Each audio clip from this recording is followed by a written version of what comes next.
If you could upgrade any item just by touching it, what would you choose to upgrade? You lazily lie on the sofa after getting off work, but as your hand touches the sofa, a line of small text suddenly appears before your eyes. This item can be upgraded. May I ask, host, do you wish to upgrade it? After this voice, the sofa in front of you seems a bit strange. Suddenly, a string of golden characters appears at the top of the sofa, quality +0, upgrade success rate 50%. You rub your eyes hard, this is definitely not an illusion, and the voice in your ear keeps prompting you. This item can be upgraded. May I ask, host, do you wish to upgrade it? Do you wish to upgrade? Upgrade. You finally can't help but silently think this in your heart. In an instant, a brand new genuine leather sofa appears before your eyes. You are utterly shocked and trembling as you reach out to touch the leather sofa. As your fingers touch the sofa, the golden characters appear again, but this time they have changed. Quality +1, next upgrade success rate 40%. The voice prompts you again about upgrading, but you do not respond immediately. You need to calm down and figure out what is going on. Quality +0, quality +1, upgrade success rate. You slap your thigh. Yes, this is just like the equipment upgrades often seen in games. You played quite a few online games in college and are very familiar with this kind of equipment upgrade. Looking at the sofa, you can't help but extend your finger and silently chant upgrade. But this time, the sofa suddenly bursts and turns to dust before you. The voice in your ear expresses regret. Upgrade failed, the item is shattered. The host can increase the success rate by scrapping high-value items. You gasp in shock,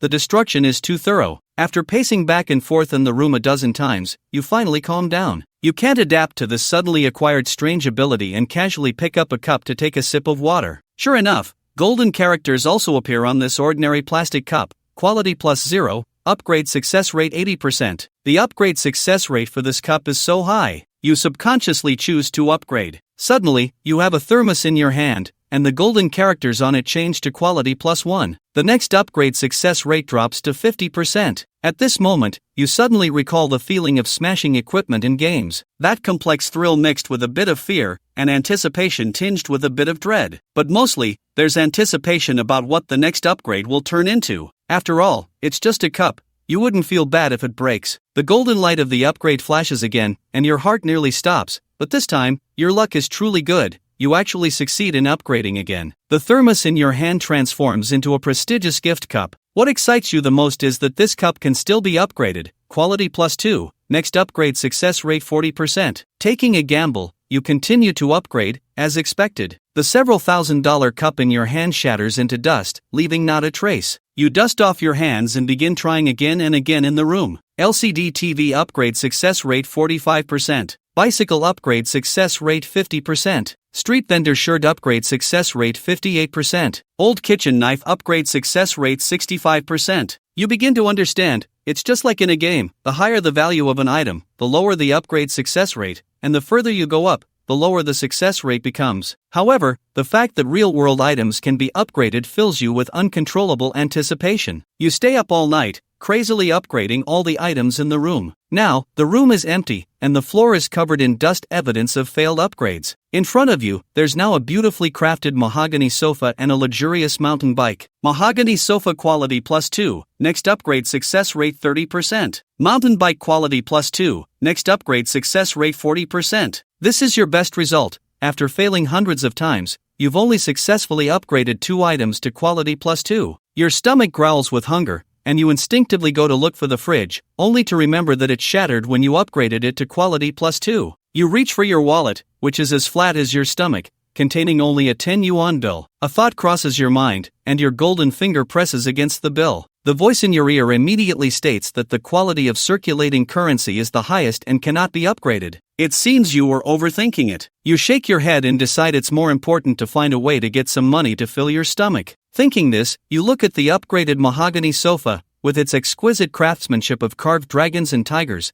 and smooth textures of top-grade wood. From your limited knowledge, it should be worth at least several tens of thousands. Thinking of it, you immediately hop on the mountain bike and head straight to the furniture market in the south of the city. The mountain bike with quality +2 is impressive: 30-speed dual hydraulic disc brakes, air rebound, and super shock absorption. It feels absolutely great. This kind of high-end mountain bike was something you could only look at before. It must be worth at least several tens of thousands. You easily arrive at the furniture market and don't even bother to lock your bike before walking in. Now, you carry yourself with the air of a wealthy young master, carefree and willful. The furniture market in the south of the city is divided into 2 floors. The lower level has ordinary goods, while the upper level features branded and luxury furniture. You quickly ask 5 stores, but they all show no interest when you mention you want to sell mahogany furniture. Finally, one store shows interest, and the happy craftsman follows you home. Next to the brand new mahogany sofa, after over half an hour of appraisal, he finally stands up and says it's 2,000 yuan, and no more. What? You are greatly dissatisfied. With this size and craftsmanship,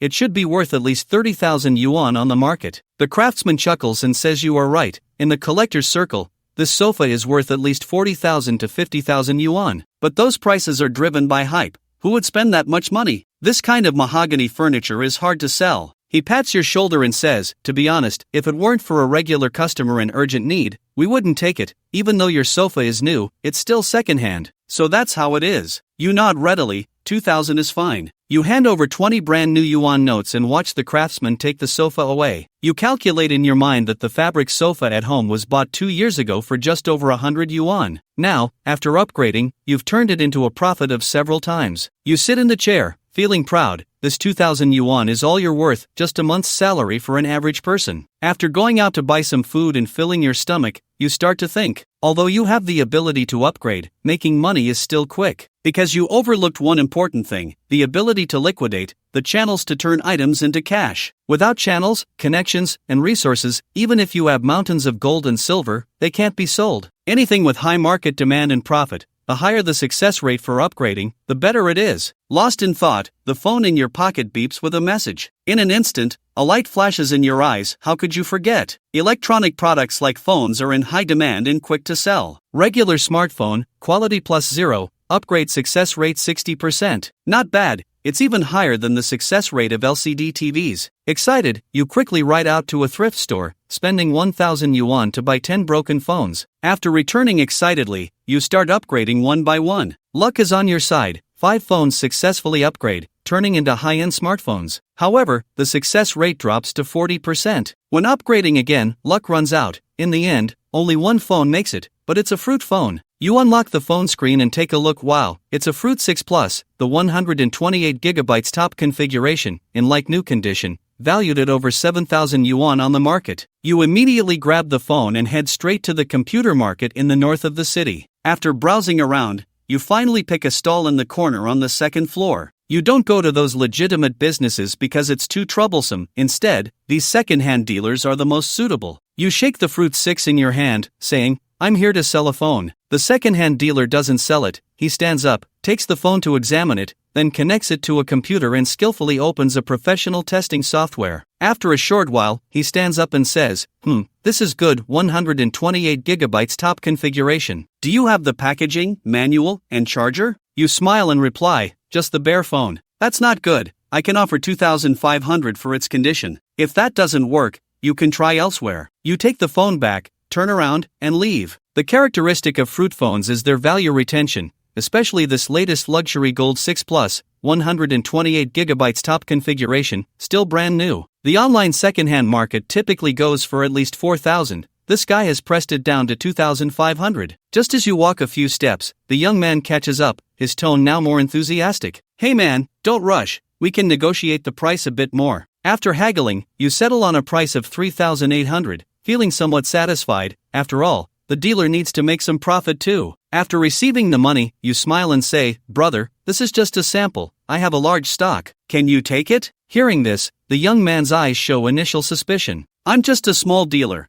Which circle do you operate in?" He lowers his voice for the last part. You know what he's thinking and smiles slightly. "Don't worry, I'm not a thief. I can let you see the goods before you pay." However, they are all bare phones and require cash transactions. The young man pulls you to a corner and asks, "How many do you have?" You remain expressionless and say, "I have many." "How much can you take?" You add, "I can give you the lowest price of 2,800. The young man coughs, clearly intrigued. Such a brand new orange Fruit 6. He just needs to add the packaging and charger, and he can sell it as a new phone. The key is that the phone is authentic, with no worries. A quick calculation shows that with volume, the profit could be in the hundreds of thousands. Let's start with a batch for review. The young man makes up his mind and pulls out a business card. introducing himself as A Chang. You can call me Lee Musi. You take the business card. A Chang smiles quietly and asks, when can you come the earliest? You glance at the address on the business card. It's a logistics center in the city, a legitimate place, so you don't have to worry about any tricks.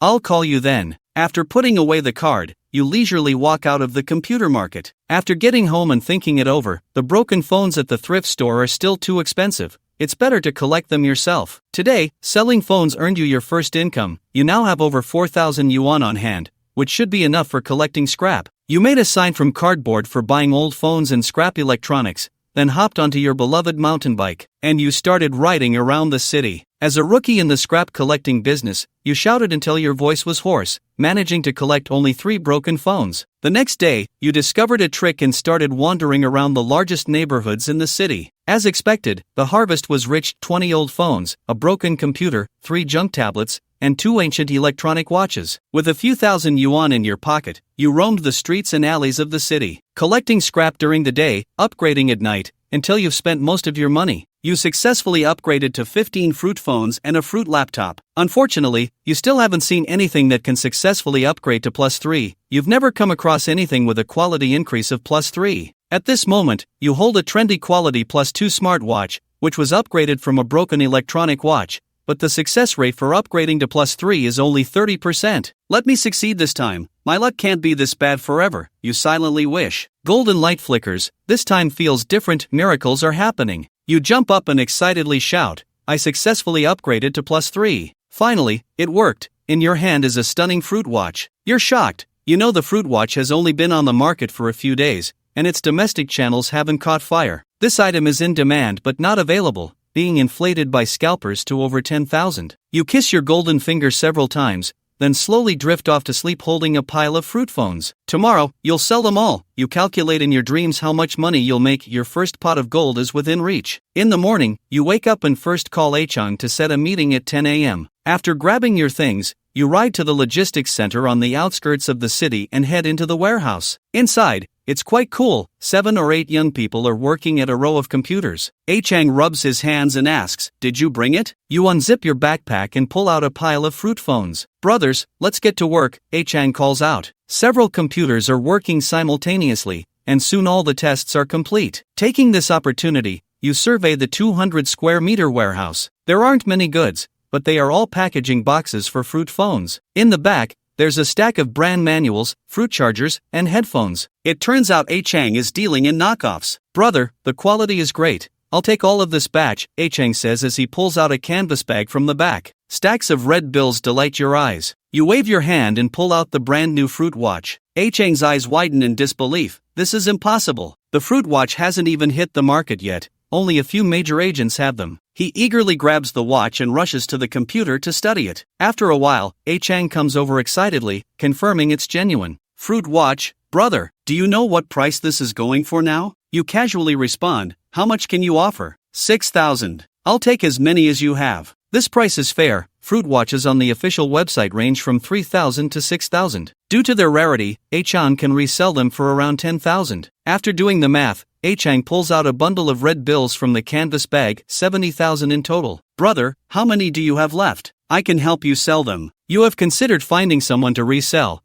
but that plan is too slow and filled with complications. You walk next to Achang, looking at the row of working computers. These are online stores. Achang chuckles, yeah, the stall at the computer market is just for show. My real selling channels are these 4 online stores. You know in your heart that while selling online appears free and secure, there are many pitfalls behind the scenes. Moreover, with real name registration now required, it's easier to leave traces, and you must keep your abilities confidential. You shake your head, let's stick to cash transactions. How you sell them is none of my concern. Achang nods, don't worry, I understand. I won't ask about the source, but you can't cheat me. Your phones aren't from legitimate channels either, but you are confident that no one can trace their source. After all, these phones were upgraded from scrap. The fruit phones you obtained through upgrading have never been activated. Achang must understand this, which is why he doesn't question the source of your phones. After collecting the money, you chat with Achang for a few minutes before heading home. Over 70,000 cash, thick stacks of red bills piled together, could serve as a small stool. You comfortably sit on the cash, sipping beer. This is your first pot of gold, just the beginning. For the next few days, you search everywhere for electronic watches,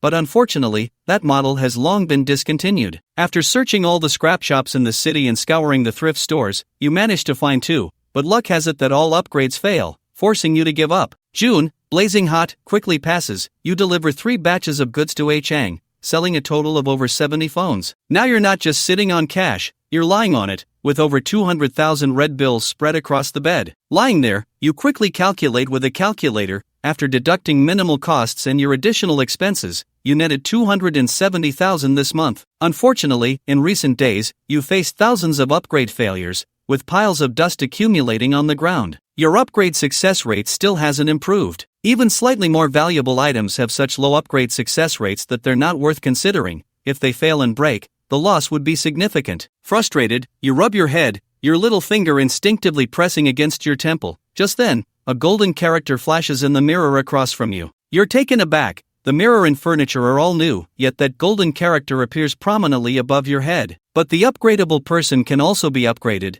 Thinking of the quality improvement after upgrading, you breathe heavily as you look at the success rate behind you. 99%, such an absurd success rate. There's only a 1 in 10,000 chance of failure. If the upgrade is successful, what kind of improvement can you achieve? In an instant, you impulsively want to take a gamble, but the dust on the ground cools you down. Even though there's only a 1 in 10,000 chance of failure, if you hit that, you could end up as ashes on the spot. You can't avenge your parents' blood feud, and now you'd risk your future as well. You're unwilling to fail and even less willing to take this risk. At this moment, you hope for even a slight increase in the success rate, just a 1 in 10,000 improvement. After lying on the cash and pondering for a long time, you finally make up your mind. You pack the money into a large backpack and head out, taking a taxi straight to the Golden Peak Mall in the city center. With the backpack on your back, looking rather unrefined, you arrive on the second floor at the jewelry section. After browsing around, you finally walk up to the Patek Philippe watch counter. At this moment, the beautiful saleswoman sees your attire and professionally hides her disdain, softly greeting, "Sir, this is the Patek Philippe counter. There's a regular watch counter to the west where you can have a look." You frown slightly and reply, "No need, I want to buy Patek Philippe. It's quiet here." Your words sound a bit foolish. The after-sales girls from other counters look over curiously,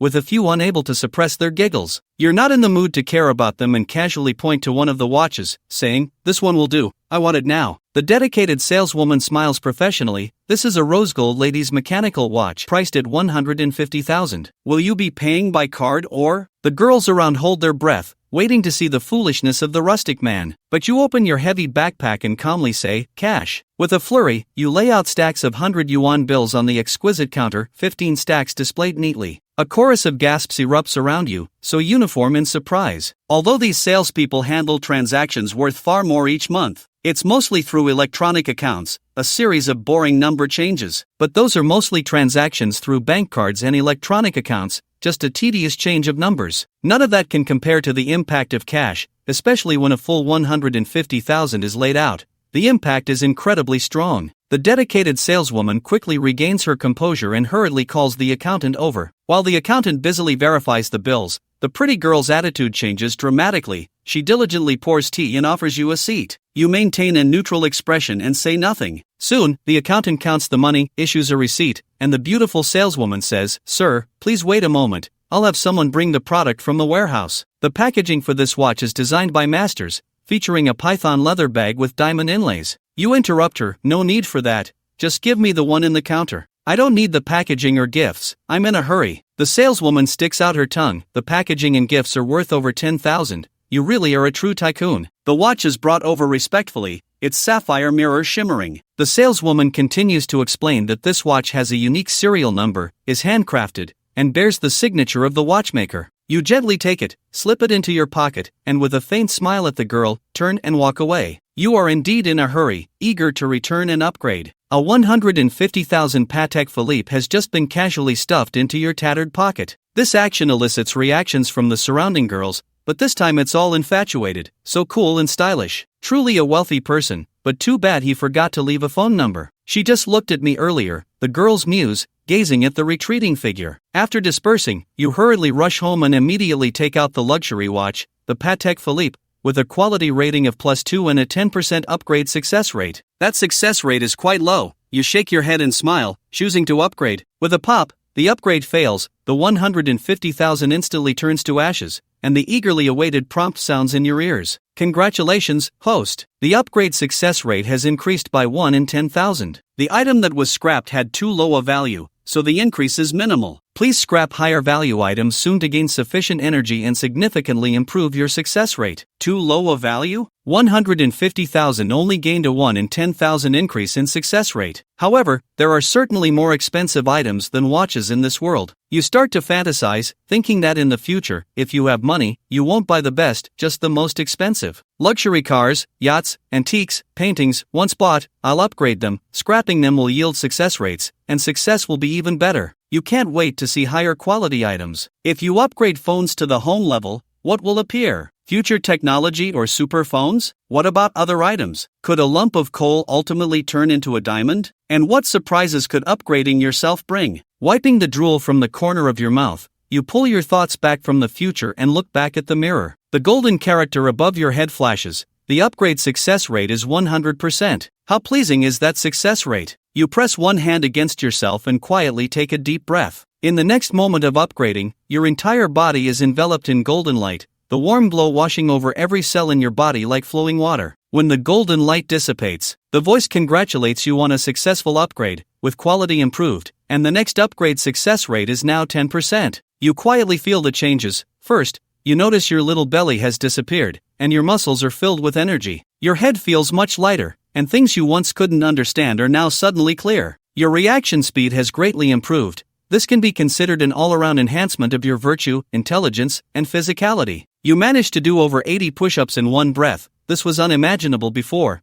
and your body is filled with strength. You pull back the curtains, and fresh air rushes in. At this moment, you shake off half a year's worth of gloom, feeling invigorated. Unfortunately, the success rate for the next upgrade has dropped by a full 10 times. At your current rate of improvement, you don't know when you'll dare to upgrade again. You touch the remaining hundreds of thousands in cash and think that for this 1 in 10,000 improvement, you nearly regressed back to the start overnight. The speed of making money is far from meeting your needs, and there's the million in debt looming over you. Time is running out. In the remaining days, you deliver another batch of goods to A Chang, earning a few more thousand. However, A Chang's selling speed is far behind, and this time you notice a few people lurking suspiciously around the warehouse. They are all competitors of A Chang, with a few being employees from legitimate businesses. A Chang's phones have raised their suspicions. Suppliers like Fruit have perfect control over their supply channels, understanding how many units are in each city and where they are distributed. Thus, A Chang's phones attract such attention. You decide to abandon this business and immediately switch to a new SIM card after getting home, effectively cutting ties with A Chang. This upgrade has made your thinking more rigorous and your actions more measured. You begin to contemplate better upgrade methods. First, you think of jade. Maintaining such high-profit items, if you can upgrade them, you could turn them for hundreds of thousands in income. You spend money to acquire a batch of the lowest quality jade fragments, and the upgrade success rate is a striking 15.1%. After pondering for a while, you realize that the 0.01 increase at the end is an enhancement of your upgrade success rate. At this success rate, you've wasted countless jade fragments and only managed to upgrade to a quality +2 yellow jade, which is worth only a few thousand. Although you've only wasted scrap, the investment cost has reached tens of thousands. For jade and gemstones, you'll only proceed further once your success rate improves. You then think of precious metals and begin experimenting with various metals. You finally discover that the success rate for upgrading copper blocks is the highest among all metals, reaching around 35%. When copper blocks successfully upgrade, they can turn into silver, which is the most cost-effective value increase among all metals. As for why brass upgrades to silver, that's not your concern. What excites you now is, the success rate for upgrading silver is very low, only about 15%. But what will it turn into if it successfully upgrades to +2? Could it be gold? What is gold? It's recognized as hard currency, a treasure acknowledged by every country and nation. Even the global monetary system is based on gold. Roughly calculating, although the amount needed to upgrade to gold might be measured in tons, once successful, the value can increase by thousands of times. This could lead to insane profits. Fortune favors the bold. You take a deep breath and decide to go for it. You ride around to survey various small factories in the suburbs and soon find a suitable one, an almost bankrupt copper pipe factory. Notices posted at the entrance suggest they can't even pay wages, and you contact the person in charge of the copper pipe factory. Upon hearing that you're interested in copper materials, the other party gets so excited they can barely speak. For them, this is a godsend. With the person in charge personally accompanying you, you inspect the warehouse of the factory, which is quite small. Currently, there are about 15 tons of copper materials piled up. There's also a warehouse full of unsold copper pipes. You're quite satisfied and readily agree to take it all. The person in charge nearly kneels before you, too afraid to ask for a price, and offers a bundled acquisition price of 100,000. You've checked that the price of scrap copper fluctuates greatly, but it's around 10,000 per ton, so this bundled price is quite low. After signing the contract and making the payment, you casually request to use his factory to access the warehouse. The person in charge readily agrees but reminds you that the workers have all left, and the lease here will expire in 2 weeks. With a set of keys given by the person in charge, you first head back to the city to buy a bunch of instant noodles, sausages, and bread. Then you cover yourself with bedding and settle into the copper pipe factory, starting that night to upgrade these copper materials and steel pipes, which are all scrap, filling the large warehouse. Upgrading one by one is truly grueling work. You toil away, drinking mineral water when you're thirsty. When you're hungry, you have a bite of bread. When you feel hot and tired, you step out of the warehouse to breathe in some fresh air. Days pass, and you've lost weight. If it weren't for the powerful physique gained from your last upgrade, you'd have collapsed long ago. You've completed upgrading all the brass, and luck is quite good.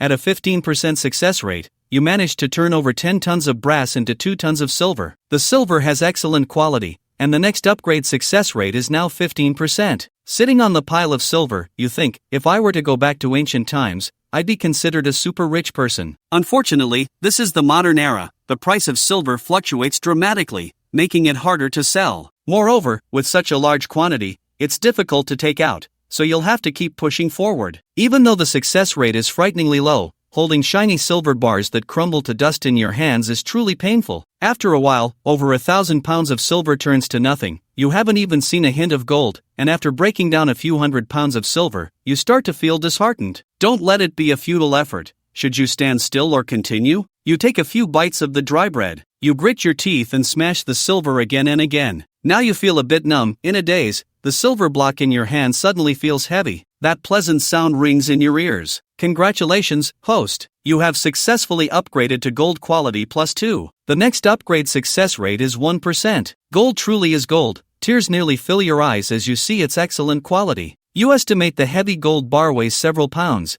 Thinking of the price of gold, it must be worth hundreds of thousands. Your spirit soars as you clear the jade block and continue upgrading. Once all the silver blocks are used up, you receive 15 kilograms of gold, perfect 24K gold. Holding the heavy gold bar, you burst into laughter. According to market value, this is worth millions. Li Xiaoyang carefully packed the gold and returned home, his heart racing with anxiety. He switched between buses, taxis, and tricycles along the way, feeling as if he were engaged in underground work, especially since he was carrying millions in gold, which made him uneasy. After hiding the gold away, Li Xiaoyang went straight to the best restaurant in the city, the Golden Splendor restaurant. He ordered a table full of dishes worth 5,000 yuan, wanting to treat himself well. However, when the food and drinks arrived, he lost his appetite and ended up tasting just a few bites of each dish before settling the bill and leaving. The waitstaff at the hotel were stunned. This man was either crazy or neurotic, but he was certainly wealthy. After returning home, taking a shower, and enjoying a good sleep, Li Xiaoyang got up and took out the gold, fiddling with it lovingly. This was his first real bucket of gold. But it wasn't time to relax yet. Figuring out how to sell this gold was the biggest challenge he faced at the moment. Finding a channel to sell the gold seemed like an impossible task for Li Xiaoyang. Selling gold through normal channels was barely feasible for small quantities, but once the amount increased, it became very dangerous. When gold appears in large quantities, it inevitably attracts the attention of the authorities, and one misstep could lead to imprisonment. However, Li Xiaoyang had a plan. There were capable people everywhere in this world. If he couldn't do something, there were others who could. What Li Xiaoyang needed now was to quickly find a partner, or rather, an employee. But the criteria for selecting this employee were extremely strict. They had to have connections, sufficient ability, and most importantly, they had to be discreet and obedient. It was incredibly difficult to find someone who could help him while not doubting his capabilities and sources. Li Xiaoyang opened the upgraded fruit machine and casually browsed resumes online, but none were satisfactory. He then searched various news outlets in the city. Some people indeed had connections and strong abilities, but they were all prominent figures in the city, and it would be difficult to even get close to them. Just as Li Xiaoyang rubbed his eyes and was about to give up, he stumbled upon a local news article. Former gangster's mistress, after 6 years in prison, finally released. Unable to resist, he clicked to read a few lines. It turned out that the woman of the city's former gangster, Yang Zijian, had been released from prison. Speaking of Yang Zijian, no one in the city was unaware of him. He started as a contractor and gradually became a big player in real estate, finance, and entertainment. 6 years ago, at the height of his power, he operated in both the underworld and legitimate business across 3 provinces and 16 cities, earning the nickname Yang the Crocodile. However, at that time, his woman, Tang Yanran, was even more famous. Li Xiaoyang opened the webpage and quickly found information about Tang Yanran. She was known for her extraordinary beauty from a young age, entered the finance department of Yenjing University at 18, and studied at the Wharton School of the University of Pennsylvania at 20. After returning to the country, she caught Yang Zijian's eye and became the woman of the big player. She was decisive in her actions and exceptionally intelligent, controlling the finances of the Yang Group and earning the title of Sister of the Underworld due to her beauty, which led to her being nicknamed Black Rose. Unfortunately, justice prevailed. Yang Zijian was arrested at the peak of his power, facing hundreds of charges, and was executed. Tang Yanran was imprisoned as well, but since she was only responsible for finances and had made significant contributions, she was sentenced to just 6 years. After reading through this information, Li Xiaoyang closed his eyes in contemplation, a bold and crazy idea flashing through his mind. Tang Yanran fit his criteria perfectly: capable, connected, and now down on her luck. Most importantly, she was a woman, a beautiful woman. After checking the date of Tang Yanran's release, Li Xiaoyang began to prepare. He first went to a car rental agency and rented a brand new Buick business vehicle. The car was spacious and comfortable, with a modified RV style in the back, complete with a small refrigerator and a tablet for watching movies. Using his golden finger, Li Xiaoyang tested the car as he was accustomed to doing.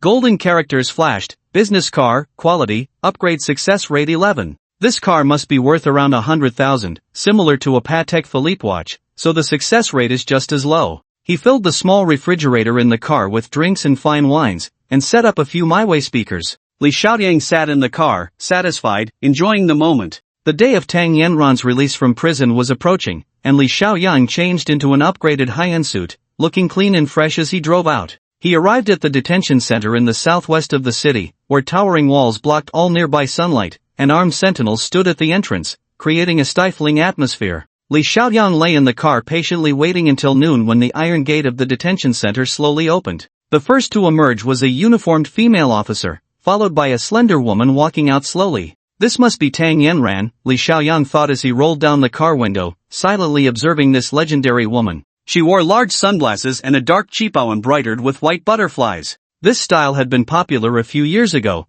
but no one wore it now. Yet, it must be said that on this woman, it exuded an alluring charm. Her delicate calves were exposed outside the skirt, resting on slender high heels, her skin a dazzling white. Her figure, wrapped in the black cheapao, had enchanting curves, with the collar standing up around her neck and a heart-shaped opening at the chest, revealing 2 plump white mounds. She had entered prison at 22, and now at 28, she still looked stunning. Tang Yanran stood in front of the iron gate, bowed slightly to the female officer, said a few words, and then the gate closed. She stood there, arms outstretched, letting the scorching July sun shine all over her, breathing in satisfaction. There was no one outside the detention center. She was all alone, and though she had regained her freedom, it only made her seem more pitiable. Li Xiaoyang started the car, carefully drove over, and after getting out, bowed to the beautiful woman. "Sister Tang, I'm here to pick you up." Tang Yanran said nothing, merely looked at him coolly. At this distance, Li Xiaoyang could smell the fresh scent of soap on her. The large sunglasses covered half of her face, but her full lips and prominent nose still conveyed her perfect beauty. Li Xiaoyang felt nervous, not only because of her stunning beauty but also due to the cold and dangerous aura she exuded. "Sorry, it's been a long time, and I can't remember many people. Who are you?" Tang Yanran's voice was somewhat hoarse and sexy, but her tone was very calm. "Ah, yes.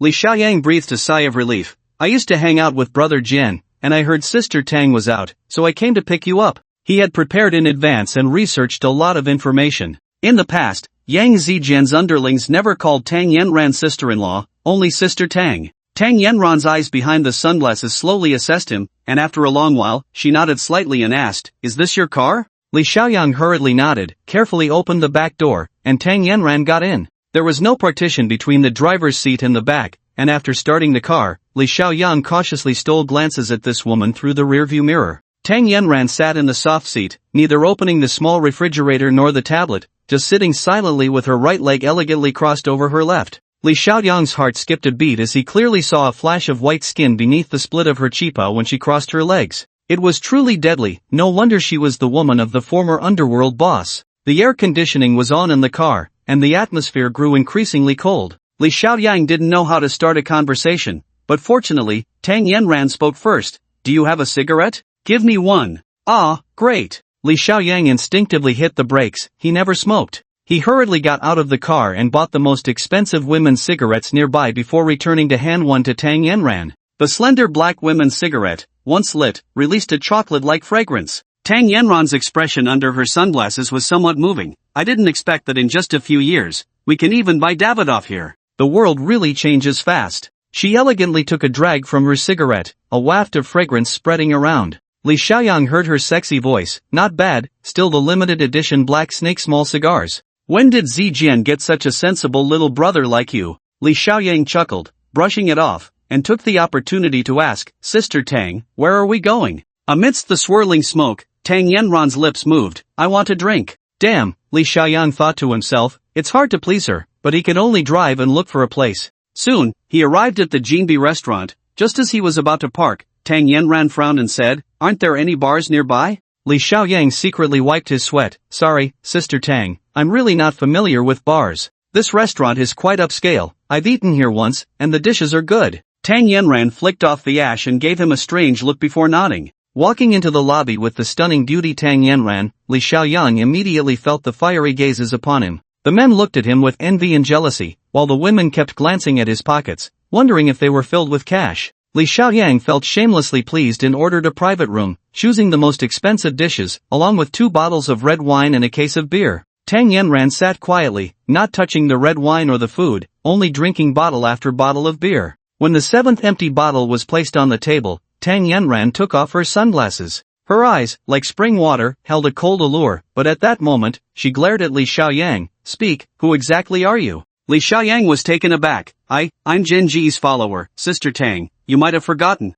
Stop pretending. Tang Yanran's fair cheeks flushed slightly. I know all of Zijian's little brothers. Besides, how old were you when my husband was out there? You hadn't even grown hair yet, right? Li Xiaoyang broke out in a cold sweat, wanting to explain, but Tang Yanran had already stood up. You say you're a thug, but why can't you even find a bar? What a joke, trying to play this game in front of me, Tang Yanran. Li Xiaoyang had nothing to say, feeling like he was being outsmarted in front of this woman. Tang Yanran's slender fingers tapped on the table. I don't care who you are, just don't show up in front of me again. Seeing her about to leave, Li Xiaoyang made up his mind, took out a small piece of gold from his pocket, and gently pushed it in front of Tang Yanran. Sister Tang, I just wanted an excuse to get to know you. I have a lot of gold that I need to sell. Tang Yanran didn't even glance at the gold, only coldly laughed. I made a mistake once, I won't make it a second time. I will never do anything illegal in this lifetime, you've got the wrong person. She turned to leave. Li Xiaoyang was stunned for a moment and hurriedly stood up to block her. Tang Yanran swiftly picked up a beer bottle and smashed it halfway. What, do you want to see blood? No, Sister Tang, don't misunderstand. Li Xiaoyang carefully took out a smartphone. I just wanted to give you a phone. His tone was filled with sincerity. No matter what, I have no other intentions. Sister Tang, you just got out, having a phone is convenient, right? Tang Yanran looked at the phone, somewhat tempted. Seizing the opportunity, Li Xiaoyang pressed it into her hand and leaned closer. Sister Tang, you've been inside for a long time, and you haven't played with this latest model. Let me teach you. The sharp edge of the beer bottle pressed against his chest without mercy, as Tang Yanran skillfully slid to turn on the phone with her left hand, coldly laughing. Do you think I'm an idiot? I played with the first fruit phone before. I was watching the news every day inside. Watching this woman leave with pride, Li Xiaoyang was filled with a sense of defeat, but thankfully she accepted the phone, leaving a glimmer of hope. After returning home, Li Xiaoyang began to plan his next steps. He didn't want to give up on the lead with Tang Yanran,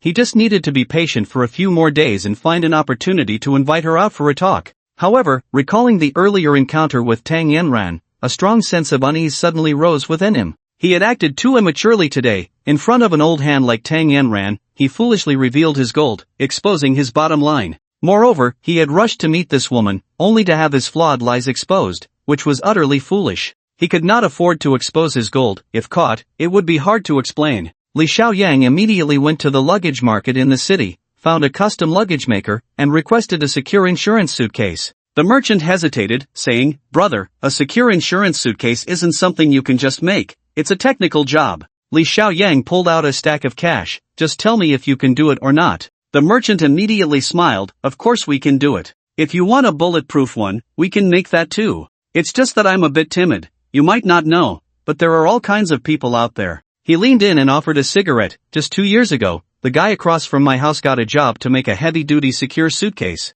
Guess what the buyer ended up using it for?" Li Xiaoyang pushed away the cigarette. "What for?" The merchant patted his chest. "It's terrifying to think about. That guy was a murderer, chopped someone up and sank them in the river with that suitcase." Li Xiaoyang smiled slightly. "Don't think too much. I'm just going to store valuable documents for safety. How about this? Here's my ID, just write it down." The merchant insisted it wasn't necessary, but his eyes were fixated on Li Xiaoyang's ID, probably already memorizing the number in his mind. After discussing the suitcase's dimensions and requirements, Li Xiaoyang shook his head and left the luggage market. Now he understood that the plots in online novels were all nonsense. In the real world, even making a safe wasn't that simple. 2 days later, he picked up the custom-made insurance suitcase, which was indeed sturdy, with a military-grade encryption lock and fingerprint recognition. After packing the gold, Li Xiaoyang extended his golden finger. The suitcase containing the gold had a quality upgrade success rate of 2. Because it contained gold, the success rate was terrifyingly low,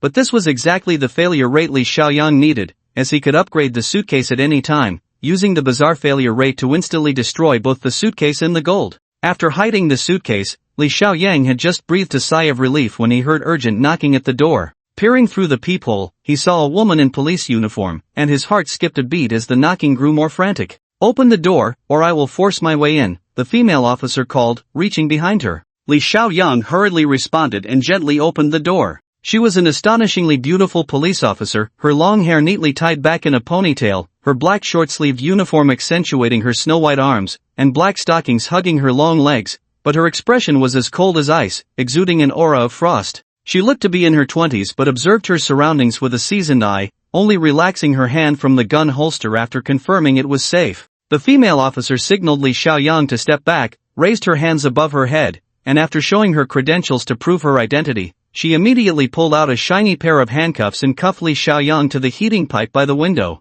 Li Xiaoyang's heart raced, and he protested, "Officer, I haven't committed any crime, why are you handcuffing me?" The female officer took out her credentials again and waved them. "You can remember my badge number and file a complaint if you have an issue, but right now I have reason to suspect you are hiding gold of unknown origin." Li Xiaoyang glanced at the name on the ID, Pei Shufa. The name, like the person, carried a cold aura. At that moment, he steadied himself and quietly observed the beautiful female officer, who was armed with a very advanced Type 92 pistol. This gun, also known as the 92, seemed to have just been issued to the police department. Being equipped with such a firearm indicated that she was no ordinary patrol officer, she was likely a detective. The observations and analyses he made flashed clearly in Li Xiaoyang's mind, a result of the abilities he had gained after upgrading himself. He could now be certain that this beautiful woman, who resembled a star, was definitely a formidable figure. Pei Shufa unceremoniously lifted her long leg and kicked Li Xiaoyang twice, causing him to involuntarily bend his knees and squat on the ground. "Be honest. We'll talk about policies later. Is this phone yours?" She pulled out a fruit phone from an evidence bag, the very one Li Xiaoyang had given to Tang Yanran. Li Xiaoyang forced a bitter smile. "It's mine, but I gave it to a friend." Pei Shufa sneered. "What a coincidence. We just uncovered a gang selling counterfeit phones, and this fruit phone is identical to yours." As she spoke, she took out a small notebook. "Also, this afternoon, a citizen named Ms. Tang reported that not only did you give her a phone, but you also asked her to help sell a large quantity of gold. Is that true?" Li Xiaoyang took a deep breath. What he needed now was calm. He slowly replied, "I bought this phone from the electronics market." "Officer, you can check. I have no way to get so many fruit phones, and I've been at home all this time. You can ask the people nearby." Before he could finish, Pei Shufa impatiently interrupted, "I don't care about the trivial matter of counterfeit phones. I'm asking about the gold, do you understand?" Li Xiaoyang certainly understood. Selling counterfeit phones was a serious infringement, and even if the fruit company got involved, it would likely just result in a fine. But gold was a serious crime, and for this crazy female officer in front of him, only major cases would pique her interest. He forced a smile and slowly stood up. "Officer, do I look like someone who has gold? If I really had any gold, my parents wouldn't have been driven to suicide." If you want to investigate me, you might as well look into that Zhang Haoren from Tianliang Company, he's the real criminal. The more he spoke, the angrier he became, and his gaze towards Pei Shuefei turned disdainful. Pei Shuefei was furious but suppressed her emotions. What's going on? Explain it to me carefully. Li Xiaoyang slowly recounted the situation at home. Pei Shuefei frowned as she listened, then took out her phone and accessed the police database. Indeed, she found the record of Li Xiaoyang's report from months ago. She sighed, then why did Tang Yanran report it? You really don't have any gold hidden away? Li Xiaoyang shook his sore wrist. The gold bars are fake. I heard that Zhang Haoren used to work with Yang Zijian, and I wanted to use Tang Yanran to gather some information, hoping to catch evidence of Zhang Haoren's crimes and bring him to justice. His explanation was seamless, without any flaws, logical and well-founded. Pei Shuefei then released the handcuffs, her tone no longer as cold as before. I sympathize with your family's situation, but you really lack judgment. Going to find Tang Yanran? What's the use? Since Yang Zijian fell, his underlings have long since cleaned up their acts. Zhang Haoren doesn't take Tang Yanran seriously at all. Li Xiaoyang's face turned pale, his anger boiling over. Then what's the use of coming to you? I reported it 6 months ago, and there hasn't been any result. Is this how the police work? I see you're just as bad as Zhang Haoren. Shut up. Pei Shuefei's face flushed red. We've already filed a case against Zhang Haoren and Tianliang Company. We've been investigating in secret for almost a year, but there's no evidence, do you understand? This is a society governed by law. Without evidence, can we arrest anyone? Li Xiaoyang was taken aback. You really filed a case? Pei Shuefei then realized she had let something slip and forced a smile. You mustn't tell anyone about this, it's confidential. Li Xiaoyang thought of the enmity towards his parents and couldn't hold back. What evidence do you need? I can help you, as long as you let me find a way to get close to Zhang Haoren. He meant it sincerely. Li Xiaoyang believed in his extraordinary abilities and was sure he could change something. Pei Shuefei scrutinized him, seemingly intrigued. Since you were able to find the lead on Tang Yanran, it shows you're quite clever. Maybe we can give this lead a try. Although Yang Zijian's influence has almost faded, I heard Zhang Haoren had intentions towards Tang Yanran back in the day.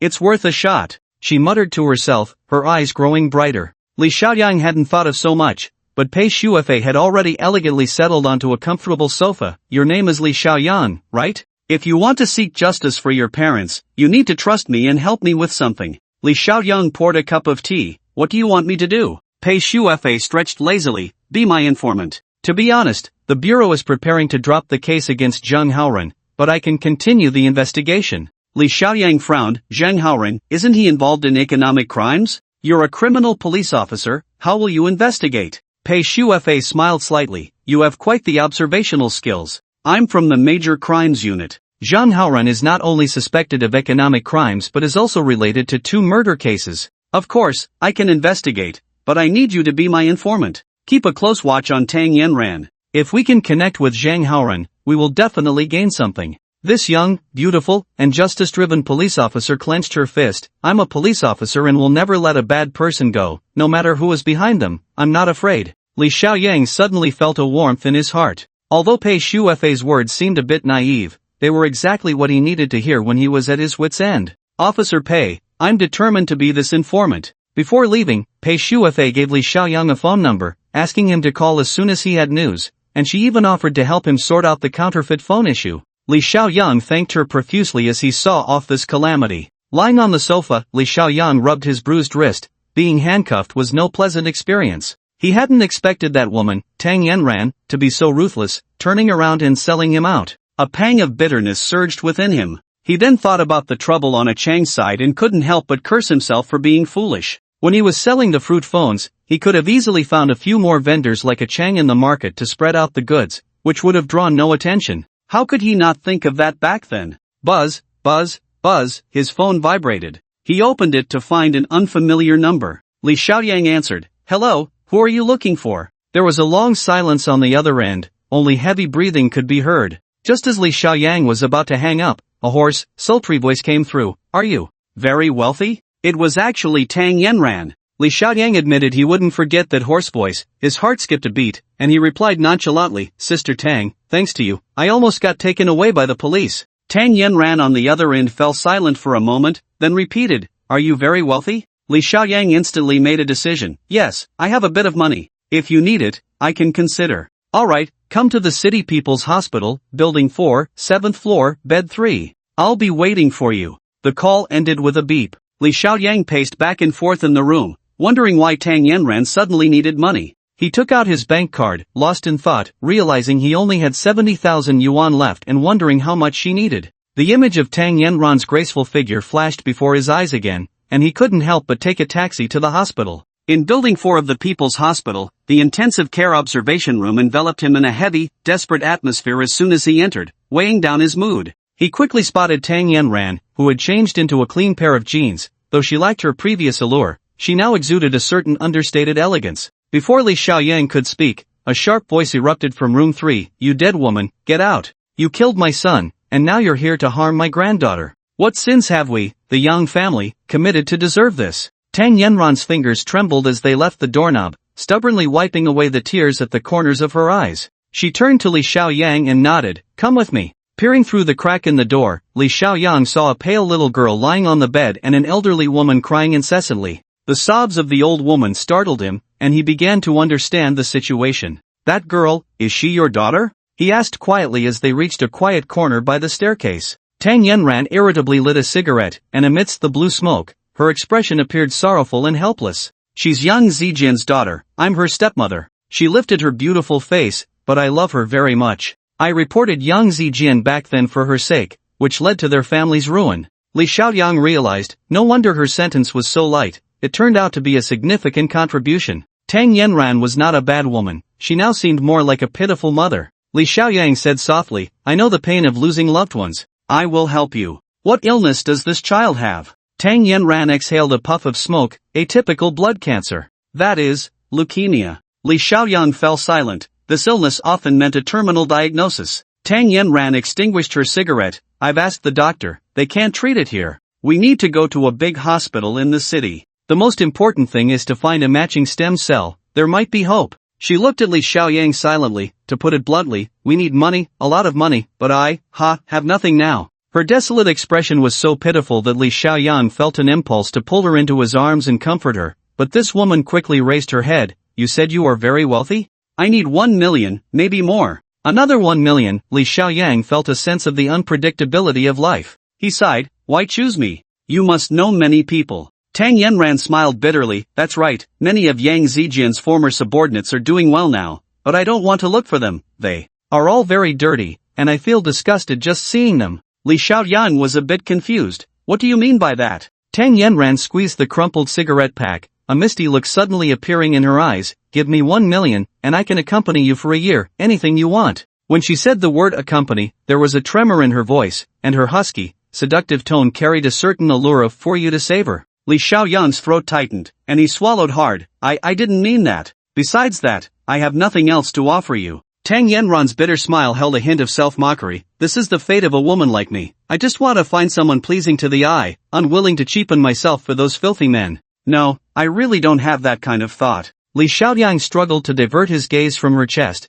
pulling out the bank card from his pocket. "There are a few thousand yuan here, you can use it for now. I'll find a way for the rest." Tang Yanran stared at him. "Didn't you say you were very wealthy?" Li Xiaoyang felt extremely awkward. There might be a misunderstanding about this. He sighed deeply. "I'm not a rich man yet. You might not know, but I actually owe someone 1 million. In the dark corner of the hospital, Li Xiaoyang thought of his own plight and felt a strange resonance with this woman who was equally at a dead end. He slowly began to share his story, speaking from the heart, unlike during the day when Pei Shuefei had interrogated him. He even mentioned the matter of Zhou Xinlan. Of course, he revealed nothing about his super golden finger or the gold itself. Tang Yanran listened quietly, her gaze becoming softer and softer. Finally, she took Li Xiaoyang's hand. "So that's why you went to the prison to pick me up, talking about gold." Li Xiaoyang hurriedly said, "The gold does exist, but I can't say how it came about.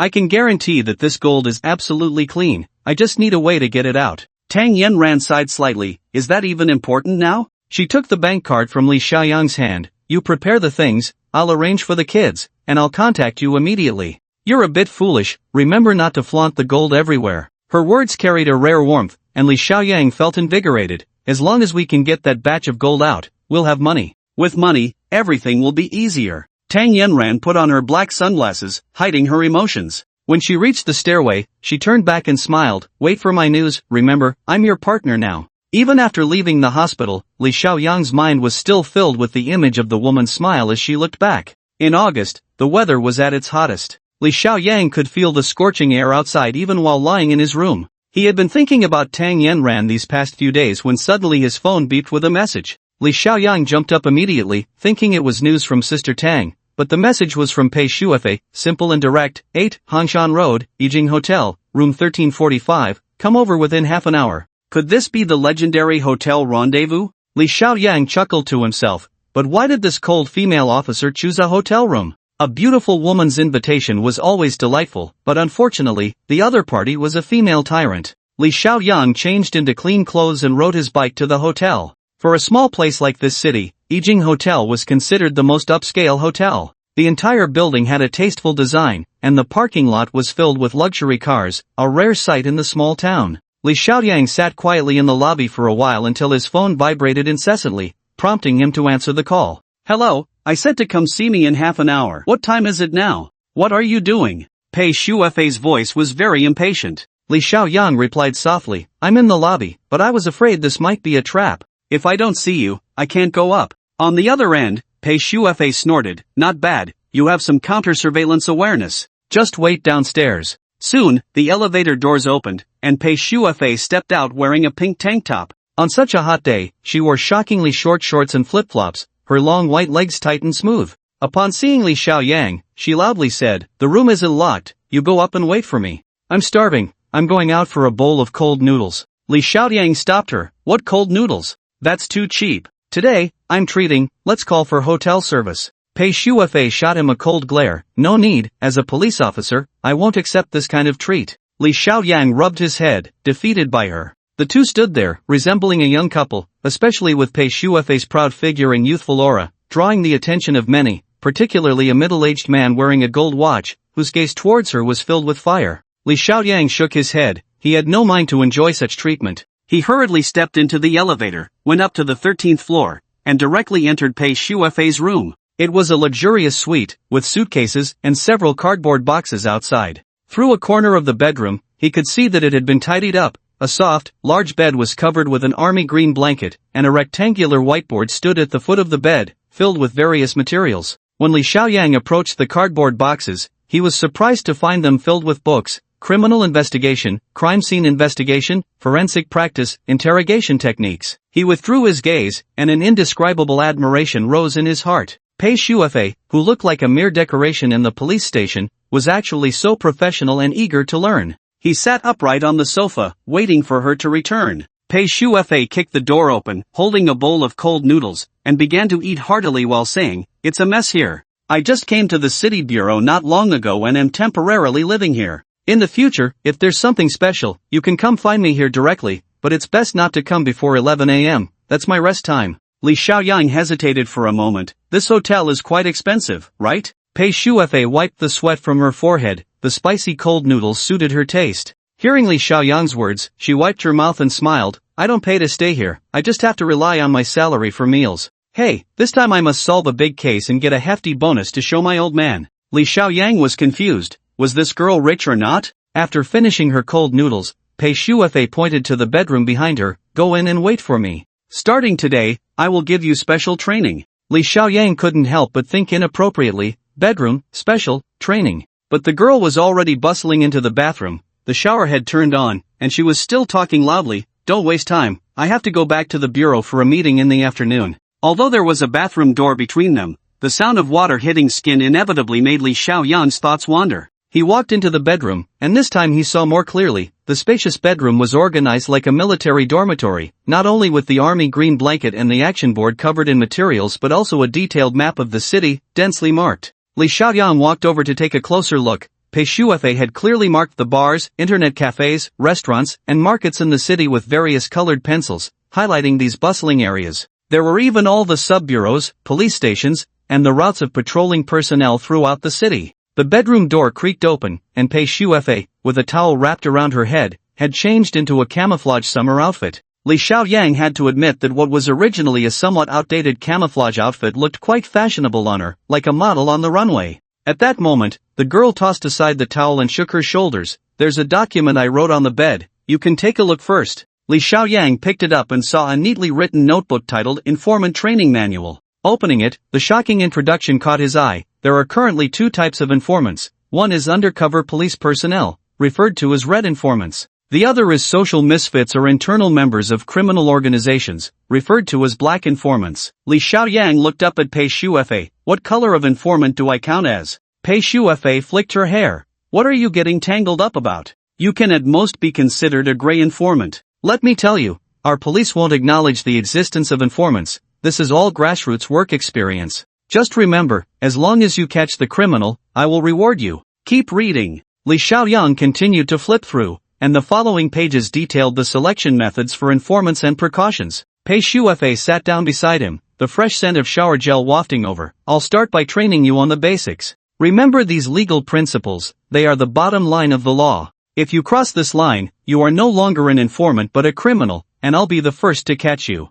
Li Xiaoyang nodded, looking through the detailed notes, which included basic legal knowledge such as avoiding drugs and not engaging with criminal associates of the opposite sex. If it weren't summarized this way, he wouldn't have paid attention to it in daily life. After reading it 2 or 3 times, he had it memorized. When he shared this with Pei Shuefei, the girl widened her eyes. So fast? You're not just trying to impress me, are you? Li Xiaoyang felt proud. Ask me anything. After his upgrade, his memory had significantly improved. Pei Shuefei asked questions repeatedly, and Li Xiaoyang recited the answers fluently. The girl was quite satisfied. Impressive. If I had half your ability, I would have passed the written exam for the International Criminal Police back then. She flipped to the back of her notebook. These are response strategies for dealing with criminals, involving a bit of psychology and criminology, which are relatively difficult to understand. I've made copies for you to take home and study. As she spoke, she stood up. We still have 2 hours this afternoon. I'll teach you a few grappling techniques.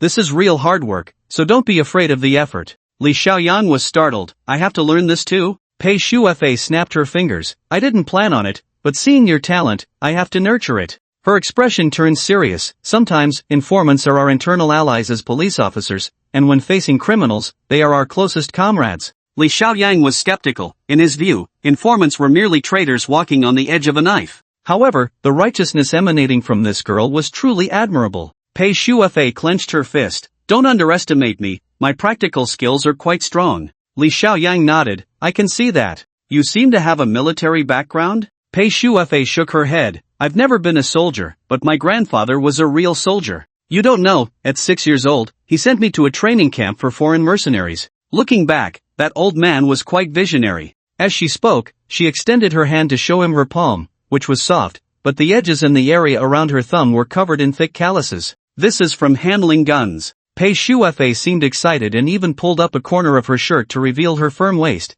And this scar here is from a combat dagger. See? These are all badges of honor. Li Xiaoyang genuinely admired her. You're amazing. Pei Shuefei beamed with pride and struck a pose. Come on, use your hand to choke my neck. This is a move criminals love to use. Grab a comb and point it at my temple. Li Xiaoyang picked up the comb and pressed it against the top of Pei Shuefei's head. His left hand hesitated for a moment but then wrapped around her delicate neck instead of her prominent chest. The cool skin felt so elastic that Li Xiaoyang's heart raced, and he heard Pei Shuefei's dissatisfied voice. You're still a man, right? Haven't you eaten? Use some strength. Well, Li Xiaoyang decided to be less polite. He tightened his arm and firmly choked Pei Shuefei. She immediately exerted force at her waist, pushing her backside against his abdomen, and her left hand suddenly jabbed at the wrist holding the comb, causing him sharp pain and making him instinctively shrink back. Pei Shuefei exhaled and pressed down on Li Xiaoyang's neck joint with her right hand, using her waist strength to execute a shoulder throw. Just as Li Xiaoyang was still feeling the intimate contact between them, he was thrown out with great force, about to land awkwardly, but his body reacted instinctively. He pushed off the ground with his hands, performing a beautiful roll, and his right foot hooked back. Pei Shuefei slid aside, her eyes sparkling. Oh, quite nimble. Let's do it again. Pei Shuefei used the police's universal grappling techniques, each move incredibly fierce. However, after Li Xiaoyang's upgrade, his strength and reflexes were exceptional. Pei Shuefei failed to gain the upper hand after several consecutive moves, which made her a bit angry. Suddenly, she transformed her hand into a palm and lightly slapped Li Xiaoyang's waist. Instantly, an irresistible force surged forth, sending Li Xiaoyang flying half a meter away. After hitting the ground, he involuntarily rolled over. Alright, let's stop here for today, Pei Shuefei said, slowly taking a breath. Remember, this training is absolutely confidential. Li Xiaoyang stood up, rubbing his backside, but inside he felt quite pleased. The grappling techniques Pei Shufe taught him today, he had mastered in just a few tries, and he executed them smoothly, which was definitely a talent gained from his recent upgrade. Pei Shufe hurriedly changed into her police uniform and led Li Xiaoyang outside. After practicing grappling techniques for half a day, they were both drenched in sweat, especially Li Xiaoyang, whose shirt buttons had come undone, making him look like someone who had just committed a crime. As they stepped out the door, they saw a handsome guy approaching, holding a bouquet of flowers. This handsome young man was dressed in an expensive designer suit, wore a tastefully chosen watch, and paired it with a dark tie, clearly an elite youth. However, upon seeing Pei Shufe and Li Xiaoyang in their disheveled state, his expression became quite dramatic. "Schwer, what's going on?" The elite youth's hand holding the flowers trembled. "Who the hell is this bastard? Situ Haomin, can you speak with a bit more class?" Pei Shufe frowned. "This is my friend." She clearly didn't want to reveal Li Xiaoyang's identity as her informant, but her hesitant words only made Situ Haomin's face darken with anger. Struggling to steady his breath, Situ Haomin quickly walked up to Pei Shufe. "Before you came to this godforsaken place, my uncle specifically told me to take good care of you." He spoke patiently and with concern, looking every bit the protector of flowers. Li Xiaoyang knew he had misunderstood. He genuinely had no intentions towards Pei Shufe. He extended his hand gracefully. "Hello." Situ Haomin impatiently swatted his hand away, and with a swift motion, the flowers in his hand were flung into Li Xiaoyang's face. "Fuck off, get lost." Li Xiaoyang's expression darkened. Pei Shufe hurriedly rushed over to hold Li Xiaoyang's hand. "Hey, for my sake, don't stoop to his level. He's like an older brother I grew up with. You should leave first." Li Xiaoyang suppressed his anger. Since Pei Shufe had said so, he could only give her face. Feeling frustrated, he walked out of the hotel and rode his bike onto Dongshan Road. Gradually, his mood calmed down, and thinking back on Situ Haomin's furious expression was quite amusing. Soon, both Pei Shufe and Situ Haomin faded into the background as Tang Yanron's call came in. Li Xiaoyang felt as if he had returned to his first love, his heart racing as he slid to answer the call. It was still that hoarse yet pleasant voice.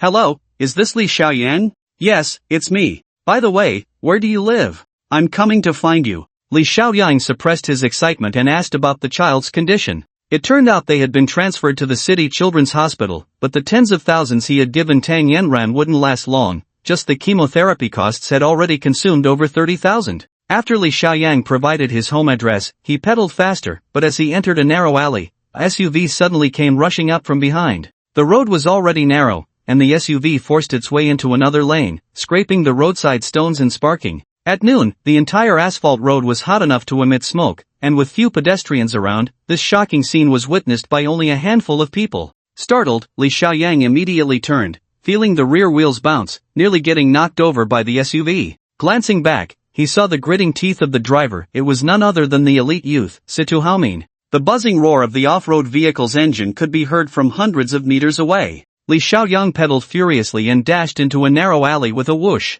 The off-road vehicle couldn't fit in here, but in his panic, he ended up in a dead end. The vehicle had blocked the alley behind him, and two burly men jumped out, grinning menacingly as they followed Situ Haomin. The two muscular men, dressed in black vests, were wielding steel pipes as thick as fingers. "Kid, daring to mess with young Master Situ, you must be feeling brave," one of the big men shouted, swinging the steel pipe. Li Xiaoyang calmly threw his bicycle up to block the man's fierce strike. Taking advantage of the momentum, he jumped over and executed the grappling technique he had just learned today, driving his knee hard between the man's legs. The man let out a pained scream and staggered back. Li Xiaoyang followed up with an elbow strike, pinning the man against the wall, then landed a punch on his temple. A whoosh came from behind, followed by a sharp pain. Li Xiaoyang grabbed the burly man in front of him, snatched the steel pipe from his hand, and fought while retreating. It seemed both men were skilled fighters, likely private bodyguards, and they showed no signs of backing down in the face of Li Xiaoyang's ferocity. Leaning against the big man in front of him, Li Xiaoyang attempted a few sneak attacks but failed to land a hit, so he simply pushed him forward and bent down to charge out.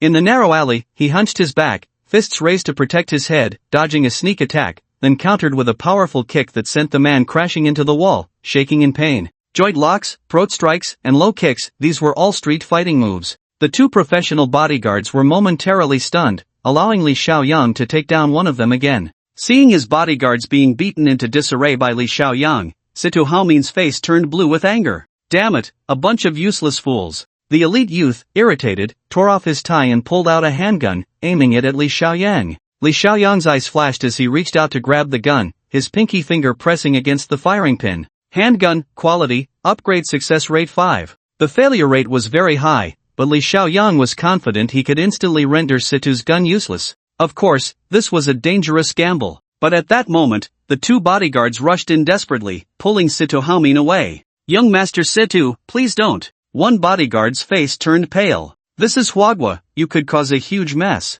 "Yes, young master, just beat him up to vent your anger. If you fire a shot, the first to come after you will be Miss Xuefei." Another bodyguard's words calmed Situ Haomin down. He pointed the gun at Li Xiaoyang. "Today you're lucky, but next time you won't have this chance. I, Situ Haomin, will make sure of your life if you dare to see Xuefei again." After delivering his threat, Situ Haomin gestured, "Teach him a lesson so he remembers my words." The steel pipe struck mercilessly against Li Xiaoyang's abdomen, and he let out a cry, spitting out a mouthful of blood and feigning convulsions as he crouched down. Although his physique was tough and this injury was nothing, a wise man doesn't suffer losses in front of others, he could only endure for now. Situ Haomin vented his anger, lit a cigarette, and ordered, "Give him a few more hits." Following their master's orders, the bodyguards swung their steel pipes with all their might, targeting Li Xiaoyang's chest, abdomen, and back. They were cautious, carefully avoiding Li Xiaoyang's vital areas to prevent any fatalities. Several residents in the alley peeked through their doors at this scene, frightened, and quickly shut their doors, not daring to call the police. Only after Situ Haomin had vented his anger did he and his bodyguards leave. Li Xiaoyang waited until they were far away before standing up to check himself. He had several bruises on his abdomen and a burning pain on his back, but nothing was broken. He rode out of the alley and immediately spotted the off-road vehicle that had just hit the road. Li Xiaoyang sneered and pedaled his mountain bike with all his might, chasing after it. The off-road vehicle slowly came to a stop, and Situ Haomin saw Li Xiaoyang chasing after him in the rearview mirror, instantly filled with rage. There weren't many people around, and the furious Situ Haomin parked the car, drew his gun, and shouted, "Do you want to eat a bullet, you bastard?" Before the two bodyguards could react, Li Xiaoyang had already reached out to press down on Situ's handgun, silently reciting in his heart that after the upgrade, the gun went off with a bang and turned into a cloud of dust. Situ Haomin was dumbfounded on the spot, and Li Xiaoyang pointed a finger and said, "Do you believe that if I want to wipe you out, I only need a pinky?" Situ Haomin's palm trembled, still holding the gun, and Li Xiaoyang punched him hard on the nose before laughing and riding away, leaving behind the young master Situ holding his nose and two bewildered bodyguards. Back home, Li Xiaoyang dragged his sore body out of the car, searching for Tang Yanran's figure, and finally saw her standing under a banyan tree at the entrance, dappled light falling on her. The corner of her black lace dress was lifted by the afternoon breeze as she stood there quietly. Li Xiaoyang stood still, silently watching, and at that moment, he suddenly realized that he had developed feelings for this charming woman that he shouldn't have. Calming his emotions, Li Xiaoyang walked over and led Tang Yanran into the house. Upon meeting again, a subtle awkwardness arose between them. Li Xiaoyang silently poured a cup of tea and then awkwardly sat down on the sofa. The corner of his shirt lifted, revealing a purplish bruise on his abdomen. Tang Yanran frowned. "You're hurt?" Li Xiaoyang forced a smile. "It's nothing, just a surface injury." With a clicking sound, Tang Yanran walked over in her high heels, reached out to lift his shirt, her frown deepening. "This is an injury from a steel pipe. You need to take off your shirt, the wound could get infected." Her tone was firm, and she walked to the fridge, taking out some ice cubes. By the time Li Xiaoyang took off his shirt, Tang Yanran had come back with a towel filled with ice cubes. For this kind of external injury, you need to apply a cold compress first. After a night, you can apply heat tomorrow, she said, her tone not gentle but her movements very skilled. She first wiped Li Xiaoyang's abdomen and back with the cold towel, then gently applied the ice cubes, rubbing softly each time and massaging the surrounding bruises with her palm. Li Xiaoyang had long forgotten the pain, watching this woman's serious and attentive demeanor, feeling a sudden pang in his heart. "You seem very experienced." Tang Yanran focused on treating his wounds. "My previous boyfriend was a thug, he came back with injuries every day, so I got used to it." Feeling her long hair brushing against his chest, he found it hard to contain his feelings. "I want to be your man." Tang Yanran's hand trembled, and she looked up at him in shock. Her brows furrowed, her mouth slightly open, wearing an expression of disbelief. Li Xiaoyang pulled her into his arms and kissed her fiercely. The feeling of breath being cut off, a near suffocating dizziness, Tang Yanran instinctively responded, and Li Xiaoyang whispered in her ear, "Sister Tang, you feel so soft right now." With a loud slap, Tang Yanran suddenly pushed him away, striking his face, and the ice cubes scattered everywhere. Li Xiaoyang gently released his hold, and the woman turned in a fluster, fumbling in her bag for a cigarette. She flicked the lighter repeatedly but couldn't get it to light, and in frustration, she threw the lighter down and walked to the windowsill. Li Xiaoyang sat still, not daring to move. Although his face was burning, the sweetness of the moment lingered in his mind. The cigarette was crushed by Tang Yanran, and after catching her breath, she suddenly asked, "Are you just playing around, or are you serious?" Li Xiaoyang stood up and walked behind her. "I'm serious. As long as you are willing, I can protect you." Tang Yanran suddenly turned around, her eyes devoid of any emotion. "Then let me make it clear to you, you can sleep with me, but you cannot love me." She lifted her chin, closed her eyes, her eyelashes trembling slightly. Li Xiaoyang was taken aback by her words, staring at the woman's expressionless face and rigid body, as if she were a walking corpse, and for a moment, he felt nothing at all. Silently stepping back, he could only say, "I'm sorry." Then he found a lighter and lit a cigarette for Tang Yanran. After a long while, the woman finally regained her composure. "Let's talk business. How much gold do you have? What's its quality?" Li Xiaoyang thought for a moment. "About 10 kilograms, the quality is definitely pure gold, but I don't know where to sell it." Tang Yanran frowned. "It's strictly prohibited to trade physical gold in the country." She took out a small notebook and began to sketch with an eyebrow pencil, then looked up after a while. "But there is one place we can try, though it involves some risk." Li Xiaoyang furrowed his brows. "Where?" "Sister Tang, are you sure?" Tang Yanran put down the eyebrow pencil. "That place is in Lehigh Ancient Town, a famous tourist area. Now, all sorts of underground items, like contraband, drugs, antiques, and gold, can be found there with buyers." She seemed to revert to her former self as a crime boss. 10 kilograms of gold, if sold in small amounts, is too dangerous. It's best to find a big buyer all at once. "I'm very familiar with the underground market over there, we can give it a try." Li Xiaoyang no longer hesitated. He chose to unconditionally trust Tang Yanran, even though his rational mind warned him that this could be a risk, possibly a trap.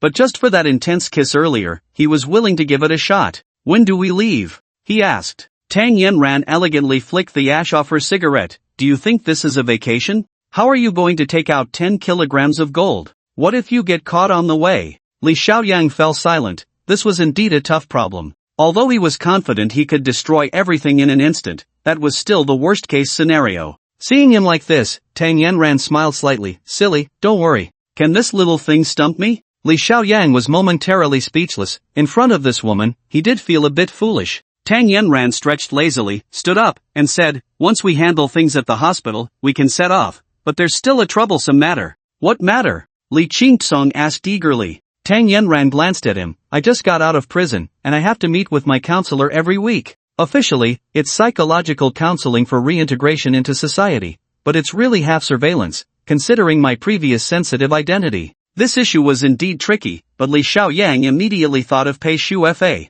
He pondered for a moment. "I can think of a way to handle this." "Then it's settled." Tang Yanran picked up her small bag. "I'll arrange the trip to Liha, you just need to prepare the goods." As she spoke, she was about to leave. "Sister Tang, aren't you staying for a meal?" Li Xiaoyang rubbed his hands together. "I'm a great cook." Tang Yanran walked to the door without a word, only replying lightly, "Not in the mood." After she left, Li Xiaoyang felt a sharp pain in his wound, but Tang Yanran's technique was indeed good. It had already swollen less. He lay on the sofa and took a nap, and after washing his face upon waking, he called Pei Shufa. "Officer Pei, where are you? I want to treat you to a meal." "No time, I'm at the hospital. Situ Haomin has been beaten." Pei Shufa sounded quite impatient. "I'm busy right now, let's talk tomorrow." Oh, I was talking about Tang Yanran." Li Xiaoyang deliberately lowered his voice. "I've got a line on her." Pei Shufa immediately became interested. "So soon?" "Wait for me, I'm coming to your place." Li Xiaoyang maliciously smiled. "What about Mr.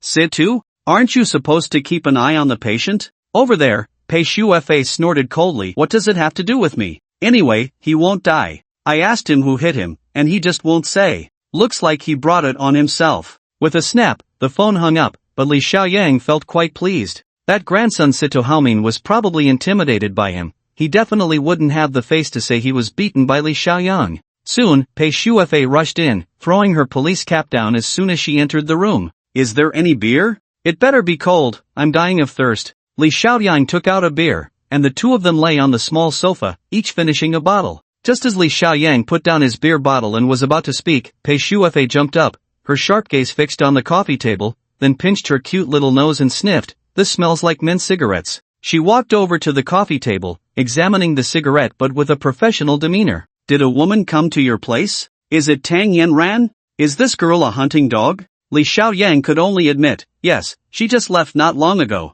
Pei Shuefei's expression turned wary. Oh, how long ago? You two are already so familiar that she came to your house? Last time she even called the police to catch you. What's going on? Li Xiaoyang stretched lazily. Officer Pei, you're not jealous, are you? Pei Shuefei sneered. Stop with the silly grin and just tell me. She started twirling a shiny pair of handcuffs in her hand. Li Xiaoyang took a deep breath. The moment of truth had arrived. He decided to tell half the truth and recounted how Tang Yanran's daughter was sick and how he had intervened. Pei Shuefei relaxed. So that's how it is. I thought Tang Yanran had been cooped up in jail for too long and wanted to find a young man like you to vent her frustrations. Hearing her speak so bluntly made Li Xiaoyang shiver. Pei Shuefei put away the handcuffs but began to think deeply. This is a good opportunity, but whether Tang Yanran will end up with Zhang Haoran is still uncertain. However, her daughter's illness will require a lot of money. She might end up going to Zhang Haoran for help. Li Xiaoyang didn't dare let her think any further and mentioned wanting to go to Liha with Tang Yanran,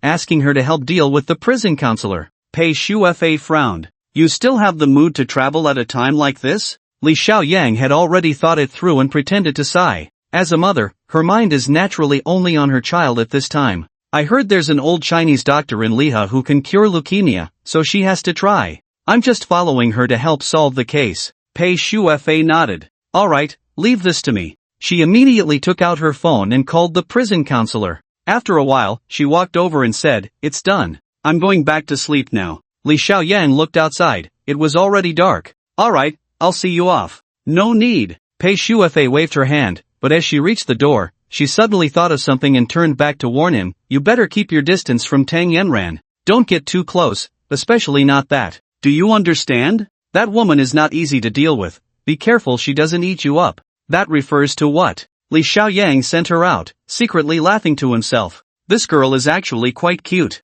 After sending Pei Shuefei away, Li Xiaoyang tossed and turned, unable to sleep. He drank several cans of beer before feeling a bit drowsy. Lying in bed, the figure of Tang Yanran slowly appeared before him, gradually transforming into Pei Shuefei's image. Drowsiness began to take over, and in a daze, the door suddenly opened, and a graceful figure walked in. The bedroom was so dim that he couldn't see the woman's face, and when he tried to turn on the light, he found he couldn't move. The graceful woman suddenly reached out to unbutton her clothes, and the sound of fabric sliding off was so stimulating in the silence. Li Xiaoyang excitedly reached out his arms, joyfully embracing this smooth body. It was so soft, so smooth. Just as the moment was about to explode, a loud knocking on the door suddenly interrupted him. Li Xiaoyang jolted awake, the spring dream vanished without a trace, and he was left holding a pillow. Cough! Li Xiaoyang tossed the pillow aside, feeling quite displeased. Wrapping the sheet around himself awkwardly, he shouted, Wait! His mind was still lingering on the spring dream from last night, where the woman entwined with him seemed to be Tang Yanran,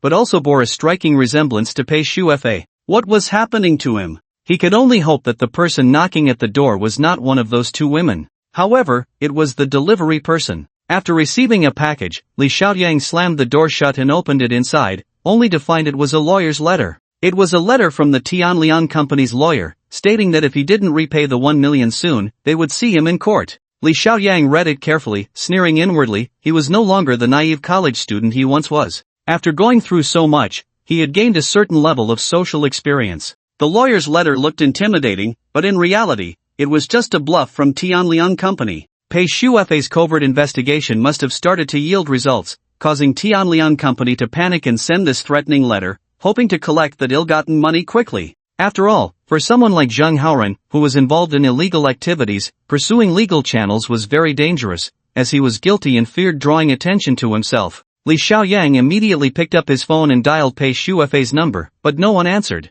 He called 3 times in a row, but couldn't reach the female officer. Furrowing his brows, he wondered if something had happened. There must be a powerful protective umbrella behind Tianlian Company, and Pei Shuefei had a fiery temper. The more he thought about it, the more uneasy he became. It was already 10 a.m. He hurriedly got dressed and rode his bike to the Yijing Hotel. Anxiously arriving at Pei Shuefei's room, Li Xiaoyang gently knocked on the door, waiting for a long time with no response, which made him even more anxious. Looking down, he noticed the door was slightly ajar. With a gentle push, he found it was unlocked. Steadying his breath, he peered through the crack to check for any unusual circumstances before stepping inside. He called out a few times for Officer Pei, but the room was eerily quiet, with no reply. He quietly approached the bedroom, gently pushed the door open, and was instantly stunned. No, he was completely dumbfounded. The morning sunlight streamed through the sheer curtains, illuminating the large bed where a girl was sound asleep, her right hand tightly gripping a dark handgun. The black gun contrasted sharply with her snow-white skin. This was no dream, and Li Xiaoyang could see it all too clearly. He swallowed hard, stiffly turned around, and with the utmost caution, quietly exited the bedroom, slowly closing the door behind him.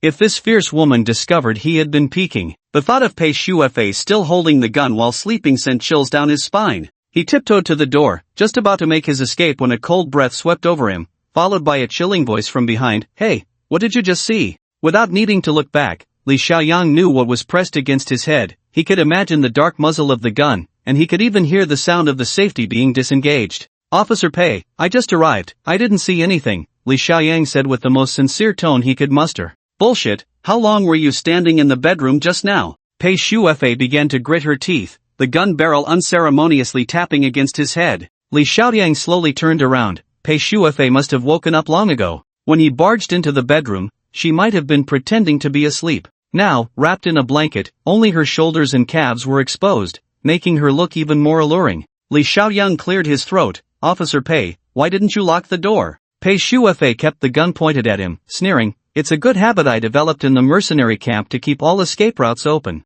I didn't expect you to be so shameless as to dare to spy on me." Pei Shuefei gritted her teeth in anger. It was also her fault for drinking a bit too much last night due to her bad mood, which is why she hadn't noticed Li Xiaoyang's arrival in time. However, this guy really had some skills. He had been so careful that if he were an enemy, she would have been in trouble. Li Xiaoyang knew that the more he explained, the worse it would get, so he carefully pulled out the lawyer's letter from his pocket, pretending to be nervous. "Officer Pei, this is not the time for jokes. Something big has happened." His exaggerated expression immediately shifted Pei Shuefei's attention. The beautiful woman reached out to take the lawyer's letter, set down her gun, and sat on the sofa to read it. After finishing, she laughed. "Good news, this is a good omen. Tianliang Company has finally revealed its flaws." Seizing the opportunity, Li Xiaoyang sat beside her. "What flaws?" Pei Shuefei pointed to the signature on the lawyer's letter. "This law firm is from the city. I'm familiar with it. They specialize in shady business, serving those unscrupulous wealthy people. With this connection, we can follow the clues," she said proudly. "This is all from my recent investigation, forcing them to show their vulnerabilities. Don't worry, even if it goes through the judicial process, there's still a procedure. Just use the excuse of repaying the money and meet Zhang Haoren to extract some information." Seeing that she seemed to have forgotten what had just happened, Li Xiaoyang relaxed. "That's easy. With Officer Pei supporting me from behind, I'm not afraid." However, Pei Shuefei slammed her hand on the sofa in frustration. "Speaking of this makes me angry. I might have to go back to the city for a while." Li Xiaoyang was taken aback. "What's going on?" Pei Shuefei crossed her long legs, completely unconcerned about the spring light peeking out from the blanket. "The city bureau has arranged for me to go out for training." Li Xiaoyang frowned. "Training? What kind of training?" Pei Shuefei tossed her hair. "The higher-ups want me to attend an international anti-terrorism seminar in the city, which will take over a month. They've even taken back my service weapon." She reached for the gun on the sofa. "But I still have my own piece. That's not a problem. It's just that this matter feels suspicious." Li Xiaoyang fell silent. Sending Pei Shuefei out at this time definitely had hidden motives. Sure enough, Pei Shuefei sneered. "It seems Zhang Haoren is not simple. I've only been investigating Tianliang Company for a few days, and already someone behind the scenes has made an appearance. This training is clearly meant to prevent me from continuing my investigation." Her eyes glinted coldly. "But the more they do this, the more problematic Zhang Haoren becomes. This is a big case." Li Xiaoyang pondered for a moment. "Can you find an excuse not to go?" Pei Shuefei shook her head. "The city bureau designated me to go, and that old man in my family insists I go back to see him. For now, I really have no choice. I must return to the city." Li Xiaoyang remembered that Pei Shuefei's home seemed to be in the city, and she didn't even have to pay for her stay at this hotel, suggesting she had a significant background. He shook his head and smiled bitterly. "I'm afraid Zhang Haoren will use this time to clean up the company. If there's no evidence left, that would be troublesome." Pei Shuefei patted his shoulder, encouraging him. "Don't worry,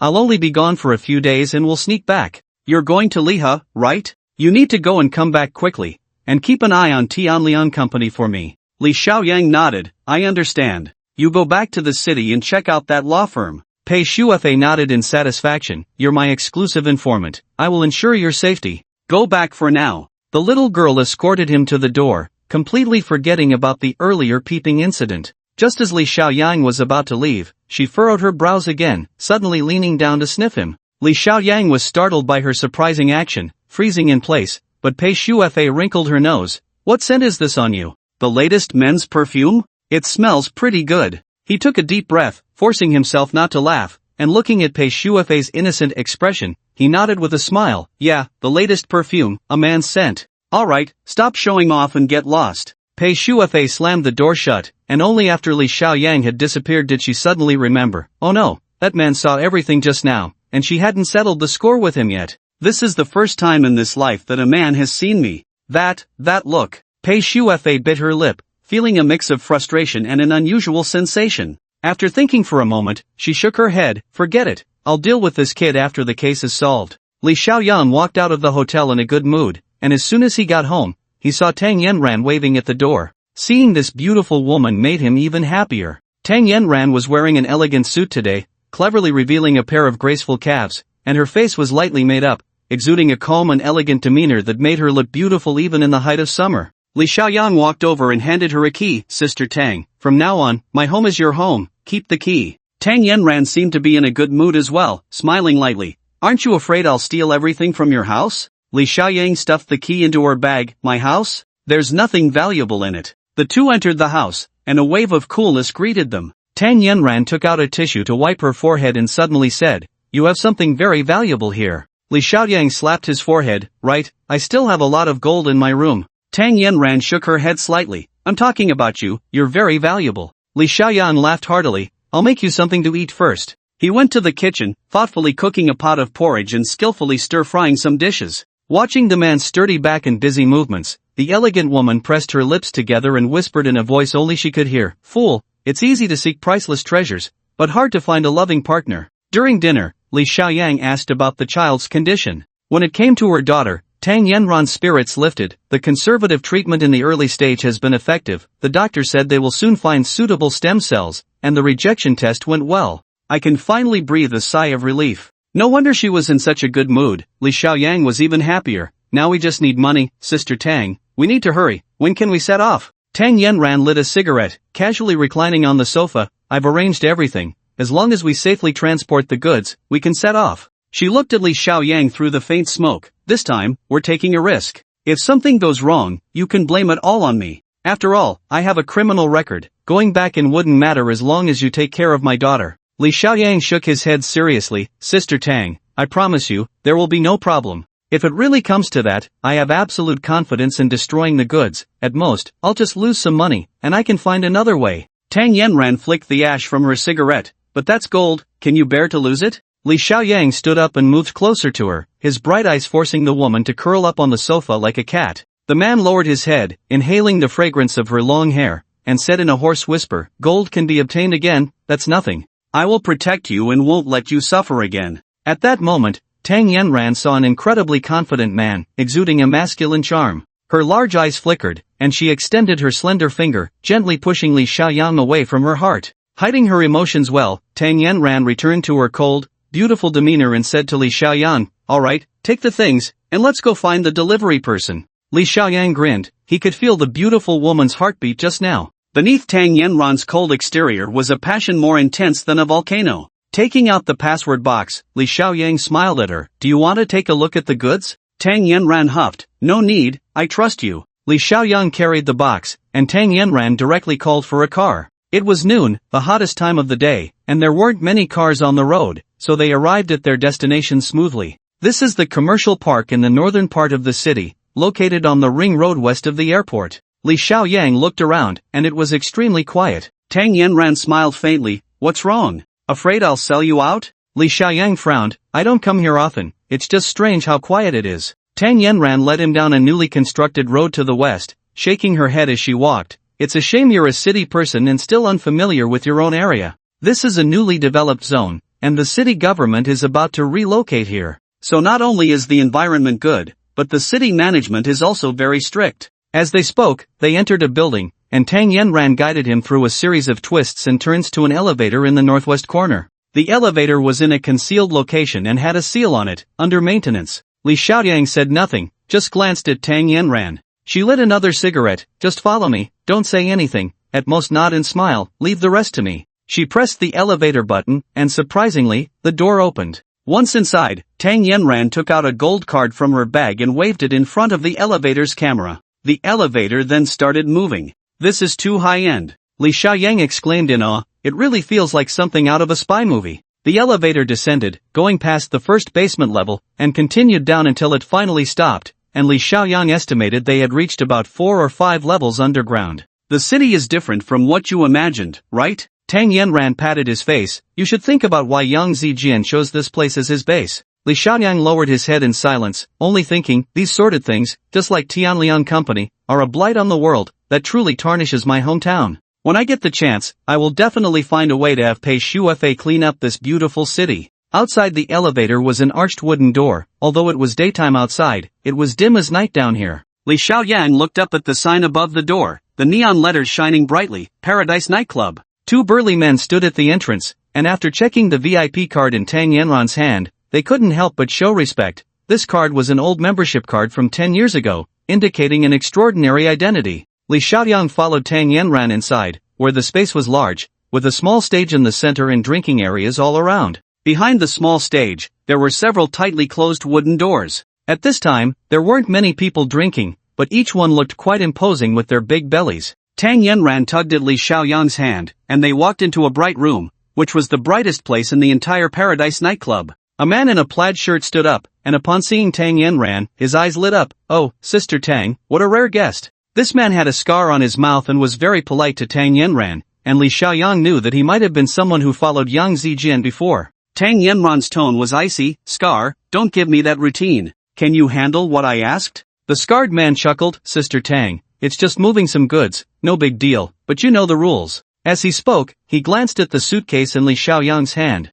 The goods won't harm anyone, they're non-toxic and harmless, Tang Yanran replied calmly. Good, then it's easy to handle. The scarred man immediately made a phone call and then smiled. We'll set off in 10 minutes, but the journey is a bit long, it will arrive on time in 3 days. After he finished speaking, he sized up Li Xiaoyang. And this brother is? Li Xiaoyang met his gaze without fear, disregarding Tang Yanran's attempt to stop him, and calmly said, I'm Yanran's friend. How do you guarantee my goods will arrive safely? The scarred man chuckled. Don't worry, we specialize in this. Just then, a short man walked in through the back door, carrying a large box. In front of Li Xiaoyang, he placed his suitcase inside, sealed it with a lock, and then handed the key to Li Xiaoyang. This set was extremely skilled. The back door opened, revealing a corner of the underground garage, and the box was sent into a military green truck right in front of everyone. The scar-faced man took out a mobile phone, opened the screen, and handed it over, real-time monitoring throughout the process, ensuring everything is foolproof. Li Xiaoyang took the phone and saw that the video surveillance showed exactly what was happening inside the truck, with a timestamp displayed. His box was placed in a prominent position, indeed allowing for monitoring at any time, without worrying about being swapped out. These people, he thought, must be transporting something unusual regularly. The entire process was executed with such professionalism. The scar-faced man continued with pride, my vehicle is exempt from inspection throughout the journey. We have people behind us, don't underestimate this military vehicle. If you want to transport illicit goods, we can handle it. Now, the fee for this time is. Tang Yanran frowned, no need for this nonsense. I know your price, just pay when the goods are delivered. She clearly wanted to leave, pulling Li Xiaoyang along. The scar-faced man blocked their way with a grin. Sister Tang, your price was from a few years ago. Business isn't easy now. He extended 5 fingers, 5 figures, can't go lower than that, and this is still considering your face, Sister Tang. Tang Yanran's brows furrowed. 50,000. Do you think I'm a fool? What kind of price is this? Hey, Sister Tang, don't be angry. The scar-faced man opened the door with a sly smile. Let's talk outside.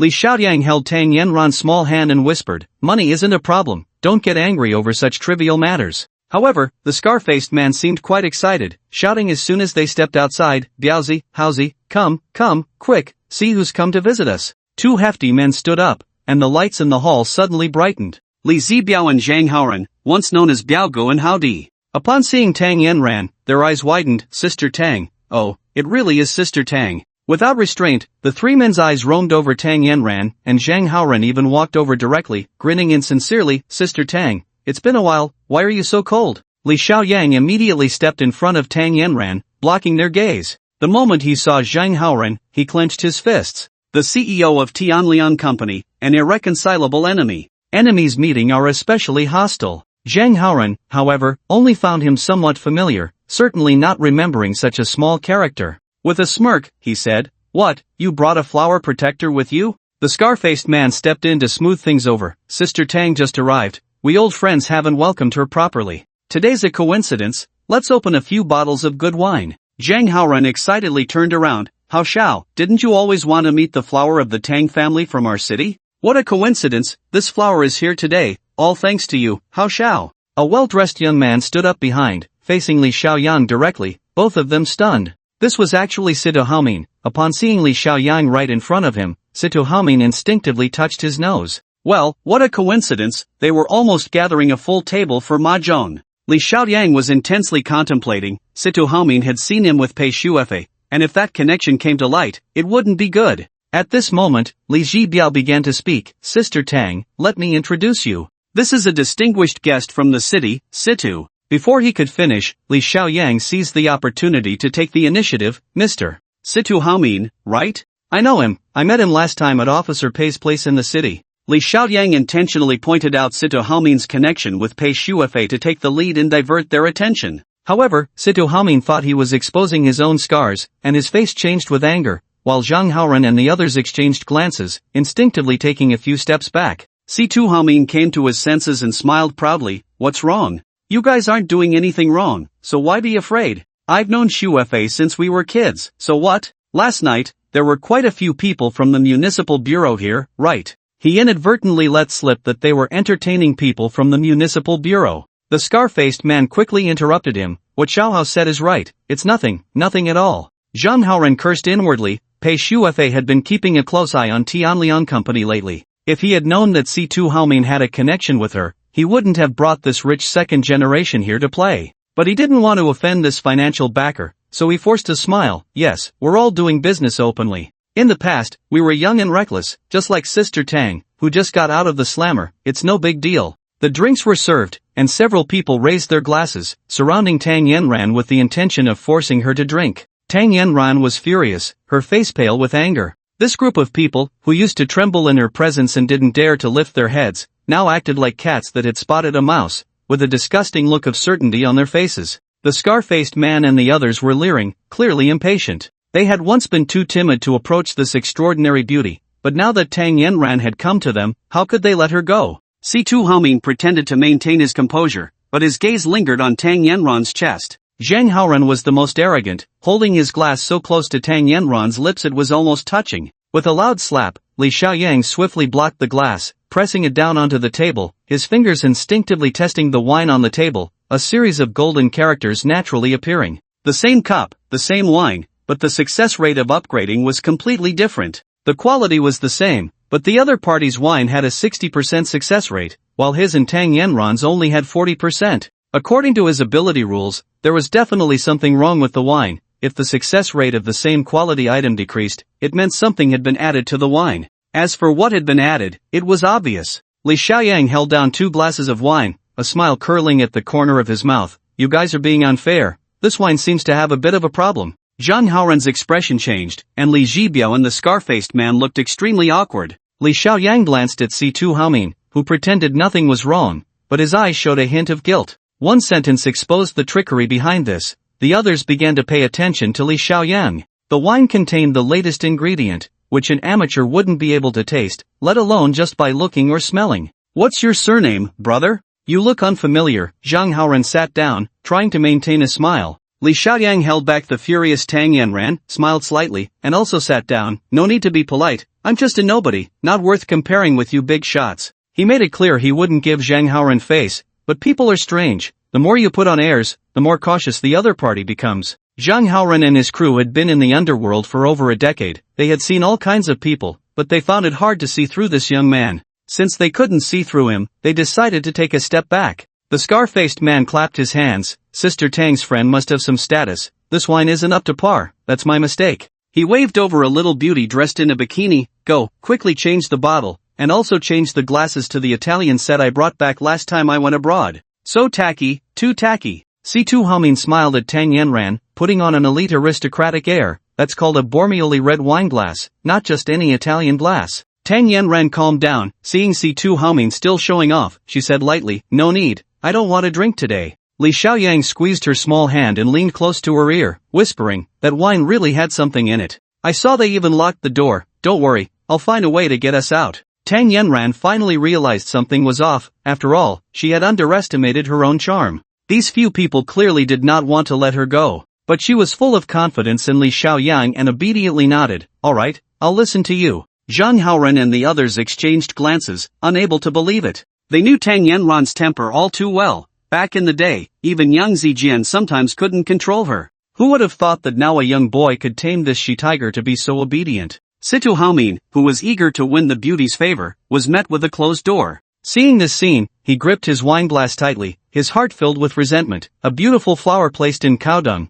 What charm did this kid have? First, there was Pei Shuefei, and now Tang Yanran. This was truly outrageous. The wine sent this time was fine, just some port wine mixed with vodka, a combination clearly meant to get people drunk. Strong and potent. Li Xiaoyang had average drinking capacity, and although Tang Yanran could hold her liquor, she couldn't withstand the crowd. Before long, both of them were half drunk. Zhang Haoren secretly made a face at the scar-faced man. "Drinking alone is boring. Come on, bring that microphone over and let Sister Tang sing a song." The scar-faced man chuckled. "Right, after all these years, I haven't heard Sister Tang's voice yet." Li Jibiao, his tongue already thick, added, and dance a bit too. "Sister Tang's figure is really good. She must dance beautifully." This was undoubtedly a blatant humiliation for Tang Yanran, but it was she who had brought Li Xiaoyang into this den of wolves. For Li Xiaoyang, just as she was about to endure the humiliation and stand up, Li Xiaoyang spoke up again. "Brothers, singing is boring. How about I show you a magic trick instead?"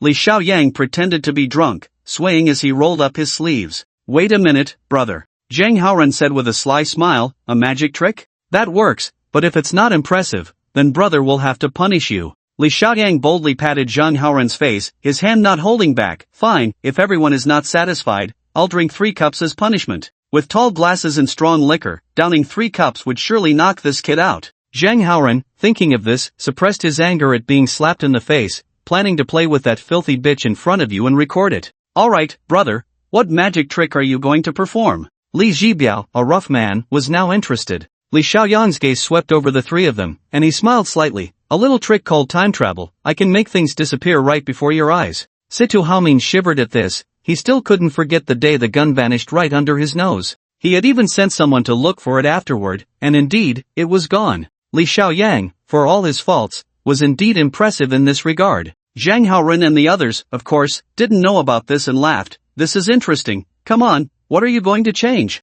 Li Xiaoyang squinted. "This ordinary stuff isn't interesting to change." "Oh, brother Zhang, that's a nice watch you have. It's a Rolex, right?" He sneered inwardly and looked at Li Jibiao. "Brother Biao, that gold chain of yours is really extravagant. It must weigh a few pounds." The scar-faced man laughed and casually took off his large gold ring. "And this one, custom made with diamonds, 88 grams, 99% pure gold." "You're right, brother, if we're going to play, let's play big, but if you mess it up, the punishment will be doubled." Rolex gold watch, quality, upgrade success rate 11. Gold necklace, gold ring, quality, upgrade success rate 1. Li Xiaoyang smiled. "No problem." Saying this, he poured 3 cups of liquor and, with a half-smile, said, "But brother, I've only learned half of this magic trick. If it disappears, I won't be able to get it back. If you guys are reluctant, just pretend I didn't say anything and drink up." "Damn, trying this tactic." Zhang Haoren and the others exchanged glances, thinking this kid was too naive. "This little trick is nothing," Zhang Haoren said boldly.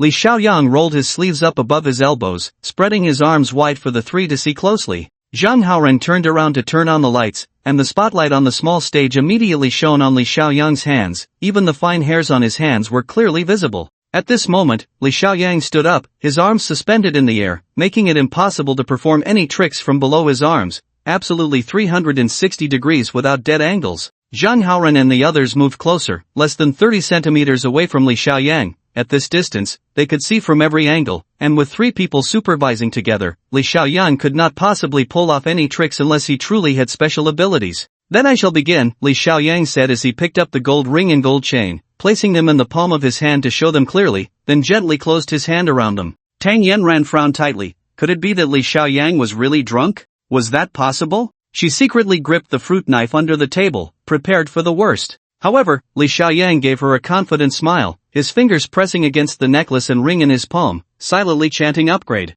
Li Xiaoyang's hand remained motionless, without any flashy movements. After silently chanting upgrade, a failure prompt immediately rang in his ears, and the cluster of gold and diamonds in his palm naturally turned to dust. The most surprising part, however, was that the voice continued to prompt, "Congratulations, host, upgrade success rate increased by 1/10,000th." Li Xiaoyang smiled, a refreshing smile, and under the gaze of 6 eyes, he slowly opened his hand, revealing nothing. "Hey!" Li Zhibiao almost jumped up. The scarred man immediately sobered up by 8 points, while Zhang Haoran's expression was the most spectacular, nearly choking on a sip of wine, coughing so hard he almost brought up last night's dinner. Li Xiaoyang did not give them time to reconsider and immediately picked up the Rolex gold watch on the table. A limited edition Rolex, although the brand could not compare to Patek Philippe, its price was not low. It seemed even more valuable than the watch Li Xiaoyang had once scrapped. Zhang Haoran licked his lips, his heart tightening. The result, of course, was an upgrade failure. Li Xiaoyang clapped his hands, completing this near-miraculous performance under the spotlight, and the voice prompted again, "Congratulations, host, upgrade success rate increased by 3/10,000ths." Zhang Haoran stood up, panting, This.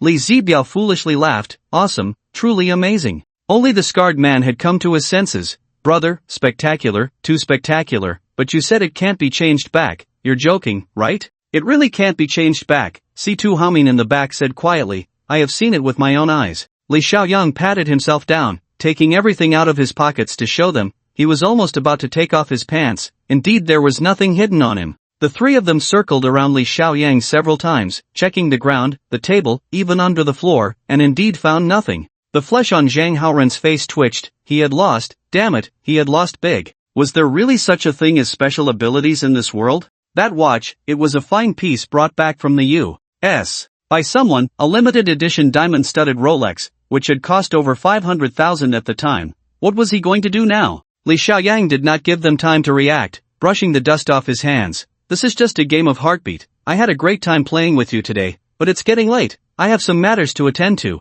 The scarred man twitched his mouth, kicking Li Zhibiao, who was still squatting on the ground searching. "It's still early, brother. If you're tired, there are plenty of VIP rooms inside, and many beautiful women. Why not stay and have some fun?" Zhang Haoran's face darkened, following up, "Yeah, it's still early, there's a performance tonight. I think Sister Tang should stay too. Have some fun." The fruit knife in Tang Yanran's hand had already been hidden in her bag. She stood up and said lightly, "I need to go to the restroom." The scarred man smiled, waving to call over a girl. "Go, help my sister to the restroom, be careful." Tang Yanran huffed, turning to go to the restroom, and as she passed by Li Xiaoyang, she gave him a glance. Li Xiaoyang understood. "I also need to pee." The scar-faced man stood up and said, together. The restroom was luxuriously decorated, with a door separating the men's and women's sections, and inside were all enclosed stalls. To ensure the privacy of the VIPs, all the restroom doors had built-in safety locks. Li Xiaoyang glanced at the location. This restroom was right next to the office, with the garage behind it. Did Tang Yanran want to escape through here? He relieved his bladder comfortably while dealing with Zhang Haoran and the others, keeping an eye on the commotion over there. Just a few steps out, he heard a sharp scream from the women's restroom. Everyone froze, but Li Xiaoyang dashed into the women's restroom, quickly locking the door behind him. Looking up, he saw the little girl who had been watching Tang Yanran cornered by a fruit knife against the wall. Tang Yanran, holding the fruit knife coldly, asked, "Little sister, this is a converted underground garage, there should be a back door, right? Do you know where it is?" The little girl was so scared she was dumbfounded, trembling as she pointed to the large window in the restroom, saying, "Be behind, there's a door behind the window." Tang Yanran raised an eyebrow, tore her skirt halfway with a rip, revealing her beautiful leg, ready to make a big move to climb out the window. Li Xiaoyang rushed over, glaring fiercely at the little girl, "Stay here quietly, don't open the door later, or be careful when you walk in the future." Then he reached out to support Tang Yanran's waist, but couldn't muster much strength. Tang Yanran grabbed his hand and pressed it against her ample backside. "Support me, hurry. Li Xiaoyang felt his palm filled with something wonderful, soft as cotton and bouncy like jelly. He steadied himself and lifted Tang Yanran up. Then, he supported himself on the windowsill and climbed out after her. Behind the restroom was a pile of clutter, with used condoms and various syringes scattered on the ground. Holding back his disgust, the two arrived at a concrete wall. Behind this wall was the garage, leading directly to the elevator, which was the back door of the emergency exit. However, the back door was locked with a heavy chain, the padlock weighing dozens of pounds. There was a frantic knocking sound from the restroom, but the little girl seemed so scared that she really didn't open the door. But time was running out, and when Tang Yanran saw the lock, she felt a bit desperate. Li Xiaoyang quickly walked over, squatted down, and whispered, "Sister Tang, keep an eye on the back for me. I'll be done in 30 seconds. He blocked the view from behind with his body, grabbed the heavy lock, and silently chanted for an upgrade. He didn't even have time to check the success rate, but damned if he didn't hear the prompt that the upgrade was successful,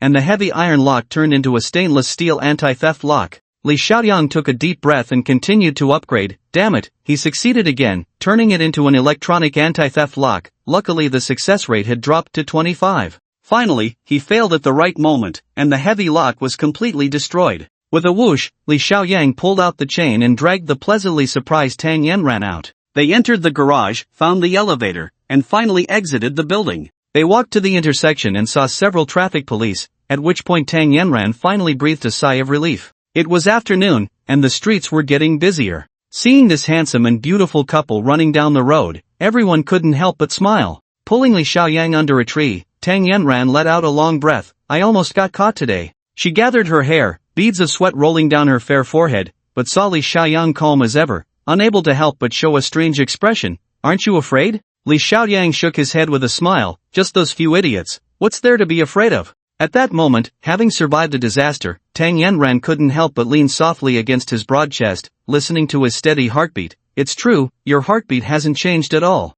You really are hard to read. Li Xiaoyang gently patted her shoulder. When it really comes down to it, with just one finger, I could wipe them all out, guaranteed cleanly, not a drop of blood would be spilled. Tang Yanran's lips curled up. Alright, I know you're amazing. Can't you just stop bragging? But how did you make those things disappear just now? That magic trick was incredible. She reached out and rubbed the man's palm with her finger. Did you hide it in your flesh? Li Xiaoyang chuckled as she tickled him, saying, I only used one finger to do it. Tang Yanran playfully slapped him. Let's go, stop showing off here. After returning home, Li Xiaoyang took out the phone given to him by the scarred man. Sister Tang, they better not have any ideas about my goods, or we'll be in big trouble. Tang Yanran smiled. Don't worry, this time they just took a hidden loss. You did well not to confront them directly. Besides, the scarred man has made quite a bit of money from this transport line. He won't ruin his own reputation. He still has to consider the basic trust on the road. Li Xiaoyang looked down, and sure enough, the phone screen showed that the goods were in transit, and the box was fine.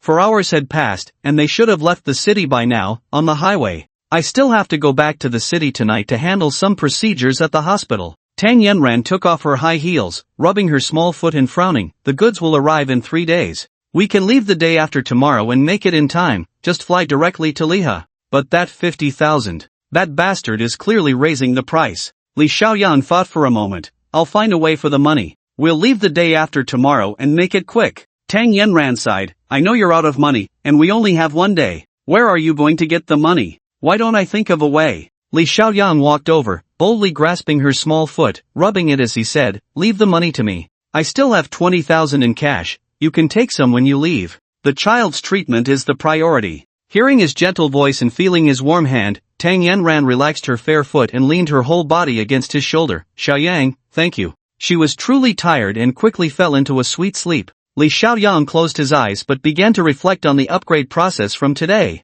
With a success rate of less than 40%, that big iron lock had surprisingly upgraded successfully twice in a row. It was probably not just luck. Could it be that the previous failures with the watch and necklace had increased the success rate for the next attempt? Li Xiaoyang thought of the strategies for enhancing equipment in the game. It made sense. Before enhancing equipment, if you fail a few times first, the success rate for the next attempt would definitely increase. Many players had even figured out enhancement formulas, like failing twice guarantees a success on the 3rd try, failing 3 times guarantees a success on the 4th. Why hadn't he thought of this before? He could try this tactic next time he upgraded. When Tang Yanran woke up, it was already evening. She only had a bowl of porridge before hurriedly leaving. After all, her daughter was still waiting for her at the city hospital. Li Xiaoyang secretly stuffed 10,000 yuan into her bag and sent her to the bus station. From their initial distrust to their reluctant farewell now, it seemed that a subtle bond had formed between them. But Li Xiaoyang's thoughts quickly returned to the current dilemma. He had to find a way to earn 50,000 yuan in just 1 day. Even selling phones would be too late. Moreover, the electronic market had recently undergone drastic changes, with various crackdowns on counterfeit goods, causing many counterfeiters to go bankrupt. Li Xiaoyang spent the entire night thinking about this, and just before dawn, he finally thought of a breakthrough. He thought of medicinal materials, especially precious ones, like ginseng, deer antler, and cow bile, which were all in short supply and hard to find in the market. As soon as dawn broke, Li Xiaoyang rode his bike to the city's medicinal market. After surveying the area, he finally arrived at a stall that specialized in cow bile. Cow bile was definitely a treasure, with rich medicinal value, and the price of natural cow bile was said to be more expensive than gold, mainly because rarity made it valuable. After all, 99% of what was on the market was low-quality, artificially synthesized cow bile. Li Xiaoyang chose the largest shop he could find, which specialized in wholesale cow bile. He wasn't sure about the quality, but the quantity was indeed substantial. After some haggling, he spent 8,000 yuan to buy 20 kilograms of artificial cow bile. Once the cow bile was packed, he wandered around the market a few more times, spending the last 2,000 yuan he had on ginseng, specifically the kind packaged in gift boxes. When he got home and opened the bag of cow bile, Li Xiaoyang immediately smelled a strong chemical odor. He reached out to test it. Quality, upgrade success rate 75. When he scrapped the gold watch and necklace at the nightclub, he received a total success rate increase of 0, which combined with the previous 0, made the 0.5% increase negligible and easily dismissible. Li Xiaoyang then took out the ginseng, which was also artificially cultivated. Although it looked plump and firm, its nutritional value was quite low. The wild ginseng, known as a rare treasure of the land, required decades or even centuries of essence absorption to bear fruit. However, Li Xiaoyang bought this ginseng to validate his theory of upgrading equipment. He first attempted to upgrade the ginseng, and the success rate for upgrading the inferior ginseng was around 70. The first upgrade succeeded, and the ginseng appeared, becoming thin and shriveled, but when he pinched it, it emitted the true scent of ginseng. When he failed, the ginseng turned to dust, and this time the success rate plummeted to 30. After 3 consecutive failures, Li Xiaoyang took out a piece of artificial cow bile, and with a ding, the upgrade succeeded. The dark yellow cow bile particles transformed into a light golden color, releasing a faint, fragrant, and slightly bitter aroma. After 4 consecutive failures with the ginseng, he finally picked up the cow bile, held his breath, and silently chanted for the upgrade. A faint golden light flashed, and it truly succeeded. The cow bile felt smooth and cool in his hand, and the light, fragrant scent was very pleasant. The golden characters displayed that the next upgrade success rate had dropped to 35. Unfortunately, he failed this time. Thus, Li Xiaoyang used hundreds of ginseng roots and 10 kilograms of cow bile for experiments, attempting to improve the success rate of the cow bile through continuous scrapping of ginseng. When he was left with only 3 kilograms of cow bile, he reached a harsh conclusion: that theory of enhancement and upgrading was complete nonsense. No matter how many times he failed before, the success rate for the next attempt still depended on luck, or rather, probability. The only consolation was that he had successfully obtained 3 kilograms of cow bile. Li Xiaoyang pinched the remaining cow bile into small pieces the size of fingernails and then buried himself in upgrading. Failure, failure, and more failure. Eventually, everything turned to dust, and Li Xiaoyang felt like crying without tears. Over 10,000 yuan had gone down the drain, and this time he truly felt the ruthlessness of luck. He got up dejectedly. The taste of failure was unpleasant. In a moment of carelessness, he tripped over the coffee table, and as he braced himself with both hands on the ground, he felt a sharp pain in his left hand. When he got up, he realized that he had accidentally pressed his left hand into a pile of dirt, which hurt badly. But what was that shiny thing? Li Xiaoyang used his fingernail to dig out a shiny little sand grain from his palm, a small particle that looked like shattered glass. Suddenly, a voice echoed in his ears: Level 1 Lucky Crystal. A crystal produced when upgrading valuable items fails, can slightly increase the success rate. Li Xiaoyang was taken aback, then became furious. Why didn't you tell me about this thing earlier? The voice remained silent. Li Xiaoyang recalled that these crystal particles were the waste produced when he failed to upgrade the Patek Philippe watch last time. He hadn't paid attention then, but who would have thought it was a lucky crystal? The function of this thing, without the voice explaining, he could also guess. Like the lucky gems in games, it could increase the success rate of upgrades, and that was definitely a treasure. Li Xiaoyang paced back and forth in excitement, finally finding the bag containing the cow bile. He gathered the remaining bits of cow bile together and managed to form a small piece. Holding the cow bile and a few lucky crystals together, the golden characters flashed rapidly, and the success rate for upgrading the cow bile had remarkably increased to 80, a full 5 percentage points higher. Li Xiaoyang's heart stirred. Gripping the lucky crystals, he pointed them at his chest. Through the mirror, golden characters appeared above his head. Li Xiaoyang, upgrade success rate 99. Wait, why hadn't the success rate increased at all? That voice finally spoke. Level 1 lucky crystals can only enhance the success rate of ordinary items. If the host wants to enhance themselves, they must use crystals of level 3 or above for it to be effective. A Patek Philippe watch worth 10,000 had only yielded a level 1 crystal, so level 3 crystals felt far out of reach. Nevertheless, Li Xiaoyang focused on upgrading the cow bile. With the support of these lucky crystals, the cow bile successfully upgraded, and he squeezed all the level 1 lucky crystals he could find in his hand, raising the success rate of the cow bile by a full 7 percentage points. Li Xiaoyang silently chanted the upgrade. A faint golden light flashed, and it succeeded. Cow bile. This was the second successful item, and Li Xiaoyang let out a wild laugh. Against the backdrop of that monstrous failure rate, he finally saw more hope. The cow bile transformed into a translucent golden yellow, with a medicinal scent that also carried a hint of fresh grass. Li Xiaoyang checked the time. It was still before noon, so he thoroughly cleaned the entire room, but unfortunately, he couldn't find any more lucky crystals. He decided to sell the cow bile first and make some money. As long as this trip to Liha went smoothly and he earned a substantial amount, he could find a way to improve the upgrade rate. Li Xiaoyang carefully wrapped the cow bile in a wooden box, then changed into a more formal suit. This time, he didn't ride a bike but took a taxi to the largest traditional Chinese medicine pharmaceutical group in the city. In Li Xiaoyang's memory, this Tianhe group was the top pharmaceutical company in the city, definitely capable of acquiring the top-grade cow bile he had on hand. Upon arriving at the reception, he had to exert a lot of effort to persuade the security guard to connect him to the technical department's phone. Before long, the other party asked him to go directly to the workshop office for a meeting. The workshop of the pharmaceutical factory was very quiet, with only the sound of machines processing pills. In the office, there were several researchers in white lab coats, and a middle-aged woman who introduced herself as Director Li received him. Upon hearing his purpose, Director Li showed a look of skepticism. Natural cow bile is quite rare now, after all, it's not like before. Nowadays, even cattle are fed synthetic feed. Cows that don't eat grass. Where would the cow bile come from? However, she took the box from Li Xiaoyang's hands, and as soon as she opened it, her expression changed to one of surprise. It really does look a bit like it. Young man, just wait a moment. Director Li said as she scraped a bit of the cow bile with a small knife, performed a simple test, and then immediately picked up the phone, whispering a few words.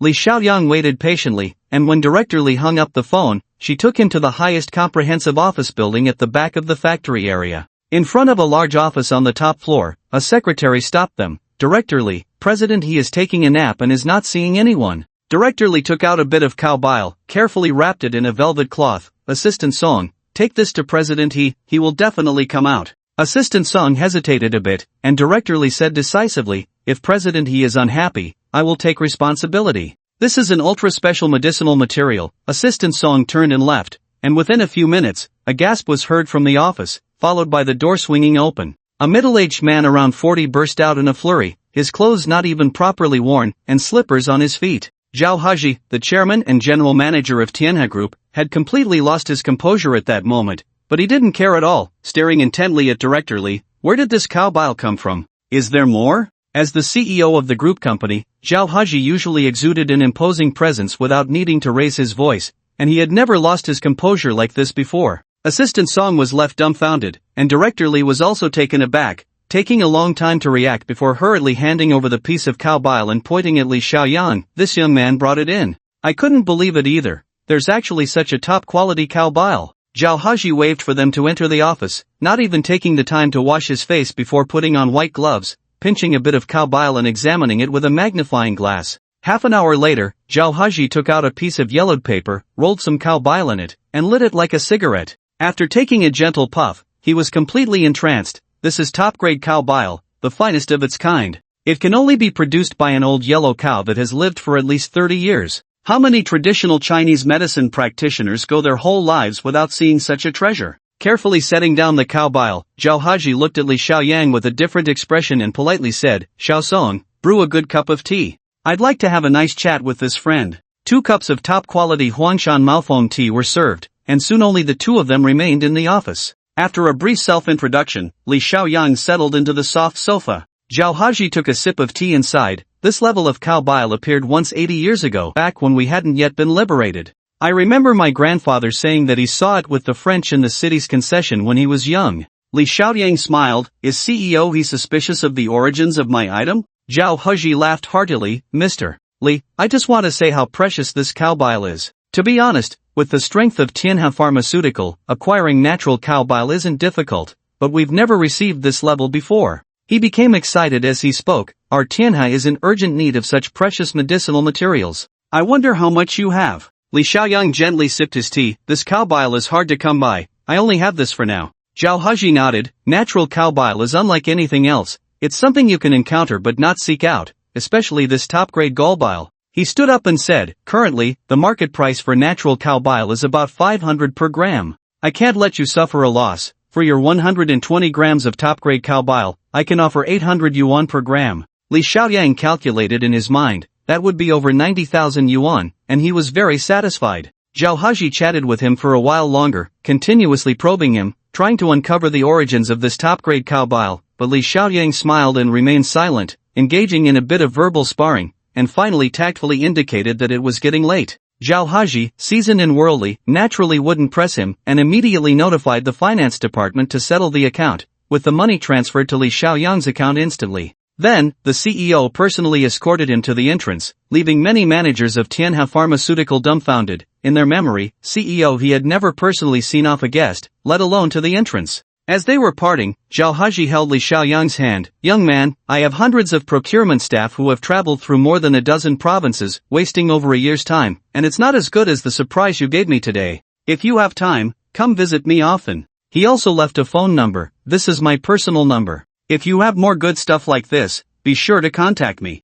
Li Xiaoyang politely accepted it. This could be a future source of income. As he sat in the taxi, he could still see Zhao Huji waving goodbye behind him, and Li Xiaoyang couldn't help but feel a surge of emotions. This was a reflection of life's value. Without that piece of top-grade cow bile, a person like Zhao Huji probably wouldn't even have met him, yet now they parted like old friends, which naturally indicated that he had seen his own worth. While he was lost in thought, he suddenly saw an off-road vehicle rush out from the back door of Tianhe Group, speeding past the taxi. Li Xiaoyang keenly recognized the people in the car. It was Zheng Haoren and Li Zhibiao. A knot formed in his heart. Could it be that the Tianhe Group had connections with these two? A person like Zhao Huji wouldn't fall so low, would he? He kept thinking about this matter all the way home, but couldn't come up with any answers. He could only wait for Pei Shufa to return and then find a way to investigate. Li Xiaoyang took out the phone given to him by the scar-faced man. The real-time monitoring showed that his goods had entered the Yun province area. In a day and a half, they would arrive at Liha.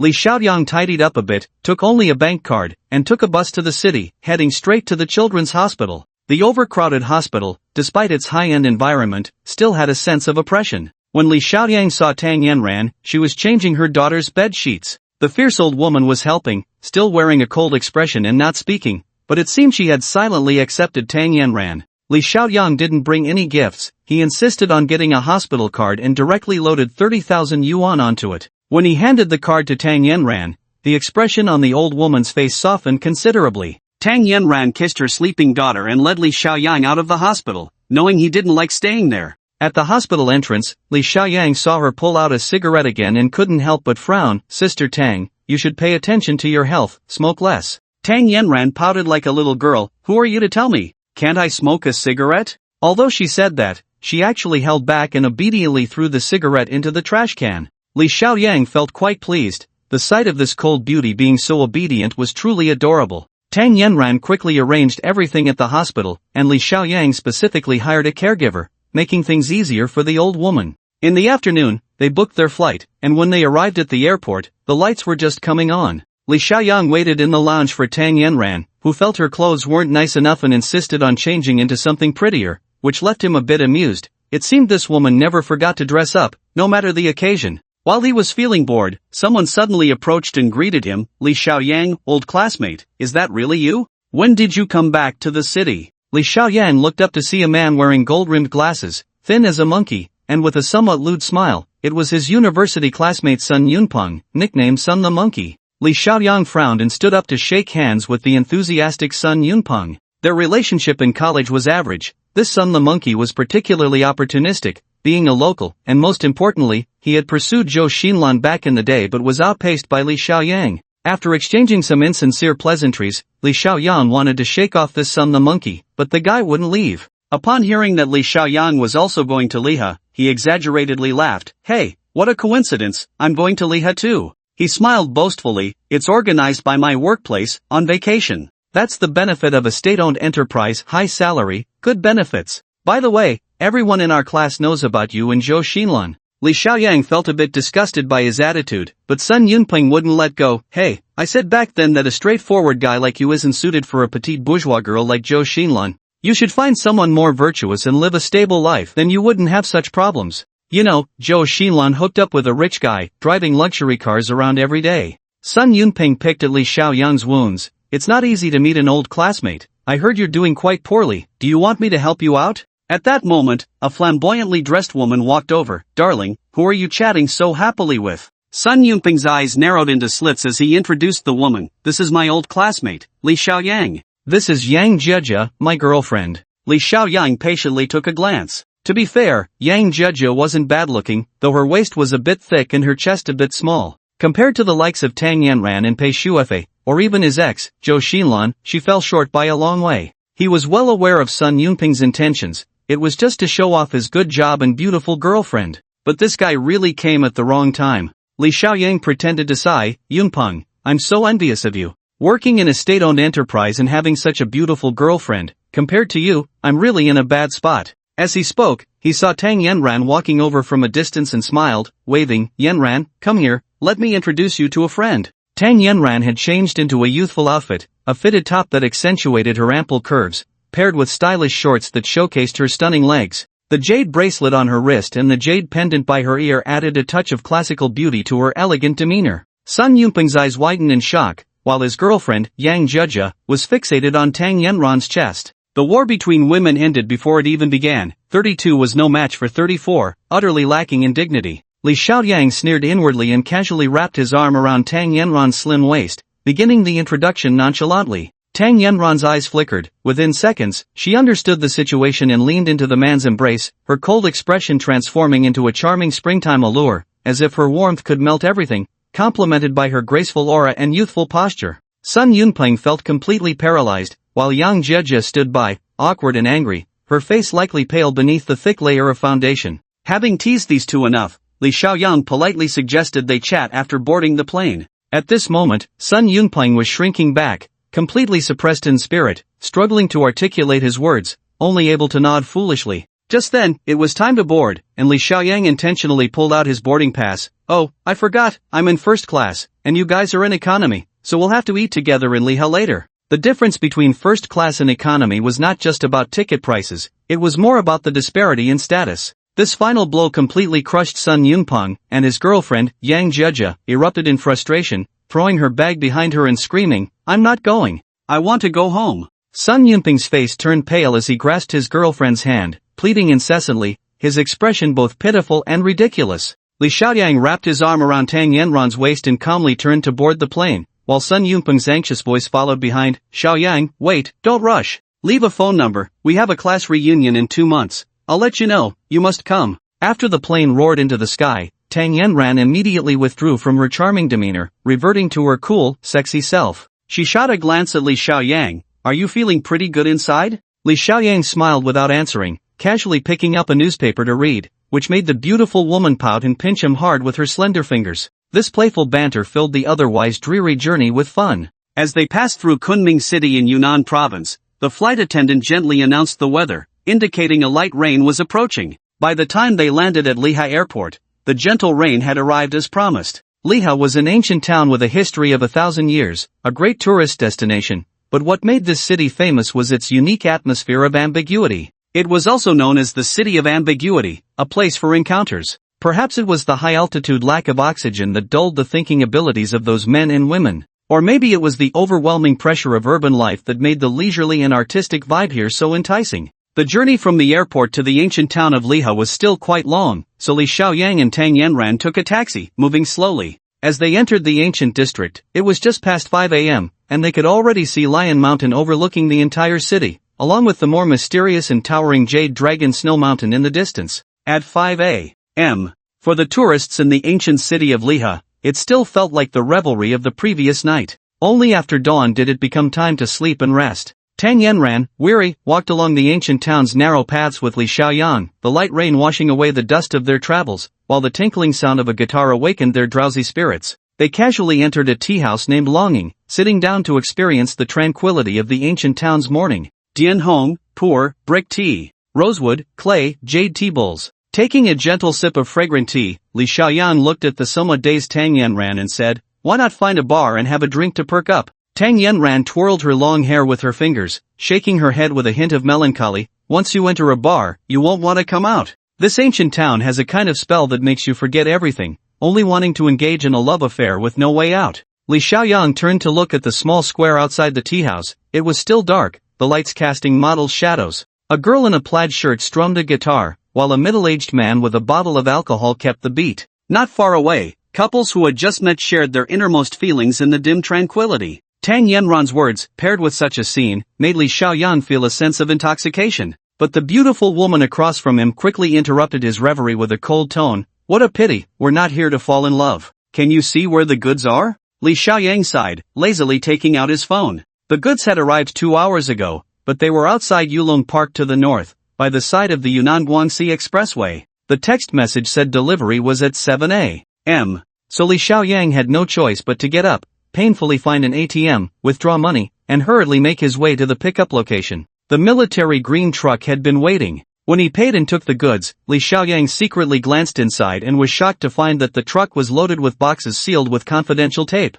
The driver not only took the money but also collected the phone used for monitoring, finally blocking Li Xiaoyang's view. "Brother, don't look anymore. These goods are very dangerous. They're meant for delivery to the northern border." Li Xiaoyang watched the military vehicle leave, finally understanding why the scar-faced man was so confident. This truck was likely delivering military supplies, or even. He didn't want to think further. Tang Yanran was still waiting in the ancient town, and he had to carry the heavy box back. The pace of life in the ancient town could be described as leisurely and slow. By the time Li Xiaoyang returned to the tea house, it was already past 9 a.m. But the surroundings were extremely quiet, with very few people in sight. When Tang Yanran saw him return, she smiled. "Not bad, found a buyer." Li Xiaoyang was surprised. "So soon?" Tang Yanran cautiously looked around. "Can't you be a bit quieter?" After taking a sip of tea, she explained, "This buyer is an old acquaintance. A few years ago, Yang Zijian had a line for goods here, and it hasn't been cut off. Since it's an old client, it saved a lot of time." Li Xiaoyang frowned. "Sister Tang, you've been in before and left a base. Do those people really trust you that much?" Tang Yanran shot him a glance with her big eyes. "Don't trust me? You don't understand the ways of the world. There are 2 types of people you can't trust. One is the kind who hasn't been caught yet but is already being watched. Those people will sell anyone to escape. The second type is those who have been caught, just finished serving their sentence or are still serving. To earn merit for a reduced sentence, they would sell even their parents." At this point, she self-deprecatingly smiled. "And someone like me, just released after serving my sentence, is the safest. First, there's no need to earn merit, and second, doing this kind of thing is more dangerous. If caught again, the sentence would definitely be severe." She spoke in detail, but her tone was displeased, clearly irritated by Li Xiaoyang's distrust. Li Xiaoyang smiled bitterly and remained silent. He wasn't doubting Tang Yanran, but this trip was a reluctant and forced move, and he had to be cautious. The atmosphere between the two was somewhat heavy, but Tang Yanran quickly adjusted. "We'll meet at 11 o'clock.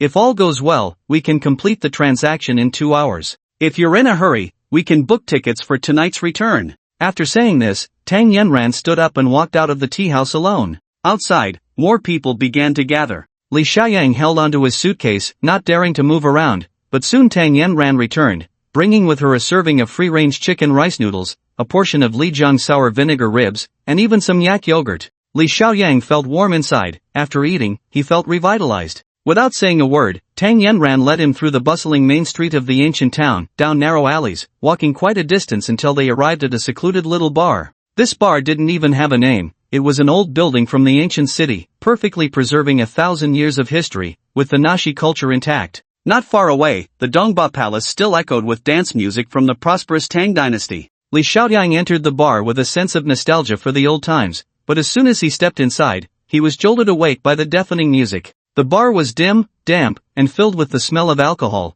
the frantic rhythm of the music causing the surroundings to tremble. A young man dressed entirely in black approached with open arms. "Dear Tang, long time no see. To his surprise, it was a black man, his unique dark skin contrasting sharply with the excessive silver jewelry he wore. After embracing him, Tang Yanran introduced, "This is Yak, my old friend. The entire underground market of Lijiang goes through his hands." The young black man spoke fluent Mandarin, laughing as he patted his chest. "Tang, you're too direct. Don't scare this friend of ours, I'm just a scrap collector." In this strange situation, Li Xiaoyang relaxed instead, laughing as he embraced Yak, holding his breath to withstand the overwhelming scent of his cologne. The bar door immediately closed, the music continued but switched to a soft jazz tune. Yak was a very talkative person, claiming to be a descendant of a Nepalese prince, with the blood of Caucasian warriors running through him, but then he laughed. "Actually, my mother is Latin American, just an immigrant from Africa, so I have to thank my dad for his unique taste in women, which resulted in me being such a rarity." He was indeed very humorous, but in the end, I still devoted myself to the beautiful snow mountains, praising the Dongba god, and thanking it for the life it has given me. After chatting for a while, Li Xiaoyang asked about the underground market in Lijiang. Yak was straightforward, "You're Tang's friend, so I'll tell you. Lijiang has developed rapidly in recent years, with a large flow of people. The southwest directly connects to that chaotic place, Myanmar, so those underground goods sell quickly and have high profits." As he spoke, he revealed a set of white teeth. "I know you think this ancient town is a beautiful place, a city of romance and encounters, but actually, it's all false prosperity. Half of the beauties in the bar are just scams, part of a world of hallucinogens." Li Xiaoyang shook his head repeatedly. This guy seemed a bit cynical. Finally, Yak extended a finger. "Do you know what the hottest profession in Lijiang is right now? You wouldn't guess." He turned the record player, producing a squeaky sound, and continued in a strange tone, "The most booming business lately is actually extramarital affair investigation companies." Haha. Li Xiaoyang couldn't help but burst out laughing, and Tang Yanran almost choked on her drink. When they had chatted enough, Yak became serious and requested to check the goods. Li Xiaoyang took out the heavy gold, and Yak's expression was quite remarkable. "Praise the Lord, this is the purest gold I've ever seen, purer than that girl from last night." Tang Yanran frowned. "Hurry up, stop joking around." Ike first used an ancient method to inspect the goods, which was a long, slender touchstone. Then he took out several small bottles and tested them chemically. Finally, he gave a thumbs up. "Good stuff, just right. There's a general in Myanmar who wants gold. I can pay you in advance." Naturally, the negotiation was handled by Tang Yanran, as she had once been a top student at Wharton Business School. Ike offered a high price, setting the price for 15 kilograms of gold at 3 million. After the discussion, Tang Yanran whispered to Li Xiaoyang, "Wait a moment, he doesn't have enough cash. This money can't be transferred directly, that's too dangerous. We need to use the safe channel for payment." Although Li Xiaoyang didn't understand what a safe channel was, he immediately nodded in agreement. Only then did Tang Yanran extend her hand to Ike. "This cooperation might be the last one, who knows when we'll meet again next time." Ike nodded slightly but kept his eyes closed, his lips trembling continuously. Li Xiaoyang was startled. "Is he on drugs?" Tang Yanran shook her head. "Ike is keeping accounts. It's his talent, he doesn't need paper or a computer. He can remember everything in his head. It's been years, with tens of thousands of accounts, all in his mind." Li Xiaoyang looked at this young black man, feeling a deep sense of regret that such talent was wasted on the wrong path. If there was a chance in the future, Ike might be able to help a lot. He silently remembered this strange yet talented black man. In the dim little bar in Li River, having earned his first income of over $1 million, Li Xiaoyang wasn't particularly excited. Instead, it was Ike, this peculiar black man, who brought him unexpected gains. After completing the transaction, they had a few more drinks. As they were leaving, Ike handed a note to Tang Yanran. "Tang, same as before, the safe channel is ready, you can go directly to collect the money."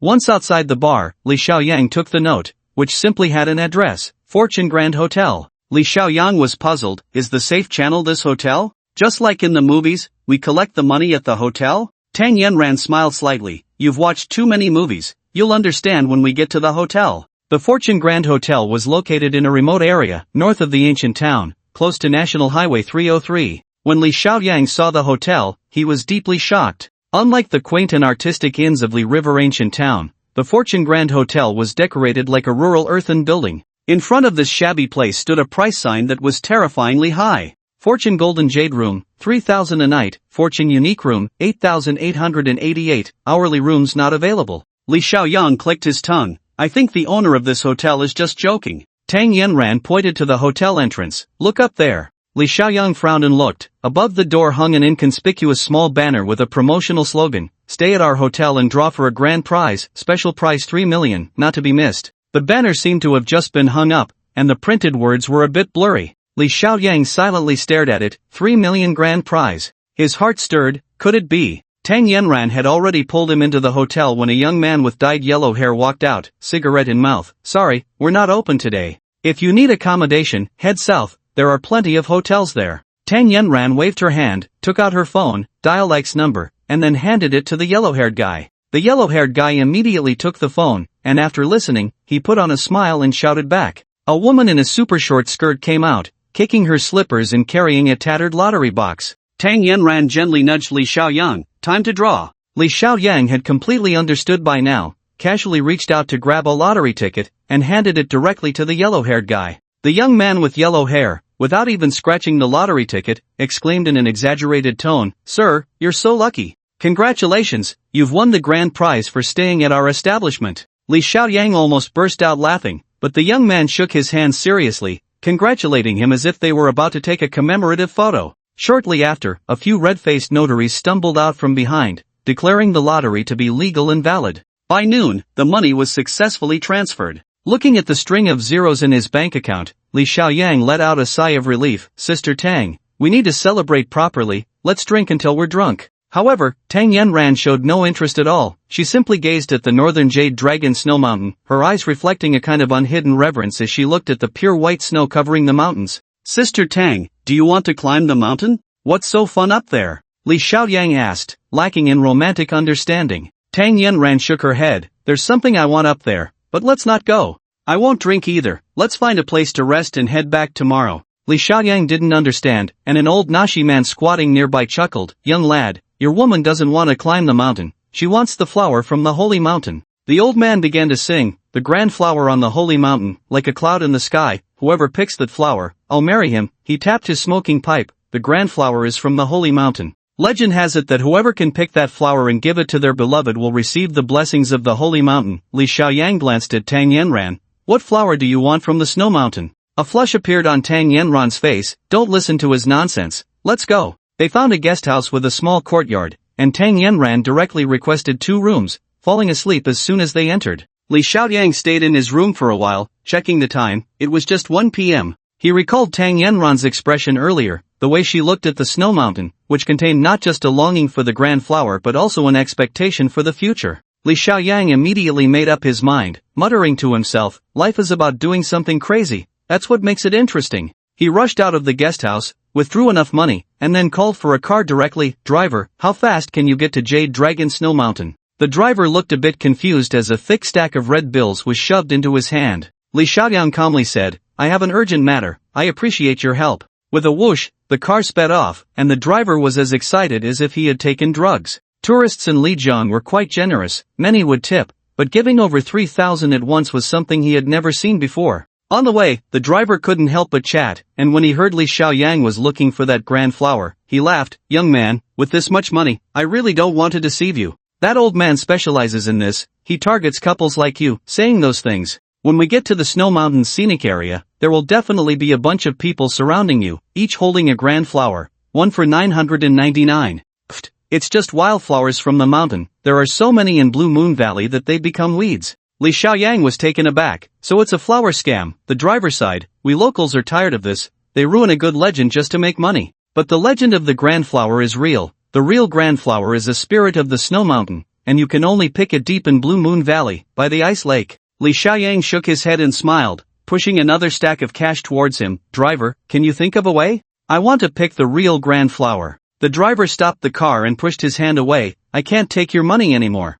I see you're a sincere young man. To be honest, my cousin lives in the mountains, in Blue Moon Valley, he can take you to find it, but I can't guarantee anything." Li Xiaoyang insisted on shoving the money into his hands. "Just give it a try, the sooner, the better." The driver laughed. "I know, you want to give your woman a surprise, right?" He took out his phone and quickly made a call, speaking in a local dialect for a while before finally laughing. "Lucky for you, my cousin is in the valley, we'll take a shortcut." In less than an hour, the driver brought him to Blue Moon Valley, a famous scenic spot where the roads were well maintained, but once they ventured deeper, it was a different world altogether. Far away in the valley, the two walked to a wooden cabin, and the driver chuckled as he walked. "You're quite bold. If I had any bad intentions." Li Xiaoyang's bag was filled with money, which the driver had already noticed, but at that moment, Li Xiaoyang felt relaxed. He lightly snapped his fingers, thinking to himself that if the driver really wanted to rob him, who would end up being the victim was still uncertain. Inside the wooden cabin in the valley lived a young man with reddish skin who couldn't even speak Mandarin.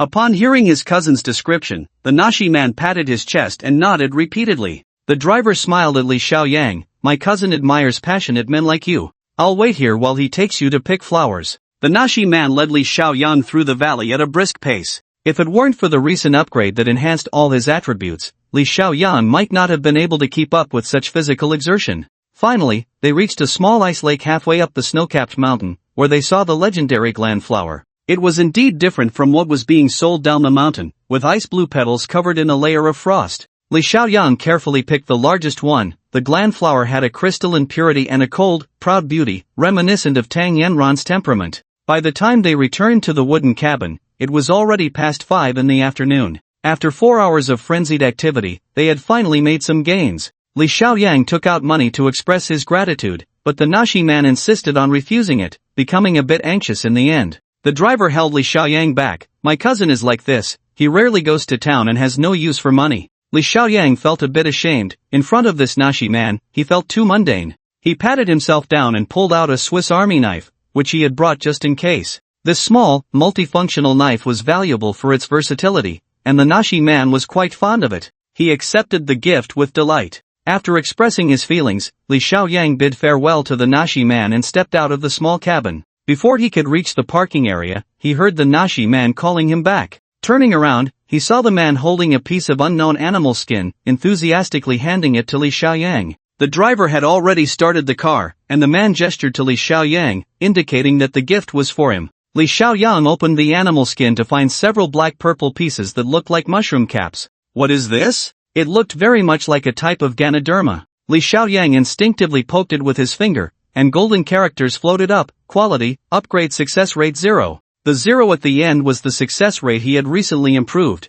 meaning the initial success rate of this item was only 1 in 1,000. Li Xiaoyang's heart raced. He was very familiar with his abilities, especially sensitive to the numbers regarding upgrade success rates. The lower the success rate, the higher the item's value. Gold was only 1, and this item had a preciousness with an upgrade rate of only 1 in 1,000. It was definitely a treasure, a top-tier treasure. Holding the Ganoderma, Li Xiaoyang hurriedly called the driver over. The driver took one look and shook his head. "Ah, it's not a valuable thing. Last time I brought an expert to check it out, they said it was fake Ganoderma, not worth anything at all." Li Xiaoyang was unconvinced. He had great confidence in his abilities and didn't believe what the so-called expert said. "Tell your cousin that I want as much of this as he has," Li Xiaoyang said loudly while touching the Ganoderma. The driver smacked his lips, thinking that today he had encountered a god of wealth, but this god of wealth seemed a bit foolish, making it hard to watch. The Nashi man listened to his cousin's words and laughed so hard that he couldn't close his mouth, meaning he admired Li Xiaoyang's insight.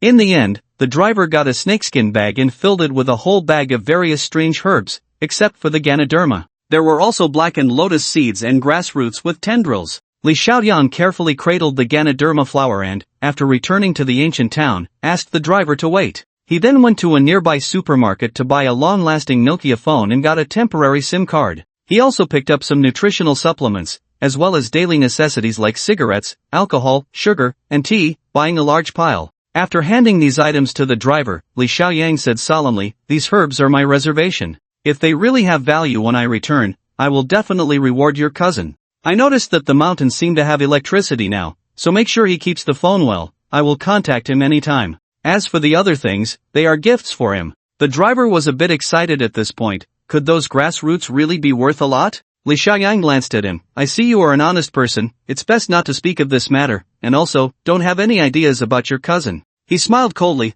"Although I'm not a local, I know many friends, like Yak, who runs a bar over there. You know him, right?" The driver's face turned pale instantly. Who in Liha didn't know the infamous Yak? He was not someone to be trifled with. Watching the driver leave, Li Xiaoyang then returned to the inn with his bag. Checking the time, it was already 7 p.m., and the entire ancient town had officially entered a festive rhythm. But Tang Yanran had not yet woken up. Li Xiaoyang entered the room holding the Ganoderma flower. Tang Yanran had changed into a bathrobe, curled up in bed, her delicate hands pressed against her chest. Although she was asleep, her brows were tightly furrowed, as if she was troubled even in her dreams. Li Xiaoyang sighed. He was truly exhausted from this trip, with mud from the snowy mountains still on his shoes and his clothes soaked with sweat. He gently turned on the light, and outside came the sound of a melodious guitar, the square across from the inn packed with tourists, singing and dancing, which made this room feel so lonely. Li Xiaoyang couldn't bear to wake Tang Yanran, so he sat at the bedside with the flower. A wave of drowsiness washed over him, and he slowly fell asleep. The enthusiasm in the square reached a climax, and the tourists began a chorus. Tang Yanran furrowed her brows and opened her eyes, rubbing her head, feeling a bit uncomfortable. The light in the room was soft, so when she looked up, she saw the sleeping Li Xiaoyang and the Ganoderma flower cradled in his palm. Ah! Tang Yanran covered her mouth in disbelief. That was a real Ganoderma flower. She had seen it in magazines during her studies. It was also a little secret deep in her heart.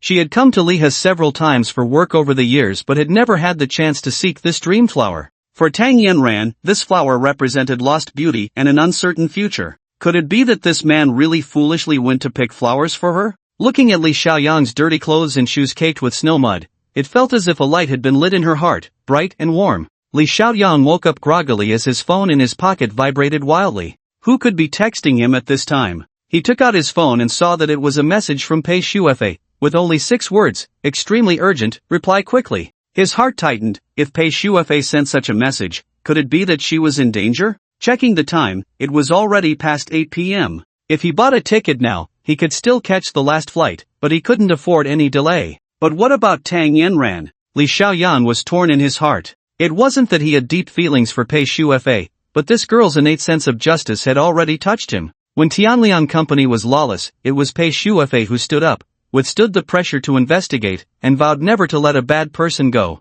Li Xiaoyan was genuinely grateful to this little girl from the bottom of his heart. In the end, he could only sigh and gently knock on Tang Yanran's door. Sister Tang, there's something very, very urgent. We have to hurry back. From Lehigh ancient town to the airport, Tang Yanran still wore a cold expression, not saying a word until the plane landed in the city. When they arrived at the city bank and he transferred the money to Tang Yanran, the beauty finally said, I only want 1 million, the rest is yours. After all, it's your goods. This 1 million counts as a loan from me. Li Xiaoyang sighed, took Tang Yanran back to the hospital, and finally said slowly, Sister Tang, you've worked hard on this journey. The matter in the city might be related to my parents' blood feud, and I must go back. As he spoke, he took out a small box from his bag and handed it over. Inside was that orchid. Tang Yanran took the box, suddenly blushing, and said in a voice as small as a mosquito, thank you. She hurriedly lowered her head and left, while Li Xiaoyang stood there in a daze for a while before picking up his large bag and boarding the bus back to the city.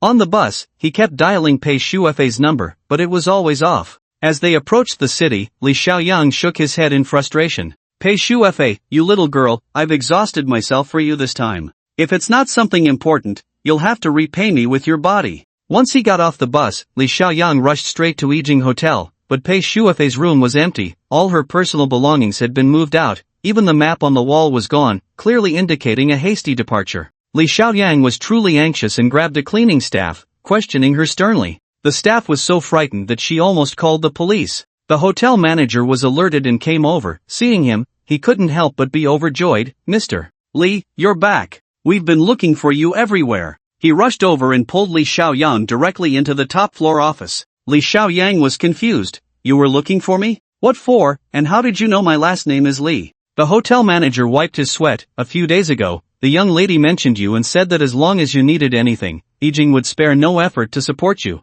Li Xiaoyang calmed down and slowly sat on the sofa. The young lady you're talking about is Pei Shueifei? The hotel manager stared at him blankly. Ah, you didn't know? The young lady is not only a director of the hotel but also owns half of Yijing Group's shares. This hotel was originally opened by her family. Li Xiaoyang let out a breath. He truly hadn't expected that the little girl who only ate cold noodles at lunch had such a significant background. Seeing the hotel manager's bewildered expression, Li Xiaoyang frowned. Since that's the case, what do you need me for? The hotel manager looked like he was about to cry. The young lady is missing, and the chairman has given a death order. If we can't find her within a week, we'll all lose our jobs. Li Xiaoyang's eyelids twitched. You don't know where she is? The hotel manager, touching his thinning hair, stomped his feet repeatedly. Didn't Mr. Li spend time with the young lady? Li Xiaoyang frowned. Have you asked at her workplace? Didn't she return to the city to study? The city bureau should have news. The hotel manager grabbed a bottle of foreign wine and gulped down half of it before loosening his tie and shaking his head. We've asked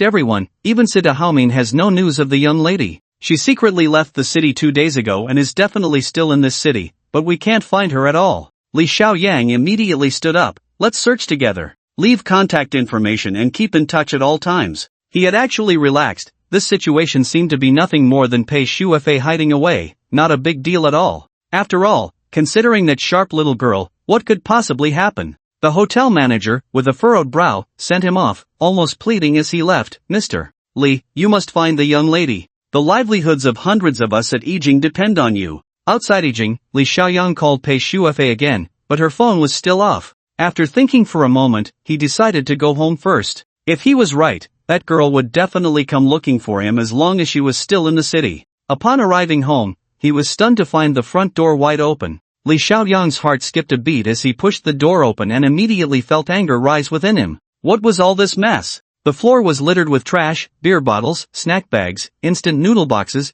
and a pile of disorganized book boxes. Pei Shuefei was sitting cross-legged on the sofa in a tank top, eating instant noodles while flipping through a mountain of documents in front of her. All her belongings were piled in the living room, clothes thrown everywhere. Li Xiaoyang took a deep breath, enduring the overwhelming smell of instant noodles, and strode over. Pei Shuefei, are you trying to get yourself killed? Pei Shuefei looked up from her documents, her expression calm upon seeing him, and pointed to the fridge. The beer is gone, go buy a few more bottles. Also, there was a mouse in your room, I killed it, and the body is in the trash can out back. Li Xiaoyang struggled through the clutter, pulled out his phone, and threw it in front of her. This is an emergency, and this is your idea of an emergency? Why is your phone off? Do you know how worried I was? Pei Shuefei licked her lips. This isn't even an emergency. I'm homeless now, of course, I can't have my phone on with so many people watching me. Li Xiaoyang rubbed his forehead, feeling a headache coming on. How did you become homeless? What happened? Did you have a falling out with your family? Pei Shuefei pouted. My mom won't let me be a cop anymore. Humph, no way. But this time even my grandpa is supporting her. She clenched her fists. To show my resistance, I moved out of the hotel. Now I have nowhere to go, so I had to come here. Li Xiaoyang turned to look at the front door. How did you get in? I didn't give you a key. Pei Shuefei's face turned red, a bit embarrassed as she lowered her head. I came in myself. This was an urgent matter. Her tone grew firmer. Besides, you're my informant, we're in this together. If you don't take me in, I'll have to beg. Li Xiaoyang scoffed. Don't try to play the pity card. You're the daughter of the Yijing group, how could you possibly be broke? Pei Shuefei held her head high. The hotel is run by my mom, and the Yijing group is her business. It has nothing to do with me. Ever since I started working, I've only spent my own money. Don't underestimate me, I'm not some rich second generation like Sito Haomin. Li Xiaoyang looked around at the chaos. I don't think your situation is any better. Look at this mess, can't you clean up a bit? Pei Shuefei widened her eyes. Do I really need to do that? Since I was little, it's always been the servants doing it. Besides, I have important things to do. Li Xiaoyang was speechless. He unbuttoned his shirt and started tidying up, while Pei Shuefei stood by, at a loss, wanting to help but unable to do so. After more than an hour, the room finally looked presentable. Pei Shuefei gave a thumbs up. Not bad, a man who can take care of a home is strong. Now it's clean. Li Xiaoyang, drenched in sweat and exhausted, had no time to acknowledge her praise. He dumped the half-eaten instant noodles and took out ingredients from the fridge to make a bowl of shredded pork over rice. Pei Shuefei smacked her lips, looking like a hungry piglet. For the past few days, she had been living on instant noodles and snacks, and the aroma of the shredded pork made her mouth water instantly. Seeing her wolfing down food, Li Xiaoyang felt inexplicably a bit heartbroken. This young lady had also suffered these past few days, but the fact that she chose to rely on him at this moment showed her trust and importance placed on him. Li Xiaoyang began to ponder. Staying with me isn't a long-term solution. Things are chaotic over at Yijing. If you don't show up soon, they'll all be out of jobs. Pei Shuefei burped. Don't worry, I know my mom's temper. She's kind-hearted and wouldn't do something like that. It's just to scare those people. Li Xiaoyang turned to the thick stack of documents in front of her. What are these? Pei Shuefei perked up. These are the materials from the City Public Integrity Law Firm. I'm currently tracking down leads on Tianliang Company. Li Xiaoyang's spirits lifted. Any discoveries? Pei Shuefei shook her head. The lawyers there are all seasoned pros in the law. I had to use private resources to force them to hand over these documents. Finding leads on Tianliang Company is tough, like looking for a needle in a haystack. Yet her tone was quite determined. But now that I don't have to go to the city bureau for work, I have plenty of time to investigate. I'm sure I can find something. Li Xiaoyang felt warmth in his heart. Don't push yourself too hard. But is your investigation legal? Pei Shuefei scoffed. I still have my police badge. My study period is a month and a half, and according to regulations, I can conduct legal investigations during this time. The facts I uncover are within the law's allowance and protection. Her eyes began to shine. The city bureau has problems anyway, and now I can investigate independently. It will definitely surprise everyone. Li Xiaoyang recalled what he had seen and heard at the Paradise nightclub and couldn't help but whisper it out loud. Upon hearing that Sito Haomin was also there, Pei Shuefei immediately got angry. That playboy is probably at the nightclub looking for thrills. I need to tell Uncle Situ. I can't let that jerk get into trouble. It seemed the Situ and Pei families had a long-standing friendship. Li Xiaoyang held her back and shook his head slightly. That would alert the snake. Sito Haomin is probably just out for fun. I think we should wait and see. Pei Shuefei was furious. If he really hangs out with those people, I'll shoot him on the spot. She then remembered something and asked about Tang Yanran. Li Xiaoyang was already prepared, half-truthfully saying a few things, and finally concluded that Tang Yanran had nothing to do with this matter, and that lead could be dropped. Pei Shuefei was completely unaware of his thoughts and instead comforted him. Although it wasted a lot of your time, it counts as your training as an informant. You've worked hard during this time, and if we really solve the case, I'll help you apply for a reward. Li Xiaoyang smiled gently. It's all small stuff, you should take care of yourself first. He looked around the spacious room. Since we're going to live together. Since we're going to be housemates, we should at least set some rules. Pei Shuefei seriously disgusted with him, and they finally established a housemate agreement. The cohabitation contract was hastily drafted, with clear divisions of labor. All daily living, dietary hygiene, and even utility costs would be the sole responsibility of the landlord, Li Xiaoyang. Meanwhile, Pei Shuefei would have absolute priority over the bathroom, television, and beer. In the end, they added a clause that during their cohabitation, Li Xiaoyang must maintain a neat appearance and could not expose his body casually. What is this? Li Xiaoyang shouted. This is so unfair, I don't agree. Pei Shuefei smiled sweetly as she displayed the handcuffs and gun, gently stroking them as she said, no problem, you can do whatever you want, but I'm afraid my two brothers might not agree. Li Xiaoyang sighed, reluctantly signing this unequal treaty. Feeling mentally exhausted, he stood up weakly and walked toward the bathroom. As soon as he opened the bathroom door, Pei Shuefei's sharp scream came from behind. I forgot, you can't go in. But it was a bit too late for that. Li Xiaoyang was confronted with some bizarre items. At least 34 bras and fiery red lace panties, carelessly hanging in the bathroom. Damn, such sexy little panties, with such bold and spicy style, really didn't match Pei Shuefei at all. Pei Shuefei rushed over, her face as red as an apple, pulling and dragging Li Xiaoyang away, pushing him out the door with a kick of her jade leg. Go buy me some beer. After Li Xiaoyang bought the beer and tidied up the medicinal herbs he had brought from Liha, he finally took a tired shower. It was already dark, and seeing that Pei Shuefei was still planning to work late into the night, he perked himself up, made a pot of century egg and lean meat porridge, and then lay down in bed for a good sleep. Waking up in the morning, Li Xiaoyang stretched lazily and took out his phone to call Tang Yanran, but the beautiful woman hung up directly. A moment later, she sent a text, all is well, baby, surgery on the 11th of next month. Li Xiaoyang smiled slightly. Tang Yanran hadn't rejected him from a distance, so she must not be angry anymore. Surgery on the 11th of next month, he would need to go check it out in advance. Looking at the calendar, he suddenly remembered that there was less than a week left until the repayment deadline for Tianliang Company. He had said he would repay in 3 months, and naturally, he had to keep his word. Although he was reluctant, the money had to be repaid because he needed to get back that IOU signed by his parents. Li Xiaoyang would never allow his parents to bear the stigma of debt in the afterlife. Taking out his bank card, he now had over 2 million in assets, so repaying the debt was a small matter, but whether to go to Tianliang Company still required some thought. However, it was also time for a formal meeting with that bastard Zhang Haoran. Li Xiaoyang made up his mind. Of course, venturing into a den of wolves required complete preparation. Li Xiaoyang walked into the living room, where Pei Shuefei was sound asleep on the sofa, still tightly gripping a gun, the dark muzzle looking quite intimidating. If only he had a gun on him. Li Xiaoyang stroked his chin. Although his special ability had perfect self-defense capabilities, its lethality was too great. He didn't want to directly eliminate Zhang Haoran. At the very least, that guy should lose everything and spend a lifetime in prison. It would be best to intimidate him this time, to give him a taste of fear. Borrowing a gun from Pei Shuefei? That would be courting death. Buying one from the black market? That would be illegal. After the trip to Liha, Li Xiaoyang had decided never to take the crooked path again. He wanted to stand up in a straightforward manner. After a long time, he suddenly smiled. Since he couldn't buy or borrow, why not upgrade and create one himself? Li Xiaoyang had a brilliant idea in mind, but he still needed to test it out. However, looking around the house, he gradually felt a bit unhappy. Living with a little beauty was indeed a blessing, but his privacy was gone. This house, which was originally his secret base for upgrades and enhancements, now seemed like it was time to find another place. Li Xiaoyang rode his bike out, circling around the city. Renting a place was too troublesome. A warehouse would be nice, but unfortunately, there were no suitable locations. It had to be close to home since there was still a little pet waiting for him to feed. Passing by the computer city, Li Xiaoyang suddenly remembered a Chang's large warehouse. That place was good.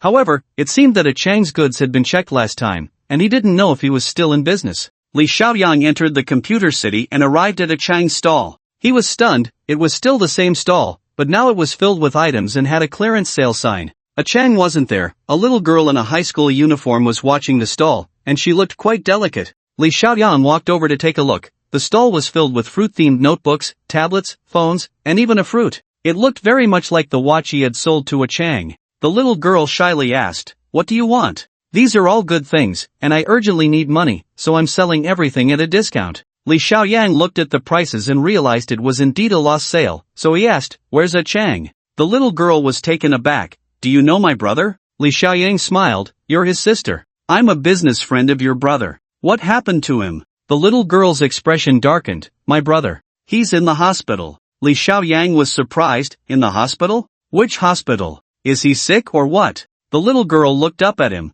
"Please don't ask. If you're really my brother's friend, just buy something. We really need the money." Li Xiaoyang glanced at the items and waved his hand. "You calculate the price. I'll take them all." The little girl widened her eyes in disbelief. "Big brother, these add up to 30 or 40,000. Li Xiaoyang smiled slightly. "That's not much. They all look new. How about this? I'll buy them at the original price." He opened his mobile banking app. "Give me an account number, and I'll transfer the money right now." The little girl was so excited that her hands trembled. Soon, 70,000 yuan was transferred to a Chang's account. Li Xiaoyang put away his phone. "Now you can tell me which hospital your brother is in, right?" The little girl immediately stood up. I'll take you there right now. It's not far, just at the community health center behind." Along the way, the little girl kept checking her mobile banking app, as if afraid that the money would accidentally disappear. Li Xiaoyang took the opportunity to ask about a Chang, but the little girl was also confused, only knowing that her brother borrowed money at high interest and failed in business,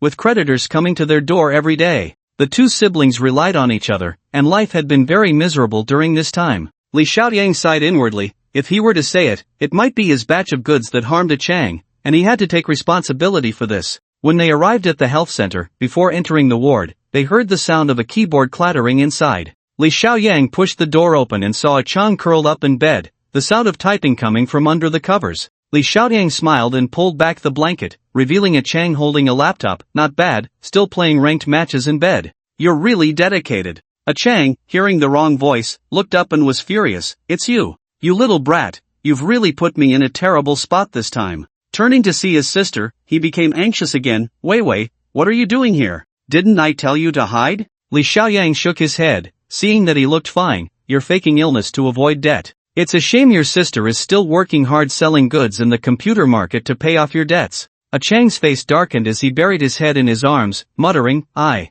was too greedy. I made a lot of money relying on your batch of goods, but after I lost contact with you, I made a batch of counterfeit goods, thinking I could mix them in with the real ones to sell." Wei walked over with her phone. "Brother, now that you know it's wrong, don't do such heartless things again. Look, this big brother bought everything, and I made over 70,000 in one go." A Chang looked up at Li Xiaoyang, his throat a bit choked. "Li Gu, I can only say thank you. Actually, this has nothing to do with you." Li Xiaoyang pulled out a chair. "How much did you lose? Is that warehouse still there?" A Chang wiped his eyes. "I lost 300,000, all borrowed from high-interest loans. The warehouse hasn't expired yet, and the online store is still up, but I have no capital now, and I can't turn things around." Li Xiaoyang frowned, wanting to ask more, but a commotion came from outside the ward. "Wang Chang, you little brat, hiding here, don't think you can escape just by pretending to be sick. Pay up." Before the words were finished, a bald man wearing a gold chain rushed in, followed by 2 lackeys.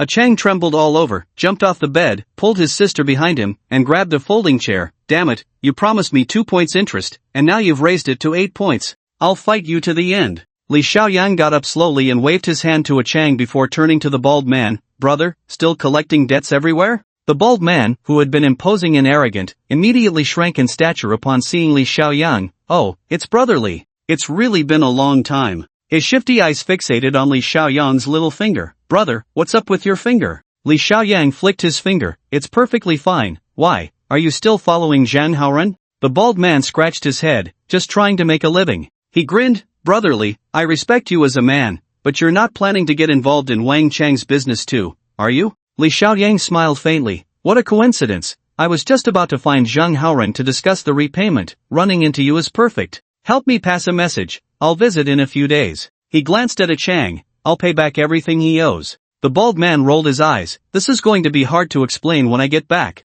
Anyone can talk, but if the money isn't repaid, I'll be in trouble. Li Xiaoyang coldly smiled and took out a bank card, handing it to Weiwei. Sister, help me withdraw 30,000 yuan. The password is 123456. Weiwei widened her eyes, looking around in confusion, and Li Xiaoyang smiled gently. Don't be afraid, there's a bank right next door. I'll wait here. Weiwei had never seen anything like this, but she was quick-witted and immediately ran out. Li Xiaoyang casually invited the bald man and a few others to sit down and wait, then smiled at the dumbfounded Chang. I'm serious, I'll pay you back, stop dawdling, change your clothes, and I'll talk to you in detail later. His tone was calm, yet he had already taken control of the situation. When Weiwei returned, jogging with a plastic bag that revealed 3 thick stacks of cash, the bald man could no longer sit still. Hey, Brother Li, that's not what I meant. Li Xiaoyang tossed the thick bundles of cash into his arms. This is for your trouble, you guys worked hard. The bald man, feeling the crisp new bills, couldn't stop grinning. This was 30,000 yuan, equivalent to several months of his income.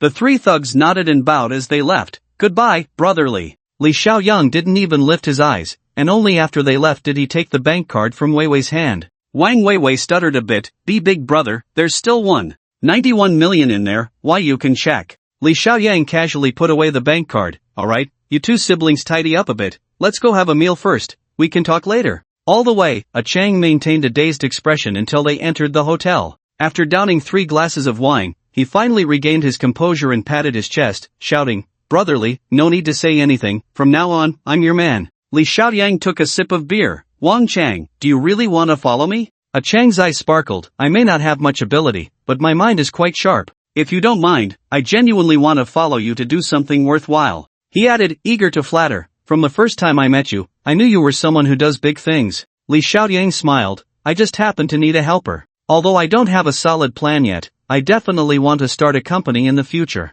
For now, let's not talk about salary. I'll give you a monthly living allowance of 10,000 yuan. How does that sound? Sure, why not? A monthly income of 10,000 yuan is a decent salary, not just in a small place like this city, but even in a big metropolis. Moreover, a Chang was heavily in debt, and he was grinning like a fool. Li Xiaoyang patted his shoulder. Don't get too excited yet, there are 2 rules to follow when working with me. A Chang straightened up, and Li Xiaoyang raised a finger. The first is to obey the law and be upright. If you can't do this, then we can't talk. Before a Chang could respond, Wang Weiwei stood up, her little face flushed. Big brother speaks so well, we must obey the law and be upright. For that, I'll toast you a drink. Li Xiaoyang smiled. You're not even an adult yet, what are you drinking? Sit down, and when you grow up, we can drink together. Wang Weiwei pouted, I'm already 14, I've grown up long ago. Li Xiaoyang then extended his second finger to a Chang. The second rule is to do without asking. Whatever I ask you to do, you do it well, and don't say a word about what you shouldn't ask. Can you manage that? A Chang respectfully raised his glass. Big brother, after this drink, I'll follow your orders, whether it's through water or fire, I won't say another word. Li Xiaoyang was very satisfied. A Chang, despite his somewhat impulsive flaws, was quick-witted and efficient, as seen from when he sold phones. If trained well, he would be a good helper. He indeed needed someone to run errands for him right now. After ordering a few more dishes, Li Xiaoyang asked, where are you and Weiwei living now? A Chang smiled bitterly, we're living in the warehouse, I can't even pay the rent. Li Xiaoyang shook his head. How can Weiwei, at her age, suffer like this with you? Use the 70,000 in your card to rent a place. I'll let you know if I need anything. As he spoke, he had the waiter pack up the dishes and reminded a Chang, and keep that warehouse, I have use for it. Before parting, Wei Wei remembered the things from the computer city. Big brother, where do you live? I'll bring over the things you bought. A Chang nodded repeatedly. We can't forget that. He then hesitated. Brother, there's a computer in that batch of things. Could you? Li Xiaoyang smiled. I don't need those computers. You can keep them. A Chang waved his hands. No, that's not what I meant. The computer doesn't matter. It's just that there are hundreds of screenshots of my 5 kills stored on the hard drive. Could you package them and send them to me? Li Xiaoyang was speechless. When he got home, it was already evening, and Pei Shuefei was waiting eagerly in the living room. She seemed to have just taken a shower, wearing only a white shirt that revealed her beautiful legs. Smelling the food in Li Xiaoyang's hands, she rushed over. It smells so good. I'm starving. Li Xiaoyang frowned. Can't you make something to eat yourself? Pei Shuefei, drinking beer, had her cheeks puffed up with food. I just got up, and I still have to work hard tonight. By the way, there's a pile of clothes to wash. I'll borrow your shirt to wear. Li Xiaoyang squinted. This woman looked most seductive when she came out of the shower wearing a man's white shirt. The oversized shirt, damp and slightly transparent, perfectly concealed her slim waist while making it look like she was wearing nothing below. This kind of teasing allure was truly a feast for the eyes. Drink, admire beauty, and then sleep. The next day, Li Xiaoyang got up and made breakfast, labeled it, and put it in the fridge before heading out to call a Chang. He wanted to check the warehouse. A Chang's warehouse was already clean and tidy. The kid had changed into a suit and looked very spirited. The warehouse was now quite empty, with a Chang specifically leaving a square workbench, a complete high-end computer set, a printer, and a fax machine. Everything was there. He smiled at Li Xiaoyang. I installed a wireless router here, with 1000 fiber optics, and I changed the lock to a fingerprint and password setup, so only you can come in. Li Xiaoyang was more than satisfied. Having a good helper made a difference. He turned on the computer and transferred 100,000 to a Chang's account. Later, go buy a car, one that can carry goods. Also, work hard today and help me buy some things. A Chang listened attentively. Li Xiaoyang pondered for a moment. Go help me buy a few guns. Ah! A Chang was stunned. Li Xiaoyang laughed heartily. Just kidding. I want toy guns, preferably the kind that comes with bullets. Plastic will do. A Chang suddenly realized, but was quite puzzled. That thing is everywhere in the toy market, but the profit margin on these toy guns is too low. Even selling them online would be a losing business. Li Xiaoyang's face darkened. Have you forgotten my rules? A Chang stuck out his tongue. Yes, just do it without asking. How many do you want? Li Xiaoyang thought for a moment. First, buy about 1,000 sets. The sooner, the better. Don't get too hung up on the price. Remember, only handguns, preferably realistic ones. A Chang immediately went out, and Li Xiaoyang set the password lock on the main door. He played a few rounds of League of Legends in the warehouse, and by noon, a Chang arrived with a truck. 1,500 sets of plastic toy guns, complete with rubber bullets and even silencers. A Chang worked hard, haggling down the price, spending less than 5,000 in total. Li Xiaoyang looked at the toy guns with satisfaction, then instructed a Chang, go buy 50 bags of rice, the large sealed ones. A Chang was becoming increasingly confused, but this time he asked nothing and went straight to get it done. After the rice was bought, Li Xiaoyang told a Chang to go rest, locked the warehouse door, and picked up a set of toy guns. Quality, upgrade success rate 60. Since it was a plastic toy gun, the value was very low, so the success rate was quite high. Li Xiaoyang casually tried dozens of sets, successfully upgrading 2 of them. The realistic metal toy gun, quality, upgrade success rate 10. The success rate dropped to 10 for the metal replica gun, indicating that the next upgrade would surely bring even more astonishing changes. Li Xiaoyang felt invigorated. After upgrading all 1,500 sets of toy guns, he was out of breath but had obtained over 300 sets of metal replica guns, and even the rubber bullets had turned into realistic metal bullets. However, the next upgrade only had a 10% success rate, and although there was still a 0.5% boost, the upgrade results were still disappointing. After scrapping over 200 sets, Li Xiaoyang finally heard the success prompt for an upgrade. Unknown handgun, quality, upgrade success rate 5. Just looking at this success rate was akin to the real gun in Sita Haomin's hands last time, leaving Li Xiaoyang's mouth a bit dry. Guns symbolize bravery and are a desire rooted deep in a man's heart. Li Xiaoyang excitedly touched the black handgun. This upgrade also yielded 9 bullets. He opened his computer and began to check some basic knowledge. The handgun obtained from the upgrade looked very much like an old-style Wuxi, but with a silencer fixed at the front, a movable recoil, and a small infrared sight on top of the barrel. Beneath the exquisite accessories lay a rugged beauty. Li Xiaoyang almost searched through all handgun models and concluded that this upgraded handgun was definitely a new model that had never appeared before. He was shaken. This meant that his upgrading ability could actually create things that did not exist at all, which was truly surprising. Just imagine if he could only upgrade existing things. That would be too lacking in ambition. Li Xiaoyang pulled his thoughts back,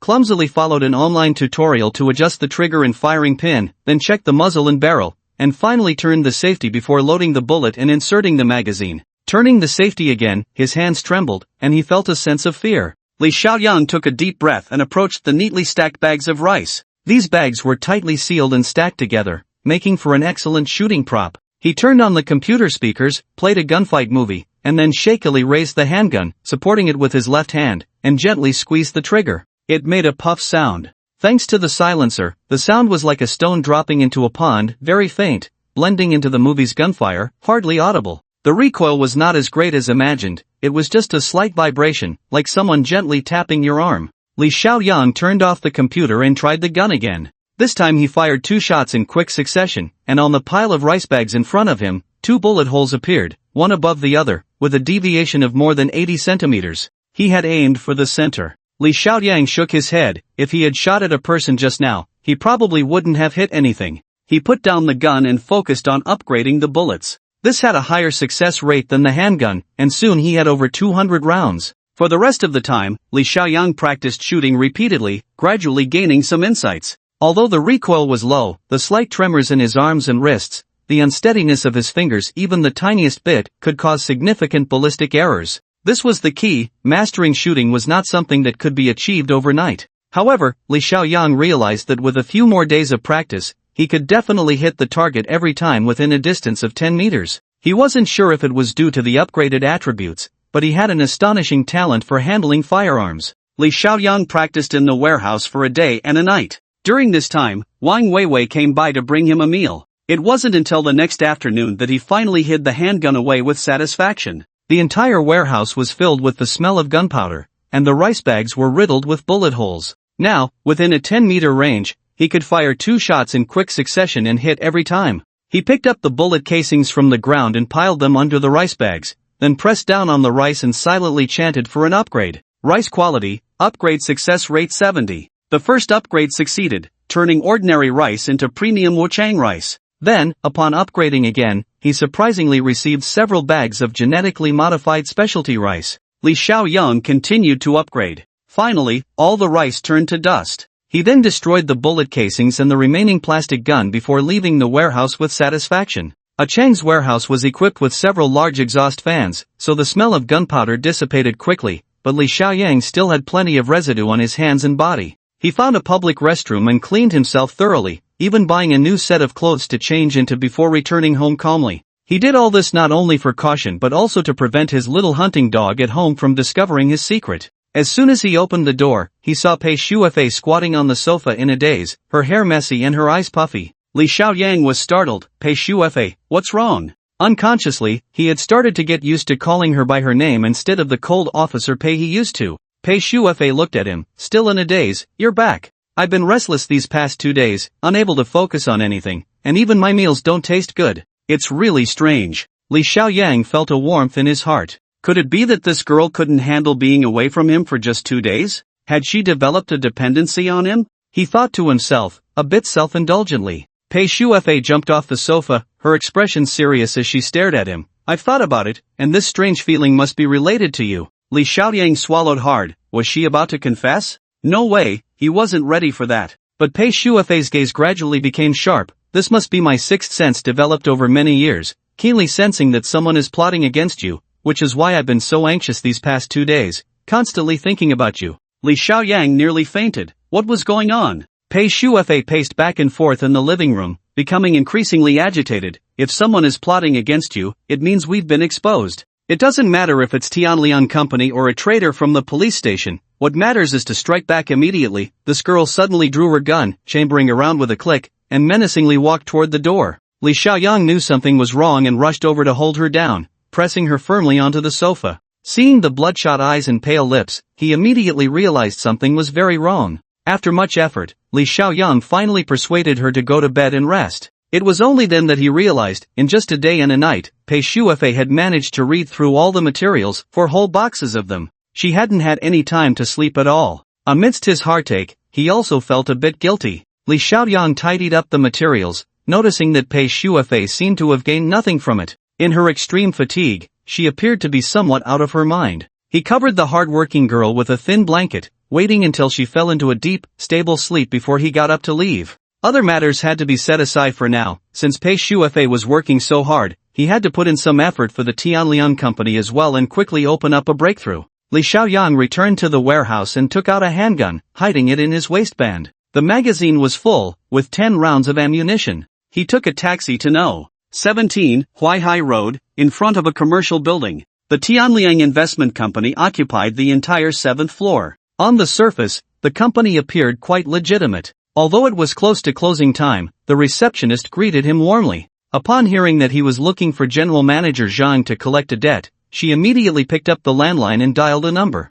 Soon, she smiled and said, "General Manager Zhang is in a meeting. Sir, why don't you go in and wait? Someone inside will attend to you." The glass door opened, revealing the interior of Tianliang Company. Most of it was cubicles, with dozens of employees sitting in front of computers, each talking excitedly on the phone about deals. This must be the customer service department. Li Xiaoyang walked over and looked up at the glass door behind the customer service area, where several burly men were boredly playing cards. One of them, a bald man wearing a gold chain, was among them. Li Xiaoyang knocked on the glass door, and the bald man saw him, immediately throwing down his cards and welcoming him enthusiastically. The other men looked up at Li Xiaoyang, and the strongest among them frowned. "Baldy, is this your buddy? Didn't we say no friends during work hours?" The bald man chuckled. "Wolf brother, this is Brotherly, here to collect a debt." Wolf brother pulled open his shirt, revealing a fierce blue wolf tattoo on his chest, his tone even more displeased. "When the hell did you start playing with clients? He owes us money, you're being too polite, he's not your father, and you even opened the door for him." The bald man's face turned red, unable to say a word in embarrassment. Li Xiaoyang sneered inwardly and boldly sat down in the bald man's seat. "I'm here to see General Manager Zhang." Wolf brother snorted. "Where did this blind kid come from? Baldy, you better explain this to me." The bald man walked over and pulled Li Xiaoyang aside, his eyes full of pleading. "This kid must be having a rough time." Li Xiaoyang pressed his hand down on the paper cards on the table, silently chanting "Upgrade, upgrade, upgrade," 10 times in a row. No matter how high the upgrade rate of the cards, they all turned to dust. Li Xiaoyang raised his hand and gently blew away the paper dust on the table, saying lightly, "I'm here to see General Manager Zhang." In Wolf Brothers' eyes, what had just happened was violent and simple. This guy just slapped his hand, and a pile of cards turned to ash. According to the ways of the underworld, this was a sign of deep internal strength, a technique of a master from outside the world. He stood there dumbfounded, his tongue slightly tied.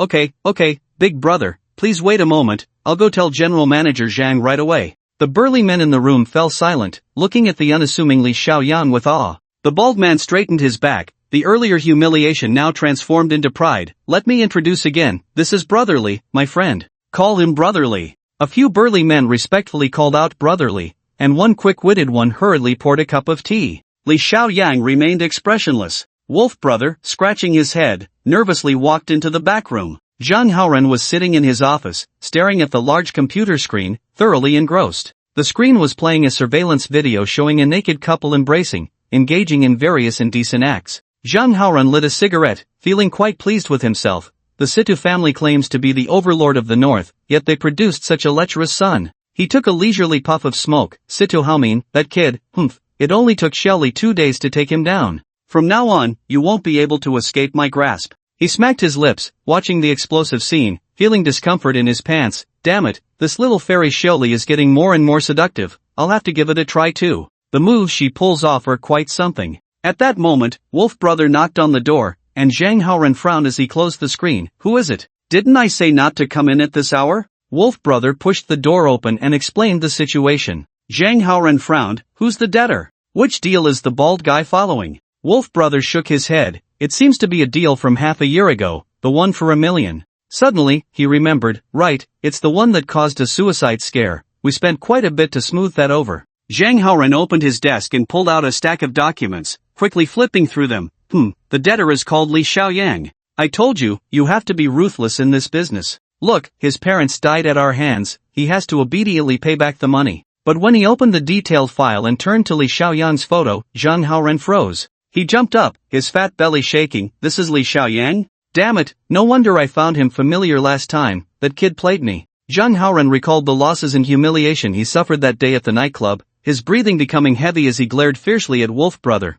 Go, call Biaozi, have him bring over his tough guys, and tell the brothers outside to close up for the day. Let's entertain this kid properly today. Wolf Brother hesitated, leaning in. Boss, this kid seems a bit sinister. With a loud slap, Zhang Haoran hit him. What do you mean? Of course, I know this kid is sinister, which is why I told you to call in the experts. Hurry up, have the brothers outside hold him down first. Wolf Brother hurried off. Li Xiaoyang waited outside for a long time, growing impatient, when Wolf Brother finally came out, smiling and saying that General Zhang wanted to speak with him in the back. Li Xiaoyang stood up, and the bald guy beside him noticed Wolf Brother's expression, his face turning uneasy. He seized the opportunity to lean close to Li Xiaoyang's ear and whispered, Bro, I can't help you, the back is General Zhang's court of punishment. You, be careful. Li Xiaoyang smiled slightly at him, appreciating the warning. In this situation, the bald guy risking a reminder showed he still had some conscience. Following Wolf Brother through two glass doors, they entered deeper into the building, where a specially made iron door appeared.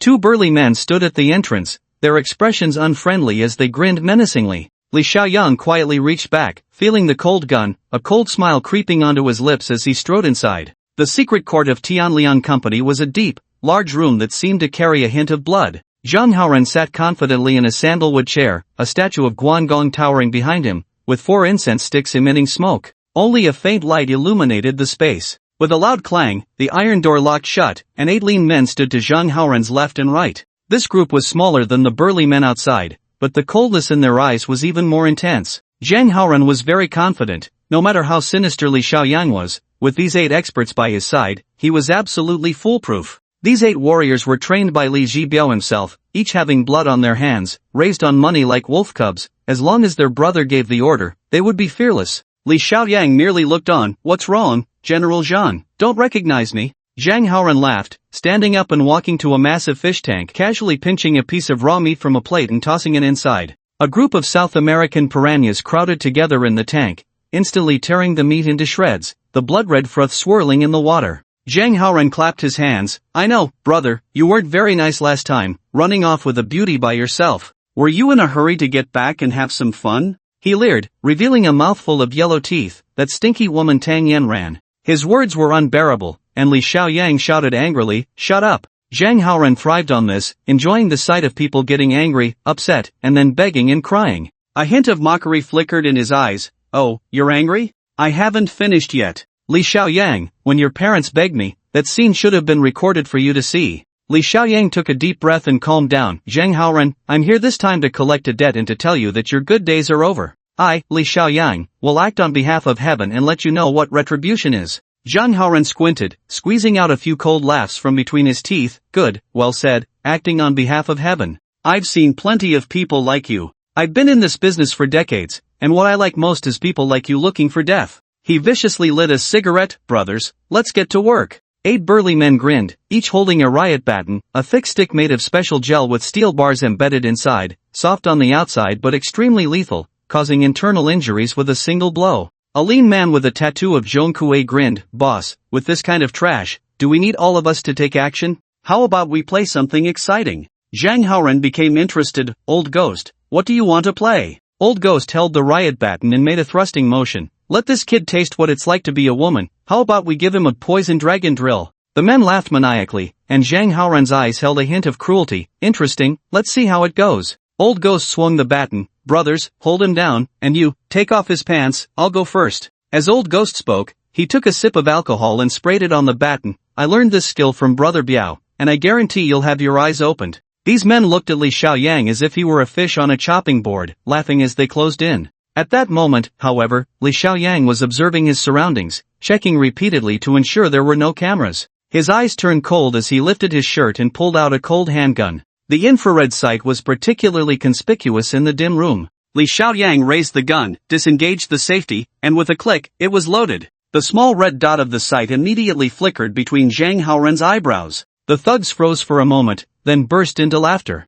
I'm dying of laughter, this kid actually pulled out a toy gun to scare us. He must have watched too many movies. None of us have had the chance to touch the real deal. You can't say, it does look quite real, but that red dot is too fake. Zhang Haoran laughed so hard he nearly fell over. Today I've seen it all, running into a fool. It couldn't be blamed on their lack of experience. After all, China has strict gun control, and ordinary people rarely get to see real guns. Even Zhang Haoran himself had only touched real ones a couple of times, and those were makeshift guns. As for those with connections, like Sita Haoming, they could only find retired junk from the 54 and 64 eras. What Li Xiaoyang pulled out now, however, was high-end gear obtained through upgrades, something that could only be seen in movies. In the face of their laughter, Li Xiaoyang said nothing, calmly took out a silencer, and stood coldly in place, slowly twisting it onto the gun's muzzle. Then he raised his hand, aimed at the fish tank behind Zhang Haoran, and gently squeezed the trigger. A spark flashed at the firing pin, followed by a soft pop, and then a loud shattering sound. The bullet's penetrating power shattered the entire glass fish tank, and the piranhas, with teeth sharp as saws, flopped around on the ground, while the shell of the bullet that had just been fired made a final crisp sound. What a real piece of work! It was a real gun. The 8 thugs in front were all dumbfounded, and Zhang Haoran even curled up, hugging his head in a comical posture. Li Xiaoyang shook the black handgun, the red dot of the sight flickering incessantly. Whoever it landed on would shudder in fright. He coldly aimed the gun at the most arrogant old ghost. What did you just say? Poison dragon drill? The old ghost's throat let out a gurgle, his whole body went limp, and his expression was truly spectacular, eyes wide open, mouth tightly clenched, trembling all over. Li Xiaoyang waved the gun at the old ghost, suddenly making a pop sound. He didn't fire, but the old ghost spasmed and collapsed to the ground, clutching his chest and crying out, "It's over. I've been shot. Boss, hurry and call an ambulance. I don't want to die." The old ghost's voice was so tragic that Zhang Haoran was both scared and angry, while the others looked utterly defeated. These people were indeed fierce on ordinary days, claiming to fear nothing, but that was when no one had truly resisted. When faced with a real threat, especially one armed with a weapon, their true colors were revealed. They were actually more afraid of death than anyone else. Li Xiaoyang said lightly, "Zhang Haoran, with so many brothers watching, are you really going to hide behind? Come out and have a chat." Zhang Haoran, hiding behind the crowd, turned red but shrank back a bit. Perhaps unable to bear the humiliation, he shouted in a fierce but weak tone, "We're 9 people, you only have 1 gun." Li Xiaoyang shook his head and smiled. "What a coincidence, I just happen to have 9 bullets, how about I feed each of you one?" Faced with life and death, human nature was laid bare, and the thugs desperately opened a gap, exposing Zhang Haoran directly to the gunpoint. Li Xiaoyang walked over to the old ghost still lying on the ground and kicked him. The old ghost shivered and crawled up with his head down. He no longer cared about so-called face, only hoping to escape this calamity. Li Xiaoyang waved his handgun, "Do it yourself, tie everyone up for me, and be quick about it. I'm not a patient person." This was Zhang Haoran's torture chamber, with ropes readily available. The old ghost trembled as he tied up each person's hands and feet. Under the threat of Li Xiaoyang's weapon, no one dared to resist. The old ghost finally came to Zhang Haoran's front, his expression a mix of crying and laughing. "Boss, I'm sorry, boss, please don't blame me." Zhang Haoran was already so angry he couldn't speak, and after being tied up by the old ghost, he finally got tough. "Li Xiaoyang, if you don't kill me today, I'll make sure to kill you tomorrow." Li Xiaoyang remained expressionless, coldly saying to the old ghost, "Take off your boss's pants." "Ha!" Zhang Haoran was left speechless, gasping in shock, while the old ghost turned pale, hesitantly looking at Zhang Haoran. With a click, Li Xiaoyang cocked the firing pin, the red dot of the sight aimed at the old ghost's crotch. "What, aren't you good at this?" The old ghost surrendered, his voice trembling. "Boss, I'm sorry, boss, I'll be gentle, just bear with me." The others understood Li Xiaoyang's meaning, all tightening up, instinctively clenching their buttocks and lowering their heads deeply. Zhang Haoran was so scared he couldn't speak. The pampered life of recent years had shrunk his courage. When the old ghost trembled and pulled down his pants, a cold breeze swept over him, and he actually rolled his eyes and fainted on the spot. Li Xiaoyang pulled over a sandalwood chair, slowly sat down, and kicked a still flopping piranha on the ground towards him. "Use this." He held the gun in his right hand and took out his phone with his left, turning on the camera, his cold voice echoing in the closed room. "Thank you for your hard work, be quick about it, I'm not a patient person." An hour later, Li Xiaoyang slowly walked out of Tianlian Company, still clutching 2 IOUs in his hand. His expression was not good. As he passed a trash can, he couldn't hold back and vomited. Wiping his mouth, Li Xiaoyang took out his handgun and silently recited the upgrade. Watching the handgun being destroyed, he took out his phone, first saving that disgusting video, then checking his mobile banking. He still transferred money to Zhang Haoran. It was something he had to do for the sake of his parents' reputation. In just a few days, he had less than 500,000 left, but he didn't care at all. Li Xiaoyang bought a new set of clothes, found a short-term rental room, took a shower, changed his clothes, and quietly returned home in the dead of night. The lights were on in the house, and as he pushed the door open, a waft of delicious food greeted him. Li Xiaoyang stared blankly. The house was spotless, even the windows shone brightly. The coffee table in the living room was filled with warm dishes and even a bottle of red wine was open. It felt warm and romantic. He arrived with a heart full of resentment, but in an instant, it dissipated, enveloped by a sense of warmth. This warm feeling was reminiscent of when his parents were still around, that sense of home. Pei Shuefei was reclining on the sofa, smiling and waving while humming a little tune. She wore a loose and casual bathrobe, like the mistress of the house, waiting for her dear husband to come home. Li Xiaoyang felt a pang in his nose. Shuefei, thank you so much, I really don't know what to say. Pei Shuefei got up with a smile. Why be so polite? It's just a small effort. Li Xiaoyang looked at the refreshed home, filled with emotion. You really aren't the kind of delicate young lady. I never expected you could do this much. Pei Shuefei chuckled. What's this? Look at you getting all excited. As she spoke, she suddenly pulled out 2 white slips. By the way, make sure to pay the money tomorrow, don't delay, this is an IOU. Li Xiaoyang snapped out of his warm feelings. Money? What money? Pei Shuefei pointed at the house and the food. Of course, it's for the housekeeping service and the takeout. I chose the best housekeeping service in the city. It's a bit expensive, but look how clean it is. And this table of food is from Jinding Shifu. If it weren't for my charm, they wouldn't even give an IOU. Li Xiaoyang felt like hitting someone. He sighed, realizing he was still too naive. But seeing Pei Shuefei in good spirits also brought him comfort. So, did you encounter some good news to be this happy? Pei Shuefei snapped her fingers. That's right, I found a lead on Tianlian Company. Heh, impressive, right? Just as Li Xiaoyang picked up a piece of braised pork, he immediately stood up upon hearing this. What lead? Let me see. Although he had given Zhang Haoran a good beating today, it was merely venting his anger. To completely crush Zhang Haoran and the gang behind him, he still needed to rely on legitimate legal means. Pei Shuefei picked up a crumpled piece of paper from the sofa. Here, this is it. It was a document made from torn pieces of paper, originally completely shattered, and it seemed Pei Shuefei had spent quite some time piecing it together. Li Xiaoyang looked at the document, which was densely packed with words. What is this? I can't understand it. Pei Shuefei smiled.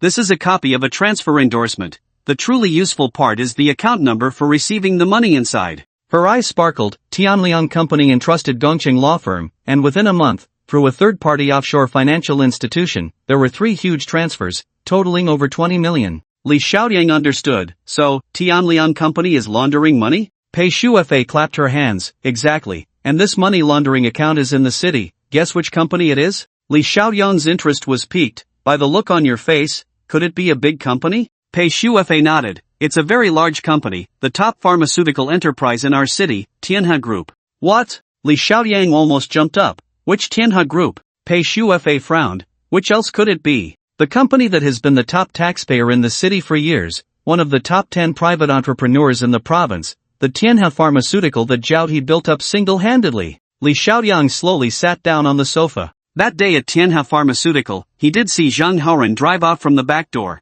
And now Pei Shuefei had found direct evidence. But how could someone like Zhao He be connected to the underworld? Li Xiaoyang had a very good impression of Zhao He, especially his generous personality and upright demeanor. He couldn't help but ask, could it be that Zhao He has a problem? Pei Shuefei shook her head. We can't say that. We can only say that someone inside Tianhe Group is involved in money laundering. After all, it's a large enterprise with complex personnel and a bloated structure. Zhao He might not even be aware of it. This girl was indeed from a family that ran a company. Her analysis of these issues was quite clear. Li Xiaoyang got up and walked a few steps. So what's the next step in the investigation? This evidence might not be enough. Pei Shuefei took back the document. That's right, and this is just a copy, not the original, so it can't be considered real evidence. The investigation will be quite troublesome. She rubbed her forehead. In the city, Tianhe Pharmaceutical is the top taxpayer and has a very good relationship with the city government. Moreover, this company has a great reputation, and its contributions to the city are evident. Zhao He is also very charitable, and both officials and the public praise him. Investigating such a company, the resistance from above and below is unimaginable. Li Xiaoyang closed his eyes and thought for a moment. Then we can only infiltrate Tianhe Group and conduct a secret investigation. He smiled slightly. It seems it's time for me to play the role of an informant. Pei Shuefei's eyes widened. You want to infiltrate Tianhe Group? Well, that's one way. But how will you get in? Even if you do get in, how will you contact the higher-ups? If you can't penetrate the core of Tianhe, you won't be able to find anything. Li Xiaoyang noticed it was already late at night and said with a smile, "Let's eat first. Tomorrow, I'll meet Zhao He, there should be some opportunity." Pei Shufa chuckled, "Come on, don't overestimate yourself. Zhao He is someone who doesn't appear in the news, doesn't go on TV, and even deletes information online. I heard that the last time a deputy mayor went to see him, he was directly blocked at the door, saying he was taking a nap. You won't be able to see him." As she spoke, she poured a glass of red wine for Li Xiaoyang. "I'll handle this. I see you've been quite busy lately. Have you found a job?" Li Xiaoyang laughed while drinking the wine. "I don't have a job, which is perfect. I'll meet Zhao He and look for a job at Tianhe. As your informant, I naturally have to do my part." Pei Shufa felt inexplicably touched. "You're such a good person. Meeting you feels like a windfall for me. Trying at Tianhe is fine, but if you encounter any danger, you must inform me. I won't let anything happen to you." Their relationship was gradually developing into one of mutual reliance. Li Xiaoyang urged her to eat and couldn't help but advise, "You should give a message to the Yijing Hotel. Even if your mother has a good heart, if things go south, those innocent employees will definitely suffer." Pei Shufa impatiently drank her wine. "I know, you're meddling too much. I'll call my mom tomorrow." After dinner, Li Xiaoyang insisted that the girl go rest. He sat on the sofa but couldn't fall asleep no matter what. Today's thrill of vengeance was indeed satisfying, but the outcome was still uncertain. Would Zhang Haoran act out of desperation? And the forces behind him seemed tangled and difficult to deal with. He turned on the TV, preparing to relax, but his mind couldn't help but think about the next step. In the backyard, there were also the strange herbs he had brought from Liha, those Ganoderma and snow lotuses. He didn't know if they were truly valuable or if they could impress Xiao Haji, but he had many options. If it really didn't work out, he could always upgrade the cow bile. While he was pondering, a hot news story broke out on the late-night television program. "Hello, dear viewers, welcome to tonight's Curiosity Show. We are live at the City People's Hospital, where we have received a rather strange patient today." Zhang Haoran appeared prominently on the stark white hospital bed in the television frame. The host, with a serious demeanor, asked, "Excuse me, sir, how did the piranha, accidentally get inside there?" Li Xiaoyang watched with great interest as Zhang Haoran on the screen looked completely dumbfounded, desperately trying to cover the camera with his hands, while several shirtless subordinates hurriedly searched for clothes to cover their tattoos, creating chaos on the scene. Finally, the host sighed, "Here we remind all viewers that when raising dangerous pets like piranhas, one must pay attention to safety. This gentleman is a living example." Li Xiaoyang turned off the television, feeling completely relaxed, unable to help but burst into laughter. At dawn, Li Xiaoyang got up early, tidied up the messy living room, and then placed 10,000 cash on the coffee table, leaving it as food for the little pet at home. He then put the snow lotuses and Ganoderma hidden in the backyard into his bag before heading out. Just as he stepped out of the door, an SUV pulled up beside him, heavy with dew, clearly having hidden there all night. Li Xiaoyang frowned. Had Zhang Haoran retaliated so quickly? But when the car door opened, a well-dressed man in a suit stepped out, his clothing taste quite refined, far from the style of a street thug. Li Xiaoyang found the man somewhat familiar, and the big man extended his hand first. "Mr. Li, do you remember us?" Li Xiaoyang did not shake his hand, as another big man also got out of the car. He suddenly remembered, these two were indeed the personal bodyguards of Situ Haomin. The two big men smiled wryly. "Mr. Li, please don't misunderstand. We are not here to cause trouble, but to seek help." Li Xiaoyang responded with an "oh," and the suited man introduced himself. "I am Zhang Long, and this is Zhao Hu. We are from the Royal Guard Security Group in Kyoto. We have taken a job from the Situ family to protect young Master Haomin." The Royal Guard Security Group, fully named the Royal Imperial Guard Security Consulting Group. This security company had a notable reputation in the civilian sector, but it mostly belonged to the realm of urban legends and secret tales. Li Xiaoyang had seen an introduction on a military forum before, hearing that this company was inherited from the sword-bearing guards of the Forbidden City during the Qing dynasty. During the Republic of China to the Liberation period, it split, with some joining the military and others going to Jinggangshan. Later, through the waves of time, those passionate patriots survived, becoming active in various security fronts after liberation, and during the reform and opening up, they established a corporate system, gaining widespread fame.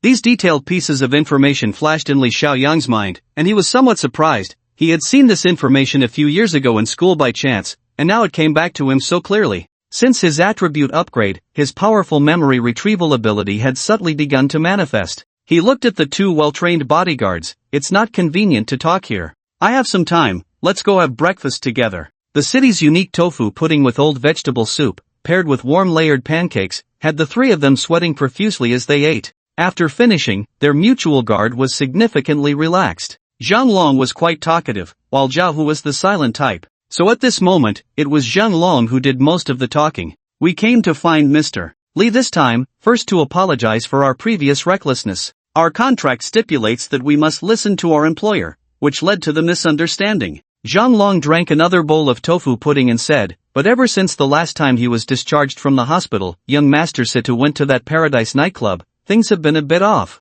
Li Xiaoyang had long been aware of this, nodding slightly, that nightclub is not a good place. The young master you're following seems to really enjoy it. Zhang Long sighed, if he just went to have some fun, we wouldn't care, but he hasn't been seen for several days, completely enchanted by a woman named Zhang Xiuli. Zhao Hu and I checked, and that woman is actually under Zhang Haoran. That's why we're a bit anxious. Li Xiaoyang interrupted him, why come to me? Zhang Long chuckled, we're new here, unfamiliar with the place, and only know you, Mr. Li, as someone capable, so. Li Xiaoyang's eyes flickered, and after some reasoning in his mind, he immediately understood, got it, you've been monitoring my family's situation, know that Pei Shuefei is with me, so you came to find me. Zhang Long's face turned as red as liver, and Zhao Wu spoke in a low voice, Brother Zhang, treat people with sincerity, and they will treat you sincerely in return. No need to hide it, Mr. Li, we indeed found out that Miss Pei is with you, which is why we came to you. At this time, only Miss Pei has the ability to wake young Master Situ up.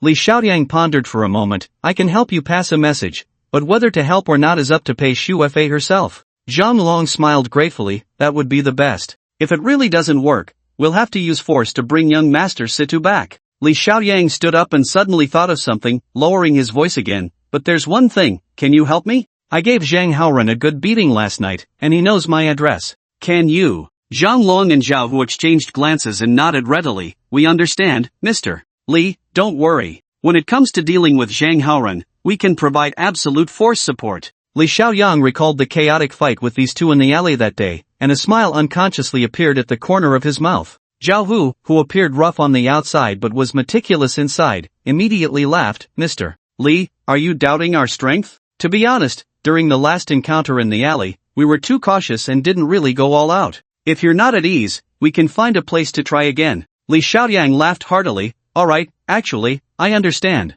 When it comes to a real fight, I definitely can't compare to you two. Zhang Long and Zhao Hu, being the kind of characters they were, relished this kind of understated flattery, and they all laughed, becoming much closer to Li Xiaoyang. After parting ways with these two professional bodyguards, Li Xiaoyang felt even more at ease. Pei Shuefei herself had exceptional combat power, and with Zhang Long and Zhao Hu's covert protection, his home was absolutely safe, allowing him to focus on his own matters. Taking a taxi back to Tianhao Pharmaceutical, Li Xiaoyang called Zhao Haji at the entrance. Upon hearing that he had brought rare herbs again, Zhao Haji immediately sent his personal assistant down to personally welcome him in. Assistant Song was a middle-aged man in his 30s, very steady in his work, and while walking, he explained to Li Xiaoyang, Mr. He often says that for true guests, we must create a feeling of being at home. However, he is currently in a meeting with the district heads this morning and cannot come to pick you up in person. Li Xiaoyang smiled faintly, Brother Song, just call me Xiaoyang. I actually admire Mr.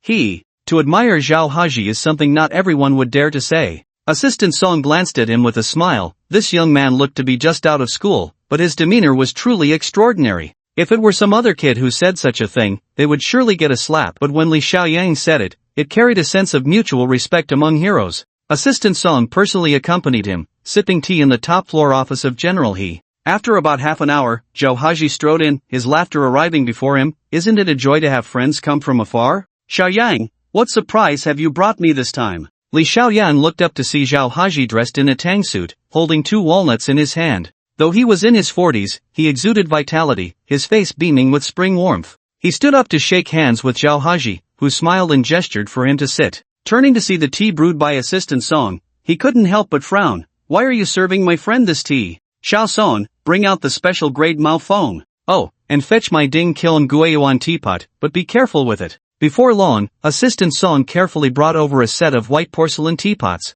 Zhao Haji gently took it and had someone bring in natural spring water, then said to Li Xiaoyang, drinking tea is about the harmony of form, color, and aroma. This special grade Mao Feng is hard to come by, and it deserves a good teapot. He caressed the exquisite white jade teapot and continued, nowadays, people love to brew tea in purple clay pots, as if only those pots have taste and culture. It's really quite vulgar. Just like this Huangshan Zisha's Chueja Mao Fong, if brewed in a dark purple clay pot, it would lose all its color, which is truly uninteresting. My pot is Ding Kiln white porcelain, and that makes all the difference. The white porcelain from the Northern Song dynasty's Ding Kiln is known as one of the 6 famous porcelains in the world, with a glaze like ivory and a surface as smooth as jade. Li Xiaoyang didn't need to look to know the value of this pot, it was priceless. At this moment, the boiling spring water poured in, and the Mao Fong, resembling sparrow tongues, slowly unfurled, its color like amber, gently dancing in the white jade-like porcelain cup. Zhao Haji picked up a cup, waiting for the tea to cool before savoring it. Li Xiaoyang secretly mimicked his actions, first smelling then tasting. Initially, it was only bitter, but a faint fragrance returned from his chest and abdomen, and upon re-entering his mouth, it instantly filled him with rich aroma, making his mouth water. Zhao Haji smiled slightly. Little brother, I've said a bit too much, but what I mean is this, truly good medicinal materials can only show their value when they find the right person. For example, the Nyohuang you sent last time, I dare say, those so-called experts in the country wouldn't recognize its value. Li Xiaoyang had long sensed the underlying meaning in the words of this big shot. This person had depth and acted decisively, he was indeed a character. He opened his bag, revealing the purple-black Ganoderma and the shriveled snow lotus inside. Zhao Haji was slightly moved. Ganoderma and snow lotus, these wild ones are rare now. Most of what's sold on the market is artificially synthesized. Putting on glasses and gloves, Zhao Haji picked up a magnifying glass and examined them closely, which took 2 hours. After drinking 3 pots of tea, Li Xiaoyang could hardly bear it anymore, and only then did Zhao Haji take off his glasses, his expression serious as he said to his secretary, Xiao Song, go invite old Sang over. Assistant Song was taken aback. Old Sang? He's still recuperating at Wenshan. This seems a bit too rushed. Zhao Haji slammed the table decisively. If I tell you to go, you go. You must bring old Sang here, and you don't even need to carry him. Just tell him Zi Tianji has appeared again. With old Sang's character, he'll crawl over if he has to. Assistant Song hurriedly left, and Zhao Haji looked at his watch. Xiaoyang, I'll make a guarantee for you. This time, the medicinal materials you brought, I will definitely accept. Not only will I accept, but I will also give you the most satisfactory reward. Now, let's go downstairs for a meal. In the luxurious restaurant of Tianha Pharmaceutical, a dozen middle-aged men in suits stood respectfully outside. These men were the heads of various districts of Tianha, high executives within the group. In the past, on their own turf, they were the ones who could shake the ground with a stump. But now, they could only stand silently, watching the young man inside feast heartily. They hadn't eaten lunch, their stomachs growling with hunger. One man wearing gold-rimmed glasses muttered in dissatisfaction, "Where did this kid come from? General, he is really something, being so polite to this little brat." A fat man beside him chuckled softly, "Vice President Zhang, how's that top-quality cow bile that president he gave you last time?" The handsome and elegant Vice President Zhang smiled modestly. "Good stuff, a rare top-grade medicinal material, which plays a crucial role in our technical department's next research and development." The fat man gestured with his mouth. "Well, it was sent by this little brat." Vice President Zhang snorted. "Maybe he just got lucky, who knows where he picked it up from, what does that count for?" The fat man fell silent, and the crowd began to whisper among themselves. Zhao Haji in the restaurant turned his head and shot a glare, instantly silencing the entire room. Li Xiaoyang burped. This meal had lasted over an hour. One must say, the chef at Tianhai is absolutely top-notch, especially the dishes laid out in front of him, which he had never even seen outside. Zhao Haji was still serving him food. These are all medicinal dishes developed by our Tianha, not only delicious but also very nutritious. Li Xiaoyang sighed. "I thought your company only dealt with pharmaceuticals, I didn't expect you also researched medicinal cuisine. This is classic culture passed down from traditional Chinese medicine." Zhao Haji laughed heartily. "To be honest, our recent research focus at Tianha is precisely on medicinal cuisine. This cuisine requires material support, so the top-grade medicinal materials you sent are truly a timely help for us." Just then, a commotion came from the entrance, and Assistant Song rushed in, panting, "President He, Elder Sang has arrived." Zhao Haji stood up and, accompanied by Li Xiaoyang, hurried through a crowd of executives towards the office. Assistant Song smiled beside them. Elder Sang's temper, as soon as he heard it was purple field fungus, he came straight away, shouting to speed up all the way. In the past, he wouldn't even take a car if we asked him. Zhao Haji smiled slightly. Elder Sang is devoted to this path. Once he hears the king of fungi has appeared, he must be anxious. In the spacious office, an elderly man with white hair and a youthful face sat cross-legged on the floor, holding a piece of dark purple Ganoderma, swaying his head and murmuring, "King of fungi, aura of purple fields, seeking up and down, rare to see, truly a treasure of the world." Assistant Song held his breath, standing aside, not daring to interrupt. Zhao Haji coughed, about to speak, when the old man raised his hand. Little he, step aside, this Ganoderma has royal aura, you, with your copper stench, cannot touch it. Zhao Haji awkwardly retreated, and Li Xiaoyang found it amusing. This old man had quite the air, calling him little he and all. However, hearing that the Ganoderma had royal aura was indeed a first for him. Elder Sang fondled the Ganoderma lovingly, speaking slowly with his back to the three. Who sent this thing? Li Xiaoyang stepped forward. Elder, it was sent by me. The elderly Sang turned his head, his eyes sparkling with spirit, and a flash of divine light crossed his face. Young man, have you been to Tibet? Li Xiaoyang was taken aback. Elder, how did you know? Elder Sang pointed at a layer of decayed leaves covering the Ganoderma. These leaves are the unique lost leaves of southern Tibet. Their taste is sweet and bitter, but they have miraculous effects, can drive away insects and beasts, nourish materials. It is precisely these leaves that have perfectly preserved the whole purple Ganoderma.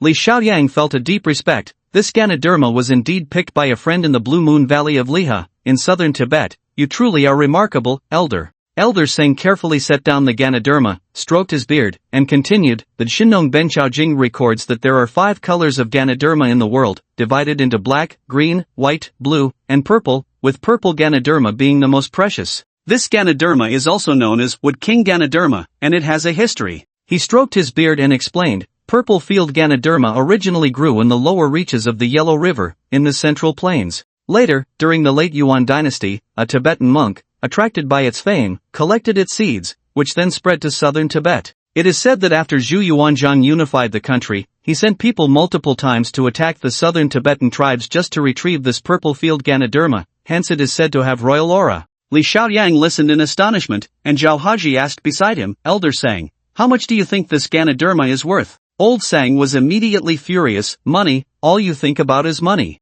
Can Mu Wangji be measured with money? It's a priceless treasure. Zhao Haji forced a smile and shook his head. Uncle Sang, this thing isn't even ours, it was collected by someone else. We have to give them some compensation, right? Only then did old Sang understand, and he hummed, this really can't be calculated. This thing has been missing for several hundred years. But didn't that Sita Pharmaceutical in the north say they obtained a piece of blue jade fungus a couple of years ago? I remember they treated it like a treasure, holding press conferences and getting it in the newspapers. As soon as Sita Pharmaceutical was mentioned, Zhao Haji sneered, we can't compare to the Sita family's industry, but this time we agreed to discuss cooperation, yet that young master they sent has been nowhere to be seen. Just thinking about it makes me angry. With this kind of attitude, even good things won't be kept. Old Sang frowned. Who told you that? What I mean is, the blue jade fungus that Sita family collected was quoted at 3 million at the time. This Mu Wanzi fungus is worth at least 10 times that. You asked how much it's worth, that's my price. That would be 30 million.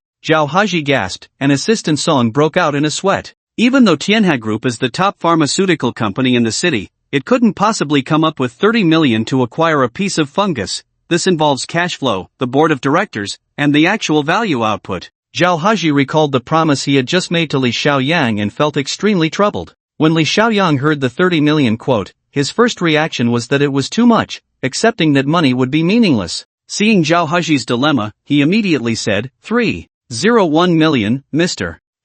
That's the price I want. He smiled casually, that extra 10,000 is just to maintain the value of this purple fungus. I also have some snow lotus and other herbs in my bag, I'll give them all to you. The 3 people across from him were stunned. Old Sang had already regretted being too casual, and now he clapped his hands and sighed, this is the style of a gentleman. Young man, you have quite the noble demeanor. Zhao Haji was even more deeply moved. Xiaoyang, I really have no words to express my gratitude. How can I thank you? Li Xiaoyang pointed to the tea leaves on the table. Mister, if you treat me as a friend, I see you as a brother too, so just give me a few packs of good tea. Zhao Haji laughed heartily. Assistant Song, who had witnessed the entire scene, looked at Li Xiaoyang with a newfound respect. Not everyone could resist the temptation of tens of millions. True greatness isn't about being wealthy but being able to smile in the face of such temptation. The few of them sat down again, the fragrance of tea mingling with their conversation. Li Xiaoyang spoke of the story of Liha Blue Moon Valley, omitting the secret of the success rate, and simply said, they say experts have looked at it and found it worthless, but I believe it must be a treasure, perhaps it's a gift.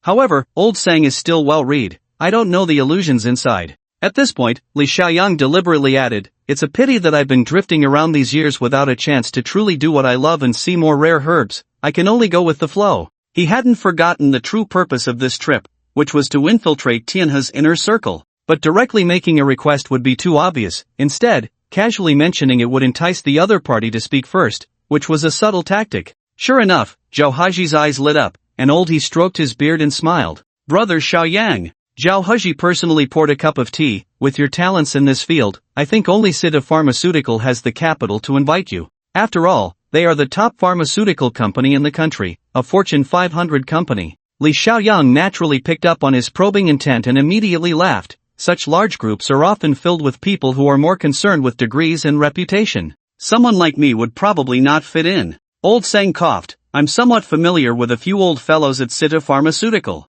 If the young man wants to develop there, I can put in a good word. Li Xiaoyang shook his head. To be honest, I won't go even if you invite me. I still prefer working in my hometown, occasionally traveling a bit. Life is much more carefree that way. Zhao Haji and Old Sang exchanged a glance, both filled with inexplicable joy. At this point, they were certainly moved. What Tianhe needed most right now was such young talent. Moreover, every time Li Xiaoyang brought something, it was always a rare treasure. He was simply a gem. Zhao Haji poured him another cup of tea. Xiaoyang, in a few days, there will be a Chinese medicine auction in the city. If you have time, could you accompany this old brother of yours to take a look? Li Xiaoyang was taken aback. Why was this being brought up again? He could only nod. That sounds great. I'm really interested in these things. Just never had the chance. Zhao Haji immediately changed the subject. Well, the auction is very private. No outsiders are allowed in. We at Tianhe only received 2 spots. So, let's give you the title of Special Consultant of Tianhe. That way we can go in together.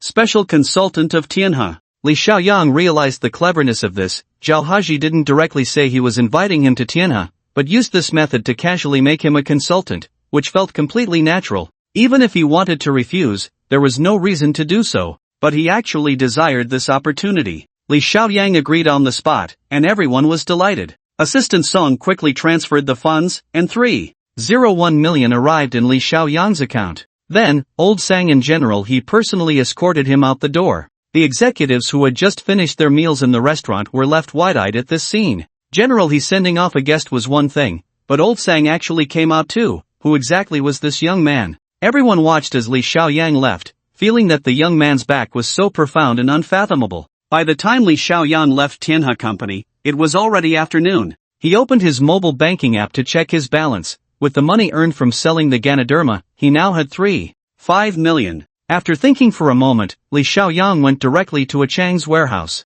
He opened his computer and transferred 500,000 to Tang Yanran's account. He hadn't called her in the past few days, and she hadn't reached out either. Now that he was done with his tasks, he suddenly missed this beautiful woman. After taking care of this, Li Xiaoyang immediately made a long-distance call. He wanted to contact the Nashi man from Liha. After a long wait and dialing twice more, the call finally connected, and a deep voice came through, speaking in a thick Nashi dialect. Li Xiaoyang thought to himself that he had forgotten this detail. How was he going to communicate? He slowed his tone and spoke for several minutes, but the Nashi man still didn't understand. Just as Li Xiaoyang was about to give up, the Nashi man suddenly shouted loudly, Ganoderma, Ganoderma. Li Xiaoyang's heart stirred. Did you find that kind of Ganoderma again? The Nashi man on the other end babbled a few sentences, although Li Xiaoyang couldn't understand. The meaning was clear, they had indeed discovered Ganoderma again. After hanging up, Li Xiaoyang realized he needed to handle this properly. Should he contact the black maniac? That wouldn't be good. After all, they had only met once and weren't that familiar. He sighed, thinking he would have to send a Chang on a trip. He called Wang Chang and transferred another 500,000 to his account, instructing, "You need to take a trip far away to help me with something in Liha." A Chang had learned to be smart now. Whatever he was told, he would agree first. Li Xiaoyang detailed the situation with the Nashi man and concluded, originally, I should have split it with him, but for this Nashi man, having more money doesn't really help him. This time, you mainly need to see what he needs. Feel free to spend this 500,000, make sure he is satisfied. When you come back, he might have some medicinal materials or something, so bring them back carefully. Those materials are very precious, don't damage them. A Chang rubbed his head and said, Boss, you're too honest. If he were really from the mountains, why would he bother? He wouldn't even know. Li Xiaoyang frowned and glanced at him. This isn't me being pretentious. Now I understand, money really isn't that important. The key is to have a clear conscience and stand on integrity. You should think about this carefully when you go back.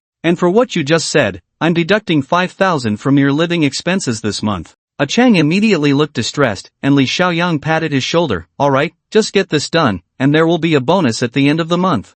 Chang was momentarily stunned by the pat, but upon hearing about the bonus, he perked up immediately. Li Xiaoyang thought of his family situation. Is Wei Wei about to start school? Chang nodded. She's in her senior year now. I haven't had time to take care of her lately, but that girl is doing really well in her studies. Just mentioning his sister made him sit up straighter. Li Xiaoyang thought for a moment. How about this? Before you leave, bring Wei Wei to my house. I have plenty of space and can take care of her. Although there's a tigress at home, she's actually quite nice. Chang grinned. The boss lady must be a great beauty. Why don't you let me meet her? I don't even know her. Li Xiaoyang didn't continue to explain, letting Chang think whatever he wanted. However, if that girl Pei Shuefei really became the boss lady, it wouldn't be bad, wealthy, powerful, and beautiful. But thinking of the handcuffs and gun she carried made him shiver. Li Xiaoyang shook his head. Hurry up and get to work. After Chang left, Li Xiaoyang had just stepped out of the warehouse when his phone rang. It was actually a call from Tang Yanran. His heart raced, and he immediately answered. Yanran, did you receive the money? Do you need anything else over there? There was a moment of silence on the other end, and Tang Yanran's tone carried a hint of annoyance. I didn't contact you just because I received the money. What do you take me for? Li Xiaoyang was at a loss for words, feeling that the beautiful woman on the other end seemed extremely displeased. He cautiously asked, how's the baby's illness? Is everything alright? Tang Yanran replied curtly, everything is fine. I arranged everything before coming back, so you don't need to worry about that.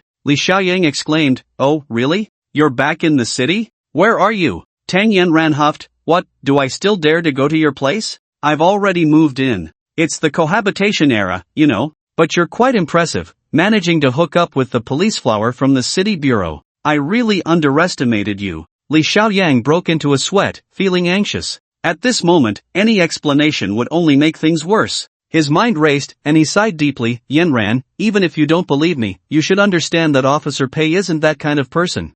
I was actually the one being controlled. She came to handle a case. Tang Yanran indeed became anxious. What, is it related to the Li River incident? Or is it because of me? Li Xiaoyang lowered his voice. Let's talk about this in person. Where are you now? Tang Yanran immediately replied, 12 Chipin Street, the old house of the Yang family. Li Xiaoyang tossed 200 yuan and called a fast taxi, speeding towards the destination. Chipin Street still belonged to the undeveloped old city area, and the Yang family's old house was a 3-story building. Although it had been over 10 years, it still looked quite sturdy. Pushing open the ornate iron gate and stepping into the spacious courtyard, he saw Tang Yanran standing in the corridor, hanging up clothes. She wore a simple floral dress, her long hair tied up with a cloth band, and without any makeup, she exuded a natural beauty. Even though it was afternoon, the August sun was still fierce. Tang Yanran wiped her sweat and said, what are you standing there for? Come over and help. Li Xiaoyang smiled foolishly and walked over to help her hang the clothes. His tall figure blocked the sunlight, bringing a coolness to Tang Yanran.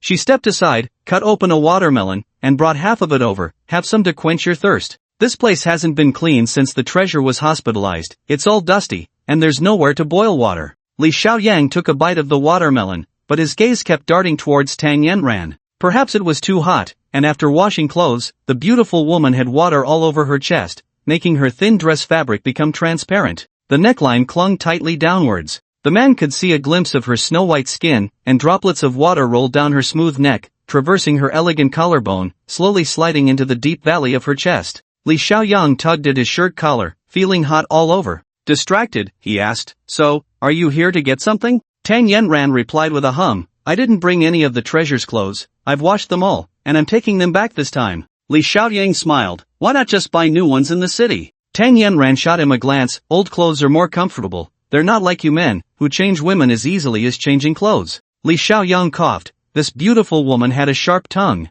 After finishing her tasks, Tang Yanran yawned and suddenly stretched her arms wide. This was deadly. Her dress was already made of thin material, and at that moment, due to her movement, her chest suddenly pushed up, the waves beneath the fabric curving and swelling, revealing large areas of skin that shone dazzlingly white in the sunlight. Li Xiaoyang sat on the well platform, feeling parched, took another bite of watermelon, and gently patted the well platform beside him. Yanran, come sit here. His voice was a bit hoarse, and the fire of desire in his eyes was evident even to a fool. Tang Yanran raised a finger, her large eyes showing a hint of daze. What do you want to do? Li Xiaoyang could hardly resist her sultry tone, unbuttoned his shirt, and spoke in a deeper voice. Come here, let me hold you. Tang Yanran smiled, bit her lip, and loosened her hairband, letting her long, black hair cascade down, but leaned back against the wall, her voice becoming even more husky.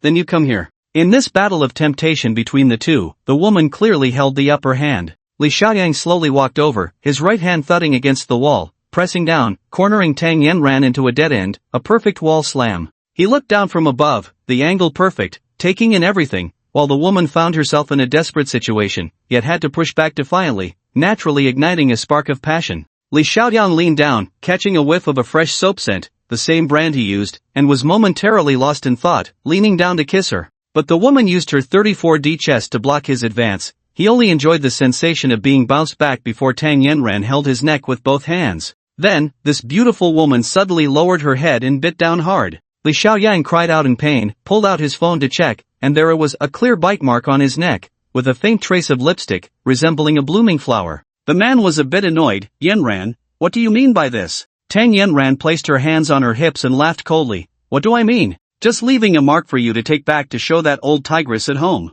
Li Xiaoyang was at a loss. Officer Pei is really working on a case. Tang Yanran scoffed. What case? Someone working on a case would be wearing your shirt and lying on your bed. Li Xiaoyang was left speechless. Tang Yanran tidied her clothes and packed her things. Alright, Li Xiao, you should go back and enjoy your hidden beauty. I have things to do, so I won't keep you company. Li Xiaoyang helplessly followed her out. Are you leaving just like that? Tang Yanran adjusted her hair. I can't delay at the hospital. She easily got into a taxi, but as she was about to leave, she waved goodbye. After Li Xiaoyang approached, the stunning beauty whispered in his ear, you little fresh meat, I've got my eyes on you. As for when and how to enjoy you, that depends on my mood. Li Xiaoyang watched her walk away, shaking his head with a smile, and hurried home. Not far from his doorstep, he spotted the familiar off-road vehicle, and Zhang Long waved at him from inside. It turned out they had been protecting him here all day. Li Xiaoyang felt a bit moved. These two men truly kept their word, and they were so professional, no wonder they were elites from the Royal Guard Company. He turned around, bought a pack of soft Zhonghua cigarettes, and walked over to hand one to Zhang Long. As long as I'm here tonight, there's nothing to worry about. You guys should go back and rest well. Zhang Long readily accepted the cigarette. This level of protection is nothing. We have nothing to do when we go back anyway. We just made a few hundred calls today, and Sita Haoming didn't even pick up. Damn it, I'm never taking this kind of job again. He didn't even refer to Situ as young master anymore, spitting out. The Situ family is supposed to have a good reputation, but they produced such a loser. Li Xiaoyang chuckled. Alright then, I'll go up and tell Pei Shuefei the situation so she can think of a way quickly. He pushed the door open and, before he could catch his breath, saw Pei Shuefei and Wang Weiwei sitting on the sofa, both beautiful women wearing serious expressions. Li Xiaoyang was startled. Oh, Weiwei, you're here. Have you greeted Sister Shuefei? Wang Weiwei kept signaling him with her eyes, indicating that a storm was coming. Li Xiaoyang frowned and looked at Pei Shuefei. What's wrong? Is it because there's an extra person that you're not happy?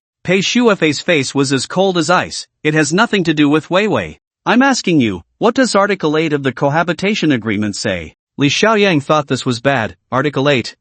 You can't casually bring women back to fool around. Pei Shuefei lifted her chin. You seem to understand quite well. Now tell me, what happened with Tang Yanran today? At that moment, Li Xiaoyang felt innocent and sat down confidently. Tang Yanran, nothing happened. I didn't bring any women back to fool around, did I? Pei Shuefei slammed the table. I'm in the middle of an investigation. Who told you to sit down? Seeing her reach for the handcuffs, Li Xiaoyang's expression darkened. Pei Shuefei, if you keep making a scene like this, I might just lose my temper. I'm telling you. Before he could finish, Pei Shuefei jumped up, not caring that her legs were exposed in just a white shirt, and lifted her little foot to kick him. Li Xiaoyang instinctively grabbed her small foot, and the two began to wrestle awkwardly. In the chaos, Li Xiaoyang found it hard to cope and desperately signaled Wang Weiwei for help. Wang Weiwei rolled her eyes, pinched her own arm, and suddenly burst into tears. Pei Shuefei released her grip and stood up. Alright, don't scare Weiwei. You get up and talk to me. Li Xiaoyang clapped his hands and stood up. I really didn't bring any women to fool around. You're just making a fuss. Pei Shuefei huffed, putting her hands behind her back. Then I'll state the case and the facts now, so you understand clearly. Watching Pei Shuefei suddenly transform into a judge, Li Xiaoyang was puzzled. Did this girl see his entanglement with Tang Yanran from afar? At this moment, Judge Pei Shuefei began her serious yet humorous statement. This afternoon, I was taking a nap when I suddenly heard someone enter. I quietly got up and found that it wasn't the homeowner Li Xiaoyang, but the former inmate Tang Yanran. Her tone was serious yet funny. Out of instinct, I didn't show myself immediately, and Tang Yanran directly walked into Li Xiaoyang's room, changed her clothes on the spot, and hummed a little tune while taking a shower. Note that at this time, she casually used Mr. Li Xiaoyang's soap. Li Xiaoyang could no longer smile. Pei Shuefei extended her hand of justice, her voice sharp and accusatory. What happened next is simply unimaginable. Tang Yanran changed into a very, very revealing piece of lingerie in the bathroom. Li Xiaoyang interrupted her. What? Lingerie? Very, very revealing. Pei Shuefei shot him a glare. That's right, the former inmate Tang Yanran changed into a very, very revealing piece of lingerie, walked back into Li Xiaoyang's room, sprayed perfume, and lay down on the bed. She shook her head in anguish. From the above facts, one can imagine that if Tang Yanran and Li Xiaoyang were to meet normally under such circumstances, something forbidden by Article 8 would definitely happen, so Li Xiaoyang has violated the provisions of Article 8. The case is concluded. Li Xiaoyang was dumbfounded, involuntarily starting to imagine what Tang Yanran looked like in very, very revealing lingerie. No wonder she was so angry today. It turned out she was preparing to give him a surprise, but Li Xiaoyang took a deep breath. This wasn't the time to think about that. He needed to deal with Pei Shuefei first. He reflected on Pei the judge's statement and immediately seized on a flaw. Wait, you just used a hypothetical. The actual situation is that I didn't come back, so the so-called facts never happened. Which means I didn't violate Article 8. Pei Shuefei's eyes widened. Your intent has already committed a crime. Li Xiaoyang smirked. Is intent a crime? You're grasping at straws. The two stared at each other, and Wang Weiwei finally couldn't take it anymore. Sister Police, is it really that serious? It's just a woman in lingerie trying to seduce a big brother, but the big brother didn't come back, and you scared her away. Can't we just clear this up? Pei Shuefei looked dejected. Well, Weiwei has a point. Li Xiaoyang sighed in relief, feeling hot as he unbuttoned his shirt. Let's not make a fuss. From now on, Weiwei will stay here, so everyone should be a bit more careful. Pei Shuefei hung her head, and when she looked up, she saw the bite mark on his neck and froze, her sharp gaze sharpening again. Li Xiaoyang reached up to touch it, cursing inwardly. His shirt had smudged lipstick everywhere, but the bite mark was still very clear. He braced himself for Pei the judge's storm, but the girl looked concerned. What's wrong? Are you hurt? That wound looks strange. Did they let a dog bite you? Li Xiaoyang was stunned, and Wang Weiwei, covering her mouth, snickered. Sister Police, are you silly? That's a hickey. You don't even know what a hickey is? Pei Shuefei genuinely didn't know. Hickey? What's a hickey? Li Xiaoyang hurriedly covered the evidence. Fortunately, Pei Shuefei was so engrossed in solving cases that her understanding of matters between men and women was limited to that kind of thing. Seizing the moment while Pei the judge was still processing, he said in a low voice, Shuefei, sit down. I have something to tell you. Pei Shuefei had lost her sharpness by now and obediently sat down. Li Xiaoyang briefly explained the situation with Situ Haomin. Pei Shuefei immediately stood up. That bastard really got dragged into this. Li Xiaoyang smiled faintly. I can only say that Zhang Haoren and his gang are quite skilled, but Mr. Situ really is something. A woman managed to deal with him. Pei Shuefei swiftly took out her phone, walked to the side, and after a few words, she hung up and returned. Li Xiaoyang was taken aback. You convinced him that quickly? Pei Shuefei sneered. I couldn't be bothered with him. I just called Uncle Situ directly and had him cancel all of Situ Haomin's credit cards. That bastard has no money now. Let's see how long he can hold out. Li Xiaoyang clapped and laughed. Brilliant, truly a masterstroke. A young master without money is like a dog with a pulled tooth. He can't even bark. After finally seeing the two girls settled, Li Xiaoyang went out to grill 3 pounds of lamb and brought back a case of beer, calling Zhang Long and Zhao Hu to get out of the car and enjoy a hearty meal. When Li Xiaoyang mentioned Pei Shuefei's clever tricks, Zhao Hu laughed. This is easy to handle. The rich young master's problems need the young lady to fix them. Zhang Long gulped down a bottle and hadn't spoken yet when his phone rang. He made a shushing gesture. It's from Situ Haomin. After answering the call, Zhang Long's face turned terrifyingly dark. Situ Haomin is at Jinding Mall. This guy knows nothing at all. He's just out there having fun with that woman. He just said on the phone not to bother him, and if we disturb him again, he'll complain to the headquarters about us. Damn it, I'm not serving him anymore. Zhao Hu, however, wasn't angry. He just took out the phone battery. Brother Zhang, you should turn off your phone too. If this guy can't pay the bill later, he might come looking to borrow money from us.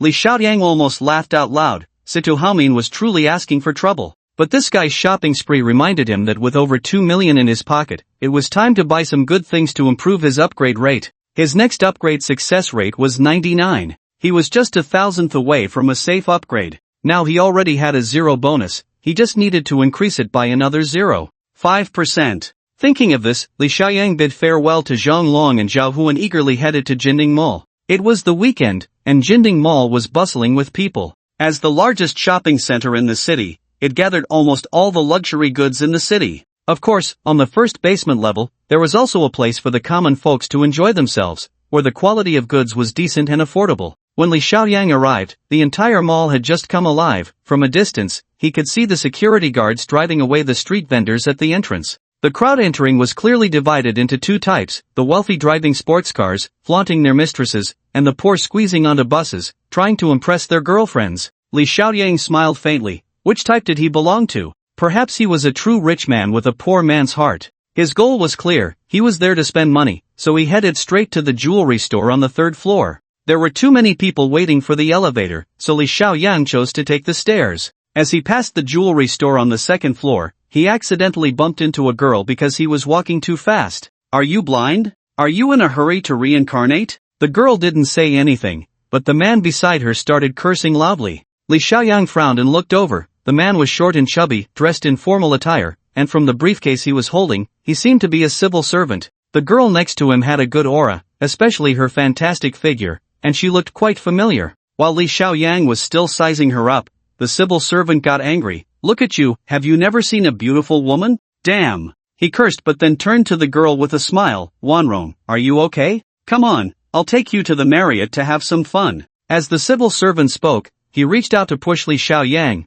but the beauty acted first, slapping the civil servant away and warmly linking her arm with Li Xiaoyang's. Sir, do you remember me? Why aren't you wearing the watch you bought last time? Only then did Li Xiaoyang recall that she was the girl who sold Patek Philippe watches. He glanced at the stunned civil servant and said lightly, I'm a person without eyes, in a hurry to reincarnate. What's the use of looking at beautiful women if I can't wear the watch? The beauty chuckled, you really know how to joke. By the way, I didn't introduce myself last time. My name is Li Wanrong. She kept affectionately linking her arm with Li Xiaoyang, intentionally or unintentionally rubbing against him, which made the civil servant furious. Li Xiaoyang understood what was happening and took the opportunity to wrap his arm around her waist. What a coincidence, my surname is also Li. Maybe in our past lives, we were siblings. Li Wanrong's eyes sparkled, her peach blossom eyes becoming even more enchanting. Then I'll call you brother. The civil servant's fat belly heaved up and down, unable to bear it any longer. Wanrong, I was the one who asked you out first today. With that, he glared at Li Xiaoyang. Know your place and get lost. Do you know who I am?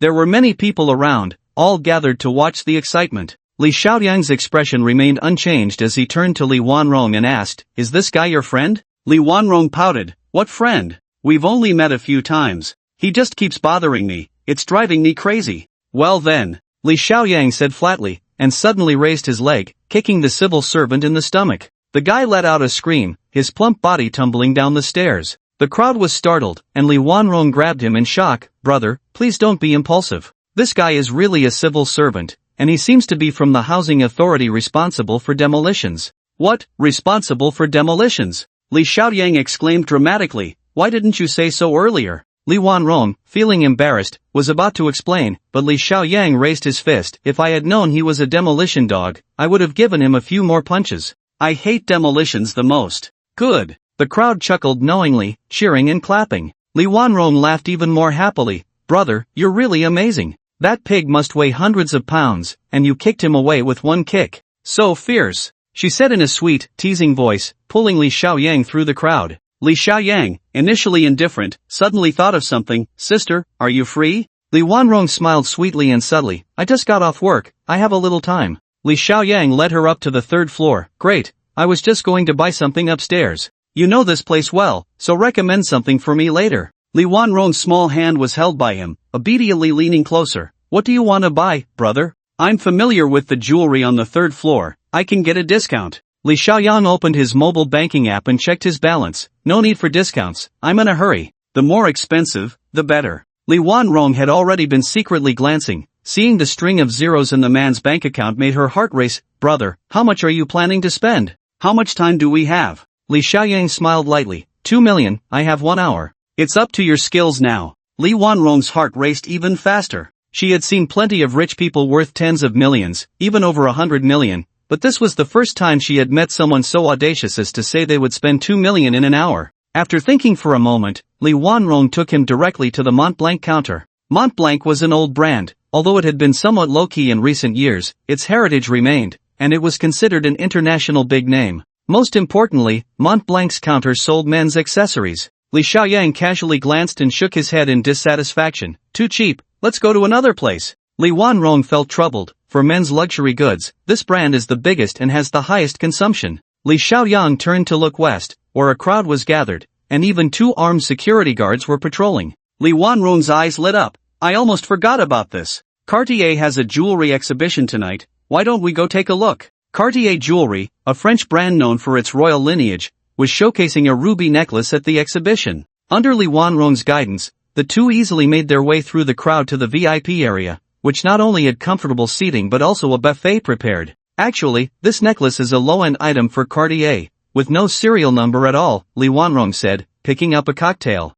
After all, our city isn't a big metropolis, so the items on display are only these low-end goods. Li Xiaoyang didn't care about that, what mattered was the value. When he saw the price tag of 1.88 million, he smiled, this one will do, it saves trouble. Just as he finished speaking, a man not far away was also laughing. Xiaoli, I think this one is good. Although it doesn't have Cartier's exclusive serial number, for your little broken place, it's considered top-notch jewelry. Li Xiaoyang was momentarily stunned. What a coincidence, he had really run into the fool Situ Haomin. At that moment, Situ Haomin was walking over with a woman in a low-cut evening gown, the legendary Zhang Xiuli. Women like Xiaoli, despite their somewhat tarnished elegance due to their background, were attractive because of their ample bosoms, slim waists, and skills in the bedroom. For a rich young man like Situ Haomin, she was quite alluring. That was why he had fallen into her gentle embrace. At this moment, he elegantly extended his hand. The Cartier staff greeted him with surprise, not expecting to encounter a wealthy patron right after the exhibition opened. Situ Haomin pointed at the necklace. Wrap it up, I want to give it to this beautiful lady beside me. The crowd naturally cast envious glances, filled with extreme jealousy. Xiaoli even pushed her chest out, her small hand rubbing Situ Haomin's waist through her clothes. Oh my dear brother, someone is finally giving me jewels in this life. Situ Haomin was beaming with pride, feeling that his life's value was perfectly reflected at this moment. But before he could fully enjoy it, a voice interrupted him. Haomin, sorry, but I also have my eye on that necklace. Li Xiaoyang pulled Wanrong over and smiled at the Cartier staff. No need to wrap it, just put it on my sister, let me have a bit of glory too. The well-trained Cartier staff frowned but quickly relaxed. The two in front of her clearly had a distinction. Situ Haomin was impeccably dressed in a sharp suit, with a gold watch, and even his tie clip was encrusted with diamonds. As for the other one, he wore a white shirt and black pants, was relatively young, spoke with a rural accent, and while he was quite handsome, what good was being handsome if it couldn't be eaten? The Cartier staff instantly made a decision, not even glancing at Li Xiaoyang, and rushed towards Situ Haomin. Li Xiaoyang wasn't angry, he just smiled at Wanrong. Get ready for a good show. Situ Haomin, feeling no pressure, naturally basked in his success, walking over to Li Xiaoyang and deliberately pointing at the ruby necklace. Li Xiaoyang, you bumpkin, do you know the meaning of this necklace? Do you know its name? Li Xiaoyang chuckled. What meaning? What's it called? Situ Haomin looked at him with disdain. You don't know anything and are just here to make a fool of yourself. Truly a country bumpkin. He turned to face the crowd, smiling elegantly. Ladies and gentlemen, this necklace is called. In Chinese, it means the light of the setting sun. As you can see, the ruby is set in the center, symbolizing the setting sun, and the surrounding diamonds represent the light of the evening glow. It signifies the preciousness of time, just like the light of the setting sun, so it should be worn in the afternoon, preferably during tea time. Clap, clap, clap. Li Xiaoyang led the applause. Situ Haomin waved his hand gracefully. Well, I'm sorry today, it's first come, first served. Saying this, he took out a gold card representing his noble status and handed it to the staff. Li Xiaoyang's lips curled up. The good show was finally about to begin. Situ Haomin was truly a fool this time. He probably never imagined that all those gold cards had been cancelled by his father just a few hours ago. The Cartier Jewelry Exhibition Hall became increasingly lively, with people from the entire floor gathering around to see who had bought millions worth of jewelry. Situ Haomin was as proud as a peacock, looking around with an air of superiority. Zhang Xiuli naturally acted like a little bird, gazing at the ruby necklace, nearly drooling. Li Xiaoyang squeezed Wanrong's small hand. It's about time for me to make my entrance. Li Wanrong was a bit nervous. Brother, I saw that his gold card is the Dragon Honor card issued by UnionPay, with a limit of at least 10 million. Are you really going to confront him? Li Xiaoyang smiled lightly and walked over to the staff. Can I still make an offer for that necklace? The staff, busy and sweating, impatiently replied, go away, if you don't have money, don't act like a big shot. Our Cartier has fixed prices, this isn't an auction. Li Xiaoyang looked at the middle-aged woman, somewhat speechless. It was one thing to look down on others, but as a dedicated customer service representative, how could she not have noticed the problem by now? The gold card in her hand had long been locked, her intelligence was indeed concerning. But the customer service finally realized something was off and awkwardly said, I'm sorry, Mr. Situ, your card has been locked and cannot be used. Situ Haomin stood frozen, trying to maintain his composure, but he was a bit anxious. He walked over to take a look, and indeed, it was locked. He immediately pulled out his crocodile leather wallet, opened it with a flick, revealing dozens of gold and silver cards in a dazzling display. The customer service representative relaxed, and the crowd around them began to whisper. After trying another card, it was still locked. The customer service could still manage a smile, but Situ Haomin was getting anxious. He tried another card, and the customer service could no longer smile. Situ Haomin was sweating. By the time he reached the 7th card, the customer service's face was frozen, and Situ Haomin loosened his tie. I say, Mr. Situ, you're not here to waste my time, are you? Upon realizing the truth, the customer service representative silently swallowed her tears. This sharp-tongued middle-aged woman was now fully unleashed. If you don't have money, don't bother with these cards. Selling dog meat under the guise of sheep, pretending to be a big shot while driving a cow cart instead of a BMW, do you think I'm naive? You look like a decent person, yet you're a fraud. Shut up. Situ Haomin's image was in tatters as he fumbled for his phone, dialing repeatedly. Next to him, Xiaoli was getting overwhelmed, and she started arguing with the customer service. Li Xiaoyang knocked on the glass cabinet. Hey, are you selling or not? The middle-aged woman turned her head fiercely. Selling, of course. If you have money, we sell, if you don't, get lost. Li Xiaoyang took out his bank card and handed it over. A nearby intern quickly snatched it, swiped it lightly, and immediately smiled. Sir, your balance is sufficient. I sincerely apologize for the earlier inconvenience. What? The middle-aged customer service and Situ Haomin turned their heads in unison, staring at Li Xiaoyang in disbelief. Ah, this gentleman looked impressive just now. You truly have an eye for treasure.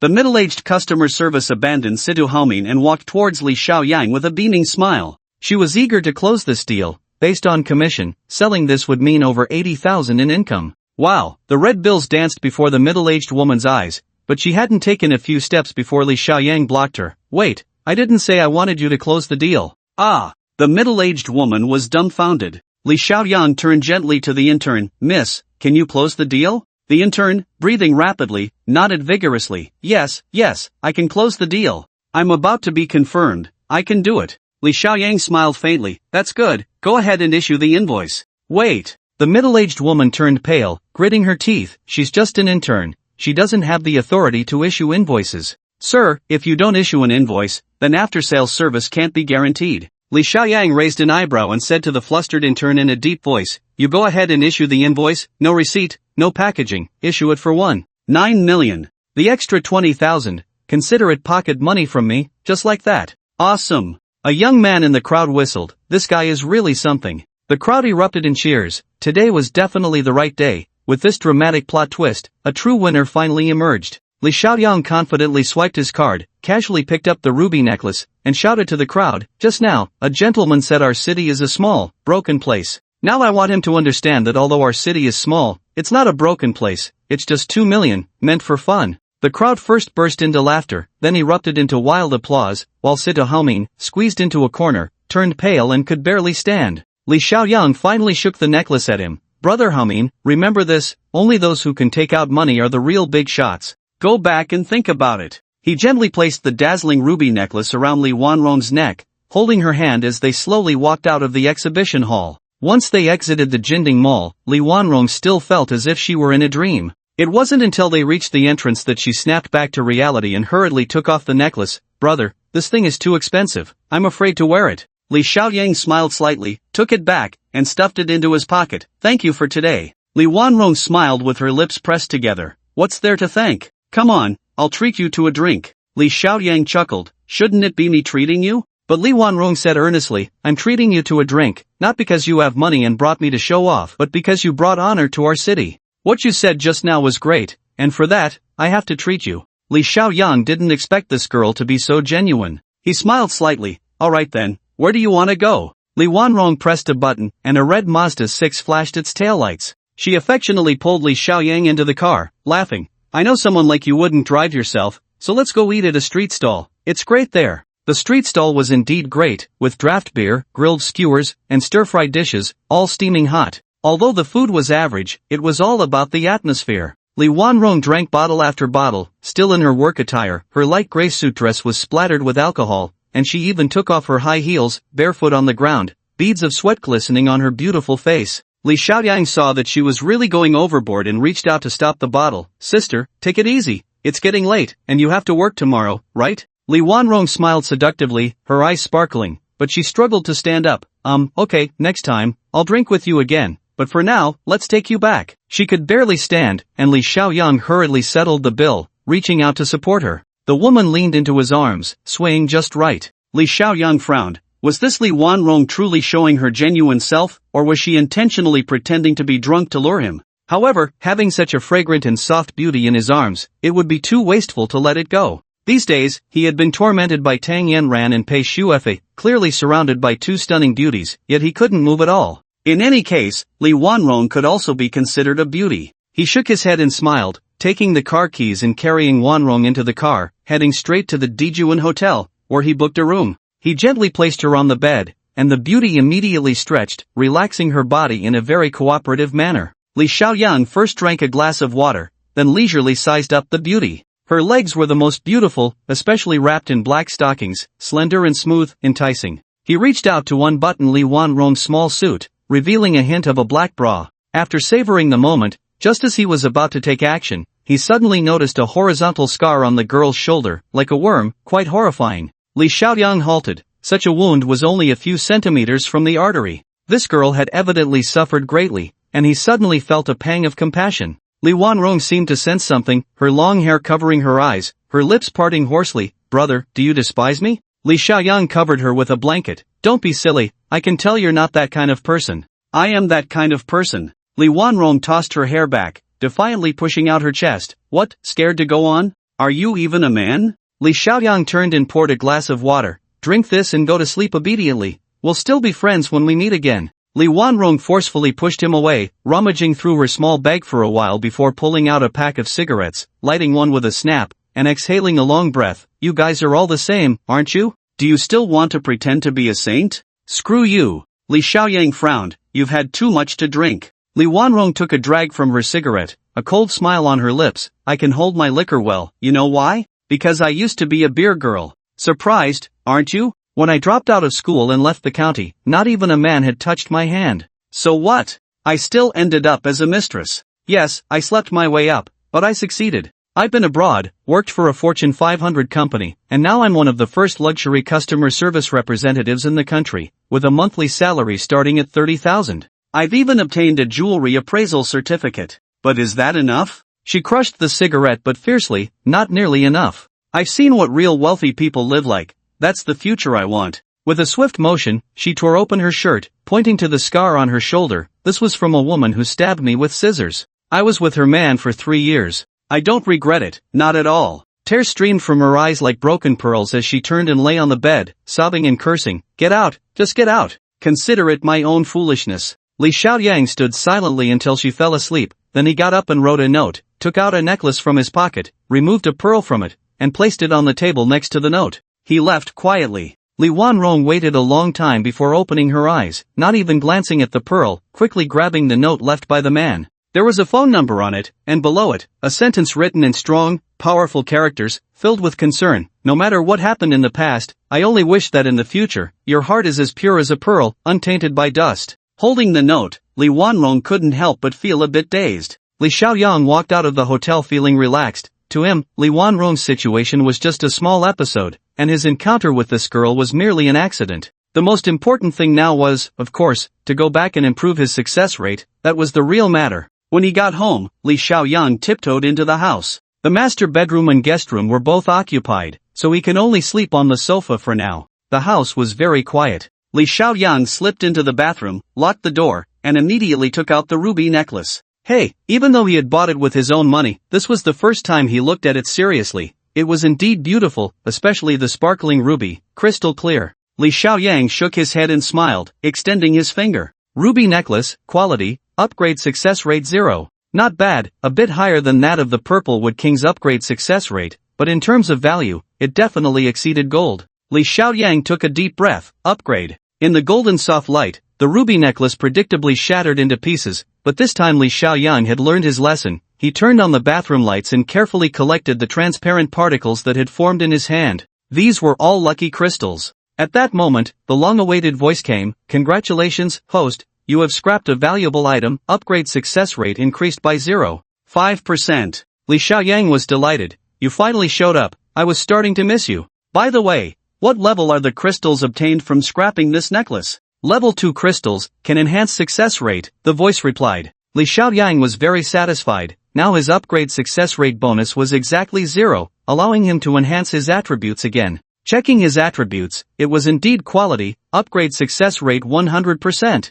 Li Xiaoyang pressed his hand to his head, silently reciting the upgrade. Again, there was that golden light surrounding him, his whole body felt as if it was melting, and in the warm embrace, Li Xiaoyang suddenly felt a sense of sublimation, as if his soul had left his body. As the golden light dissipated, he looked in the mirror and was astonished to see six-pack abs. Incredible, he finally had some on his body. Li Xiaoyang flexed his arm, feeling full of explosive power. At that moment, even a cement slab, he was confident he could break with a single punch. His mind became clearer, and his reactions more agile. Li Xiaoyang closed his eyes to savor the thrill of this upgrade. Just then, a mosquito buzzed past his ear. He snapped his fingers like lightning, and when he opened his hand, the mosquito had been cruelly squashed between his fingers. Congratulations, host, you have leveled up, and your abilities have significantly improved, a voice rang in his ear. Instantly, a golden panel appeared before Li Xiaoyang, with characters that were clear and astonishing. Having played online games before, he naturally knew what this was: an attribute panel.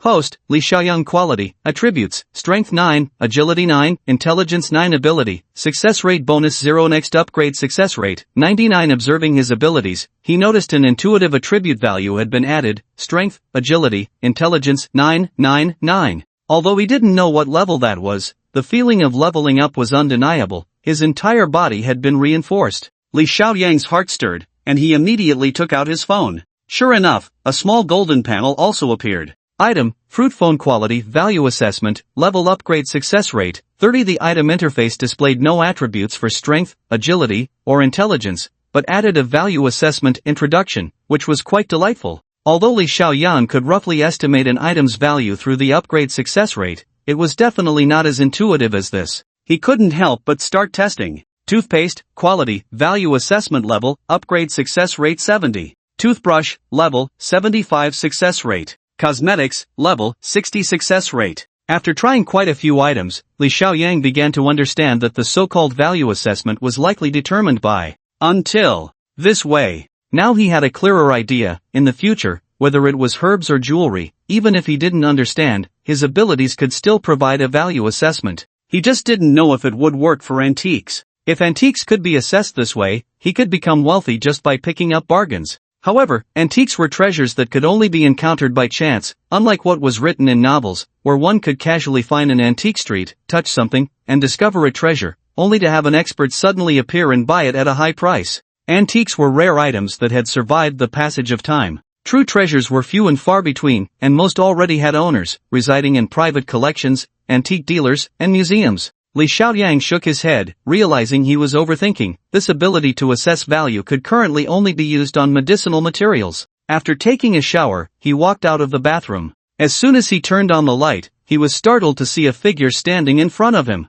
It was Wang Weiwei, wearing a little nightgown, her eyes half closed. Big brother, why did you take so long to come out? The girl suddenly widened her eyes. Wow, big brother, your figure is really great, you could be a star. Li Xiaoyang awkwardly wrapped himself in a towel. What do you know, little girl? Don't say such things. Looking at the giggling Wang Weiwei, he suddenly felt curious and quietly reached out to test. The little girl's attribute panel immediately appeared. Wang Weiwei, quality, strength 3, agility 4, intelligence 10. Such high intelligence, Li Xiaoyang thought to himself, quickly looking at the upgrade success rate below, but only saw the cold prompt, host's ability is insufficient, unable to upgrade this being. Damn, where is my ability lacking? Li Xiaoyang hurriedly asked that mysterious voice. Your intelligence is 1 point lower than that of this being, so you cannot upgrade it. You must have a comprehensive attribute advantage to upgrade this being. Li Xiaoyang's heart sank. So, relying on the upgrade failure rate to defeat someone is fundamentally impossible. He felt a bit of fear. Back then, when he ventured into the tiger's den, it felt like a no man's land, and that confidence was entirely based on the idea of upgrading failure items being scrapped.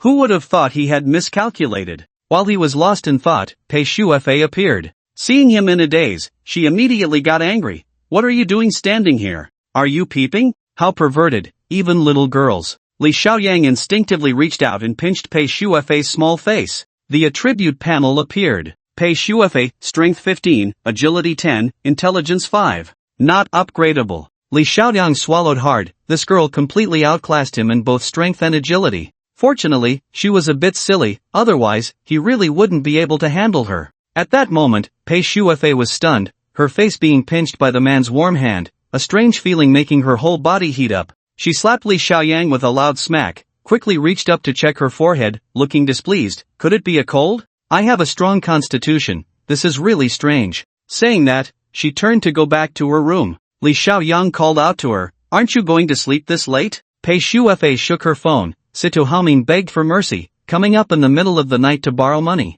How could I have money to give him? He's still stubborn, not even listening to Uncle Situ. Li Xiaoyang took her phone, glanced at it a few times, and unconsciously memorized Situ Haomin's number, then smiled. How about I lend him some? Pei Shuefei snatched her phone back. You dare? I want to teach him a good lesson. Watching her go back to her room, Li Xiaoyang stroked his chin and laughed. I must lend him money, absolutely must. This is a great opportunity for high-interest lending. He sat on the sofa, thinking for a while. This matter couldn't be handled by himself. He needed to find a stranger that Situ didn't know. Unfortunately, a Chang was out of town. With a whoosh, Wang Weiwei bounced out, and Li Xiaoyang's eyes lit up. This girl had an intelligence of 10, 1 point higher than his, just the helper he needed. He cleared his throat. Weiwei, come here, big brother has something he wants your help with. The next day, following Li Xiaoyang's instructions, Wang Weiwei set out early with her backpack. Soon, she arrived at Jinding Mall. After looking around for a while, she bounced over to Alexis. Situ Haomin, sitting in the car and smoking, frowned. Little girl, whatever you're selling, I'm not interested. Wang Weiwei smiled sweetly, pulling a small bear out of her backpack. Uncle, you asked me to come, so what? You don't want to borrow money anymore? Situ Haomin was taken aback, throwing away his cigarette. But, you're the one from the inside, the little Annie bear? Wang Weiwei straightened her face. Yes, weren't you going to borrow money? I'm here to assess you. Assess? This little girl, still wet behind the ears, made Situ Haomin furious. Looking around, is someone playing a trick on me? But Wang Weiwei took out her phone, opened her bank account, and showed him the balance for a moment, which made Situ Haomin relax. Little girl, how much can you lend me? Wang Weiwei kept a cold face. The first installment can't be too much. After all, we need to establish trust first. My family said, at most 300,000. 300,000 could help in an emergency. Situ Haomin was currently renting his car, and those two bastards, Zhang Long and Zhao Wu, were playing dumb and not answering the phone. He had already started owing money to the hotel. If he held on for a few more days, he might have to sell his watch and rings. While signing the documents, Situ Haomin smiled. I'll tell you when I get back. This favor, Situ, will definitely repay in the future. Our Situ family is a big family in the north. We still have some credit. Wang Weiwei said nothing, just watched him sign and put his fingerprint, then blew on the contract. Interest is 10, don't forget. You must pay back both principal and interest within a month at the latest. Situ Haomin looked at the 300,000 that had transferred into his account, momentarily regaining his suave demeanor. No problem, beautiful little Annie, you can't even imagine my wealth. After Situ Haomin drove away, Li Xiaoyang, who had been hiding in the shadows, came out. He patted Weiwei's little head. Well done. If you want anything when you get back, just tell big brother. He opened the document, grinning sinisterly. 10% interest every day, compounded. If you delay for a month, how much would that be? He calculated for a long time but couldn't figure it out. Wang Weiwei, covering her mouth, laughed beside him. It's 5,234,820 yuan. Over 5 million. Li Xiaoyang drooled in embarrassment. Weiwei, we're going to be rich. Li Xiaoyang took the IOU from Situ Haomin to the warehouse and conveniently burned a few copies of the video of Zhang Haoran and the piranhas from his phone. It was a precaution. With a thug like Zhang Haoran, it was impossible he wouldn't come looking for revenge. Better to have this video saved, it might come in handy later. Chang had just set off for Lehigh yesterday, and he should have arrived today. He didn't know how things were going. He also needed to follow up with Tianhe. Zhao Haoji had mentioned a recent auction, but they hadn't set a time. Li Xiaoyang thought about these matters and opened his online banking to check his balance. Over 3 million had almost been spent in just 2 days, leaving him with less than 200,000. Fortunately, the success rate for upgrades had increased by 1,000th, and his attributes had improved as well. More importantly, his super abilities had evolved. Li Xiaoyang took out a small black velvet pouch he kept close. This special material was said to be used for holding diamonds, but now it contained a small pile of lucky crystals. The level 2 lucky crystals obtained from the broken ruby necklace were larger and more numerous. Li Xiaoyang's thoughts were clear now. When the success rate for upgrades couldn't be significantly increased, he needed to accumulate as many lucky crystals as possible for critical moments. As he touched the burned CDs, he was contemplating whether to send a copy to Zhang Haoran when his phone rang. It was Zhang Long calling. As soon as he answered, he heard his deep voice. Xiaoyang, there are 2 thugs loitering in front of your house in broad daylight. One even tried to sneak in through the back door, and we caught him on the spot. You should come back and take a look. Just as he thought about it, Zhang Haoran had indeed taken action, but sending his lackeys in broad daylight was a bit strange. Li Xiaoyang grabbed the CD and immediately left the warehouse. He arrived at a small alley west of his house, where Zhao Wood blocked the entrance with an SUV, making it impossible to see anything inside. Li Xiaoyang greeted Zhao Hu, who gestured back. They're in the back. These 2 are just small fry. I don't think we can get much out of them. Li Xiaoyang nodded and slowly walked in. The alley was very quiet, filled with household garbage. At that moment, Zhang Long was bare-chested, elegantly twirling a 56-style triangular military dagger in his hand, while his big leather shoes were planted on a thug's head. Li Xiaoyang glanced at the 2 trembling thugs and was somewhat surprised to find it was Old Ghost and the Baldy. Zhang Gu, don't make it hard for them. Li Xiaoyang smiled as he walked over. These 2 aren't worth your time, don't take them seriously. Zhang Long had been feeling down these past few days because of Sito Haomin, so he took the opportunity to vent his frustration on the 2 thugs. Hearing Li Xiaoyang's words, he reluctantly withdrew his foot. Fine, I'll leave them to you. Just call out when you need me, whether it's chopping off hands or breaking legs, it's up to you. With a swish, he sheathed the military dagger and swaggered out to keep watch. Li Xiaoyang pulled out a box of unopened Dessous cigarettes from his pocket, opened it, and tossed one to each of them. Although he didn't smoke, he carried a pack with him now that he knew more people. Old Ghost kept his head down, not daring to light up, while Baldy greedily took a puff. Li Gu, this is really a misunderstanding. I'm not with him. He glared at Old Ghost as he spoke. I didn't know he was involved. If I had known, I would have told you in advance. Li Xiaoyang remained non-committal, increasing the pressure on the 2, and Old Ghost finally broke down, squatting on the ground and sobbing. Li Xiaoyang's gaze turned cold as he kicked out. The force of this kick was surprisingly strong, sending the Old Ghost tumbling to the ground, rolling in the mud and looking utterly disheveled. Li Xiaoyang himself was taken aback. He hadn't exerted much effort, but the explosive power from his muscles was evident, a clear effect of his enhanced strength after leveling up. At this moment, the bald man turned pale, realizing that Brother Li was indeed trained, and he began to plead for mercy. Li Gu, I really wasn't with him. I actually wanted to come under your wing. Li Xiaoyang unbuttoned his shirt. Baldy, you stay over there for now, and save your useless words for later. The bald man lowered his head and stepped aside, leaving only the Old Ghost, who looked utterly miserable. As Li Xiaoyang took a step forward, the thug suddenly knelt down with a thud. I was forced. Li Xiaoyang sneered. Take your time. The clearer you are, the wider the path I can offer you. If you seek death yourself, I won't even need to lift a finger. You won't be leaving this stinking ditch today. The Old Ghost didn't even dare to wipe the filthy mud off himself and spilled everything. Why yes, it was the boss who forced me to come. He said he'd give me $1 million to come and deal with you, and also to delete that video. If I didn't do it, he'd settle the previous score and have me fed to the dogs. The Old Ghost spoke with tears streaming down his face, looking quite pitiful. The bald man, feeling sympathetic, couldn't help but say, Li Gu, this might be true. Yesterday, the boss, Fat Zhang just got out of the hospital and held a meeting with us. The Old Ghost was even dragged to the punishment hall and beaten. Li Xiaoyang nodded, buying his own head for $1 million, and if something went wrong, it would be the little brother taking the blame. This was a common tactic among thugs. He motioned for the Old Ghost to get up. Scram, go back and tell Zhang Haoran that the video of him with piranhas stuffed in his rear is still in my hands. If he wants to be famous, I can fulfill his wish right away. The Old Ghost, however, did not get up, looking at the bald man with pleading eyes. The bald man timidly interceded for him. If the Old Ghost goes back empty-handed, he really will lose his life.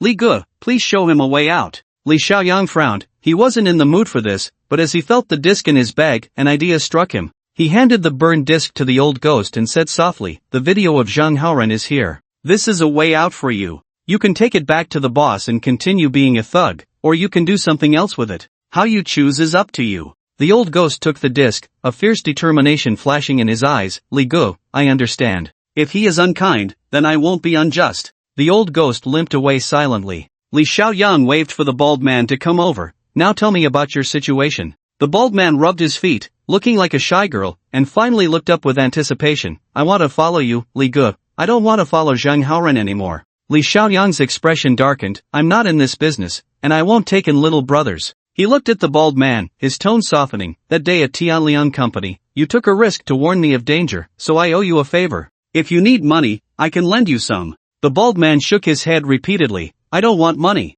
As he spoke, he pulled out a bank card from his pocket. "I haven't spent a single cent of what you gave me last time. Li Gu, I'm determined to follow you. I still have 2 brothers under me. They all listen to me." Li Xiaoyang was somewhat moved by the bank card. The bald man was sincere, but he absolutely did not want to get involved in the underworld. His tone grew serious again. "I'll say it one more time, I don't walk the dark path, and I won't take in little brothers. If you keep talking nonsense, I won't be polite." The bald man silently pulled out a folding knife from his pocket and, with a swift motion, cut towards his left pinky. Li Xiaoyang reached out and flicked the knife away. The bald man lowered his head and said nothing. Li Xiaoyang sighed. "It has nothing to do with that. I don't hold a grudge against you. Speaking of which, my finger amputation could be considered a rebirth through fire, and you inadvertently helped me a bit." He paced back and forth in the alley, realizing that this person seemed unwilling to leave. After thinking for a long time, he suddenly had a flash of inspiration and came up with an idea. Li Xiaoyang turned back and asked, "Baldy, what's your full name?"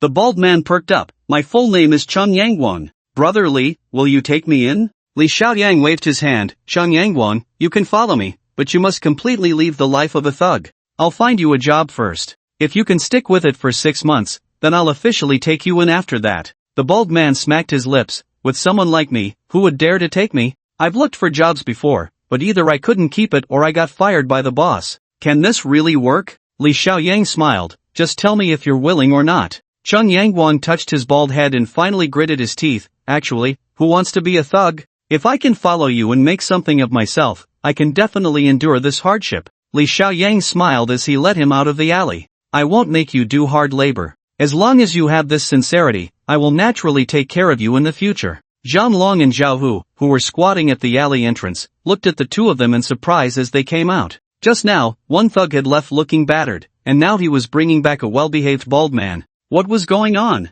But Li Xiaoyang was relaxed, first handing cigarettes to the two of them. Seeing that it was getting late, he smiled and said, "Brother Zhang, could you give me a ride to Yijing Hotel?" After arriving at Yijing Hotel in Zhang Long's car, Li Xiaoyang went straight to the lobby and booked a presidential suite. He handed the room card to Zhao Hu. "Brother Zhao, Brother Zhang, I've loaded 10,000 yuan into this room. You've both worked hard these days, and I will definitely repay this favor in the future." Zhao Hu wanted to decline, but Zhang Long readily accepted the room card. "Xiaoyang, we won't stand on ceremony. We just received a call from headquarters. We won't be taking the order from Sita Haomin anymore. We'll be heading back tomorrow." Zhao Hu patted Li Xiaoyang on the shoulder and smiled. "We're both rough men and can't express our gratitude well. If you ever come to Kyoto, all the food, drink, and fun will be on us, brother." Watching the two go up to rest, Li Xiaoyang felt that spending this 10,000 yuan was well worth it. Not only had he made connections with two elites from the royal guard, but he had also established a line in Kyoto.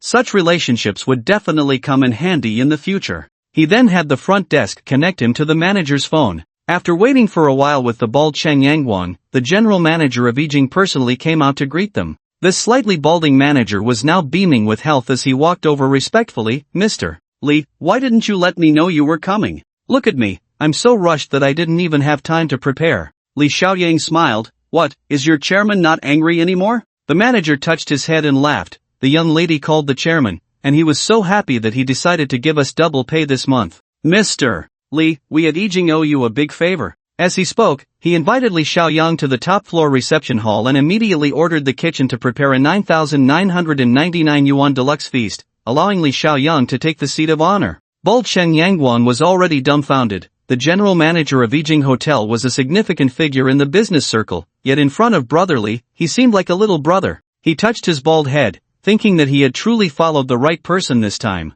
The deluxe feast was served, featuring 6-head abalone, wild honeycomb stewed blood swallow, white truffle supreme sea tiger fin, and finally, a bottle of 50-year-old mutai was brought out. Li Xiaoyang took a sip of the wine. Last time was so rushed that I still don't know how to address you. The Yijing general manager quickly stood up, took out a gold-plated business card, and respectfully held it up with both hands. Mr. Li, you can just call me Xiao Xia from now on. Xia Chiang, that's a nice name. Li Xiaoyang smiled. Manager Xia, I came this time with a request for you, he said as he glanced at Cheng Yangguang. Cheng Yangguang understood immediately and hurriedly stood up, raising his glass to toast Xia Chiang. After a round of self-introductions, Manager Xia understood a bit. Mr. Li, this young man is extraordinary, clearly an elite talent. You came this time for his sake, right? Extraordinary and elite talent. Li Xiaoyan couldn't help but laugh inwardly, but he maintained a serious facade. Old Xia, my brother has never had a proper job. He wants to settle down with you. Rest assured, he can endure any hardship and will never hold you back.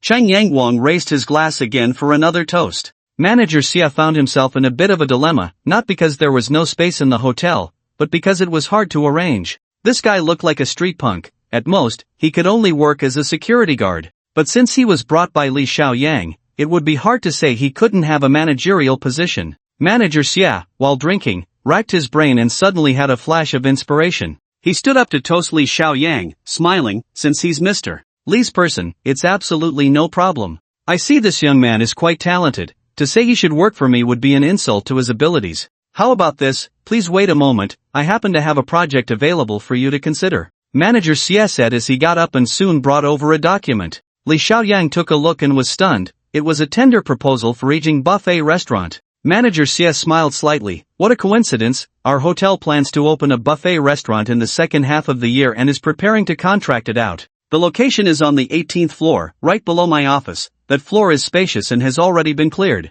Li Xiaoyang put down the document, genuinely intrigued. Has there been an assessment for this buffet restaurant? Can the customer flow support it? Manager Xia put down his chopsticks. This project has all the supporting facilities in place, and the group will provide advertising funds. We have reserved several large advertising spots in the city's newspapers, online, and on television. You don't need to worry about customer flow. Li Xiaoyang pondered, while Cheng Yangguang beside him was completely lost. After a long while, Li Xiaoyan regretfully put down the proposal. This is quite a lucrative opportunity. Old Xia, your willingness to offer it to me shows great friendship, but this project is too big. My brother can't handle it. He's not cut out for this. Let's just find him a job as a security guard or something. This was a strategic retreat. He pretended he couldn't do it, but still held the proposal tightly. Xia Chaoyang, having reached the position of general manager at Yijing, was perceptive enough to catch on. He immediately smiled. Actually, we have already planned the operations and support for this buffet restaurant. We just need a management person. I think Brother Chang is quite suitable, especially since he has you as a strong backing. Li Xiaoyan laughed and raised his glass to drink with him. Cheng Yangguang stood by, grinning foolishly, still not understanding what was happening. After a hearty meal, Li Xiaoyang suggested they check out the buffet restaurant's location. Manager Xia personally accompanied him, and they toured the 18th floor. The location was absolutely great, leveraging the reputation of Yijing Hotel along with the large consumer base in the city. Li Xiaoyang calculated briefly that if the restaurant really opened, it could turn a profit within 6 months. He opened the proposal again. Old Xia, how many points will your hotel take? Xia Chaoyang thought for a moment. Originally, it was 60 points, but if you take over, I can make it 30 points. The points refer to 60% of the restaurant's revenue going to the hotel. Now it was reduced to 30 points. Just this one condition meant Li Xiaoyang would make a guaranteed profit, and a substantial one at that. He naturally understood the implications and couldn't help but laugh. Old Xia, this way your hotel will be at a disadvantage. Will the chairman agree?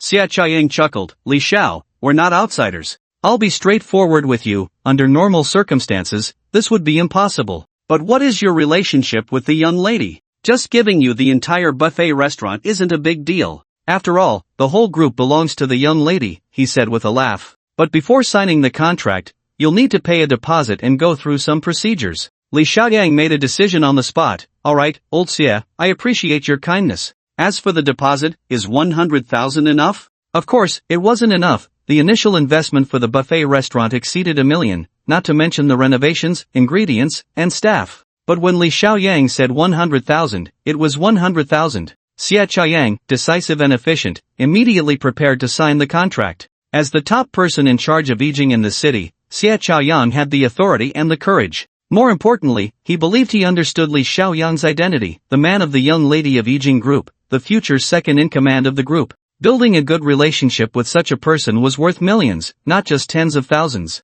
After casually signing the agreement, Li Xiaoyang turned to the dazed Cheng Yangguang and asked, "How many people do you have under you?" Cheng Yangguang quickly replied, "2 more, both brothers who grew up with me." Li Xiaoyang nodded, "Go back and call them. Starting today, they will stay here. We can't rush the buffet restaurant, it will take at least 2 or 3 months to launch, but you need to cooperate well with manager Xie for the preliminary work." Xia Qiayang smiled from the side, "You can rest assured, Li Xiao. I'll arrange the manpower, brother Cheng just needs to be present." Seeing Cheng Yangguang still in a daze, Li Xiaoyang gave him a light slap on the head. "Do you understand what I mean?" Cheng Yangguang immediately straightened his chest, "Understood. Big brother, I will definitely keep an eye on the place. If anyone dares to cause trouble," he said, his eyes flashing fiercely. Li Xiaoyang couldn't help but laugh and scolded him, giving his bald head a hard pat. "Why are you still acting like a thug? What I'm entrusting to you is serious business. This is at least a few million a year in business. Can you handle it?"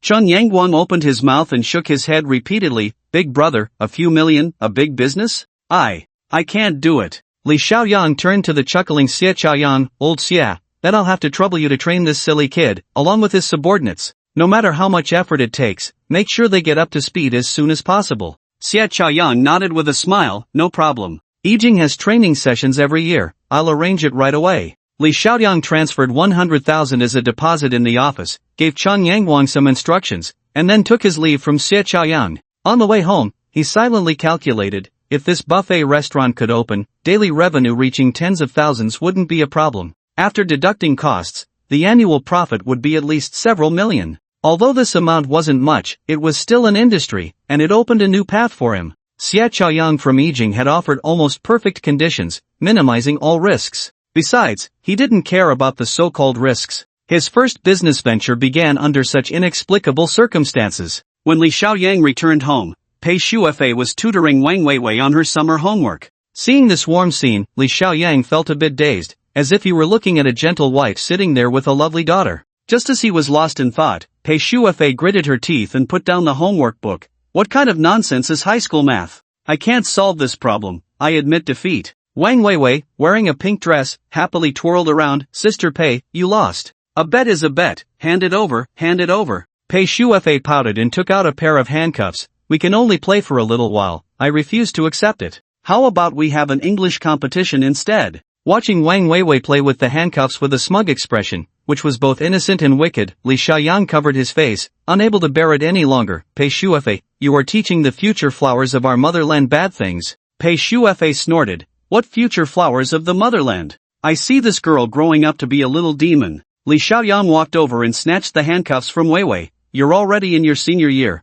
why aren't you back in school? It's almost September." Wang Weiwei pouted. "I go to a full-time private school, so I don't have to waste my summer on those messy extra classes. Besides, what's the big deal about the college entrance exam? I could score full marks with my eyes closed." "Oh, quite the attitude." Li Xiaoyang shook his head. "I know you're smart, but your brother paid for you to go to an elite school, you still have to keep working hard." Wang Weiwei shot him a glance. "My brother has been sent to the border by you, and you still bring this up." Li Xiaoyang slapped his forehead. "Right, I didn't even ask how things were going for him. You guys have fun." He hurried to the bathroom and called a Chang. The other end was quite lively, with faint sounds of drinking and merriment. A Chang shouted, "Ah, what did you say?" The matter has been taken care of, but I can't go back now. Amumu still wants to take me to the mountains to have a look." Li Xiaoyang frowned. "Who is Amumu?" A Chang laughed on the other end. "It's your friend, that Nashi guy, he still uses his clan name. Mu is a big surname here, and there are also surnames like he.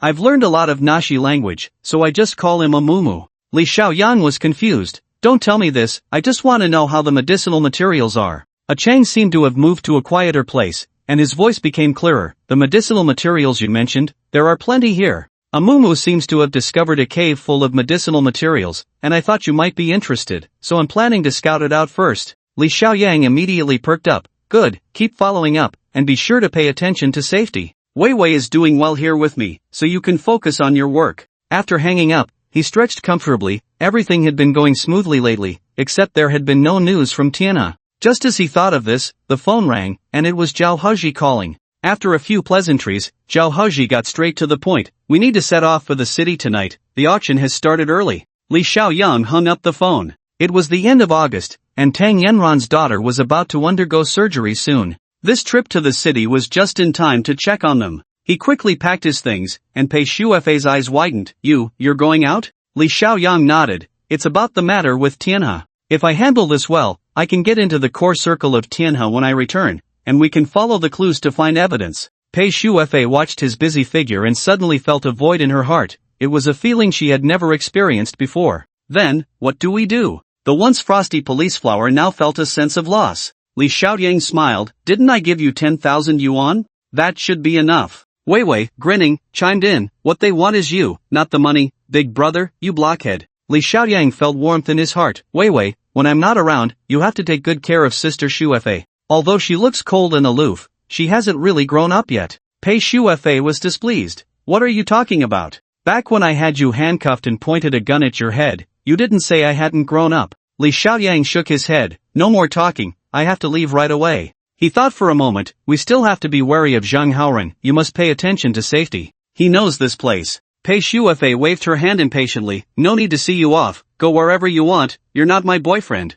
Li Xiaoyang smiled as he left the house, carrying only a leather bag, but he had securely tucked away the pouch containing the lucky crystal, as it was something that could be useful at any moment. Upon arriving at the Tianhe group, he met Zhao Haji, who gave him a thumbs up in appreciation. Xiaoyang, I really like this about you. You're straightforward and don't beat around the bush. Zhao Haji, rarely seen in a suit, instructed Assistant Song to go to the restaurant to prepare dinner, and they would set off after eating. Li Xiaoyang sat with him, sipping tea, and asked why the auction had started early. Zhao Haji replied casually, the theme of this auction is the treasures of traditional Chinese medicine. It was originally meant to be a public auction, but a few days ago, the Situ family from the north made a move, wanting to buy everything in one go. The sellers felt too much pressure and didn't want to lose their credibility, so they started early. Again, it was the Situ family. Li Xiaoyang frowned. Is the Situ family really that powerful? Zhao Haji sighed. The Situ family in the north and the Su family in the south, these two families have strong companies and deep backgrounds.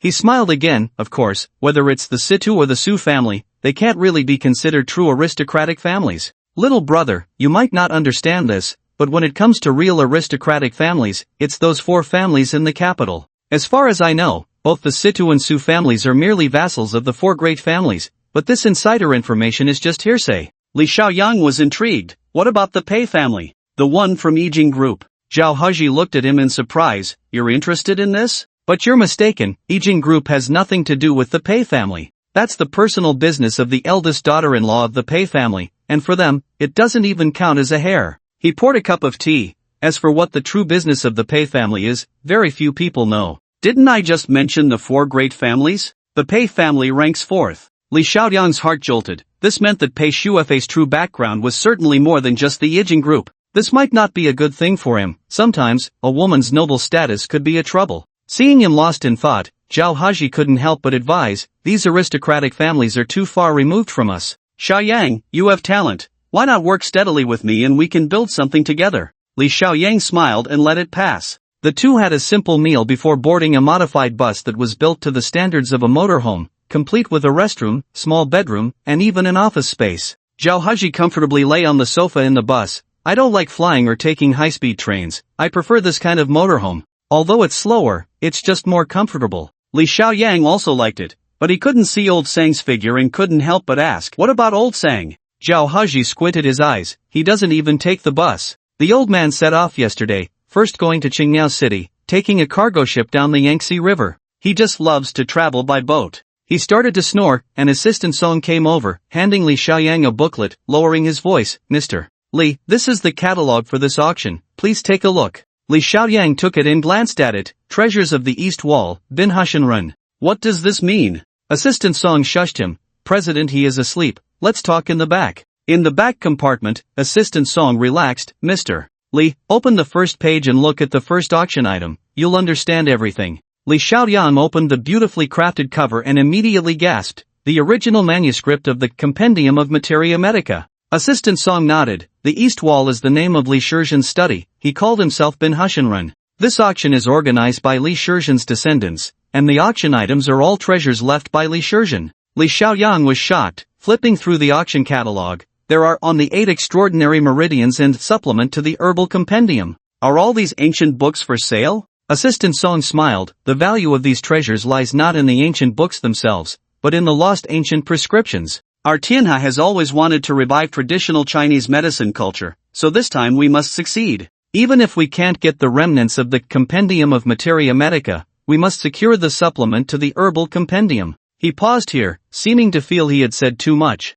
Li Xiaoyang began to understand. The project Tianhe is developing, General, he said, it relates to medicinal cuisine, and those recipes are ancient prescriptions, right? Assistant Song nodded. You're quite perceptive. However, whether we can win the bid this time is still uncertain. We've received news that there are buyers coming from Japan and Korea specifically for this auction. What? Li Xiaoyang slammed the catalog shut in anger. These ancient books and prescriptions are treasures of our Huaxia, a legacy of Yan and Huang. How can we let foreigners participate? Those little Japanese and Korean bastards, they shouldn't even think about it. Well said. The voice of Zhao Haji came over. He was no longer sleeping, walking over confidently and saying, Xiaoyang, you speak my mind. This auction is secondary. The key is to protect our national treasures. Therefore, our Tianhe will spare no effort and cost. As the vehicle entered the city, Li Xiaoyang got up. No matter how well decorated the bus was, it was still a bumpy ride. Through the window, familiar scenes flashed by along the roadside.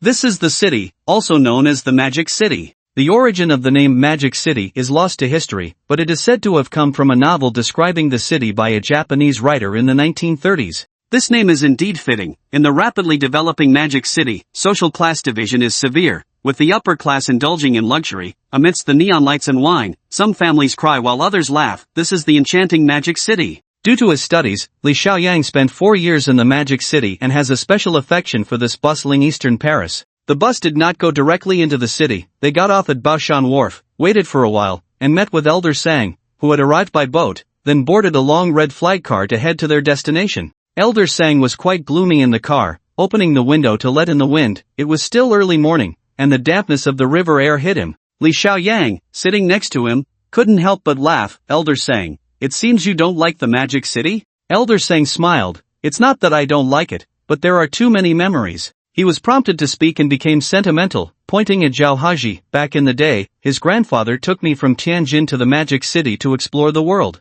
At that time, this place was still an adventurous garden of nations. I saw beauty pageants from Flower Country, strolled through the 10-mile foreign market, and followed his grandfather to carve out a territory. At the height of it all, I even slept with foreign girls. Zhao Haji chuckled in front, but Li Xiaoyang was greatly impressed. You've slept with foreign girls? Which country? Japan, Russia? Elder Sang looked at him disdainfully. Back then, Japan was a bandit, and Russia was a pauper. We slept with French girls.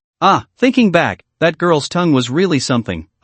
He was about to continue proudly when Zhao Haji coughed. We've arrived. Let's take a break first, and this afternoon we'll head to the auction house. When Li Xiaoyang got out of the car, he saw that they were at the Magic City International Hotel, the first building of the Far East from the 1930s, now looking dark and heavy, carrying a sense of antiquity. Across the street was People's Park, with a very nice environment. The few of them entered the hotel, freshened up a bit, and then went to Fingza Tower for a meal. After that, they split up to rest. Li Xiaoyang slept until the sunset, took a shower, and went out. Elder Sang and Zhao Haji were outside drinking tea. Seeing him awake, they stood up and said, let's go, it's time to set off. Li Xiaoyang felt a warm rush in his heart. Old Sang, Mr. You could have just woken me up directly. I really can't take this kind of treatment. Zhao Haji laughed. We woke up early. After all, you're young, you can eat and sleep. This time, Assistant Song personally drove them to No. 8, Hashan Road, where there was a cluster of elegant buildings, still retaining the complete architecture from the Republic of China era.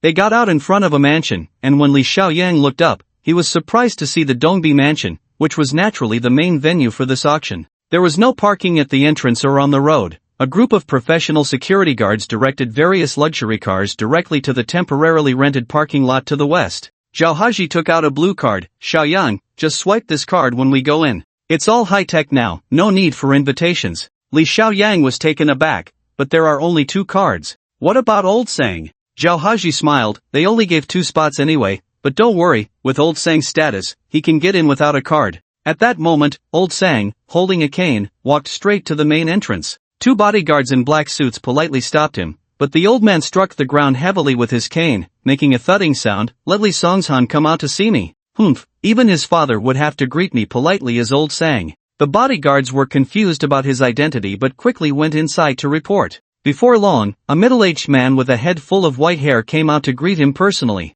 Old Sang was taken aback. "Songshan, you are a descendant of the medical sage Li Shizhen. How come you have white hair at such a young age? Who can compare to your family's way of health preservation?" Li Songshan, dressed in a Zhongshan suit, had a gentle demeanor and handsome features. If it weren't for his white hair, he would undoubtedly be an incredibly charming uncle. He could only smile wryly. "Old Sang, let's talk about that later. Since you're here, please come in and sit down. The Sima family, the Wen family from Lingnan, and the Tang family from Sichuan have all arrived." Old Sang nodded and walked inside. Li Xiaoyang found it interesting from behind. "Mr.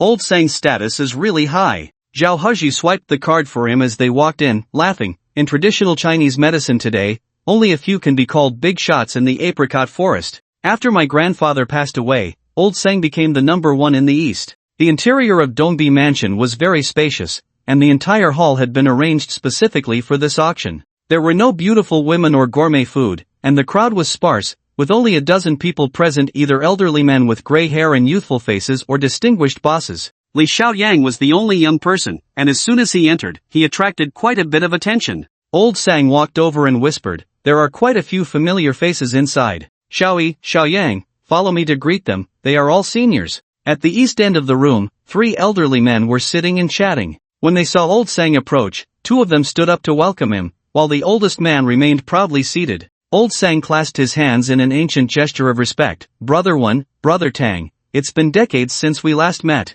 You two still look so spirited." Old Wen was a chubby old man with a smiling face. "Brother Sang, you really came. We were all waiting anxiously." Old Tang, however, was a thin old man who rarely smiled, and when he spoke, there was a hint of coldness. "Old Sang, for this auction, the remaining scroll of the Compendium of Materia Medica must belong to Old Sima. We only want the herb collection. You aren't planning to compete for it, are you?" Old Sang smiled without replying, only looking at the most imposing Old Sima. "Old Sima, how many years has it been? You still hold a grudge, huh?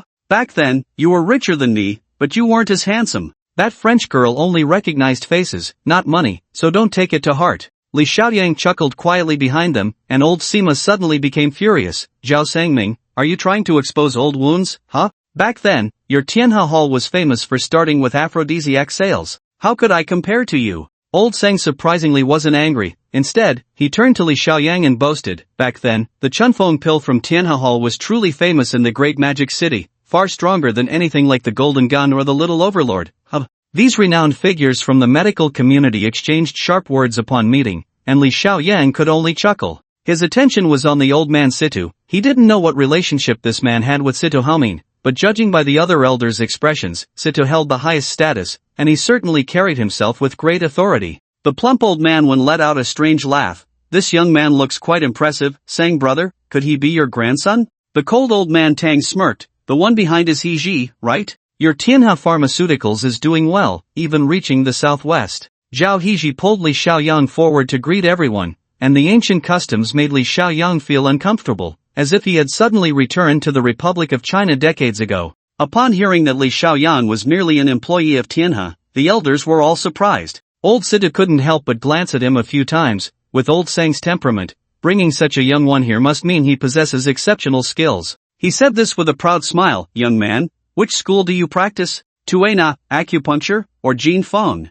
Li Xiaoyang was dumbfounded. He didn't understand anything at all and could only maintain his composure, responding with a smile. However, Old Situ misunderstood and snorted. "So, you mean you understand everything? Which faction do you belong to? The cold damage faction, the spleen and stomach faction, the nourishing yin faction, or the warm disease faction?" At this point, he could no longer play dumb. Li Xiaoyang's mind raced, and he respectfully replied, "Elder, my specialty is pharmacology, focusing on herbs." Old Situ responded with an "Oh, in this day and age, the study of herbs has long been lost. True experts are only the descendants of the great physician Li Shizhen, like Li Songshan." Just as he said this, the host of the gathering, the white-haired Li Songshan, approached. He had also heard the conversation and mustered a smile for Li Xiaoyang. The study of herbs isn't considered a school of traditional Chinese medicine, but it is the foundation of all schools. Young man, your entry into this field is a good thing. It means our path is not lonely. In front of these experts, Li Xiaoyang felt he might accidentally reveal his ignorance and was reluctant to continue on this topic, so he took the initiative to ask, Mr.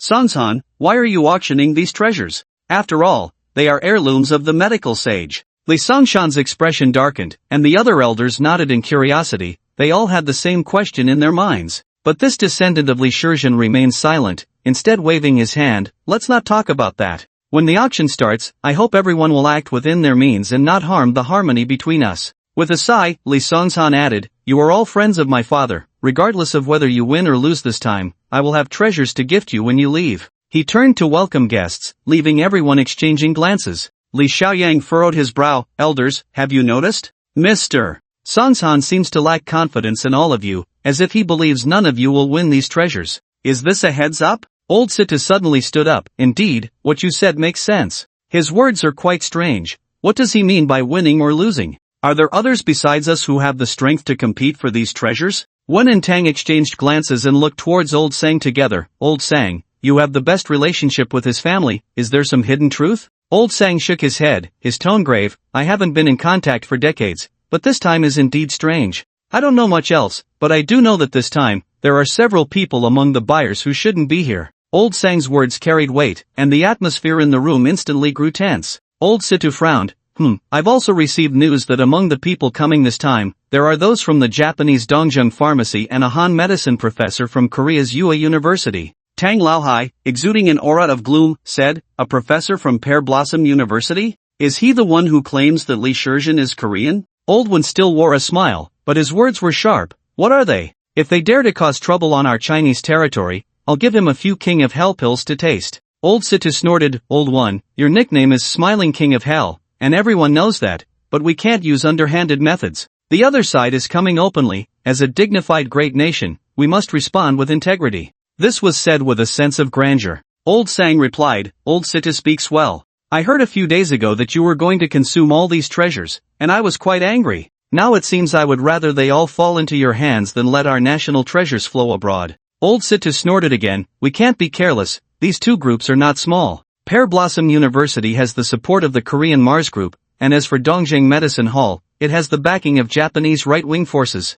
We must not underestimate them. At that moment, a clear ringing sound came, and the host, Li Songshan, shook a copper bell, prompting everyone in the room to take their seats. They all knew that the auction was about to begin. Li Songshan, with hair as white as snow, still looked quite spirited. He rang the bell and said, this copper bell was often used by our ancestors when they went up the mountain to gather herbs, to drive away wild beasts. In the past, during the time when Dong Bigon, Li Shizhen, wrote the Compendium of Materia Medica, this copper bell accompanied him, so I would like to present this item as the first auction piece. He nodded to a man in a suit. The man adjusted his bow tie and smiled. Ladies and gentlemen, welcome. I am the auctioneer for this event, and I am very excited to be part of this significant auction. The auctioneer then held up a certificate. This is my registration certificate. This auction is fully authorized by the Demo Auction House. If anyone has any objections to me or the Demo Auction House, you may raise them now. His voice was loud and his demeanor quite good. Seeing that no one in the audience spoke, he smiled.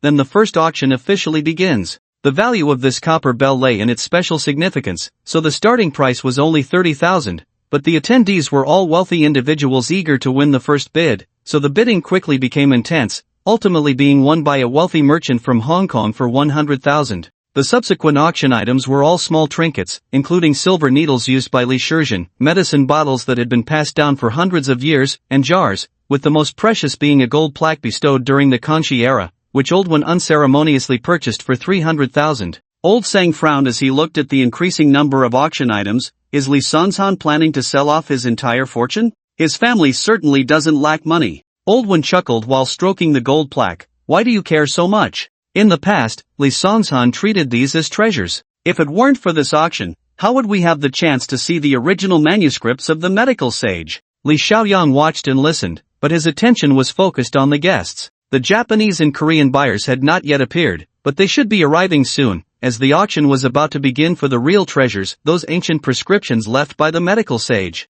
Compared to the sages of old, Li Shizhen's works are not that ancient. The Compendium of Materia Medica has many versions in circulation, but all of them are incomplete, while works like the supplement to the herbal prescriptions have not been passed down at all. According to Old Sang, these original medical texts contain many miraculous prescriptions, making them extremely valuable, worthy of being called national treasures. He thought silently as the auctioneer announced a break. When everyone was seated again, several precious ancient books were already displayed on the table. The main event of this auction was finally about to begin. The four old men straightened their backs, waiting for the bidding to start. Just as the auctioneer picked up an ancient book, a soft voice came from outside. "Wait, we have come from afar and are a bit late." With that voice, a short man walked in first. He had a disgusting little mustache under his nose. Although his Mandarin was quite good, it sounded very stiff, especially with the traditional wooden sandals he wore, which directly indicated his identity. Behind this Japanese man was a meticulous middle-aged man wearing gold-rimmed glasses and a Korean-style suit. He did not speak Mandarin and was accompanied by a translator.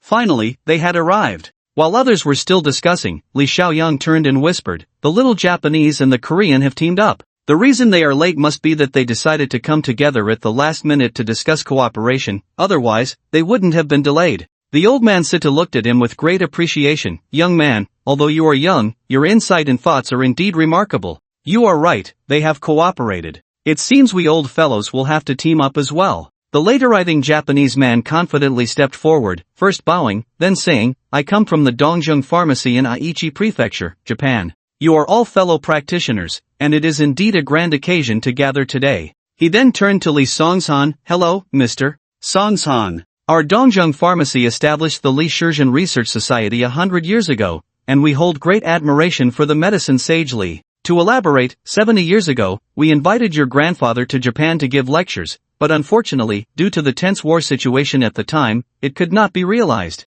As this little Japanese man spoke, he bowed again and then began to introduce the Korean. "This is Professor Zhang from Ua Women's University. He and I have a great rapport on this trip and have officially joined our Dongjing Pharmacy." The crowd whispered among themselves, and the four old men, respecting their status, remained silent, but their expressions darkened. The Japanese man appeared determined, and at that moment, he stroked his little mustache and smiled. "This time, I am teaming up with Professor Zhang to deal with you Chinese." When he said the words Chinese, Li Xiaoyang could no longer hold back and stood up angrily, shouting, "You little Japanese devil, what did you just say?" The Japanese man was taken aback, then understood. "Sir, please do not misunderstand. In our great Japan, the term China does not carry an insulting meaning, it is merely what you Chinese people." Li Xiaoyang coldly interrupted, "Little Japanese devil, shut your mouth. Let me ask you first, did you crawl out of a dog's belly? How come you don't even have a name?" The Japanese man was enraged by his contemptuous tone. "I am Yamamoto Ichiro.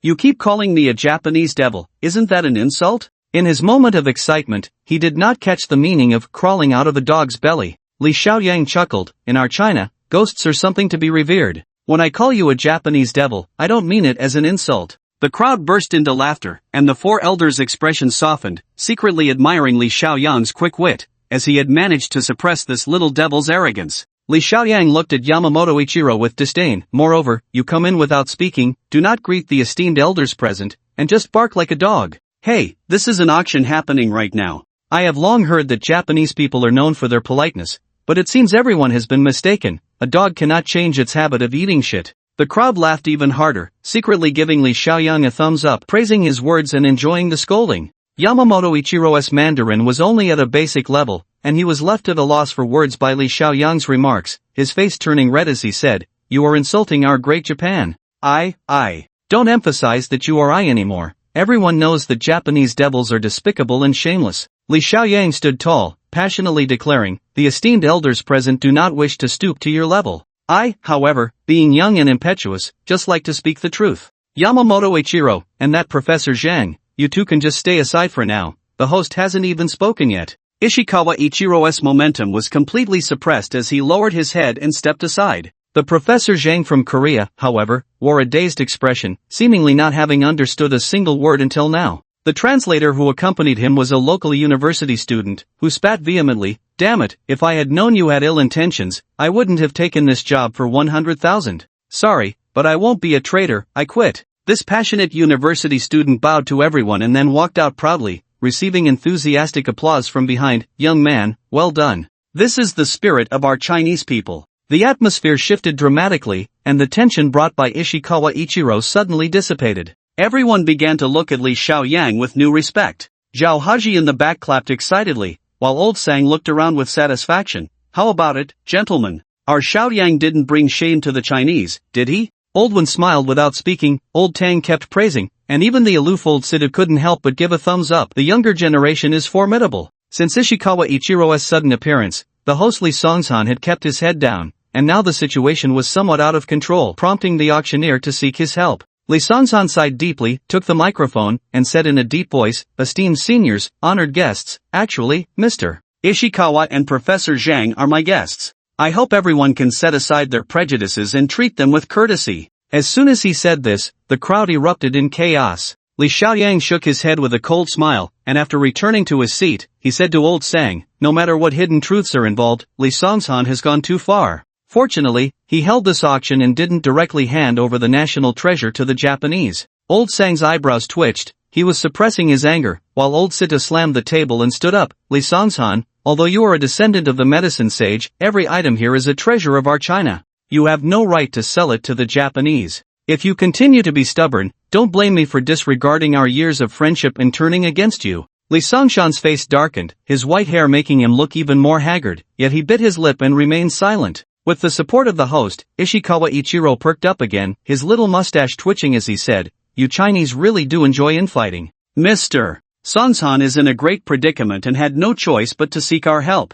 Your country's medical skills have a long history, yet it seems there isn't even a single person capable of treating illness. Who can we blame for that, huh?" Professor Zhang mumbled a few words beside him, but no one paid attention. Ishikawa Ichiro's words were too strange. What did he mean by not having a single person capable of treating illness? Old Sita looked at Li Songshan. What on earth is going on? Songshan, what kind of trouble are you in? Are we really worse off than a Japanese ghost? Seeing the crowd's anger, Li Songshan realized the situation was spiraling out of control again and could only explain, "It's not me, it's my daughter. She has a strange illness." "Sai, please wait a moment." With heavy steps, Li Songshan walked toward the back of the hall and soon emerged pushing a wheelchair. In the wheelchair lay a young girl in her prime, her face haggard, her hair dry, and most terrifyingly, her skin appeared transparent, revealing the blue veins beneath, which was quite horrifying. The four elders, upon seeing the girl's condition, gasped in shock. "Qingwen blood. My God, this strange illness really exists."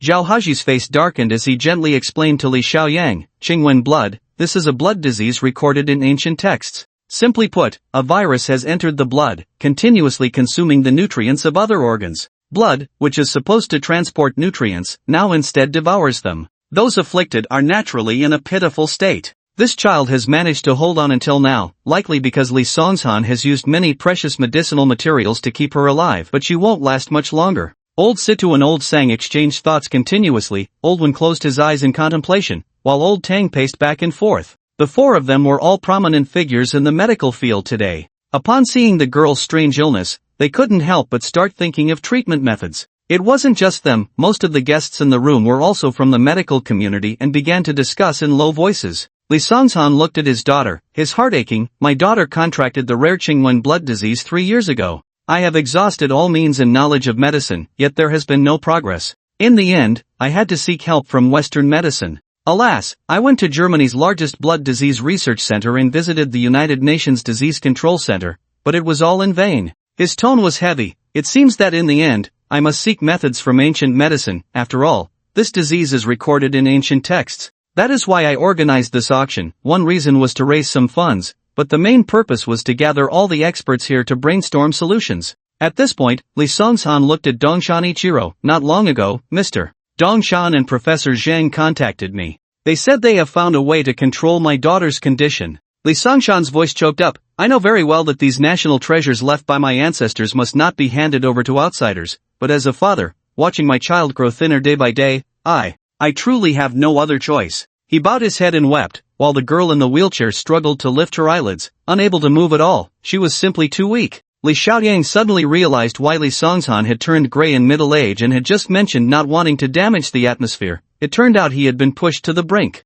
It seemed that today's matter had nothing to do with money. The most important thing was to treat his daughter's illness. He just didn't know if the Japanese really had the ability to cure such an ancient and incurable disease. At this moment, Dongshan Ichiro took the lead, shaking his head and saying, "There is a saying in your country, a physician is a benevolent person. We have traveled thousands of miles not to seize your national treasures, but to save lives." This Japanese man's words were indeed grandiose, and even Li Xiaoyang couldn't refute them. Dongshan Ichiro was clearly well prepared. He whispered a few words to the Korean and then said, "We also understand that even if we bid high today, it would be impossible to take these treasures away. You would never agree. I now have a proposal. Let Miss Li's Qingwen disease be the wager. Whoever can cure this illness will take the items." As he spoke, Dongshan Ichiro nodded to Li Songshan. "Of course, this still depends on the owner's wishes, and the appropriate compensation must still be given." Li Songshan's expression stiffened, and after a long while, he nodded. "Whoever can cure my daughter's illness may choose from the treasures left by my ancestors."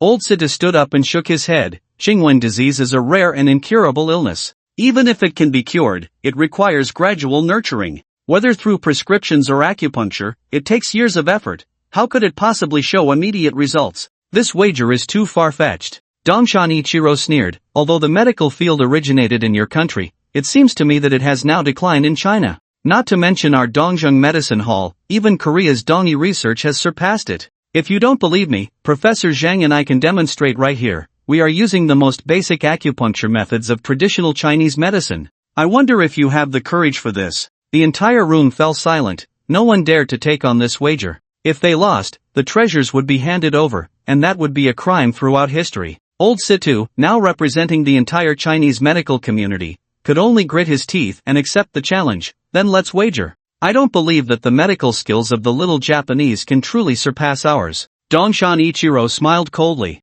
The auction was then paused, and unrelated individuals were asked to leave, leaving only a few key figures. Li Songshan led everyone to a large room at the back, where a transparent sterile chamber was set up in the middle, surrounded by layers of wooden grids filled with various precious medicines, such as ginseng, deer antler, and cordyceps, countless in number. The frail girl was pushed into the glass-covered sterile room, inhaling oxygen. Ichiro Dozen took out a metal box from his pocket, opened it, and pulled out a peculiar silver needle. The needle was thin at the tip and thick at the base, with a round metal ball at the end, which had a small screen on it. Ichiro Dozen showcased the silver needle. "This is the latest research achievement from our Eastern Medicine Hall. We have integrated a microcomputer into the silver needle, which has powerful processing capabilities, even able to analyze cellular abnormalities. Compared to ancient acupuncture techniques, this is a qualitative evolution." Over there, Professor Zhang from Korea took out a bag of brown traditional medicine and connected it to Ichiro Dozen's silver needle with a wire.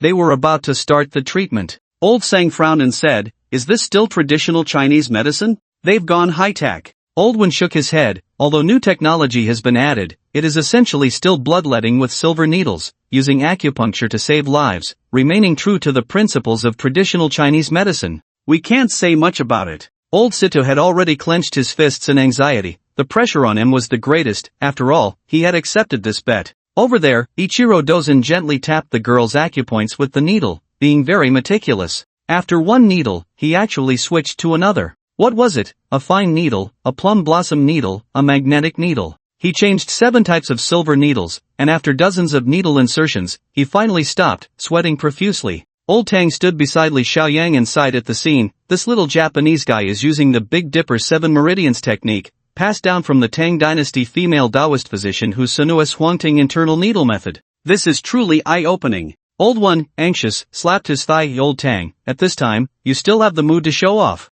The Japanese medicine is taking effect. This is troublesome. Without him saying it, everyone's expression was grim, except for Li Songshan. After the needle treatment, his precious daughter showed a hint of blush on her face, her eyes opened, and she even made a weak sound. "Dad, Daddy, I want to drink water." Tears streamed down Li Songshan's face as he carefully held his daughter, calling her his dear. Over there, Ichiro Dozen stood with his hands clasped, immensely pleased. Old Sang and the others approached Old Situ. "Boss, how is it? Do you have confidence?" Old Situ swallowed hard, and after a long pause, he sighed. "This time, we truly lost. With this effect after just a few needles, I admit I can't do it." The room fell silent. After the frail girl drank a cup of water, she vomited it all out, the color draining from her face as she fell into unconsciousness again. "Mr. Dozen, what is going on?" Li Songshan's eyes turned red. Ichiro Dozen smiled slightly. "The medicine we brought this time is insufficient. It can only last for a while. To be honest, we cannot completely cure your daughter's illness,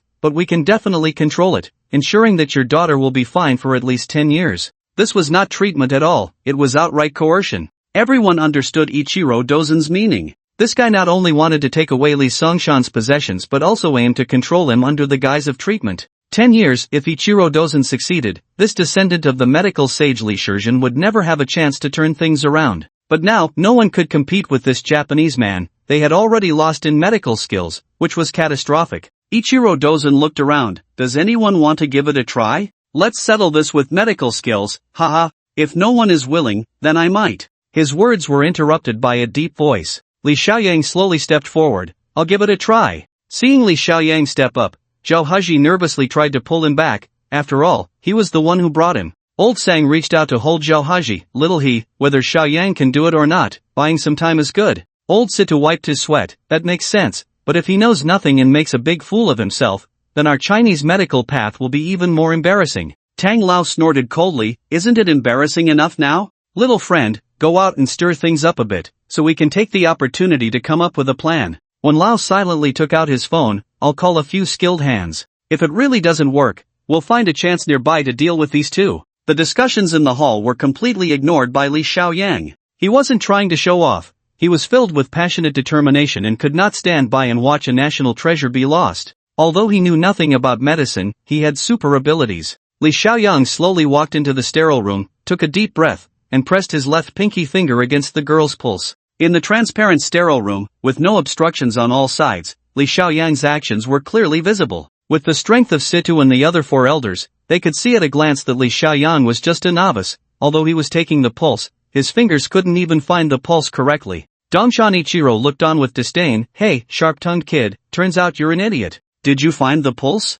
Old Sang's eyes turned, and he suddenly clapped his hands and said loudly, wonderful. Xiaoyang is indeed a master of medicine. This single-finger pulse-taking technique connects yin and yang. It's the long-lost Shin Kong finger pulse. Zhao Haji whispered, Uncle Sang, what is Shin Kong finger pulse? Old Sang secretly slapped him. I was just talking nonsense. There's no such thing as Shin Kong finger pulse. Right now, we can only fully support Xiaoyang and stir this water up. At this moment, Li Xiaoyang had a blank expression. The moment his finger pressed against the girl's skin, a golden attribute panel appeared. Miss Li, quality attributes, strength 1, agility 1, intelligence 3, upgrade success rate, 95, host ability bonus 0. Due to her serious illness, the attributes of Miss Li were pitifully low. But this was also a good thing because Li Xiaoyang's attributes completely suppressed those of the girl, so he could naturally upgrade her. Li Xiaoyang recalled the feeling when he upgraded. Not only were his attributes fully enhanced, but he also felt rejuvenated. As long as he could upgrade this girl, her strange illness would surely be alleviated, and perhaps even cured on the spot. Now, what needed to be considered was the success rate of the upgrade, which was much lower than his own. At this moment, a mysterious voice sounded in his ear. That's because the host's value is lower than that of this organism, so your upgrade probability appears higher. Li Xiaoyang couldn't help but laugh and cry, my value is even lower than hers. The voice explained thoughtfully, this value is calculated through various data, including social status, disposable wealth, future potential, and happiness index, etc. When calculated, your data in all aspects is indeed inferior to that of this female organism. Got it, I understand. Let's not talk about this. Li Xiaoyang frowned tightly. If he couldn't reach 100% success rate, he really didn't dare to upgrade directly. Suddenly, he thought of the lucky crystal in his arms and hurriedly asked, can I use the level 2 lucky crystal? I remember you said last time that I needed at least a level 3 crystal to upgrade. The voice immediately prompted, it can be used. The host needs a level 3 crystal because that was for upgrading to level 2. For upgrading to level 1 for organisms, a level 2 crystal can be used. Li Xiaoyang cursed himself for being confused. Why didn't he ask clearly at the time? He really hadn't paid attention to this matter. Li Xiaoyang's internal thoughts actually only took a very short time. To others, this young man was still seriously taking the pulse. When he pulled out a black bag from his pocket and poured out a few sparkling crystals, the guests in the room became excited. What did this young man take out? Could it be the legendary elixir? It must be something good, otherwise, how would he dare to come up here and take the risk? Old Sang in the back leaned forward to look but couldn't make out anything. Old Situ directly put on his reading glasses, squinted for a long time, and shook his head. It looks like medicine stones, but it also looks like gelatin. But whether it's medicine stones or gelatin, those are for treating external injuries. Tang Lao hissed, don't rush, I see this kid has a way. Only Old-One was the most direct, awkwardly fiddling with his smartphone. "I'll take a picture first." Amidst the murmurs of the crowd, Li Xiaoyang was once again testing with the lucky crystal. Last time, the level 1 crystal directly increased the success rate by 5, so this time he only used a few level 2 crystals, and the success rate for this young lady from the Li family had risen to 100%. Li Xiaoyang stood up and smiled, looking incredibly relaxed and confident. He first comforted the anxious master, "Mr. Songsan, don't worry, I have absolute confidence in alleviating your daughter's condition. If luck is on our side, we might even cure her on the spot." Dongshan Ichiro jumped out, "Impossible, the Qingwen disease is an ancient mystery, you can't possibly cure it." Li Xiaoyang ignored him and said to Li Songshan, "If you believe in me, I can treat her right now, but I have a request." Li Songshan nodded repeatedly, "If you have confidence, go ahead. My daughter has suffered enough, I don't care about 1 or 2 more times, just save her, and I'll do anything." Li Xiaoyang smiled and pointed to the sterile room. "It's nothing else, just cover this place up. I don't want anyone watching while I treat her." Li Songshan immediately called someone and had a black cloth hung over the sterile room. Li Xiaoyang walked in slowly, the curtain fell, and everyone was sweating in their palms, especially the 4 elders, who paced back and forth anxiously. "If this kid can turn the tide." Old Sita slapped his leg hard. "I'll give him 10 million. Old Sang scoffed, "What's money? If you have the ability, give us your most precious thing as a reward for Xiaoyang." "The most precious thing?" Old Situ was furious. "You're aiming for my granddaughter." The old buddies all knew that old Situ's most precious treasure was his 18-year-old granddaughter, Situ Mingyue. Old Sang's words were initially unintentional, but now he was serious. "Why not? Our Xiaoyang is young and handsome, possesses extraordinary skills, and his character is beyond reproach. Can you find a more suitable son-in-law than him?" Old Situ's face turned red, and he turned to look at the sterile room under the black cloth, then at the sly Japanese man, and finally gritted his teeth. "Alright, this kid's name is Li Xiaoyang, right? If he really cures the Qingwen disease, I will take charge and arrange this marriage." Zhao Haji felt deeply uneasy, but old Sang was invigorated, staring intently at the sterile room, silently urging, "Xiaoyang, for the sake of the beauty, you have to give me some face." Li Xiaoyang, however, remained calm and composed. The sterile room was illuminated by a faint bedside lamp. For absolute success, he used all the lucky crystals in his hand, took a deep breath, and pressed his hand against the girl's forehead, silently chanting "Upgrade." A golden soft light flickered around the girl, and Li Xiaoyang held his breath, waiting until the golden light faded before looking closely. The Li family's young lady's transparent and strange skin instantly changed. Although still a bit pale, it was now soft and elastic, the bluish blood veins disappeared, and a healthy flush appeared on her face. It worked! It really worked! Li Xiaoyang almost wanted to bow to the mirror, thinking to himself how amazing he was. Why isn't this young lady moving? Why is there no reaction at all? Li Xiaoyang reached out a finger to test, and the attribute panel data changed dramatically. Li family's young lady, quality, attributes, strength 10, agility 10, intelligence 10, cannot be upgraded. After removing her ailment, the girl's attributes skyrocketed frighteningly, even stronger than his own. Li Xiaoyang felt relieved, the illness was definitely cured. He leaned down to take a closer look and couldn't help but smile. It turned out this child had been tormented by pain for too long and was now comfortably asleep. He gently picked up a neatly folded towel beside him and wiped the girl's forehead. Miss Li opened her eyes and saw a strange man wiping sweat from her forehead. Startled, she pushed him away with all her might, jumped off the hospital bed, and rushed out. Li Xiaoyang was using his abilities while the 4 elders were still arguing about the engagement vow of the leader Situ. Meanwhile, Dongshan Ichiro, unable to contain himself any longer, walked over to Li Songshan and loudly declared that Li Xiaoyang was a fraud, not knowing what he was doing inside. The guests around had already begun to doubt. After all, Li Xiaoyang was too young and too unfamiliar. No one would believe that such a medical genius had suddenly appeared. Just as everyone was anxiously waiting and Li Songshan began to waver, a scream came from the sterile room. The black curtain was lifted, and Miss Li bounced out, immediately throwing herself into Li Songshan's arms. "Daddy, there's a man inside, he bullied Lingji." Li Songshan was instantly furious. "Jir, how did he bully you inside? That bastard, I'll go right now." He suddenly froze, looking at his lively daughter, his body softened, and he sat down on the ground. He cured you, Jir, my good daughter, he is your lifesaver." Li Songshan hugged his daughter, crying and laughing at the same time. Li Xiaoyang walked out of the sterile room, glanced around, and smiled slightly. "I have lived up to my mission." But the surroundings were eerily quiet. Everyone was in shock because the result was too astonishing. Whether it was the 4 elders of the medical community or the wealthy guests, they were all in a daze. Instead, Dongshan Ichiro was the first to react.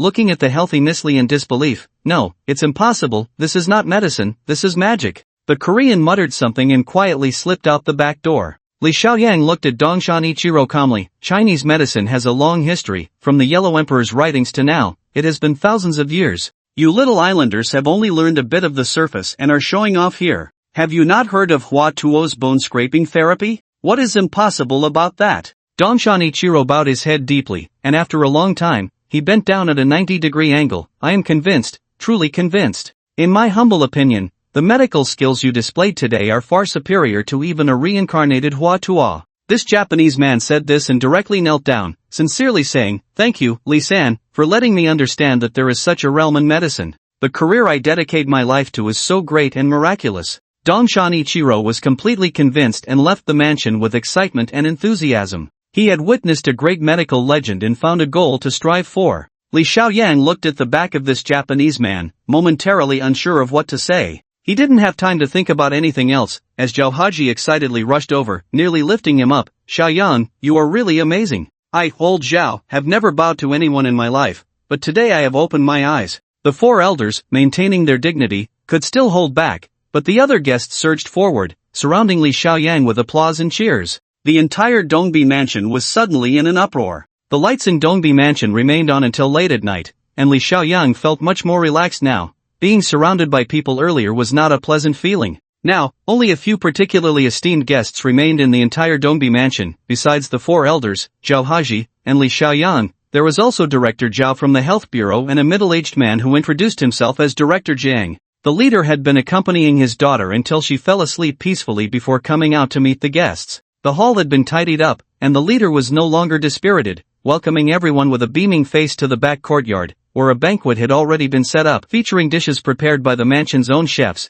a table full of top-notch Huaiyang cuisine. The group sat around the pear-wood round table, and naturally, Li Xiaoyang was invited to take the seat of honor. He wanted to decline but was personally pressed into the chair by the leader. "Xiaoyang, you are our family's great benefactor. Today, regardless of seniority or rank, if you don't sit in this seat, no one else will dare to." Old Situ also laughed. "Indeed, to put it grander, Xiaoyang, you have struck a blow against the little Japanese and scared off the Koreans today. This merit is comparable to Mr. Hwa's legendary battle against the Russian strongman back in the day. You can be considered a national hero." This praise was a bit excessive, but Li Xiaoyang sat down and couldn't help but smile. "Mr. Hwa founded the Jingwu Association for the country and the people. I dare not compare myself to him." "Hearing you say this, have you met Mr. Hwa in person?" Old Sang laughed. The original purpose of establishing the Jingwu Association was to strengthen the body through martial arts. At that time, not only were there masters from the north and south but also a large number of medical practitioners. Old Situ was also a key figure in the Jingwu Association. Li Xiaoyang repeatedly expressed his admiration. At this moment, Director Zhao at the table smiled. The world changes, but the spirit of Chinese medicine remains unbroken. Back then, the Jingwu Gate emerged, and now the country is thriving. Our city has also established a Xinyi Development Center, aimed at uniting local hospitals under a centralized management. This can be considered a good thing for the medical community. His words shifted the topic to a broader level, and the leader coughed. "I know about what Director Zhao mentioned. Although the Xinyi Center is only for local hospitals, on a national level, it serves as a benchmark." The four elders began to grasp the implications. Director Zhao's visit today was likely not just for the auction but also to promote this so-called Xinyi Center. After all, the four elders represented the essence of Chinese medicine, and gaining their support would allow the Xinyi Center's model to be smoothly promoted nationwide. Li Xiaoyang observed quietly and suddenly realized that tonight's celebration had transformed into a grand gathering of the entire Chinese medical community, featuring not only the core of folk medicine but also government representatives. Seeing the atmosphere cool down, the leader quickly raised a glass. "I will first toast Xiaoyang. My daughter's life was saved by you, and I have promised that you can choose any treasures from my home." Li Xiaoyang hurriedly stood to accept the toast and then raised his glass to everyone. "I was young and ignorant. If I have offended anyone today, I hope the elders will forgive me." The atmosphere at the table instantly became lively again, and Li Xiaoyang added with a smile, "Mr. Songshan's treasures, I believe, are the wealth of the entire Chinese medical community. Rather than giving them to me, it would be better to bring them out for everyone to study together. I remember that Hua Tuo was killed by Cao Cao, which led to the loss of medical knowledge. We cannot repeat that mistake." The leader looked embarrassed. "Xiaoyang is right. In the past, I was too narrow-minded and didn't want to bring out the ancestral treasures. I think it would be better this way. These ancient medical texts will be kept by you, Xiaoyang, and anyone who wants to see them can come directly to you. Li Xiaoyang repeatedly waved his hands. No, I don't understand medicine. I can't take on this responsibility. Everyone laughed. If you don't understand medicine, then no one in the world would dare to call themselves a doctor. Li Xiaoyang had already thought of an excuse for this question and explained seriously, to be honest, I really don't understand medicine. The reason I was able to cure Miss Li was due to a family heirloom elixir. You all might have seen it. It's the pills I took out of my bag. The others exchanged glances, wondering what ancestral elixir he was talking about. It sounded too fantastical. However, recalling the process of how he treated Miss Li and the instant cure for her condition, it indeed defied common reasoning. It was Director Zhao from the Health Bureau who spoke up. In this vast world, there are wonders beyond imagination, but all of this can be analyzed and discussed through Marxist-Leninist philosophy. Xiaoyang may have his reasons for not speaking openly, but I believe that curing illness relies on good prescriptions, and good prescriptions depend on knowledge. Therefore, today, Xiaoyang accomplished such a miracle through wisdom and knowledge. A leader is indeed a leader, with a high level of insight and strong conclusions. The others raised their glasses again, nodding repeatedly. The previously silent Director Zhang finally found an opportunity to speak. As the director of the Shin Medical Center, I have a humble request. Could we place these ancient medical books and prescriptions in our center for safekeeping? We have established a traditional Chinese medicine museum here, and all conditions are quite mature. The leader seemed a bit troubled, and C2 and the others began to express their dissatisfaction. Old Sang said directly, how can that be? Even if Xiaoyang is too shy to ask, these ancient books and prescriptions cannot just be handed over. If that's the case, our Xiaoyang's efforts would be in vain. Director Jiang hurriedly replied, Old Mr. Sang, please don't be anxious. I haven't finished speaking yet. We can have Mr. Li Xiaoyang in charge of this museum, and not only that, the Shin Medical Center will also be open to everyone. Seeing that Li Xiaoyang remained silent, Old Sang sneered, then let Xiaoyang be the director of your center, and I won't say anything more. Director Zhao lightly tapped the table with his fingers, speaking in a calm tone, Old sir, that's a bit of a joke. We are now governed by the rule of law, and the selection of talents in each unit follows a formal procedure. How can one just take a position without the approval of the municipal personnel department? The leader has already mentioned this issue. The atmosphere suddenly became tense. Li Xiaoyang had been pondering this issue. Deep down, he agreed with Director Zhao and Director Jiang, but he couldn't say it too directly, as it involved the core interests of the four elders. After thinking for a moment, he smiled and said, I think it would be better this way. The model of the Shin Medical Center is definitely something the country will promote vigorously. In the future, whether it's in the East Province, Lingnan, or the North, why not invite Big Brother C2 and Old Sang to be responsible for establishing the center, cooperating with the national medical reform? This way, it can be launched quickly. The four elders exchanged glances, all showing interest. Li Xiaoyang was speaking for them. Director Zhao laughed heartily, this is no problem. To be honest, I am about to take a position in the Ministry of Health, fully responsible for the medical center's affairs. At that time, we can cooperate deeply with all of you. Once the Medical Development Center is established, the biggest beneficiaries will be the builders and managers. Director Zhao's words were already a promise. Old C2 nodded first, this is definitely a good thing. Some of our materials from C2 Pharmaceuticals can also be shared with our peers. Old Wen and Old Tang also nodded, but Old Sang still seemed a bit dissatisfied. What about our Xiaoyang? What benefits does he get? This was too direct. Director Zhao and Director Jiang exchanged a few words before standing up and smiling, this is easy to handle. Xiaoyang can serve as a special advisor to the center, with the authority to supervise the medical center. As for how to work in the future, we can discuss it further. Supervising the medical center is equivalent to holding the sword of authority over the entire center. Once this power is established, Li Xiaoyang would be quite formidable. Old Sang was very satisfied. As for the others, Old Wan and Old Tang didn't have the capital to vie for power, and although Big Brother C2 had enough capital, he now looked at Li Xiaoyang with different eyes, having long regarded him as a future son-in-law, of course, fully supporting him. At that moment, everyone raised their glasses and drank heartily. Taking the opportunity to go to the restroom, Director Zhao quietly approached Li Xiaoyang. Outside a bamboo grove in the back garden of the mansion, this high-ranking official about to enter the Ministry of Health smiled and said, Xiaoyang, I must thank you. If it weren't for your words just now, those old gentlemen probably wouldn't have agreed to the medical center's matter. Li Xiaoyang smiled faintly, what I did, to put it grandly, is for the benefit of the people of the whole country. I am an ordinary person, living at the bottom of society. Now, with the chaotic fees in major hospitals, the disorder in treatment, and many scoundrels among doctors, it is difficult to see a doctor and hard to get treated. If the medical center can benefit us, why wouldn't I support it? Director Zhao took a deep drag on his cigarette, moved by Li Xiaoyang's candid words.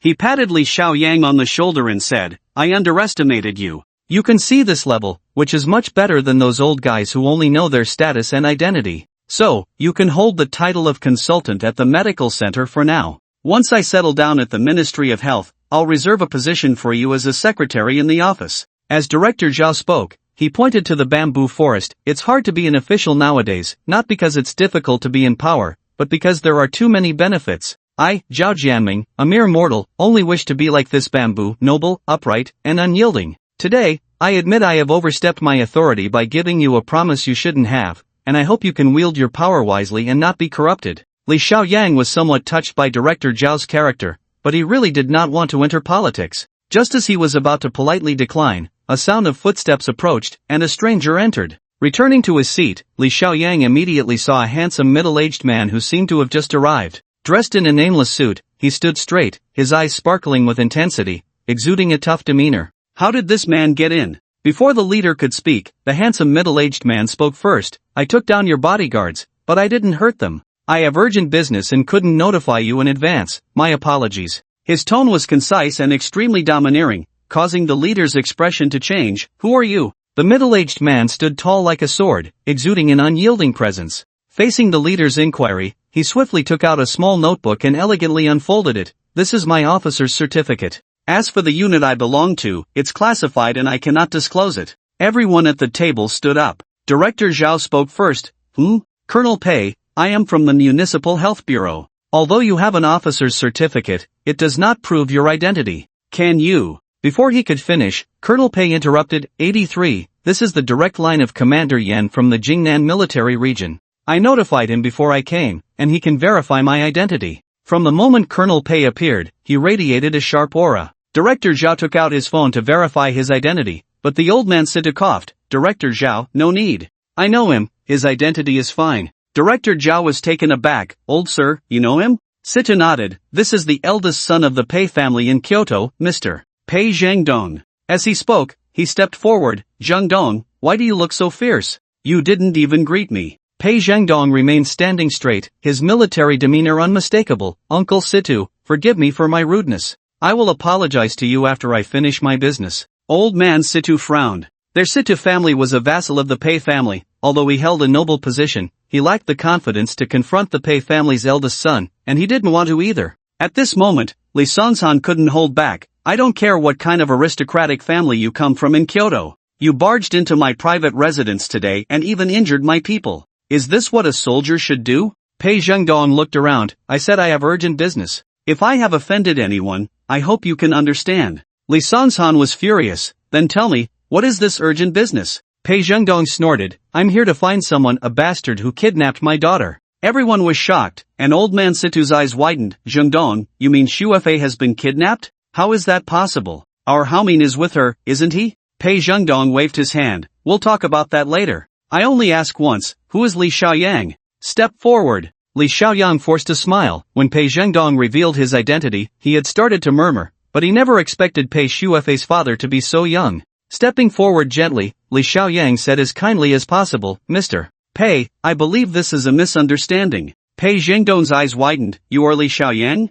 Then stop wasting time and come with me. Old Sang and Zhao Haizhang became tense, while the old man Situ was stunned. Xiaoyang, you and Xuefei? Then, how can you be my granddaughter's husband? Isn't that a mess? Situ's granddaughter's husband. Li Xiaoyan was baffled. What kind of nonsense was this? Over there, old Sang pulled Situ. Stop talking. Let's wait until their family matters are settled before discussing your granddaughter's husband. Pei Zhengdong, however, was furious. This kid even has his eyes on Manhwa. Uncle Situ, don't be fooled by him. He strode over and, with a whoosh, slapped his palm towards Li Xiaoyang's chest, a powerful force surging forward. This kind of force, Li Xiaoyang had felt during his special training with Pei Xuefei last time. He instinctively raised his hand to block, and the two bodies shifted. Pei Zhengdong flipped his hand to press down on his shoulder blade with great force. Li Xiaoyang felt a wave of soreness and numbness throughout his body, and a strange pain spread from his shoulder. This pain was almost unbearable, but he had experienced a complete enhancement of his attributes and had endured the pain of severed fingers.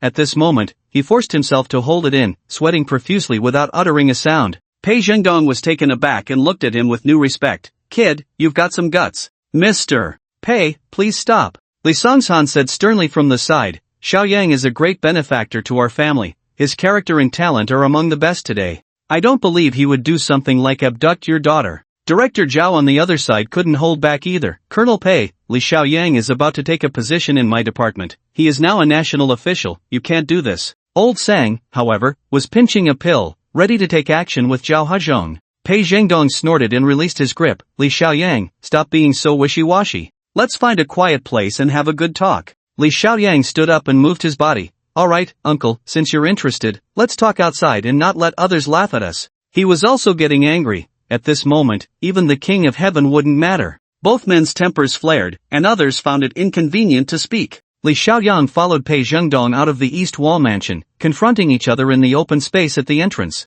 It was deep into the night, and the area around the mansion was extremely quiet. Pei Zhengdong stared at Li Xiaoyang for a while before suddenly asking, "Xu Fei, is she doing well now?" Li Xiaoyang looked up in surprise. "You don't know? What kind of father are you?" Pei Zhengdong's face darkened. "She had a fight with me last time, didn't answer my calls, and only managed to connect yesterday. That's when I found out she was staying with you." As he spoke, he took out his phone, pulled up a text message, and handed it over. "I came after seeing this message." Li Xiaoyang took it with confusion. The message was simple and blunt. "Dad, if you dare to touch Li Xiaoyang, I'll kill myself." Li Xiaoyang sighed. "This girl, she doesn't even call me, just sends such a misleading message. I'm more wrong than Doi." At this moment, Pei Zhengdong fell silent, and after a long while, suddenly asked, "How long have you been together? Are you a city person? What do you do for a living? How did you meet Xu Fei? Did you bully my daughter?" A series of questions came out in a rush. Pei Zhengdong's fists clenched, veins bulging. Xu Fei said, "She said you two are living together. Is that true?" Li Xiaoyang felt the anger and anxiety of a father and raised his hands. "Uncle, please give me a chance to explain." "Alright, let me first address what you care about most. Miss Pei, Xu Fei and I are completely innocent, not a hint of impropriety. I can swear on my deceased parents, whether you believe it or not." Pei Zhengdong was stunned for a moment, his expression softening slightly. "Then why are you living together?" Li Xiaoyang became serious. "Because of my parents' matter, it involved a criminal gang. Officer Pei brought me in as her informant to investigate the case. We are living together, not cohabiting, for the sake of the investigation." Pei Zhengdong waved his hand. "I know about that case, but that's not the point. Do we need to live together to investigate? Your reasoning is too far-fetched." Li Xiaoyang frowned at him. "You know about this case too? It's just a small case, how could it have alarmed the military?" Pei Zhengdong snorted. "It involves confidential matters, I can't say. But I can explain. Your city's Tianhe Pharmaceutical has a collaboration with our military on a project, and this time Tianhe unexpectedly got involved in the case. I was originally going to look into Tianhe's affairs, but I didn't expect to trace it back to the city and find out you have a close relationship with Tianhe, so I needed to ask you for clarification first." So that's how it was. It was a series of coincidences coming together. But behind these coincidences, a major case was subtly emerging, and Li Xiaoyang's mind flashed with many thoughts. The connection between Zhang Haoren's gang and Tianhe, the military vehicle used by the scar-faced man to transport goods, that mysterious account, and even the project secretly developed by Tianhe. He slowly gathered these clues together and couldn't help but ask in a low voice, "Is it related to the military vehicle? If I'm not mistaken, Tianhe is secretly producing something for you, directly transported by the military's special vehicle, but now the military vehicle is doing something else, something very bad." Pei Zhengdong stared at him, his expression changing slightly. "You know too much." Li Xiaoyang's thoughts raced. "Uncle, this matter has already involved Xu Fei's case. If you don't tell me, continuing our investigation might put us in danger."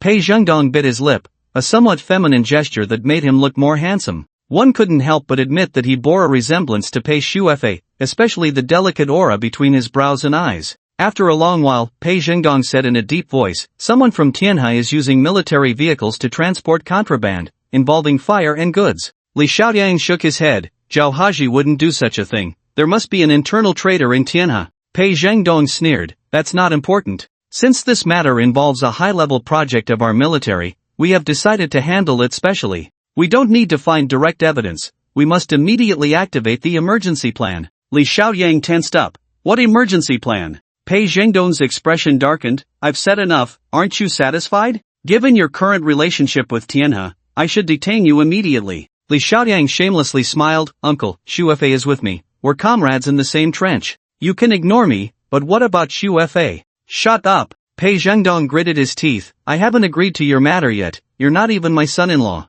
Li Xiaoyang stretched lazily. Then there's no misunderstanding between us. I still have to go back and drink. He turned to leave, but Pei Zhengdong shouted angrily, come back. Li Xiaoyang shrugged in a rogue manner. Uncle, if you have something to say, just say it. Pei Zhengdong took a breath. 1 week. I can wait another week. If you can find the internal traitor in Tianhe, there might be room for negotiation. Otherwise, the armed police will be dispatched, and the Tianhe group will be indefinitely suspended. Even if Zhao Haji's people are innocent, they will still be held responsible. Li Xiaoyang's expression became serious. Uncle Pei, don't worry, I will definitely find the evidence and give you an explanation. Pei Zhengdong nodded. Let's not talk about this for now. Note down my phone number, and report Xu Fei's situation to me every night before 8 p.m. Li Xiaoyang made a bitter face, and Pei Zhengdong coldly snorted. Also, now that Xu Fei is unwilling to leave you, since you two are living together, I need to set some rules for you. Pei Dasha took out a long piece of paper. I'm telling you to remember, not a single one can be violated.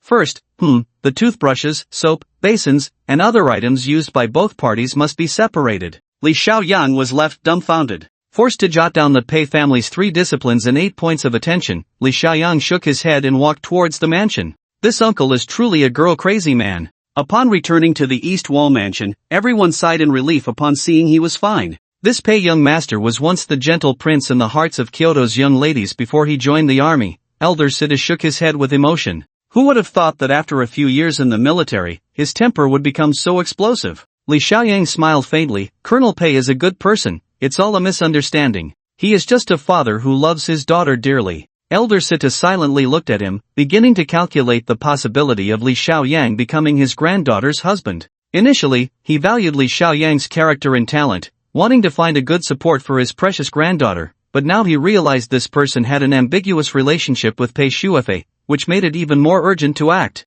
Making Li Xiaoyang the son-in-law of the Situ family would not only bring in an exceptional talent but also separate him from Pei Shuefei, a perfect 2 birds with 1 stone plan. Elder Situ understood that Pei Shuefei was the only descendant of the Pei family, the sole granddaughter. If he could secure Pei Shuefei, it would be equivalent to gaining half of the Pei family. All the young noblemen in Kyoto were eyeing her. Because of this, the current head of the Pei family had used a strategy 3 years ago to quietly send Pei Shuefei to an inconspicuous small town to avoid these troubles. The Situ family had also exhausted their means to send Sita Haoming to the city, just to get closer to Pei Shuefei. These matters are complex, but the goal is simple, to have Sita Haoming quickly win over the Pei family's young lady and lay a foundation for the family's future development. Now that Li Xiaoyang had suddenly emerged, he immediately became a strong rival to Sita Haoming, and with the advantage of proximity, action had to be taken immediately. As these thoughts spun in Elder Situ's mind, he smiled and took Li Xiaoyang's hand. Xiaoyang, I have a granddaughter named Sita Mingyue, who is currently studying in England.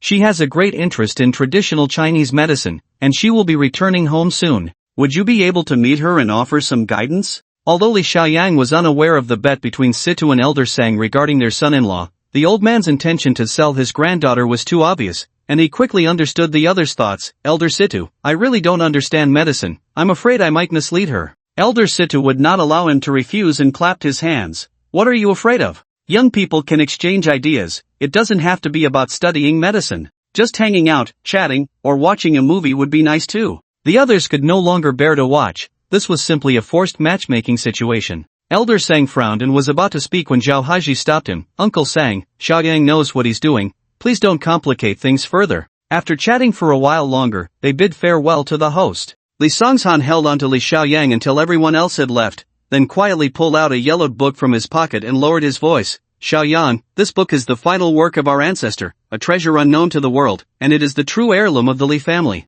I am giving it to you, you must protect it well. Li Xiaoyang touched the book. After hundreds of years, it had no creases, showing how well the Li family had preserved it. He felt a bit uneasy. Wouldn't it be better to donate such a treasure to a museum? Li Songshan shook his head. Xiaoyang, you are devoted to the welfare of the people and have the heart to save lives, which I greatly admire. But the world is treacherous, and human hearts are hard to gauge. This book is the culmination of our ancestors' lifelong efforts, a masterpiece of Chinese medicine. I must entrust it to you, hoping you can study it and use your strength to benefit all. His words were serious. Although Li Xiaoyang did not believe a book could change the world, he still nodded solemnly. I understand, I will not let you down. He carefully stored the book and shook hands with Li Songshan before parting ways. As he exited the mansion, he saw Elder Sang and Zhao Hozhi waiting at the door. A few people got into Assistant Song's car. Old Sang let out a sigh of relief and said, Xiaoyan, that girl Sita Mingyue is indeed not bad, but compared to Pei Shuefei, she falls far short in terms of background and character.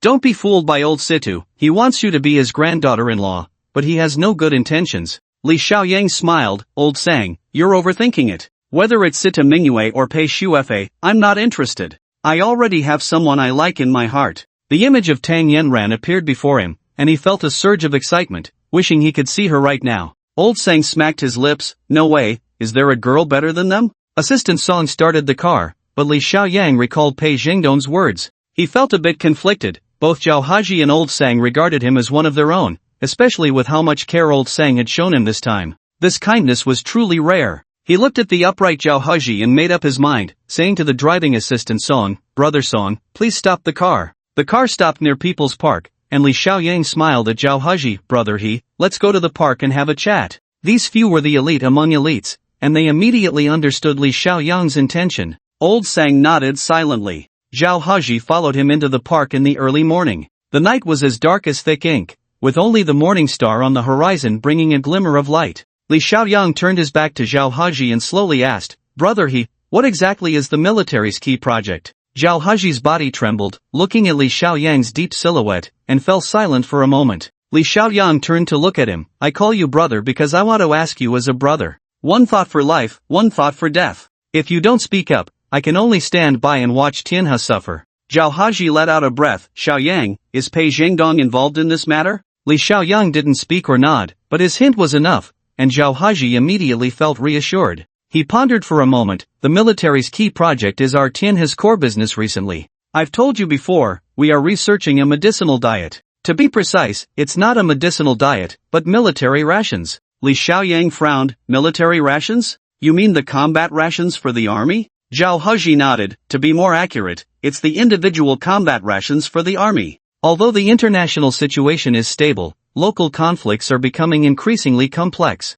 Our Huagua soldiers also face the heavy responsibility of counter-terrorism and defending our homeland. As the ancients said, before the army moves, provisions must be prepared. He spoke slowly. The situation of modern warfare mainly relies on nuclear deterrence and localized asymmetric strikes, and the execution of long-range strikes highlights the importance of individual soldier equipment, with military rations being a key component. Li Xiaoyang didn't expect this pharmaceutical company president to have such strong military insight. It was almost beyond his understanding. In fact, Zhao Haji was using this jargon to stabilize his thoughts, considering how to clearly explain the key project to Li Xiaoyang. He gazed at the morning star on the horizon and suddenly sighed. Xiaoyang, our country's research on military rations started quite late. It's no longer the era of millet and rifles, but our current military rations, including aerospace supplies, are all learned from the West. The military rations we equip now are still based on configurations from over a decade ago in Europe and America. As you know, the physical conditions of soldiers vary by country, and nutritional combinations cannot be the same. Therefore, insightful individuals in the military began the reform of military rations several years ago. Upon hearing this, Li Xiaoyang suddenly understood. Our Huagua's traditional medicinal diet is a culture that has been passed down for thousands of years, so the reform of military rations should naturally start from here. Zhao Haji nodded. Exactly. 2 years ago, we collaborated with the military, and the key project has officially started. We have developed 3 generations of 7 categories so far. It all comes from improvements made in traditional Chinese medicine and dietary therapy. Whether in nutritional combinations or scientific data, everything is tailored for the military. We at Tianhe have spared no expense, just the wasted medicinal materials alone are worth over 100 million. And I, to this day, have not taken a single cent from the military. Zhao Haji became excited as he spoke. Xiaoyang, although I, Zhao Haji, am a businessman and a common man, I can say with a clear conscience that I understand this principle. A strong nation leads to a prosperous people, and a secure nation leads to a happy people. Li Xiaoyang's heart surged. He now understood the reason behind Tianhe's high-priced acquisition of medicinal materials, and he believed in Zhao Haji's patriotic heart. Grasping Zhao's hand, Li Xiaoyang said solemnly, "If I'm not mistaken, the issue with Tianhe isn't the military rations, but the special vehicles used to transport them." Zhao Haji's brow twitched. "The military vehicles are under my direct control. Every time a vehicle is dispatched, I check the goods, including monitoring along the route. Only I and Uncle Sang know about it. There shouldn't be any problems." Li Xiaoyang thought of the tightly monitored interior of that military vehicle, which had been used for nefarious purposes. He lowered his head and pondered for a moment before asking in a deep voice, "What about the driver? Is he from the military or one of yours?" Zhao Haji was now in a state of confusion. "The driver is from the military. We originally planned to send someone with a background in pharmacology to accompany the vehicle, but the military refused this proposal citing confidentiality." Li Xiaoyang recalled his meeting with the military vehicle driver at Li River and understood. It seems this time not only has Tianhe produced a traitor, but the military also bears some responsibility. He took a deep breath. "Brother Zhao, I have some matters to attend to in the city today, but I will return to meet you tomorrow. I hope you can give me full authority over Tianhe. I must find out who this traitor is within Tianhe." Zhao Haji had regained his composure and looked at Li Xiaoyang with immense gratitude. With his help, this matter would surely turn around. "When I return, I will give you sufficient power. I will hold down the board of directors for now. Xiaoyang, I won't say much in gratitude, but you must help your old brother through this tough time." After Zhao Haji finished speaking, he hurried away. Li Xiaoyang stayed in the park for a long time, thinking through the matter thoroughly, and by the time he left, the sky was bright. He walked out of the park and went directly to the children's hospital. After using his abilities to cure Miss Li at Dongbi Mansion, he thought of Tang Yanran's daughter's terminal illness. If feasible, this upgraded ability could directly cure Tang Yanran's daughter, and once this matter was resolved, he would return to the city and make his mark. Upon arriving at the children's hospital, Li Xiaoyang first called Tang Yanran, but the call did not go through. He felt a bit anxious and went straight to the ward. However, the ward only had an elderly woman, and even the accompanying nurse was absent. Li Xiaoyang quietly walked in and looked at the weak girl on the hospital bed, but the elderly woman gasped in surprise. She grabbed Li Xiaoyang's hand. "You're here. Something big has happened. Yanran is causing a scene in the hospital lobby." Li Xiaoyang was startled. "What happened?" The elderly woman sighed. "I'm just a simple old woman and can't explain it clearly. I only know that someone has taken my granddaughter's spot. She was supposed to have surgery soon, but the attending physician, Director Zhong, suddenly said the quota was full, and we either have to wait until next year or try another hospital." Li Xiaoyang understood immediately. It was clear that someone had used connections to snatch the surgical quota. In today's world, the larger the hospital, the better the doctors, the more competitive it becomes. To put it bluntly, in some major hospitals, you might have to buy an appointment from scalpers, and even if you pay, you might not get to see the doctor. Anger surged within Li Xiaoyang. He had just discussed the bad practices of domestic hospitals with Director Zhao last night, and now he was facing it himself. He comforted the elderly woman. "You wait here, I'll go take a look." The old woman, no longer the fierce person she used to be, wiped her tears and said, "Xiaoyang, you mustn't cause a scene. Go and talk to Yanran. This is a hospital. We have to listen to the doctors. It's better to suffer a little than to offend them." Li Xiaoyang sighed deeply. In the face of the tyranny of certain hospitals, even the strongest person becomes a vulnerable group. He shook his head and walked out of the ward, heading straight to the lobby. Upon entering, he broke into a sweat. The lobby was in chaos. Tang Yanran, with her long hair tied up, was holding a sharp fruit knife, pressing it against the neck of a bald man. Her gaze was cold and merciless, the blade glinting with murderous intent. "I'm just a mother. I have nothing but my daughter. If you don't agree to my terms, within 3 steps, it's either you die or I do." The bald man was so scared that his legs went weak. "Miss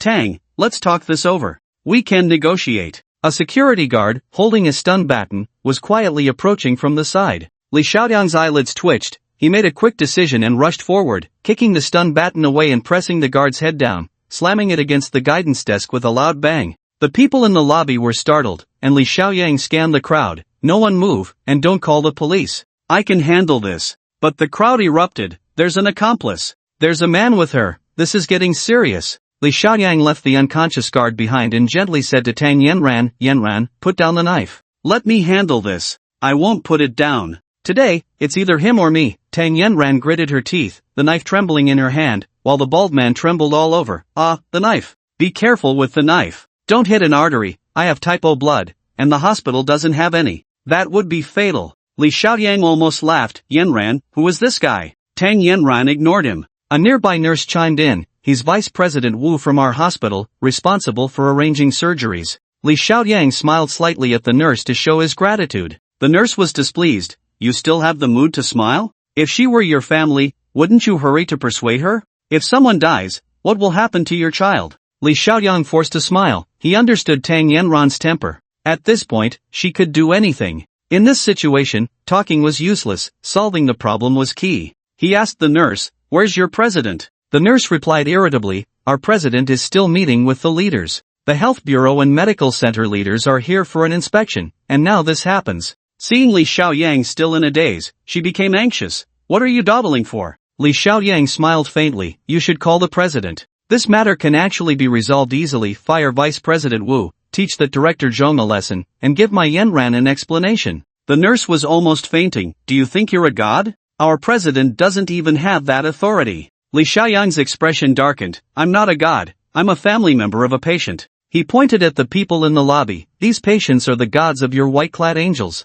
The nurse sighed. "So you're a lunatic. Fine, let's wait for the police to handle it." Seeing Tang Yanran's expression growing colder, Li Xiaoyang immediately said with a smile, "Right, let's wait for the police. I'm the mastermind behind all this, just arrest me first." Tang Yanran perked up, biting her teeth hard, retracting the knife and turning to glare at him. "Who asked you to meddle? This has nothing to do with you." Li Xiaoyang stepped forward, hugged her tightly, disarming her fruit knife, and whispered in her ear, "If you do anything silly again, I'll spank you." Even in such a critical moment, Tang Yanran felt her face flush with embarrassment at his words, and she stomped her foot down hard. A few security guards rushed over to support Vice President Wu, and the nurse couldn't bear to watch any longer. How dramatic, has this turned into a romance drama? Vice President Wu regained his composure and shouted, "Call the police, dial 110, arrest this crazy woman, this is outrageous, absolutely outrageous." Li Xiaoyang turned to speak, but a group of leaders quickly emerged from behind, led by a man in a white coat around 30 years old, who called out from a distance, "Old Wu, what's going on?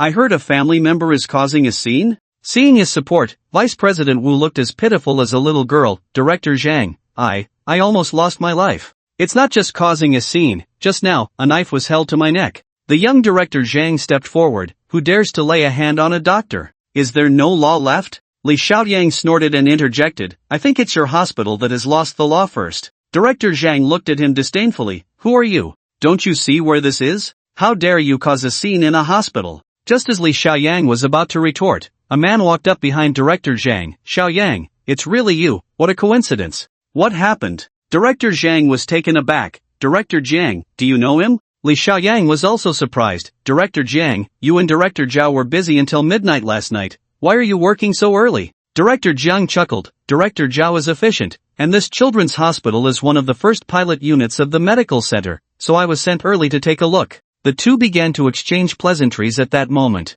Director Zhang's expression changed instantly. Director Jiang was a significant figure, the future head of the Shenyang Medical Center, the leader of the entire hospital scene in the city, and he actually knew this young man, and it seemed they had a good relationship. He turned to give Vice President Wu a look, signaling him to step out first, and that they would discuss this matter privately later. Li Xiaoyang saw everything clearly and smiled at Director Jiang. "You're just in time, I need you to speak fairly. Doctors accepting bribes and arbitrarily changing surgery quotas, treating patients like they're nothing, are you going to manage this?" Director Jiang had long been aware of the situation, and with Li Xiaoyang bringing it up on the spot, he certainly had to provide an explanation. He immediately turned serious and said to Director Zhang, "I'll give you half an hour right here, in front of all the patients, to clarify this matter." Director Zhang wiped his sweat.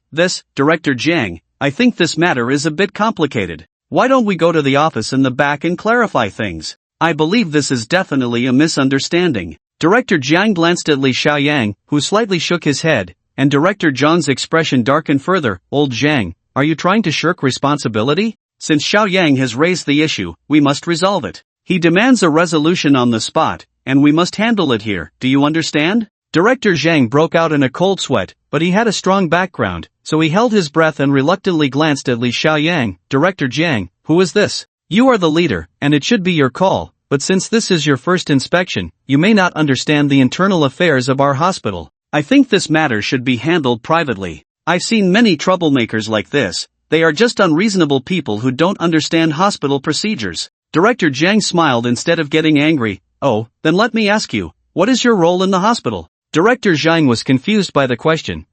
I am responsible for managing the hospital. Director Jiang interrupted him. That's right, you are the head of the hospital, and you must be responsible for your subordinates. As for me, I am your superior, and I must be responsible for what you do. At this point, he suddenly raised his hand and slapped Director Zhang hard across the face. Director Zhang was stunned, covering his face and stammering, Director Jiang, what do you mean by this? It means nothing. Director Zhang's face was as heavy as water as he pointed at Li Xiaoyang, speaking each word clearly, but this so-called troublemaker you mentioned is my big brother, which means he is your boss's boss, so this slap is a gift from me on his behalf. The hospital lobby fell into complete silence after the slap. The beautiful nurses were stunned, and the usually arrogant Director Zhang had actually been slapped in the face. The patients and their families watching were overjoyed, but the one most afraid at that moment was the instigator, Vice Director Wu, who could barely stand. Director Jiang looked at Li Xiaoyang again, and seeing his satisfied nod, he shouted at Director Zhang once more, do I need to say it a second time?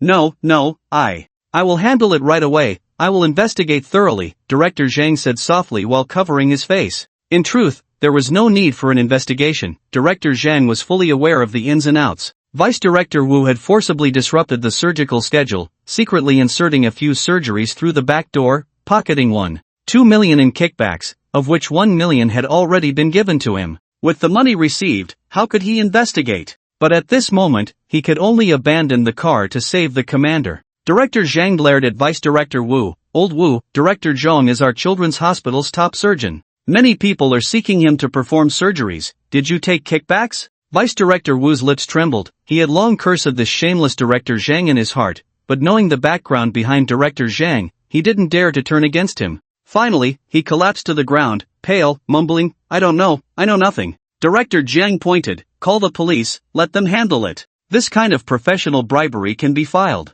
Also, his organizational relationship in the hospital, his position and title, should all be revoked. Director Jiang was furious. The first pilot unit of the medical center had caused such a huge scandal. How could he continue his work? After thinking for a moment, he said in a deep voice, is he a party member? Your hospital's party committee must take responsibility for this. I will investigate thoroughly. A hint of panic flashed in Director Zhang's eyes as he coughed and said, alright, I will hold a meeting to resolve this afternoon. Director Jiang walked to Li Xiaoyang's side and asked in a reporting tone, Xiaoyang, do you think this handling is alright? Li Xiaoyang smiled slightly, Director Jiang, you did very well, but I want to ask, what is Director Zhong, the lead surgeon, doing right now? Director Zhang, now terrified, quickly called a nurse, go check and bring me Director Zhong's schedule. The nurse stood still, stunned for a long time before whispering, Director Zhong is currently doing a preoperative check. Director Jiang grew impatient, what surgery? If it's not important, have him come over immediately.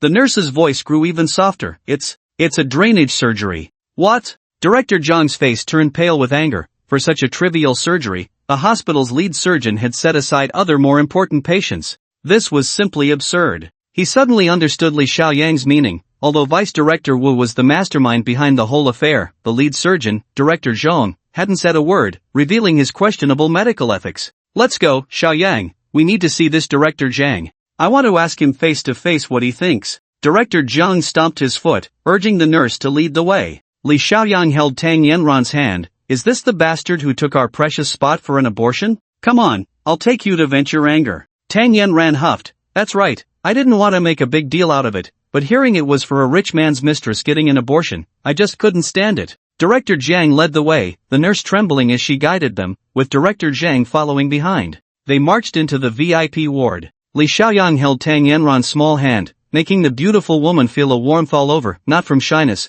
but from the tenderness and support this man brought, making her feel something she had lost for a long time. In front of Ward 001, Director Jiang was not reckless. We must respect the patient's privacy. How about this, you go in and call Director Zhong out for a talk. The nurse gently pushed the door open, and through the crack, they could see Director Zhong conducting a detailed examination. The patient was a beautiful girl, who at that moment was boredly looking at her phone, appearing absent-minded. Li Xiaoyang glanced back and immediately recognized the girl, his whole body stiffening. Wait, Li Xiaoyang instinctively said. Everyone was taken aback, looking at him in confusion. Li Xiaoyang forced a bitter smile. This matter is a bit complicated. You all go out first, I need to take a look inside. Director Zhang's eyes shifted, and he began to understand, clearing his throat. Alright, I'll go to the office to handle what just happened. Dean Zhang, now panicked, disregarded everything else and hurriedly accompanied Director Jiang. Only Tang Yanran looked at Li Xiaoyang in confusion, then at the girl in the ward, her expression suddenly changing. Yanran. Li Xiaoyang grabbed her hand. It's not what you think. This is Zhou Xinlan, the one I told you about. Tang Yanran's eyes flickered, and with a sharp motion, she pulled her hand away and left without a word. Li Xiaoyang sighed and walked into the room. Zhou Xinlan, lying on the bed, looked up listlessly and was instantly stunned. It's you. What are you doing here? She nervously glanced around and suddenly got angry. Who told you to come see me? Who informed you? Director Zhong, who was examining her, frowned. This is not visiting time. Sir, please leave. Li Xiaoyang expressionlessly glanced at Zhou Xinlan and slowly raised his hand, pointing at the door. Everyone get out. I don't want to repeat myself. Director Zhong's face turned red. Security, call security. Before he could explode, a young nurse covered his mouth and coaxed him out. The young nurse finally looked at Li Xiaoyang with respect. Sir, do you have any other instructions? Close the door properly. No one is allowed to come in, Li Xiaoyang said lightly and walked to the bedside. The door closed, and surprisingly, the young nurse really stood guard. Zhou Xinlan's face turned pale. Well, how imposing. What else can you do, acting like a thug? Li Xiaoyang silently looked at her, strangely not feeling angry, only a faint sense of regret. Being a rich man's mistress and having an abortion for him was Zhou Xinlan's own choice, and it suited her character. His feelings for her had long vanished with that stormy night. Zhou Xinlan, after all, we are old classmates. It's only right for me to come see you, Li Xiaoyang said with a faint smile. I came in a hurry and didn't bring anything, but I see you don't need anything. Zhou Xinlan loosened her long hair. That's best. I warn you, you'd better not cling to me. The man I'm with is very powerful. He could crush you with a finger. Li Xiaoyang smiled even more happily. I'm glad to see you're doing well. What does your man do? Zhou Xinlan looked at him warily. Why do you want to know? Don't think about getting entangled or using our past relationship to blackmail me. My man is also in the business. He won't be afraid of your tricks. Though she said this, she was still quite worried. Xiaoyang, please don't do this. The gap between us is already very large. Our past feelings were just youthful ignorance. If you really need money, I can give you some, but please don't disturb my life. Speechless and amused, Zhou Xinlan now seemed like a clown, and Li Xiaoyang could only shake his head. How could he have fallen for such a woman? It was truly a failure. Because of Zhou Xinlan's words, the last trace of pity in his heart vanished, and he said lightly, Don't worry, I will never cause you trouble. Are you doing well here? I heard Director Zhong is personally performing the surgery. Zhou Xinlan couldn't hide her pride. My man works in medical equipment, worth over 10 million. He loves me so much. Of course, when I'm hospitalized, I deserve the best treatment. Li Xiaoyang shook his head and was about to leave. He really couldn't listen any longer. Zhou Xinlan suddenly thought of something. Hey, don't come to the class reunion in October. I want to bring my dear one along. If you go, I'll lose face. Li Xiaoyang paused at the door, turned around and smiled. I wasn't planning to go anyway. Just as Zhou Xinlan was about to breathe a sigh of relief, the corner of his mouth curved up. But now that you say that, I have to go. Li Xiaoyang walked out of the ward and casually made his way to the back office. Director Jiang stood up and said, Xiaoyang, I've just arranged for your friend's daughter's surgery, prioritizing her care. You can make any requests. Li Xiaoyang waved his hand. Let that surgery go to the one in room 001. My child's illness doesn't require surgery. I'll handle it myself. Director Jiang smiled and nodded. With your intervention, even terminal illnesses are no problem. I said it. Why bother with surgery? You even cured the blue mosquito disease. Director Zhong, who was smoking in the office, jumped up. What? The blue mosquito disease? He cured it? Impossible. Director Zhong was extremely agitated. I once consulted the best blood research institute in Europe about teacher Songshan's daughter's illness. It's an incurable disease. Modern medicine has no treatment. Director Zhang frowned. This is what I witnessed with my own eyes. If you don't believe me, you can call your teacher. You're a student of Songshan. How can you lack basic medical ethics? It's too embarrassing. Director Zhong was taken aback. What? His face turned red. I only sleep 5 hours a day, and at most, I perform 4 surgeries in a day. Director Jiang, you can question my medical skills, but you cannot question my medical ethics. Li Xiaoyang stopped Director Jiang. I think there's a misunderstanding here. This Director Zhong may be focused solely on treating patients. He doesn't understand the petty matters behind the scenes. Director Jiang sighed. Even so, as the attending physician, he can't be unaware of the surgery schedule. Director Zhong looked at the dean in confusion. Are they talking about the mutated blood cancer in room 520? Didn't I already report on that little girl? The rejection rate for bone marrow transplant is too high. The mutated tissue blood cancer is already in stage 3. There's no hope at all. With a thud, Tang Yanran, who was eavesdropping outside the door, fainted on the spot. Director Zhong's words were too shocking. Li Xiaoyang reacted quickly, rushed out, and picked up Tang Yanran, turning around to glare. What on earth is going on? Vice Dean Wu had already confessed everything. The report is with me. I suppressed it. Why? This time even Dean Zhang was furious. How could you do such a thing? Vice Dean Wu hugged his head and cried, I did it for the good of the hospital. That patient's expenses exceeded 1 million. If the truth is revealed, the money has to be refunded, and our hospital won't meet this year's quota. I wanted to wait until the year-end assessment was over to say it. It wouldn't delay things by more than a few months. Damn! What else can you say to such a person? Before the furious Li Xiaoyang could act, Director Zhong rushed over first, kicking Vice Dean Wu in the mouth, shattering his teeth. Director Zhong was still not satisfied and kicked him twice more, then angrily said, You're harming me, ruining my reputation. A few months? If it's delayed for another 2 months, that child will die in the hospital. Dean Zhang was sweating profusely, wishing he could kick him too. Director Jiang sighed deeply. Well, the excellent award for your children's hospital last year was personally approved by me. It was the first batch of pilot units, and I recommended it to Director Zhao. I truly must have been blind. He made a decisive decision. In light of the serious issues at your children's hospital, I will now report to Director Zhao, call an immediate meeting, and handle this right away. Li Xiaoyang held Tang Yanran tightly and said in a low voice, Director Jiang, you carry on with your work. I'll go check on the child. Director Zhong rushed over from the other side. I'm not in a meeting. That child is still my patient, and I have to take responsibility for her. I can't let a rookie take over such a difficult case. He glared at Li Xiaoyang. I don't care what your background is, a typical blood cancer is not something just anyone can treat. This patient's situation is even more special. If you want to treat her, at the very least, you need to present a treatment plan that my team can discuss and approve. No need, Li Xiaoyang replied calmly. I'll cure the child, and she'll be discharged this afternoon. We can't stay in your hospital any longer. What? Director Zhong was so angry he laughed. You think you can cure blood cancer in a day? That's leukemia. Even if BNK were reborn or Hua Tuo returned,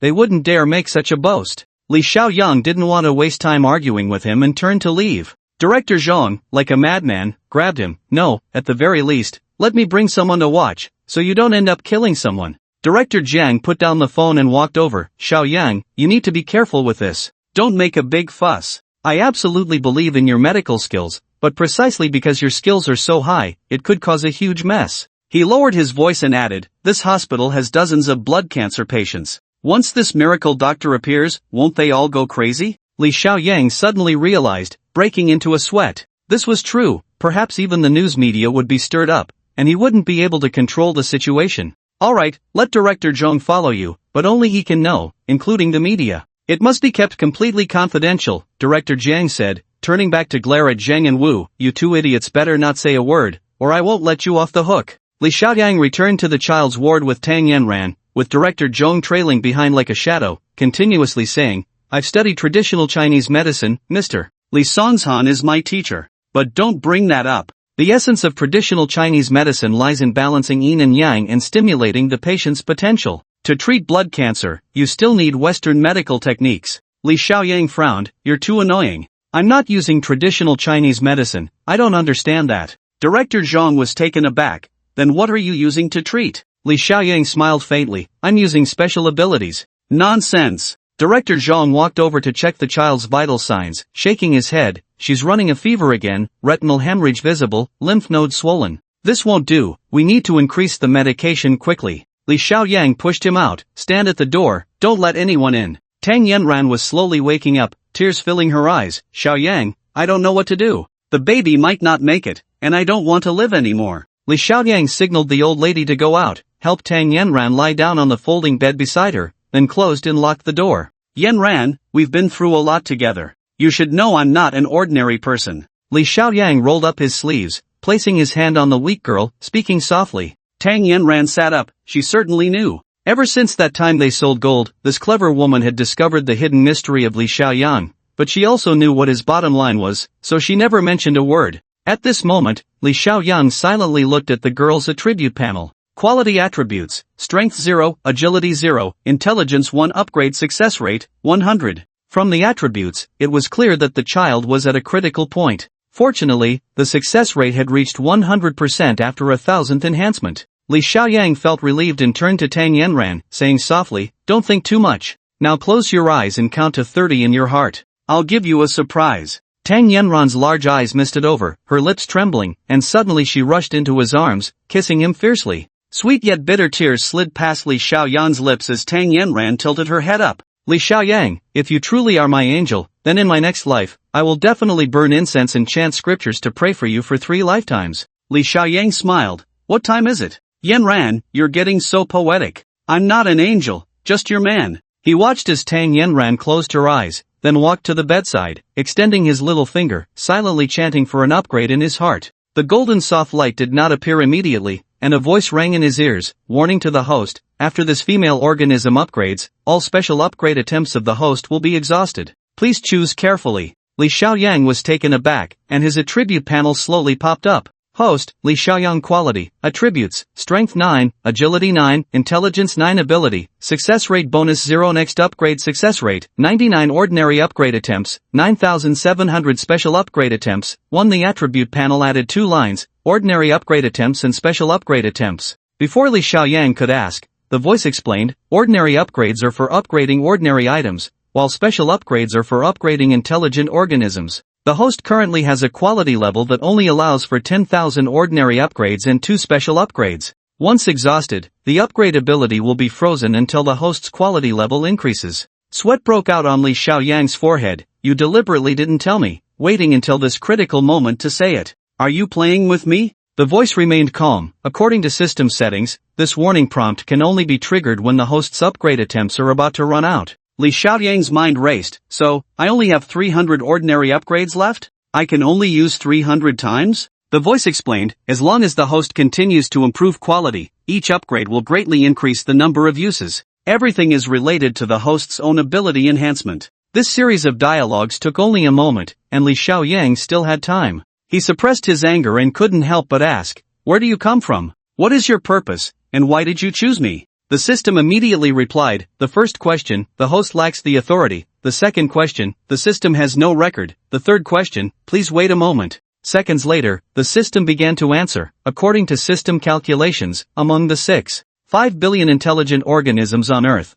the data of host Li Xiaoyang is the most suitable for this system. Host Li Xiaoyang is the only one who can utilize the capabilities of this system, so the system chose you. Li Xiaoyang did not continue to ask but felt a strong unease. This ability, or system, seemed to harbor unspeakable secrets. And now he was suddenly facing a great crisis, with only 300 ordinary upgrades left, and once the special upgrades for intelligent organisms were used up, they would be gone. Not to mention becoming a legendary doctor was merely a dream. Even the ordinary upgrades to change his fate were somewhat insufficient. This was forcing him to quickly enhance his quality. Seconds passed, and Li Xiaoyang had no time to think further, continuing to silently chant, "Upgrade, I choose special upgrade." A faint golden light appeared around the girl, and after everything settled, Tang Yanran opened her eyes. It seemed the girl had not changed much, but there was something different. Li Xiaoyang wiped his sweat. It worked. "I'll have Director Zhong do a full checkup later, she should be fine." With a whoosh, Director Zhong rushed in through the door, his eyes wide as saucers, immediately checking the girl's vital signs. The high fever has subsided, the retinal hemorrhage has disappeared, the lymph nodes. Director Zhang was at a loss for words, and after a long pause, he stammered, "What medicine did you use?" "No, what special ability did you use?" "A high fever and bleeding can be suppressed with medication, but this lymph node swelling, my god, it's impossible. I must be going crazy." Director Zhang was still in shock, holding his head, when the girl on the hospital bed opened her eyes and said, Grandma, I'm so hungry." Li Xiaoyang slowly walked out of the ward. He was confident he could cure the child, but he needed to think quickly about the crisis he was facing. He didn't know how long he had been outside when Director Zhong rushed out again, his eyes filled with fear as he looked at Li Xiaoyang. I still need to do a comprehensive examination, but from the patient's vital signs, at least the condition is stable. This is simply a miracle." Li Xiaoyang waved his hand, "I'm not in the mood right now, you should go back to your work." The old woman in the room staggered out, clutching her forehead, and suddenly knelt in front of Li Xiaoyang, exclaiming, "Heaven has opened its eyes, heaven has opened its eyes. Li the Immortal has come down to save my granddaughter. I will work like a cow or horse in my next life." Before she could finish, she was pulled back by Tang Yanran. Director Zhong seemed to realize something. Director Jiang is right. If this gets out, you'll be in big trouble. Not to mention the thousands of patients in Huagua. Even if it spreads abroad, it would be a sensational event in the scientific community. Li Xiaoyang glanced at him. I've already thought this through. We'll say the child's potential was stimulated, and her condition improved, and then under your superb medical skills, Director Zhong, the child turned danger into safety and was discharged from the hospital. He patted Director Zhong on the shoulder. This isn't about giving you all the credit, it's about giving you a heavy burden, and I hope you can bear it. Director Zhong shook his head repeatedly. I won't do it. This isn't my achievement. Why should I become famous? Li Xiaoyang's expression turned cold. I have special abilities. If you don't agree, I won't be polite. Director Zhong shivered and cautiously looked at him. You wouldn't really do that, would you? Li Xiaoyang nodded. I'm serious. Director Zhong was busy in the ward all afternoon. In addition to blood tests, there were several more complex examination procedures. However, as the preliminary results of the blood tests came out,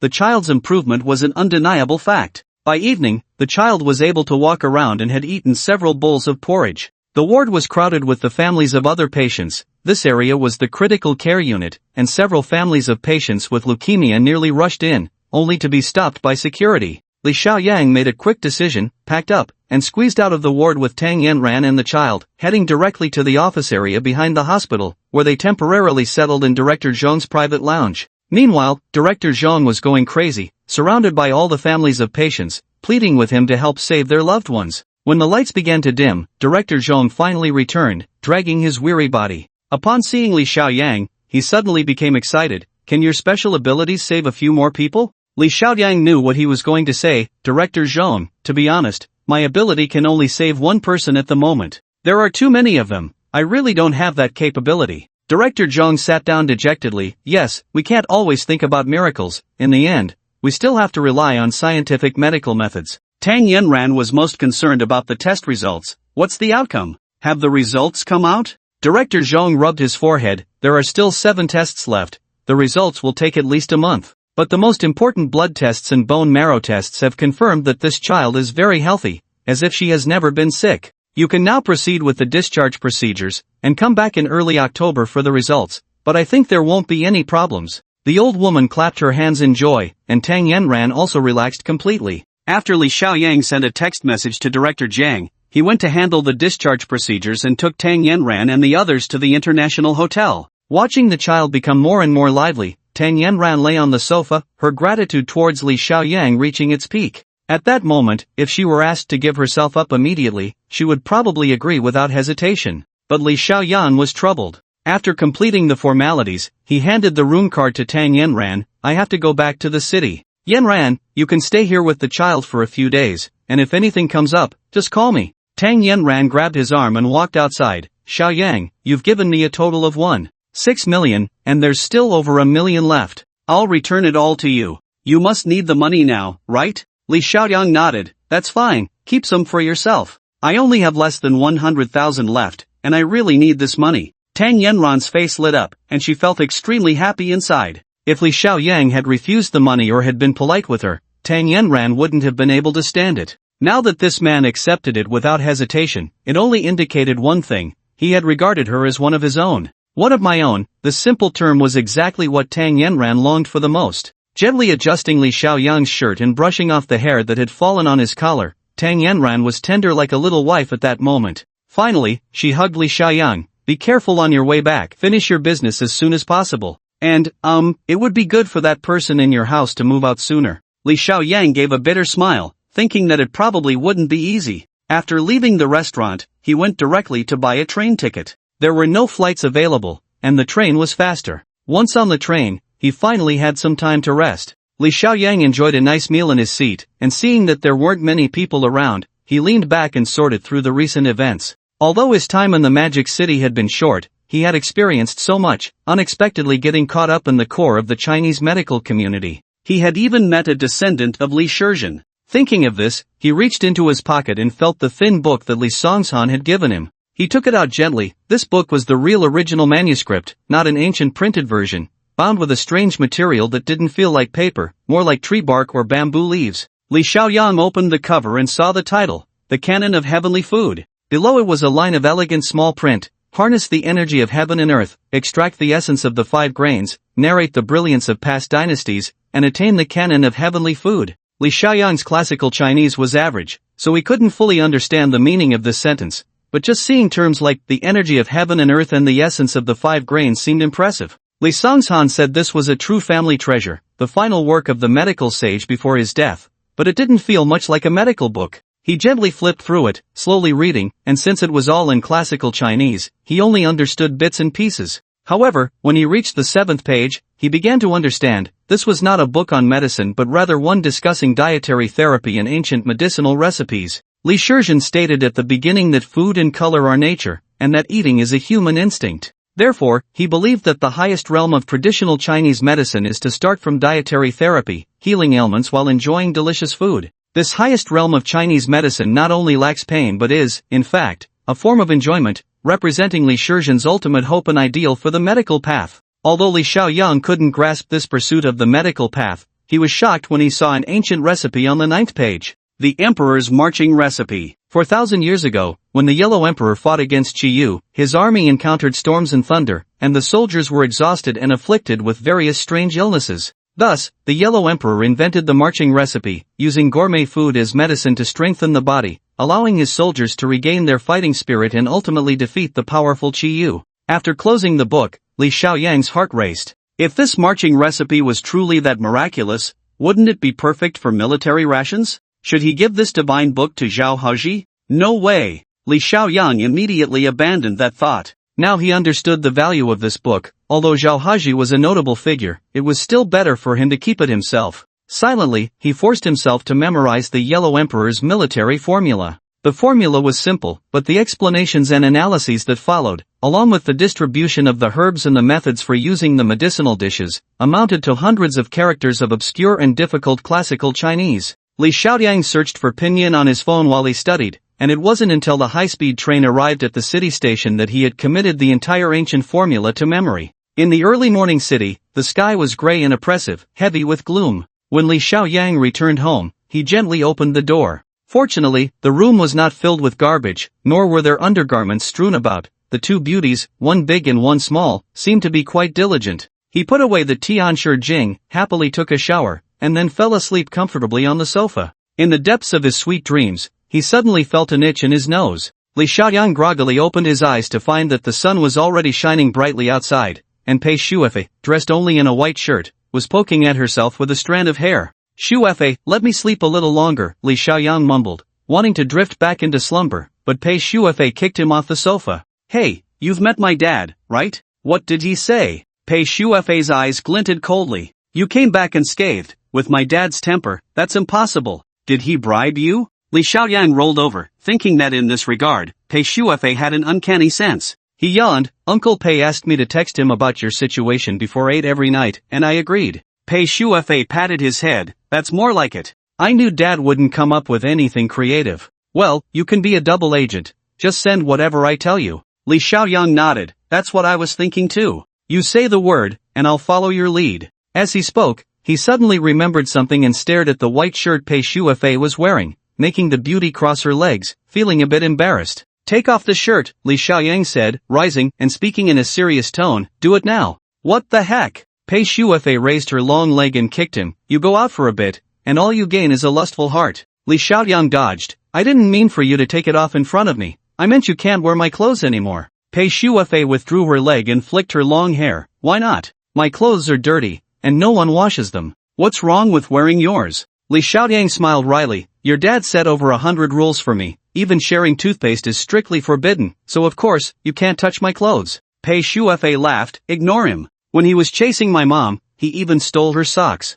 Why should he be so feudal with me? Li Xiaoyang shook his head, unable to imagine that Colonel Pei stealing women's socks. At that moment, Wang Weiwei came out with her backpack. Xiaoyang good, Shuefei jia, starting today, I'm going to school. From now on, this will be your little world, and I won't have a chance to shine. Li Xiaoyang took out a stack of money. Here, your pocket money. Your school is a boarding school, right? Remember to study hard. Wang Weiwei bounced over and unceremoniously grabbed the bills. I love you like a mouse loves rice. As she reached the door, she suddenly waved her hand at Li Xiaoyang. He found an excuse to go out and see her off, and it wasn't until they were outside that Wang Weiwei pulled out a large fake phone. Xiaoyang, I installed 4 surveillance cameras outside our house. Here are 2 days worth of footage. There's something you need to see. This phone has too little storage, so it can only keep 2 days' worth. Li Xiaoyang was taken aback. How did you install the cameras? Wang Weiwei smiled proudly. Don't forget what my brother does. I modified the cameras myself. They use wireless transmission, and even professionals wouldn't be able to tell.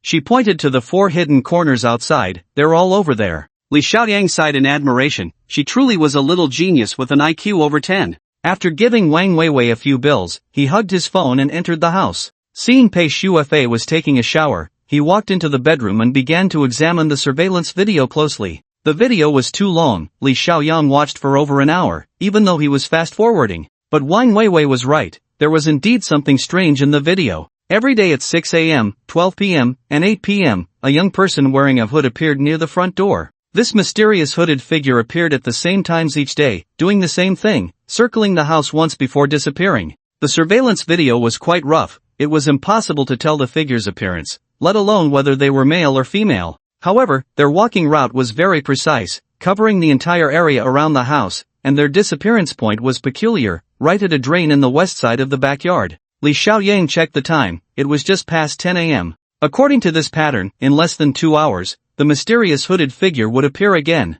Could it be a lackey sent by Zhang Haoren? It didn't seem likely. After all, he had punished Old Ghost last time and even leaked that video. Zhang Haoren should understand that Li Xiaoyang held something that could ruin him. But if it wasn't Zhang Haoren, who else could be keeping an eye on him? Li Xiaoyang walked to the backyard, looking at the drain not far to the west. He needed to resolve the issue of the hooded figure first. It was urgent. He called Zhao Haji, saying he would go to Tianhe in the afternoon. Zhao Haji sounded anxious on the other end. Xiaoyang, you must come this afternoon. I didn't sleep a wink last night. I've been investigating the internal matters of Tianhe for over a day, and there's no result. Old brother is waiting for you to take charge. Li Xiaoyang quickly reassured him, and Zhao Haji finally said, I'll send a special car for you this afternoon and have an assistant ready. After hanging up, Li Xiaoyang moved a lounge chair over and quietly waited for the hooded figure to appear. At 11:50 a.m., he opened his eyes and quietly crouched under the fence in the backyard, peering through the gap to observe the drain to the west.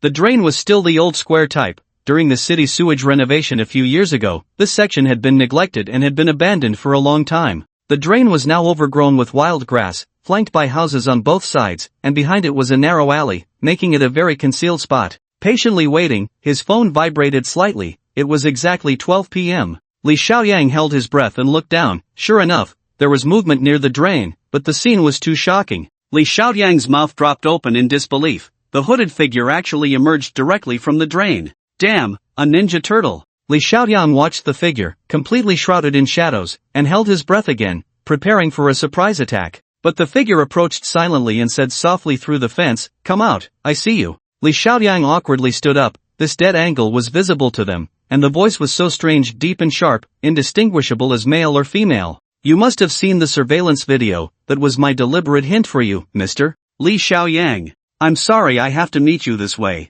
The hooded figure spoke with a chilling calmness that made Li Xiaoyang feel uneasy. Who are you? He could only ask this foolish question. The hooded figure remained in the shadow of the house. I have no name, only a code. You can call me Widow. Widow. Li Xiaoyang was speechless. Could this person actually be a woman? But they looked thin and frail, more like a youth. Because I once assassinated an African dictator, making that chief's 372 wives widows, they gave me this nickname. The hooded figure explained seriously. Li Xiaoyang felt as if he had entered another dimension, completely different from the world of the person before him. Oh, that, widow brother, who sent you? I was hired by the Pei family in Kyoto. My task is to protect everyone in this house, so I also placed a tracker on that little girl. As for you, please keep this with you. The hooded figure handed over a watch through the gap in the fence. I came in a hurry, so I could only use this junk. Li Xiaoyang held the watch. This is a tracker? The hooded figure replied slowly, that's right. Also, if you pull the watch's spring,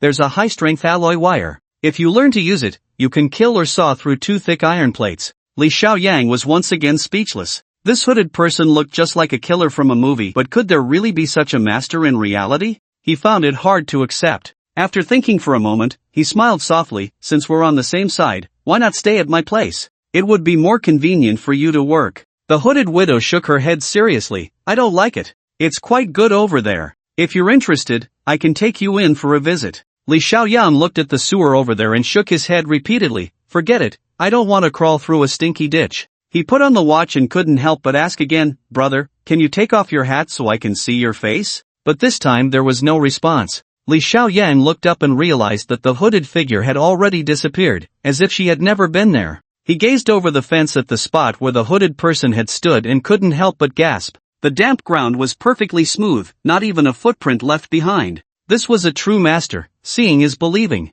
Back in the house, Li Xiaoyang found Pei Shuefei, who was working out. I want to ask you something. Do you know someone called Widow? Seems like a bodyguard or something. Before he could finish, Pei Shuefei threw down the dumbbells with a bang, rushed over in 2 steps, her face pale. Widow? She's here, where is she? Li Xiaoyang pointed toward the window, right outside. Damn! Pei Shuefei dashed to the window, locked the windows with a bang, and then quickly returned to the front door, locking it with 3 locks, outer lock, inner lock, and deadbolt, all clicked shut. But that wasn't all. The girl rushed back to the bedroom, pulled out a gun, and crouched in the corner, panting heavily. Li Xiaoyang stared in disbelief. What are you so afraid of? I just met her. She's a pretty nice person. Pei Shuefei looked at him as if he were an idiot. That's because you haven't seen her kill. Damn, the old man is serious this time, even sending this person. I'm done for, I'm really done for. Li Xiaoyang raised his hand to check the time. I didn't expect you to be scared too. It's getting late. I need to go to Tianhe.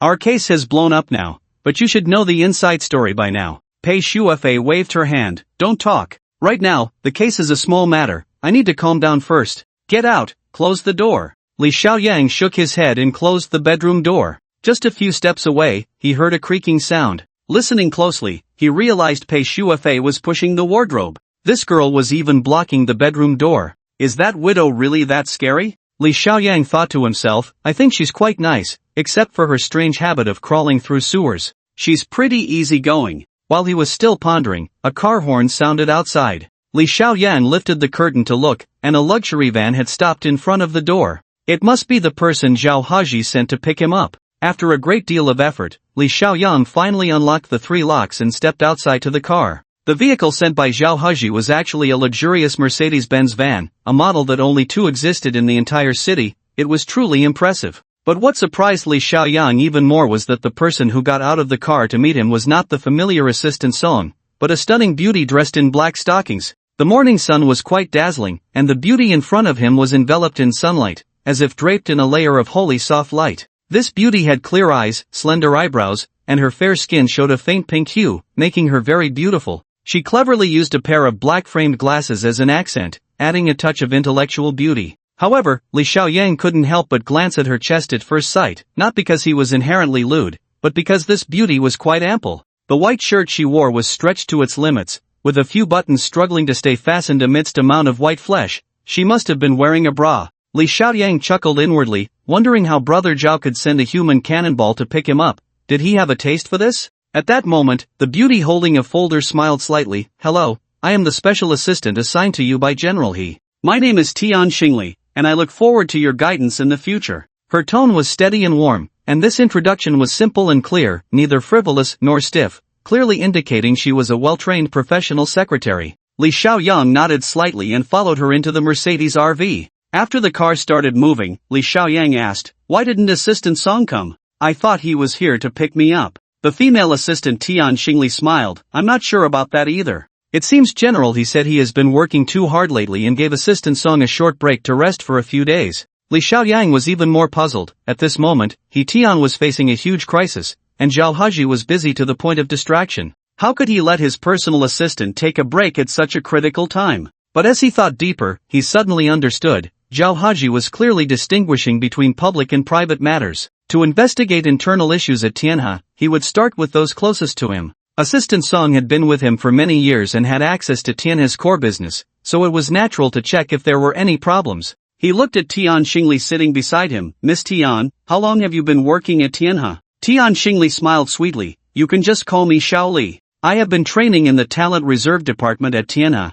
and I just got confirmed today. I didn't expect to be assigned to you. It's an honor. Xiao Li, that name had a nice ring to it. It seemed his line of thought was correct. Zhao Haji brought in a rookie to assist him to utilize new talent for this internal investigation, preventing old employees from colluding with each other. Truly, the CEO of a large enterprise had a methodical approach to staffing. Li Xiaoyang thought for a moment and said, Xiaoli, I am also a newcomer to Tianhe and don't know much about the situation here. Please organize the relevant materials for me to review. Tian Xingli listened attentively, her fingers flying over the keyboard. Okay, I'll note that down. The car had already driven out of the intersection, and Tian Xingli handed over a stack of organized materials. Young master, I will start organizing what you need right away. I happen to have a summary report from the HR department, which includes a brief introduction of all personnel at the manager level and above in the company. Please take a look. Li Xiaoyang took the materials. What did you just call me? Tian Xingli was taken aback. Young master, that's what we in the office call handsome executives. It's an unwritten rule. Li Xiaoyang smiled. Is that the trend now? I've never worked in a large enterprise before. It's quite interesting. Tian Xingli curiously stole glances at him. Such a handsome young man was about to be parachuted into the Tianhe group, becoming a powerful CEO. But he still looked like a workplace rookie. What secrets could this person be hiding? Li Xiaoyang opened the materials, glanced through them, and then set them down. Is this all the people? I thought there would be hundreds. The organizational structure of Tianhe was very scientific. In addition to the 5 main departments, sales, materials, R&D, HR, and production, there was also a relatively special inspection department, which specifically handled internal disciplinary issues. For example, professional bribery, dereliction of duty, major safety incident investigations, etc. Tian Xingli opened beside him. The people on this list are all middle-level and above executives in the company, so there aren't many. For instance, the first on the list, Deputy General Manager Zhang, is definitely a high-level executive, and his background is the most profound.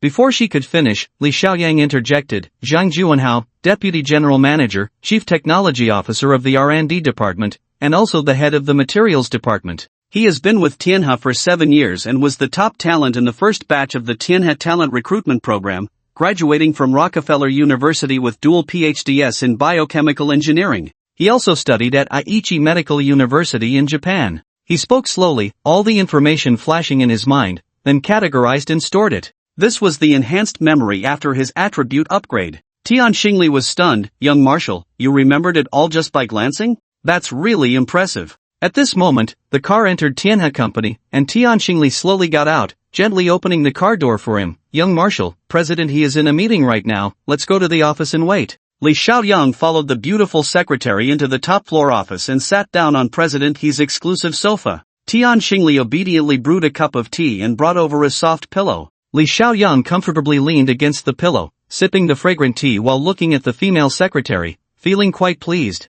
Tian Xingli was wearing thin black stockings and a cyan suit, subtly alluring. If Li Xiaoyang weren't preoccupied, he would have pointed to the tall filing cabinet and asked the secretary to climb on a chair to get something, then look up at the endless spring scenery beneath her skirt. That scene. He pulled his thoughts back, set down the tea, and checked the time. Xiaoli, we can't wait any longer, let's go directly to the meeting room. This meeting is pointless. Tian Xingli was startled. President, he is personally hosting the meeting. Is it okay for you to go like this? Li Xiaoyang smiled lightly. Don't worry, Brother Zhao won't be angry. He is too eager to hold the meeting, and at this time, it's just a waste of time. His tone was gentle but left no room for refusal. Tian Xingli cautiously led him toward the meeting room, and Li Xiaoyang pushed the door open directly, interrupting Zhao Haji, who was speaking. The meeting room was filled with Tianhe's top executives, dozens of CEOs turning their heads in astonishment. Zhao Haji was momentarily stunned, then overjoyed. Xiaoyang, you're here. Come, let me introduce you to everyone.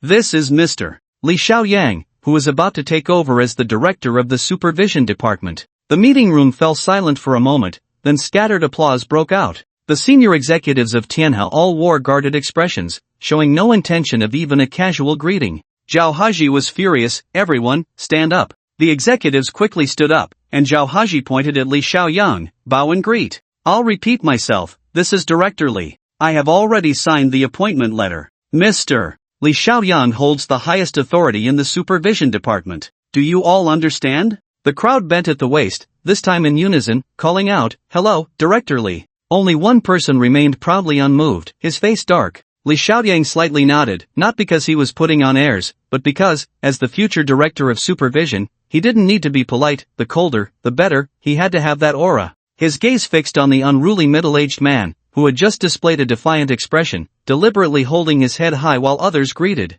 This man wore gold-rimmed glasses, appearing cultured and refined, but now his expression was fierce, as if he wished to devour Li Xiaoyang whole, his gaze menacing. This should be Deputy General Manager Zhang Juanhao. Li Xiaoyang smiled. I just joined the company and this is my first meeting with Deputy General Manager Zhang. I wonder if I have offended you in any way. Zhang Juanhao felt a surge of anger. The first time he saw Li Xiaoyang, he was standing outside the restaurant, watching this kid dine alone with Zhao Haji. He had been at Tianhe for 7 years, believing himself to be the best under General He, both in terms of skills and qualifications. However, since he had experienced such treatment, he had been unhappy ever since. Now, Zhao Haji's sudden announcement that this kid would be the director of the inspection department ignited a fire in his heart. What kind of position was the inspection department? On the surface, it was like any other department, but its power was superior, especially since Zhao Haji had completely delegated authority this time, elevating the new director, Li Xiaoyang, to the heavens. Zhang Juanhao took a deep breath at this thought. General He, I want to ask what director he did wrong. Everything was fine yesterday, so why is he retiring today? At this moment, Zhao Haji pulled Li Xiaoyang to sit beside him and, hearing this, sneered coldly, well, since you asked, I'll be straightforward. He stood up and looked down at everyone. I know you are dissatisfied, and I understand your dissatisfaction. Xiaoyang is too young and has never worked at Tianhe, but none of that matters. This is my decision, and you must obey. Zhao Haji's tone grew increasingly severe. I can also make it clear that Director He of the inspection department is my old partner. He has done nothing wrong. This time, I forced him to retire and go home to enjoy his old age. Ha! Everyone was stunned. They were very familiar with Zhao Haji's decisive style, but pushing a newcomer forward without regard for anything else was simply a bit crazy. With a loud bang, Zhao Haji slammed the table. I say this to make you understand that for the good progress of Xiaoyang's work, and for the core interests of Tianhe, I can sacrifice everything, including you. Zhao Haji had made his stance clear. Apart from Zhang Juanhao, everyone in the room dared not utter a word. Zhang Juanhao, however, was furious to the extreme and decided to go all out. General He, I respect you, truly respect you, but you are wrong this time. I have invited Director Zhang, Director Sun, and several other board members here. I demand a board meeting to impeach you for your improper actions in this appointment. Li Xiaoyang turned to quietly ask Tian Xingli, who is the chairman of Tianhe? Tian Xingli whispered, Old Sang is the honorary chairman, but the main power lies with several directors. Zhang Juanhao indeed has the right to speak at the board meeting, but he is not a director. However, he has significant influence over the older directors. Li Xiaoyang smiled silently. He did not understand the power structure of Tianhe, but Tianhe was built by Zhao Haji, and there was also Old Sang's influence behind it. How could a few directors turn things upside down? At this moment, footsteps were heard outside the conference room door, and several elderly men in suits walked in, led by Old Sang, who angrily said, Who wants to convene a board meeting to impeach Haji? Do you want to die? Seeing the directors had arrived, Zhang Juanhao immediately regained his confidence. Dear directors, I am sincerely considering Tianhe. Li Xiaoyang parachuting into the inspection department and having absolute power over other departments is too hasty. He coldly asked, without a background in traditional Chinese medicine, he can't possibly be the director. I wonder where Mr. Li graduated from, what degree he holds, and how many papers he has published. Li Xiaoyang smiled faintly. I graduated from a third-rate university, hold a bachelor's degree, and have not published a single paper. Zhang Juanhao sneered. The inspection director requires comprehensive abilities and high technical standards. Li Xiaoyang, are you a genius? Do you have enough strength at such a young age? I certainly don't believe it. Including the directors, everyone looked at Li Xiaoyang, all showing doubt. What capability did this young man really have? Zhang Juanhao's argument was quite reasonable. Li Xiaoyang's lips curled up as he looked at Zhang Juanhao, unhurriedly saying, So, Deputy General Zhang's technical strength must be very strong then? Zhang Juanhao smiled proudly. I can't say that myself. All my colleagues, including several directors, have the right to speak. Although I come from a biology background, I believe my research and mastery of traditional Chinese medicine can rank among the top 3 in the world. Li Xiaoyang nodded and said, Then it will be much simpler. I just need to prove that I am stronger than you, Deputy General Zhang, and then everyone will have nothing to say. He looked at Zhang Juanhao and added lightly, I really am stronger than you. Zhang Juanhao, furious, laughed in anger. I want to see just how strong you are. Old Sang, unable to hold back any longer, stood beside Li Xiaoyang. Xiaoyang was personally invited by me. Zhang Juanhao, if you are not convinced, let's have a match and see whose strength is greater. What do you say, are you up for it? Zhang Juanhao was more than willing. Li Xiaoyang, what do you want to compare? Li Xiaoyang smiled and shook his head. This is your home ground. I will follow your lead. Zhang Juanhao immediately said, Alright, then let's compare our foundational knowledge of pharmacology, the art of identifying herbs. The art of identifying herbs involves selecting the best quality medicinal materials from various herbs, which tests one's foundational knowledge of herbal medicine. Zhang Juanhao had been immersed in this field for over a decade, so he was full of confidence. Li Xiaoyang understood the content of the challenge and almost laughed out loud on the spot. If it were a test of observation, inquiry, or prescribing treatment, he would be doomed. Who would have thought he would choose this topic? With his super abilities, facing this topic was practically an unbeatable position. The competition was arranged in the large warehouse of Manhwa Pharmaceutical. This giant warehouse was divided into 5 areas, named according to the ancient theory of the 5 elements. Regarding the classification of traditional Chinese medicinal materials, the ancient Shenong Benchao Jing divided them into 3 grades, upper, middle, and lower, while Li Shizhen's Benchao Gangmu categorized them into 16 categories, including fruits, stones, grains, and vegetables. Manhwa Pharmaceutical's unique classification based on the 5 elements showed its deep-rooted heritage in the medical field. At that moment, the large sorting table in the center of the warehouse was filled with hundreds of different medicinal materials. Old Sang pointed at the materials on the table and said, "These 468 types of medicinal materials are the same on both sides, absolutely fair." According to the tradition of the art of identifying herbs, each person can only choose 2 tools for the competition. You may begin now. Zhang Juanhao was the first to act, carefully selecting a magnifying glass and a pair of herb scissors. The magnifying glass allowed for a more detailed observation of the shape of the herbs, while the scissors could dissect the internal structure of the herbs for more precise results. Old Sang coughed and desperately signaled to Li Xiaoyang, "Magnifying glass, choose the magnifying glass." However, Li Xiaoyang smiled slightly and turned to Tianxingli, "Xiaoli, can I borrow your silk scarf?" Tianxingli, confused, untied her scarf. "Young Marshal, do you want to wipe your sweat?" Li Xiaoyang took the scarf, lowered his head to smell it. "It smells so good, like a beautiful woman's fragrance." After saying that, he made a shocking move that stunned everyone by directly covering his eyes with the scarf. Zhang Juanhao's face twisted in anger. The art of identifying herbs is based on 4 aspects: observation, smell, taste, and touch. First, one observes the shape and color, then smells the aroma, tastes the sourness or bitterness, and finally touches the roots. Li Xiaoyang's action showed either complete disregard or absolute confidence in himself. His mindset was a bit unstable. This guy actually looked down on him so much. But for Li Xiaoyang, a golden finger was enough. Covering his eyes was just to win more beautifully. Zhao Haji slowly said, "You have 2 hours, each person must identify 3 types of medicinal materials, and the winner will be determined by their overall value. Now, begin." The electronic timer in the warehouse started counting down. Zhang Juanhao knew that success or failure depended on this moment, so he took a cautious breath, first categorizing the medicinal materials, then carefully identifying them. On Li Xiaoyang's side, it was much easier. His fingers elegantly brushed over piles of herbs. Although his eyes were covered, the golden attribute panel still flashed before him.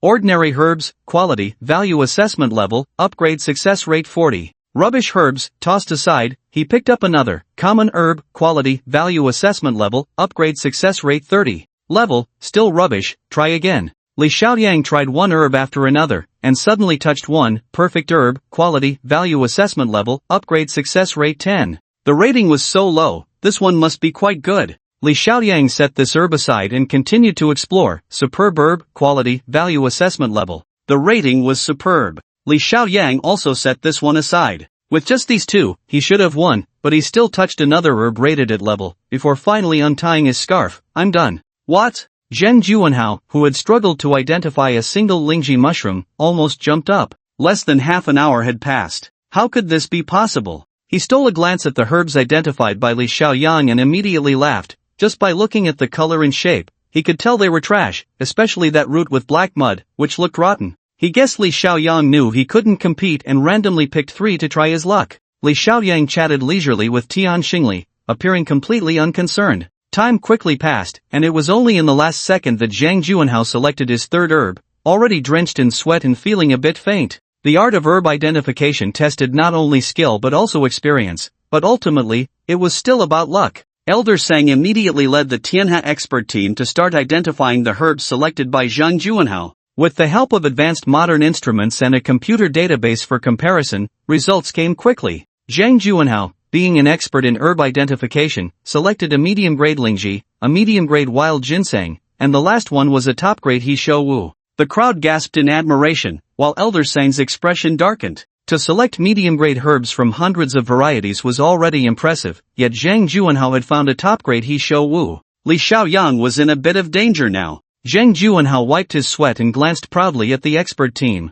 He was too lazy to even look at Li Xiaoyang. With those 3 herbs, if he could get a low-grade rating, he would be burning incense in gratitude. At this moment, the expert team had picked up the first herb selected by Li Xiaoyang, which appeared black and looked like a swollen radish, nothing remarkable about it. But wait! An old expert suddenly peeled off the radish skin, and a strange fragrance wafted out. Inside the swollen radish was a slender herb, shaped like a golden hairpin, with a red fruit at the top, resembling a ruby on the hairpin. Heavens, it's Zhuge Jin Chai Chao, I can't be dreaming. An old expert shouted, holding the herb. Zhuge Jin Chai Chao, as recorded in the Herb Compendium, grows in the mountains of Yin, flowers in 10 years, fruits in 10 years, the fruit turns a vermilion color, and is remarkably effective for external injuries. Several experts repeatedly verified, and it was indeed Zhuge Jin Chai Chao, the best of the best. Elder Sang concluded. Zhang Juanhao's face turned pale to the extreme. As an expert in herbs, he didn't even need to look, just smelling the fragrance told him it was Jin Chai Chao. He never expected Li Xiaoyang to have such luck and identify a top-grade herb. Cordyceps, top grade, this is also quite rare. Li Xiaoyang's second herb was identified, earning another round of admiration. The experts, filled with excitement, all rushed toward the root that was covered in black mud and emitted a foul, rotten smell. After washing it with clean water, the rotten exterior of the root faded away, and suddenly a mountain ginseng jumped out from the skin. The fragrance of this mountain ginseng filled the entire warehouse, its shape resembling a small person, with the top's texture faintly resembling a face, and a root extending from the middle like a hand, with a bulging knot at the top. You've opened your eyes, you old fellows are lucky this time to see something good. Elder he carefully held the mountain ginseng, smacking his lips as he spoke. A few old experts quickly flipped through ancient books, called up computer data, and even one directly contacted the country's top pharmacology professor, arguing endlessly about this mountain ginseng. In the end, it was old Sang who spoke up. Alright, no need to argue anymore, this is the Heavenly King's meat fungus ginseng. He chuckled, pointing at the mountain ginseng. Look at the shape of this ginseng, it resembles a person, and its face is imposing, with roots extending like hands, and the top bumps resembling a tower. This is the image of the towering Heavenly King. The experts suddenly realized, indeed, this is the origin of the Heavenly King ginseng. This thing has only been seen in ancient texts, with not even a picture, and today we finally get to witness it. The directors of Tianhe gathered around. So, is it very valuable? Zhao Haji clapped his hands in delight. Xiaoyang, if it weren't for this competition, I wouldn't have known that Tianhe has such a top-notch medicinal material. He gave a thumbs up. Today, I've really opened my eyes, you're truly a genius. He excitedly let out a curse. In the distance, the lonely Zhang Juanhao's lips trembled. Impossible, impossible, he cheated. Yes, Li Xiaoyang cheated. This vice president Zhang gritted his teeth and charged at Li Xiaoyang. His face flushed as if he had gone mad. I don't believe it. Let's compete again, you cheated. Zhao Haji waved his hand. Security. 2 burly security guards rushed over and restrained Zhang Juanhao.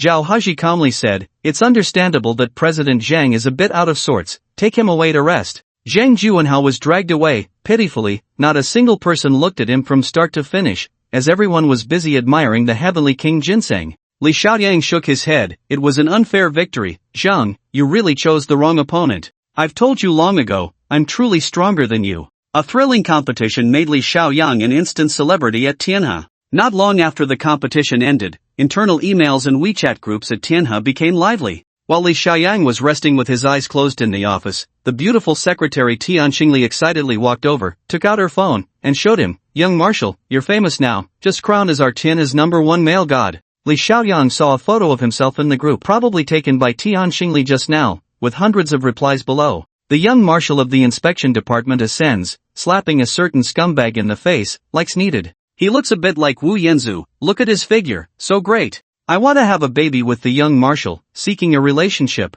Li Xiaoyang couldn't help but laugh and cry, am I really that handsome? Your editing is too exaggerated. Tian Xingli was already familiar with his easygoing style, boldly sitting beside him, her ample bosom pressing against his arm. Young marshal, I didn't edit it, your figure is really good. As she spoke, she even reached out to touch him, but Li Xiaoyang caught her delicate little hand. The moment their fingers touched, Tian Xingli's attribute panel also fluctuated, and although Li Xiaoyang had no intention, a glance at her attributes made his heart tremble. Tian Xingli, quality, attribute strength 15, agility 15, intelligence 20, not upgradable. Li Xiaoyang tightly held the beauty's hand, momentarily falling into silence. These attributes were truly terrifying, not only surpassing his own but even more impressive than that girl Pei Shuefei, especially her intelligence, which had reached 20 points. Could this woman be a hidden master? Seeing that he wouldn't let go, Tian Xingli's eyes sparkled, her whole body leaning closer, her other little hand intentionally or unintentionally brushing against his leg, skillfully wandering towards the forbidden zone,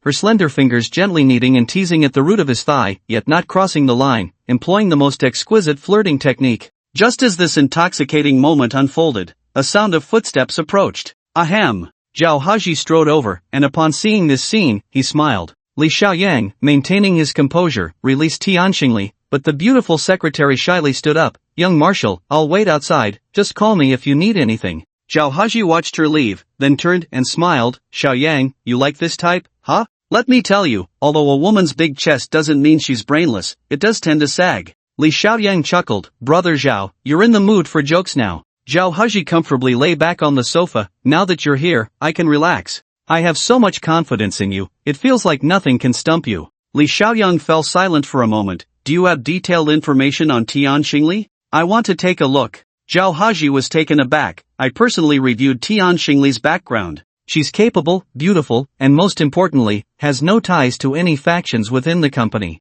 She shouldn't be a problem. Li Xiaoyang smiled faintly. There's no problem, I just want to see. He couldn't be sure if Tian Xingli was related to the Tianhe case, but this woman's attributes were too astonishing. She looked like an office vase yet possessed the qualities of a top expert, which naturally raised suspicions. Zhao Haji nodded. I'll organize the information myself and give it to you later. Let's talk about this case first. He rubbed his temples. I've investigated the military vehicle thoroughly. I've discreetly screened everyone who had contact with it, and there are no issues, at least on the surface. The R&D and materials departments are both focused on their work, only the sales and administration departments have access to the military vehicle. Li Xiaoyang stood up and walked to the desk, writing down a string of numbers. Brother Zhao, I think we should start with this account. Zhao Haji quickly took it. What account is this? Is it related to the case? This account was found by Pei Shuefei among some waste paper. After seeing it last time, Li Xiaoyang remembered it. It was currently the most crucial clue. He explained softly, this account should be internal to your Tianhe.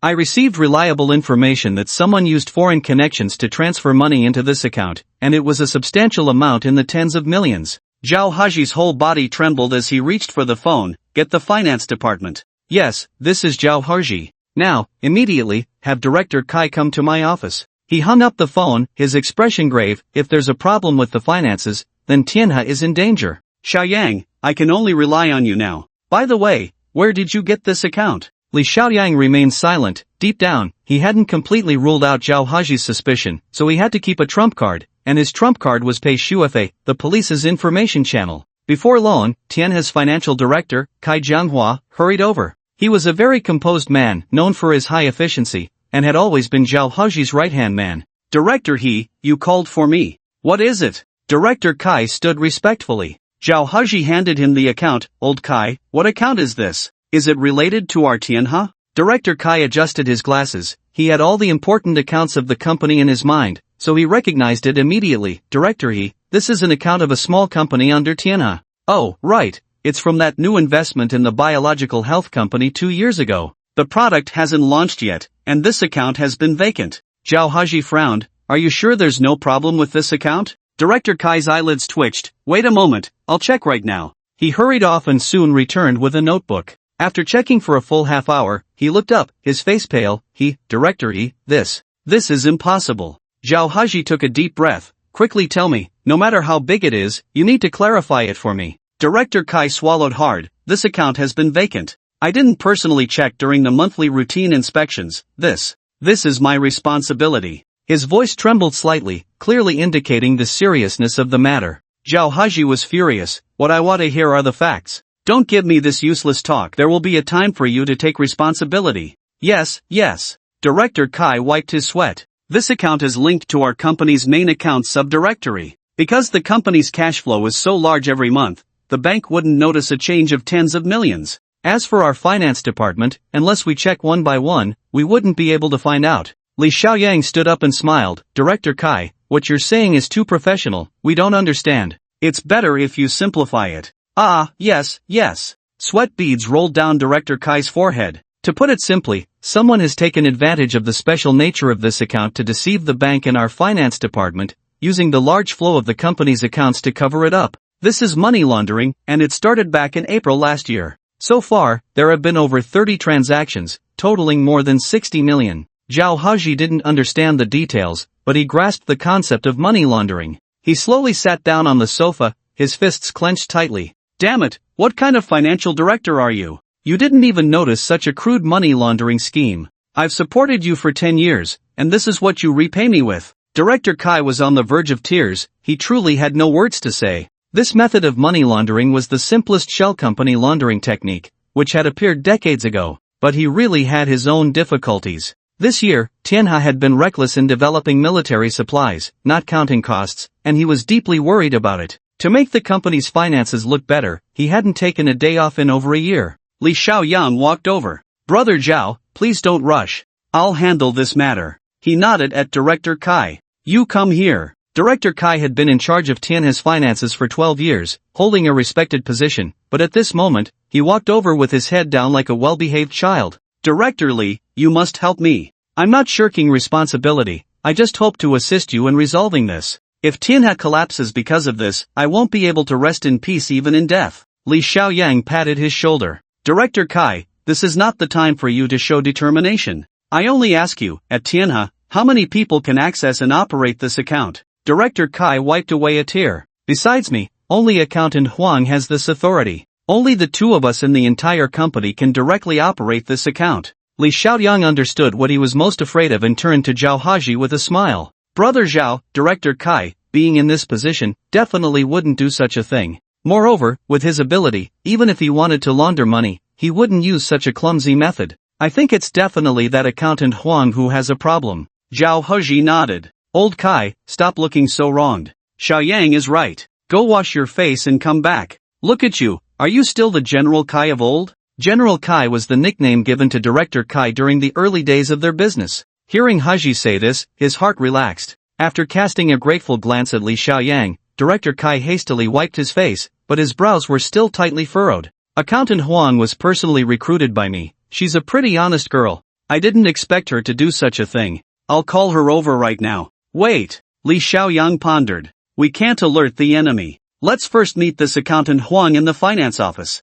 Director Kai quickly stood up. I'll take you there right away. Li Xiaoyang turned to Zhao Haji with a smile. Brother Zhao, you don't need to go. Just wait for my news here. Zhao Haji nodded repeatedly. Okay, Xiaoyang, you go ahead. If anything happens, I'll take full responsibility. Director Kai lowered his head and followed Li Xiaoyang. As soon as they stepped out, he grabbed his hand. Director Li, your great kindness, I will remember in my heart. Helping my brother through this hurdle, I will listen to your commands for the rest of my life. Li Xiaoyang found it amusing. This Director Kai, who seemed so refined and steady, spoke like a bandit warlord. No wonder he had the nickname General Kai back then. At that moment, Tian Xingli, who had been waiting at the door, walked over. Young Marshal, where are you going? Do you need me to follow you? Li Xiaoyang gestured for Director Kai to wait aside, then smiled at Tian Xingli. Xiaoli, I have an important task for you. Go out the Tianhe Gate and head west. There's a place on Donglu Road that sells Ruji ammo. It's my favorite. I'd appreciate it if you could buy me too.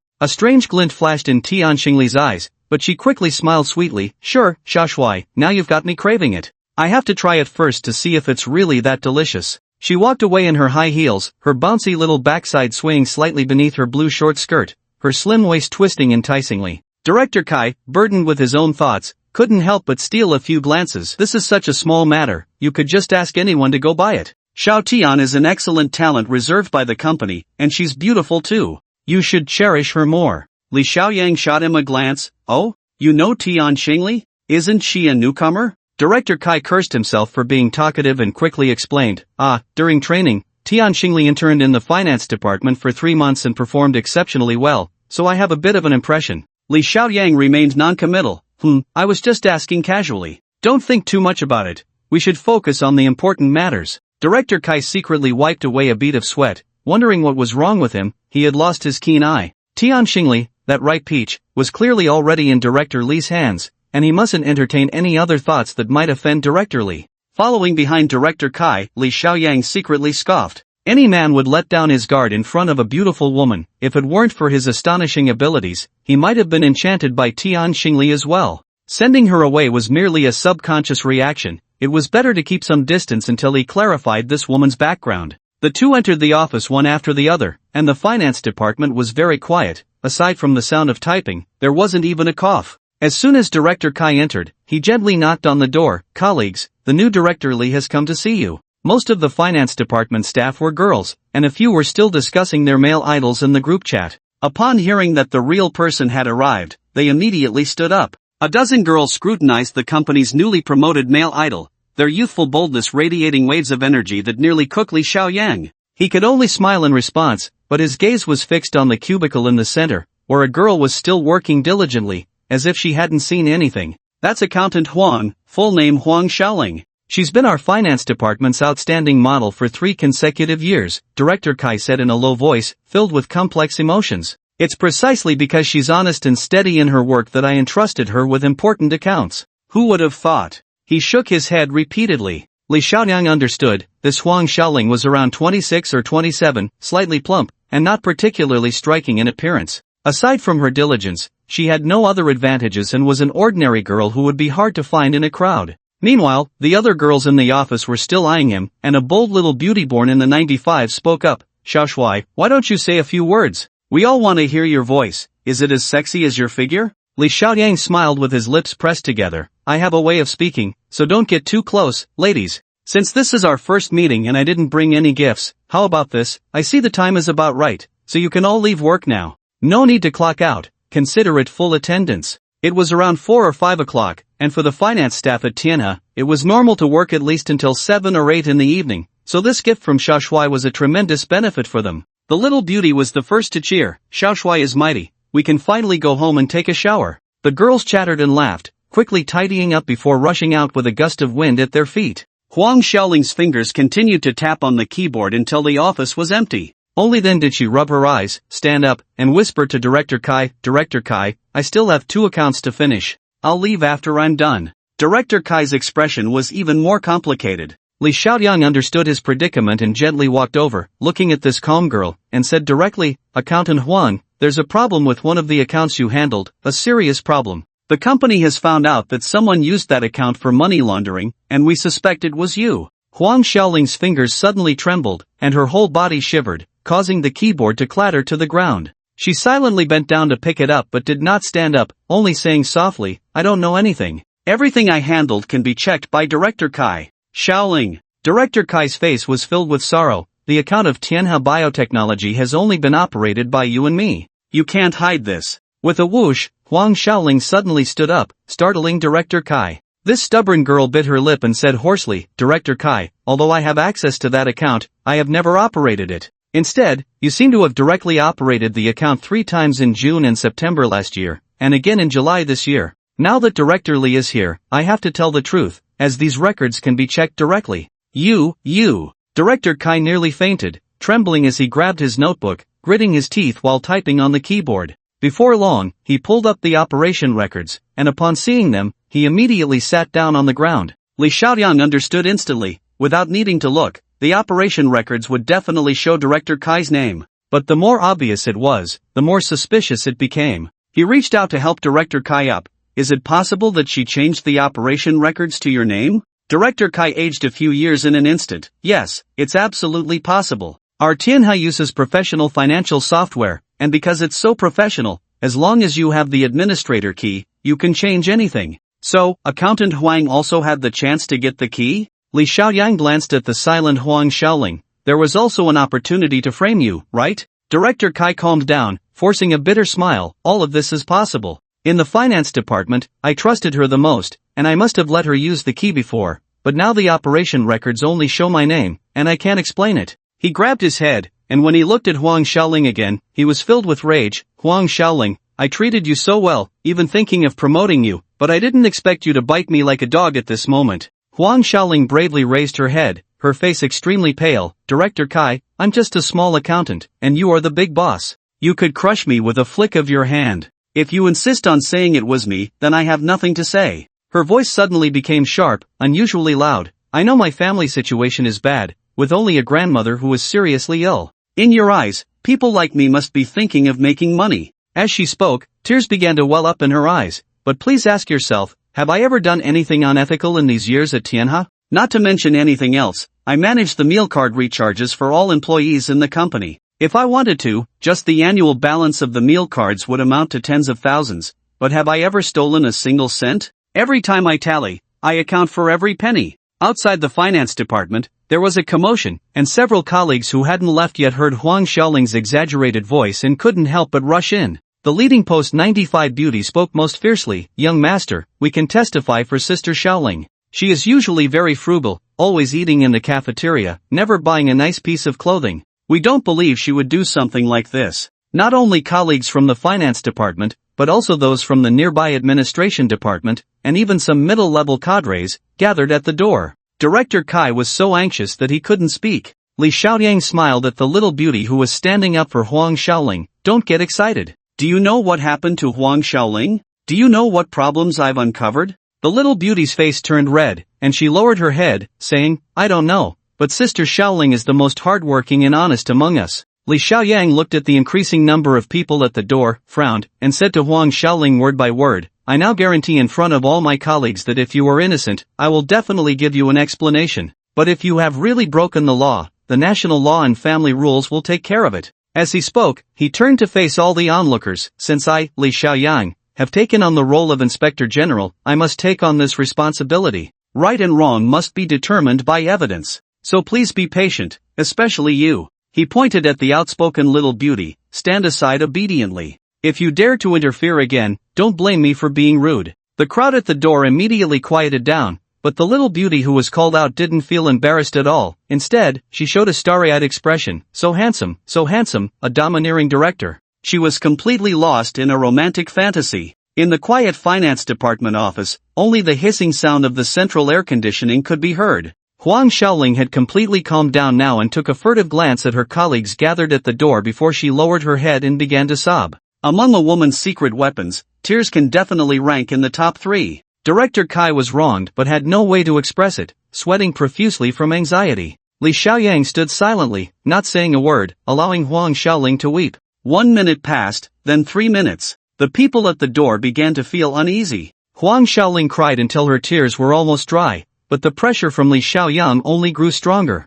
Finally, she could no longer bear it and raised her head, her voice hoarse. Director Li, I really haven't done any money laundering. You have to believe me. If I could launder tens of millions, why would I still be living like this? She trembled as she took out her shriveled wallet. Apart from 100 yuan bill and a few coins, there was only a yellowed bank card. Huang Xiaoling laid all her possessions on the table. Director Li, you can check right now. I only have last month's salary in my card. I have no car, no house, and I'm still living in the company dormitory. She lifted her head, looking extremely weak. Besides these, you can look anywhere in the dormitory or at my desk. If there's anything valuable, consider me lying, and I deserve to die, but I really am this poor. How could I possibly launder money? The employees of Tianhe gathered at the door showed sympathetic expressions, and the little beauty's eyes were even red. Only Li Xiaoyang remained expressionless, staring at Huang Xiaoling, secretly amazed at how deep this woman's scheming was. The seemingly honest Huang Xiaoling had cleverly used the current situation to place herself in the position of the weak.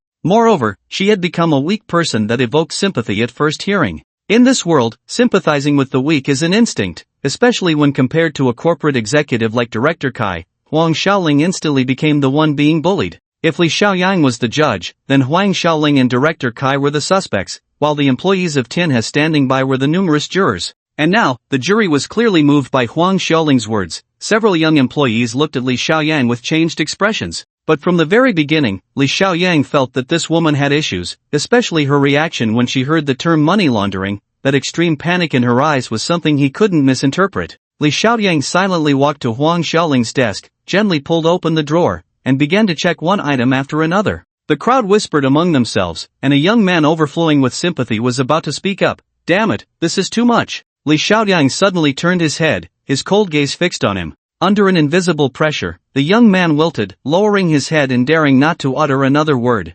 Huang Xiaoling's belongings were indeed the cheapest, even her phone was an old, inexpensive Nokia. Li Xiaoyang looked through the drawer and then at the square office desk, which was neat and simple, with only a work computer and stationery, nothing superfluous.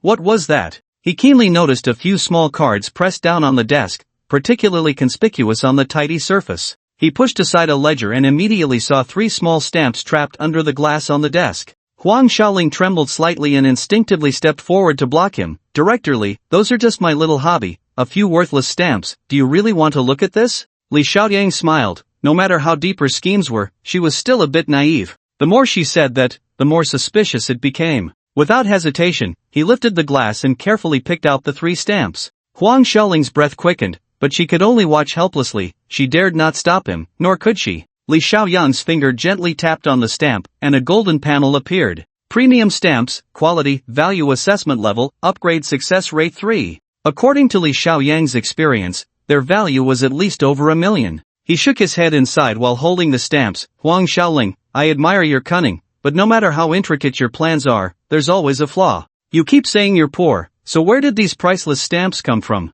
Huang Xiaoling's face turned from pale to flushed, her gaze becoming vacant, yet her mouth remained stubborn. I don't understand what you mean. These stamps were bought from a used bookstall, just a few bucks. Li Xiaoyang ignored her, examining one of the stamps under the light. The slightly yellowed paper was printed, with rough paper fibers at the edges, depicting a cloud dragon soaring through mist, with traditional characters, Daqing Postal Bureau, 3 cents silver. He didn't understand the knowledge of stamp collecting, but his abilities would not be wrong. The value of these 3 stamps was evident. All it took was to find an expert for appraisal. Just as he was thinking, a fat man squeezed in at the door, wiping his glasses while saying, Director Li, I've collected stamps before, can I take a look? Li Xiaoyang nodded slightly, and the fat man carefully cradled the stamps in his palms, examining them for several minutes before finally exhaling, Director Li, you truly have an eye for this, these are rare stamps, the Great Dragon stamps. With a thud, Huang Xiaoling slumped to the ground, her eyes vacant as she muttered to herself. The fat man continued discussing the stamps. This is the first set of stamps printed by the Daqing Customs in 1878,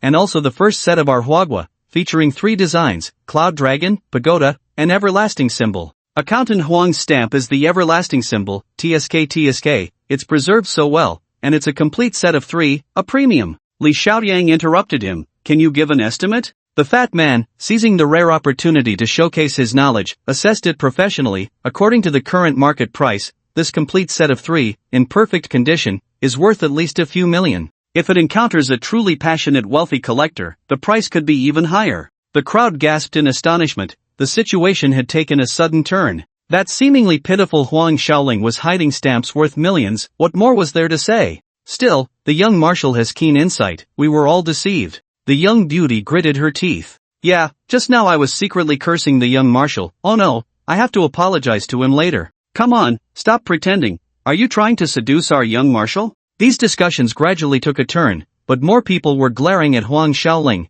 feeling quite unpleasant about being deceived. Huang Xiaoling was instantly thrown into confusion, and after a long while, she managed to stammer out, I remembered it wrong. This is what my grandfather left me. I didn't know it was worth so much. You just keep talking. A woman with sharp cheekbones at the door sneered coldly, Young Marshal, don't listen to this cheap woman's nonsense. I'm Humeli from the administrative department, and I know the background of the company employees very well. This cheap woman's grandfather was just an old boiler worker, and when he died, he might not even have had a coffin. Where did this million inheritance come from? Bah! Humeli was sharp-tongued and maliciously sarcastic. Li Xiaoyang's face darkened, shut up! His voice was like thunder, choking all of Humeli's words in her throat, her eyes filled with grievance. Didn't I just want to please the young marshal? Why did I provoke his anger again? Li Xiaoyang looked coldly at Humeli. No matter what mistake Huang Xiaoling made, it has nothing to do with her family. Also, don't use others' backgrounds to make a point.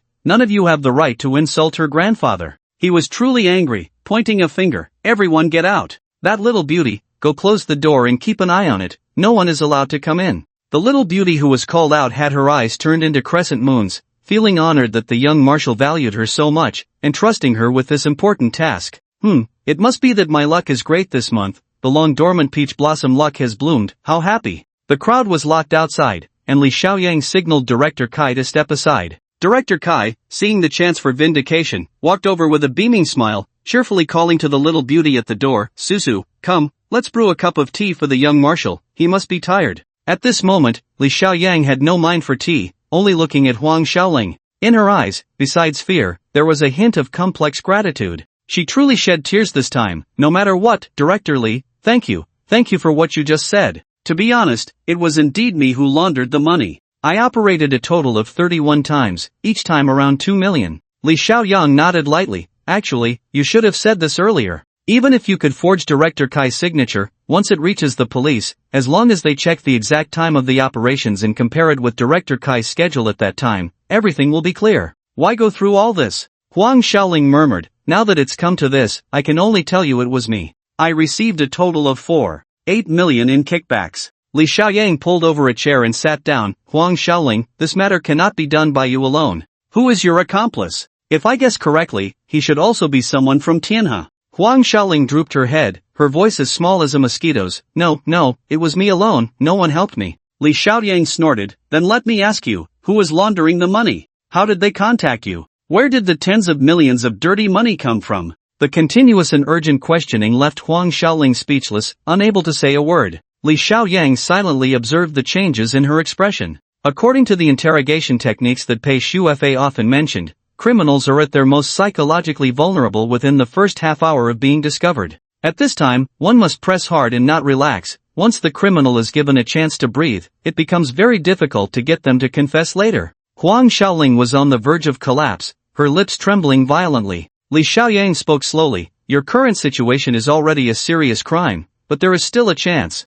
As long as you reveal the mastermind behind this, I can guarantee that, in the name of the company, I will fight for leniency for you. I know quite a few people in various circles, and I can even make some moves for you to seek a lesser charge. With emotional appeal and logical reasoning, Huang Xiaoling's psychological defenses finally crumbled. She lifted her head, about to reveal that person's name, when suddenly there was a whoosh from the office door, which was forcefully opened. Tian Xingli walked in, carrying 2 plastic bags, smiling brightly. Young Marshal, I bought the Ruji ammo you wanted. It's really delicious. Tian Xingli's appearance was incredibly ill-timed. Her swift and sudden entrance caught the petite beauty Su Su, who was guarding the door, off guard. Who let you in? Get out! Li Xiaoyang turned around and said in a low voice. Holding the plastic bags, with a hint of sweat on her brow, Tian Xingli froze, pouting her lips, her eyes misting with grievance. Li Xiaoyang paid her no mind, focusing instead on the already crumbling Huang Xiaoling. You can speak now. I promise to fulfill the conditions you mentioned.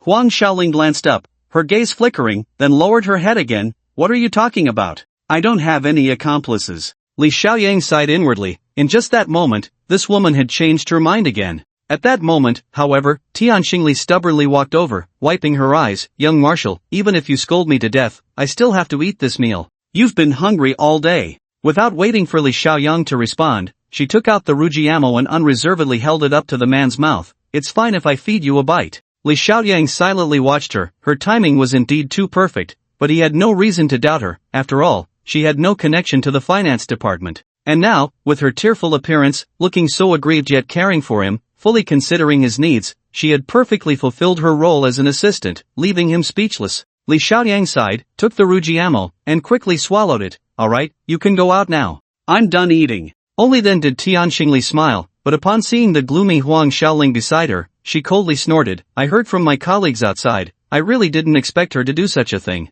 Saying this, Tian Xingli walked directly over. Huang Xiaoling, you were the one who helped me get familiar with the environment during my internship. How could you do such a thing? Even if you don't think of yourself, you should think of those who care about you and love you. Huang Xiaoling didn't even glance at her, keeping her head down and silent. Li Xiaoyang stepped forward and pulled Tian Xingli back. Wait outside. I'll treat you to dinner tonight, is that okay? Don't meddle here. Tian Xingli's face lit up. Really? That's great. You're so nice, young Marshal. The last sentence was so sweetly spoken that it gave Li Xiaoyang goosebumps. As this enchanting assistant was leaving, she even said to Huang Xiaoling, you should confess quickly. Just say whatever the young Marshal asks, don't be stubborn, and don't waste time, got it? Li Xiaoyang closed the glass door again and returned to Huang Xiaoling's side. At this point, she had lifted her head, looking at him fearlessly. Just by looking at her eyes, Li Xiaoyang knew something was wrong. Indeed, her tone had changed. Director Li, I have already admitted it. You can call the police to arrest me, but you have no right to interrogate me like this. I only have one thing to say, everything was done by me alone. Li Xiaoyang silently stood up, took out his phone, and gently dialed Pei Shuefei's number. Shuefei, it's me, Li Xiaoyang. I have some bad news for you. Your vacation is over. He briefly explained the situation, and on the other end, Pei Shuefei immediately hung up. In about 20 minutes, the female officer arrived. She changed into a police uniform and came in holding handcuffs. She first glanced at Huang Xiaoling, then took out several evidence bags to pack away the DeLong stamps, the suspect's phone, and some related evidence. She also called the police station, requesting technical personnel to handle Huang Xiaoling's computer. By the time she finished all this, it was already dark. Pei Shuefei waved for Li Xiaoyang to come over. Did you find out anything crucial? Pei Shuefei's expression was not good. Once she started working on a case, she completely transformed into a different person, alert, professional, and cold. Li Xiaoyang shook his head, just a bit more. She was about to reveal the mastermind, but unfortunately, he glanced at Tian Xingli outside the door. Why didn't you notify me immediately when you found the clue? Pei Shuefei snorted coldly. Do you think you're very professional? If it weren't for your luck in discovering the DeLong stamps and exposing her lies, the outcome would have been hard to say. The more Pei Shuefei spoke, the angrier she became. You idiot, Huang Xiaoling is definitely not the mastermind. Why not play the long game and catch the big fish? Following this lead, we might have been able to take them all down. Now look, I see this woman is very stubborn. Even if we get a confession, the mastermind might have already gotten wind of it and could be on the run right now. Li Xiaoyang fell silent, and after a long while, he said softly, You're right, I was too impulsive. In reality, he was indeed too hasty. Pei Zhengdong had only given him a week, and he had to act quickly to catch the internal traitor in Tianhe first. At this moment, Pei Shuefei also vented her frustration, affectionately pulling his hand. But you finally caught a big fish, not bad. You truly are the informant I trained. She took out her phone and made a few more calls, and soon the sound of loud police sirens echoed outside. Li Xiaoyang suddenly thought of something. Shuefei, you need to personally follow this case and the suspect. The city bureau isn't clean. Remember what I told you last time? People from the city bureau often go to the Paradise nightclub for entertainment. That nightclub is run by Zhang Haoren and the others. I can guarantee that the money Huang Xiaoling laundered is directly related to the nightclub. He thought for a moment and then said quietly, the contraband transported by that military vehicle was also handled by the nightclub's Scarface. Pei Shuefei listened seriously, sorting through all the clues Li Xiaoyang mentioned, and finally nodded. I understand the gravity of this. Don't worry, I have it under control. Li Xiaoyang was reluctant to meet with the police. Can I leave first? I don't need to give a statement, right? Pei Shuefei smiled. You were supposed to stay, but since I'm here, I've noted everything you just said. That counts as your statement. Leave the rest to me. After saying this, she went up to handcuff Huang Xiaoling and pulled a tablecloth to cover the suspect's head. Huang Xiaoling struggled, but Pei Shuefei pressed down on her shoulder and swept her leg out. Ouch! Huang Xiaoling cried out in pain, half kneeling on the ground, and shouted, The police are hitting people, the police are hitting. Before she could finish, her mouth was sealed shut with transparent tape by Pei Shuefei. Get lost, I've personally caught murderers before, who do you think you are? Pei Shuefei said gruffly, making Li Xiaoyang almost unrecognizable. He whistled, Shuefei, you look so cool today. Pei Shuefei turned her head and pouted, Alright, you go do what you need to do. I've been holding back for too long. I can finally work on a case, it feels great. She tilted her head and smiled again. Don't forget to text my dad tonight, just say I'm doing well. When Li Xiaoyang left the office, the police's technical personnel had already arrived. He went directly to Zhao Haji's office and unexpectedly saw Assistant Song. Xiaoyang, I pretty much know what's going on. Impressive, you made a big move right off the bat, Zhao Haji said, looking invigorated, and then turned to Assistant Song. You go follow the police side. Report any news directly to me. Assistant Song nodded and hurried away. Zhao Haji touched his head and smiled. Xiaoyang, I've prepared everything for the celebration banquet. Come on, let's have a good drink together. Li Xiaoyang smiled slightly. Brother Zhao, you should rest well. I have a few things to take care of, but I must say, this case is not that simple. You need to be mentally prepared. Zhao Haji was taken aback, but he didn't ask further, and Li Xiaoyang took his leave. Before he could exit the office building, he saw the little beauty named Susu wandering around. Li Xiaoyang waved gently. Hey, little beauty, come here. Susu's eyes lit up. Oh, I finally found you. Weren't you going to invite Assistant Tian to dinner? I wanted to tag along for a meal too. Seeing her bounce over, Li Xiaoyang lowered his voice and asked, You were just standing at the door. I want to ask you something. When did Assistant Tian arrive? Susu thought for a moment. It seems she arrived when you were interrogating Sister Xiaoling. She didn't come in at that time and was waiting outside. Later, she just rushed in. It was my fault for not stopping her. Li Xiaoyang nodded silently. I see. I was just asking casually, don't think too much about it. Susu wasn't thinking too much. Her mind was filled with thoughts of food. Xiaoshui, where are you taking us to eat? Before Li Xiaoyang could respond, Tian Xingli came over with another long-legged girl. Susu, don't make it hard for our Xiaoshui. I think a hot pot would be fine. The long-legged girl was wearing shockingly short denim shorts and a tank top, exuding a youthful vibe. Susu, don't treat Xiaoshui like a fool. I think we should go to Su. Li Xiaoyang frowned. What is Su? I was thinking of going to Jinding Shifu. The three girls all laughed, and Susu pointed. Xiaoshui, Jinding Shifu is a place where old men and women eat. It's not interesting at all. The long-legged girl also smiled. Xiaoshui is quite conservative. Haven't you been to a nightclub? Li Xiaoyang smiled slightly. What is a nightclub? I really don't know. Now even Tian Xingli couldn't help but laugh. No way, you must be too pitiful. What kind of life have you been living? The three beauties all looked at him in disbelief. Susu boldly leaned over and linked her arm with his. Xiaoshui, today I'll take you to go wild once. You'll definitely love this feeling. Li Xiaoyang just smiled and followed them out of the office building.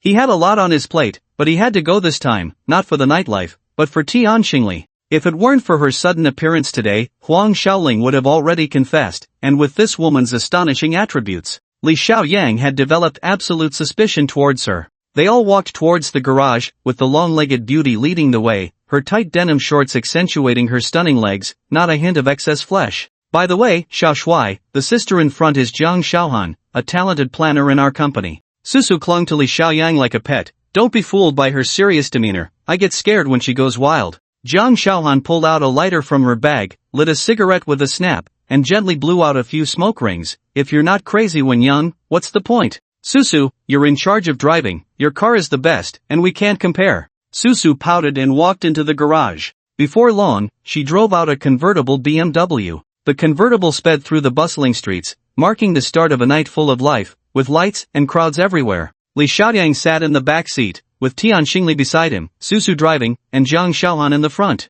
This BMW was compact and cute, barely spacious enough. Tian Xingli was pressed against Li Xiaoyang, but unfortunately, Susu drove too fast, and the wind rushed in, making Li Xiaoyang's face numb. Surrounded by luxury cars and beautiful women, he had all the attributes of a rich second-generation heir, especially with three stunning girls attracting countless gazes along the way. When they stopped at a red light, a man in a Jetta beside the road nearly had his eyes pop out, while a few onlookers on the sidewalk cursed under their breath, wondering which rich kid was out with girls again. The car passed through the city's main thoroughfare and turned into the bustling People's Square. At Li Xiaoyang's strong insistence, Susu finally raised the car roof. How much do you earn a month, girl? You're driving a luxury car, Li Xiaoyang sighed, finally feeling a bit quieter. Susu giggled. Young Marshal, don't joke around, this is just a small car. What luxury car is this? Next to her, Jiang Xiaohan was continuously smoking, now lighting her third cigarette, exhaling smoke rings as she said, Young Marshal, talking to a girl from a wealthy family about this is useless. Li Xiaoyang fell silent, and beside him, Tian Xingli whispered apologetically, I'm sorry, I didn't want to bring them along, but they insisted. I really had no choice, hope you're not angry. Li Xiaoyang shot her a glance, thinking to himself that she was definitely doing it on purpose. But he couldn't understand why Tian Xingli had brought along two crazy little beauties. Was she trying to distract him? No, this woman couldn't possibly know he was starting to suspect her. The car stopped in the underground parking lot of a commercial building, and Susu, familiar with the route, led them directly to the top floor, where they had a Japanese meal in a transparent restaurant made entirely of glass, then took the elevator down to the third basement level. Li Xiaoyang saw a blue door glowing with neon light. He seemed to have seen the name of the Su bar online. As soon as Susu pushed the door open, the deafening dance music hit them. A tall bouncer at the entrance recognized Susu and Jiang Xiaohan and hurried over. Hey, Sister Su, Master Jiang, tonight is a special event, I knew you two would come. Susu tossed out a few red bills and led them inside. Li Xiaoyang frowned. Having had experience at the Paradise nightclub, he couldn't help but ask, is this place legit? I've never heard of it before. His old-fashioned demeanor made the three girls giggle. Don't worry, Susu and Jiang Xiaohan leaned in from either side, almost pressing against him, pushing him into the venue. At that moment, Susu tossed her hair back, pinched a stack of red bills between her fingers, and waved her arm in the chaotic lights. Give me a spotlight, give me a shine. The host immediately noticed, and the lights flashed onto them. A young runner came over with a grin and took the bills from Susu's hand. Under the dazzling lights, with the music blaring and surrounded by cheers and screams, he couldn't help but sway to the music, getting lost in the chaos. The two girls followed suit, swaying along. Jiang Xiaohan was indeed a wild one, her waist twisting like a snake. Tian Xingli stood a little distance away, quietly and oddly, a strange smile on her lips, and at some point, she had taken out her phone, carefully choosing angles and snapping pictures one by one. After a wild segment of music, a sweaty Li Xiaoyang followed the two girls off the dance floor to rest. The girls were all hyped up, planning to go back on stage after a break, but Li Xiaoyang was reluctant to move, plopping down on the sofa. "I'm exhausted, but it was really fun." Since he didn't want to go, the girls obediently sat down as well. The night crowd was going wild on the dance floor, and their spot was quite secluded. The tall sofa was cleverly designed, and when the armrests were raised, they formed a natural barrier, blocking all prying eyes. Tian Xingli quietly got up and soon returned with several tall glasses filled with alcoholic drinks, though it was unclear what they contained. Susu's eyes were hazy as she raised her cup and drank it all in one go, then gasped and laughed. Shall we have fun? Happiness is the most important thing in this world. Over there, Jiang Xiaohan curled up beside Li Xiaoyang. Tian Xingli quietly watched, snapping a few well-angled photos, then revealed a strange smile as she brought over a mixed drink, pouring cup after cup for Li Xiaoyang. It was unclear how long had passed or how much they had drunk, but as the nightclub reached its peak, Li Xiaoyang suddenly stood up, pushing the two women clinging to him away.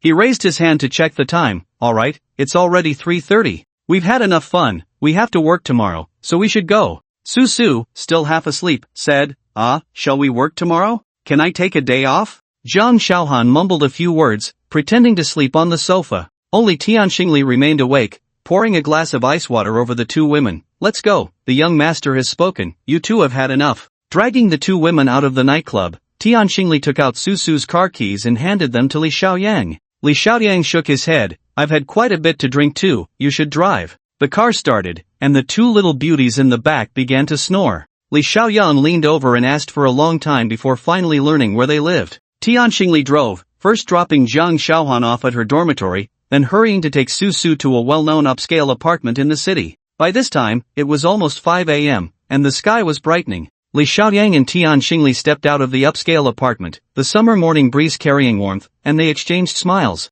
"Young master, don't blame me, the wildest one today was you," Tian Xingli said, adjusting her clothes with a smile. Li Xiaoyang glanced at her lightly. "Where do you live? I'll take you back." Tian Xingli lowered her head and smiled. "I don't live far, a taxi will get me there. You should go back and rest early." As she spoke, she raised her eyes. "Or, why don't you come to my place and stay for a few hours? It will be time to work soon." They were in a quiet corner at the apartment entrance, and hearing the woman's hint, Li Xiaoyang couldn't help but laugh. "If you keep this up, I might make a mistake." Tian Xingli's gaze became even more alluring. "What mistake?" "It's mutual consent." Her words were silenced by the man's lips. Li Xiaoyang's sudden move startled the woman, her fingers pressing against his chest, neither resisting nor taking the initiative. Li Xiaoyang's left hand pressed against a bulge, seemingly lost in the thrill, but his mind was exceptionally clear. His right hand gently opened the woman's small bag, his fingers reaching in and tapping on the cold phone. After silently chanting "upgrade" 3 times and receiving a failure prompt,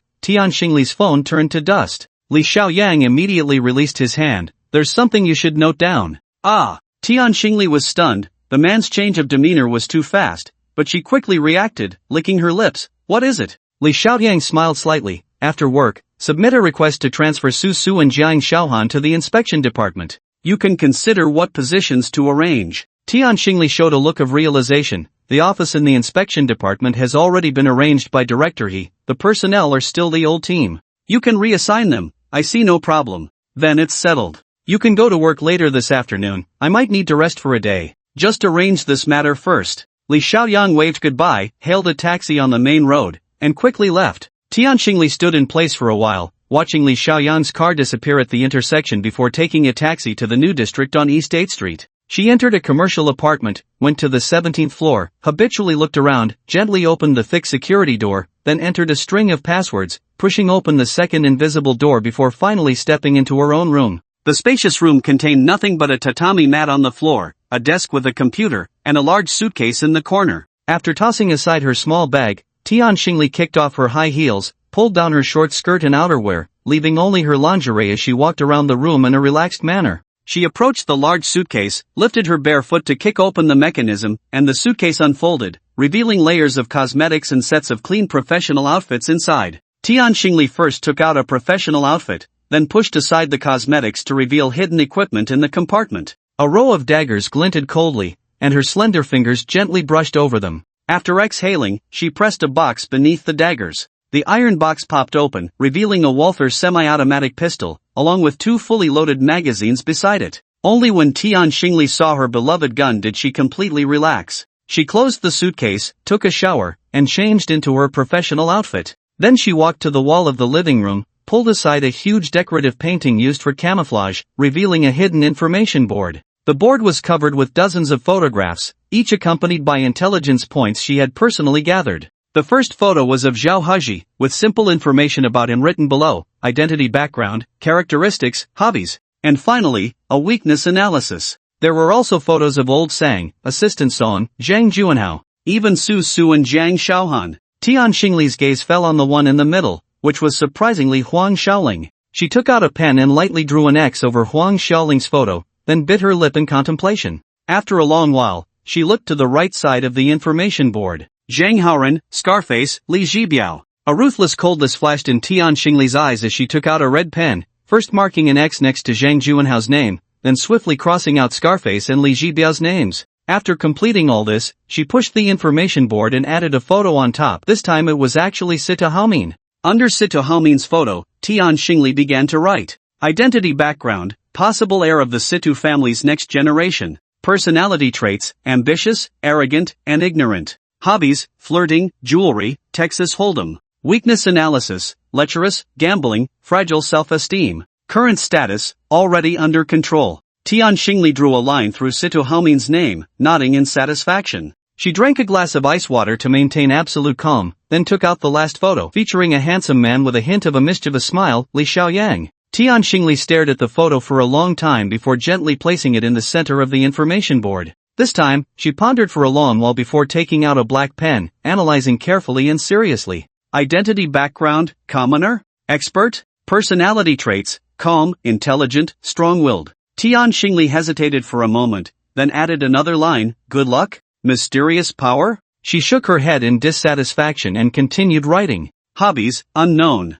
Weakness analysis, women, family? Tian Xingli shook her head in frustration, muttering to herself, why can a lecherous man be a gentleman at times? Why does he also have ulterior motives? This man. She swiftly erased all her analyses and began to daydream again while looking at Li Xiaoyang's photo. After a long time, Tian Xingli gave up, stretched, and said to herself, regardless, he was careless in the nightclub today, and I managed to take so many photos of him. Humph, Li Xiaoyang, even though you did nothing, those angles in the photos look quite scandalous. As long as I can make good use of these photos, I'll have a trump card against you. She nodded in satisfaction, turned around, picked up her small bag, and reached for her phone. After searching for a long time, Tian Xingli's expression changed. With a whoosh, she dumped everything from her bag, rummaging through it repeatedly until she finally confirmed that her phone was missing. A layer of cold sweat instantly broke out, and Tian Xingli gritted her teeth, recalling the passionate kiss at the door earlier, realizing that in the end, it was her own carelessness.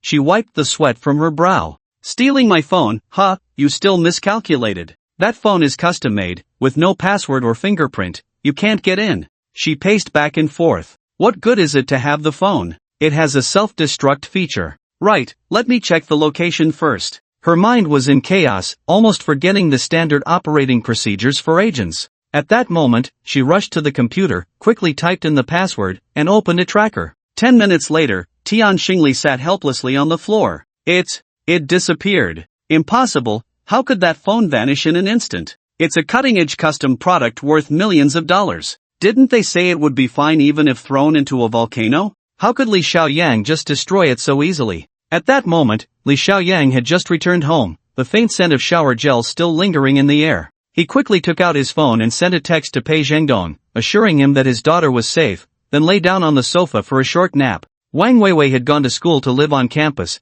and Pei Shuefei was busy with the case, making the home feel somewhat empty. In his drowsiness, he suddenly woke up, a faint figure appearing outside the window. Widow brother, Li Xiaoyang exclaimed, sweating. Can't you be normal for once? The hooded widow remained hidden in the shadows. Mr. Li Xiaoyang, my task is to protect everyone in this house. Currently, you are the only one here, so I came to check on you. Li Xiaoyang frowned. You're mainly here to protect Pei Shuefei, right? She's at work now. Before he could finish, the widow threw a soft object through the window. Miss Pei is very wary of me and refused the tracker I offered her, so please help me. Without the tracker, I can't guarantee her safety. Li Xiaoyang shook his head. You don't need to worry about this. Wei Wei is at school, just follow Pei Shufa. Since she doesn't want to wear a tracker, there's nothing I can do. The widow's figure seemed frail in the darkness, her voice still calm, but this time with a hint of embarrassment. Mr. Li Xiaoyang, I must tell you, I can't do my job without a tracker because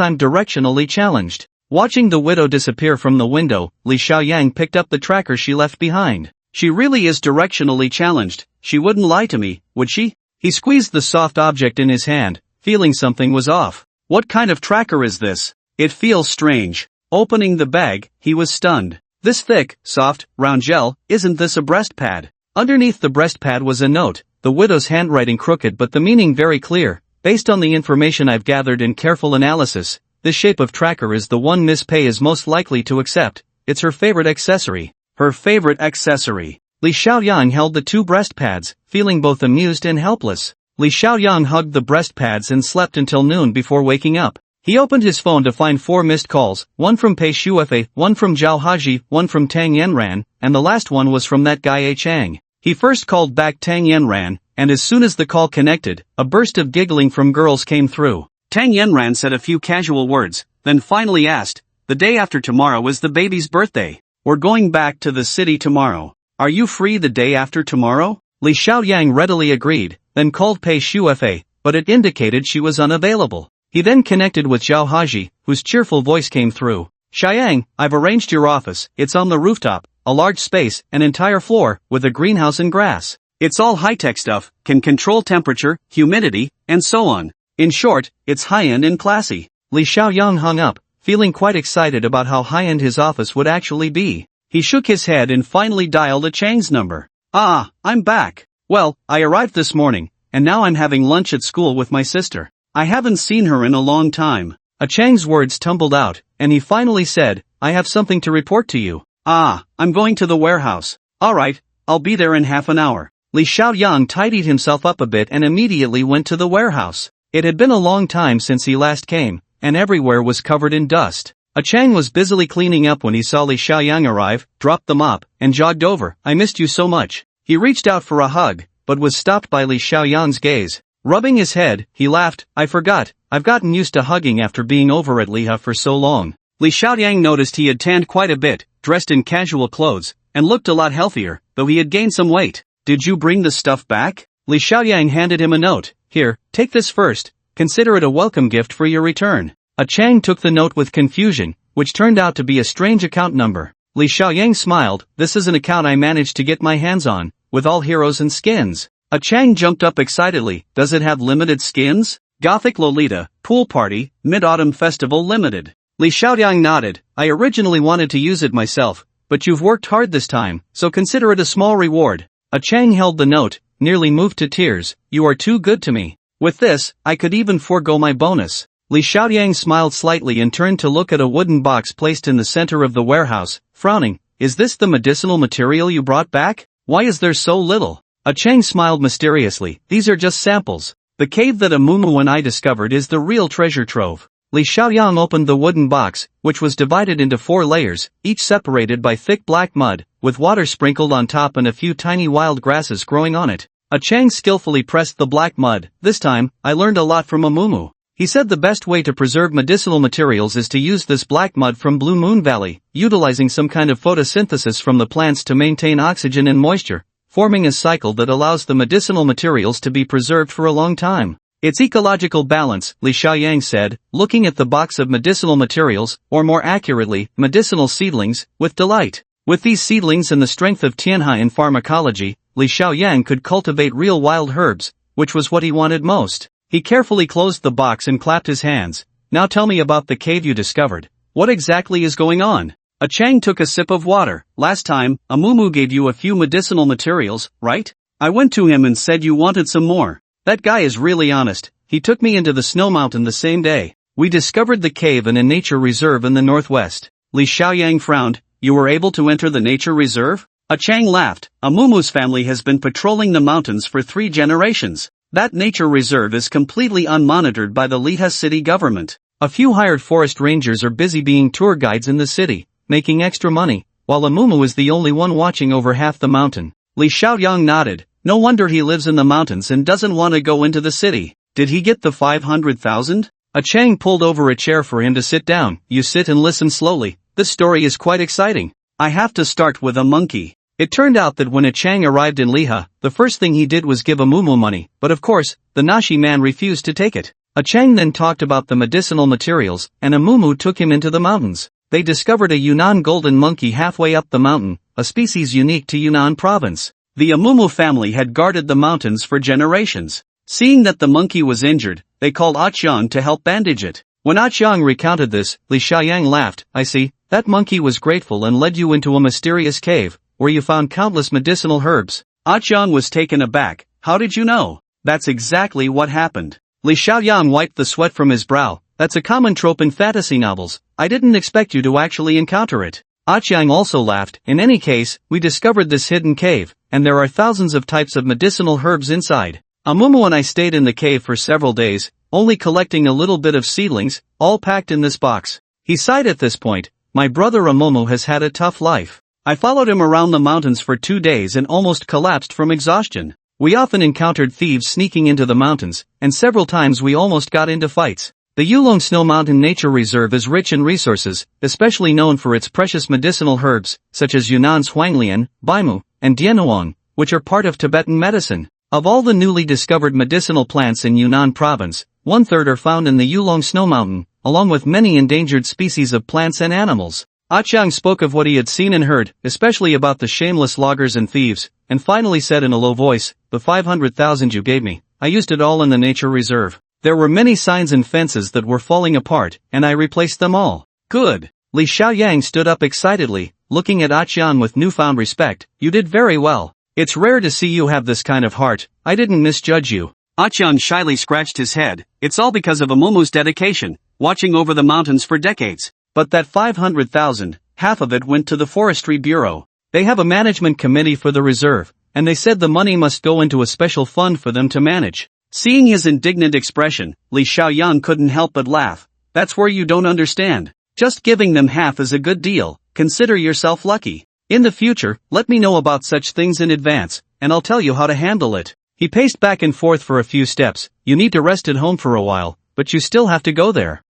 I'll raise some money for you to take along, first to establish a connection with the Forestry Bureau, and then we can help Amumu rebuild the reserve. The secret of that cave must be well protected. He glanced at the watch the widow had given him. It's already 4 o'clock. Let's go eat. Aqiang was still holding the full skin account. I'm not eating. It's been so long since I summoned the valley. I need to play a few rounds to satisfy my cravings. Li Xiaoyang mentioned food but suddenly remembered the buffet at Yijing Hotel and wondered how the bald guys were doing. He patted Aqiang on the shoulder. Don't rush. After we finish today, I'll give you a 3-day break. When you have time to play, let's first go to Yijing. I'll introduce you to a few new people. Aqiang followed him to the hotel, where Li Xiaoyang had him buy a pack of cigarettes before they arrived at the buffet on the 18th floor. From a distance, they saw Chang Yangwang standing there, his smooth head shining as he directed a few people renovating the windows, surrounded by piles of waste materials. The basic framework of the entire restaurant had already been set up. Chang Yangwang, you're doing well, Li Xiaoyang said as he tossed over a pack of premium Huanggala cigarettes.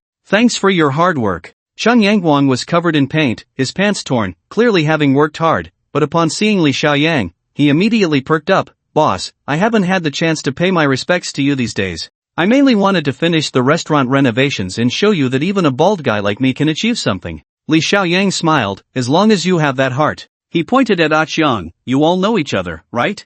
Chang had long been suspicious, and only then did he realize that Baldy had also defected. He forced a smile but didn't know what to say. Baldy was also awkward, and Li Xiaoyang chuckled lightly. The past is behind us. You are all my people now. Let's keep in touch. Chang Yangwang respectfully walked over. Brother Chang, the boss is right. Please forgive any past offenses. The title Brother Chang delighted a Chang. Li Xiaoyang casually remarked. A Chang was the first to follow me. He deserves that title. He turned to survey the layout of the self-service restaurant, with gold trim all around and a faux mountain standing in the center, seemingly aiming for a landscape design. Looking at the materials used for the windows, they were painted with gold powder. Li Xiaoyang couldn't help but shake his head, feeling that the decoration style was a bit tacky, too tacky. He looked at Baldy. Chun Yangwang, did you design all this? Chun Yangwang scratched his head and laughed foolishly. Some of it is mine, but most was designed by the hotel's hired people. What do you think? Li Xiaoyang didn't think much of it, but at that moment, he didn't want to dampen his enthusiasm, so he just smiled. I came in a hurry and haven't met Manager Xia yet. Now that you are half an employee of Yijing, go and inform him for me. At that moment, Yijing's general manager, Xia Qiaoyang, was meeting a client in his office. The client was a girl with exceptional temperament and a perfect figure. Currently sitting at the tea table, smiling. Manager Xia, you should know that Patek Philippe is an international big brand. Although Yijing is also a well-known domestic brand, our cooperation channels are quite limited. Xia Qiaoyang smiled. Miss Li, this isn't an advertisement for Yijing. It's about our self-service restaurant that is about to open. We are positioning it as a high-end restaurant, so we want to do a little promotion at your counter. I know the rules of your counter, no need for banners, just leave a box of business cards. Miss Li sipped her tea. Oh, a self-service restaurant? I've eaten at all the self-service restaurants in our city, and there are hardly any that can be called high-end. I wonder how yours will be. As the general manager of Yijing, Xia Qiaoyang could read between the lines, shook his head with a smile, and stood up to take a card from his desk, handing it to the beauty. Miss Li, you can come and enjoy it any time.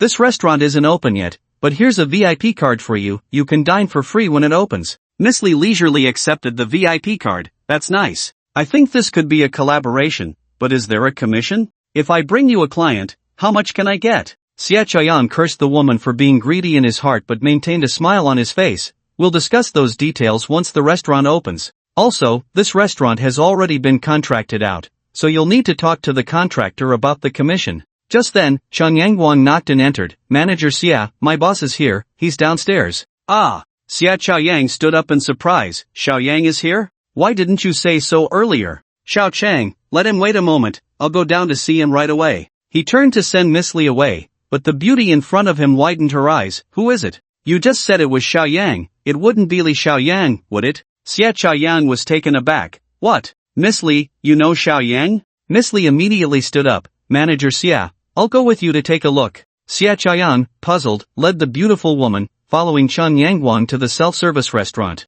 From a distance, they saw Li Xiaoyang standing there. Just as he was about to greet him, Miss Li had already walked up. Brother Xiaoyang, long time no see. Li Xiaoyang turned around, momentarily dazed before remembering. Li Wanrong, you're here too. Li Wanrong smiled, her eyes filled with surprise, and without hesitation, she walked over and wrapped her arm around the man's.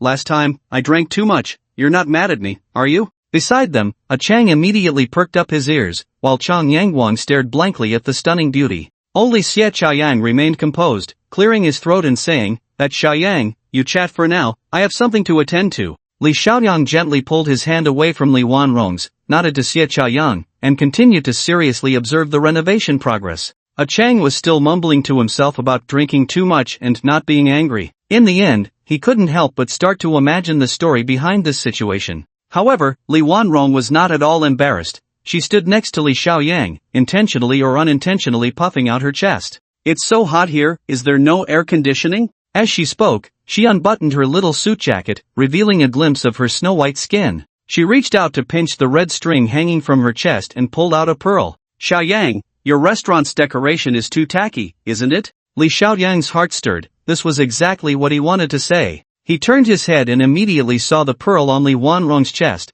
the very one he had given her. A smile crept onto his lips as he understood her little scheme but pretended not to notice, saying with a smile, "Wanrong, you're just in time, give us some advice." Li Wanrong turned around with her hands behind her back. Tacky, still too tacky. I heard Manager Xia say your target is high-end clients. Let's not talk about anything else. Do you think wealthy people would come to eat at a buffet? Cheng Yangwang was somewhat unconvinced. Why not? If we had money, we'd want to eat at a buffet every day. Li Wanrong pouted. That's because you don't have money. The so-called wealthy people you mention are just ordinary folks who don't worry about food and clothing. Real wealthy people, even if you present them with delicacies, wouldn't eat at a buffet. She glanced at the artificial mountain in the center, and this mountain water design. This kind of arrangement not only takes up space but also looks unpleasant. Although this is a high floor, with soil and water, it will definitely breed all sorts of little bugs.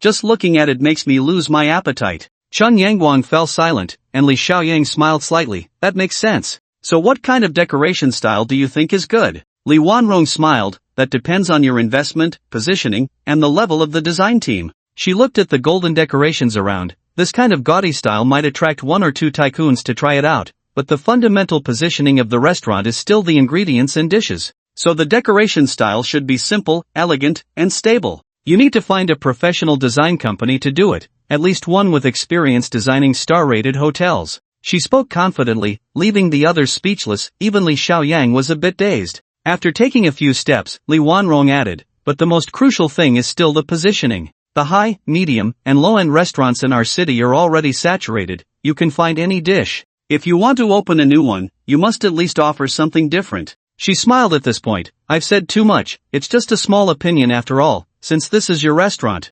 Suddenly, a strange thought arose in Li Xiaoyang's mind, but he couldn't say it directly yet, so he smiled and said, alright, let's have a meal together. They opened 2 tables at Yijing, with Cheng Yangguang and a Chang dining outside with Xie Chaoyang. Li Xiaoyang specially reserved a small private room, ordered a few light dishes, and sat alone with Li Wanrong. This time, Li Wanrong ate very ladylike, taking small bites. Li Xiaoyang shook his head. You should bring out the spirit from that time at the food stall. That was the real you. Li Wanrong put down her chopsticks, her eyes sparkling with teasing. Don't mention it, I really drank too much that time. She pursed her lips. I almost ate you up, but unfortunately, my withered flower body made you lose your appetite. Li Xiaoyang coughed, nearly choking. He really didn't want to bring up that night, but this woman wouldn't let him off. Xiaoyang, you are the most determined man I have ever met, she said, rubbing the pearls at her chest. I remember everything you said to me, but even if I want to be that untainted pearl, someone has to be willing to wash away the dust of the world for me. This was quite interesting.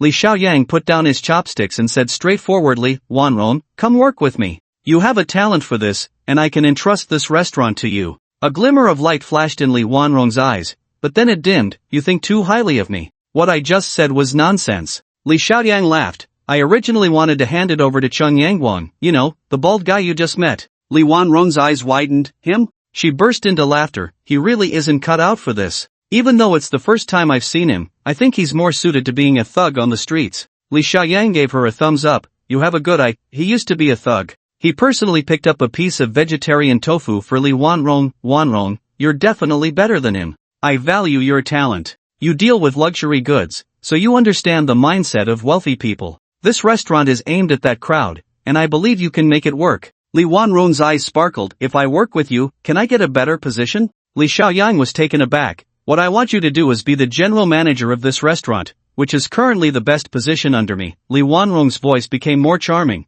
I actually want to be the boss lady. Ha! Li Xiaoyang was momentarily stunned, then shook his head and laughed, unsure of how to continue. Li Wanrong stretched lazily. Alright, just kidding. If you want to hire me, it means you value me, and of course, I'm very happy. Li Xiaoyang breathed a sigh of relief. That's good. What's your current monthly salary plus the raise? I can give you a 10% annual bonus, plus double your current salary. Li Wanrong was a bit surprised. Setting aside her subtle feelings for Li Xiaoyang, just this direct income showed the man's sincerity. After a long while, the beauty sighed. Xiaoyang, it's just that I want to follow you, but the headquarters won't let me go. I signed a contract with Switzerland that binds me for 5 years, otherwise, it's considered a breach of contract. You might not know, but the penalty includes the training fees they paid for me, which adds up to at least over 100,000 Swiss francs. She lowered her head. Converted to RMB, that's over $1 million. Li Xiaoyang stood up and walked to her side. I thought it would be difficult. It's just a matter of money.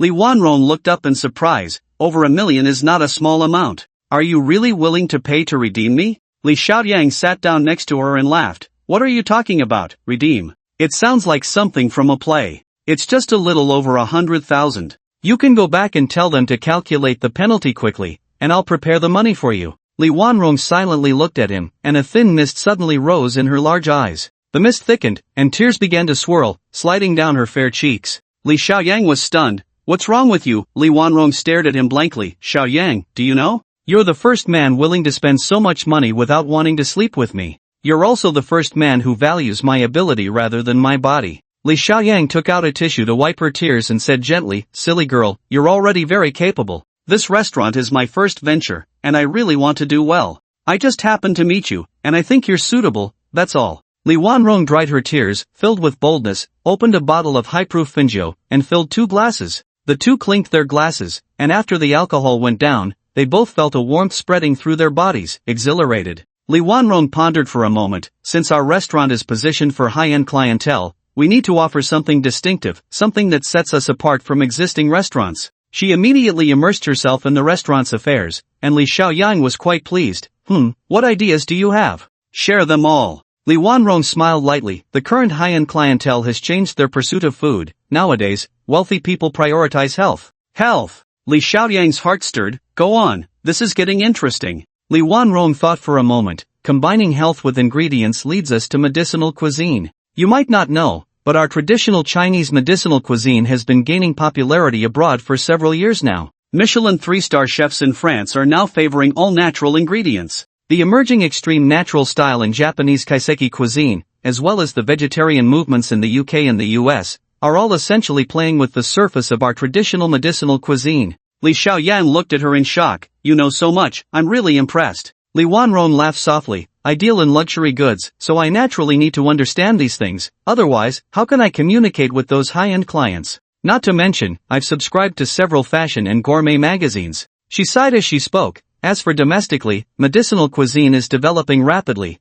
but there isn't a true brand yet. So if your ambition is a bit larger, this path is definitely feasible. She frowned slightly. The only issue is the recipes and ingredients for medicinal cuisine. It's really not just about money, both the recipes and the ingredients are indispensable. Without support from these two, this won't work. Li Xiaoyang sat there in silence, his heart already in turmoil. Medicinal cuisine recipes? He had the Tianshi Jing passed down from the medicine sage Li Shizhen, filled with recipes for medicinal dishes. Medicinal ingredients? There was a cave full of herbs over by Liha, and he was still the CEO of Tianhe Pharmaceuticals. Li Xiaoyang suddenly realized how fortunate he was. Those seemingly unrelated matters now felt like a setup laid out in advance, all leading back to the foundation of his first venture. Dawn was shining ahead, and Li Xiaoyang stood up abruptly. Wanrong, it's medicinal cuisine. We will create the #1 brand in medicinal cuisine, stepping out of Asia and into the world. Stepping out of Asia and into the world. Li Wanrong giggled.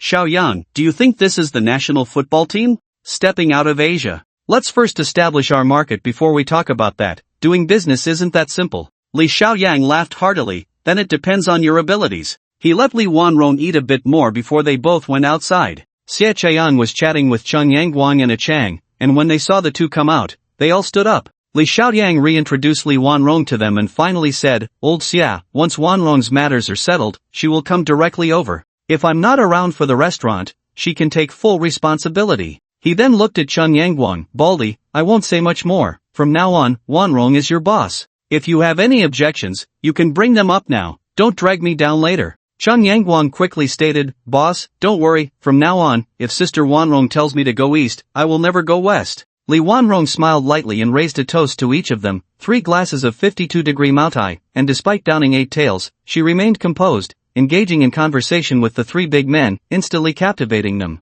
After a few rounds of drinks, aside from Xie Chayan who could still hold his ground, Cheng Yangguang's tongue was already thick, and a Chang was even more embarrassed, having crawled under the table. Li Wanrong still appeared calm and unruffled. To say this woman had first-rate beauty combined with exceptional drinking ability gave her an unparalleled charm. Seeing that she had built the relationships well, Li Xiaoyang stood up and said, Wanrong, I'll take you back. Xie Chayan struggled to stand up. He had also been heavily intoxicated, and now he relied on experience to hold himself together. Xiaoyang, these 2 brothers can rest here. You go ahead and do your thing. They'll be fine after a nap. Li Xiaoyang nodded slightly and took Wanrong out of the hotel. Although it was already past 6 in the afternoon, the sun had not yet set, and a streak of rosy light slanted across the sky, giving the entire city a touch of brilliance. It's fine, I can still drive. If not, I'll just find a designated driver, Li Wanrong said, her breath reeking of alcohol, but her spirits were high. Li Xiaoyang unhesitatingly took her car keys. Where do you live?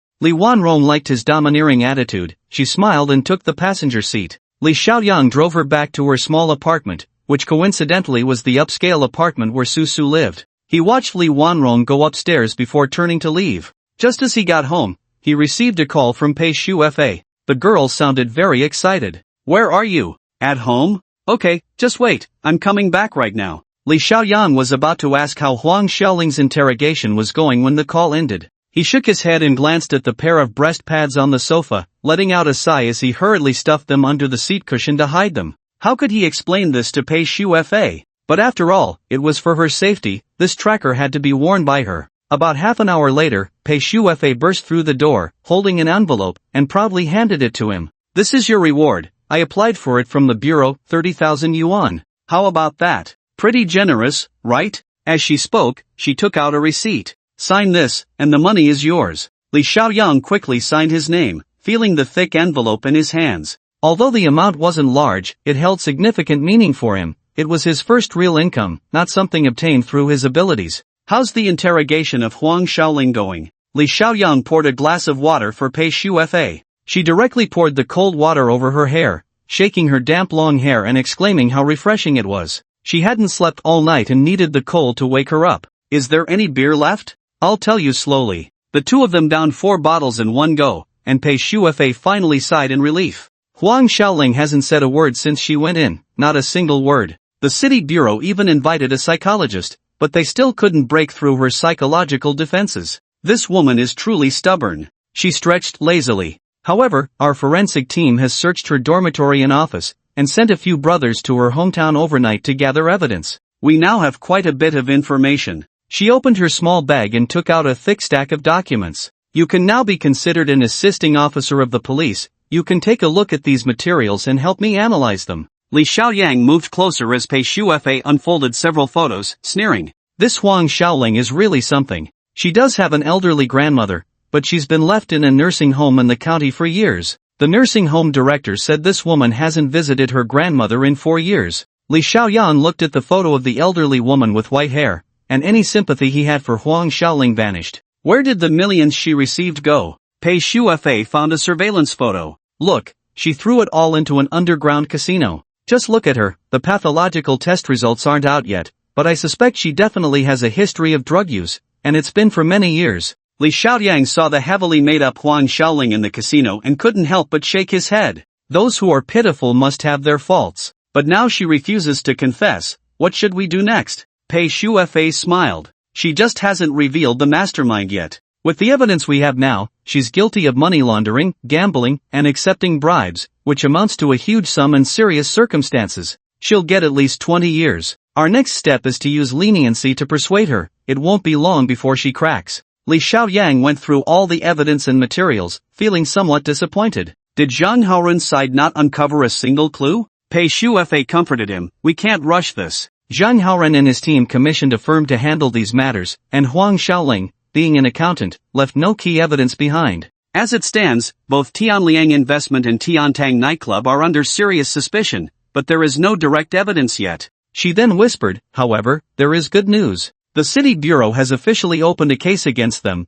and the provincial public security department will send people tomorrow to form a special task force. I will recommend you to join. This time, we will not only investigate Zhang Haoren and his team but also root out the corrupt elements within the city bureau. Li Xiaoyang thought of Pei Zhengdong, the military force represented by Uncle Pei. If he couldn't find the real traitor within Tianhe in a week, the military would get involved. He faced two choices, either do nothing and let the military come in, blowing the case wide open, which would leave Zhang Haoren and his team with no way out, but this would also impact Tianhe severely, possibly leading to its destruction. He sighed. While this approach might increase his chances of revenge, it would be unfair to Zhao Haji and Old Sang. It seemed he had to muster his strength, cooperate with Pei Shuefei, and clean up Tianhe first. Seeing him lost in thought, Pei Shuefei expressed her dissatisfaction. Get your act together, it's not that hard. If Huang Shaoling doesn't work out, we'll keep looking. Aren't you doing well in Tianhe? Keep investigating internally for me. This case is obvious. Huang Shaoling is just a puppet, and the real mastermind is the one who connects with Zhang Haoren. Li Xiaoyan nodded and glanced at the photo of Huang Shaoling's grandmother. He handed her the envelope he was holding. Please help me anonymously donate this money to this elderly woman. Huang Shaoling will definitely go to prison, and the old lady won't be able to rely on her granddaughter anymore. Pei Shuefei silently looked at him, her eyes showing a complex mix of admiration and respect for the first time. It wasn't about how much money Li Xiaoyang donated. She knew he was wealthy, and she was even wealthier. What she admired was that he could think of this at such a time. It wasn't pretentiousness but a true noble character. The table quickly filled up with beer bottles. Just as Li Xiaoyang was about to grab a few more, he heard a lovely snoring sound. Pei Shuefei had her legs wide open and arms spread out, fast asleep. This girl must be exhausted. Li Xiaoyang shook his head and smiled. Just as he was about to get a blanket, he felt dizzy. his eyelids suddenly felt as heavy as lead. In his dizziness, a figure quietly appeared, and a cold pill was shoved into his mouth. Li Xiaoyan lay back on the sofa, the dizziness gradually fading away. He jumped up in a cold sweat and immediately saw the hooded widow, who was now holding Pei Shuefei and had already removed the girl's top. What? What are you doing? Li Xiaoyan was dumbfounded. The widow said nothing, clumsily unfastening Pei Shuefei's tight red top, pulling out the flesh-colored breast pads inside, and skillfully replacing them with pads containing a tracker. Mr. Li, your efficiency is too low. I have to take matters into my own hands. I put something in the beer, but don't worry, the drug is very safe. She'll just sleep it off, and you have taken the antidote. The widow's voice remained low as her hands moved faster. Li Xiaoyan couldn't find his voice, just watching her manipulate the limp Pei Shuefei. He had seen Pei Shuefei's body in its entirety before, but that had been just a fleeting glance. Now, at such close range, he stared for a full several seconds, the impact causing him to feel dizzy again. As for what he saw, it became somewhat blurred. The widow finished setting up the tracker and meticulously tidied up the traces on Pei Shuefei's clothes, her thin gloves making her movements precise.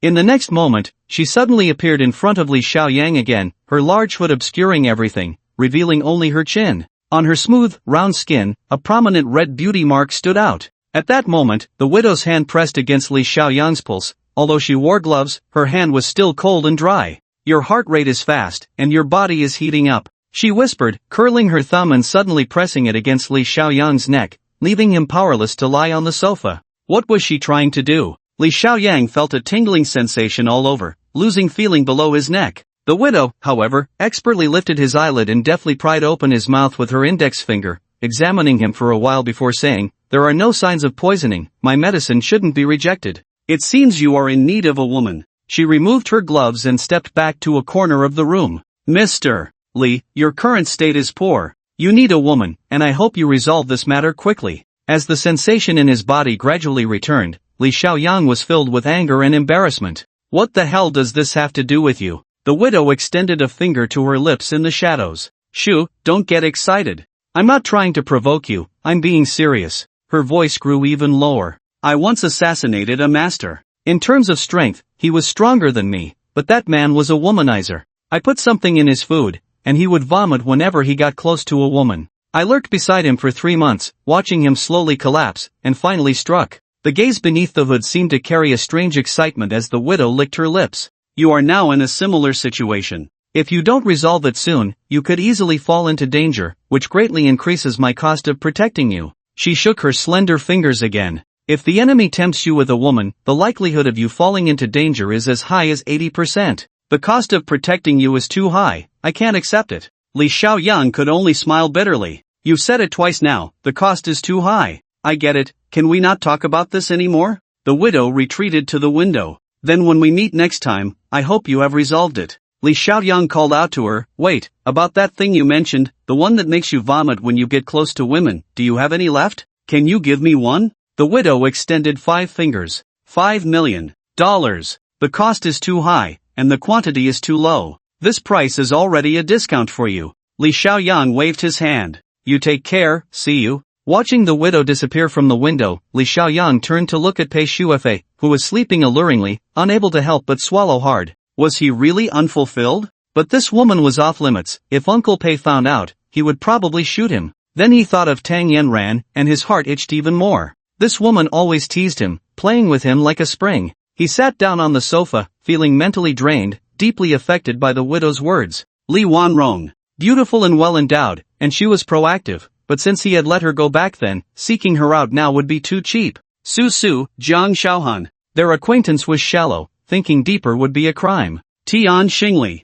With a small waist, perky butt, and an irresistible allure, but unfortunately, she had a mysterious and deep-seated agenda. Li Xiaoyan sat there in a daze, the city's lights flickering as night fell, desire washing over him, enveloping his entire being, his heart, and even the whole room. When the widow's vague figure appeared in his fantasies, he shivered and got up to pour himself a glass of cold water, covering Pei Shuefei with a blanket before quickly leaving the room. Not long after arriving at the warehouse, before he could even finish a ranked match, his phone began to vibrate wildly. It was an unfamiliar number. When Li Xiaoyan answered, he heard a sharp scream, "Young Marshal, it's bad. Sister Tian is injured. Where are you? Hurry up and come." Who? Tian Xingli is injured? Li Xiaoyan suddenly stood up, Are you Su or Xiaohan? Be clear. On the other end, Su was mumbling, and then the phone was snatched away, and Jiang Xiaohan's calm voice came through. Young Marshal, Tian Xingli is injured, hurt by a bomb. Li Xiaoyang was taken aback, and Jiang Xiaohan quickly continued. Today the three of us were cleaning the new office.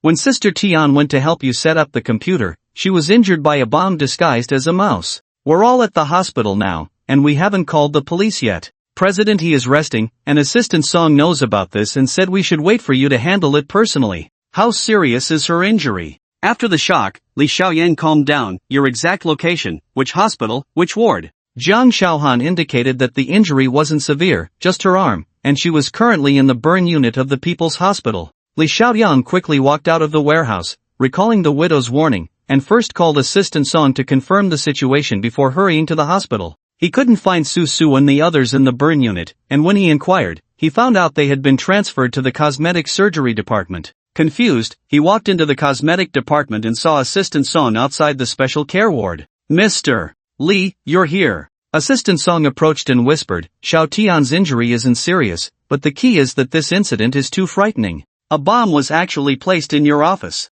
President He is currently in the office building, and all employees have been called in. Tonight, President He will conduct a thorough inspection of the entire building, and mid-level and above executives will have to write self-criticisms. Director Jiang, who is in charge of security, has already been detained, and all security personnel may be dismissed. His face was a bit pale. Such a serious incident had never happened at Tianhe before. President He wants to call the police, but I've stopped him. Mr. Li, you may not know, but I've been dealing with the city bureau for a long time. This case is too complicated, and President He is also a suspect. Assistant Song found it hard to say. Li Xiaoyang nodded. I understand what you mean. We can hold off for 2 days. I have connections with the police, but you can't keep them from being notified. Now that a bomb has appeared, it involves the major issue of terrorism. Not to mention the city bureau, even the municipal committee will take it seriously if they find out. You can't hide it. He urged Assistant Song to hurry back and not let Zhao Haji make too much noise,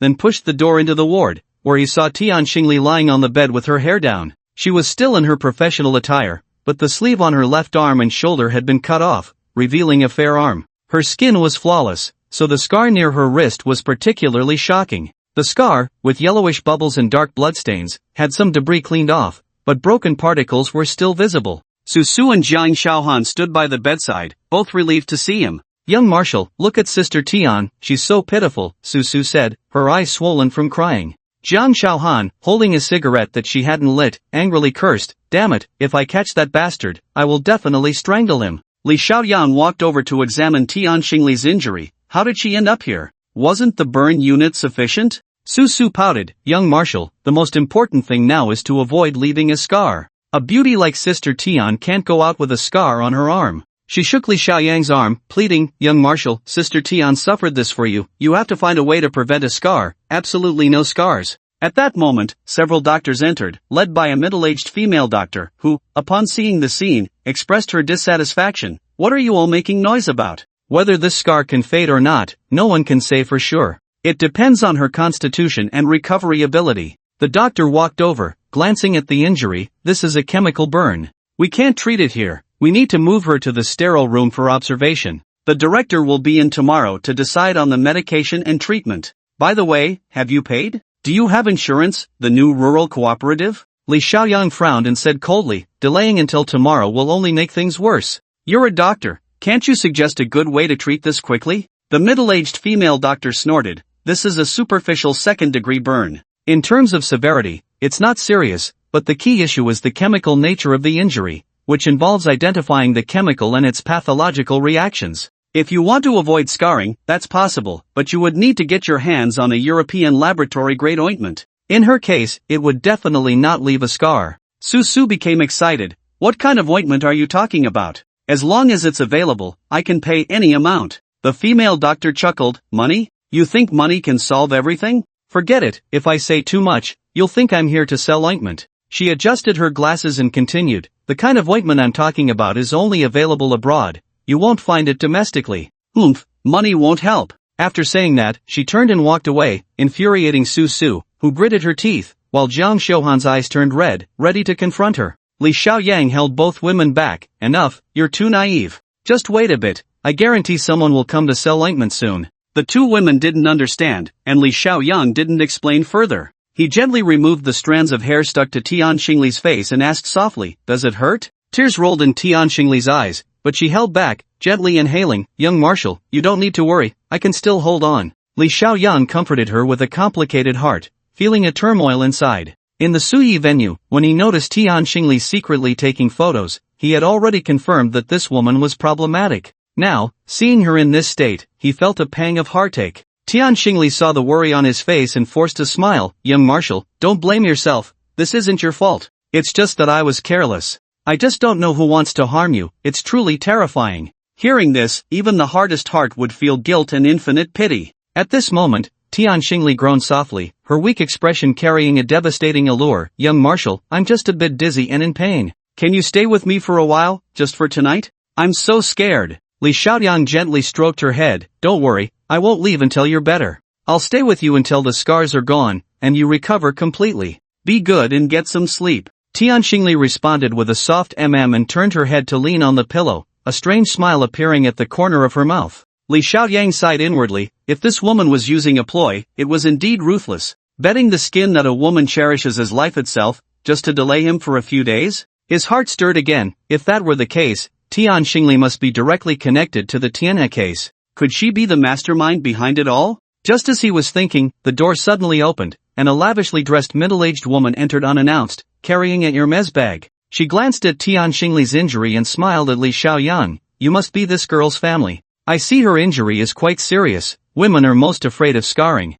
Li Xiaoyang smiled back. "You're here to sell ointment, right? Just say what you need to say." The woman was taken aback for a moment before regaining her composure, pulling out a tube of unmarked ointment from her bag. "This is the most advanced scar removal ointment from abroad, just developed in a European laboratory. It's guaranteed to work, only 8888. Su Su and Jiang Xiaohan were stunned. The young marshal really was a genius. Someone had come to sell ointment. Li Xiaoyang took the ointment from the woman's hand and, without even looking at it, tossed it into the trash can. A hospital's trash can carried a smell of disinfectant, filled with a sticky, bloody mess. The woman's eyes bulged as she pointed at Li Xiaoyang, trembling. You what?" Li Xiaoyang pointed at the trash can. "Isn't it 8888? You pick it up, and I'll buy it." The woman looked at the disgusting lump in the trash can, unsure of what was smeared all over the ointment, and stomped her foot. "You wait for me." She turned and walked away angrily. Su Su and Jiang Xiaohan were stunned. "Young Marshal, what happened?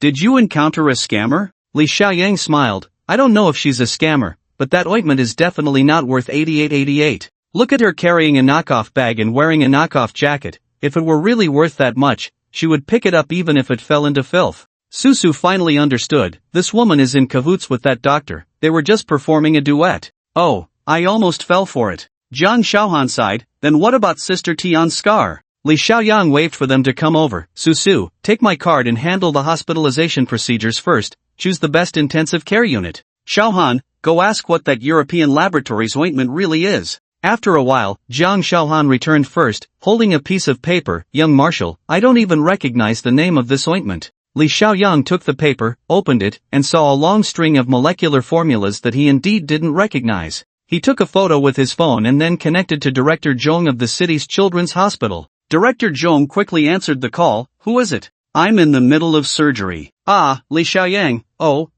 what's the matter?" Li Xiaoyang sent him the photo. "Director Zhong, help me check where I can get this latest burn treatment ointment." There was a moment of silence on the other end as Director Zhong looked at the image of the molecular formula. He quickly replied, "This is a strategic recovery agent developed by the European laboratory, but this thing is military grade. The EU had conflicts with the Americans and banned its development." Li Xiaoyang frowned. "Can you be clearer, Director Zhong? I don't understand what you're saying." Director Zhong laughed. "To put it simply, this is a special drug for American soldiers to prevent chemical attacks, and it also has effects against burns from incendiary bombs. The U.S. Department of Defense commissioned the European laboratory to develop it, and when the first batch was ready, the EU and the U.S. fell out, and it was banned. Later, the European laboratory sold the formula to a biotech giant, a British company, but that company has never passed clinical trials, so you won't find this drug." He added, "Last time I went to Europe for a conference, a colleague mentioned this. It said that this drug has made its way into the civilian market, and the French Mercenary Alliance is offering a fortune to buy it." If you want it, you can only look for it on the international black market. Li Xiaoyang was greatly disappointed. Are there any similar ointments? I have a friend who got burned, chemical burns. Director Zhong paused for a moment. There is a domestic licorice oil, 8 yuan a pack, and it works quite well. Li Xiaoyang raised his voice. Old Zhong, can you be serious? I'm talking about important matters. Director Zhong was also annoyed. Can you not judge a drug's effectiveness by its price? There are cold medicines that cost over 10,000 yuan, but they definitely don't work as well as a few dimes worth of cold remedy. Do you really need the most expensive medicine to treat an illness? Are you just looking to spend money? Li Xiaoyang sighed. Old Zhong, my friend doesn't want to have scars. You do have a point. I'll give it a try. Director Zhong interjected. If you don't want scars, how's the hospital over there? With today's technology, as long as it's not a deep burn, scars can be treated. It mainly depends on the technique and the doctor. Li Xiaoyang said it was at the City People's Hospital, and then Director Zhong was typing away on the keyboard. The hospital is fine. It's a top-tier hospital. Here's the thing. Wait a moment, I have an old friend who happens to be here. He is a leading expert in post-injury recovery and has done extensive research on burn scar removal. Li Xiaoyang hung up the phone, and Su returned. Young Marshal, everything is taken care of. But the hospital said the special care ward is full, only ordinary rooms are available, and they also said we need to register for a specialist appointment to get priority treatment. Li Xiaoyang shook his head and smiled. That's just an excuse. I don't believe you can register for a specialist appointment now. You definitely won't get it. We just offended someone. The two women fought for a long time before understanding. Alright, the doctor colluding with the scammer, we'll deal with her. Li Xiaoyang waved his hand. It's meaningless, a waste of time and energy. He asked the two women to keep an eye on Tian Xingli and went outside to wash his face. At that moment, Director Zhong's call came in. Li Xiaoyang, my friend is very interested in you. He's already on his way, and considering the time, he'll arrive in about 4 to 5 hours. You should go pick him up. Don't worry, with my old friend handling things on your side, not just scars, even tumors can be taken care of. Li Xiaoyang was genuinely surprised. He's coming this soon? I don't even know his name. Director Zhong laughed heartily. He's Canadian. Foreigners are just that carefree. By the way, his name is David, and he's taking the high-speed train. Don't forget to pick him up. Although his Chinese is quite good, he's a bit naive and has been scammed several times since coming to Huagua. Li Xiaoyang checked the time. It was just past 11 p.m. He immediately called a Chang. Are you sober now? Take Chang Yangguang and wait at the high-speed train station in 3 hours. Yes, the high-speed train station. Bring a sign to pick up a foreigner named David. He hung up the phone, and a group of people came over aggressively, led by a drunken fat man, followed by a middle-aged female doctor and a woman selling counterfeit goods. The fat man, with red eyes, approached. Who is it? Who dares to bully my aunt? Damn it, are they tired of living? Li Xiaoyang sighed. This was the second time he encountered such idiots in the hospital. Am I a jinx for the hospital? He walked to the door and blocked their way. The fat man glared and was about to speak when he suddenly felt a numbness in his chest. Li Xiaoyang put all his strength into this punch, and with a knee thrust, he nearly sent the fat man flying, causing him to crash backward along with the female doctor and the woman, all falling to the ground. Why are you hitting people? The female doctor, with messy hair, looked panicked. Li Xiaoyang said nothing, closed the ward door, locked it, and propped it shut with a mop, then turned to look at Su and Jiang Xiaohan. Ladies, do you want to play a big game? Su made 8 calls, while Jiang Xiaohan only made 1. The two girls called a total of 9 groups of people, plus the expert Pei Shuefei invited by Li Xiaoyang, making a total of 10 forces ready to go. The Medical Administration Department of the Health Bureau only knows a section chief, but there's a guy in the City Organization Department who has a pretty high rank. However, the biggest one is still my cousin, the secretary of the Municipal Committee. Su waved her phone. Young Marshal, is this enough? Jiang Xiaohan sighed. The people I know aren't exactly good. If you call them thugs, they run companies. If you call them businessmen, they usually have wolf dogs and bodyguards with them. Li Xiaoyang snorted. Make sure to control them later. Don't disrupt the hospital's normal treatment and rescue operations. Keep it limited to the cosmetic department, targeting that female doctor and the fat man. At this moment, several hospital security guards were already shouting threats at the door, and from the sound of it, they had called the police. The ward door was being knocked on loudly. Li Xiaoyang turned to look at Tian Xingli, who was still pretending to sleep, put on some headphones, find a light music track to listen to. Outside, it was getting more and more lively, and half an hour later, the first group of people arrived. A group of guys in black suits and sunglasses arrived, not many, just about 70, blocking the beauty department from all sides. A lean man stepped out. followed by 4 underlings carrying a stretcher, on which lay a patient wrapped in bandages. Dr. Zhao Hua. The lean man chuckled strangely. I heard this beauty department is contracted by your brother-in-law? Then you take a look. My brother here was supposed to get double eyelids. How did it turn into 1,000 cuts? Zhao Hua, her brother-in-law, and her cousin had been colluding in the beauty department for quite some time, but this was the first time they encountered such a large scene, and they were all dumbfounded. The lean man clapped his hands, and dozens of burly men sat cross-legged on the ground, while he gently knocked on the door. Xiaohan, your uncle is here, don't worry, I still have 2 reinforcement squads behind me that haven't arrived yet. Zhang Xiaohan chuckled in the ward. Uncle, why are you making such a big fuss? I already said 2 or 3 would be enough. Dr. Zhao Hua understood everything. Her pale face said, is there still any law? You are a society. Just as her words fell, a stern man squeezed through the crowd. What's going on here? Where's old son? Hey, I'm talking about your director son. Is your hospital going to turn upside down? Dr. Zhao Hua rubbed her eyes. Section Chief Lu, you came? With Section Chief Lu from the Health Bureau arriving, various groups of people followed suit. The beauty department became even more lively. Oh, Section Chief Lu, you're here too. Secretary Zhang, weren't you accompanying the leaders to the county? Oh, is that Director Zhou coming from over there? Why is he from the Tobacco Bureau here? Old Lu, over here, oh my, there are too many people. I saw your belly from far away. How's it going at the Health Bureau? Hey, President Kai, it's not as good as your economic development zone. Shoo, don't say anything. I see Secretary Yang from the Municipal Committee has arrived. Leaders of all sizes gathered together, although not from the same system, they all ended up around Secretary Yang from the Municipal Committee, who held the highest authority here. Unacceptable. Secretary Yang's calm tone silenced the entire crowd with 3 words. Nonsense. Another 3 words made everyone lower their heads. Clarify. The last 3 words pointed directly at Dr. Zhao Hua and her group. Her inebriated brother-in-law shrank back behind her aunt, trembling all over. The last to arrive in the crowd was Pei Shuefei, her face frosty. I received a report that there are doctors selling fake medicine here, colluding with illegal businessmen, deliberately extorting patients, who, step forward quickly, I'm very busy, there's not much time.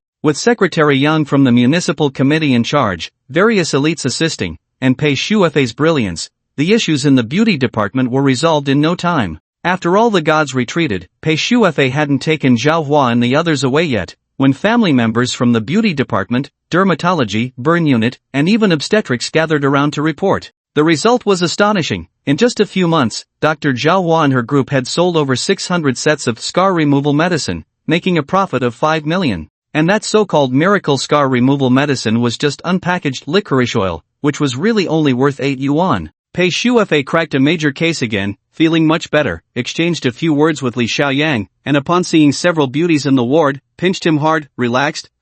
I'm out here working hard while you're here fooling around. You deserve a slap. Li Xiaoyang grinned. Don't be like that. I'm doing serious business. He thought for a moment and decided to mention the bomb incident. Pei Shuefei's eyes lit up. This means the mastermind is getting anxious. The more anxious they are, the more they will reveal their flaws. I'll call the forensic department now. They will definitely find some clues in the bomb remnants. Li Xiaoyang hurriedly said, send me a copy of the information when the time comes. I'll have someone take a look. Pei Shuefei frowned. Who are you going to have look? Who can be more professional than me? Li Xiaoyang smiled slightly. Of course, it's the widow. I think she might be more professional. Oh dear, Pei Shuefei shrugged. Don't mention that name. I feel uncomfortable all over just thinking about it. She quickly left, and Li Xiaoyang returned to the ward to check on Tian Xingli's injuries. It was already past 5 in the morning when a Chang called. After waiting for half an hour, their Canadian friend David finally arrived. David had short, light golden hair and was in his 40s, sporting a thick beard.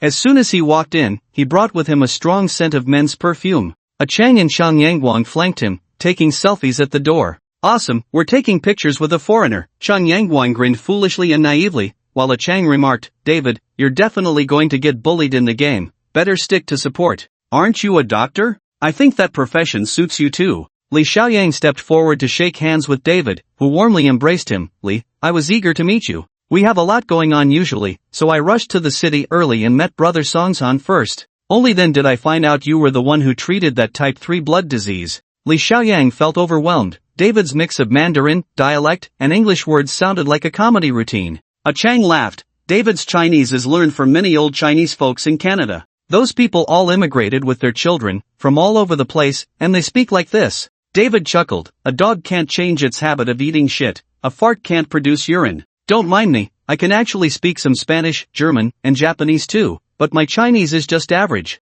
Susu and Jiang Xiaohan were rolling with laughter, and even Tian Xingli on the bed couldn't help but tremble with amusement. Li Xiaoyang stifled his laughter and began discussing Tian Xingli's injuries. David put on his glasses, donned a hospital isolation gown and gloves, and began to examine her closely. After a long while, he looked up and took off his glasses. No problem, a grasshopper can't jump out of a sandpit, and a mountain climber can't find a cockroach. The injuries aren't serious. I'll come up with a plan right away. Li Xiaoyang let Chang continue to accompany him, and soon, director's son of the hospital appeared, having rushed over in his pajamas. Upon hearing about Zhao Hua's case, he was first shocked and angry, but then pleasantly surprised to see David. David Thompson is a pretty common name in Canada, but this one is different. He has received the Queen's Medal, the Red Cross Medal from the United Nations, and is listed among the world's top 100 doctors. Most importantly, he has remarkable expertise in post-injury recovery. Director's son had seen David from a distance during an overseas inspection 3 years ago and still remembered him. In director's son's mind, having this great figure come to their hospital should at least warrant a press conference to spread the news, and then perhaps a lecture to elevate the hospital's reputation to an international level, which would greatly enhance his own prestige. Unfortunately, David wasn't interested in that. He made it clear he was here for Li Xiaoyang's sake and went straight into the ward, quickly producing a treatment and recovery plan. With no choice, director's son could only cooperate fully, but he also kept an eye out, bringing some of the hospital's elite to follow David around, hoping that even if they couldn't keep this deity, at least the doctors under him could learn something. This turned out well. What was supposed to be a simple burn injury turned into a medical discussion. By around 9 in the morning, Tian Xingli's injuries were completely under control. David used the most advanced recovery plan currently available internationally, and by noon, the results were evident. Tian Xingli's wound no longer formed scabs but had turned a shade of pink. At the latest, it will be fully healed in an hour. David was washing up in the hospital restroom, confidently declaring,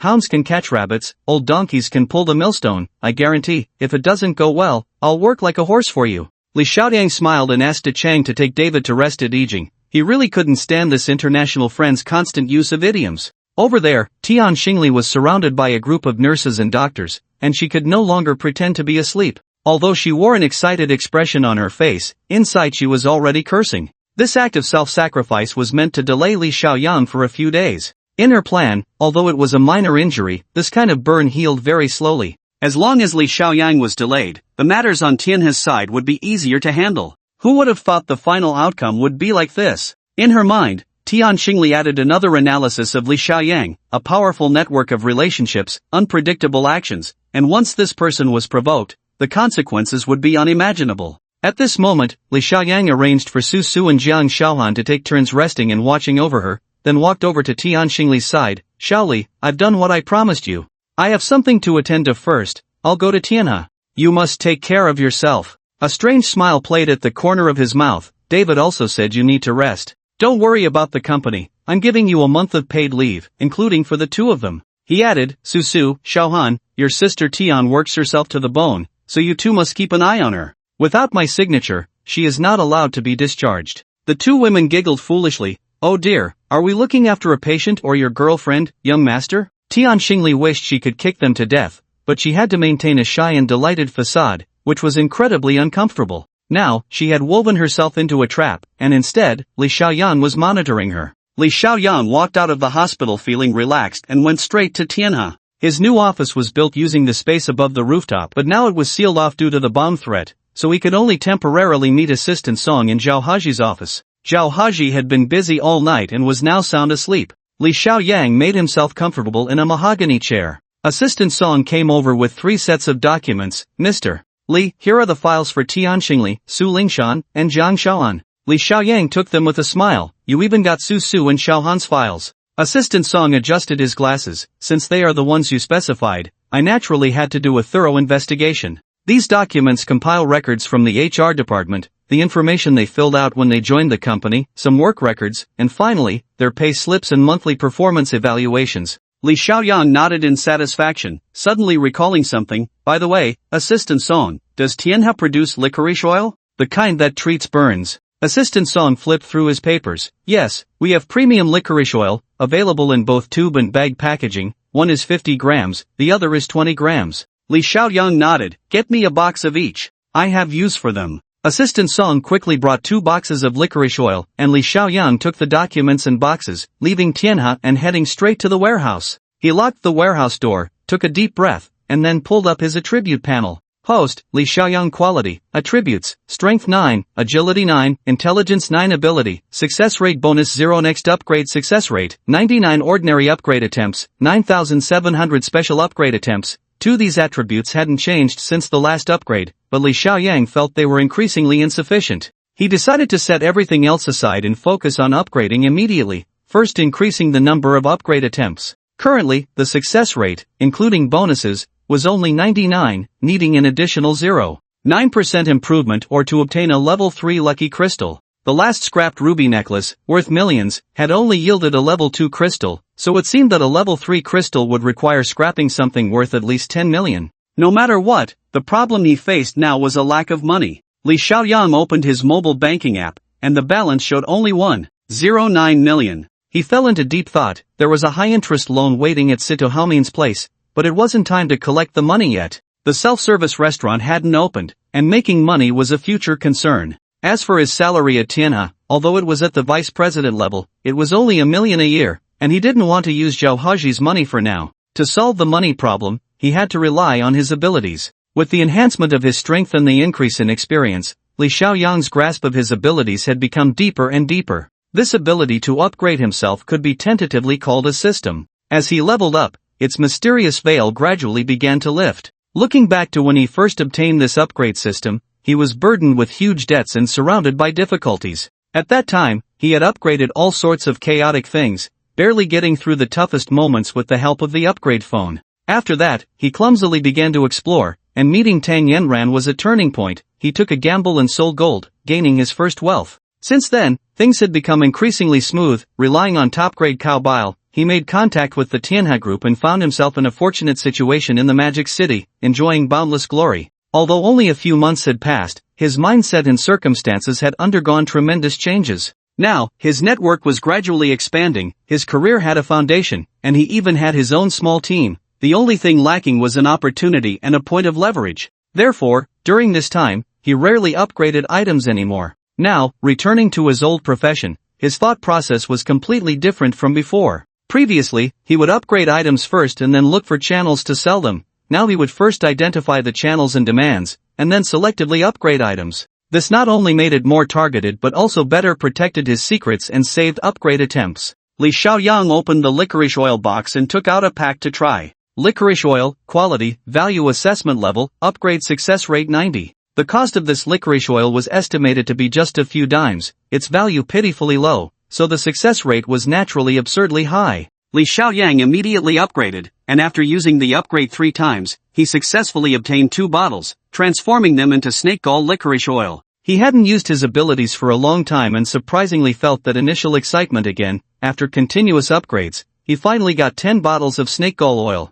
The next success rate dropped to 60. Li Xiaoyang continued to upgrade, this time obtaining 4 bottles of Tianshan Earthgrass Lingji cream. Just looking at the name, Tianshan Earthgrass, and Lingji, it was indeed precious. The next upgrade success rate fell to 30. Li Xiaoyang checked the attributes. The ordinary upgrade attempts had become 9,800, with 200 remaining. This time, he had used up 100 upgrade attempts. He couldn't blindly upgrade anymore. Li Xiaoyang needed lucky crystals. According to the system's explanation, the use of lucky crystals was limited. For ordinary item upgrades, previously, a level 1 crystal could be used. For the next, at least a level 2 crystal was needed, and so on. Special upgrades for intelligent beings required even higher standards. From the start, a level 2 crystal was needed, and for the beginning, a level 3 crystal was required. Li Xiaoyang only needed a level 1 crystal now, to upgrade the licorice oil to that legendary strategic recovery potion, which Director Zhang mentioned was in high demand in the mercenary black market.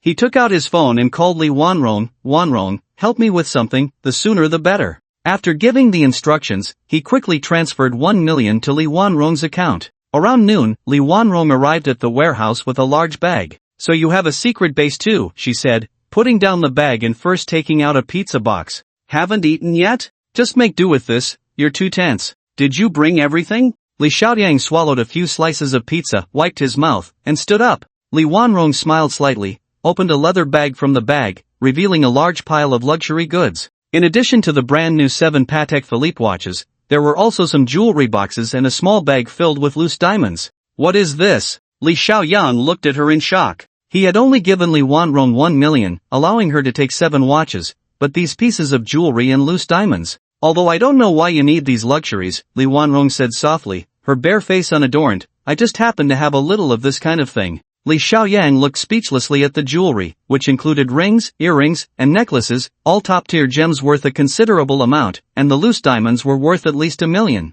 This must be all of Li Wanrong's savings. Li Wanrong smiled at him. What's wrong? Are you particularly moved and grateful now? Li Xiaoyang held her hand, momentarily at a loss for words. For a materialistic woman like Li Wanrong to take out these treasures, which were as precious as life itself, was enough to show her feelings for him. Li Wanrong felt a stir in her heart as he held her small hand. She gently withdrew her hand and took off the last pearl earring from her ear.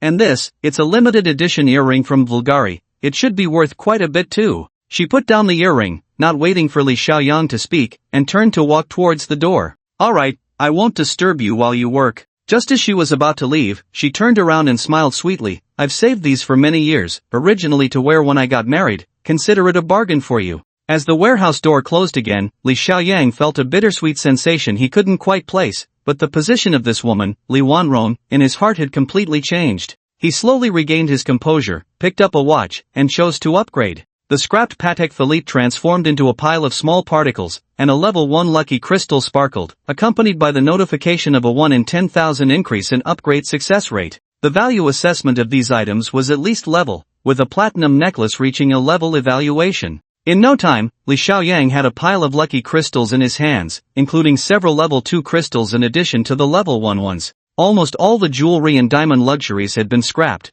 leaving only the pearl earring that Li Wanrong had left behind. Li Xiaoyang hesitated for a moment while holding the pearl earring but ultimately chose to upgrade it. Congratulations, host, this upgrade was successful. The system's prompt stunned him for a moment, and then he was almost jumping with joy. Upgrading luxuries had never been successful before, especially for these treasures with a success rate below 10. Now, it had actually succeeded once. He hurriedly checked the attributes of the upgraded earring. Earring, quality, value assessment level, next upgrade success rate 1. Looking silently at the earring in his hand, which was originally just an ordinary pearl earring, it had now transformed into a diamond-studded sapphire earring, with a sapphire the size of a fingernail adorning the bottom. The earring had a crescent shape, and was encrusted with numerous high-purity cut diamonds. He carefully stored the earring away, intending to keep it for Li Wanrong. Now he began to tally his spoils, with just the level 1 crystals filling a small bag, and although the level 2 crystals were few, they would be enough in critical moments.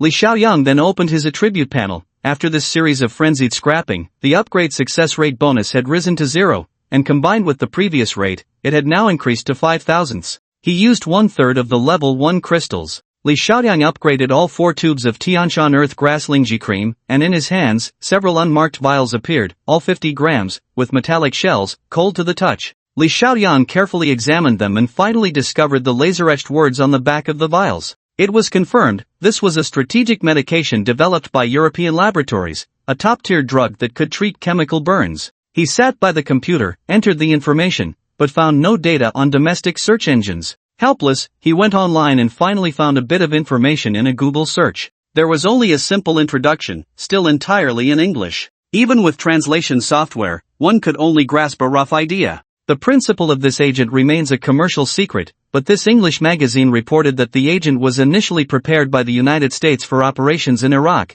at the time claiming that Iraq possessed large-scale chemical weapons. It wasn't until the Syrian conflict that this agent was officially put to use, but with the changing international situation and the EU's cold measures towards the US, this batch of agents was intercepted. Currently, what circulates in the international black market is still a product from 2 years ago. Li Xiaoyang compared the images and descriptions in the report with the upgraded versions he had, and it was clear that these were newly produced varieties from this month. He closed his computer and smiled. The advantage of his upgrading ability was that any successfully upgraded item was the latest. At that moment, his phone vibrated. Li Xiaoyang opened it to find an email from Pei Shuefei, and upon opening it, he was surprised to see 2 attached documents. These were all analyses regarding the recent explosion involving Tianhe and that homemade bomb. Li Xiaoyang thought for a moment, picked up a vial of the agent, stored it away, and walked out of the warehouse, heading straight home. He didn't enter the house but instead walked directly to the hidden sewer entrance in the west. The widow's little hideout was right there.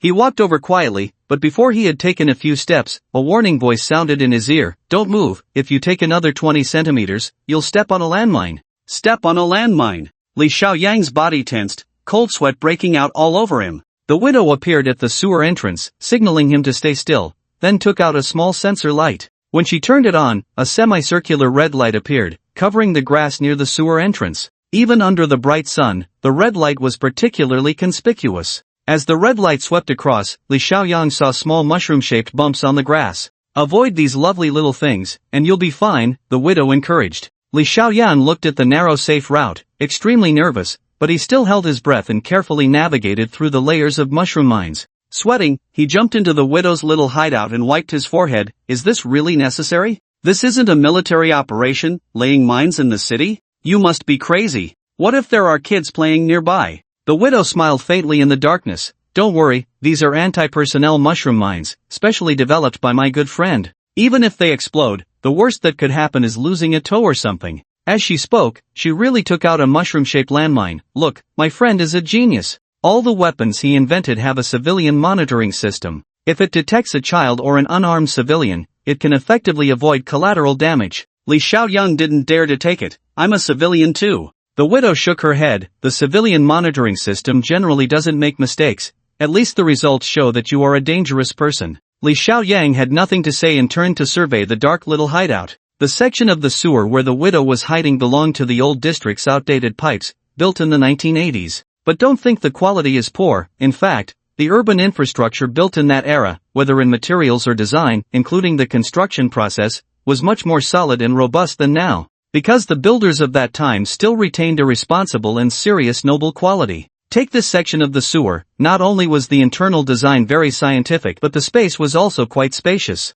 Unfortunately, during the urban renovation 2 years ago, this section was left idle due to the large amount of renovation work and the lack of commercial value nearby, so the dozens of meters of pipeline have been completely abandoned. The walls of the pipe were lined with a gel that could glow in dark environments. Li Xiaoyang saw a pretty decent soft bed, as well as a military-grade encrypted laptop. What surprised him the most was that the air here was surprisingly smooth, and there were even water pipes, electrical wires, and network cables. The widow said softly, the water, electricity, and internet are all things I transformed from your house.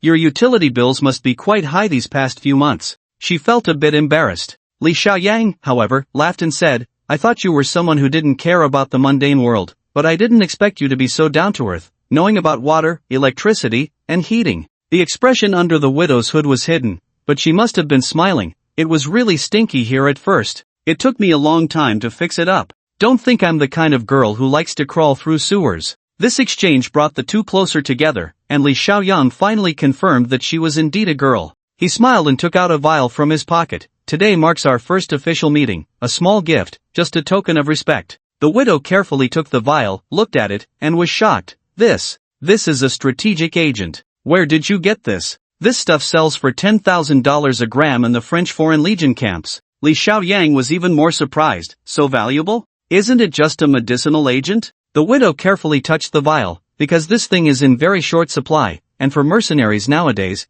the task environment is getting tougher. The number of evil forces claiming to possess chemical weapons is also increasing, so this agent is now worth a lot but hard to find. Even with money, you might not be able to buy it. She examined the vial closely, and when she saw the production date, she gasped again, produced last month. This is impossible. That agent was discontinued 2 years ago. Li Xiaoyang smiled slightly. I can't tell you where it came from, but if you need it, I can get you more when I come back. The widow fondled the vial lovingly. I'm afraid I can't afford it. I rarely take on money-making tasks now, and my income is nowhere near what it used to be. Li Xiaoyang straightened his back. No charge, you're my friend, I won't take your money. Friend. The widow looked at him deeply. I have no friends, only employers and targets. Li Xiaoyang was at a loss for words. The widow gently walked aside, pushed aside a pile of bombs and magazines, and pulled out a vacuum-sealed plastic bag from a box underneath. This is for you, consider it payment for the agent. Li Xiaoyang looked at the plastic bag. Inside was a pill the size of a peanut. This is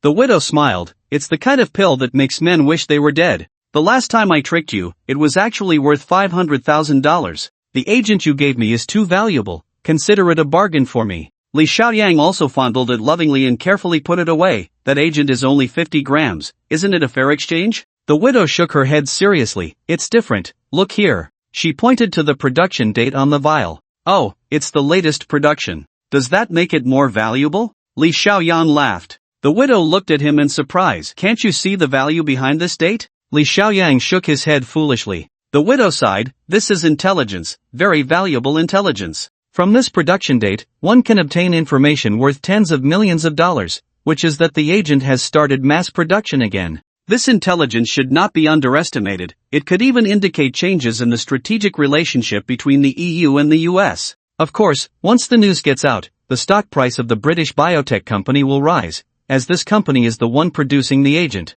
Li Xiaoyang started off confused but gradually understood. The widow was indeed a professional. She was absolutely right. He had no instinct in this area. The widow smiled as she packed the agent. Don't worry, once this intelligence is sold and I receive the payment, I'll give you half. She then quietly reminded him, be very careful with that pill I gave you. It can suppress male hormones, leading to central nervous system chaos. If a man takes it continuously for 6 months, he will become a complete beta male. Beta male. Li Xiaoyang almost laughed. Was it really that terrifying? The widow was serious. I'm not joking. Fortunately, I only gave you one. Just be careful with it. Li Xiaoyang waved his hand. Alright, I know all that. I haven't even thought about who to use it on yet. As he spoke, he took out his phone again. The reason I came to you this time is for something important. I want you to help me analyze some information. The widow frowned. Intelligence analysis isn't my strong suit. You might have the wrong person. Li Xiaoyan hurriedly said, it's not that exaggerated. It's just a homemade bomb. I want you to take a look and see if you can find any clues. The widow took the phone. I'm a novice when it comes to bombs too, but my friend is an expert in this area. Just wait a moment. She read the information from her notebook, connected to a dedicated encrypted line, and the satellite transmission was slow, taking over 20 minutes to complete. Then came the long wait. The two sat in the dark sewer, momentarily speechless. The widow fiddled with a small dagger, while Li Xiaoyang felt increasingly uncomfortable. Fortunately, the guy replied quickly, and a series of characters appeared on the notebook. The widow began to read seriously. Of course, all of this was encrypted information, and all Li Xiaoyang could see was a string of garbled text. The widow quickly finished reading. It says the craftsmanship of this bomb is very old. If he's not mistaken, it should be a technique passed down from the Japanese Koga ninjas. What? Li Xiaoyang's heart shook. Japanese ninjas? You're not joking, are you? The widow tapped the keyboard and opened an old document. No mistake, it must be a bomb made by the Koga ninjas. The Koga ninjas, particularly the Itoryu, were skilled at making these things. Koga ninjas, Itoryu. Li Xiaoyang felt like they were discussing a comic book. Seeing his skeptical expression, the widow patiently explained, Japanese ninjas really existed. Of course, they weren't as mythical as the legends say. In the beginning, there were two major ninja factions, IGA and Koga, which were mortal enemies. Later, the Japanese authorities gradually favored the IGA faction, and the Koga faction fell into decline. Unfortunately, that didn't last long. During the Pacific War. Not the Pacific War, but the Japanese Invasion War. Li Xiaoyang interrupted her in a deep voice. The widow nodded slightly. During the Japanese Invasion War, the IGA faction, which had been favored, suffered many casualties. The famous Kamikaze and Sakura suicide squads had their core forces from the IGA faction. So, after entering the new century, the Koga faction, which preserved its strength, made a comeback and is still active in the espionage world today. After saying so much in one breath, the widow concluded, this homemade bomb must have come from the hands of the Koga ninjas. However, it said that the bomb's power is precisely controlled and won't harm anyone. At most, it would cause some minor burns. Li Xiaoyang's mind conjured the image of Tian Xingli's charming face, and he couldn't help but ask, is it possible that it came from a female ninja? The widow thought for a moment. The Koga ninjas are divided into Yin ninjas and Yang ninjas. Yang ninjas mostly handle armed support, while Yin ninjas have a higher value. Indeed, many women serve as Yin ninjas, mainly responsible for reconnaissance, assassination, and intelligence gathering. Li Xiaoyang felt more certain and put away the information. Thank you. He felt heavy-hearted as he prepared to leave. The widow hurriedly stopped him. Is this bomb aimed at you? Li Xiaoyang shook his head. Hard to say, but it's possible that a ninja really has their sights set on me. The widow let out a breath. Take out the watch I gave you. Now I need to teach you how to use it. If you really are a ninja, you must have means of self-defense, otherwise, I won't be able to protect you in time. When Li Xiaoyang emerged from the widow's little nest, it was already past 4 p.m. He was savoring the techniques the widow had just imparted. This watch on his wrist had so many wonderful uses, it was practically a real-life 007 gadget. That magical alloy wire even had sharp teeth. According to the widow, if used properly, it could saw through a steel bar with a diameter of 1 centimeter. When the watch's face was taken apart, it could be disassembled into 2 crescent-shaped blades, which, combined with 2 pieces of the watch band, could form a nimble pair of curved knives. There were also the hands of the watch, which, controlled by the watch spring, could be shot out like a crossbow bolt. The widow said that the watch hands were coated with venom from a cobra obtained from Africa. Once it entered the bloodstream, it could paralyze an enemy's entire body within 30 seconds. As for the final weapon, it was a mercury bead embedded in the watch's internal gears, which was connected to a piece of high-concentration explosive, forming a sophisticated explosive device. In a critical moment, turning the hour and minute hands according to a specific code could create a powerful timed bomb. Li Xiaoyang marveled at the intricacy of this weapon, recalling what the widow had explained, before taking out his phone and dialing Susu's number. A lazy voice came from the other end. "Young Marshal, what's up? Sister Tian is doing well. The 2 of us are taking care of her. What else do you want?" Li Xiaoyang laughed. "It's nothing, just checking in. Make sure Sister Tian gets enough rest. I'll come see you tomorrow." He hung up and hurried straight to the Yijing Hotel. That international friend David had been waiting for him all day. In the special care ward of the People's Hospital, Su Lingshan was swinging the phone in her hand, turning to look at Tian Xingli, who was lying on the bed in a daze. "Sister Tian, do you really like Li Xiaoyang?" On the other side, Jiang Xiaohan perked up her ears. Tian Xingli's hazy eyes flashed with surprise. "Su, why so serious? I've only known him for a few days. Why are we talking about this?" Su smiled mischievously. "Look at your injury. It's healed so well, you should have been discharged by now. Young Marshal Li insists you stay for a month. That's a bit excessive, don't you think?" Tian Xingli's lips curled up. "It is excessive. This isn't recovery, it's clearly imprisonment." It seems I need to fight back." Su's eyes lit up. "Exactly. When dealing with men, you need a mix of softness and toughness. As the saying goes, wrap him in tenderness, drag him along with your stubbornness, and finally use your body." Jiang Xiaohan couldn't take it anymore. "You, who have never even touched a man, what are you talking about?" Tian Xingli on the bed giggled, letting her long hair down, her fingers pinching the blow dart hidden in her hair, revealing her body clad only in lingerie. The narrow string could hardly contain her 2 white spheres, trembling as if about to burst with her breath. Su stared, instinctively looking down at her chest, stamping her foot. "When can I go from tennis to soccer?" Jiang Xiaohan put down her magazine and walked over. "Stop dreaming. As the saying goes, there's always a higher mountain. Once you have soccer, you'll probably want to take it a step further and become the king of the ball." The 3 beauties burst into laughter. A strange glint flashed in Tian Xingli's eyes as she beckoned. "You 2 come here, get closer. I have a secret to tell you." The 2 girls curiously leaned in.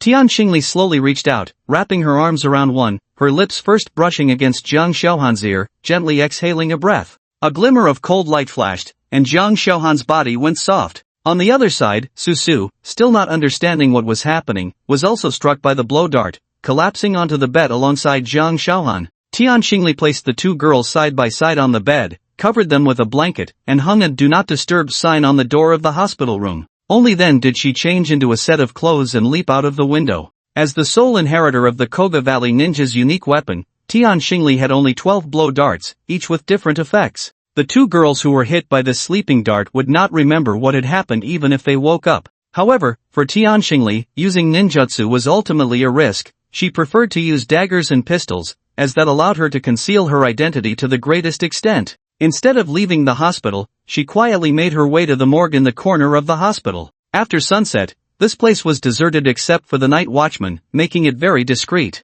Tian Xingli pressed her body against the low wall and slipped through like a gecko, her body surprisingly flexible. Finally, she entered the depths of the morgue through a ventilation shaft. Confirming that there were no living people around, Tian Xingli curled up behind a recently delivered corpse and reached into her chest, pulling out a piece of black metal the size of half a cigarette pack, still warm to the touch. She then reached into her skirt and peeled off a thin layer of plastic from the inner thigh. The plastic, embedded with a circuit board, adhered to the metal panel, revealing a compact satellite phone. Tian Xingli cautiously looked around again before dialing a 14-digit number. The satellite connection was slow, and the signal was weak, but Tian Xingli patiently waited until a faint breathing sound came through the phone. She then whispered in fluent Japanese, "Master, Shadow Princess reports to you." A magnetic voice responded from the other end, "Oh, it's the princess. The Kiku shrine in Akazuki town has opened, yet you are still in a foreign land. Let's talk later, after I finish this cup of sake." Such a tense conversation was abruptly ended by that person, but Tian Xingli understood this master's character well. If he was enjoying flowers and drinks, even an earthquake at Mount Fuji would not concern him.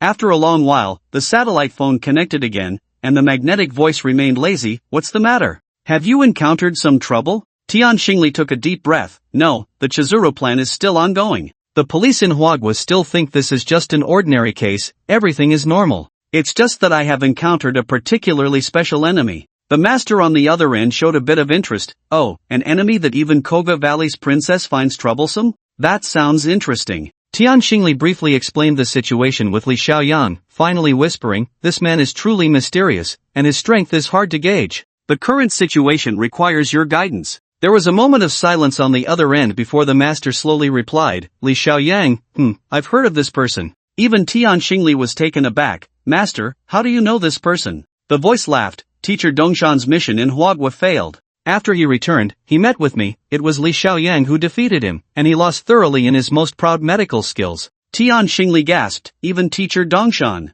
The voice sighed, "Then let's just kill him. Although I would like to meet this person, since it affects the Chizuru plan, there should be no hesitation." Tian Xingli hesitated for a moment. "Master, I am still trying to get close to him. The princess is confident she can sway Li Xiaoyang. This person possesses incomparable value." The voice became flat. "Teacher Dongshan said the same, but based on your descriptions, I am certain this person is an extreme nationalist and has caught the attention of the upper echelons of Huagua, so he cannot be left alive." The call was once again disconnected. Tian Xingli sensed the master's will and determination. This was an order that could not be defied. She sighed softly in the darkness, licked her lips, and dialed another number. A steady voice came from the opposite side, speaking in Chinese. "Do you have any instructions?" Tian Xingli's voice turned cold and ruthless. "Abandon all useless pieces, divert Li Xiaoyang's attention, and within 3 days, implement the one-cut plan against Li Xiaoyang. There is much for you to do." The voice paused for a moment. "The useless pieces you refer to, are they Zhang Juanhao and Zhang Haoran?"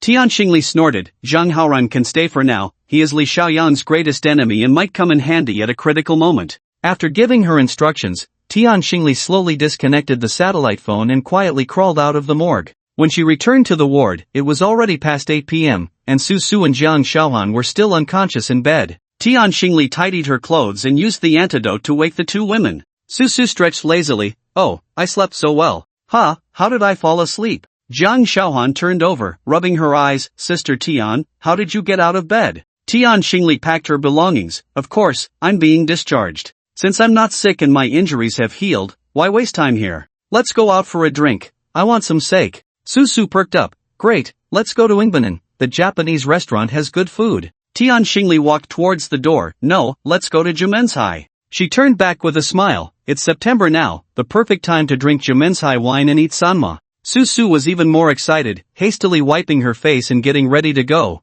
But Jiang Xiaohan hesitated. "Should we call the young marshal?" Tian Xingli had already stepped outside and, upon hearing this, smiled meaningfully. "The young marshal is definitely busy right now. Why disturb him?" Li Xiaoyang was indeed very busy, walking along the largest snack street in the city. This snack street had been built not long ago, running through People's Square with 2 main roads, passing 4 intersections, and was quite spectacular. A Chang and Chang Yangguang followed him on either side, each carrying large and small plastic bags filled with at least dozens of delicacies, while David trailed behind, biting into a piece of honey-glazed stinky tofu, pointing. "Li, I want to eat that candied hawthorn." Li Xiaoyang waved his hand. "Buy it." David stuffed the box of stinky tofu into a Chang's hands and spotted something else. "What's that, hot pot tripe? It must taste good. Buy. Li Xiaoyang was still saying to buy when Chang Yangguang squeezed his legs together. "Boss, not good, a meatball fell into my pants." A Chang grumbled beside him. "Damn, this is harder than shopping with women."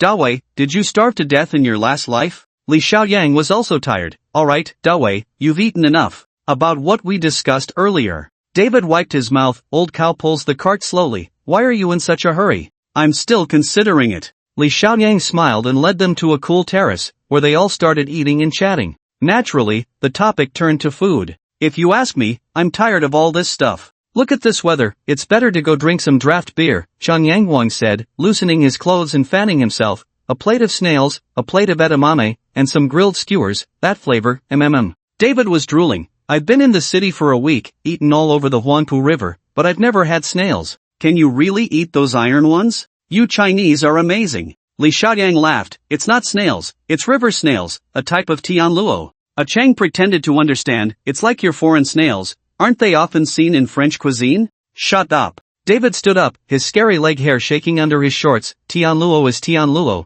and snails are snails, different families, different orders. Xiao Qiang, how did you study biology? Wait, I need to change my shoes. He pulled out a pair of slippers from his backpack and changed into them. Let's go, take me to eat some river snails. Everyone then moved from the snack street to the barbecue street, where the distant smoke blurred their vision and the aroma of meat filled the air. The unique flavor of cumin combined with the fragrance of charcoal instantly invigorated David. A small square table was set up with a bowl of snails and some cucumbers for dipping sauce, and soon 200 skewers of grilled lamb arrived. Within a short time, they had finished half a barrel of draft beer. The beer had a strong aftereffect, and David's face turned as red as Guangdong's. Seeing that the alcohol was about right, Li Xiaoyang cleared his throat. A Chang, understanding the cue, slammed the table with a tipsy laugh. David, you're not being fair. David blinked. Where am I not being fair? Hiccup. A Chang chuckled. Look how much care you're getting, all the food and drink, and you even let me take you to the next level. Before he could finish, David waved his hand. Xiao Chang, you're talking about Li's company, right? Let's discuss that slowly. Li Xiaoyang smiled. David, I've asked Lao Zhong about your situation. Now you're the health coach for a top team in the Major League Soccer, with a starting salary of $500,000 a month. I've heard that many teams in the Chinese Super League want to hire you too. In Huagua, you definitely have a better future. But what I'm doing now is representing the essence of Chinese medicine with medicinal cuisine, which is closely related to your studies in nutrition, health science, and post-injury recovery. I hope you can consider this. David stood up and walked under a banyan tree, then suddenly vomited. After feeling refreshed, he slowly returned and extended his hand to Li Xiaoyang. Then I hope we can cooperate happily. Li Xiaoyang was taken aback. You agreed? David grinned slyly. I've already made up my mind. This is just following your Huagua tradition, putting on a bit of a show. Li Xiaoyang was overjoyed. David's expertise in nutrition and health was recognized worldwide. The only thing his medicinal cuisine lacked was this top-tier Western scientific theory. With David's involvement, not to mention the advertising and branding effects his name would bring, just this alone was worth it. Li, I'm very interested in your treatment for type 3 blood disease. What you call the blue mosquito disease. Of course, I know you won't easily reveal its secrets. David said earnestly, I just hope you can write the treatment plan into a paper for publication. Although there are few cases of this strange disease, if you can leave behind a treatment plan, it would be a great benefit to humanity. Li Xiaoyang smiled slightly. Currently, my abilities are limited, but I will keep what you said in mind. David nodded and pulled him to drink again. Just for this delicious little guy, I will stay. David clumsily used a steel needle to pick at the snail meat. When I was studying biology, I actually observed snail slices. You guys don't know how many bacteria and parasites are in this little guy, and now it has become a delicacy. Huagua people are amazing. He spoke with great enthusiasm, but Li Xiaoyang and the others suddenly lost their appetite. After finishing half a barrel, David lay down straight. Just as Li Xiaoyan was about to have a Chang and the others take him back to the hotel, his phone rang. It was Assistant Song's call, and Li Xiaoyan quickly answered. Hello, Lao Song, still working this late? Have you eaten? I have. Assistant Song excitedly interrupted him. Li Zong, I have a lead. I found a clue. Li Xiaoyang perked up. What clue? Assistant Song lowered his voice. You need to come to the company right away. I can't explain it clearly over the phone, but I found the clue to the real traitor in Tianhe. Li Xiaoyang hung up the phone and immediately took a taxi to Tianhe. At this time, there were very few people at Tianhe. After the entire security department was dismissed, Zhao Haji issued a strict order that all middle-level cadres must take turns on duty. So now, the ones guarding the entrance were the heads of several major districts, gathered in the communication room, playing cards, smoking, and drinking. Li Xiaoyang shook his head at the sight, not wanting to disturb them, and went directly to Zhao Haji's office. Where is Mr. He saw only Assistant Song present and asked. Assistant Song hurriedly replied, Old Mr. Sang is unwell, so Mr. He went to Wenshu Mountain with him. He'll probably be back the day after tomorrow. As he spoke, he handed over a document. Mr. He specifically mentioned before leaving that now the entire Tianhe is under your command. This is the letter of appointment signed by Mr. He and the directors. Li Xiaoyang opened it and glanced through. Zhao Haji had completely relinquished his power to him. The letter clearly stated that all matters, including but not limited to Tianhe Group and its subsidiaries, were directly under the supervision of Li Xiaoyang. He put down the letter and gestured for Assistant Song to sit down. What was that clue you mentioned earlier? Have the masterminds within Tianhe been found? Assistant Song adjusted his glasses, his eyes sparkling with intelligence. Indeed, I have found a clue, but I can't confirm it yet, so I need to consult you. Li Xiaoyang nodded slightly. You are very prudent in your work. I appreciate that about you. Tell me, what is the clue? Assistant Song brewed a pot of tea. This clue came about purely by luck. I heard that Huang Shaoling still hasn't confessed. Just as he said this, he was immediately interrupted by Li Xiaoyang.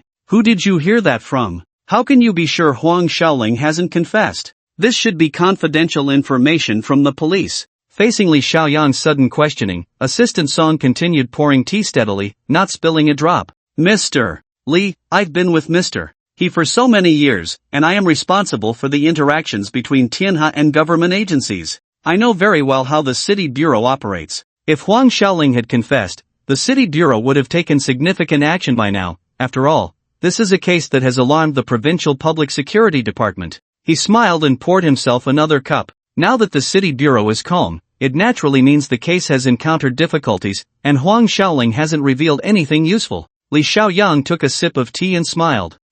Makes sense. Continue. Assistant Song pulled out a photo from his briefcase and gently pushed it towards Li Xiaoyang. Take a look at this first. It was a rough photo, clearly taken from surveillance footage, poorly printed. The image showed a woman leaning in the arms of a man in an elevator, embracing intimately. Li Xiaoyang stared at the woman in the photo. Despite the poor quality, her figure and appearance made it easy to identify her as Huang Shaoling. The man beside her, however, was not clearly visible, only a vague outline. Is this it? Li Xiaoyang looked up at Assistant Song. This doesn't prove anything. Assistant Song chuckled softly. Mr. Li, when I learned that Huang Shaoling had not confessed, I found it a bit puzzling. For a greedy woman like her to hold out this long must not be out of fear of death, nor for money, but for love. He stood up. Huang Shaoling is the type who, once in love, is unwaveringly loyal. Moreover, I can guess that her lover, the mastermind, must be an extremely charming man, which is why he could captivate Huang Shaoling and make her wholeheartedly serve him.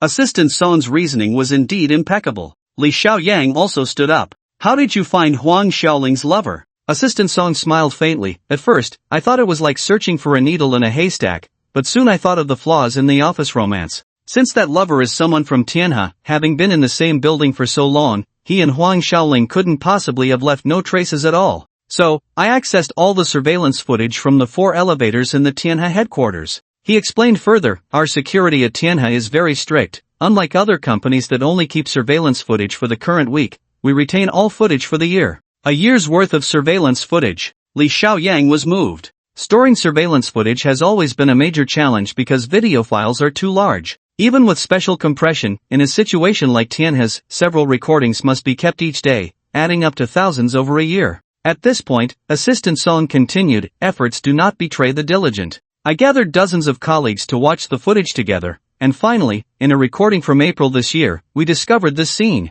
He pointed to a photo. This is just one of the frames. I've sent someone with the video to Qingmiao City to find a video restoration expert. Assistant Song raised his hand to check the time. It should be ready soon. We should be able to get a clear photo of that mysterious person. Li Xiaoyang raised his teacup in a toast to him, and the two silently waited. After a long while, the office fax machine emitted a ticking sound, and the fax paper began to turn. Assistant Song put down his teacup and hurried over, rubbing his hands in excitement. The photo had finally finished transmitting. Assistant Song took a deep breath, tore off the fax paper, and immediately froze in shock, exclaiming, "It's actually him." Li Xiaoyang walked over and took the faxed photo from Assistant Song's hands. The restored photo was very clear, showing a tall, slender, handsome man embracing Huang Shaoling in the elevator. With a rebellious demeanor, it was Zhang Juanhao, the head of the R&D department and the company's executive vice president. At this moment, Assistant Song shook his head repeatedly. I should have thought of him. Zhang Juanhao is the head of the R&D department and has access to all the company's secrets.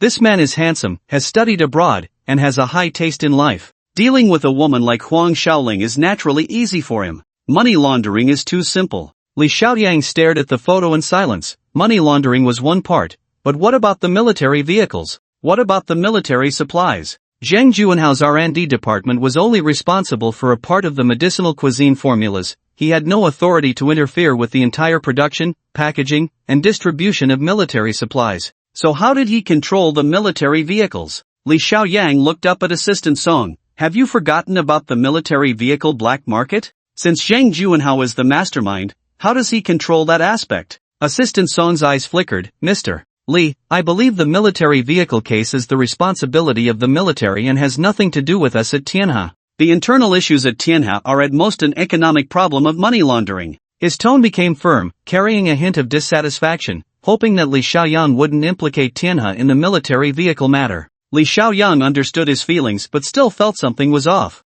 The lead on Zhang Juanhao had come too timely, too accurately, and too coincidentally. Regarding this person, during the last herbal identification competition, Li Xiaoyang had felt that he couldn't accomplish anything significant, being impetuous and arrogant. Could such a self-important and selfish character truly be the hidden mastermind? Was everything he did just a disguise? It didn't seem likely. At this moment, Assistant Song whispered again, we need to quickly notify the police and have Zhang Juanhao detained. Ever since you defeated him last time, he has been on leave and hasn't come to the company since. Li Xiaoyang put away the faxed photo. I'll take care of this. I have a separate line of contact with the municipal bureau. We can't report it directly. This case involves multiple aspects, and the municipal bureau isn't reliable. Moreover, he looked at Assistant Song and said slowly, Zhang Juanhao is, after all, a senior executive at Tianhe. He has been in charge of the R&D department for many years, and he must have a small faction under him. Can you guarantee that everyone under him is clean? If we handle this poorly, it will be a fatal blow to the company. Assistant Song conceded, you really think things through, President Li? I was too focused on solving the case. In that case, I'll organize the people in Zhang Juanhao's department right now. There are only a few who are closely related to him, and we can control them at any time. Li Xiaoyang nodded and hurried out with the photo. Assistant Song watched him leave the Tianhe building before gently locking the office door. After pondering for a moment, he took out his phone and slowly sent a text message, everything is proceeding as planned. At the Jubanjai restaurant in the city square, Tian Xingli was playing with her newly bought fruit phone. She glanced at a new text message and casually deleted it. She raised a glass of wine, feeling extremely cheerful. Come on, ladies, tonight whoever drinks the least has to take off their underwear later. Su Su and Jiang Xiaohan laughed so hard they nearly fell over. Sister Tian, look at the wine bottle. You're the one who has drunk the least so far. Tian Xingli opened a bottle of sake and smiled slightly. This is just the beginning. There's more to come. Meanwhile, Li Xiaoyang had arrived outside the municipal police station and directly called out Pei Shufa. In the guard booth, Pei Shufa looked serious as she examined the faxed photo, listening intently to Li Xiaoyang's explanation. Her small brows relaxed, and she gave the man a hard pat. Well done. Although this can't be considered direct evidence, with this, I can definitely open up a lead when I interrogate Huang Xiaoling again. Li Xiaoyang wasn't as excited as she was. The doubts in his heart were not only unresolved but had deepened. Pei Shufa pulled him into the municipal bureau. The special investigation team is in a meeting. I'll take you in. Given the value of this clue, you have the right to join this special investigation team. Damn, these people just know how to hold meetings. I don't know how many meetings they've had since yesterday, and no problems have been solved. Li Xiaoyang hesitated for a moment but still followed her inside. In the office on the third floor of the municipal bureau, smoke filled the air. Deputy Director Yuan from the Provincial Public Security Department's Discipline Inspection Office presided over the meeting, with the Deputy Secretary of the Municipal Bureau sitting beside him. The attendees were all department heads, especially the strong man sitting at the lower end on the west side, who was Captain Li Handong of the Criminal Investigation Division. But even more robust was the Special Police Team Leader, Long Feihu, sitting opposite him. They were still discussing the clues of the 7 major cases when Pei Shufa pushed the door open and entered. Deputy Director Yuan frowned. Xiao Pei, as a police officer, you need to have organization and discipline. You went out to take a call without a word, and now you come back without saying anything. Do you still have any respect for your leaders? Pei Shufa pulled off her police cap and waved away the second-hand smoke. Director Yuan, you are in charge of the Discipline Inspection Office and don't understand criminal investigation. We need to act quickly. What if a case arises while we're in a meeting? Should we just sit still? Deputy Director Yuan's face immediately darkened. He had never encountered such audacity since coming to the local area, but he vaguely knew about Pei Shufa's background, so he held back his anger and remained silent. The others sitting below were secretly pleased.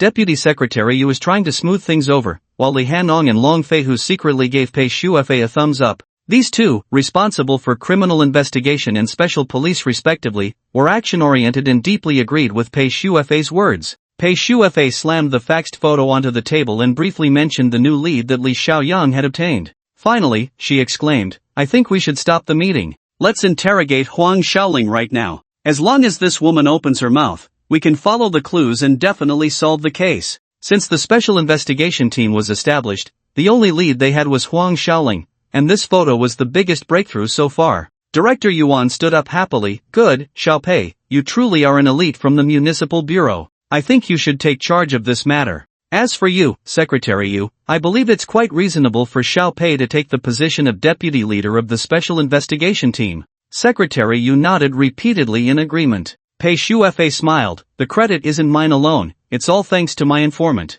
Saying this, she invited Li Xiaoyang in. Everyone was stunned. There were clear regulations when the special investigation team was formed that someone like Li Xiaoyang could never enter. Pei Shuefei's recklessness had already violated organizational discipline, and strictly speaking, she could be held accountable. As soon as Li Xiaoyang entered and saw the expressions on their faces, he understood a bit. Before the imposing Director Yuan could lose his temper, he strode to the conference table and spoke first. "Leaders, my name is Li Xiaoyang. I am directly under the command of Colonel Pei Zhengdong, representing the military in this special investigation team. If anyone has doubts, you can contact Colonel Pei for confirmation." His words stunned everyone, and as they exchanged glances, Director Yuan stood up and laughed. "So, he's from Colonel Pei. I said it before, how could an informant have such strength?" Director Yuan turned and added, "Colonel Pei's identity involves confidentiality, so I can't speak directly about it. But since he sent someone, I think there's no need for confirmation. Joining the special investigation team is not a problem."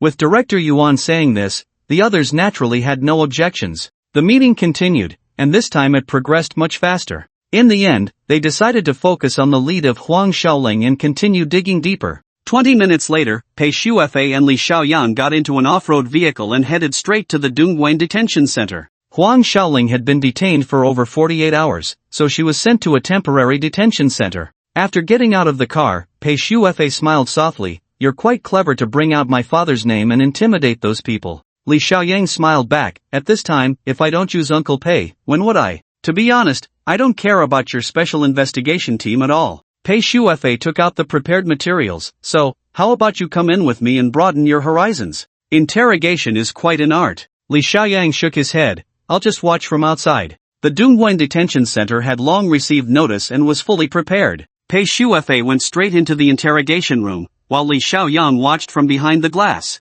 This girl seemed eager to show off, but unfortunately, the development of events exceeded everyone's expectations. As soon as the faxed photo was presented, the tough as stone Huang Xiaoling immediately broke down, confessing everything in less than 5 minutes. Li Xiaoyang was a bit distracted. He didn't catch what Huang Xiaoling said clearly. His current feeling was that it was too smooth, almost unreal. After a while, Pei Shuefei excitedly walked out, holding the record. "Xiaoyang, the case is about to be solved. This is so damn satisfying. You're truly my lucky star. Everything has gone smoothly since you arrived." She waved the record. "Zhang Juanhao was the mastermind. He lured Huang Xiaoling into money laundering. Huang Xiaoling also confessed about Li Zibiao and Zhou Xiaodao. That Paradise nightclub is just a den of vice." Li Xiaoyang took the record and glanced at it. Li Zibiao is Biaoge, and Zhou Xiaodao is Scarface. "That's right, it's these two. What about Zhang Haoran?" Pei Shuefei smiled. "If we catch these two, how could Zhang Haoran escape? They were originally part of the same group."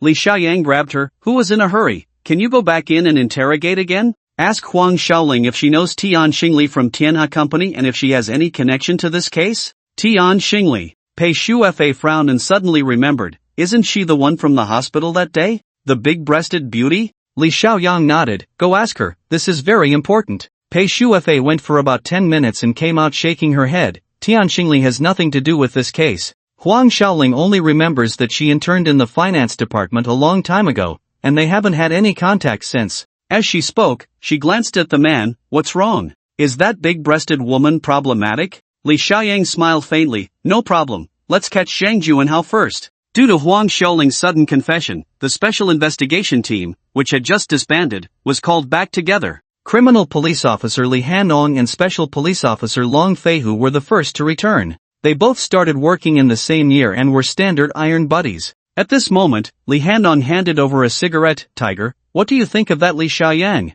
Is he from the military? Long Feihu flicked the dust off his shirt. Donggu, why bother with that? Isn't Pei Shufa from your team? Just ask her and you'll know. Ah, look at my clothes, they're dirty. Li Handong, a few years older, laughed upon hearing this. What's wrong? After the divorce, you can't even find someone to do your laundry? Long Feihu chuckled. Divorced men are worse than dogs. Besides, I'm used to being single. Li Handong patted his shoulder. Come on, I know what you're thinking. You have your eyes on our team's Pei Shufa, right? That girl is a flower in the police force, straightforward personality, and I heard her family is quite wealthy. Long Feihu's gaze faltered a bit, and he said, that's not appropriate. I'm not young anymore, and I've been divorced. Li Handong laughed. What's inappropriate about it? You're the #1 hero in our city's police force, the captain of the special police team. As the old saying goes, beauties love heroes. Alright, leave this to me. I'll find a chance to talk to Pei Shufa. Long Feihu lowered his head and chuckled, quickly pulling out a lighter to light Li Handong's cigarette.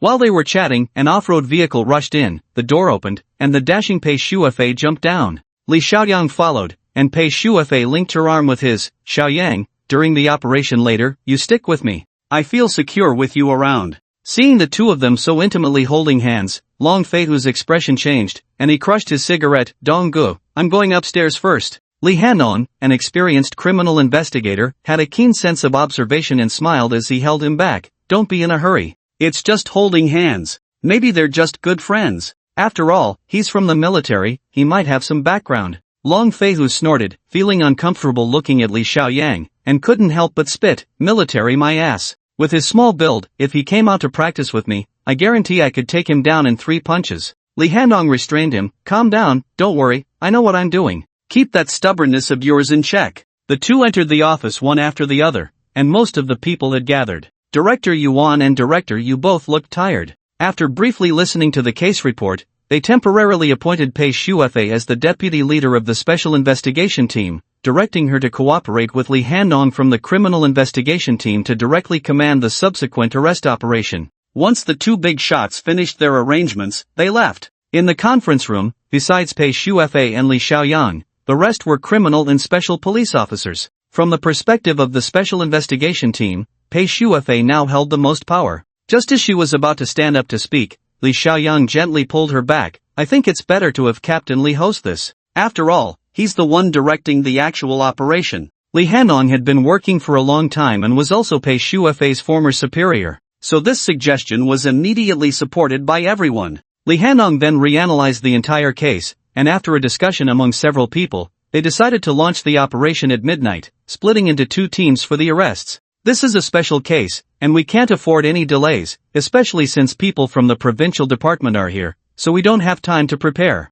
Li Handong's expression was serious. Everyone here is an experienced detective. In the past, we always made thorough preparations before an operation, but this time it's a sudden action, so I need you all to be fully alert. I don't want any mistakes. At this point, he looked at Long Feihu. Long Feihu had been wearing a stern face in the conference room, and at this moment, he stood up and said, the SWAT team guarantees to complete the mission. We are trained for tough tasks. Li Handong nodded in satisfaction and then turned to Pei Shufa. Pei Shufa was not focused on the meeting at all. Her small face was flushed with excitement as she had been fiddling with her gun the whole time. At this moment, she exclaimed, Captain Li, you command, and I'll follow your lead, but I have to act with Xiaoyang. We make the best team. Cough. Long Feihu, sitting nearby, choked on a sip of hot tea, his face turning red as he angrily slammed his teacup onto the table. Li Handong sighed inwardly. He had originally planned to assign Pei Shufa and Long Feihu to the same team for the mission, as such camaraderie develops quickly in the trenches, but his plans were thwarted.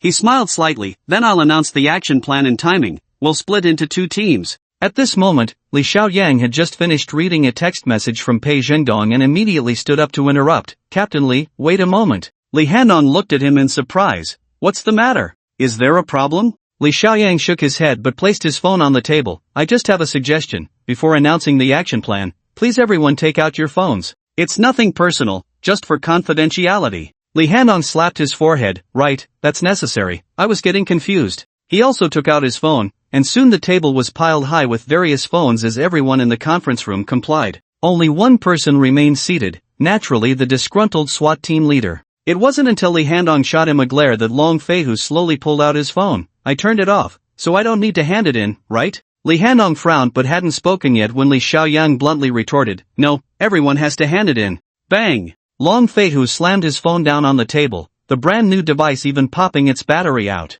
In a show of defiance, he pulled open his shirt to reveal his bulging chest muscles. Alright, I smashed it. Are you satisfied now? Li Xiaoyang frowned, unable to recall where he had offended this Long team leader, but it was clear the guy was harboring resentment. On the other side, Li Handong slammed the table. Long Feihu, what do you mean by this? Long Feihu snorted, it means I feel that if I can't trust my brothers who risk their lives, then what's the point? He glared at Li Xiaoyang, don't blame me for being direct, I'm just a rough guy. Li Handong hurriedly tried to smooth things over. Hey, Xiaoyang, don't mind him, for my sake, this guy is just a stubborn mule. Li Xiaoyang didn't give him face, standing up indifferently and only saying to Long Feihu, you really are a rough guy. Long Feihu's veins bulged, and he clenched his fists, ready to argue. Pei Shuefei immediately stepped in front of Li Xiaoyang, coldly saying, Long Feihu, do you want to fight? Come on, I'll play with you. Sit down. Long Feihu hadn't responded yet when Li Xiaoyang, unusually, snapped at her, this has nothing to do with you.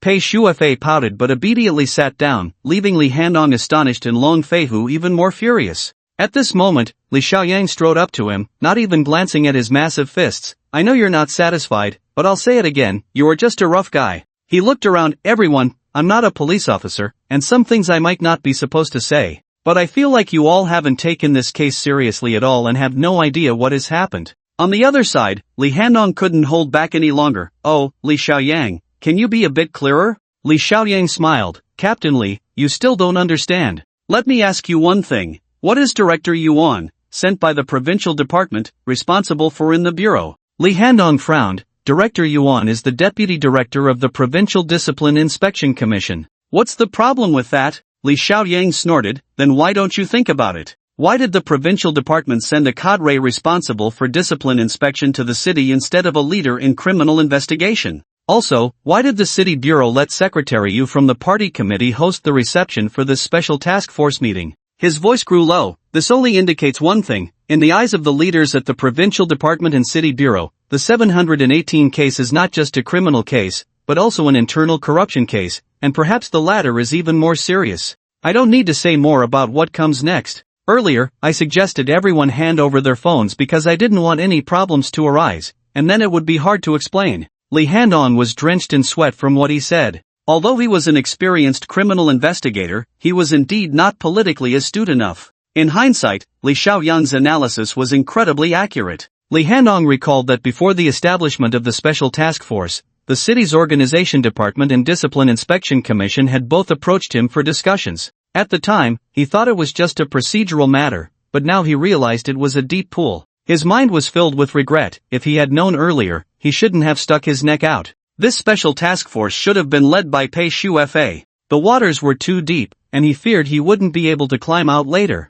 But it was a bit late to think about these things now. Li Handong could only pull himself together and start explaining the action plan. Meanwhile, Li Xiaoyang slowly sat down, and Pei Shuefei, with a smile in her eyes, leaned over and whispered, you were so impressive just now. But you really are amazing, you could analyze all these things. Li Xiaoyang pursed his lips, me? I only just learned the names of Director Yuan and Secretary Yu. How could I have such political awareness? Pei Shuefei was taken aback. Then how did you speak so convincingly? Li Xiaoyang leaned closer to her ear. Uncle Pei sent me a text message just now. If he hadn't reminded me, I wouldn't have remembered these things. What I said earlier was all analyzed by your old man. Now you understand, right? Pei Shuefei lowered her head and smiled. Our old Pei is great, he really is my dad. As the overall commander, Li Handong meticulously assigned the action routes. This time, the arrest was split into two teams. One team would go to Taihak community to capture Zhang Juanhao, led personally by Li Handong. The other team would head straight for the Paradise nightclub, led by Long Feihu, with the special police team as the main force, cooperating with the local police in the Beicheng commercial park area. The action was scheduled for 1 hour later, at 3:30 a.m., codenamed Double Swallow Operation. Once the arrangements were made, everyone extinguished their cigarettes and got busy. Pei Shuefei joined Li Xiaoyang and Li Handong's small team, directly boarding an inconspicuous minibus. In the back of the bus, Li Handong checked the bulletproof vests of his subordinates one by one, then took out a gun and said, check it. The sound of clicks echoed as the seasoned detectives in the team skillfully tested their guns and checked their bullets. Lee Han-dong looked at Pei Shuefei, who was dressed in police uniform. "Little Pei, why aren't you wearing a bulletproof vest?" "No need. It's heavy and cumbersome, and besides, the target is just one person." "Is it necessary?" Pei Shuefei giggled, waving her stylish handgun. Although her handgun was also a modified 92, it was unique with an added rail for tactical lights and laser sights, making it look very advanced. Lee Han-dong unhesitatingly handed her a bulletproof vest. "Put it on." Pei Shuefei reluctantly donned the heavy gear but thought of Li Xiaoyang. "Ah, they didn't prepare anything for you." Li Xiaoyang remained silent, and Li Han-dong laughed. "Xiaoyang, after all, you haven't been through anything. Just stay behind us later. If something goes wrong, try not to enter the crossfire." Although he spoke politely, there was a hint of disdain in his words. Li Xiaoyang remained silent. This was not the time to show off or be stubborn. Deep down, he was willing to cooperate fully, as long as they could catch the bad guys. The minibus quietly entered the East District, accelerating on the main road outside the East Ring. The streetlights in this area flickered frequently due to wiring issues, and the night sky in the early morning had a desolate hue, further highlighting the surrounding quietness. It was completely different from what was shown on television and in movies. There were no flashing police lights, nor were there sharp sirens. The detectives were all in plain clothes. In reality, such capture missions mostly proceeded quietly. The hurried and foolish scenes depicted on TV were merely for showcasing the authority of the police detectives. The location of Taiha community was somewhat remote, but it was also a densely populated area, so the minibus stopped directly in front of the local police station. The two on-duty officers were already prepared and reported. "Captain Lee, the property management of Taiha community has been notified, and their security has already secured building 4. The elevator has been temporarily shut down. What are your instructions?" Li Han-dong frowned. "The property management knows? Forget it, let's proceed as planned. You two are responsible for the safety passage of building 4, someone needs to stay by the elevator, and the rest will follow me." He raised his hand to check the time. "It's almost time." This time, they didn't get in the car but took the newly assigned patrol vehicle from the police station, entering through the back door of Taiha community. They didn't go to building 4 but entered directly from the underground parking lot, gathering temporarily at the fire escape entrance to discuss the action plan again. "By the way, has Master Zhang arrived?" Li Han-dong asked quietly. A detective picked up his phone and shook it. "Old Zhang will be here in 3 minutes. He just became a grandfather recently and has been sleeping late." Li Han-dong smiled slightly, took out his wallet. He's usually too busy to mention this happy occasion. "Let's chip in a little for him. It's not easy for him, always risking his life with us, and he only gets a little over 100 yuan each time, facing such great danger." The detectives all took out their wallets. Li Xiaoyang couldn't help but ask Pei Shuefei in a low voice, "Who is Master Zhang?" Pei Shuefei also took out her wallet and laughed. "He's our team's locksmith, Master Zhang. He's skilled and enthusiastic, and he's helped Captain Li solve quite a few cases." Li Xiaoyang felt a sense of respect. "I didn't bring cash, can you help me contribute?" Before long, Master Zhang quietly appeared. He was already over 60 but looked very spirited, carrying a tool bag. As soon as he saw the thick red envelope handed to him by Li Han-dong, he became anxious. "Captain Li, what did we say back then? I absolutely cannot accept this. People in society don't understand. I know you all too well, living from hand to mouth." Li Han-dong stuffed the red envelope into his bag. "All right, old Zhang, save those words for later. Time is tight. Are you familiar with the locks in Taiha community?" Master Zhang rubbed his hands and smiled. "The locks here are all domestic King Kong brand.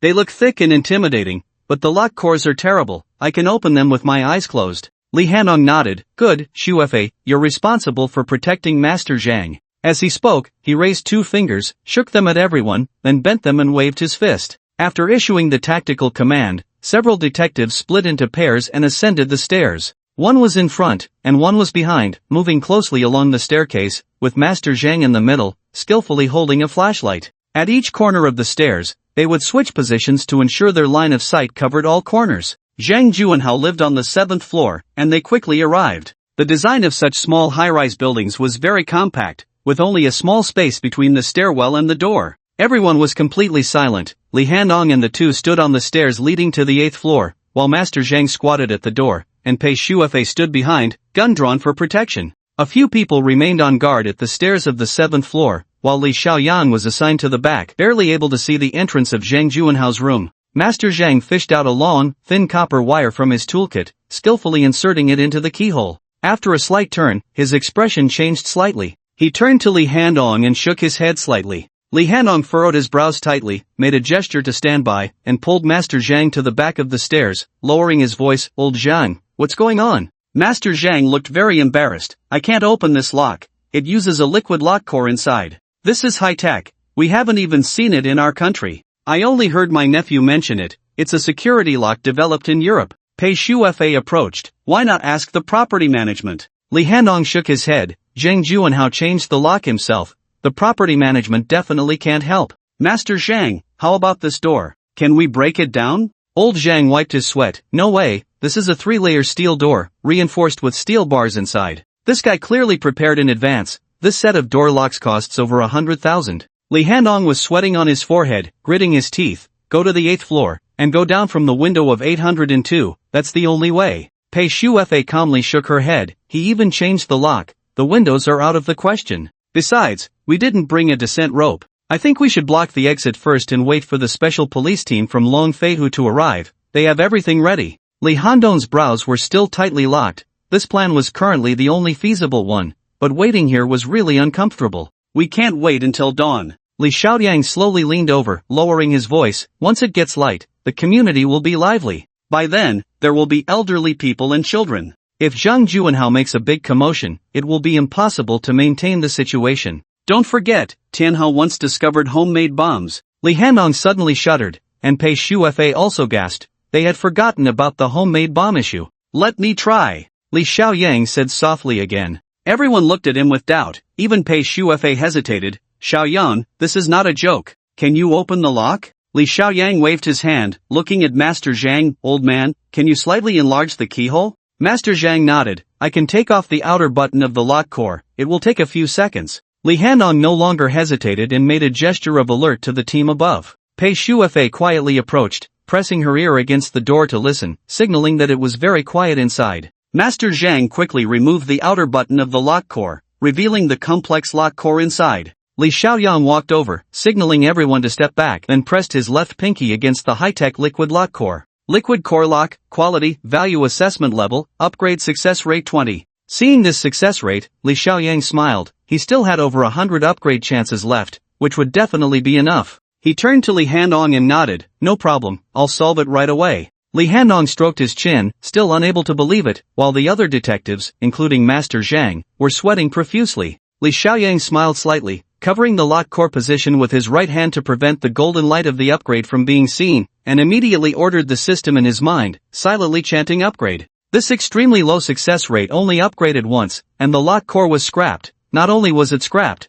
but it also left behind a few level 1 lucky crystals. Li Xiaoyang felt ecstatic and gently withdrew his hand. It worked. Master Zhang stepped forward and gently tapped it, his eyes widening. "Impressive, young man, your skills are even better than my master's." Li Hanong looked at Li Xiaoyan with a heavy gaze, now holding deep respect for the suddenly emerging mysterious figure representing the military. At a critical moment, he took action and accomplished a crucial task. That was his value and strength. At this moment, Pei Shufa gently opened the door, and Li Hanong regained his focus, waving his hand. "Go in." Pei Shufa was the first to rush in, and Li Hanong hurriedly followed. One team member protected Master Zhang but glanced at Li Xiaoyang, who understood his meaning and slowly retreated to the back. A rustling sound came from the room, quickly followed by Li Handong's frantic voice. They ran. Li Xiaoyang's heart jolted as he pushed aside the detective blocking him and rushed inside. This was a well-decorated room, everything neatly arranged. Assistant Song was right, Zhang Juanhao had a high taste in life,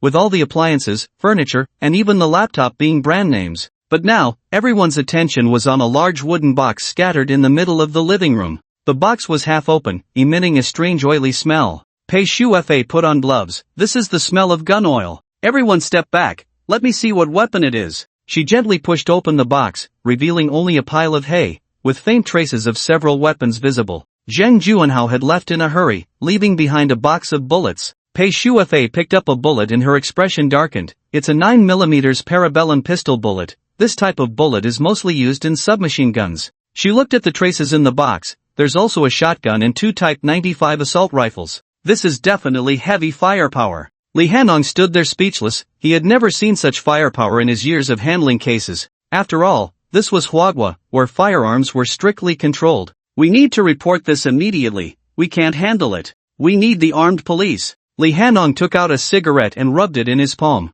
Where did Zhang Juanhao go? Li Xiaoyang asked calmly. This was crucial. Li Hanong shivered at the thought of Zhang Juanhao wandering around the city with such heavy firepower. He felt a chill run down his spine. How did he take out such heavy firepower? Captain Li, I think we should seal off the roads immediately. The armed police won't be able to mobilize in time. We need to quickly mobilize the local police and impose a citywide lockdown. A detective wiped his sweat. How did the weapons get into the city? How come we have no information at all? Are the highways and checkpoints manned by idiots? Another detective gritted his teeth, venting his frustration. Li Xiaoyang closed his eyes in contemplation, suddenly jolting awake. Not good. We need to notify Team Long quickly. There might be danger at the nightclub. He took a deep breath. Since Zhang Juanhao is in cahoots with Scarface, whether he wants to escape or fight, he won't be alone. He might have received news in advance and already met up with Scarface. Li Hanong threw down his cigarette. In the end, it's still a leak of information. Damn it,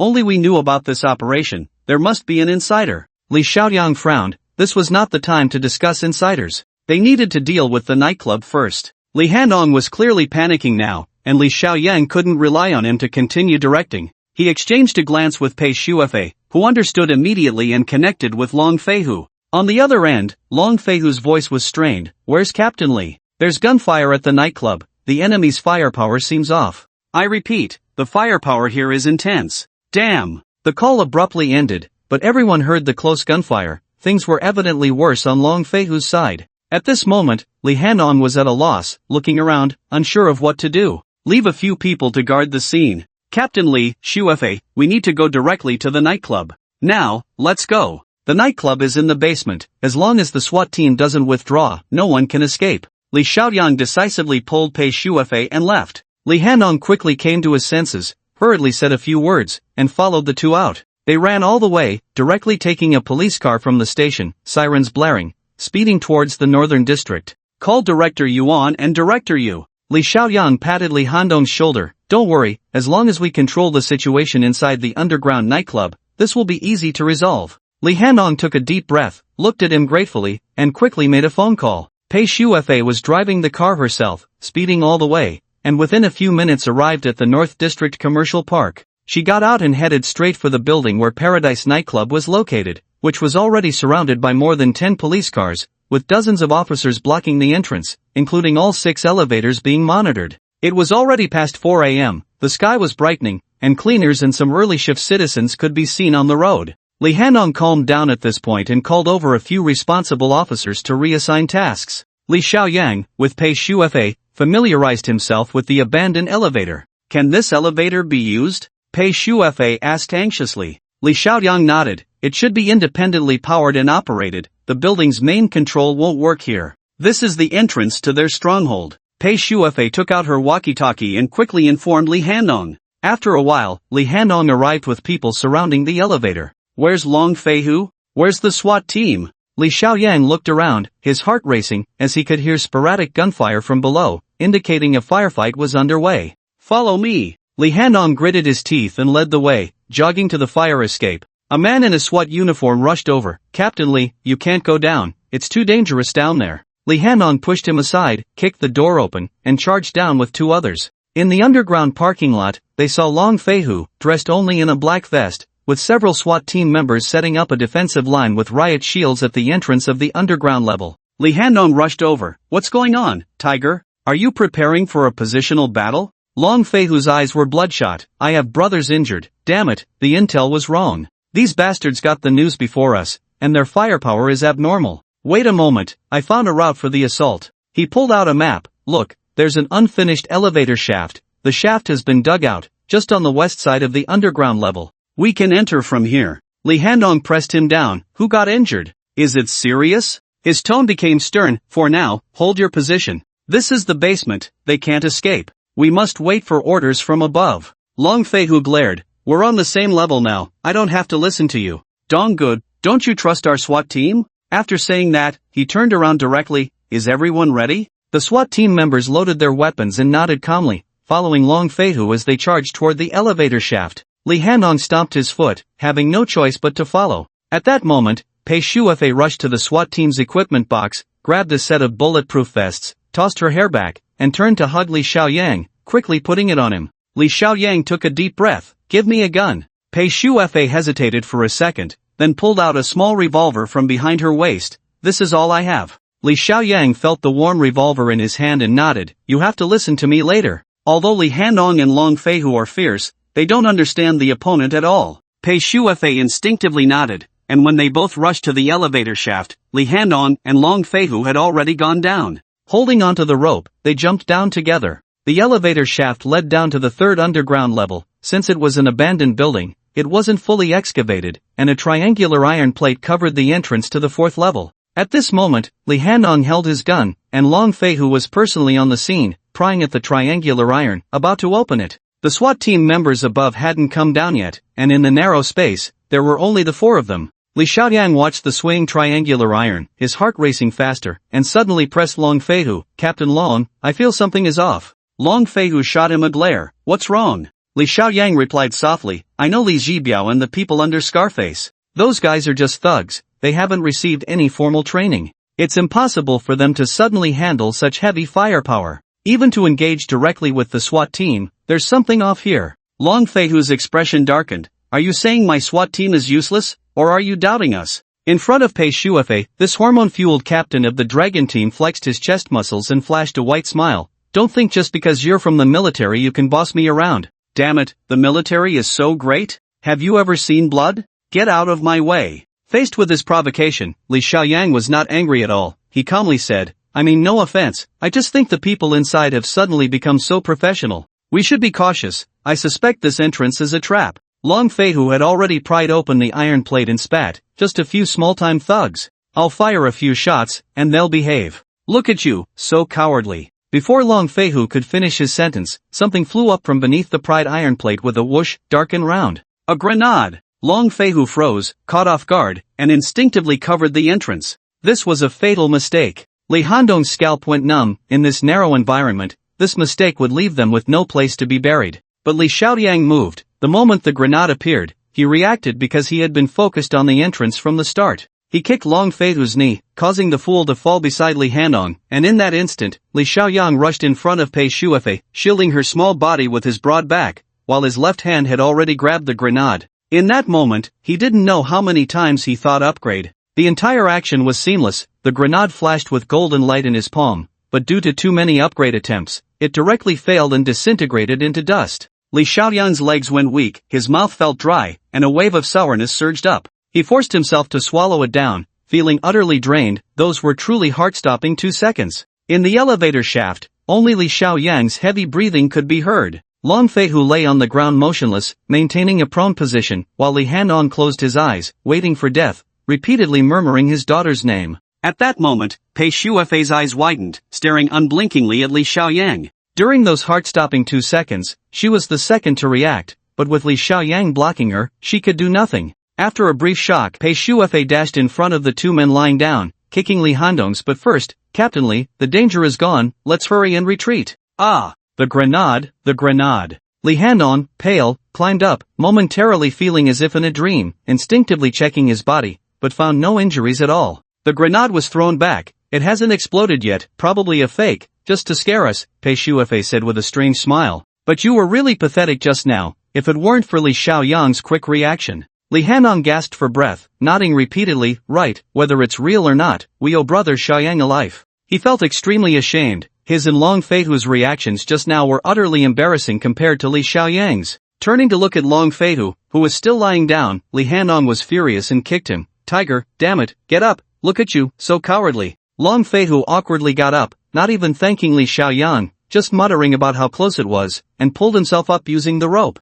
Li Handong's eyes were filled with anger, but he held it back and walked over to the exhausted Li Xiaoyang. Xiaoyang, are you okay? Just now. Thank you. Li Xiaoyang waved his hand. Let's go up first. Li Handong nodded, took out his walkie-talkie, and said in a deep voice, this is Li Handong from the criminal police team, all personnel stand by, repeat, stand by. His face darkened as he added, Special Police Team Long Feihu, temporarily relieved of command, the Special Police Unit is now under my direct command. In Huagua, the Special Police Unit is usually directly managed by the Criminal Investigation Department, so Li Handong's order was immediately executed. Once he went up, Li Xiaoyang slowly stood up, and Pei Shufe hurried over to support him, her eyes somewhat unfriendly. You need to explain what happened just now when you have the time. Li Xiaoyang's heart skipped a beat. Explain what? I just saved your life. I know. Pei Shuefei helped him walk to the rope. That's why I covered for you, but I saw everything just now. Don't think you can fool me. Li Xiaoyang gripped the rope, feeling a bit uneasy.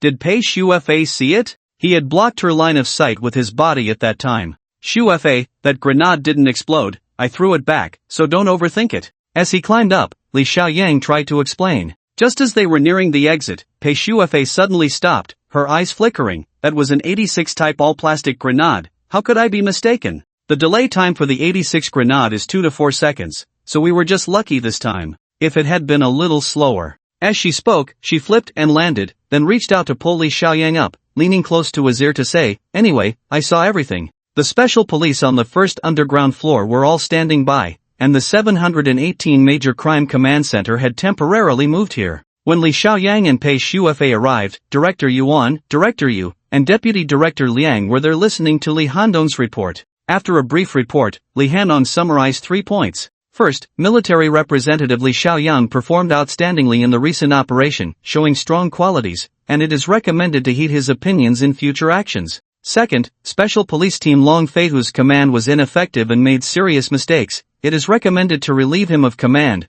withdraw from the Special Task Force, and return to standby. Third, an immediate request for support from the armed police brothers. Director Yuan nodded slightly. We'll discuss Long Feihu's matter later. We have also considered your third point. Given the special nature of this case, we have requested support from the military sub-district, and they will dispatch an engineering battalion. This terrain will need the help of these engineering brothers. Li Handong wiped his sweat. Since the founding of the country, the military's direct involvement in criminal cases had only happened a few times in his memory, and this was the first time in the new century that engineering troops were dispatched for a case. Director Yuan noticed his concerns and smiled slightly. Handong, this case is primarily led by the military, so don't feel too much pressure. Catching criminals is still your criminal investigation team's specialty. Director Yu and Deputy Director Liang understood the situation. Now that the case involved military-police cooperation, if the police didn't perform well, it would be quite embarrassing for Director Yuan as a leader of the Provincial Public Security Department. Therefore, Li Handong's first point was not acceptable. No matter how impressive military representative Li Xiaoyang was, he could not take the lead role. Li Handong didn't understand these complex and entangled political factors. He walked over to Li Xiaoyang, feeling a bit awkward, and said, the leaders hope you won't take any more risks. The engineering troops have been dispatched, and they should be able to resolve the issue soon. Why don't you go back and rest for a bit? Li Xiaoyang smiled. I won't interfere. I was quite scared just now. I might as well wait here for your good news. Li Handong breathed a sigh of relief and leaned closer to whisper, I don't know what those leaders are thinking, but if we really solved the case this time, I will definitely give you credit. Li Handong hurried off, but Pei Shuefei did not impulsively follow the action this time. Instead, she stayed by Li Xiaoyang's side. Li Xiaoyang sat comfortably in the back of the underground first floor and smiled at Pei Shuefei. It's rare for you not to charge into battle. About what happened in the elevator shaft just now. Pei Shuefei shot him a glance. Li Xiaoyang, do you think I'm stupid? Li Xiaoyang was taken aback. Why do you ask that? Pei Shuefei huffed but fell silent. However, she was not one to hide her thoughts. After a moment, she suddenly grabbed the man's large hand and began to rub it incessantly. I just saw golden light coming from your hand, and then that grenade disappeared. Tell me the truth. What was that all about? Li Xiaoyang enjoyed the sensation of her small hand rubbing against his and said seriously, you were too nervous just now. Because of that tension, you had a hallucination. I don't have any special powers, nor am I a deity. How could I make a grenade disappear? Pei Shuefei slapped his hand lightly. Fine, if you won't say, I'll figure it out sooner or later. The way she looked at Li Xiaoyang had changed, filled with curiosity and a desire to uncover the secret. Time passed quickly, and around 6 o'clock, the armed police and engineers arrived. The city military district dispatched a well-trained engineer company, more precisely, the 7th Company of the 3rd Engineer Battalion, which usually trained in mine clearance and demolition. Unlike other engineering departments responsible for construction and water supply, this engineer company had executed many precise demolition tasks. The underground 4th floor of the Paradise nightclub had a complex terrain, but with the secret elevator entrance provided by Li Xiaoyang and the backdoor entrance of the 4th floor parking lot, the engineers had a breakthrough point. After discussions among the special task force, it was decided to implement a directional demolition, entering the 4th floor parking lot from the back door on the 3rd floor while simultaneously attacking the secret elevator, using smoke bombs and flashbangs for a feigned attack to draw fire. This was a case rarely seen since the founding of the country, personally overseen by Director Yuan from the provincial department, with city bureau leaders and military district leaders coordinating with each other. By around 9 a.m., the back door of the nightclub was breached, and the armed police and special police responsible for the front elevator also successfully entered. The police gradually gained the initiative, and good news came one after another. However, by 11 o'clock, they had not yet fully breached the nightclub. Around 11:10, an urgent message came through Li Handong's walkie-talkie. The criminals are holding hostages, the situation is critical, and it is suspected that the hostages are strapped with bombs. Damn it! Li Handong cursed. This was the last situation he wanted to see. Since they have hostages, they must be willing to negotiate. Li Xiaoyang walked over slowly. Can you see how many people there are now? Is the main culprit Zhang Juanhao, and who else is inside? Li Handong hurriedly inquired and received a response after a while. There are a total of 7 criminals, all armed with heavy firepower. 4 have been killed, and 3 remain. Currently, it is confirmed that there are 5 hostages, all women, and they are all waitresses from the nightclub. A crisp gunshot rang out over the walkie-talkie, followed by a scream. They killed 1 hostage. Damn it, Li team, what do we do now? Li Handong gritted his teeth. Cease the attack, fall back to your original position, and ask Zhang Juanhao what his demands are. Tell him that everything is negotiable. He tore off his bulletproof vest. I'll go talk to him personally. Li Xiaoyang held him back. Li team, I think Zhang Juanhao will specify someone to negotiate. Li Handong hesitated for a moment but still stood his ground. Soon, news came from underground that Zhang Juanhao had indeed specified a negotiator, but the result was unexpected for everyone. Zhang Juanhao has specified that Li Xiaoyan must go down to negotiate personally, and only he is allowed to go down unarmed. Everyone else must withdraw from the nightclub within 10 minutes. Li Handong rushed to the temporary command center with the walkie-talkie, and just as he finished reporting this situation, several leaders were still discussing when a special police officer rushed in to report. Li team, Li Xiaoyan, and Pei Shuefei have already gone down. We couldn't stop them. The people in the temporary command center were all stunned. Outside the underground 4th-level Paradise nightclub, chaos reigned. Li Xiaoyang and Pei Shuefei quietly entered amidst the debris and shell casings, with special police and armed police crawling behind them, surprised to see the two. But they had no time to stop them. The two rushed past the cordon and directly approached the blue nightclub's entrance. The thick wooden door was pockmarked with bullet holes. Li Xiaoyang stopped and shouted in a deep voice, Zhang Juanhao, I am Li Xiaoyang, I'm here. Immediately, a hoarse, maniacal laughter came from inside. Damn it, I've been waiting for you, Li Xiaoyang, you've got guts, I admire you. This was not Zhang Juanhao's voice, but Li Zibiao's wild laughter. Pei Shuefei pressed against the wooden door and peered through a crack, her expression darkening. Xiaoyang, don't move yet, I feel something's off. They seem like they're not planning to come out alive. Li Xiaoyang smiled slightly. It's fine, I know what I'm doing. Pei Shuefei furrowed her brows, looking at him. Aren't you afraid? This isn't a game, people are going to die. Li Xiaoyan looked at her deeply, then suddenly pointed behind her. Look over there. Pei Shuefei instinctively turned her head, and suddenly felt a buzzing sound, a wave of dizziness, and her body went limp as Li Xiaoyan caught her in his arms. I learned this move from you, Li Xiaoyang said with a hint of nostalgia as he held the unconscious Pei Shuefei, quickly striking a specific point on the carotid artery to induce a pressure response that caused temporary unconsciousness was a technical skill, but Pei Shuefei had demonstrated it to him during his training, so he used it now. The suddenness of the situation caught even Pei Shuefei, with her physical conditioning, off guard. After handing the temporarily unconscious Pei Shuefei to the police and discreetly retrieving her gun, Li Xiaoyang took a deep breath and checked his attribute panel.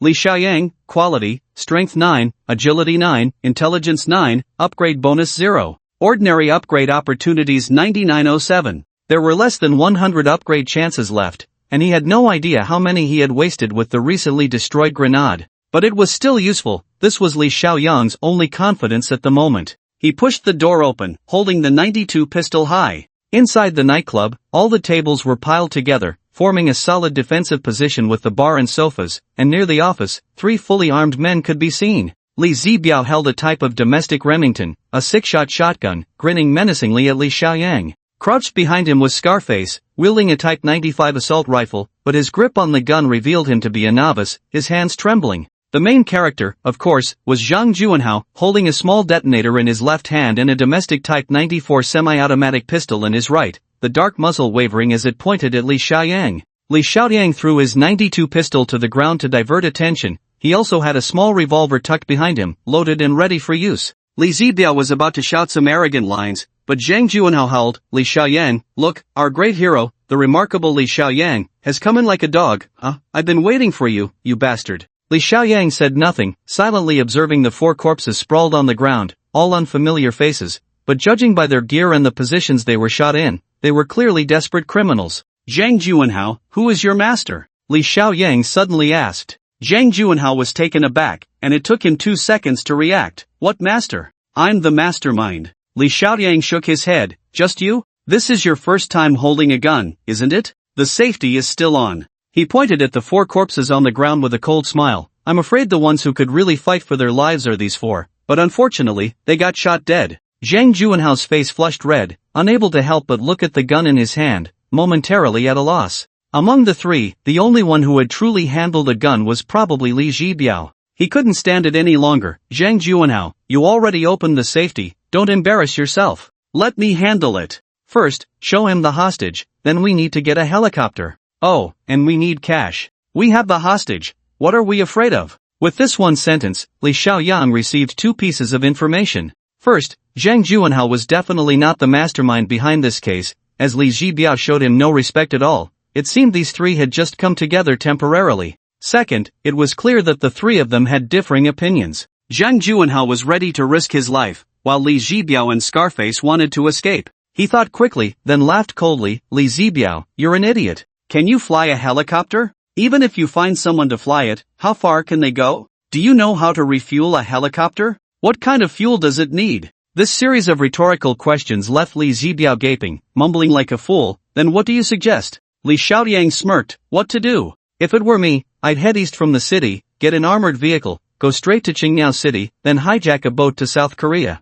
He looked at Li Zhibiao with a half-smile. "That's the best route." Li Zhibiao, touching the shotgun, nodded repeatedly. "This guy makes sense." "Shut up!" Zhang Juanhao and Scarface shouted angrily together. Li Zhibiao was simply too stupid. Li Xiaoyang's eyes flashed, this time addressing Li Zhibiao. "Release the hostage, I'll negotiate the exchange. I'll plan the route and help you negotiate, ensuring your safe escape." Li Zhibiao's eyes lit up, and seizing the moment, Li Xiaoyang shouted, "Li Zhibiao, say it. Who is the mastermind? Say it, and you can live." Li Zhibiao instinctively opened his mouth. "I know it's Tianhe's son." A gunshot rang out. Then, with a thud, Scarface fell to the ground, lifeless. It was Zhang Juanhao who fired the shot. The target was originally Li Zhibiao's head, but being a novice, the recoil and aiming issues caused the bullet to miss and hit Scarface's head instead. "Ah!" Li Zhibiao was stunned, instinctively aiming the shotgun at Zhang Juanhao, but Zhang Juanhao was faster. Gunfire erupted, and a barrage of bullets struck Li Zhibiao, making the brute jump around comically as if he were dancing.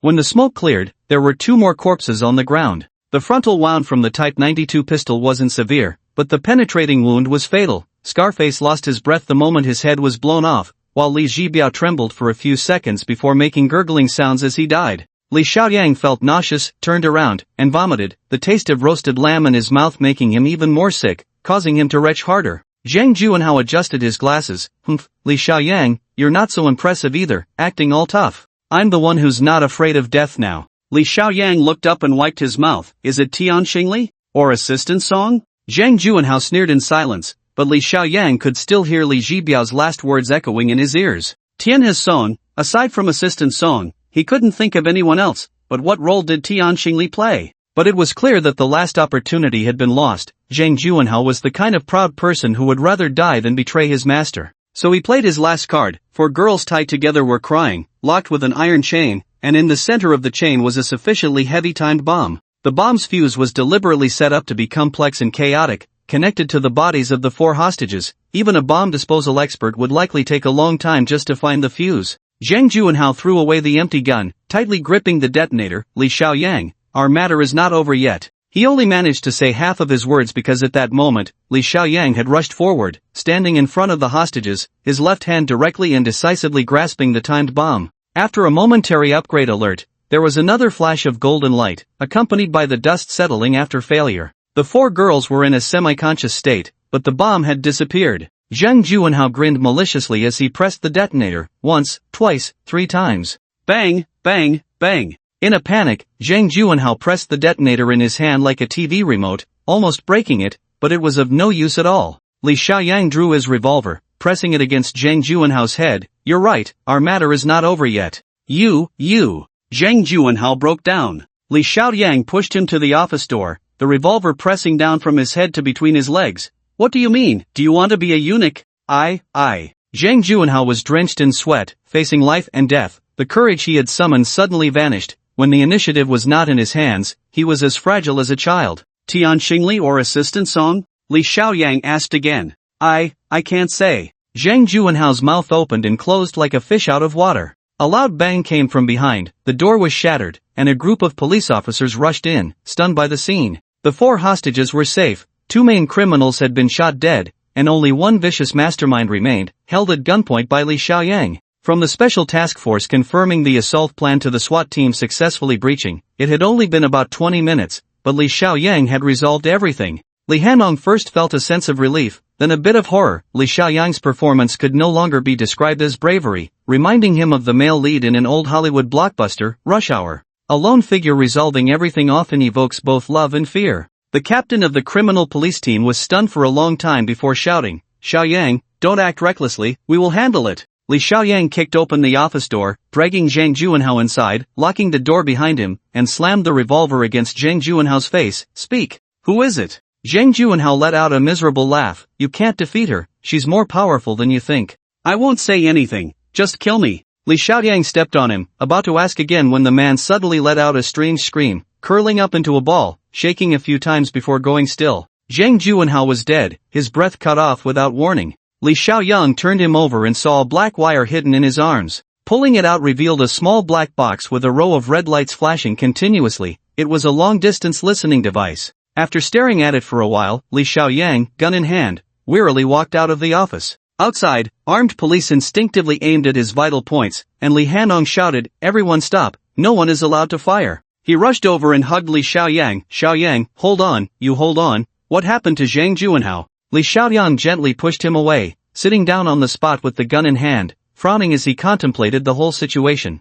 Everything had exceeded imagination. This was no longer a personal feud between him and Zhang Haoran's gang. Regardless of whether the mastermind behind it was Tian Xingli, the other party's scheme was far from simple smuggling and money laundering. There was a greater conspiracy behind it. But what, exactly what? A police officer trying to approach him was punched back by Li Hanong, the captain of the criminal police, glaring angrily. What the hell are you doing? The officer looked extremely aggrieved. Captain Li, this is Deputy Liang's order. The main criminal is dead, and in such an unclear manner, there has to be an explanation. Everyone get out. Li Hanong shouted again, then strode out of the nightclub, facing several leaders. All the criminals have been shot dead, and all the hostages are safe. I don't know what Li Xiaoyang did, I only know one thing. Today, he single-handedly handled the entire situation. On this point, I hope the leaders will consider it carefully. After dropping this statement, he intentionally blocked the doorway, while Pei Shuefei, with an angry expression, had already quietly slipped into the nightclub,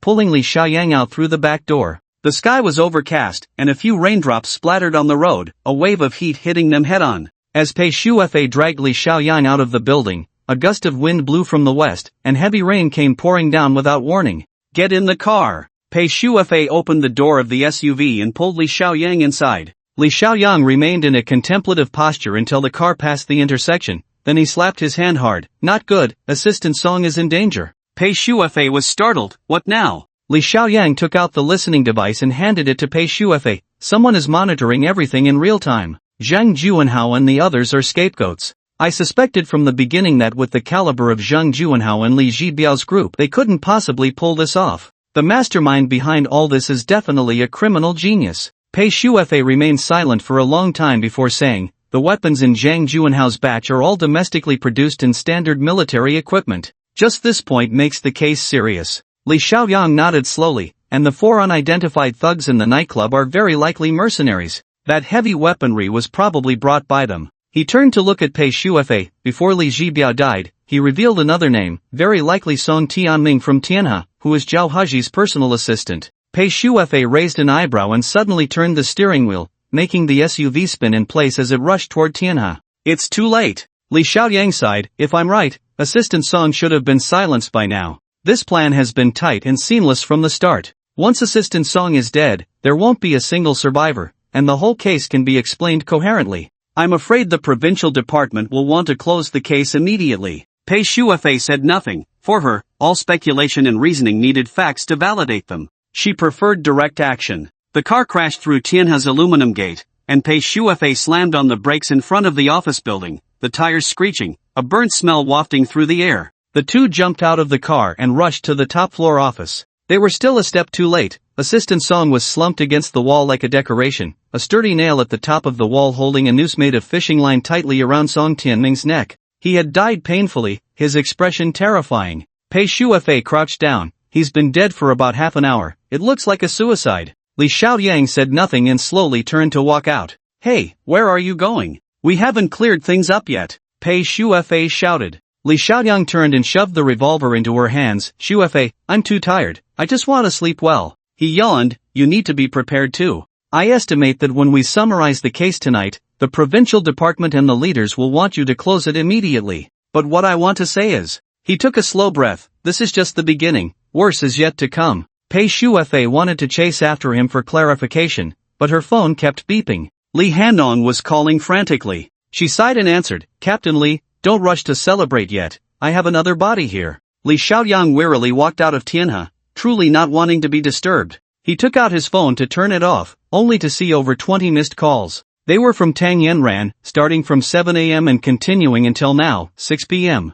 Damn! Li Xiaoyang slapped his head as he remembered the promise he made to Tang Yanran. Today was his precious one's birthday. At No. 12, Chipai Street, the old Yang family house. When Li Xiaoyang hurriedly arrived, the rain had intensified, creating a curtain of rain that connected heaven and earth, with the surroundings dark as night. Inside the old Yang house, the lights were bright, and 2 red lanterns hung at the entrance, bringing a touch of warmth to the endless darkness. Li Xiaoyang wiped the rain off his face, hesitating for a moment whether to knock on the door. Just then, the door slowly opened, and Tang Yanran stepped out with an umbrella, standing there at the entrance. In a light-colored cheapao and holding a plain oiled paper umbrella, if it weren't for the torrential rain and the howling wind, this moment would have felt like a chance encounter in the water towns of Jiangnan. Li Xiaoyang walked over, giving a wry smile. Yanran, I came today. Shoo! Tang Yanran held the umbrella, tiptoeing to wipe his face. You came all this way in such heavy rain? The food inside is still warm. Are you hungry? Li Xiaoyang smiled in relief, gently holding her hand. I'm starving. What do you have to eat? Tang Yanran smiled with her lips pressed together. You'll know once you come in. Holding his hand, she led him inside, and the door closed, blocking out all the wind and rain, all the worries. The heavy rain continued throughout the night, and the lights of thousands of homes were shrouded in the curtain of rain, giving the busy people of the city an excuse to return home. Home is always so warm. When you need it the most, that door will always be open for you. Yet, there are always some who are homeless. The city bureau was brightly lit, and Pei Shuefei listened bored as Li Hanong summarized the case, but her mind kept drifting to a certain man. A Chang was with Chang Yangguang and David, enjoying a feast with his sister at a small restaurant near the school. At this moment, the 2 academically unsuccessful men were staring dumbfounded at Wang Weiwei and David chatting fluently in English. Lonely Li Wanrong sat alone in her small apartment watching a soap opera, her hand constantly rubbing a gift from a certain man, diamond-studded earrings, so cold that she needed another large hand to warm them, to warm her heart that was becoming increasingly pure and untouched, yet covered in dust. Suya's bar was still bustling, with fine wine pouring like rain and skirts swirling like the wind, contrasting with the stormy outside, just like a flower in a world of its own. Su Su and Jiang Xiaohan were mixed in that crazy crowd. Only one person, despite missing home more than anyone else, could only feel the cold indifference in a foreign land. Tian Xingli stood in front of the living room wall, crossing out the names of Song Tianming, Zhang Juanhao, Li Jibiao, and the scar-faced man once again. Her brows were tightly furrowed. The listening device had long been destroyed, but when she dealt with Song Tianming earlier, the time was too rushed, and she didn't know if any traces were left. Finally, she tore off all her clothes, even removing her underwear, and walked towards the windowsill in the dark. At this moment, the chrysanthemum appreciation event in her hometown, Shoyue Town, had long ended, but it was the most beautiful time for maple leaves in Hokkaido, and the Momiji-gari was about to begin, along with the Tsukimi Festival in Ikebukuro, Tokyo, and the Hanabi Tour in Kanto. Tian Xingli half knelt at the windowsill, gazing towards the east, silently waiting for the clear day after the rain to arrive.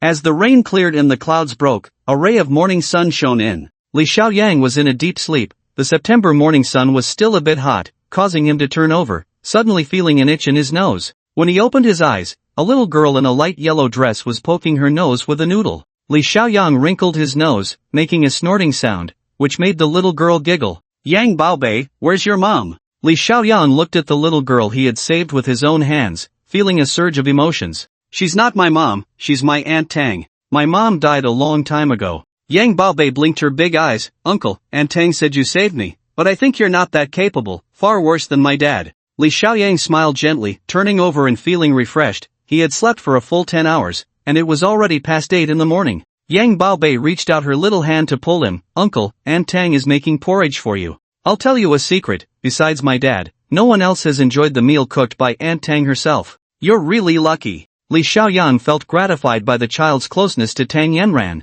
As she walked out of the guest room and through the living room, he saw Tang Yanran wearing a cloth apron, seriously stirring the fragrant black rice porridge. Because she was at home, she dressed casually, in a small tank top and denim shorts, and under the cover of the apron, there was a tempting sense that she wasn't wearing anything underneath. Li Xiaoyang shook his head, wondering what he was thinking. Such a warm scene was being ruined by his own thoughts. However, it was around 8 or 9 in the morning, the time when the sun was at its strongest. That widow was right, he had been suppressing his desires too much lately. Tang Yanran heard the footsteps and turned to smile. Baobei, uncle just got up. Can you take him to wash his face and brush his teeth? Yang Baobei let go of her little hand. I'm not a teacher, why should I take care of him? Oof, uncle, you go by yourself, it's just to the east. Li Xiaoyang chuckled, picked up Yang Baobei, and playfully poked her little face with his beard, making the little girl giggle until tears of laughter came out. Tang Yanran watched the scene happily and casually served 2 bowls of rice. After Li Xiaoyang finished washing up, he drank 2 big bowls of black rice porridge and ate several pieces of fried dough sticks, feeling even more energized.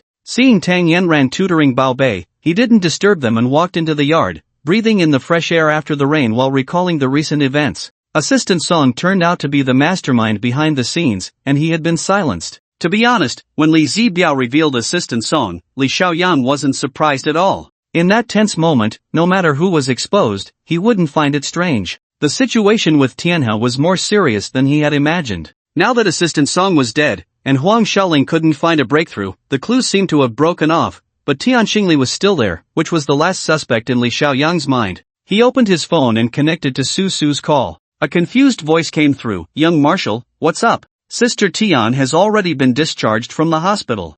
I'm having a bad headache, let's talk about it at the company later. The call ended with a beep. Discharged yesterday. What a coincidence. Li Xiaoyang strode into the living room. Yanran, I have to go to work. I might have to work overtime tonight. Tang Yanran gently walked over and brushed the dust off his shirt. When you have time, I'll take you to buy some clothes. Look at how dirty you are. Li Xiaoyang nodded with a smile, feeling like an old married couple. He walked out the door and ran into his grandmother returning from grocery shopping. After exchanging a few words, she held his hand, looking at him like he was her own son. Xiaoyang, if it's inconvenient for you to live alone, just move over. Our place is big. Li Xiaoyang felt a bit awkward, politely declined a few times, and hurriedly took a taxi to Tianhe. Zhao Haji had rushed back last night, and his office had been sealed. Although the case of Assistant Song had not reached a conclusion, Zhao Haji insisted on holding a memorial service and sent 5 million in compensation to Assistant Song's family in the name of the company. I don't care about that. Tian Ming has been with me for many years. Is a person's life worth less than 5 million? As soon as Li Xiaoyang approached the conference room, he heard Zhao Haji's angry voice. Zhang Juanhao? He's a traitor, a criminal. How can they be the same? Let his family come and make a fuss. What are we afraid of? No way, not a penny for that bastard. Can he and Song Tianming be treated the same? Li Xiaoyang pushed open the conference room door and saw Zhao Haji standing there with his hands on his hips, furious. The managers and mid-level executives of Tianhe didn't dare to make a sound. When they saw Li Xiaoyang arrive, these mid-level and senior executives became even more nervous, with some even trembling. Li Xiaoyang walked lightly to Zhao Haji's side. His own, please sit down first. We can discuss things slowly. Right now, Tianhe is facing difficulties, and it's the time for everyone to work together to get through it. Zhao Haji nodded slightly. Xiaoyang, what do you think we should do about this? These are all minor issues. Li Xiaoyang pondered for a moment. Assistant Song should naturally be treated well, but when it comes to death, it's a serious matter. Although Zhang Juanhao wasn't a good person, he did contribute to the company.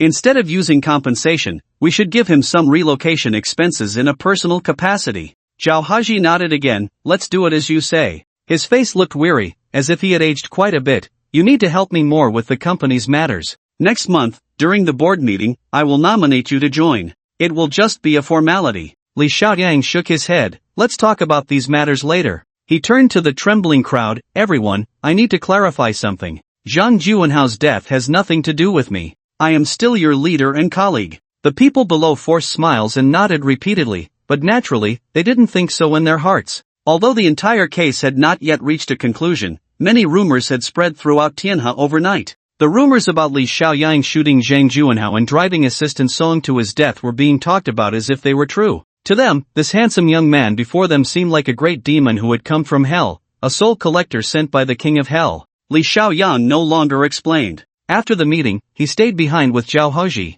The matter of Tianhe is not over yet. You need to be mentally prepared. Li Xiaoyang leaned in and whispered, Song Tianming is indeed in cahoots with Zhang Juanhao. As for whether there are others behind assistant Song, that's hard to say. Zhao Haji pulled over a chair and sat down, shaking his head and sighing, I just feel upset. Tianming has been with me since he returned from studying abroad. I have always trained him as a vice president. Who would have thought it would end up like this? Am I really that bad at judging people? As he spoke, his eyes turned red. Just yesterday, he called me and said he bought a book for me to read. I still can't believe he turned out to be an insider. Li Xiaoyang's heart skipped a beat. Yesterday? When? What book did he buy? Zhao Haji rubbed his head. It was probably around 3 or 4 in the afternoon. I haven't looked at what book it is. It's still in the office drawer. Li Xiaoyang felt a chill run down his spine. Yesterday afternoon around 3 or 4, calculating carefully, was precisely when Assistant Song was silenced. At that time, he still had the heart to call Zhao Haji,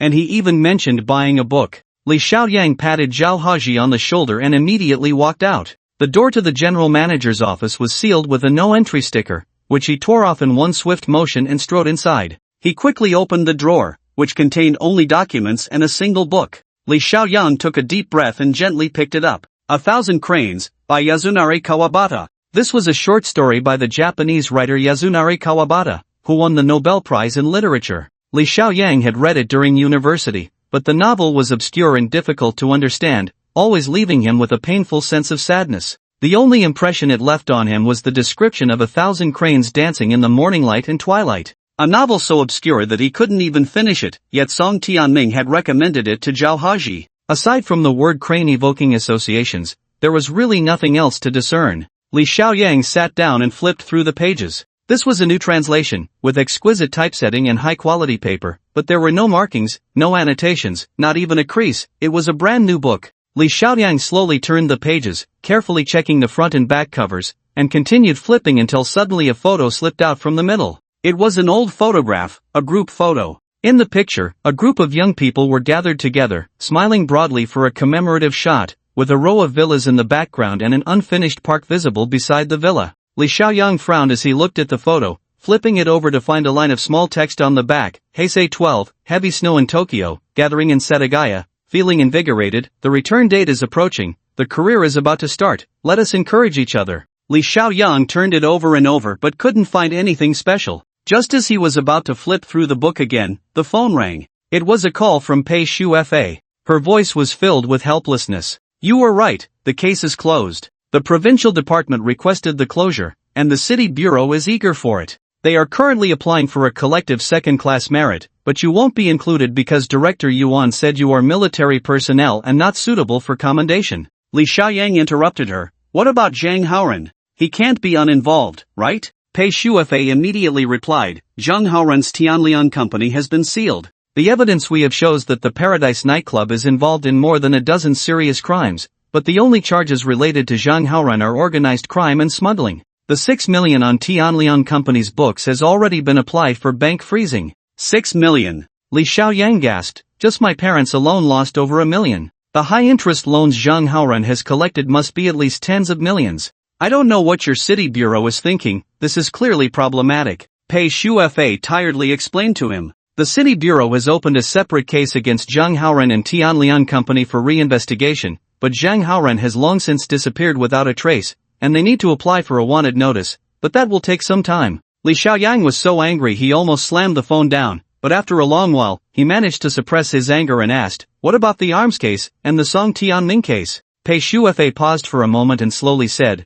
the arms and the 4 hired killers have been traced back to Xiguang province. The provincial department has already informed Xiguang, and they will handle the case while we fully cooperate. Li Xiaoyang hung up before she could finish. The bureaucratic system is sometimes popular because officials can use these rules to shirk responsibility, like practicing Tai Chi. Li Xiaoyang could imagine that the Public Security Department in Xiguang Province would also send documents, insisting that local cases be handled locally, requiring the East Province Public Security Department to take over, and then both sides would push back and forth, dragging it out for half a year or more, ultimately leading to nothing. It seems this case cannot be relied upon from the city bureau. Li Xiaoyang thought for a moment and dialed Chen Yangguang's number. Baldy, find a way to get old Ghost out, and then use all the connections you have on the streets. Spread the word that I'm offering a reward of 1 million to find that bastard Zhang Haoran. People like Zhang Haoran wouldn't easily leave their lair, so Li Xiaoyang was sure he was still hiding in the city. However, Chen Yangguang's connections were probably too ordinary, his reward might not be very useful and could attract a bunch of greedy scammers. But Li Xiaoyang's idea was just to send out a signal to put some pressure on Zhang Haoran. He walked along the corridor on the top floor and went directly to the rooftop of the Tianhe building. On this spacious rooftop, Tianhe had applied to build a huge greenhouse years ago, mainly for cultivating herbs and conducting experiments. Now the middle of the greenhouse had been converted into a rooftop office, built with all environmentally friendly materials and equipped with smart controls. This was a special office designed for Li Xiaoyang. The office was clean and bright, but there was no one inside. Li Xiaoyang used his card to open the security door, entered, and sat down in the spacious office, which overlooked half the city, giving a view of the mountains, making him feel at ease. On the desk lay several documents, the top one being the information assistant Song had compiled about Tian Xingli and others. Li Xiaoyang picked up the document, glanced at it, and threw it into the trash can. Since Assistant Song was also a traitor, this document had no value, looking at it too much would only cloud his judgment. Li Xiaoyang took out a blank sheet of paper, first writing down Tian Xingli's name, then after a moment's thought, he wrote down the 4 characters Sita Haomin. He pondered for a while, tore up the paper and threw it away, then took out the book 1,000 Cranes left by Assistant Song and began to flip through it slowly. To his surprise, he became engrossed in it. By noon, Susu called, a bit embarrassed, asking for a half-day leave, saying she was out shopping for clothes with Jiang Xiaohan and Tian Xingli, and would come to work in the afternoon. Li Xiaoyang said nothing, just touched the book in his hands, looking at the woman in the 1,000 Cranes kimono on the cover. A strange thought flashed through his mind. He picked up the phone and called Li Wanrong. After hearing his request, Li Wanrong couldn't help but feel a bit troubled. You want a kimono? Who in Huadwa would sell that? And who would dare to wear it? How am I supposed to get it for you? What? You want a kimono embroidered with 1,000 cranes? A women's one? Li Xiaoyang patiently explained to her that it was very important, and the sooner the better, no matter the cost. Li Wanrong reluctantly agreed, and at the end, she asked, Xiaoyang, you're not planning to play dress-up, are you? If you want to do that, come to my place tonight, hee. I have all kinds of costumes here, teacher, flight attendant, policewoman. You can choose. After hanging up, Li Xiaoyang shook his head repeatedly. This woman had just calmed down for a few days, and now her true colors were showing again. At noon, he ordered takeout, and before he had finished eating, Li Wanrong sent him a message. So fast, did you really get it? Li Xiaoyang saw Li Wanrong in a denim outfit outside Tianhe Gate. She rarely wore that kind of uniform anymore. The denim made her look more youthful and vibrant. She smiled and handed him a thick bag. Be careful, this set is borrowed from me. Just the accessories alone are over a dozen pieces, handmade by Master Fukuda of Kyokoji, worth hundreds of thousands. Li Xiaoyang took it and smiled. You really have the skills, how did you manage to get it? Li Wanrong wiped her fragrant sweat. You wanted it too urgently, but I got lucky. I had a client who does textile exhibitions, and a while ago they paid a fortune to buy this set of fine products, originally meant for an exhibition in Modu. Li Xiaoyang frowned. What client, a man or a woman? Li Wanrong enjoyed his sour jealousy, smiling even more charmingly. Guess?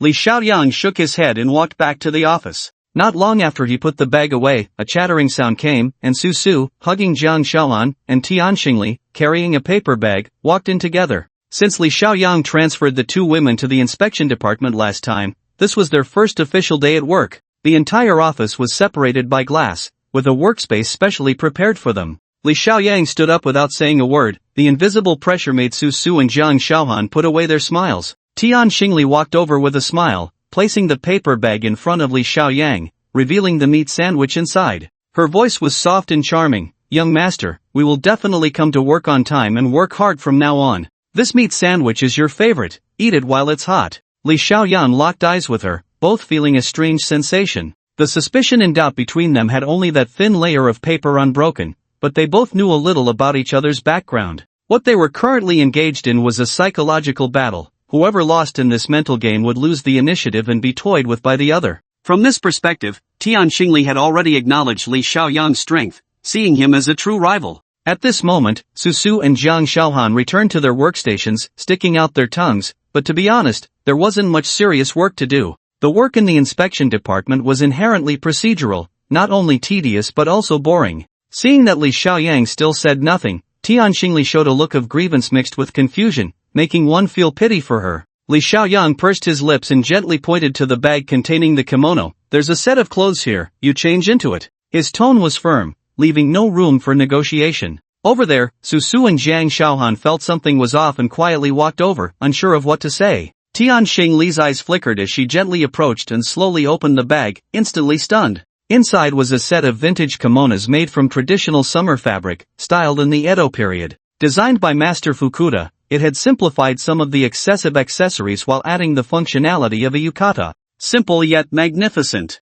Tian Xingli reached out to touch the neatly separated pieces, the juban, the sleeve pockets, the hanging straps, the waist collar, the bunka band, and even the tabi, socks. A wave of panic surged in her heart, and she instinctively looked up at Li Xiaoyang. Behind her, Su exclaimed, "So beautiful. But why did the young marshal get Japanese women's clothes for Sister Tian?" Jiang Xiaohan's expression shifted slightly. "Young marshal, you are too wicked. You two get out first." Li Xiaoyang said flatly, "This is none of your business." The two women exited the office in surprise, and Li Xiaoyang picked up the remote control, locked the door with smart technology, closed the windows, and then dimmed the central lights, leaving the office bright yet silent. Tian Xingli stood in place, her gaze never leaving the kimono, her mind racing with conflicting thoughts, unsure whether to confront him immediately or endure a little longer. At that moment, Li Xiaoyang comfortably settled into the boss's chair, reclining slightly as he said casually, "Change into it, right here, in front of me." Tian Xingli silently stared at the kimono in the bag,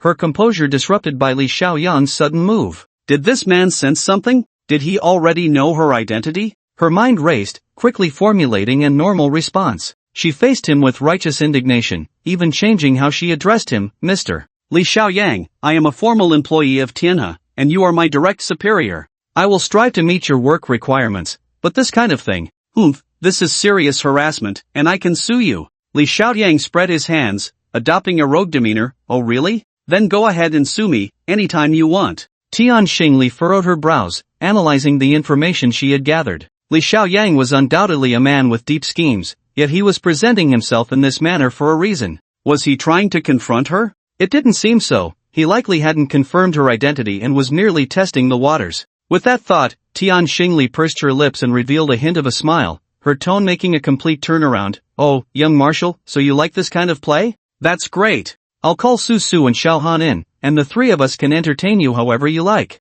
As she spoke, she deliberately puffed out her chest, "Just afraid you might have the heart but not the guts to play." She aimed to provoke Li Xiaoyang's pride, using the natural advantage of being a woman to disrupt his defenses and gain the upper hand in this psychological battle. But Li Xiaoyang stood up without a word, suddenly grabbing the kimono from the bag, his right hand spinning a lighter, making a crackling sound. The flame of the lighter flickered above the kimono. This summer silk kimono would turn to ashes with just a spark. Tian Xingli's expression changed. "What are you doing?" Li Xiaoyang waved the lighter. "It was meant for you. If you don't wear it, I might as well burn it to avoid wasting it." "You?" Tian Xingli gasped, staring at the exquisite kimono, and after a long moment, gritted her teeth. "This is a national treasure of Japan, a work by Master Kyokoji. Do you know its value? The master only leaves one piece of each style. This one is unique." Li Xiaoyang laughed. The woman's disguise had finally revealed a flaw. He shook his head nonchalantly. "It's just some stuff from Little Japan. I don't care at all." "A national treasure of Japan? Even better, it burns more satisfyingly. Haven't the Japanese devils burned our national treasures enough?" "Nonsense." Tian Xingli suddenly became agitated. Throughout the 20th century, whether during wartime or peacetime, the Japanese have done far more to protect and continue Chinese culture than you can imagine. Li Xiaoyang looked at her with cold eyes. "History has proven that you Japanese are nothing but bandits and thieves, and the unrepentant kind at that." Tian Xingli shuddered, but her expression returned to normal as she shook her head in confusion. "I am not Japanese, you can check freely. I was born in the province, grew up in Xinjiang, and my family has been Chinese for 3 generations. Mr. Li Xiaoyang, I think you are insane." Without waiting for Li Xiaoyang to respond, she quickly stepped forward and snatched the kimono package, flicking her fingers and retreating swiftly, sneering, "Isn't this what you want to see? Then I'll wear it for you." Her movements were so quick that in the instant she took the kimono, she also knocked Li Xiaoyang's lighter flying. Li Xiaoyang felt a numbness in his right hand. The force of Tianningli's flick was astonishing. At that moment, with a look of disdain, Tianninli began to unbutton her blazer, slipping it off to reveal a proud pair of snow-white peaks beneath her lingerie. Li Xiaoyang took out his phone and opened the camera. Tianningli's gaze turned icy as she faced the phone camera, one hand holding the kimono and the other reaching to her waist. When her skirt slipped down, Li Xiaoyang let out a quiet breath. Despite the serious psychological battle, his pressure was greater because he had to control his desires and not be enchanted by this woman. Tianninli, proudly displaying her body clad only in lingerie, deliberately turned around before slowly putting on the kimono. From this angle, her body proportions seemed a bit odd. Her overly full bust made her slender waist appear burdened, yet her long, straight legs outlined a seductive figure. Li Xiaoyang pulled his focus back. Indeed, Tianninli began to put on the exquisite kimono piece by piece right in front of him. She first donned the long juban, draped the kimono over it, and tucked the sleeves of the inner garment into the kimono sleeves. Then she extended a delicate hand to lift the front,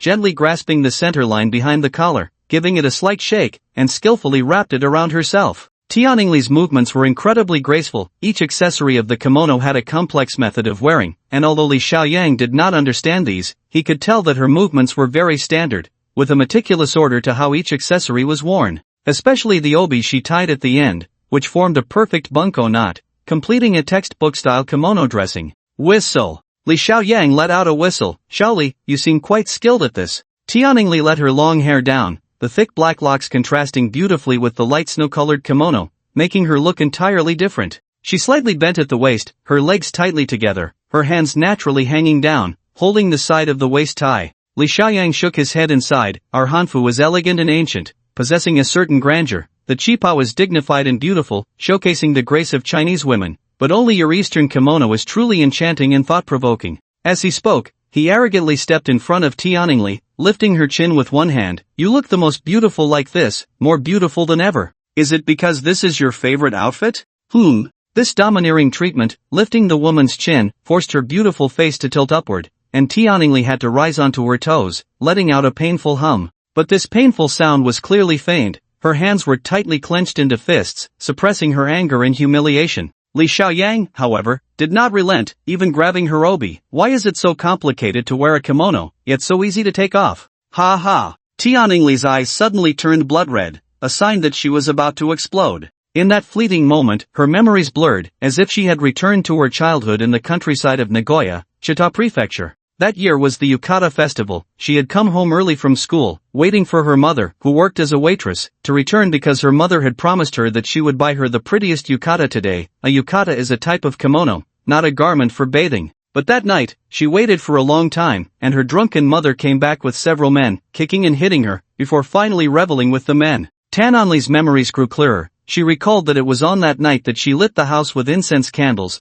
watching her mother struggle with the men in the flames. And she, holding a beautiful yukata, stood outside the door with a smile, watching it all, laughing joyfully. That beautiful kimono, that beautiful yukata, was the only beauty left in her heart. Yet now, in this loathsome foreign land, a detestable man was wantonly destroying and insulting it. Tianninli was a rigorously trained Koga ninja, and from the moment she joined the ninjas, she had been prepared to sacrifice her life and dignity. She could endure any torture, even extreme physical humiliation. But in this psychological battle, Li Xiaoyang successfully found her Achilles heel and easily tore through her mental defenses. However, this would unleash an enraged shadow ninja, bringing forth death and fear. Li Xiaoyang's eyes narrowed. He sensed something was wrong. Just as he intended to retreat, Tianninli erupted. The kimono embroidered with 1,000 cranes fluttered, as if a scene of 1,000 cranes truly appeared before him, in the morning light and twilight. Tianninli leaped into the air, or more accurately, jumped into midair, her bare feet kicking towards Li Xiaoyang's chest.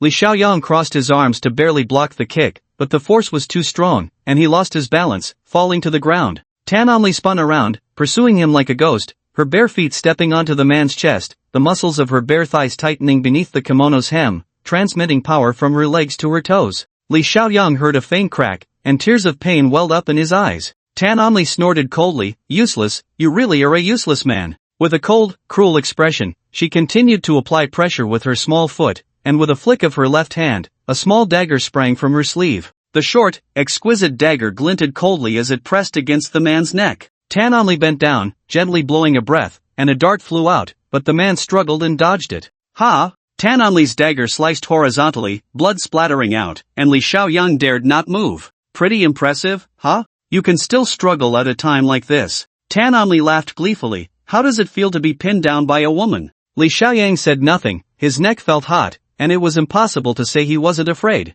He only regretted being too reckless, too hasty, and even more regretted returning that revolver to Pei Shuefei. Now he was at the mercy of others. Of course, he couldn't let his words fall behind. The man smiled amidst the glint of the knife and flesh. No wonder you're a Koga ninja. I'm just curious, where did you hide that knife? By the way, you made that bomb yourself, right? Tan Only snorted, raising the small dagger, extending her tongue to lick the blood off it, making a strange sound in her throat. Only after she had licked Li Xiaoyang's blood clean did she lower her head and smile. I'm also very curious about how you discovered my disguise. Don't say it was because of that bomb. You started suspecting me long before that bomb, didn't you? Was my phone stolen by you? Li Xiaoyang struggled to raise his left hand, the little finger holding the phone shaking. That's right, I figured it out from this. Just a little finger revealed your true colors, right from the first day we met. How about that? I'm impressive, aren't I? The blade flashed, and Li Xiaoyang's vision blurred. He felt a numbness in his left hand, and his heart sank. Damn it, he had miscalculated. If his golden finger was severed. But he quickly realized his finger was still intact, though the phone in his palm had been cleanly sliced in half, the smooth cut even revealing the chip inside. Good knife! Li Xiaoyang gasped, seizing the opportunity to extend his left hand and grip the sharp blade. A small dagger, of high quality, with a success rate of 5 for upgrades. A valuable famous sword indeed. After grasping the knife, Li Xiaoyang finally breathed a sigh of relief. At least the initiative was back in his hands. Tian Xingli, of course, was unaware of his thoughts about the knife and merely sneered. Of course it's a good knife, just like this kimono, both are national treasures of our great Japan. This knife is called Snow Country Night Rain, one of the top 10 famous swords. To die by this blade, you should close your eyes in peace. Wait. Li Xiaoyang grunted, since I'm about to die, you should tell me your real name, so that when I get to King Yama, I won't even know who killed me. That would be too unjust. This was clearly an attempt to extract information. Given Tian Xingli's usual caution, she would never fall for it, but today, she was completely enraged by Li Xiaoyang, especially now that she held his life in her hands. Unable to help herself, she chuckled, my name? It's Tian Xingli, just missing one character, Okatani Xingli, codename Shadow Princess. As for my master, according to your Huagua's terminology, I'm a Koga ninja. Li Xiaoyang sighed, then why are you hiding here in Tianhe? Is it just for smuggling and money laundering? You've controlled Song Tianming, controlled Zheng Juanao, even the city's underground gangs, it can't just be for money. Okatani Xingli continued to laugh, they are all dead pawns. Smuggling and money laundering are just to fund some activities. My real purpose. At this point, she suddenly became alert, her eyes flashing. The real purpose, you can't even imagine, fool. Do you think you're clever? Do you think you've grasped everything? This is just the beginning, the real power lies ahead. With a slight sigh, Okatani Xingli reached out to touch his face. I actually liked you a bit. If you weren't so foolish, maybe we could have had some fun together, but alas. She raised the small dagger, the light of Snow Country Night Rain flickering incessantly, the tip aimed at Li Xiaoyang's throat. Do you have accomplices in the city? Higher up than Song Tianming and the others? Not just within Tianhe. Li Xiaoyang spoke hurriedly, trying to extract a bit more information at the last moment. But Okatani Xingli had lost her patience, the blade flashed, and with both hands, she suddenly thrust down. Li Xiaoyang sighed inwardly and reacted in an instant, desperately chanting for an upgrade. A faint golden light blossomed from his chest, and Okatani Xingli's dagger almost instantly vanished, while a prompt rang in Li Xiaoyang's ears. Success rate increased by 1,000th. The discarded small dagger left behind a pile of level 2 lucky crystals. At that moment, Okatani Xingli failed to react because she had concentrated all her strength into that thrust, and with the force of inertia, her entire body lunged into Li Xiaoyang's embrace. Li Xiaoyang rolled over, mercilessly grabbing her hair and forcefully smashing her head against the nearby desk. With a thud, Okatani Xingli let out a muffled grunt as she hit the corner of the desk. Li Xiaoyang wasted no time, driving his knee up to violently strike her stomach, then grabbing the keyboard from the desk and slapping it against her face with a loud crack. In this moment of close combat, there was no thought of cherishing beauty. Li Xiaoyang knew the woman's ferocity, so he struck ruthlessly, while Okatani Xingli's long hair was disheveled, her eyes swollen, and her once beautiful face was now a sight of misery. but the corners of her mouth were always curled in a strange smile. When Li Xiaoyan lifted a heavy ashtray, Akira Okita finally got a moment to breathe. Her body slithered like a snake between the man's legs, her fingertips revealing a shuriken, and with a swift motion, she struck back. Li Xiaoyan winced in pain and had no choice but to let go. But he was clear-headed, if he couldn't win, he would run. He jumped and did a somersault to the door, slapping his hand against it and shamelessly shouting, "Help! Someone, save me!" Akira Okita was stunned, forgetting to throw her shuriken to attack. At the door, Susu and Zhang Xiaohan had already sensed something was off. When they rushed in, they were immediately taken aback by the scene before them. Akira Okita gave a strange smile, suddenly retreating, and a cloud of smoke rose, enveloping her figure. Li Xiaoyang blocked the two women and dodged behind the door. Then there was a loud crash, the solid glass wall shattered, and Akira Okita's figure flickered. A grappling hook shot out, attaching to a corner of the rooftop, and she pressed herself against the wall, instantly disappearing from sight. Li Xiaoyang took a breath. Damn it, where did she hide all those weapons just now? Is her chest fake? Susu stood there with her mouth agape, her eyes wide and unable to move. Zhang Xiaohan gasped repeatedly, finally managing to spit out a few words. Naruto. Li Xiaoyang glanced at the two women. Don't ask pointless questions. Susu, go find Director He, tell him to quickly gather people and conduct a carpet search around the entire building. Remember not to split up. If you encounter Akira Okita, block her. He then patted the dazed Zhang Xiaohan. You're in charge of calling the police. Directly contact Officer Pei at the city bureau and have her bring people over quickly. It's best to seal off the area in advance. We absolutely cannot let this Japanese ninja escape. After saying that, regardless of Susu's protests, he reached out and tore the phone from her chest, dialing Pei Jingdong's number from memory. The phone rang for a long time before connecting, and Pei Jingdong's cold voice came through. Who is this? How did you get this number? Li Xiaoyang hurriedly replied. I'm Li Xiaoyang, Uncle Pei. I have an urgent matter and need your help. There was a moment of silence on the other end. Is it related to Xu Fa? Damn, always thinking about his daughter. Li Xiaoyang quickly summarized what had happened in the shortest time and simplest terms. Pei Zhengdong chuckled. Young man, you've been watching too many cartoons, Japanese ninja?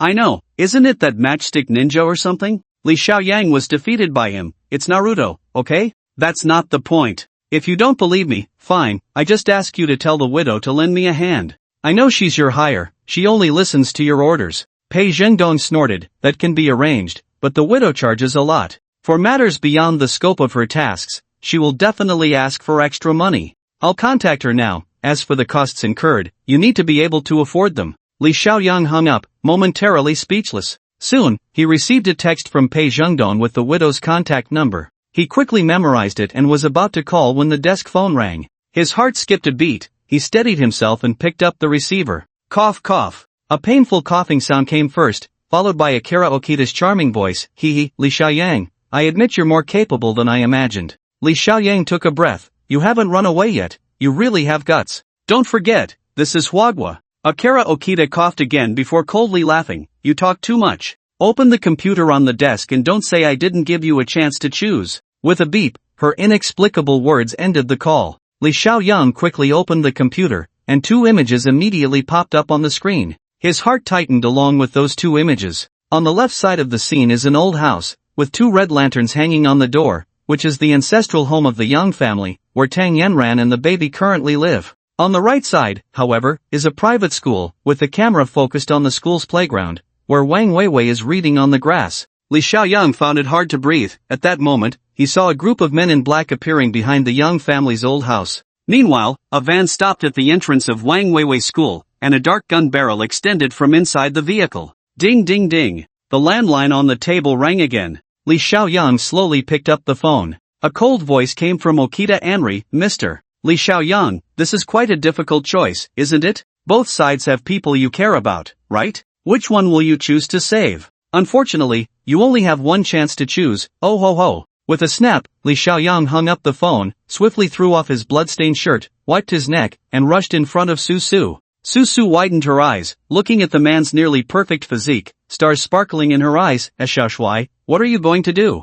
I need to borrow your car. Li Xiaoyang said, holding her phone, now about to steal her car, but Susu was not surprised at all. After all, too many shocking things had happened today. Xiaoshui, let me drive. Where are you going? Susu said with a smile. Li Xiaoyang frowned and nodded. Let's go. He burst out the door, rushing from the rooftop passage to the elevator on the top floor. It was almost time to get off work, and the area around the elevator was crowded with people. Su was panting behind him, struggling to run in her high heels. Just then, the elevator made a loud bang and stopped buzzing at the top floor, with warning lights flashing incessantly. Everyone around was startled, but Li Xiaoyang cursed under his breath. This Okita Anri had even damaged the elevator while escaping. How ruthless. He immediately dashed towards the stairs. Su exclaimed, "Are we taking the stairs?" Seeing that Li Xiaoyang ignored her, she stuck out her tongue, took off her high heels, and chased after him barefoot. By the time Li Xiaoyang reached the 16th floor, Su was out of breath, pulling out her car keys and gasping, "I can't keep up, Xiaoshui, you just need to unlock the electronic lock and enter the password to start it. The password is..."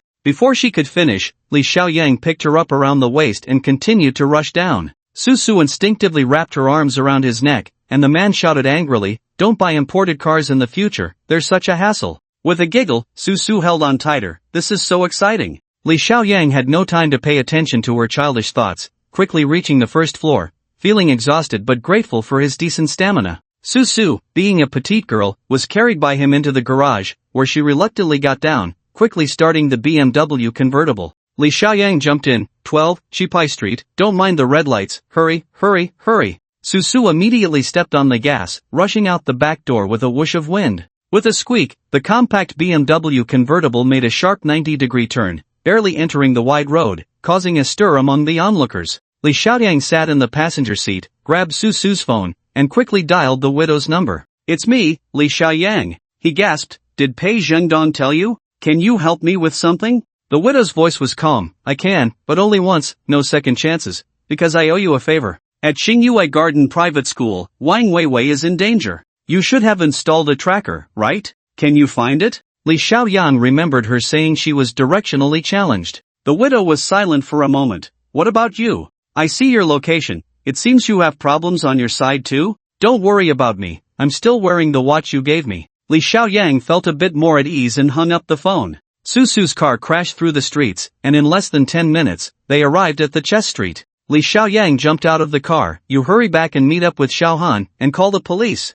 After saying this, he first checked the surroundings. This street was lined with old houses, most of which were rented out. At this hour, it was still before the end of the workday, so the area was very quiet, with only the occasional noise of card games coming from a small shop across the street. Li Xiaoyang took off his watch, pried the dial off, and with a gentle push, it transformed into two crescent-shaped sharp blades. Attaching it to the watch strap, he hooked it onto his finger, creating a pair of invisible killing blades. He did not directly enter the Yang family's old house but instead sneaked into the neighbor's yard. The houses in this old district were built similarly, and Li Xiaoyang climbed over the wall into the yard, which had long been rented out, leaving it empty at the moment. He hid the finger blades and took out his watch again, rotating the minute and second hands in a circle. Near the watch's strap, there was a small mechanism. With a gentle press, the two hands could shoot out like crossbow arrows. He crawled along the adjacent wall and climbed onto the roof of the Young family's old house. The afternoon sun slanted down, illuminating his movements clearly, but there were no sentries set up by the enemy above,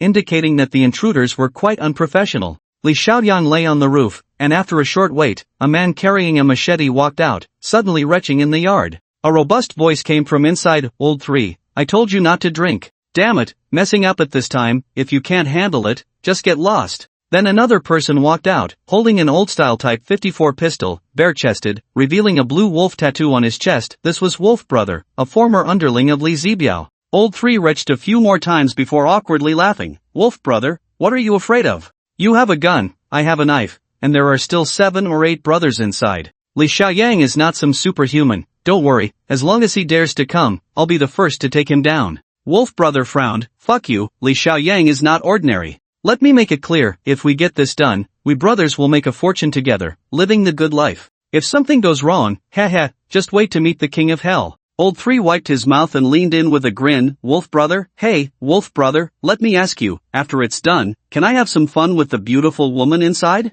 I haven't had a good time with a woman in months." Wolf Brother chuckled. "Just wait, I haven't even gone in yet." As he spoke, he looked around. "Alright, you hide at the front door. When someone comes in, don't worry about anything else, just stab him first." Wolf Brother then went back inside. Old 3 squinted and wiped his saliva before swaggering toward the front door. After just 2 steps, he felt a sharp pain in his neck, like a mosquito bite. He touched his neck, muttering something, when his legs suddenly went weak, and his whole body went numb. Li Xiaoyang quietly appeared behind him, pulling him back without letting him fall. Filled with rage, he dragged old 3 near the front door, first disarming him, then gathering all his strength to kick the bastard's lower body dozens of times. Old 3 was completely numb, feeling no pain at all, but he could forget about being a man for the rest of his life. After venting his anger, Li Xiaoyang helped old 3 up, positioning him as if he were lying on the ground, then hid in the shadows beside the yard's entrance, finally throwing the machete into the yard with a loud clang. A commotion erupted inside.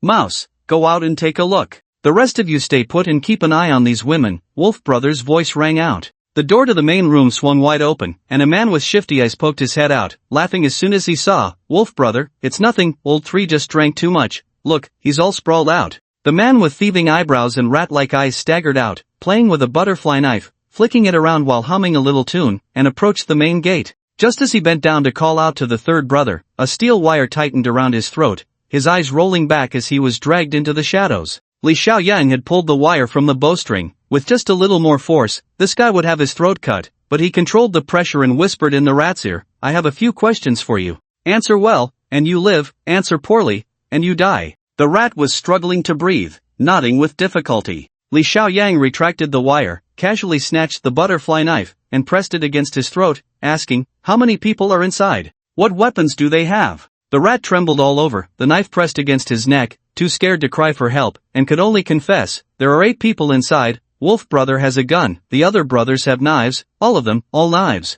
Li Xiaoyang pressed the butterfly knife down slightly. "Good. Now tell me, is everyone inside okay?" The rat gasped, brother, be careful with that knife. "Inside, the women are locked in the bedroom, 2 young ones are disobedient and have been tied up, the little girl and the old lady have been knocked out. They are all fine. 2 young ones, plus the little girl and the old lady, 4 people?" Li Xiaoyang frowned. Besides Tang Yanran's family, was there another hostage? But now was not the time to think about that. He pulled out his watch, secretly turned the hour hand to activate the explosive device, setting it to explode in 1 minute, then quietly stuffed it into the rat's pocket before kicking him out. "Get lost." The rat, escaping death, scrambled and rolled toward the house, turning back to scream, "Wolf Brother, the signal's here, hurry, come out." The main door of the house burst open, and Wolf Brother jumped out with 4 men, gun in hand. He was quite imposing now, first kicking the rat to the ground before standing with his men, watching as Li Xiaoyang appeared at the door. Li Xiaoyang silently counted down the explosion time,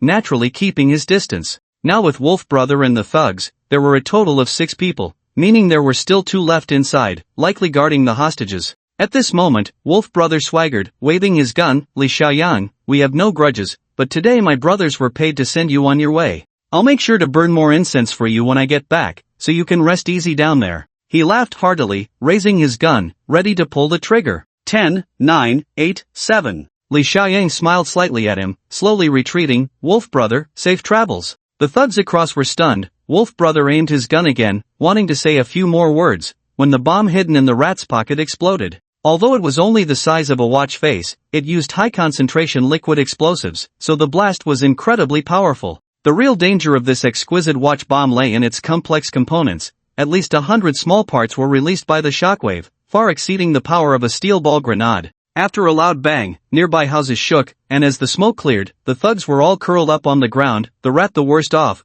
with half a leg ruined, dozens of watch parts embedded in his hip bone, rolling in pain. The other small-time thugs were also seriously injured, but more severe was the psychological terror. Having only known how to slash with knives, they had never encountered a real bomb. Even if it wasn't a fatal injury, they were scared out of their wits. Wolf Brother knelt on the ground, his gun knocked away, his left eye a bloody mess, a watch gear hanging under his eyelid, looking ghastly. Li Xiaoyang's stomach churned as he picked up a Type 54 pistol and slipped into the house. 2 thugs responsible for guarding the hostages were crouched under the table, trembling all over. One of them looked up, still not understanding what had happened, and asked, Bro, was that an earthquake?" Li Xiaoyang raised his handgun and fired twice, hitting both of their knees. The 2 thugs screamed in agony, rolling on the ground while clutching their knees. Li Xiaoyang unexpectedly checked his gun and realized it wasn't a real gun, but a modified air gun that could only shoot steel balls. Although it had some power, it was still a fake. He shook his head, thinking that Akira Okita was too hasty to send such useless thugs.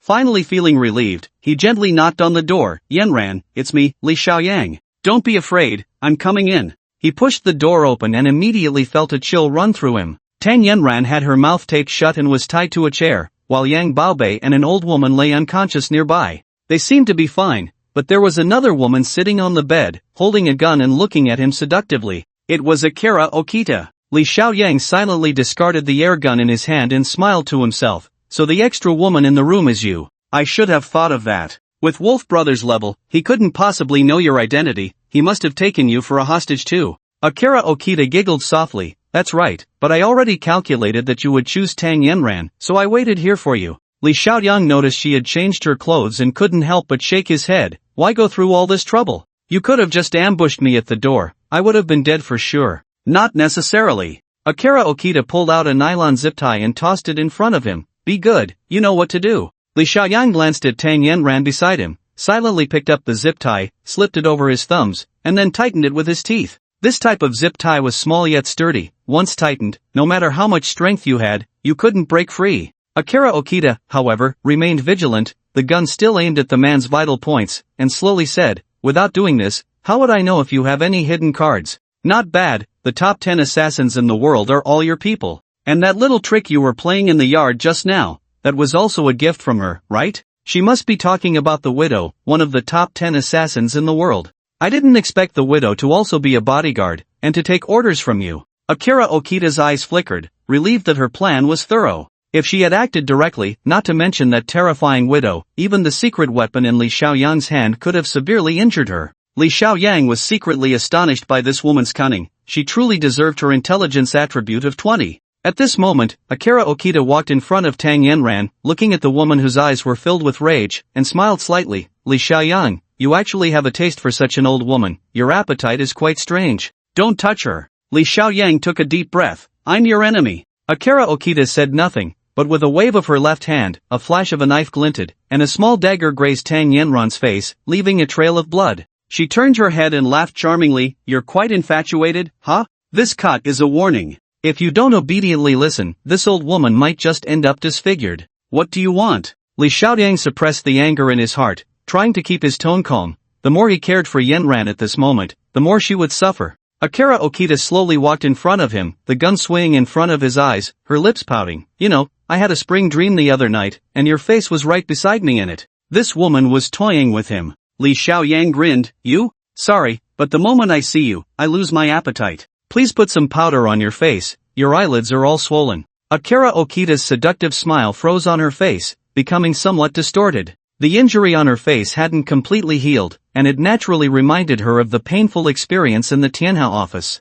Li Xiaoyang showed no fear in his eyes, he only hoped she would come a little closer, just enough to give him a chance to touch the gun. His superpower was his ultimate trump card. But Okita Anri revealed a cunning smile. You naughty child, what are you scheming this time? How did you break my katana in the office? Li Xiaoyang sighed inwardly, this woman was truly terrifying. He could only buy time, deliberately putting on an inscrutable demeanor. Actually, I have special abilities. Okita Anri giggled, not bad, your sleight of hand is indeed impressive, even better than my ninjutsu. Li Xiaoyang thought intensely and tentatively said, the police are on their way, do you still have time to chat with me? Okita Anri laughed, not at all, the police uncles are busy right now and won't be able to come over. Li Xiaoyang's heart sank. What was going on? Okita Anri stopped smiling and looked at him coldly. Don't you understand? Let me tell you, just a few minutes ago, there was a serious explosion at Xingyue Garden Private School. Although no one died, it's enough to keep the police busy. Almost all the police force in the city has been dispatched there. Her gaze grew colder, and Pei Shuefei, your beloved confidant, do you know where she is now? The young lady of the Pei family is still at the Dongguan detention center because half an hour ago, Huang Shaoling committed suicide in the detention center. This was truly a meticulously crafted, vicious plan. Li Xiaoyang sighed, you used the school explosion not only to attract the police but also to force me to divert the widow's attention. Brilliant! The best part is using Huang Shaoling's suicide to entangle Pei Shuefei. I know you dare not touch her now because she is the daughter of the Pei family. Okita Anri snorted, she's next. At that moment, a rustling sound came from outside, followed by a group of people quietly entering. Okita Anri put away her gun and smiled, your reinforcements haven't arrived, but my people are here. 4 men entered from outside, only 4, but as soon as they walked in, the entire room felt a few degrees colder. These were 4 expressionless men, short in stature, with yellowish skin, looking quite frail. The leading man spoke in stiff English, ready. Li Xiaoyang saw the tattoo on his arm, an Arabic numeral, 113. These men were armed with high-quality heavy weapons, and there was even a sniper among them. Li Xiaoyang was shaken, looking at Okita Anri. Who are they? They are from the Vietnamese 113 Special Brigade, now working as private mercenaries along the border of Xiguang province. Okita Anri smiled slightly. Last time, 4 of them died, and the remaining ones are all holding their breath. But you don't need to be afraid, this is a feast prepared for that little widow. Li Xiaoyang saw from the bedroom window that the mercenary sniper skillfully climbed onto the flat roof, swinging up a tree like a monkey, while the remaining men worked in tandem, one kneeling with an automatic rifle at the front door, aiming through a scope, while the other 2 took up positions in the dark corners of the house. The firepower of these 4 men instantly enveloped the entire courtyard, and the sniper's line of sight was simply perfect, as the area was filled with flat-roofed houses. It could be said that as soon as the widow appeared, she would undoubtedly die. Okita Anri finally gained the upper hand, laughing at the man. You should feel honored. As far as I know, there are no more than 3 people in the world who can make the widow willingly take the risk to help them, and you have now become one of them. Her smile carried a hint of pride. If I'm guessing correctly, she should be on her way here. This woman poses too great a threat to my subsequent plans, so I must eliminate her. Her strength is unfathomable, but fortunately, I have you as a perfect bait. Okita Anri stretched lazily. Xiaoyang, we still have some time, why don't we have a chat? She raised her pistol and aimed it at Tang Yanran, saying, First, tell me, what exactly is your special ability? Okita Anri accurately grasped Li Xiaoyang's weakness. Pointing a gun at the man was ineffective, but aiming it at the woman he loved was a different story. Li Xiaoyang looked at Tang Yanran, who had her mouth covered, but her eyes revealed a firm plea not for him to save her, but for him to escape quickly and not to die for her. Li Xiaoyang sighed inwardly and smiled at Okita Anri. Actually, I don't have any special abilities, that was just a trick to fool you. Okita Anri's eyes flickered. Then how did you make things disappear? I saw it with my own eyes and experienced it firsthand. Don't lie to me, I can't help but get excited, and when I get excited, I want to shoot. Li Xiaoyang chuckled. Well, let me tell you the truth, actually, I'm an alien. Okita Anri was stunned, and Li Xiaoyang sighed dramatically. I come from a distant place in the galaxy, from a star called Xing. The people there are born with super abilities and can see into people's hearts. He glanced at Okita Anri, for example. When I first met you, I immediately saw your heart dark and dirty, clearly not a good person. As for making things disappear, that's child's play. Don't believe me? Hand me the gun, and I'll show you. Baka! Okita Anri angrily charged at him, the butt of the gun striking Li Xiaoyang's nose hard. Li Xiaoyang tilted his head back, sucking in the blood that spurted from his nose, mumbling, not much force, try again. But Okita Anri stepped back, her expression gradually calming down, and then she started to giggle. Forget it, anyway, you're going to be dead soon, so I'll hold back my curiosity for now. Though she said this, she still kept her distance from Li Xiaoyang, pacing back and forth in annoyance. What's going on? Why hasn't that widow arrived yet? Can't she find the place? Li Xiaoyang's heart stirred. The watch had exploded earlier, so the widow's tracking device must be useless. Since she was directionally challenged, it was indeed possible she couldn't find this place. He couldn't help but smile wryly, unsure if this was good news or bad news. He certainly didn't want the widow to come and die, but if she was really that capable, her arrival might turn the tide. At that moment, a Vietnamese mercenary hiding in the room walked in, babbling in harsh Vietnamese, which neither Li Xiaoyang nor Okita Anri understood. The woman frowned, about to ask a question when suddenly a loud crack echoed from outside, the sound of a branch breaking. Anri's expression changed, and she immediately rushed to the windowsill, carefully peering through the window. The tallest tree in the yard was still swaying, broken branches scattered on the roof of the bungalow, and beneath the branches, a fully camouflaged sniper was writhing in pain. The sniper had been shot down. In the dense branches, he had been shot down. He was an experienced sniper. 2 Vietnamese mercenaries began firing, the sharp sounds like firecrackers, kicking up dust around the bungalow. Under the cover of fire, the leading mercenary captain rushed out. He had to save his comrade. The sniper who had fallen from the roof was also trying to save himself. He struggled to roll to the edge of the roof, firing his pistol wildly for cover while gritting his teeth and jumping down. The captain picked up his sniper, and under the powerful cover of fire, they finally retreated back into the house. The other 2 team members rushed over, frantically checking for injuries and using their own first aid bandages to stop the bleeding. Okita Anri stood at the door, alert, and asked in English, "What happened?" "Aji is injured." The captain looked up at her angrily. "Your intel was wrong. The enemy has counter-sniping capabilities, which was not in our agreement. Sorry, but this time the payment has to double." Okita Anri nodded nonchalantly. Money is not an issue. Does he still have combat capability? The captain took a look. Fortunately, the opponent only hit his thigh. Luckily, it didn't hit the major artery. Okita Anri interrupted him. Can he still walk? The captain shook his head. This shot is strange. It just happened to hit next to the artery. To prevent any accidents, we must pull someone out to help him. He turned and called someone over, instructing that person to press on Aji's wound, then continued, he can't move. If he does, it will tear the wound and damage the artery. Okita Anri's face turned pale. Idiot, the opponent did this on purpose, deliberately injuring him to weaken your strength. Don't worry about him, the rest of you, hold this door. The captain was furious. I can't just leave my brother behind. Do you still want to kill that widow? Kill her? Okita Anri laughed in anger. What you need to think about now is how to save your own lives. The captain suddenly stood up. You filthy bitch. Bang. Before he could finish his sentence, a brilliant spray of blood erupted from his forehead, his eyes wide open as he collapsed to the ground, his head blown off cleanly. Okita Anri turned back into the bedroom, immediately crouching down, her gun aimed at Li Xiaoyang. Go, close the window. She forced Li Xiaoyang to the window, shouting at him to close it quickly. Li Xiaoyang's thumbs were bound, struggling to close the window and pull the curtains, clumsily and laboriously, sweating profusely. Okita Anri signaled for him to stand at the door but hid her entire body behind the man, loudly ordering the remaining mercenaries outside to come in. The two surviving mercenaries, having lost their leader, were already in a daze and could only obediently walk in. Okita Anri pointed to Tangiran beside her. There are hostages here, you know what to do, right? Don't be afraid, that woman is just one person, and as long as you hit her, a bullet can still take her life. One mercenary hid behind Tangiran, while the other hid behind the old woman, using the hostages as cover. They mimicked Okita Anri's stance, aiming their guns at the window and the bedroom door. Li Xiaoyang stood quietly at the door, finally getting a sense of the widow's strength. No wonder Pei Shuefei was so scared. That woman, who looked thin and weak and spoke quietly, had such terrifying power. But given the current situation, he still had no confidence in the widow. 3 people, heavy firepower, and with himself and Tangiran as natural meat shields, unless the widow could become invisible, she really had no chance to save anyone. The atmosphere in the room grew tense, while Okita Anri's breathing slowed,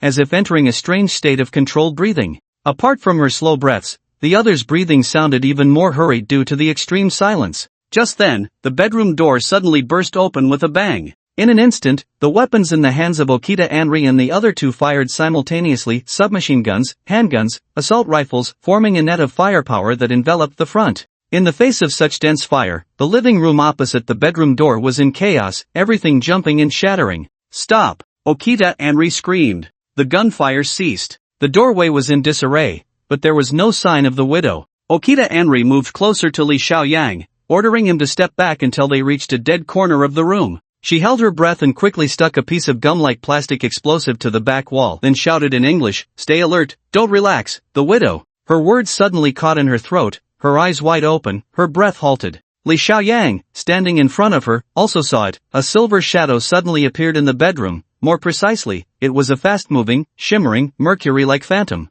The shadow almost instantly dashed to the hiding place of the 2 mercenaries, and the shimmering disguise vanished, revealing the widow cloaked in a hood. Her movements were direct, decisive, and ruthless. With her left hand, she sliced into a mercenary's throat, while her right hand plunged straight into another man's forehead. As she withdrew her hands, the widow's palms bore not a single drop of blood. The silver gloves, akin to skin, shimmered briefly before returning to their flesh-like hue. She turned to face Li Xiaoyang and the crouching Okatani Anri hiding behind him. Li Xiaoyang blinked. From the moment the widow entered, revealed herself, to the elimination of the 2 mercenaries, it was merely the time it took to blink. Okatani Anri curled up, her voice hoarse, nano-cutting combat gloves, mirror-reflecting invisibility cloak. Widow, so your reputation as the world's top assassin relies on such miraculous equipment. The widow looked at her, who was cowering in the corner, with indifference. She raised her hands and gently shook them. The silver gloves on her hands sparkled again, and her hooded bodysuit transformed into a bright mirror, reflecting the surroundings,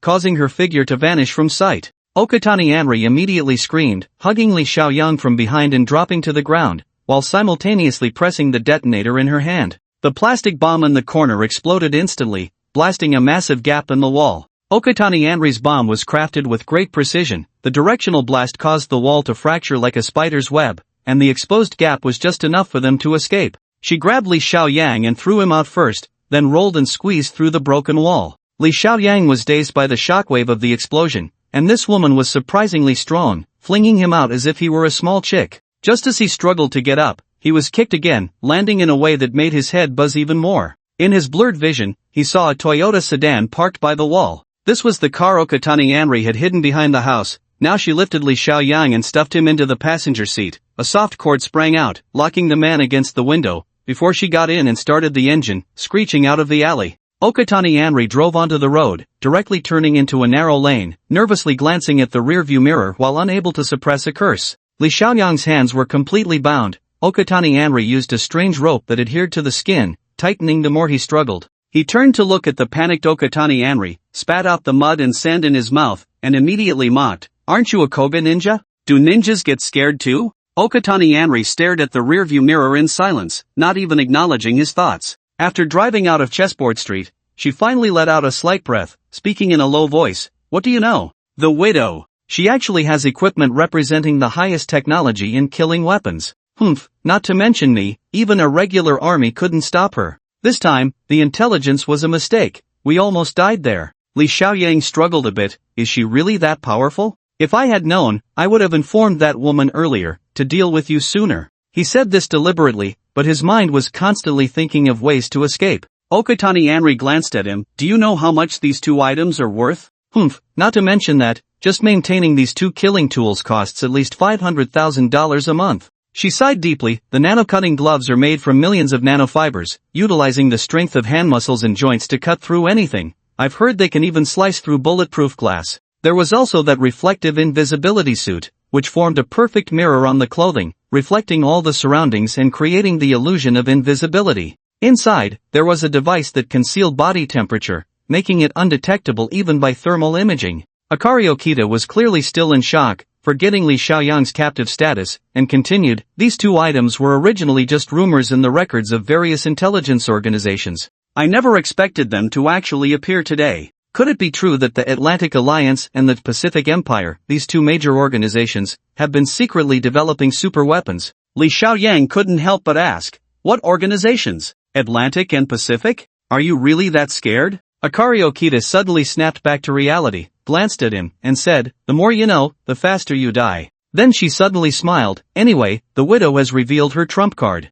Humph, by exposing these two weapons today, she has given me a top-secret piece of information. Just for that, it's worth dying." Li Xiaoyang continued to mock her. "You think you'll die? I see your life is stronger than a cockroach." Akari Okita drove, turning left and right on the city's main road, until even Li Xiaoyang couldn't tell where they had arrived. She parked the car and took a breath, suddenly bursting into laughter. "With the widow's strength, she should have chased after us immediately after saving someone, yet she hasn't caught up even now. It seems she really is a bit directionally challenged." Li Xiaoyang's heart sank. Akari Okita reached out and patted his face. "You little rascal, are you being naughty? Should I punish you?" Once she regained her composure, Akari Okita transformed back into that ruthless and meticulous Koga ninja. She slowly got out of the car, closed the door, and made a phone call. After talking for a long time, she got back in the car and stretched. "Li Xiaoyang, my master has changed his mind. He doesn't want your life anymore. He wants to see your miraculous powers in person." As she spoke, the woman tore her clothing and, in front of the man, applied a thin layer of milky white ointment on her back.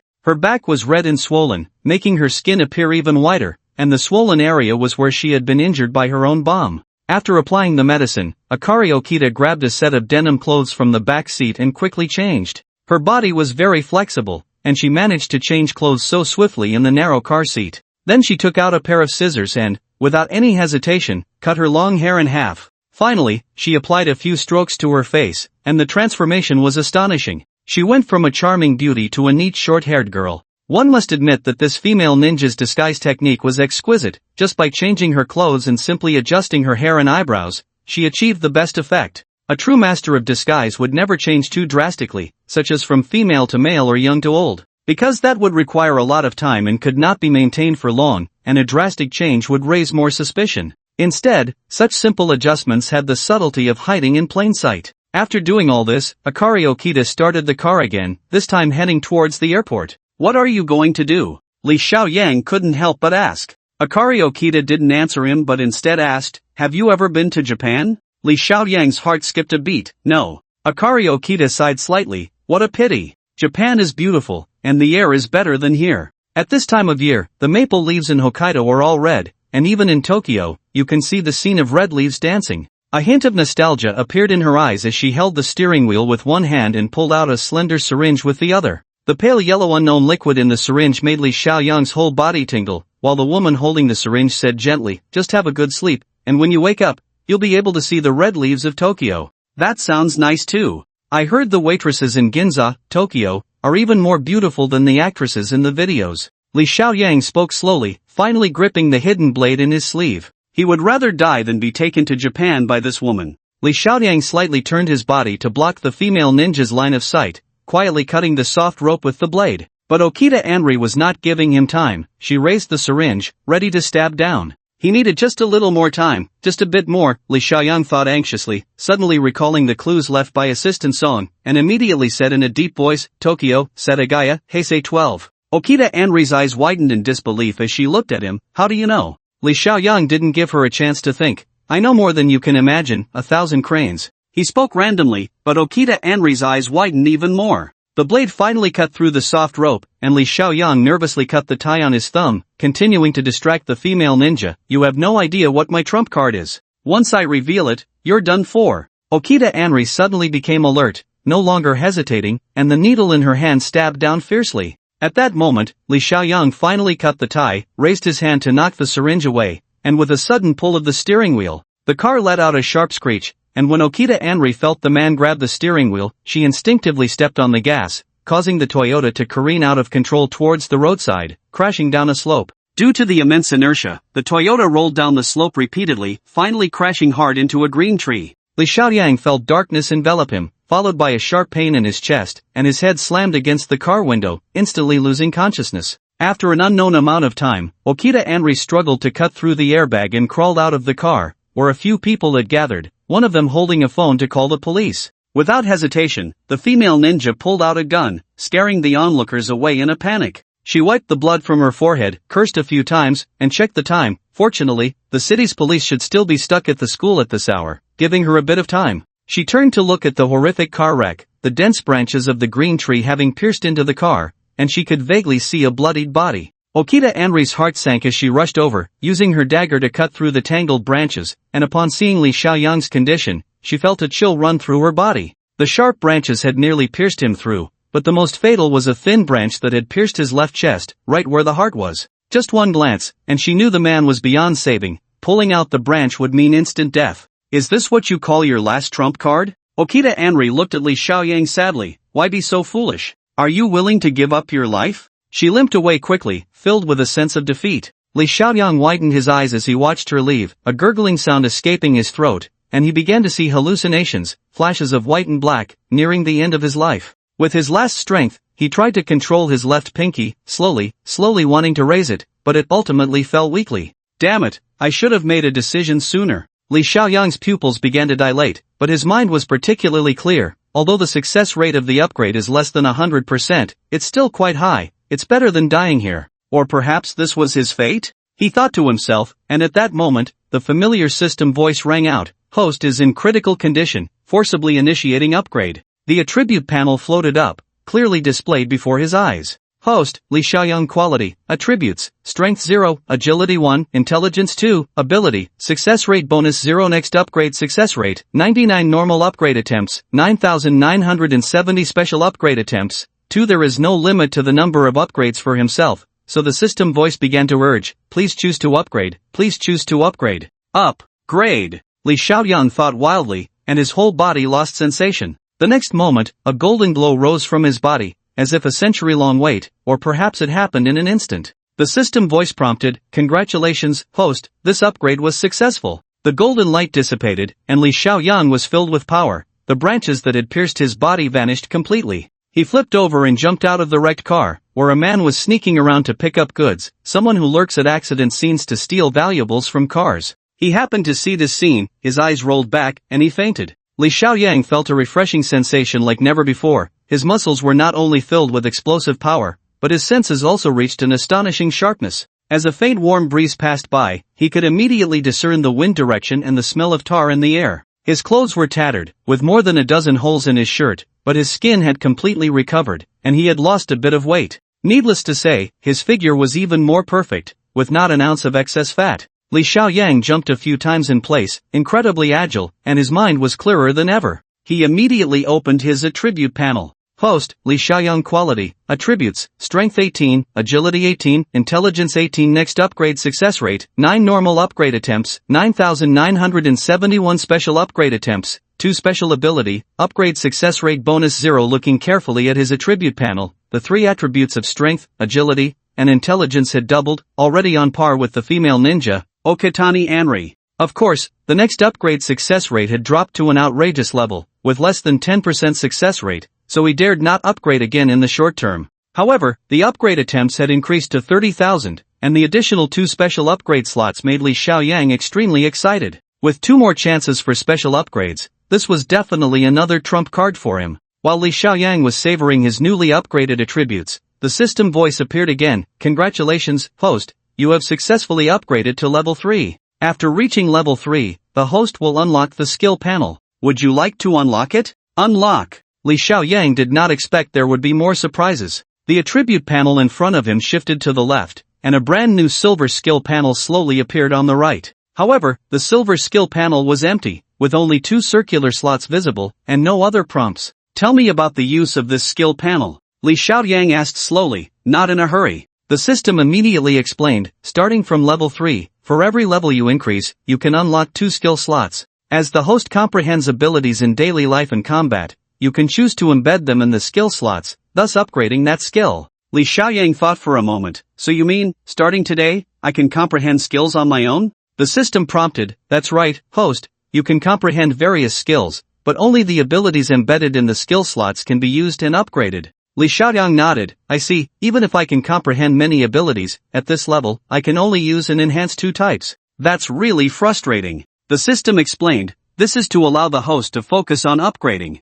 After all, with the host's current abilities, upgrading is a challenging task. In the future, as the host's level increases, the number of skill slots will also increase. This system is quite user-friendly. Li Xiaoyang glanced at the skill panel, feeling a bit restless, but unfortunately, he hadn't yet comprehended any abilities, so he couldn't try anything out. He cancelled the attribute panel and skill panel, and casually touched the phone in his pocket. It was Susu's phone, a high-end smartphone from South Korea. He tapped on it to open the item panel. Smartphone, quality value assessment, level ability assessment, call, entertainment, smart search upgrade success rate, 30. Li Xiaoyang nodded in satisfaction. Now, in the item prompts, besides the previous value assessment, there was an additional ability assessment, which indicated what the item could do and what it was capable of. This seemed useless at first glance, but upon reflection, it was incredibly useful. For example, if something you had never seen before appeared before you, with this ability, you could check if it posed any danger and what its purpose was.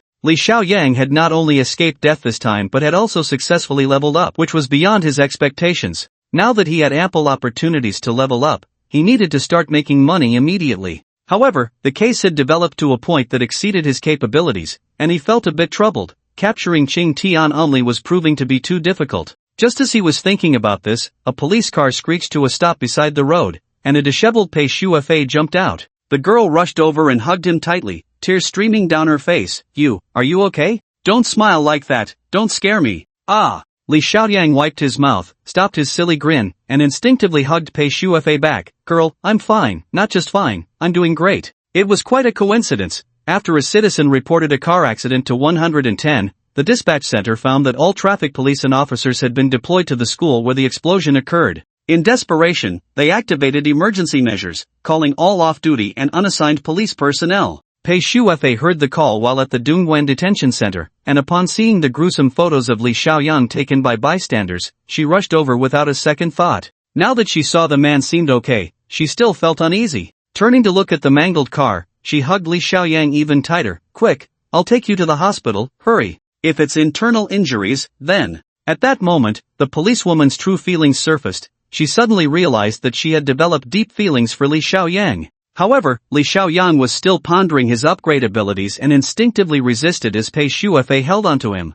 His attributes completely suppressed Pei Shuafei, so with a twist, he had the girl controlled in his arms, holding onto a soft and firm body, feeling quite pleased. Pei Shuafei, however, was even more worried. Having trained in a mercenary camp, she was well aware of battlefield first aid knowledge. If a person was injured, they often exhibited strength beyond their limits due to pain, much like how one would jump up suddenly if pricked by a needle. Now she felt that Li Xiaoyang must have sustained serious internal injuries. After dragging and persuading him into the car, Pei Shuefei urgently dialed the hospital while sounding the siren and speeding off. Seeing her so worried warmed Li Xiaoyang's heart, and suddenly he had an idea. Shuefei, don't move, just drive obediently, let me touch you. He meant to test Pei Shuefei's attribute panel to see if there were any changes, but the girl completely misunderstood. Her brows furrowed, and her eyes turned shy. Pei Shuefei was about to get angry, but seeing the man grinning foolishly, her heart softened. You can only touch once. For the sake of your injury, I'll let you this time.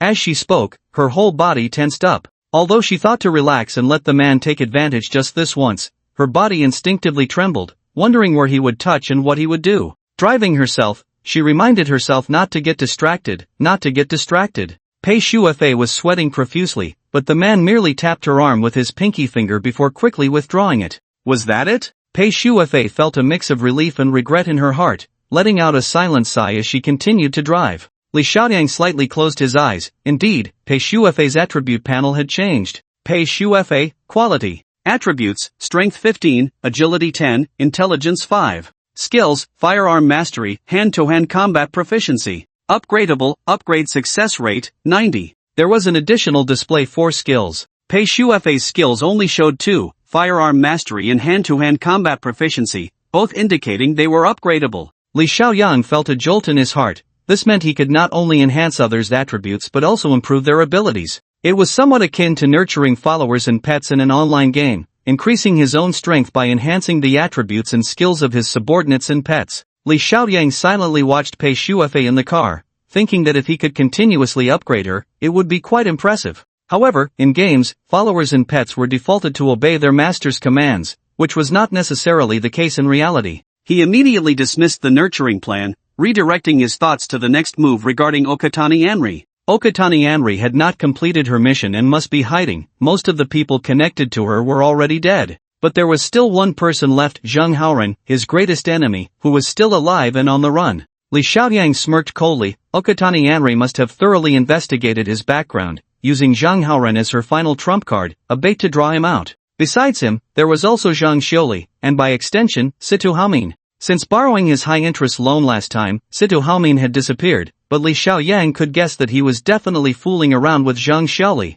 As the eldest son of the Situ family, this was another trump card Okatani Anri could control. Now that this woman held 2 cards, she naturally wouldn't give them up easily. With that thought, Li Xiaoyang asked, Shuefei, do you have any news about Situ Haomin? Pei Shuefei was taken aback. No, Situ uncle asked me the day before yesterday, but that guy seems to have been in contact with the family, saying he was inspecting some project or something. Li Xiaoyang nodded slightly. Then let's not go to the hospital. This case is currently shrouded in mystery, but I already know who the mastermind is. Pei Shuefei shook her head. Don't think about the case anymore. We're at the hospital now, and you need to behave. She parked the car, forced Li Xiaoyang to get out, and supported him into the emergency room. Late at night, Li Xiaoyang lay bored in the intensive care unit. Upon hearing he had been admitted, Director Son of the People's Hospital did not dare to be negligent, immediately issuing instructions to provide the best room, the best doctors, and the prettiest nurses for this gentleman. After a series of checks with no issues found, Li Xiaoyang was lively and bouncing, showing no signs of injury, but under Pei Shuefei's insistence, he still stayed in the hospital. Not long after, Tang Yanran arrived. After the widow saved her, she disappeared, and Tang Yanran and the others were directly sent to the hospital. The room full of corpses frightened the neighbors, and after calling the police, they had to wait until dark for someone to come. The police handled it simply this time, directly removing the bodies and taking inventory of the evidence before leaving it at that. Tang Yanran's side didn't even have a record left. Her mother-in-law and baby were fine and quickly woke up after being sent to the hospital, while Tang Yanran hurriedly bandaged her facial wounds and came looking for him. At this moment, when the two met again, there was no need for extra words. Tang Yanran knew that the man before her could do anything for her, and she was also willing to die for him. Reaching out with trembling hands to touch Li Xiaoyang's forehead, Tang Yanran let out a sigh. Xiaoyang, why are you so foolish? Is it worth it for me? Li Xiaoyang looked at her delicate face covered with a long bandage. Although Okatani Anri's knife was just a threat, it had still hurt her. Moreover, Yanran had fallen into danger this time because of him. He stood up and held the woman's hand. It's precisely because I'm not foolish that I want to save you. Do you understand? Seeing this scene, Pei Shuefei was displeased. Hey, what are you two doing? Filming a drama? Who let you in, that woman? Tang Yanran stood up and smiled lightly. Although she was only wearing a floral dress, she exuded an enchanting charm that made Pei Shuefei instinctively lower her head. The comparison was cruel. Even with a thick chest pad, she still fell short against this woman's natural poise. Humph, you are Tang Yanran, right? You called the police on Li Xiaoyang back then. I remember you. Pei Shuefei clumsily launched her first attack, implying that she had once harmed Li Xiaoyang. Tang Yanran smiled slightly. That's all in the past. Thanks to Officer Pei, our Xiaoyang was able to be hospitalized in time. I must thank you. With a casually dismissive remark, she perfectly countered Pei Shuefei's attack, and with the phrase our Xiaoyang, she launched a fierce counterattack. Pei Shuefei huffed. In terms of verbal sparring, she was no match for the seasoned Tang Yanran and could only passively assert her claim. That's nothing. I've stayed at Xiaoyang's house for quite some time, and I've received a lot of his care. Besides, this time we solved the case together, and he made significant contributions, so of course, I have to keep that in mind. The two women simultaneously pulled out their trump cards, exchanged glances, and turned their heads away, a moment of tension brewing in the silence like a storm. Li Xiaoyang sensed the brewing conflict. If the two women started a covert battle, he would be in trouble. He coughed, wanting to speak, but both women turned to him, their eyes sparkling, full of spring. What's wrong? Do you want some water? Li Xiaoyang awkwardly said, I want to go to the bathroom. You two don't need to trouble yourselves. I can go by myself. He hurriedly escaped to the bathroom in the VIP room, holding it in for a long time before finally resolving it. When he pushed the door open, the two women were standing at the door, one holding a cup of water and the other holding a towel, making him feel uncomfortable all over. Just then, a series of urgent knocks sounded at the door. Li Wanrong pushed the door open and froze at the sight. However, having weathered many storms, she was an expert in matters of love. Seeing the unfriendly glances from the two women, she immediately composed herself. Mr. Li, are you alright? Li Wanrong slowly walked over. Mr. Li, Chang Yangguan, David, and a Chang are still at the school. Wei Wei is fine. Mr. David feels that as a doctor, he should stay there to help with the injured, so Chang Yangguan and a Chang are staying to assist him. They should be coming over soon. They are very worried about you. She spoke in a reporting tone, clearly stating her identity while expressing concern for her boss, which was indeed just right. Li Xiaoyang thought to himself that her arrival was perfectly timed and smiled. I'm fine, you came at just the right time. I have some work-related matters to discuss with you. At that moment, Tang Yanran walked over. Xiaoyang, don't rush to work, you need to take care of yourself. I'll go to the cafeteria to get you some food. What do you want to eat? Li Xiaoyang hurriedly replied, anything is fine. Watching Tang Yanran leave, Pei Shuefei pouted. Li Xiaoyang, don't forget to text my dad tonight. By the way, the doctor said you need to recuperate. I'll get you some nutritional supplements. As she spoke, she picked up the phone and dialed a few numbers casually. Uncle Fu, it's me. Yes, it's your young lady. What's wrong? Haven't I just not called for a few months? You can't even recognize my voice? Pei Shuefei continued impatiently on the phone. My mom doesn't need to worry about her. I'll call her when I get back. By the way, Uncle Fu, do we have any supplements at home? Wasn't there something like 100-year-old ginseng sent to my grandfather last time? What? It was returned? Alright, you go buy some and have someone deliver it to me. Li Xiaoyang hurriedly interrupted her. Shuefei, your home is in the city. It's so far away. What's the point of this? If you need supplements, doesn't Tianhe have enough? Pei Shuefei turned her head. Oh right, I forgot. But she didn't hang up. Instead, she continued, Uncle Fu, I need a car. Can you send one over?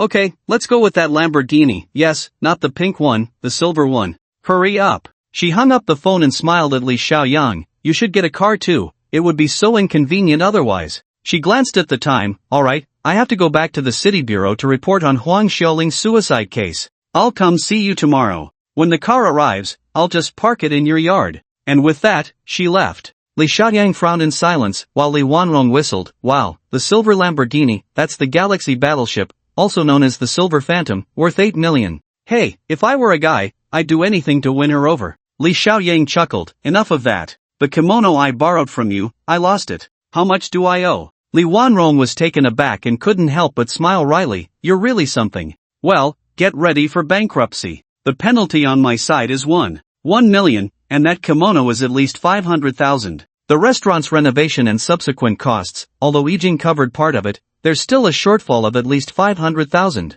That's 2 million right there. She shook her head, and then there's Chang Yangguan, a Chang, David, and their salaries. I think you should hurry up and win over that girl, maybe everything will be resolved. Li Xiaoyang waved his hand. The money will come soon, don't worry about that. Just hold on for me a bit. He rubbed his forehead. You need to pay more attention to the restaurant. It's not just about making money, it's a career I want to build, and it's very important to me. His expression turned serious. And there's something I've been neglecting. My opponent this time is really formidable, and you all are my people, so you might be in danger. Don't tell anyone about this, just keep it to yourself. I'll find a way to arrange things to ensure your safety. He looked at Li Wanrong, especially you. My plan is for you to temporarily move into my house. There will be a very capable bodyguard watching over you. Li Wanrong felt warm inside. Initially, seeing Tang Yanran and Pei Shuefei made her feel a sense of unattainable loss, but the man's domineering yet warm concern reignited her heart. As they spoke, the door opened again, and David came in first, followed by the bald man, a Chang, and Wei Wei with a backpack. Behind them, Zhao Haji hurried in with Old Sang. Li Xiaoyang gestured for David and the others to sit down and personally welcomed them. Old Sang, why are you here too? I have nothing going on. Old Sang looked well and smiled as he shook his hand. Xiaoyi told me a bit. I know you got hurt for Tianhe. I have no words to say, just want to express my gratitude. He was genuinely moved. For Tianhe, Li Xiaoyang had nearly risked his life. What loyalty that was. Zhao Haji's eyes were red. Xiaoyang, I'm really grateful to have you as a brother. I brought Old Sang here just to say thank you. This 7-foot-tall man was so appreciative. Li Xiaoyang felt a bit embarrassed. It's not just about Tianhe, there's my business in this too. Besides, now Tianhe and I share both glory and loss. We're all in this together, so why make it so formal? He called over Li Wanrong and the others, gave a brief introduction, and then smiled. Today we have quite a gathering. I survived this great disaster, so let's go out for a meal to celebrate. David leaned in from the side. What delicious food is out there? Hey, an old dog won't bark if not fed, and an old mule won't eat or pull if not fed. I've been craving for days. Everyone in the room laughed, and Tang Yanran, who had just returned with a bowl of porridge, laughed so hard she nearly trembled. Old Sang waved his hand with a smile. It's interesting to hear foreigners speak Chinese. Xiaoyang, don't rush. Rest for a night first. I've already informed the old buddies about your injury. They'll all come to see you tomorrow, and we can all go together then. Li Xiaoyang was taken aback. You didn't tell Mr. Songshan and Old Situ too, did you? Old Sang scratched his head awkwardly. I got anxious and worried about your injury. Basically, I've told everyone in the medical circles from north to south. Well, this was a problem. Li Xiaoyang was stunned for a long time before turning to Li Wanrong. This time, we're definitely going bankrupt. You handle this, it needs to be prepared tonight. If they all come tomorrow, we have to raise the standards for the reception. Those people are all local heroes, we can't neglect them. Early the next morning, disregarding Tang Yanran's objections, Li Xiaoyang immediately requested to be discharged. Before the discharge procedures were completed, Susu and Jiang Xiaohan arrived with flowers and fruits. For these two rebellious girls, it was their first time visiting a patient so formally. Li Xiaoyang appreciated their kindness and asked Li Wanrong to receive them first, then waved over Wang Weiwei from outside the room. Weiwei walked over yawning. Big brother, I know what you're going to say, but our school has turned into ruins. I can't go to school for the next few months. Don't push me, I won't transfer. Li Xiaoyang smiled gently. You're so clever. I have a task for you, go back to my house for a bit. He lowered his voice and continued, at the west sewer entrance, you need to meet someone. That person is wearing a hood, but she's a good person, so don't be afraid. Just tell her I'm in the hospital. Wang Weiwei blinked. Big brother, it's a woman, right? She giggled, including Sister Shuefei, Sister Tang, and Nisli. That's 4 women. You're really clever. What does that mean? Li Xiaoyang frowned. What does a child know? Wang Weiwei wiggled her finger. I know a lot. Let me tell you, this is the principle of game theory. If there are only 2 women competing around you, you'll definitely get hurt in the middle. But if there are 3 women, they'll naturally engage in a game of choice. The best strategy at that point is to ally with one to strike the strongest opponent. Li Xiaoyang listened, dumbfounded. But Wang Weiwei's eyes sparkled with wisdom as she continued to analyze for him. The final result will be that 2 women unite and win, while the 3rd woman is left out, restoring the situation to a 2-person competition. For you, it's just a matter of survival. However, when a 4th woman joins, the whole situation becomes delicate. Wang Weiwei spoke slowly. From the equilibrium theory and game theory, when 4 or more people appear in the same game, the situation suddenly quiets down. Based on your current situation, the more women around you, the less pressure you have. When you can maintain relationships with each woman, you can enjoy the love of all of them. Therefore, I suggest you don't let anyone go. That's your optimal strategy. Li Xiaoyang patted her head and sighed for a long time. Your cleverness is all used on these messy things. Go do as I say. this matter is very important. Wang Weiwei skipped away, and Li Xiaoyang felt a bit more at ease. The reason he let Weiwei go was that the traps set by the widow at the sewer entrance were too formidable. Those traps could automatically distinguish between children and ordinary people, so Weiwei was the safest choice. Moreover, although Weiwei was young, she was exceptionally clever and could handle many tasks. After Weiwei left, a hospital room gradually became lively. Zhao Haji and Old Sang rushed over early in the morning, and even Li Hanong from the city bureau arrived, along with Tang Yanran and her daughter. Soon, the entire room was packed with people. Director Sun of the hospital decisively cleared out the special care wards on both sides, providing a place for these esteemed guests to settle. After exchanging pleasantries with everyone, Li Xiaoyang saw Weiwei return, who said nothing but handed him a small box. "Uncle, this is what the hooded person asked me to bring." Li Xiaoyang opened the box to find a brand new watch. He understood immediately and put it on seriously. The widow was always straightforward in her actions. With this tracker, she could continue to protect Li Xiaoyang. Before long, it was past 11 o'clock, and Li Xiaoyang's discharge procedures were finally completed.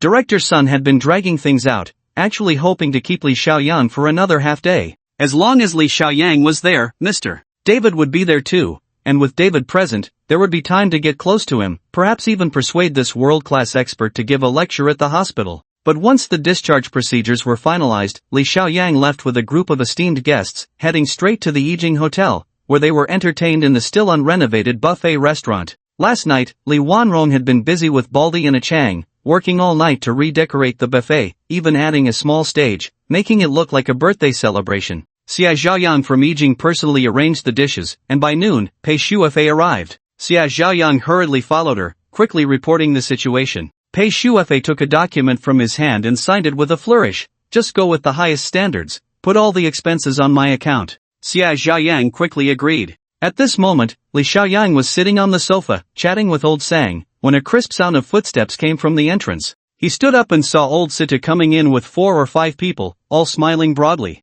Li Xiaoyang hurried to greet them, and just after exchanging a few pleasantries, a hearty laugh rang out. "Xiaoyang, I knew you were fine. Indeed, good people have their own protection." Li Songshan, dressed in a tang suit, came in with his daughter Li Lingji, smiling. They had met in the Magic City and were now joyfully reunited in the city. Old Sita laughed. Old Wen and Old Tang were supposed to come, but something happened in the south, and they couldn't make it. They especially asked me to bring some things. He waved his hand, and several attendants went out. Before long, they returned with boxes of gifts. Most were supplements, along with some rare medicinal materials. Li Xiaoyang nodded slightly to Wanrong, who then took a Chang and the others to move the items to the back. At this moment, Li Songshan and his daughter also came over, laughing heartily. "I came this time empty-handed, without bringing anything." Li Xiaoyang quickly grasped his hand. "Mr. Songshan, your presence is the greatest honor for me." Li Lingji stood shyly to the side. To her, the young man who saved her life felt like an older brother, so she hesitated to call him uncle.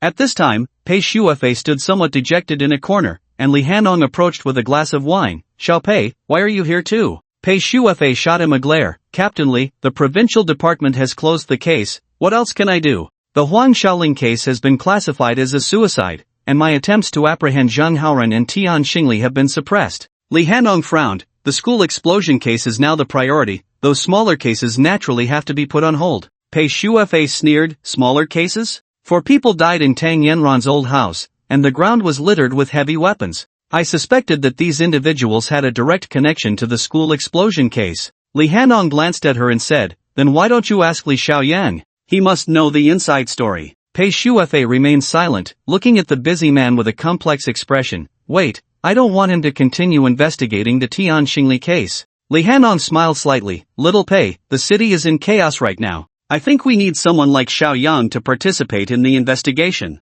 He has the strength and the responsibility. Look at the people who came today, each one of them has a significant background, making us ordinary folks dizzy." He had no idea that Pei Shuefei was actually the one with the deepest background in the room. While Li Hanong was still pondering, his phone rang. He looked down and saw it was an emergency call, quickly answering it. After a long while, he hung up the phone, somewhat helplessly saying to Pei Shuefei, "Just as we finished talking, the task came in. Little Pei, if you're not busy, come with me. The city bureau has an important task." Pei Shuefei, feeling bored and wanting to vent, immediately became interested. "What task?" Li Hanong reluctantly put down his fine wine. "A big shot is coming to our city. We don't have enough manpower, so they asked me to find someone to temporarily act as a bodyguard to ensure this big shot's safety. Pei Shufa instantly lost interest. I'm not going. What big shot needs such a show? Li Handong chuckled. This isn't just a show, he's the director of the Central Health Commission, at the vice ministerial level.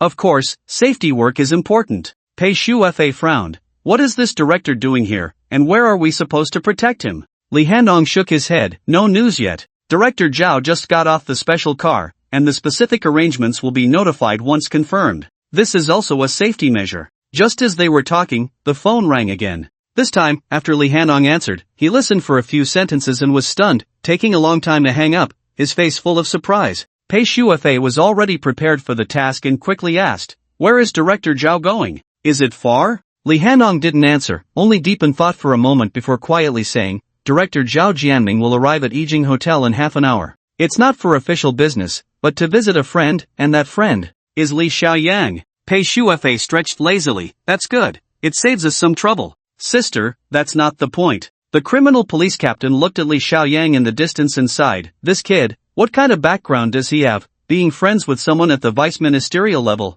Hey, luckily I didn't offend him that day, just thinking about it makes me a bit scared. Li Xiaoyang was completely unaware of Director Zhao's arrival. He was busy dealing with 3 little girls. Li Lingji was initially shy, but when she met the similarly aged Wang Weiwei, the 2 girls immediately hit it off and quickly became familiar. By the time Tang Yanran brought Yang Baobei over, the 3 girls formed a small group. After getting to know each other, they realized that both Yang Baobei and Li Lingji were saved by Li Xiaoyang. Wang Weiwei listened enviously from the side. Is it really that comfortable? So amazing? Li Lingji smiled and said, of course. I was almost dead, and the uncle saved me with that magical power. At that moment, I felt like my whole body was floating, as if I was flying in the air. Yang Baobei nodded seriously. Pretty much, I felt like I was soaking in warm water, extremely comfortable, and I didn't have a fever anymore. Uncle Li is really amazing. Wang Weiwei lamented. It's a pity I didn't have that opportunity. When I first met the big brother, I took tens of thousands from him.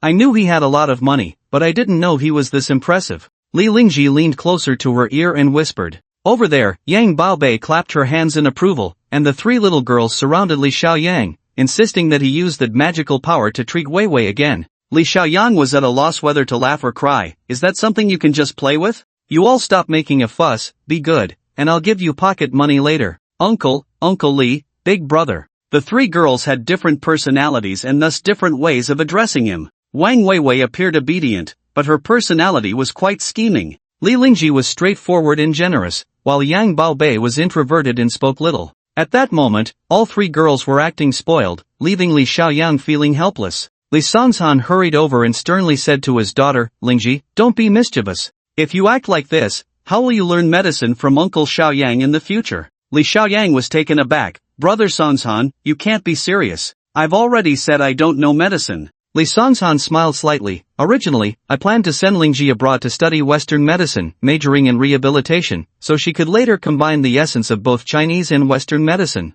However, now that we're here, I've changed my mind and decided to leave my daughter with you to learn. This. Li Xiaoyang felt a bit troubled. Li Songzhan smiled again. Isn't there a master by your side? Let that person teach Lingji, that would be great. Li Xiaoyang didn't quite understand. Li Songzhan chuckled. It's Mr. David, he is a world-renowned rehabilitation expert. I didn't expect him to be here as well. Li Xiaoyang understood and couldn't help but laugh. Then there's no problem. David is currently my employee, and if Lingji is willing to learn, I'll mention it to him. Li Songzhan was extremely grateful. Meanwhile, the banquet was bustling with activity, and Li Wanrong and A Chang were busy managing everything. Even before the banquet started, just arranging the seating and drinks had them flustered. Li Wanrong was worried when Tang Yanran approached her. Wanrong, right? Don't panic. Although it seems like there are many distinguished guests, they can be divided into 3 groups. The guests from Xiaoyang's company can be considered as our own, so arrange a table for them first.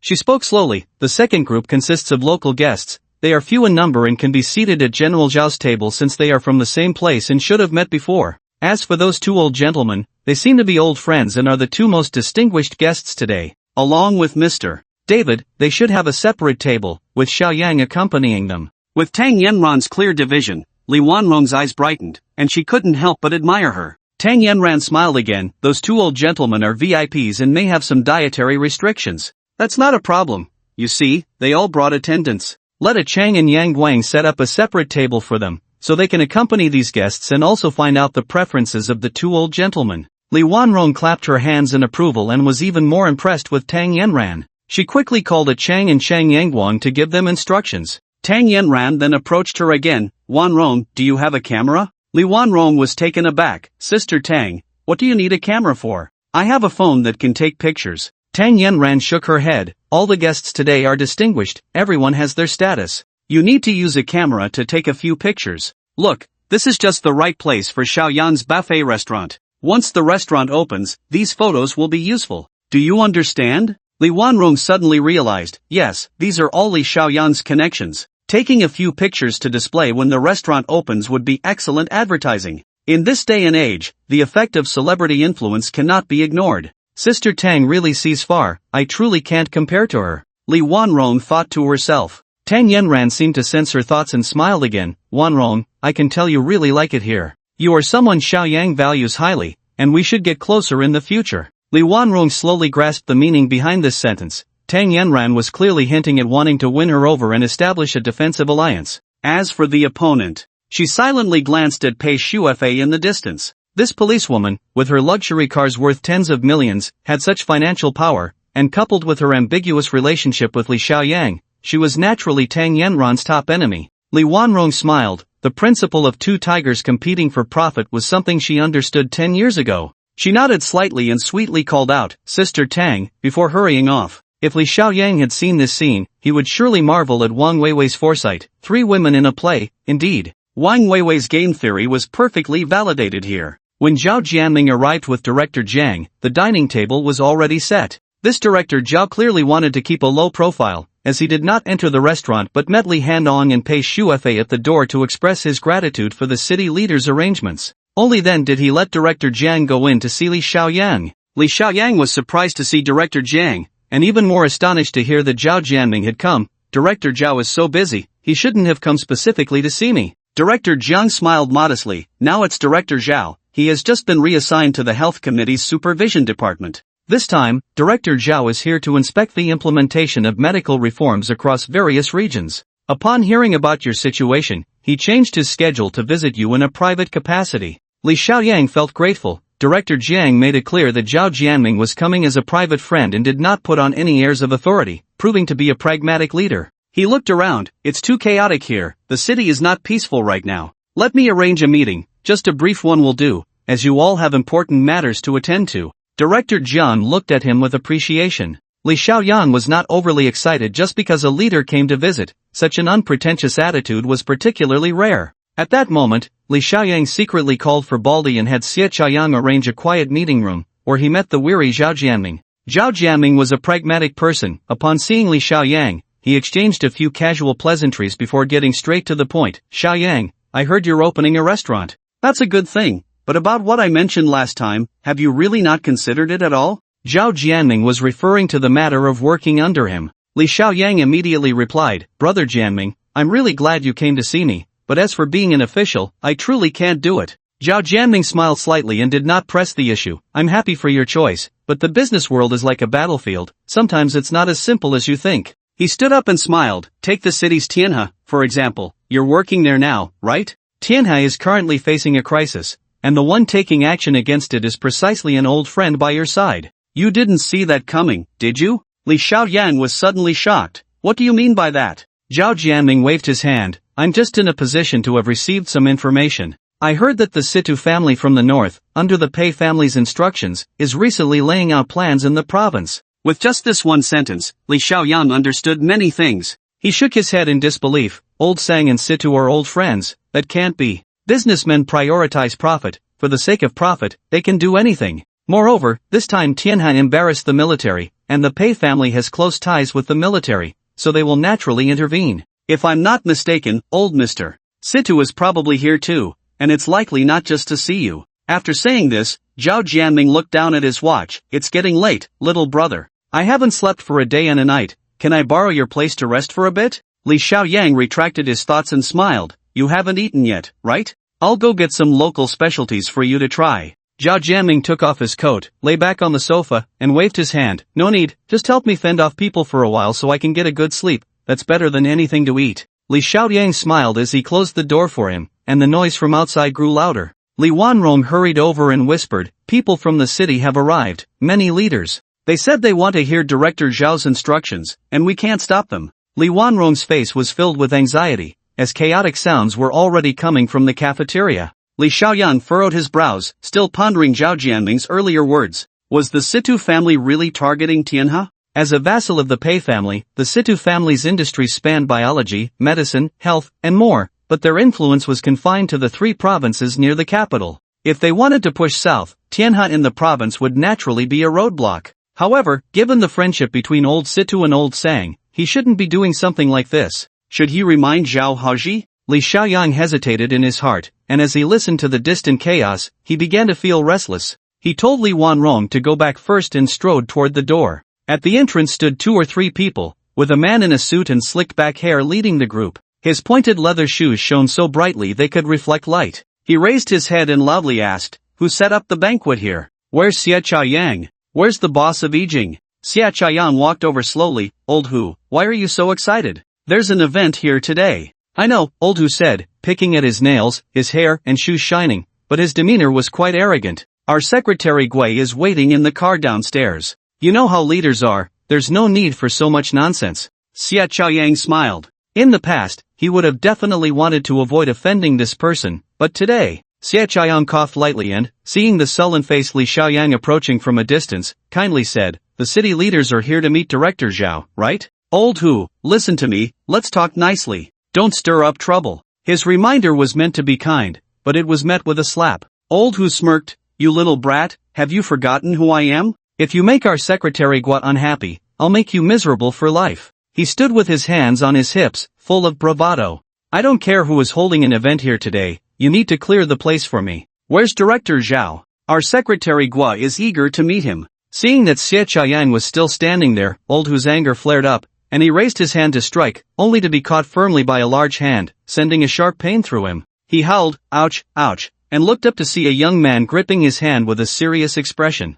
Li Xiaoyang exerted a bit of force, his strength attribute had now soared to 18. As he slightly loosened his grip, Old Hu's fingers made cracking sounds, and his face contorted in pain. Li Xiaoyang was feeling irritable, and encountering someone like this naturally made him unable to resist the urge to act. He grabbed Old Hu's arm, spun him around, and kicked him in the knee, causing him to crash to the ground with a loud thud. His strength was explosive, and he had controlled it well, otherwise, with that kick, Old Hu's leg would have been ruined. With a crack, he dislocated the joint in Old Hu's wrist and leaned down to look at him. With your character, how did you manage to get close to the leaders? It's lucky you haven't died yet. Old Hu was both pained and shocked, clutching his wrist and unable to speak. At that moment, his 2 buddies reacted. The one on the left let out a scream and grabbed a stool to charge over, but suddenly, there was a loud crack above his head, and cold beer poured all over him, which was also painfully hot. Tang Yenran held a broken beer bottle, her high heels digging into this guy's foot, causing him to bend over in pain, only to be hit again with another bottle. Tang Yenran discarded the broken bottles and, taking advantage of his moment of distraction, stuffed a rag into his mouth and delivered a flying kick, sending him rolling to the edge of the stairs. The burly man to the right of Old Hu looked strong at first glance, and he was also quite meticulous despite his rough appearance. At that moment, he had already pulled out his phone to call for help, but a cold handgun was pressed against his head. Pei Shufa arrived a bit late, but she was more direct in her actions and didn't waste words. With the gun barrel pressed against the man, she said coldly, which department are you from? Acting like a thug, do you even know how to write the word law? The burly man was almost in tears, thinking to himself that with a gun pointed at him, what was the point of talking about the law? Li Hanong rushed over, and upon seeing the situation, he was taken aback. Old Hu, what's going on here? Old Hu looked up and, seeing him, smiled through tears. Hanong, my brother Hanong, it's so good to see you here. Hurry up and arrest these people. What kind of people are they, armed and violent? Li Hanong wiped the sweat from his brow and whispered to the stern-faced Li Xiaoyang, this is Driver Hu, he drives for our municipal committee's secretary Huang. He's a good guy. Li Xiaoyang glanced at him. Oh, are you quite familiar with him? Li Hanong was swept by his cold gaze and quickly waved his hands. No, not at all familiar, just had a few meals together. He looked a bit troubled, but Secretary Huang, the municipal secretary is waiting outside, should I go out and say something? Li Xiaoyang smiled, so he's the municipal secretary's driver, no wonder he's so arrogant. Wanron, call the front desk and have them close the main gate of Yijing, let the leaders outside cool off for a bit. Brother Jianming is resting and doesn't want to be disturbed. Li Wanrong hesitated for a moment, and then Xie Chaoyang, who had been covering his face, walked over. I'll handle this, no problem. He had just been publicly humiliated and was filled with anger, but now that Li Xiaoyang was standing up for him, it felt different. He shot a cold glance at the stunned old Hu and immediately ordered the gate to be closed. You are in the city. Old Hu gritted his teeth and said, just wait, unless you all aren't in this city anymore, otherwise we won't leave until we settle this. He tried to walk away, but Li Xiaoyang tripped him with his foot, and with a loud thud, he fell to the ground, his leather shoes flying off. Li Xiaoyang looked at him with a smile. Want to leave? First apologize to brother Xie. Old Hu glared at Xie Chaoyang, his eyes almost spitting fire. In the past, this kid would only bow and scrape in front of him, but now he had to apologize to him. Xie Chaoyang, sensing that things were escalating, wanted to say a few words, but was stopped by Pei Shuefei's gaze. Xiaoyang is right, Manager Xie, his insult to you is an insult to the entire Yijing group, which is an insult to me. The young girl, filled with pent-up anger, finally found an outlet. With the gun swaying in her hand, she pulled back the firing pin, producing a crisp click. Driver Old Hu dared not maintain his pride any longer and lowered his head to say sorry, but Li Xiaoyang shook his head. Your voice is too low, I can't hear you. Old Hu endured the humiliation and, with his two companions, bowed to apologize. Li Xiaoyang was slightly satisfied and turned to say, go get 2 fruit knives. Everyone was taken aback, and Old Hu's face changed. Was this guy serious? But when the fruit knives were brought over, they were handed to Old Hu, and Li Wanron was asked to take a photo. Then Li Xiaoyang solemnly addressed Li Handong. Director Li from the central government passed through the city and was at this Yijing hotel when he encountered a thug claiming to be the municipal secretary's driver, armed with 2 knives, with unclear intentions. Captain Li and Officer Pei, responsible for protecting the leader, with the cooperation of citizens like Li Xiaoyang, apprehended this group of rioters in one fell swoop. At this point, Li Xiaoyang shook his head in grief and indignation. Is there still any law? In broad daylight, what has our city become? Truly, the hearts of people have changed. In this world, there are all kinds of people. Pfft. Pei Shuefei couldn't help but laugh, and Tang Yanran's lips curved up as well. Meanwhile, Situ and the others watching the commotion sighed inwardly. These kids were just too unlucky. Offending someone was bad enough, but they had to offend Li Xiaoyang. Only Li Handong was there, forcing a bitter smile. This framing, who would believe it if he said it out loud? But this could serve as an excuse. In the future, when dealing with the municipal party committee, at least there would be something to say. Li Handong gently helped the dazed Old Hu up and led the 3 of them out. After a while, he returned and whispered to Li Xiaoyang, the leaders have all left without saying anything. Secretary Huang said since Director Li is busy, they wouldn't disturb him. Li Xiaoyang smiled. Alright, now that the sycophants are gone, it's time for our banquet to begin. Xie Chaoyang immediately perked up, personally going to the kitchen to oversee the dishes. For a moment, the wine was fine and the food fragrant, and everyone was toasting and enjoying themselves. By the afternoon, Zhao Jianming woke up and was preparing to leave. Li Xiaoyang hurried to see him off. He didn't mention what had just happened, but he thought Director Jian must know and would report back to Zhao Jianming. The two shook hands to say goodbye, and Zhao Jianming suddenly sighed, as the ancients said, those in high places worry for their people, while those in distant lands worry for their rulers. Now I am in a high position, and the ruler is in the distance, but we must both remember the 4 words for the country and the people and take them as a warning. This meant that whether one is a high official or a commoner, one should care about the people's livelihood and serve the country. Li Xiaoyang felt a resonance and nodded repeatedly in agreement. Before leaving, Zhao Jianming reminded him, the matter of the city's Tianhe is complex, and now the Situ family has also gotten involved. You must be careful. Watching Zhao Jianming leave, Li Xiaoyang felt reluctant to part, reflecting on his interactions with this high-ranking official, filled with gratitude. That Zhao Jianming could share such heartfelt words with him meant he regarded him as a confidant. Confidants are rare. He walked back to the dining room, only to see everyone lined up, with Xie Chaoyan holding a camera, ready to take a picture. Seeing him return, Old Sang and Old Sita stepped aside, beckoning Li Xiaoyang to come over quickly. With a flash of the camera, this highly commemorative photo was taken. Old Sita pulled Old Sang and reminisced. Do you remember that year when we brothers were at Huangpu Beach, and that foreigner took our picture? You were still a dashing young man back then. Old Sang grinned. That photo is long gone, but that's fine. We weren't exactly good people back then, carrying weapons while taking pictures. If it had survived to now and the younger generation saw it, that would be evidence of our crimes. Li Xiaoyang had been smiling while listening to the 2 elders reminisce, but at this point, he felt a jolt throughout his body. It was as if a thunderbolt struck his mind, and clues and traces began to gather slowly. The photo. Evidence. The photo that Song Tianming hid before he died, that gathering in Heisei 12, the people in that photo. Letting out a gentle breath, Li Xiaoyang finally grasped the key point of this case. The banquet hadn't dispersed yet, and Li Xiaoyang waved to Su Su, "Take Xiaohan back to my office at Tianhe and clear the place out." Su Su was taken aback. "Young Marshal, I'm about to resign, do you still want me to keep working?" Li Xiaoyang looked at her in surprise, and Su Su smiled, "But if you need me, I can stay and work a few more days." She whispered a few words to Jiang Xiaohan and hurried off. Li Xiaoyang immediately walked over to Pei Shuefei, leaning close to her ear and whispering, "The case has made progress, I've found a breakthrough." Pei Shuefei was overjoyed, and Li Xiaoyang pressed her down, whispering again, "I just sent those 2 girls from Tianhe to the office. You go out and follow them to see if there's any situation." Pei Shuefei stood up and pulled him aside. "Why not just detain them and interrogate them?" Li Xiaoyang shook his head. Su Su comes from a prominent family in the city, and Jiang Xiaohan's background is also quite deep. Although they are very close to Tian Xingli, I don't think they have gotten too involved. After all, most of the people who knew Tian Xingli's secret have been cleared out by now. Letting you follow them is just a precaution. I will still need their help in the future. Pei Shuefei's eyes flickered. Her original intention was to prevent Li Xiaoyang from getting further involved in this case and into danger, but now she had changed her mind. Unknowingly, she was becoming more reliant on this man. Watching Pei Shuefei leave, Li Xiaoyang returned to the table and enjoyed another cup of tea with everyone before they all got up to leaving. The old man Situ casually mentioned that he would stay in the city for a few more days. Li Xiaoyang thought of Situ Haomin and felt a stir in his heart. This old man Situ had been here for so long without mentioning Situ Haomin even once. It was needless to say that he must have contacted Situ Haomin in advance. Indeed, Brother Jianming was right, the old man Situ's intentions were unclear this time. Over there, Li Songshan was chatting with David for a long time, reluctant to part. Li Xiaoyang arranged for Wanrong to take them home first.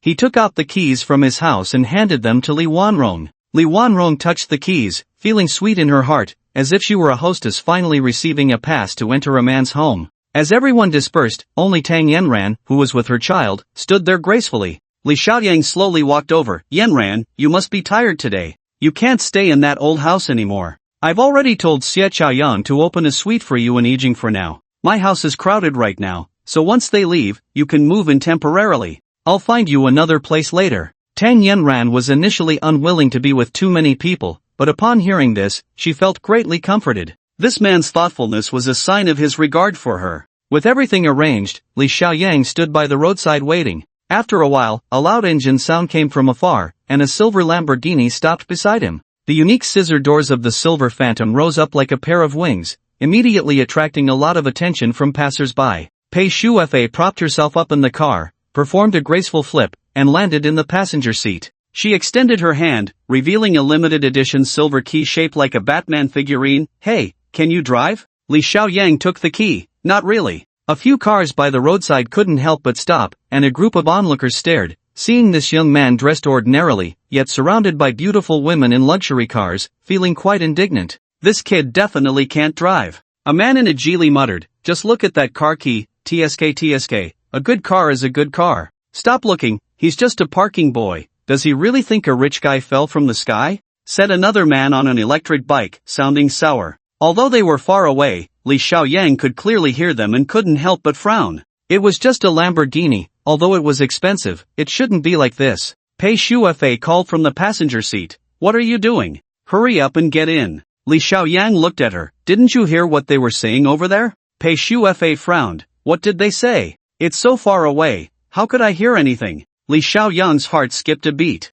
It seemed that after his attributes had skyrocketed, his senses had received a powerful enhancement. Although he couldn't be called superhuman, he was far beyond an ordinary person.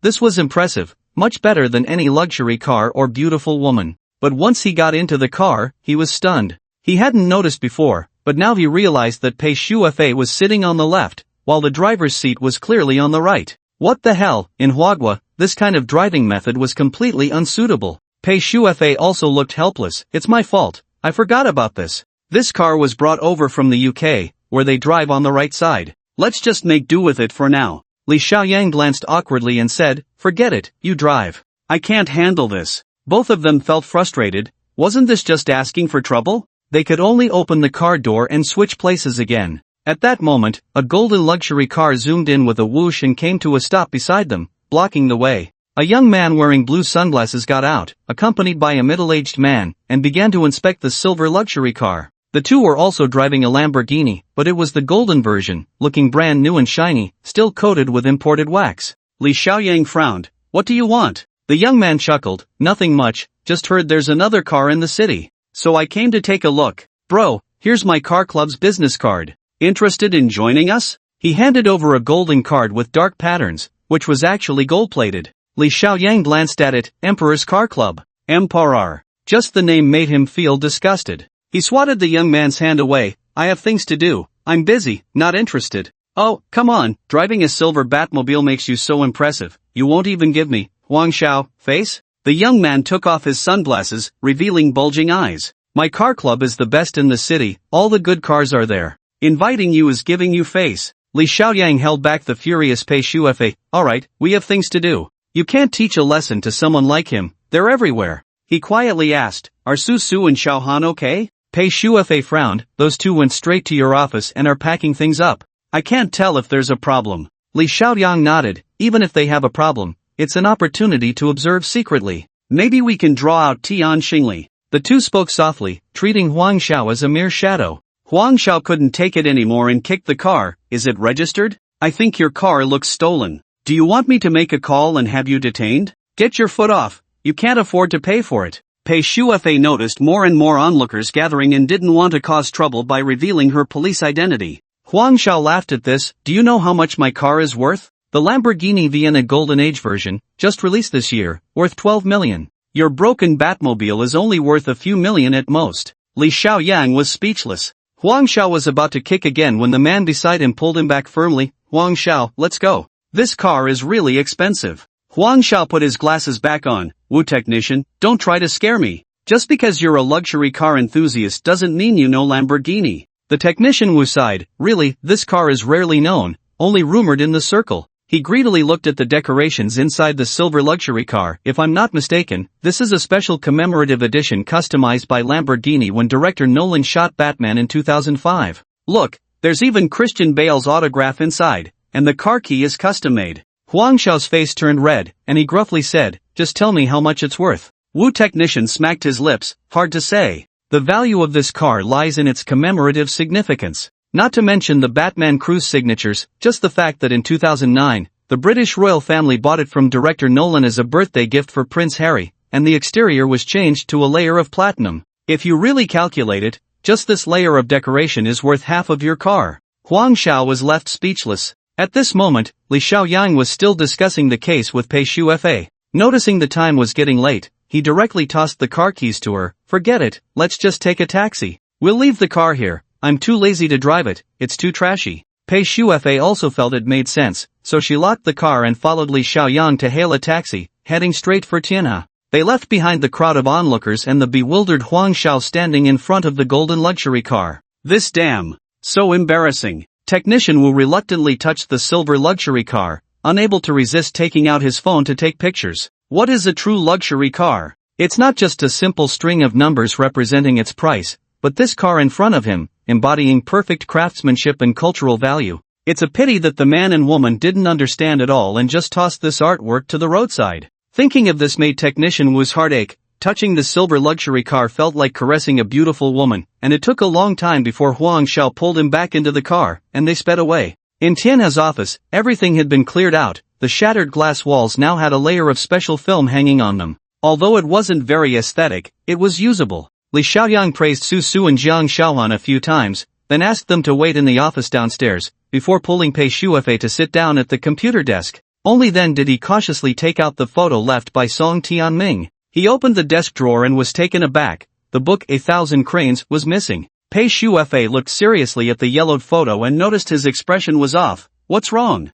Tian Xingli came back and stole the book left by Song Tianming. Li Xiaoyang looked around the office. She really has some nerve. No, it should be said that the things left by Song Tianming are very important, which is why that woman took the risk to come. Pei Shuefei's eyes lit up. "It doesn't matter if the book is lost. I estimate that this photo is the key." "You're right, and I think I've found the secret of this photo." Li Xiaoyang took a deep breath. picked up the photo, placed it on the scanner, and after scanning, opened it on the computer screen to enlarge it. In this photo taken in Japan in the 12th year of Heisei, there were a total of 12 people. Li Xiaoyang moved the mouse and circled the head of a young man in the center. Shuefei, doesn't he look familiar? Pei Shuefei stared seriously.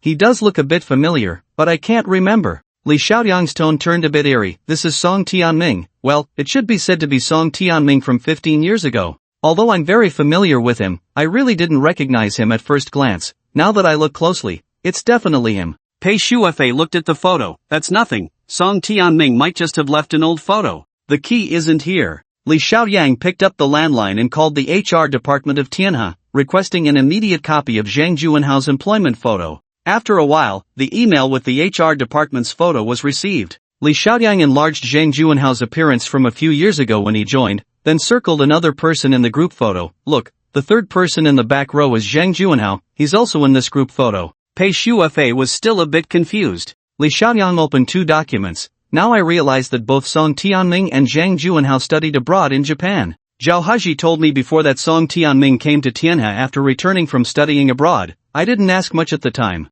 It turns out this Song Tianming is a top student graduated from Aichi University in Japan, and Zhang Juanhao is also a student from Aichi Medical University. Pei Shuefei suddenly looked shocked. Tian Xingli is Japanese, do you mean? Li Xiaoyang shook his head. Her real name is Okita Anri, a Japanese koga ninja. I suspect she is a Japanese spy. And one more thing. Whether it's Zhang Juanhao or Song Tianming, they both stayed in the same place while studying in Japan, which is Aichi Prefecture. He slowly recounted the events that had happened in the city a few days ago, that Dongshan Ichiro is from Aichi Prefecture's Dongjung Pharmacy, a professor at Aichi University's medical school, and has connections with both Zhang Juanhao and Song Tianming. It was as if a large net was suspended in the air, with each grid so tightly woven, so astonishing. Pei Shuefei's expression changed slightly. You mean, all these things are connected? This is an organized spy group? Li Xiaoyang nodded solemnly. Only this explanation makes sense. From the words behind this photo, it seems to be a gathering of a group of Chinese students in Japan 15 years ago. I'm afraid that apart from Zhang Juanhao and Song Tianming, the others in this photo have already infiltrated back into the country. They might have different identities and statuses. Pei Shuefei took a deep breath and stared again at the enlarged group photo. Suddenly, she let out a gasp, quickly took out her phone, flipping through her album until she found a yellowed photo. You look at this. Li Xiaoyang leaned down to look. It was an old photo labeled from 2002, with the caption, Group photo of all personnel from the First Public Security Bureau of the city. Pei Shuefei pointed at a thin young man in the back row of the phone photo. Look at him. Li Xiaoyang held the phone and compared it with the group photo from Japan on the computer, and couldn't help but shudder. The fourth person in the back row, it's him. He looked at Pei Shuefei, whose voice was a bit hoarse. This is the second in command of our city bureau, the youngest deputy director, Liang Zhengjun. He was also in the group photo of the Chinese students in Japan. A layer of goosebumps instantly rose on Li Xiaoyang's back. They had clarified the identities of 3 people in the group photo, and the result was astonishing. Pei Shuefei was trembling with excitement, and Li Xiaoyang hurriedly embraced her. Steady now, no matter how terrifying the dark forces are, we can handle it. I'm here, don't be afraid. Afraid of what? Pei Shuefei pushed him away with a slap, her eyes shining. I'm excited, do you understand? This is a super big case, a super big case. She was now in a state of complete exhilaration. This case is incredible, incredible. Japanese spies lurking in the country, and it's a mysterious group, 12 people, possibly all big shots. We've caught them in our net. Li Xiaoyang was speechless. Pei Shuefei paced back and forth in the office. Clearly, this group of spies has been lurking all along. This Tian Xingli, she is the female spy you mentioned, came to the city for a special mission and got in touch with this group of infiltrated spies, which is why that woman has such well-informed news. The so-called traitors and the police station and the internal spies of Tianhe are all under her control. Li Xiaoyang silently looked at the large photo, but we have only identified 3 people, we have no idea where the others are. Pei Shuefei also calmed down. The people in the old photo from 15 years ago must have changed in appearance. Relying solely on the photo to find them was like searching for a needle in a haystack. She turned the photo over to look. Heisei 12, which is the year 2000. At that time, there were computers. We can contact the Japanese police, retrieve the data and check. She bit her finger in thought. This is the fastest way. Checking from within the country is impossible. We can only trace it back to the source. Song Tianming left this photo before he died, clearly knowing that something was wrong and that he was going to be silenced, so this photo must lead to something. Li Xiaoyang thought for a moment. Not good, contacting the Japanese police will take several months just to go through the process, and we might not even get their support. Moreover, if the spy organization in Japan learns about it in advance, they will immediately destroy the evidence, and we would be wasting our efforts. Pei Shuefei continued biting her nails. You're right, we can't directly approach the Japanese police, we should contact Interpol. No, Interpol isn't reliable either. I have a plan. She picked up the photo and hurried to leave, and Li Xiaoyang quickly stood up. What are you going to do? Pei Shuefei turned back with a smile. I have a friend who can help. Just wait for good news. Li Xiaoyang followed her out. It's not safe here anymore. Let's meet at my warehouse later, that's my secret base. He told her the address of the warehouse and then parted ways with Pei Shuefei. Arriving at the warehouse, he opened the computer, his mind racing, unable to even play games. He sat in the recliner, eyes closed, contemplating the entire case. In the darkness, clues formed a vast network, and now this net was tightening. Unexpectedly, he had broken a few links in this web, especially the female ninja at the center, Shadow Li Ji, and Okita Anri. Lost in deep thought, a knock echoed from the warehouse. He glanced at the time, it was already evening, and it had been over 4 hours since parting with Pei Shuefei. He hurriedly opened the warehouse door and saw Pei Shuefei dressed in denim, carrying a thick bag. As she entered and closed the door, she excitedly walked to the table and opened her leather bag. Inside was an encrypted military laptop, a classified access card, and an external satellite signal receiver. As she assembled these, a high-performance laptop capable of global connectivity appeared before them.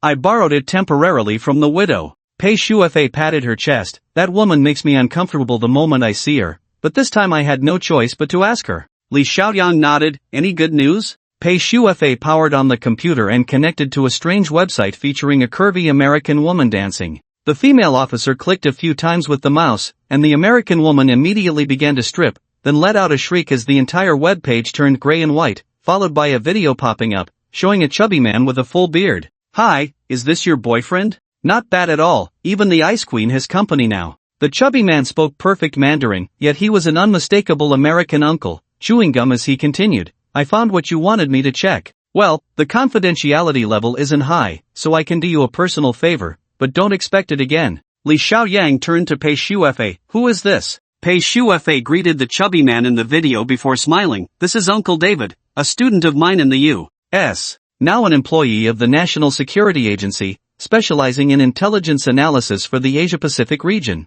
He's an old friend. The video of Uncle David had about a 10-second satellite delay, so after a while, he chuckled, You're the most beautiful Chinese beauty I've ever seen. Pei Shuefei pouted. Because my name is Shuefei, these people like to call me the Ice Queen. This name was given to me by David. Li Xiaoyang laughed. You're his teacher, teaching him Chinese, right? Pei Shuefei chuckled. You're mistaken, he's responsible for intelligence analysis in the Asia-Pacific, and Chinese is already his specialty. What I taught him was Kung Fu. Moments later, David jumped up in his chair, striking a pose resembling the tiger crane style, looking quite the part. Li Xiaoyang offered a perfunctory compliment before quickly saying, Let's get back to business. Uncle David first sent them an encrypted electronic file, and after decrypting it, Li Xiaoyang saw various materials filling the screen. There were newspaper clippings, video reports, television station materials, and an all-English investigative report. All the materials described the same incident, the Setagaya family massacre that occurred in Tokyo, Japan, in Heisei 12.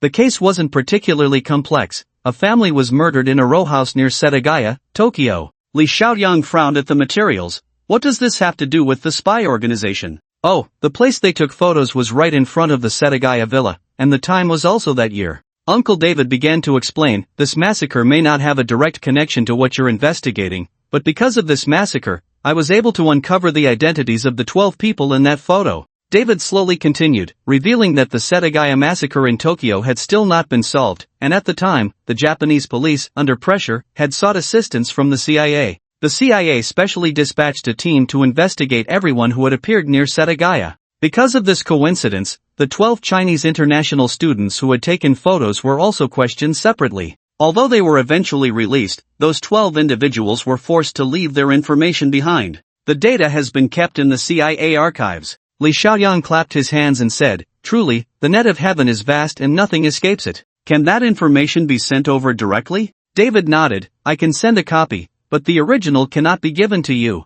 The copy was transmitted very slowly, taking half an hour to arrive completely. Uncle David's side also went offline, and the screen flickered, once again displaying that voluptuous blonde. Li Xiaoyang connected his notebook to the printer and quickly printed 2 copies of the information David had sent. This CIA archive copy was in 2 versions, one in English and the other in Japanese, which left Li Xiaoyang dumbfounded, regretting not studying harder back then. He had even hired someone to take the English level 4 exam for him. Pei Shufe, however, was reading very seriously. Li Xiaoyang did not disturb her and flipped through the documents, noticing that many parts were covered with black bars, rendering them unreadable. Pei Shufe looked up and smiled. The areas covered are classified information, so they can't be seen in the copy, but they contain the names of the agents involved in the case and some department names from the CIA, which doesn't affect us. Li Xiaoyang boredly flipped through the English and Japanese versions. What security agency is Uncle David from? How did he get the CIA's files? Pei Shufe chuckled. The 3 major intelligence organizations in the U.S.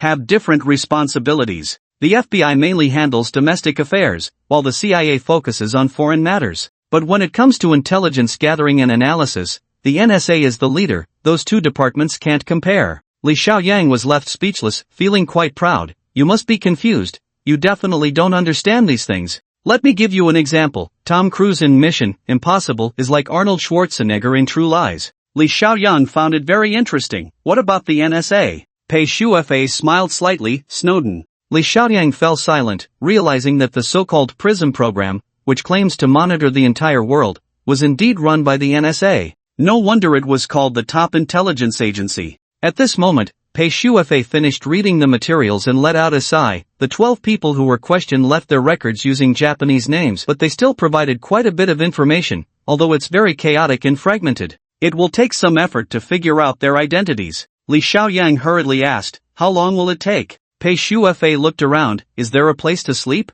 We'll be busy here all night. I'll first try to find some connections through the embassy in Japan, and then coordinate with our domestic identity system. It shouldn't take too long to find something. Li Xiaoyang rummaged through his belongings and took out Susu's phone, calling Tang Yanran and Li Wanrong, then notifying a Chang to bring 2 mattresses as soon as possible. While waiting for a Chang, Pei Shufe began translating the key intelligence. Bored, Li Xiaoyang boiled a pot of water, waiting for a Chang, when Susu's phone rang. He instinctively answered, and a man's voice came through. Good baby, what are you doing? Why are you ignoring me? Li Xiaoyang was taken aback, gently hung up, and chose to turn off the phone. It seemed to be Susu's boyfriend. Such calls should never be prolonged. If he had to explain, it would lead to a big misunderstanding. He put down the phone, and soon a Chang arrived with the mattresses. Li Xiaoyang handed the phone to him. Go return this to the person. It's Susu, the little beauty you saw today at the dinner table wearing a tank top. A Chang's eyes lit up. This task is great. I'll definitely complete it at the first opportunity.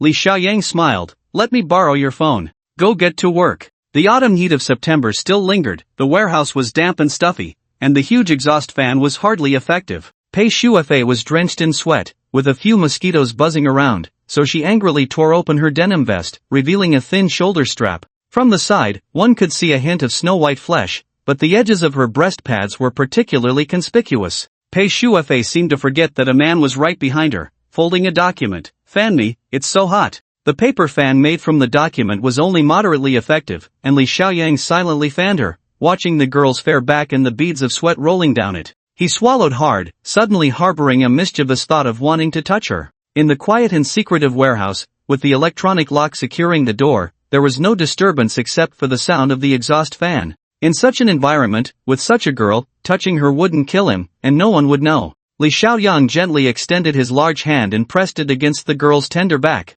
Pei Shufei's skin naturally carried a coolness. The icy sweat was slippery, while Li Xiaoyang's hand was hot. This mingling of cold and heat made them both feel a different kind of sensation. Pei Shufei's body stiffened, and Li Xiaoyang's large hand rubbed up and down. He stood behind her, unable to meet the girl's gaze, which instead alleviated the awkwardness between them. Just as the man was about to break through that layer of paper and reach for the sweet fruit, the laptop emitted a sharp beep, and an email popped up. Li Xiaoyang withdrew his hand, the slippery feeling making him reluctant to let go, while Pei Shufei coughed. A message has come in. That was quick. Li Xiaoyang regained his focus. What did you find? Pei Shufei typed on the keyboard and quickly pulled up a photo. This was retrieved from the identity system. As she spoke, she opened the large screen of the desktop beside her, using the mouse to circle a person in the group photo, the second person in the front row. We found their identity. The two of them nervously looked over, and the identity system displayed the person's name, Huang Yuancheng. Huang Yuancheng. It couldn't be that Huang Yuancheng, right? They exchanged glances, confirming with the photo repeatedly, and couldn't help but breathe a sigh. It really is him. The current city party secretary, Huang Yuancheng, was a young mayor transferred from Manhwa province 4 years ago, personally overseeing the renovation of the city's new district, sharp and capable, with great determination. Pei Shuefei was silent for a moment, then took out her phone. I need to ask Dad for help, our strength isn't enough right now. Li Xiaoyang nodded. After all, this is the city, he is the local authority. As they say, a county official is not as good as a current manager. We really need to rely on Uncle Pei now.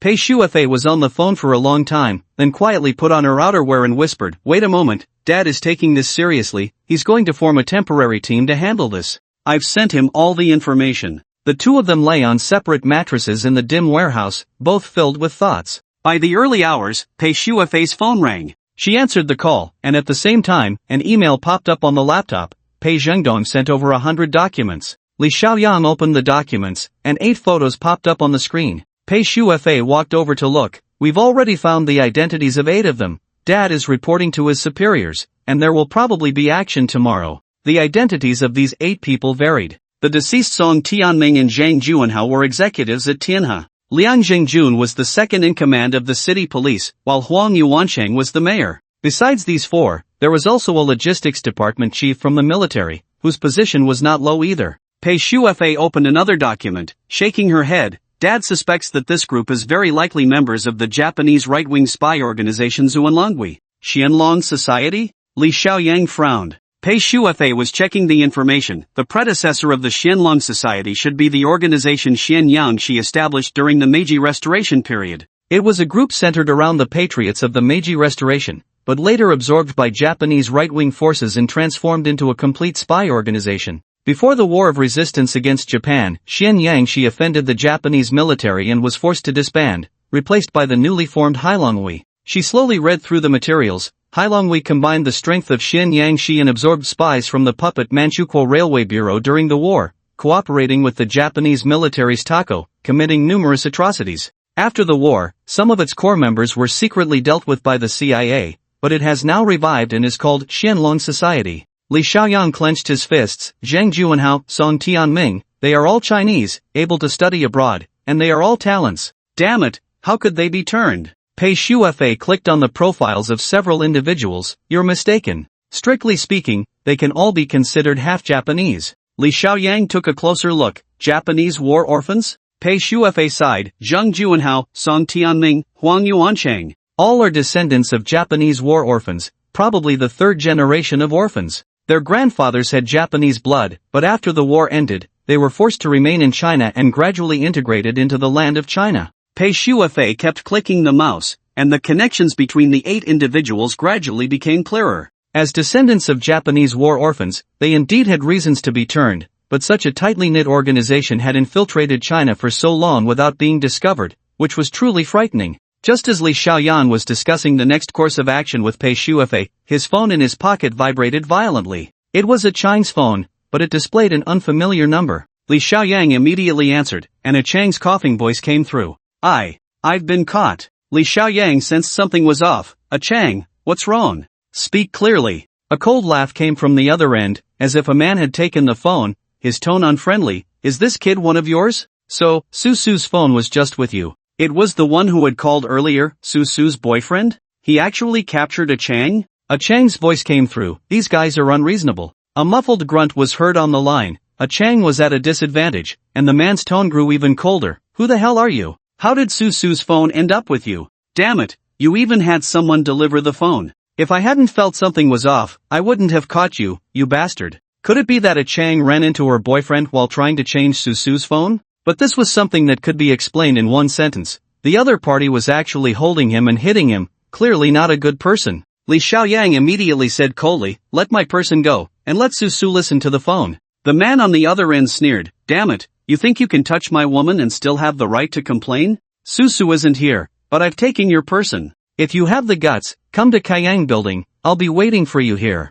The call ended. Li Xiaoyang suddenly stood up. Shuefei, I need to deal with something urgent. Pei Shuefei was still immersed in this shocking case, stunned. What time is it, and you still want to go out? Li Xiaoyang replied calmly, it's very important. As he was about to leave, Pei Shuefei grabbed him and handed him a fully loaded automatic pistol. It's a critical time, take this. Li Xiaoyang nodded and grabbed the keys to the silver Batmobile on the table. Pei Shuefei shouted from behind, don't worry about it, just shoot if you need to. If anything happens, I'll take the blame for you. Li Xiaoyang chuckled, left the warehouse, took a taxi to Yijing, started the silver Batmobile, and sped towards Kaiyang Building. This commemorative edition of Lamborghini, although produced 10 years ago, boasts top-notch quality. After getting used to driving on the right, Li Xiaoyang handled it with ease. The car shot forward like a silver lightning bolt towards the Kaiyang Building in the northern district, where there was a newly paved 4-lane road and an elevated bridge surrounding the area, though it wasn't fully open yet. Thus, the traffic was sparse.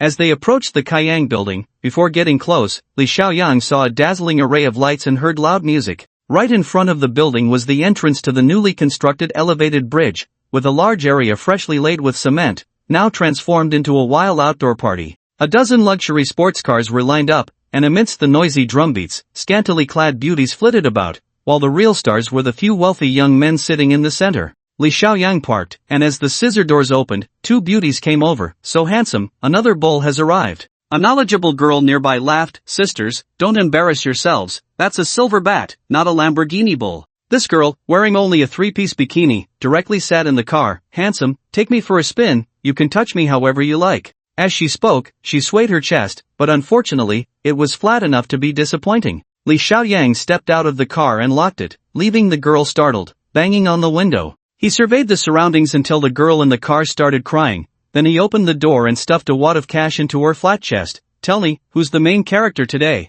The girl felt the warmth of the cash, and beneath her tear-streaked makeup, a smile emerged. Thank you, big brother. Today is Huang Xiao's party. Look, the 4 sitting up there are the famous 4 young masters of our city. Li Xiaoyang glanced over, he recognized Huang Xiao from earlier today, while the other 3 looked malnourished. Have you seen a young man, not very tall, wearing Li Ning casual wear? Li Xiaoyang described a Chang's outfit. The girl showed a hint of fear and pointed behind the stage. Are you talking about that one? He just got beaten badly, there's blood all over the ground. Li Xiaoyang was furious, and upon looking again, he indeed saw a Chang curled up under the drum set, while a man in black leather was shouting and kicking a Chang mercilessly. Damn it! Li Xiaoyang drew his gun and strode through the crowd, firing 3 shots into the air right in front of the stage. The crisp gunfire shocked the entire venue, even those wearing headphones were still going wild. Before anyone could react, Li Xiaoyang fired again, the bullet piercing through the spinning disc of a subordinate, sending shards flying into his face. Several girls screamed, and Li Xiaoyang tore open his shirt, jumped onto the stage, grabbed the collar of the leather jacket, and slammed the man's dazed face onto the button-filled keyboard with a loud bang.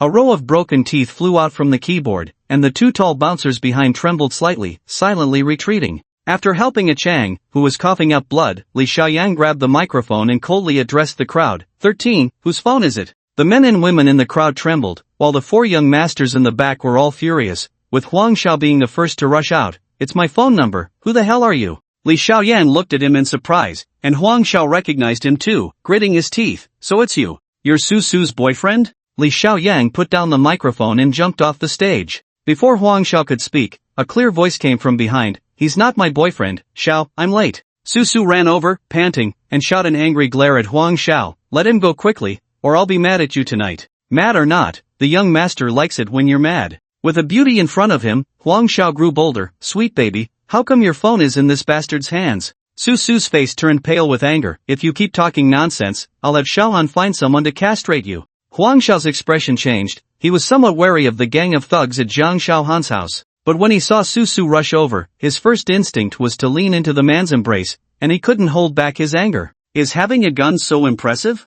If you have the guts, shoot me. Huang Xiao's eyes turned red as he pulled out a crossbow from behind him. The other few thugs also took out their weapons, all mechanical crossbows equipped with scopes, which were now standard gear for special forces. These few young rascals didn't know where they had gotten them. In terms of lethality, these crossbows were no less effective than handguns, and perhaps even more so. Li Xiaoyang pulled Su Su behind him, gripping his handgun with one hand, and with a click, he chambered around. A shiny bullet shell flew up, which he caught in his hand, flicking it with his fingertip straight at Huang Xiao's eyes. Huang Xiao let out a scream, and the thugs around him trembled. Buzzing sounds came from them as they released their empty strings. Li Xiaoyang shook his head and sneered, "Hey, buddy, the crossbow bolts aren't even loaded yet. Have you ever played with the real thing?" The thugs looked down at the empty strings, their faces turning extremely awkward, and they turned to shout at their subordinates to get arrows from the car's trunk. Before a few of them could even move, Li Xiaoyang's bullet struck the ground at their feet, instantly making everyone freeze.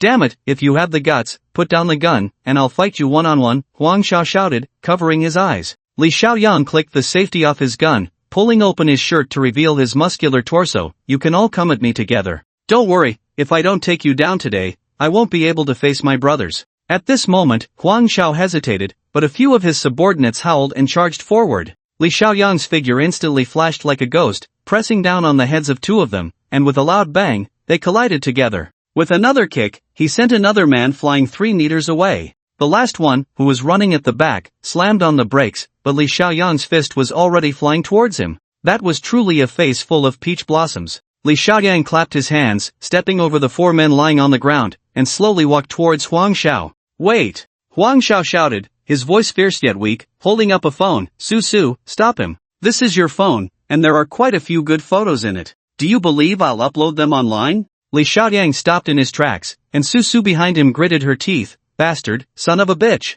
There are a few photos of me and Xiaohan at the nightclub in there. No, I can't let him upload them." Li Xiaoyang frowned. This was getting complicated. After all, Su's phone was in his care. "Young master, you can look, but no one else can." I have to get it back," Su said, distressed. Li Xiaoyang held her hand. "Let me handle it." He faced Huang Xiao. "What else do you have? Threatening a girl with this? Can't you act a bit more like a man?" Huang Xiao's eyes shifted. "Alright, you're impressive. Do you dare to race me?" He pointed to the unfinished overpass. "On this road, a lap to determine the winner." "A race?" Li Xiaoyang chuckled. "Alright, what if you lose?" Huang Xiao became smug. "With so many people watching, whoever loses has to run naked around the North District. If I lose, of course, I'll return your phone. As for my brothers, I'll naturally have an explanation." Li Xiaoyang leaned down to look at a Chang. "Can you hold on?" A Chang spat out a mouthful of blood. "I'm fine, just some surface wounds." "You be careful." Li Xiaoyang waved over the girl who had been in his car before. "Sister, come over and take care of my brother, okay?" The girl shivered and hurried over. Okay, big brother, you can count on me." Li Xiaoyang nodded, gave Huang Xiao the middle finger, and strode towards the silver Batmobile. The car door opened, and he smiled at the anxious Su. "Get in, you're a little beauty, just right to help me with the car." Su sighed, but after getting into the car, she became excited again. "Young master, if you win today, won't I be a legendary witness? This is going to be so much fun." Li Xiaoyang smiled and started the car, driving around the track. Although he had never raced before, he knew he had to test the car first to warm up the throttle. After 2 laps, Huang Xiao was already buzzing at the entrance of the overpass in his golden Lamborghini. "Young master, that bastard Huang Ziyo is the son of the city committee secretary. He loves to play with cars and I've heard his skills are quite good. Are you really okay?" Su, feeling dizzy in the car, couldn't help but worry. Li Xiaoyang didn't respond. His expression suddenly turned serious, not out of fear, but because a silver skill panel suddenly appeared before him. The system delivered an unexpected message. "Congratulations, host. You have comprehended your first skill. Would you like to embed it into the panel?" "What skill?" Li Xiaoyang silently wondered. The silver panel had only 2 skill slots, and at that moment, one of the slots began to flash, revealing a circular skill icon with silver text clearly stating, "Skill, Mastery of Racing, Level, Upgradable, Upgrade Success Rate, 85. The first skill was actually racing, and it could be upgraded. "What happens if the upgrade fails?" Li Xiaoyang asked again. "If the upgrade fails, the skill disappears, but you can use a lucky crystal during the upgrade," the system promptly replied. Li Xiaoyang reached into his back pocket and pulled out a level 1 crystal. "Upgrade. Congratulations, host, the skill Mastery of Racing has successfully upgraded. Current level, next success rate 50. After the skill Mastery of Racing reached level 1, Li Xiaoyang's head suddenly tilted back, startling Su beside him. "Dude, you're not carsick, are you?" But Li Xiaoyang tilted his head back, humming for a long time before catching his breath. Damn, that was exhilarating. Su didn't understand, but for Li Xiaoyang, those few seconds felt like a brain race. In that moment of upgrading, a massive amount of information and experience flooded into his mind. automotive dynamics, driving theory, racing physical training methods. But the most powerful aspect wasn't the theoretical knowledge, it was the real street racing experience that also entered his mind, as if a racing expert had transferred all their skills into his brain. Instinctively, Li Xiaoyang gripped the steering wheel and pressed the accelerator. With a surge, the roaring engine of the Lamborghini drowned out the noise around them. Then, with a turn, he accelerated again, and as he approached the entrance of the overpass, he skillfully released the throttle, sharply turned the steering wheel, executing a beautiful drift at a slight angle, perfectly stopping at the starting line. Wow! The crowd around gasped. The move was too cool, especially with the layer of platinum coating on the silver bat-like surface, shimmering under the flashing lights. Susu's face turned pale in the car, nearly making her vomit. Li Xiaoyang looked down at the car's interior, opened the onboard computer, but unfortunately, it was all in English, and the map surprisingly indicated Manchester. He turned off the computer, shook his head, gestured for Susu to stand up, then leaned down in his seat and crawled under her skirt. Wow! Susu half-raised her body, her legs barely apart. She had worn a small tank top and a super short skirt today, never expecting a man would actually dive in. What are you doing? The girl's face flushed, her legs trembling. Li Xiaoyang's head was against her thigh, his body lying under the passenger seat, as he pulled open a small metal door. Among dozens of tangled wires, he reached out and grabbed a red pull cord, then backed out. It's fine, I cut a safety line, it'll be easier to accelerate later. Su didn't understand. Li Xiaoyang stepped on the line controller and said casually, Lamborghinis are known for their wildness, but their handling is a bit lacking. This commemorative edition has a computer-controlled safety lock. As long as the speed exceeds a set value, the car will automatically lock. So what's the point of playing? Susu admired him greatly. You really know a lot. For such an imported car, I can only drive an automatic. Li Xiaoyang opened the car's computer again. Although he didn't understand English, he was quite familiar with the internal structure of sports cars thanks to his mastery of racing skills. After a few operations, he turned off the car computer, and the entire vehicle was liberated. The limited edition Lamborghini Batmobile had a powerful internal safety lock, which meant that to enhance safety, over 40% of its performance had been locked. Now, Li Xiaoyang had completely released the car's performance, and he wouldn't be at a disadvantage in straight-line acceleration. He looked out the window to the left, where Huangshao's golden youth had turned on the modified xenon lights, shining brightly and intimidatingly. This guy had added 4 xenon lights to the back of his car, which was truly shameless. If you were following him, you wouldn't be able to see the road clearly. This elevated highway ran through the entire northern district, a semi-enclosed straight route. Since it wasn't fully open yet, some street lights were on while others were off, not to mention the other facilities on the road. Aside from the central divider, scattered debris like cement and iron scraps could be seen almost everywhere. At this moment, both cars were ready, the engine sounds rising and falling like 2 howling beasts. The Lamborghini's turbo engine was said to be able to shatter glass, and the roar of the 2 cars spewing exhaust had enveloped the entire avenue. A tall beauty stood proudly between the 2 cars, letting the strong headlights shine on her. This girl was definitely doing it on purpose. She wore only a top on her upper body and a thin gauzy long skirt on her lower body, which the headlights mercilessly penetrated, revealing everything underneath. The tall beauty suddenly pulled her skirt up from behind and flung it upwards, causing a frenzy of howls all around. Huangshao's golden youth was the first to strike, rushing out with a puff of exhaust and a loud roar. Li Xiaoyang stepped on the gas, still opting for the strategy of following the car. Street racing was a different matter from professional racing, but the core element remained the same, the pursuit of speed. Street racing, however, added an extra dose of passion. As Li Xiaoyang followed Huangshao's car, he contemplated his strategy. In this situation, the 3 main conditions that determined victory were the first, mastery of the route, second, car performance, and third, driving skills. This elevated highway was almost entirely straight, littered with debris, which were traps, so the first priority was familiarity with the route,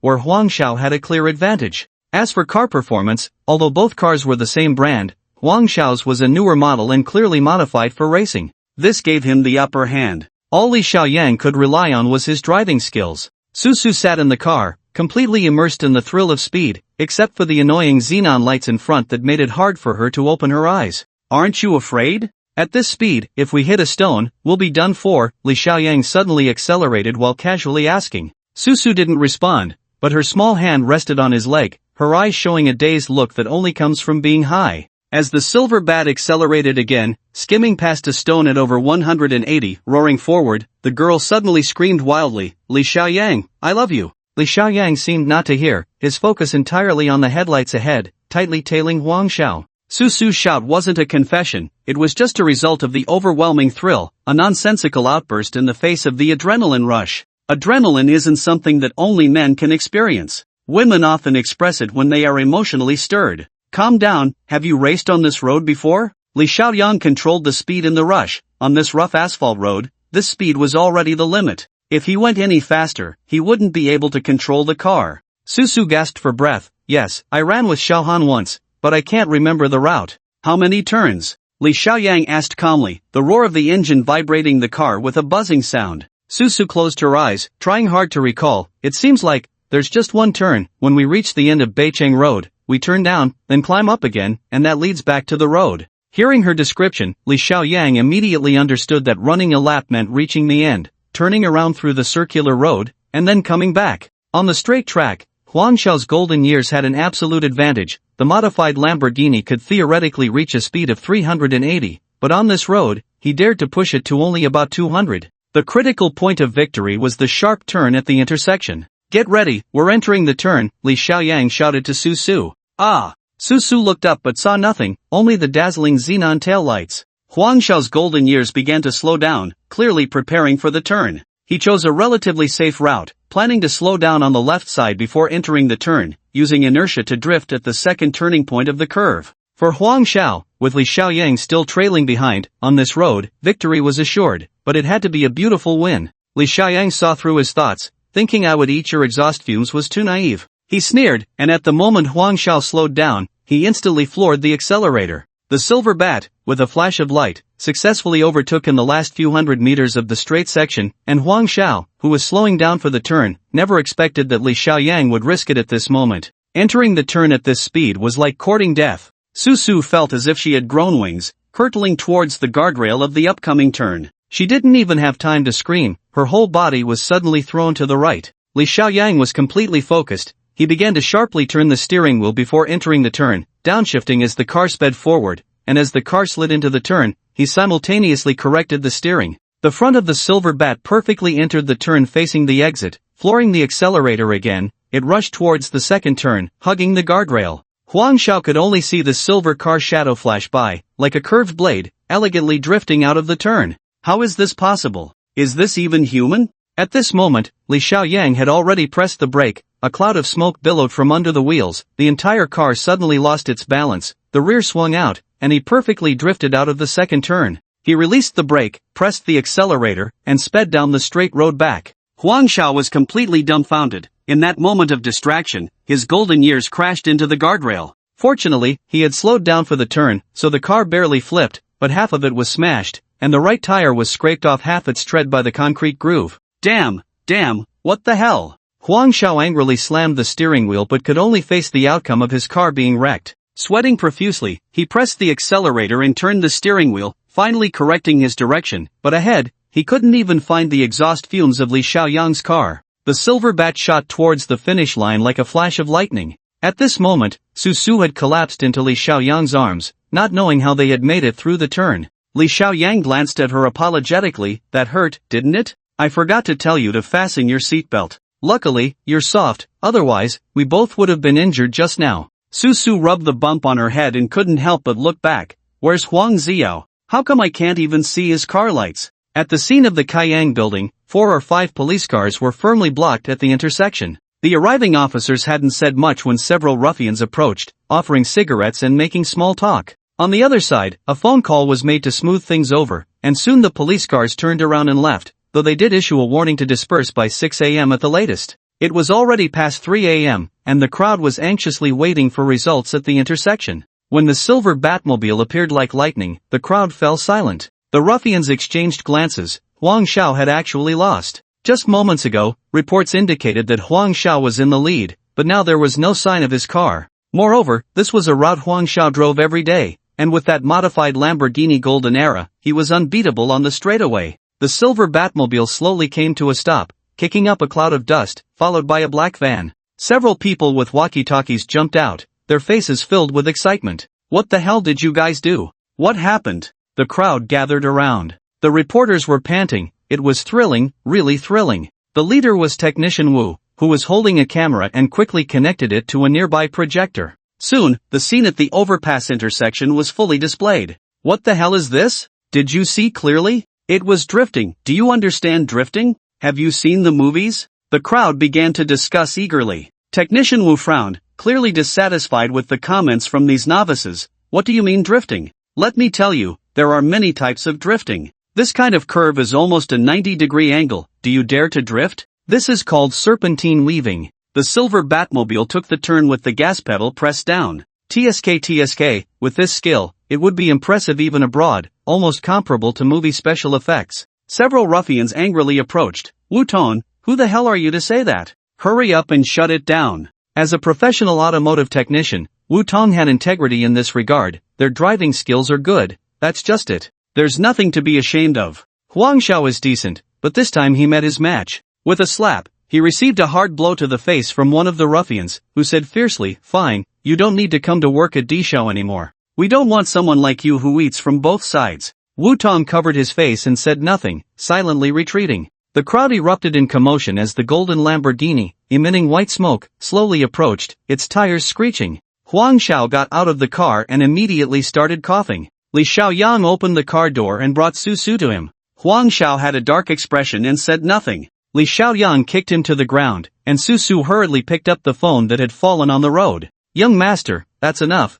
just teach him a lesson and let's go." Li Xiaoyang stood still, and people gathered around. Several ruffians held crossbows but hesitated as they saw the gun tucked at the man's waist. The flat-chested girl hurriedly helped a Chang over. A Chang was also uneasy. "Forget it, don't offend this kind of person because of me." Li Xiaoyang remained motionless, staring at Huang Xiao, who was looking down and silent. Their bet was there, and with so many people watching, Huang Xiao felt a bit cornered. After a long pause, he glared with his bulging eyes and slowly said, "Brother, one should spare others when possible. Do you know who my dad is? In the city, if you give me a bit of face, I will return you tenfold." Li Xiaoyang gritted his teeth and smiled. "In the city? Is that your family's? Your dad, isn't he Huang Yuansheng?" Huang Xiao was stunned. Every time he brought up his father's name, he had the upper hand in the city, but today was different. Li Xiaoyang had initially planned to let him off the hook, but this remark reignited his anger. The city was his hometown, the land that raised him, a beautiful city that had become a playground for these second-generation officials.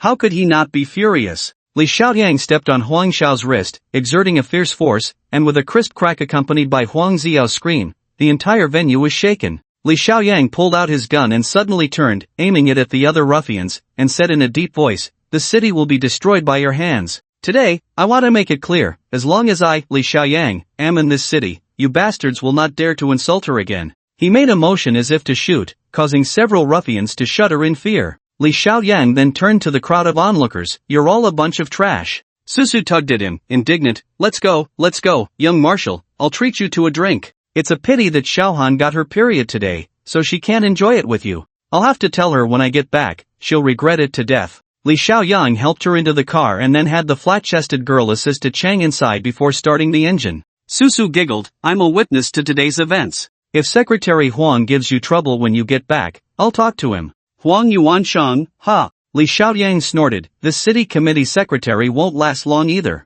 He first took a Chang to the hospital for a full checkup. Fortunately, his injuries weren't serious. He left the flat-chested girl to take care of him and hurried back to the warehouse. Susu clung to him the whole way. "Young marshal, let's go drink. It's almost dawn." Li Xiaoyang helplessly drove her back to the apartment. At the entrance, the girl again acted coy, asking him to carry her out of the car. Li Xiaoyang opened the car door. "Get out first, then we'll talk." Susu jumped out of the car and sweetly smiled at Li Xiaoyang inside. "Young marshal, do you remember what I said in the car?" Her eyes sparkled, completely different from her usual wild demeanor, as she softly said, "I've dreamed since I was little that my boyfriend must be a great hero, someone who can give me wings to fly. After searching for so long, today I finally realized that I..." With a buzzing sound, the silver bat closed its door amidst her heartfelt confession, coldly speeding away. "Ah!" Susu stamped her foot, gritting her teeth in frustration. "You're avoiding me, Li Xiaoyang, you can't run away." Li Xiaoyang had too much on his plate to listen to this underage girl's heartfelt confession. He drove back to the warehouse but found it shrouded in darkness. His heart tightened. He hoped Pei Shuefei hadn't gotten into trouble. He quickly got out of the car, pulled out his gun, and quietly approached the warehouse door. The overhead light that was supposed to work with the camera was now completely dark. Gently opening the electronic keypad lock, the warehouse door opened a crack. Li Xiaoyang held his breath and slowly slipped inside. Just as he was about to turn on the backup light, a cold hand clamped down on his neck. The silent movement, the shining nano-silver gloves, and Li Xiaoyang raised his hands high. "Widow, it's me." The widow chuckled softly from the darkness. "You're too careless. The electronic lock is the easiest thing in the world to crack, not even as useful as a piece of wood propping the door." Sweat dripped. "If you wanted to come in, it wouldn't matter if I welded the door shut." Li Xiaoyang turned on the light. "What are you doing here? By the way, I didn't get a chance to thank you last time." The widow raised a finger to shush him. "Someone is asleep, keep your voice down." Li Xiaoyang then saw Pei Shuefei sprawled on the mattress, snoring softly, deep in sleep. He shook his head and pulled out a chair for the widow to sit down. The widow slightly shook her head. "I came to find you. I have to leave after finishing my business." "Leaving?" Li Xiaoyang was startled. "You're leaving the city?" The widow nodded gently. "My contract with the Pei family has expired, and there are many tasks waiting for me. I can't stay any longer." "Can't you stay a few more days?" Li Xiaoyang felt a bit reluctant. The widow remained silent. Li Xiaoyang realized his request was too much and mustered a smile. "What did you come to find me for? To drink?" The widow smiled softly under her hood. "No, I'm here to give you money. The 2 vials of potions you gave me last time, I sold one, and the related information was also sold on the black market. Altogether, that's $1.7 million, half of which is yours." Seeing her serious expression, Li Xiaoyang no longer held back and provided his account number. The widow completed the transfer in the notebook at the warehouse. She was indeed a very serious person, transferring the money exactly according to the dollar exchange rate, which amounted to 5,277,000 yuan. Li Xiaoyang now had money again, and with what was already in his card, it was almost 7 million, but he couldn't feel any joy. Watching the widow prepare to put away the notebook, he suddenly had a thought. "I can get some more potions. Can you wait a few days?" The widow stood in silence for a moment before finally saying, 3 days, I can wait at most 3 days." "No problem." Li Xiaoyang perked up. "I'll get you more at once." The widow was very tempted. "That's great, but the potions can't be sold right now." The news reached the EU, and they've already announced a strict investigation into the source of the potions. "I can't use much myself." Li Xiaoyang smiled. "I don't want your money, we're friends. If you can't sell it, just keep it for yourself." "I don't have friends," the widow said slowly, "but you can count as half a friend." Li Xiaoyang felt warmth in his heart. "Half a friend is fine, it's my honor." The two fell silent again, and after a long while, the widow shyly said, "I really need these potions. I might have to go to Africa for the next few missions, it's too chaotic there. Last time I was on a mission there, even the food was laced with chemical poison." Li Xiaoyang laughed. "Then before you leave this time, you should eat more." The widow chuckled softly. "No problem. This time, Mr. Pei Zhengdong not only gave me a salary but also wants to send me a box of domestic military rations. I heard it's the medicinal military rations produced by Tianhe. That's really great. At least I won't have to worry about those African sorcerers poisoning me." Li Xiaoyang was smiling, but upon hearing this, his heart skipped a beat. It seemed there was something very, very important that he had overlooked. Military rations. When the widow hurriedly left, Li Xiaoyang was still thinking about the military rations. He walked over and slapped Pei Shuefei awake. "I just thought of something very serious. If it's really as I suspect, then this is a big deal." Pei Shuefei rubbed her eyes. "What is it, huh?" Her eyelids were a bit swollen, and her eyes were very red, a sign of lack of sleep. In contrast, Li Xiaoyang showed no signs of fatigue, pacing back and forth. "I suspect that this Japanese spy group's target is the military rations." Pei Shuefei, still not fully awake, laughed upon hearing this. "I thought of that right away. After all, they've been eyeing Tianhe. But thinking back, that's not right. Those military rations went into mass production 2 years ago. People on Dad's side have been eating them for a long time, and nothing has happened in the past 2 years." She yawned again. "Besides, with the military's layers of checks, how could there be any problems? After Tianhe had issues recently, Dad's side directly halted the production of military rations. These Japanese devils, even if they wanted to make a move, it's impossible." Li Xiaoyang shook his head. "At first, I thought like you, so I never considered the military rations. I thought Tian Xingli wanted to control military vehicles to gather useful intelligence, and the arrangements in Tianhe were just to facilitate access to the military." He pressed his lips together and continued, "But now, thinking carefully, it's definitely not that simple. To ensure her plan's success, Tian Xingli even silenced Song Tianming and Zhang Juanhao." He pulled Pei Shuefei and headed outside. "Let's go to Tianhe. I need to personally check the military rations." Zhao Hetizi was awakened from his sleep by Li Xiaoyang's call. Today, he was accompanying old Sang, hosting a banquet for Situ and his party, and had indeed drunk quite a bit. Hearing Li Xiaoyang's words, Zhao Haji's first reaction was impossible. Xiaoyang, I know you care about this case, but I can guarantee that there are absolutely no issues with the military rations. Every time, the military conducts strict inspection processes, and I can say that every package of military rations produced has gone through dozens of inspection procedures from both sides. Li Xiaoyang didn't say much. He understood Zhao Haji's difficulties and only requested to take a look at the military rations. Zhao Haji laughed heartily. Xiaoyang, now at Tianhe, there's no difference between you and me showing up. You can go directly to the warehouse management office and get the military rations yourself. Li Xiaoyang hung up the phone and, accompanied by Pei Shuefei, knocked on the door of the Tianhe warehouse management office at 7 in the morning. The sleepy warehouse manager mumbled with a dirty mouth, "Who's banging on the door like this?" "Ah, Director Li." Li Xiaoyang kicked him over, looking at the chaotic warehouse office filled with empty bottles, leftover food, mahjong, and even a Sony gaming console. The warehouse manager was living too well. Li Xiaoyang glanced at the monitors. In this critical warehouse, there were 4 or 5 broken surveillance cameras, and the screens were pitch black. The warehouse manager trembled in fear. "Director Li, I'm sorry, it's just that many operations have been suspended recently, so the warehouse has been quiet." Li Xiaoyang suppressed his anger. "We'll talk about this later, I need to take something." The warehouse manager moved quickly this time, soon placing 2 packages of military rations on the table. One was the last batch of samples before production was halted, while the other was the batch of finished products that Li Xiaoyang specifically wanted, which had not yet been shipped. Pei Shuefei frowned, looking at the 2 packages. One was a sample that had never gone through the production line, and the other was a finished product ready for delivery to the military. Did Li Xiaoyang suspect that the military rations had been tampered with before leaving the factory? Li Xiaoyang thought the same. The spy group led by Cheong Tian'anli had once held immense power at Tianhe, giving them the opportunity to meddle with products at the time of shipment.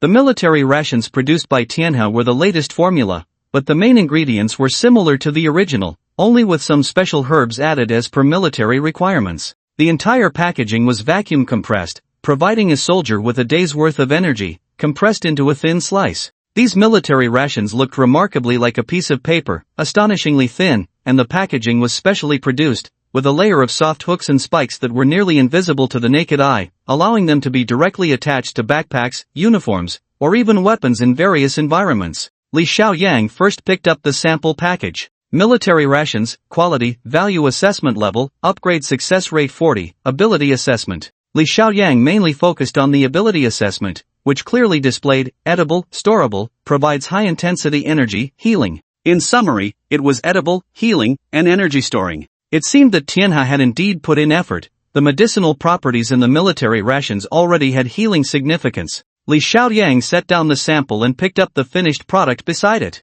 This package was the last batch of products shipped out before the military called for a halt. Silently, he pointed with his finger, and the panel unfolded. Mutated military rations, quality, value assessment level, upgrade success rate 20, ability assessment. Li Xiaoyang's heart raced. Just from the value assessment and upgrade rate, it was clear that this finished military ration had definitely been tampered with. An increase in value did not necessarily mean it was a good thing. For example, food laced with poison would certainly have a higher production cost. Li Xiaoyang looked at the ability assessment of this package of military rations, and sure enough, in addition to being edible and storable, there was an additional line, genetic mutation. Genetic mutation, just seeing it was alarming. Pei Shuefei noticed his change in expression and became anxious. Could there really be a problem? This is serious. Li Xiaoyang set down the military rations. Shuefei, is Uncle Pei very busy right now? Pei Shuefei instinctively touched the gun, a layer of sweat forming in her palm. Dad is indeed busy, so busy that my mom can't even see him.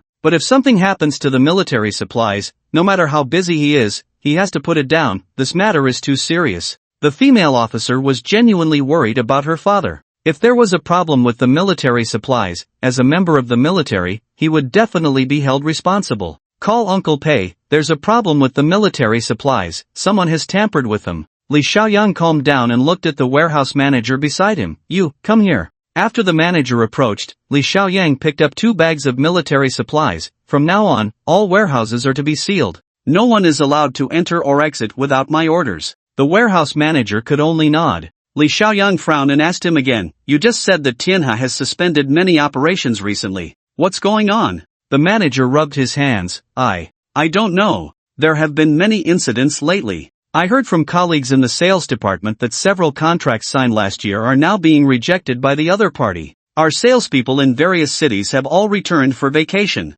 Li Xiaoyang interrupted him. Does the general manager know about this? The warehouse manager looked a bit confused. Even if the general manager doesn't know, Assistant Song must know. Song Tianming is dead. This guy has been playing hermit in the warehouse and doesn't even know this. Li Xiaoyang shook his head. Tianhe's management style was indeed too outdated, as could be seen from the warehouse management. He took Pei Shuefei out of the warehouse area. The female officer had just finished a call and directly handed her phone to him. Dad wants to talk to you. Li Xiaoyang took the phone, and Pei Zhengdong's serious voice came through. Li Xiaoyang, how confident are you? Is there really a problem with the military supplies? Li Xiaoyang paused for a moment, then slowly said, I can guarantee with my own head that there is definitely a problem with the military supplies. Pei Zhengdong detected his dissatisfaction. You just uncovered the spy case last night, and I haven't sorted it out yet. It's a complete mess. Now you're saying there's a problem with the military supplies. Of course, I have to ask a few more questions. Li Xiaoyang, our relationship is different. I'm helping you.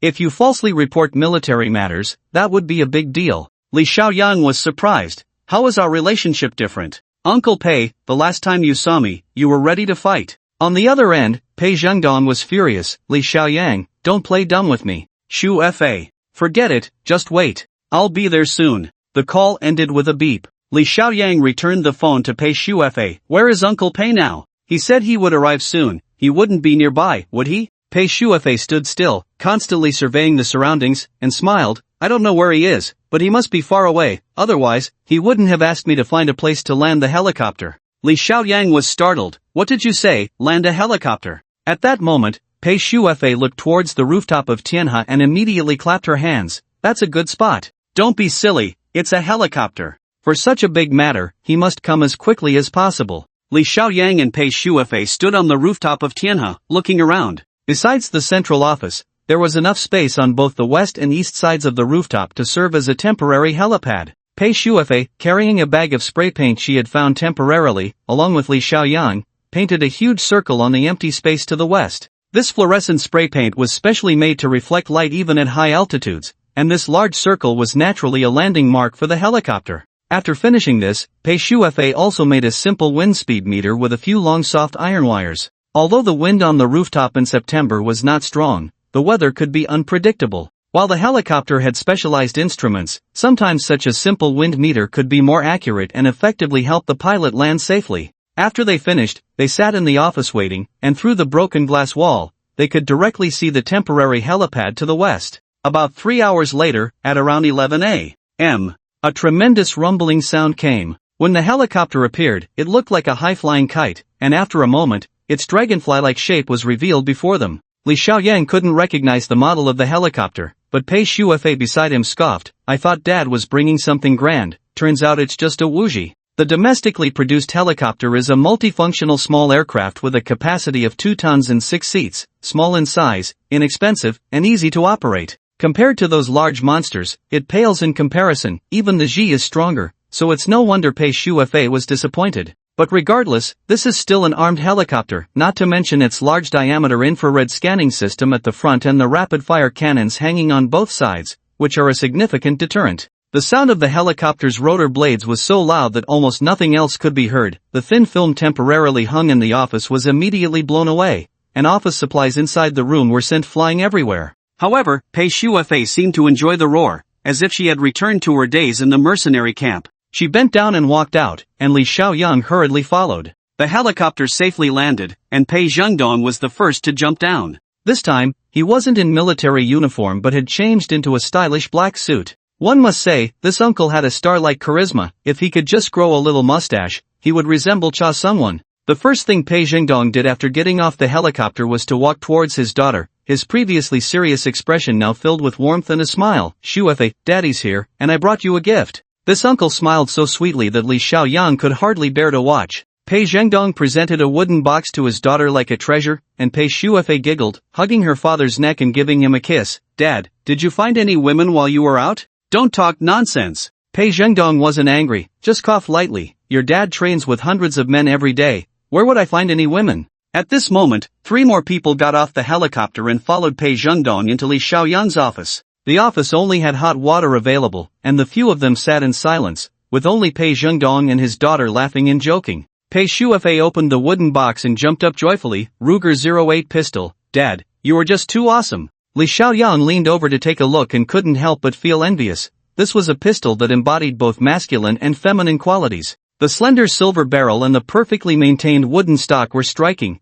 especially the red swastika and the black eagle emblem carved on the grip. This is. Li Xiaoyang naturally recognized this symbol. Probably no one in the world doesn't recognize it, once representing Germany, representing the devil, representing death. The Ruger-08 was originally the standard sidearm for German officers, but this one is different. It should be a personal item of a high-ranking SS officer. Dad, where did you get this? Pei Shuefei fondly caressed the pistol. Pei Zhengdong just smiled. A German friend gave it to me. He knows you like collecting pistols. This one has a great history. It was a gift to General Rommel when he returned to the country for recuperation in 43. You must cherish it. Pei Shuefei naturally couldn't put it down, and the box also contained 8 rounds of 9mm Ruger ammunition and a spare magazine. The father and daughter were still immersed in their joy when a middle-aged man who had come with them coughed. Colonel Pei, is this Mr. Li Xiaoyang? Let's discuss this matter. Pei Zhengdong straightened up, signaling his daughter to step out first. Having received the treasure she had longed for,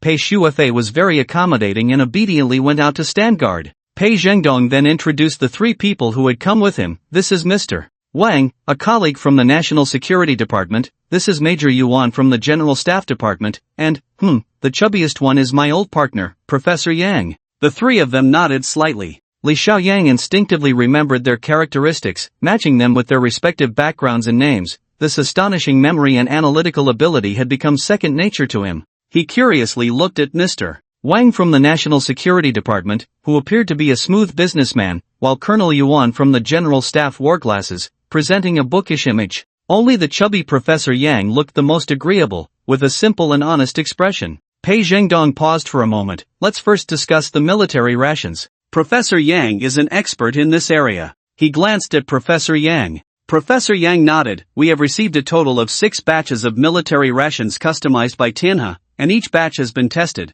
There are absolutely no issues. Mr. Li Xiaoyang's claim that there is a problem with the rations seems unprofessional to me. Of course, just to be safe, I still need to come here. Li Xiaoyang frowned at this chubby man, wondering why he spoke so decisively. Pei Zhengdong smiled. Yes, I've eaten the military rations myself. It's been over 2 years, and there hasn't been a single problem. He turned to Li Xiaoyang and said with a smile, look, even Professor Yang, this authority, has reached a conclusion. You should feel reassured now. Li Xiaoyang suppressed his anger and coldly replied, if that's the case, Uncle Pei, why did you come here? Pei Zhengdong waved his hand. The main issue this time is still dealing with that Japanese spy case, so both the National Security and the General Staff have sent people. Given the special circumstances, we must bypass some comfort and let the military handle it. His expression turned serious. We have now identified the identities of the 12 spies, with the highest ranking being Huang Yuansheng, who is, after all, a local official. I have already reported to the leaders that this case should be handled quietly to avoid giving foreign hostile elements the opportunity to escalate the situation.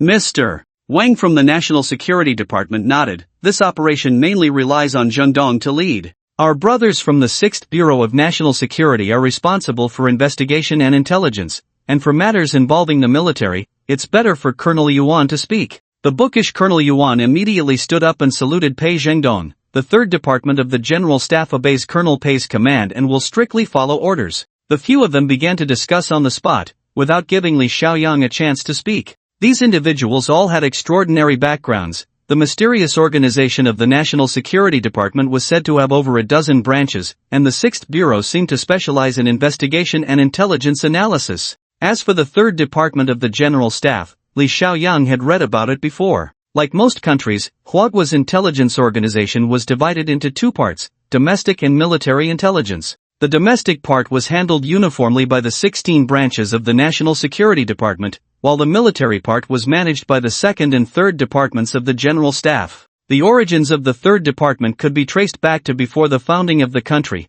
The first head of the 3rd Department was the renowned Li Canon. Li Xiaoyang silently listened as they analyzed and planned. The so-called quiet handling meant concentrating efforts to take down the 12 spies led by Huang Yuansheng without alarming the local authorities or the media. In this era of highly developed internet and mobile networks, where news could spread instantly through Weibo and WeChat. Executing such a quiet operation was extremely challenging, to the point that after half a day of discussion, they had not come up with a good plan. Pei Zhengdong was waiting for this opportunity, looking at Li Xiaoyang and saying, "That's why I said we need Xiaoyang's help, he can do a lot in the city." The two from the National Security and the General Staff hesitated a bit. Li Xiaoyang's identity was only Pei Zhengdong's verbal guarantee, without any political review or assessment. Letting him handle this case was indeed too risky. At this moment, Li Xiaoyang was only looking at Professor Yang and slowly asked, "Professor, is the inspection procedure for the military rations complete? Has there been any monitoring for genetic mutations?" He saw the words gene mutation on the military rations attribute panel with his own eyes,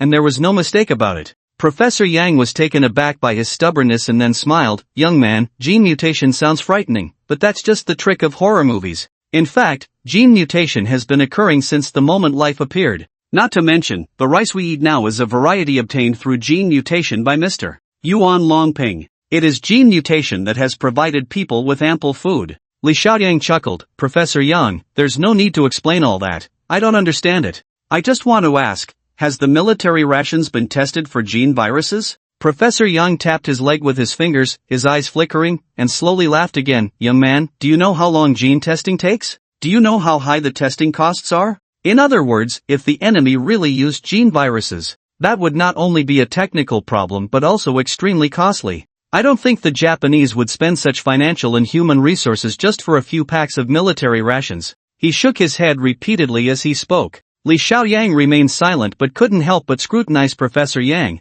He felt something was off. Why was this Professor Yang always changing the subject? He could have just said there was no testing. Feeling uncomfortable under Li Xiaoyang's gaze, Professor Yang began to fumble in his pocket, shaking his head with a smile. "I forgot my cigar. You all wait a moment, I'll go get it." Li Xiaoyang didn't say anything, and the others were still considering the spy case, so they didn't pay much attention. Watching the chubby figure head towards the helipad, Li Xiaoyang stood up to follow but was stopped by Pei Zhengdong. "Xiaoyang, think about what I just said. You need to help with this case. You should also advise on the city's actions, who we should catch first, and how to catch them." Li Xiaoyang sat down helplessly. "I don't know anything about this. Once you all have a plan, just let me know where you need me." After a while, the chubby Professor Yang returned, a cigar in his mouth, humming a little tune. Li Xiaoyang's eyes flickered as he took out a lighter and leaned over. "Professor Yang, I was young and reckless earlier. I spoke a bit harshly." Professor Yang squinted and gently pushed away his lighter. "This is a small black Cuban cigar. It needs to be lit with matches." Li Xiaoyang showed no signs of embarrassment, and while taking this opportunity, his left pinky brushed against Professor Yang's palm. Professor Yang's attribute panel flashed before him. Professor Yang, Quality. Attributes, Strength 5, Agility 3, Intelligence 25. Skills, Stealth, Gene Pathology, Assassination. Cannot be upgraded. Intelligence attribute suppresses the host, so it cannot be upgraded. Li Xiaoyang slowly stepped back, put down the lighter, and smiled. "I'm going to the restroom." He calmly walked out of the room, his heart racing. A guy with an intelligence of 25, the skill descriptions were too clear: stealth, assassination, gene pathology. Could this Professor Yang also be a lurking spy? But didn't Uncle Pei just say that the identities of the 12 people had all been controlled? His thoughts raced, and he suddenly realized something, breaking out in a cold sweat. Outside, Pei Shuefei was still playing with the Ruger 08. When she saw Li Xiaoyang about to speak, he covered her mouth. "Shu, don't say anything, listen to me." He took the Ruger pistol from Shuefei's hands, inserted the magazine, and said in a low, stern voice, "I suspect there are bad people inside. Don't ask questions for now. Wait until you circle around to the helicopter outside and check the situation. I'll handle things in here." He tested the Ruger pistol, and Pei Shuefei, frightened, pressed down on his hand. "This is a Ruger, the easiest gun to misfire. This gun has an elbow structure, don't move it." She carefully chambered around. "I'm out of bullets for my gun. Damn it, you'll have to use this one for now. Remember, this gun needs to be loaded first. It's semi-automatic. This is the mechanical sight. You place your index finger here, yes, right here. When aiming, your index finger points there, that's where you shoot." Li Xiaoyang tucked the gun behind him, watching Pei Shuefei's eyelids twitch. Helplessly, he reminded her again, "Don't move around too much, this gun is prone to misfire." Only then did he reluctantly pull it out and head towards the helipad. Li Xiaoyang walked back slowly, seeing a few people still discussing. He carefully sat down, right in front of Professor Yang. At that moment, Professor Yang was still using a long match to light his cigar, and upon seeing Li Xiaoyang sit down, he couldn't help but smile. this cigar is like a beautiful woman, you have to be gentle with it. Pei Zhengdong turned his face, old Yang, you never had this kind of behavior before. When did you start smoking cigars? I thought you didn't smoke. Professor Yang gave him a strange look, silently swirling the cigar, and immediately a blue smoke rose, thick and carrying a peculiar fragrance. Li Xiaoyang's head buzzed, realizing something was wrong. He sprang up and reached for the cigar smoke. But Professor Yang was already prepared, nimbly dodging him, and the cigar was thrown to the ground, the smoke dissipating, causing several people to suddenly lose their strength and slump in their chairs. Li Xiaoyang held his breath. He still had a bit of strength left. Perhaps due to the attribute upgrade, Professor Yang's toxic smoke hadn't completely subdued him. Pei Zhengdong was already speechless, and Mr. Wang from the National Security Bureau reacted the fastest, using his last bit of strength to shout towards the outside, "Guard!" Professor Yang shook his head with a smirk, "Don't shout, the helicopter has already been destroyed by me, there's no way out." Who would have thought that Mr. Li Xiaoyang would actually suspect me? I had no choice but to resort to this desperate measure.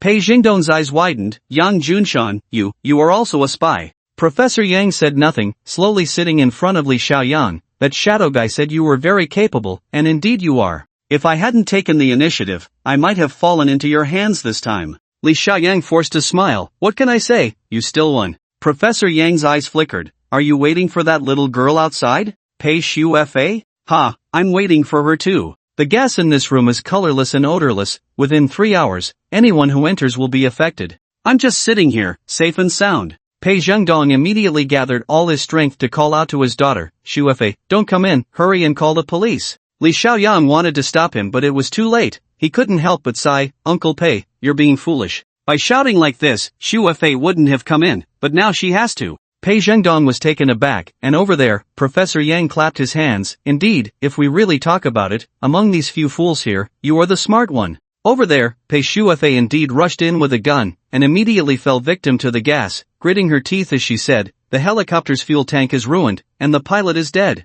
Professor Yang stood up grimly, moved a few people aside, and cautiously tied them up with iron wire. Finally, he sat back down opposite Li Xiaoyang, grinning sinisterly. You discovered the secret of that photo, almost capturing us all, but unfortunately, you still missed a move. Li Xiaoyang also smiled. Yes, I did forget one thing, but I just remembered it, too bad. It's too late. Professor Yang laughed like a cat playing with a mouse. Oh, what did you think of? Li Xiaoyang sighed. The 13th person, strictly speaking, there are 13 people in that photo. Pei Zhengdong and the others were confused, but including Pei Shu Fa, they didn't even have the strength to speak. Only Li Xiaoyang could still resist the paralyzing gas, slowly saying, you are the one who took the photo, right? The one who took the picture of those 12 people. Indeed, you are born to be a spy. Even at such gatherings, you prefer to remain hidden. Professor Yang let out a gloomy cold snort. That's right, I am the 13th person. To be honest, I strongly opposed that gathering, but we, after all, have a bit of that dirty blood from China in our veins, and we haven't quite learned the excellent qualities of the Yamato people. We just had to hold some gathering. Li Xiaoyang stared at him. Since we're at this point, can you tell me if that batch of military rations has any problems? As an undercover agent, Professor Yang possessed a resilient will and high vigilance, but he was too pleased with himself at the moment and couldn't help but say, of course there are problems. We've been lurking for so long, and almost all of us were mobilized for the military rations. If we fail again, it would be too embarrassing. Are there viruses in the military rations? Li Xiaoyang asked directly. Professor Yang became alert at this moment, slowly standing up. The order I received is to keep you alive. As for the others, they cannot be spared. His tone grew increasingly grim, however. Framing their deaths on you has been a plan I've had in mind for a long time. He turned with a sinister smile. At that moment, Li Xiaoyang, having gathered strength for half a day, unleashed it, drawing the Ruger pistol from his back, ready to pull the trigger. A sharp pain shot through his chest, and his wrist felt like it was on fire. Professor Yang's plump body was surprisingly agile. A nearly invisible steel wire was pulled between his hands, first striking Li Xiaoyang's lung with his elbow, then cutting his wrist with the wire, and finally easily snatching the Ruger pistol into his own hand. Holding the gun, Professor Yang smiled triumphantly, shaking the Ruger and tucking it into his waistband. So eager to be reborn, huh? Don't get too excited. I would prefer you to watch your woman die right in front of you. Saying this, he slowly walked towards Pei Shu Fa. Let's start by killing her. Li Xiaoyang, now completely drained of strength, could only watch helplessly as Professor Yang approached Pei Shu Fa. That bastard walked sideways, laughing, his belly pressing against the Ruger 08, causing it to sway. Li Xiaoyang's eyes lit up. he used the last bit of his strength to shout, "Wait!" Professor Yang turned around. "What? Can't bear to part with her? You caused all 12 of my people to be exposed. I must take revenge for this." Li Xiaoyang could only hope that Pei Shuefei was right, that the Ruger pistol was prone to misfire. So he fixed his gaze on Professor Yang, deliberately focusing on his feet. The plump Professor Yang glanced down, seeing nothing, while Li Xiaoyang looked up at the ceiling. Professor Yang instinctively followed his gaze upward. Anyone who does espionage, especially someone like him who is undercover, walks on thin ice every day and is the most suspicious. Following Li Xiaoyang's line of sight, Professor Yang swayed his head up and down, finally locking his gaze on the ceiling. The ceiling of this glass office was made of environmentally friendly materials, capable of absorbing solar energy from above. Last time, when Li Xiaoyang fought with Akira Okatani here, there was still a black mark left in the center of the ceiling. That should be the mark left by a shuriken when the female ninja escaped, but for Professor Yang, it seemed to reveal a new problem. Now that he controlled the entire scene, he naturally wouldn't care about this little time. He pulled over a chair and stood on it to examine it closely. Of course, he couldn't see anything, and in the end, he forcefully cut through the ceiling, causing a cloud of accumulated dust to fall, covering his face. Professor Yang rubbed his eyes in pain, tears streaming down his face, while Li Xiaoyang couldn't help but laugh at how disheveled this guy looked, even though he could only manage a weak chuckle. "Damn it! Are you playing me?" Professor Yang glared at Li Xiaoyang in anger and immediately jumped down from the chair. The fat on his belly pressed against the Ruger pistol again, and the impact when he landed caused the Ruger to be squeezed once more. As soon as he hit the ground, a gunshot rang out. After the crisp gunshot, the fat man looked down in disbelief, staring at the astonishing wound on his abdomen. The Ruger pistol, one of the most iconic weapons of World War II, not only boasts high accuracy but also incredible power. At this moment, due to an accidental discharge, it pierced through Professor Yang's vital abdominal area at close range. Professor Yang staggered a few steps before collapsing onto his back, blood gushing from the gunshot wound, accompanied by a strange burnt smell. Li Xiaoyang let out a sigh of relief, while Pei Shuefei forced a smile, both secretly grateful for their luck. The others, witnessing all of this, looked at Li Xiaoyang with a hint of awe, unaware that his success was merely a stroke of luck and not a carefully planned scheme. However, none of them could move now, and a bizarre scene unfolded as they watched Professor Yang's blood pool around him, waiting for the effects of the drug to wear off. A long time passed, and not only did no one come, but even the phone in the room remained silent.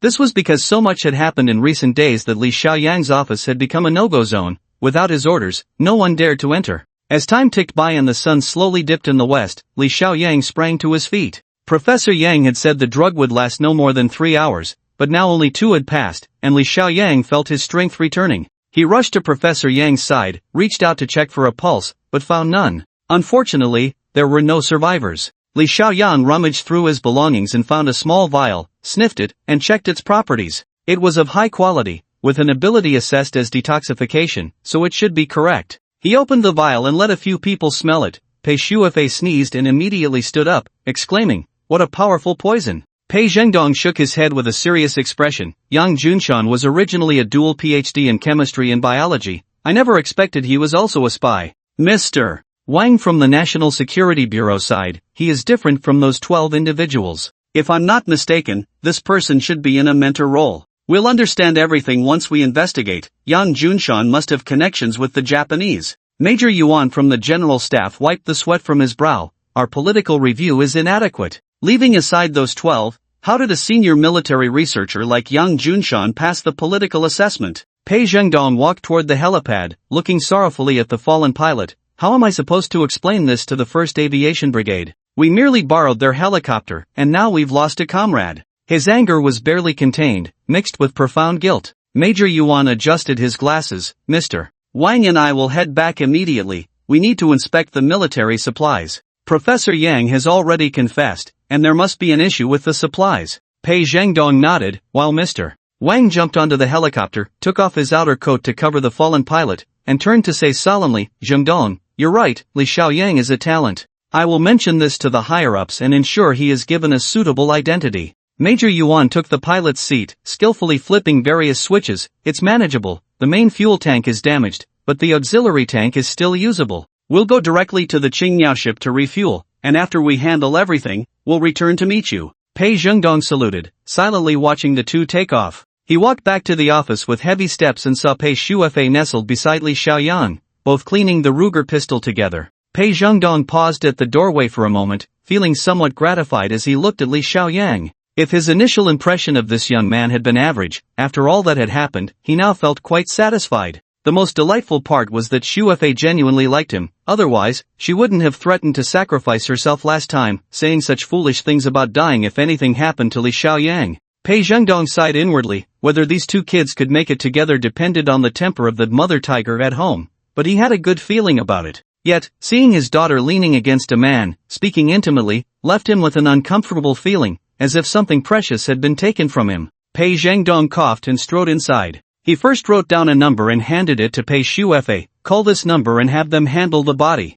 Don't mention anything to the police, this matter cannot be exposed for now. Li Xiaoyang stood up. Uncle, you came here by helicopter today. In a small place like our city, everyone must have seen it. What can we say about keeping it a secret now? Pei Zhengdong forced a smile. That's not a problem. Before, the enemy was in the dark and I was in the light. Now it's different. The enemy is in the light and I am in the dark. We are putting on this grand display on the surface, which also serves the purpose of deliberately alarming the snake to expose its tracks. He rubbed his temples and shook his head. Although we have a lot of information, the only direct evidence is that photo of yours and the intelligence provided. You know, this is Huagua, that intelligence can only be used as a reference and cannot be brought out. Li Xiaoyang nodded, so I agree to handle it quietly. Although secret disposal may seem autocratic, we are not doing this for personal gain, but for the greater good. Pei Zhengdong laughed. It's rare to see you being so flexible in your work. They both fell silent. After a while, a few people in firefighting gear came outside and silently lifted Professor Yang's body into a large box,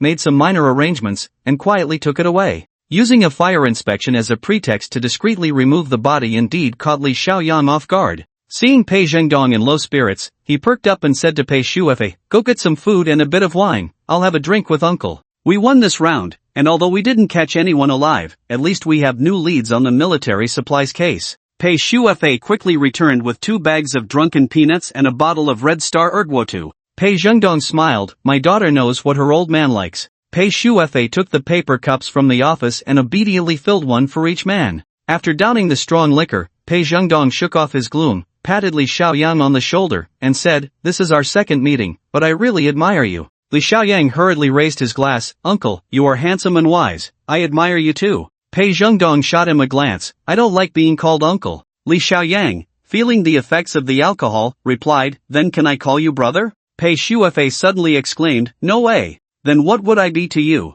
The two men exchanged amused glances and shook their heads. This girl. Li Xiaoyang and Pei Zhengdong drank until it was dark. After finishing a bottle of Erguotu, they opened 2 cases of beer, drinking until the world spun. At this point, Li Xiaoyang had to admire the old man's capacity for alcohol. He was holding up thanks to his strong physique, while Uncle Pei was a true heavyweight drinker. The most astonishing thing was that this uncle hadn't even gone to the bathroom yet. At that moment, Pei Xu yawned, and Pei Zhengdong set down the bottle. That's enough. We've had a good drink today, and I've vented most of my pent-up frustration. He stood up steadily and noticed Li Xiaoyang swing a bit, chuckling. Xiaoyang, you should practice more. In the future, if you come to our Pei family, you can't have a poor capacity for alcohol. Li Xiaoyang, feeling dizzy, was slowly succumbing to the effects of the drink and didn't catch the underlying meaning in Pei Zhengdong's words. However, Pei Xu understood immediately, showing a rare hint of shyness as she tugged at her father's hand, fidgeting. The implication of coming to the Pei family was unmistakable. Her father had tacitly approved of Li Xiaoyang's status as a boyfriend.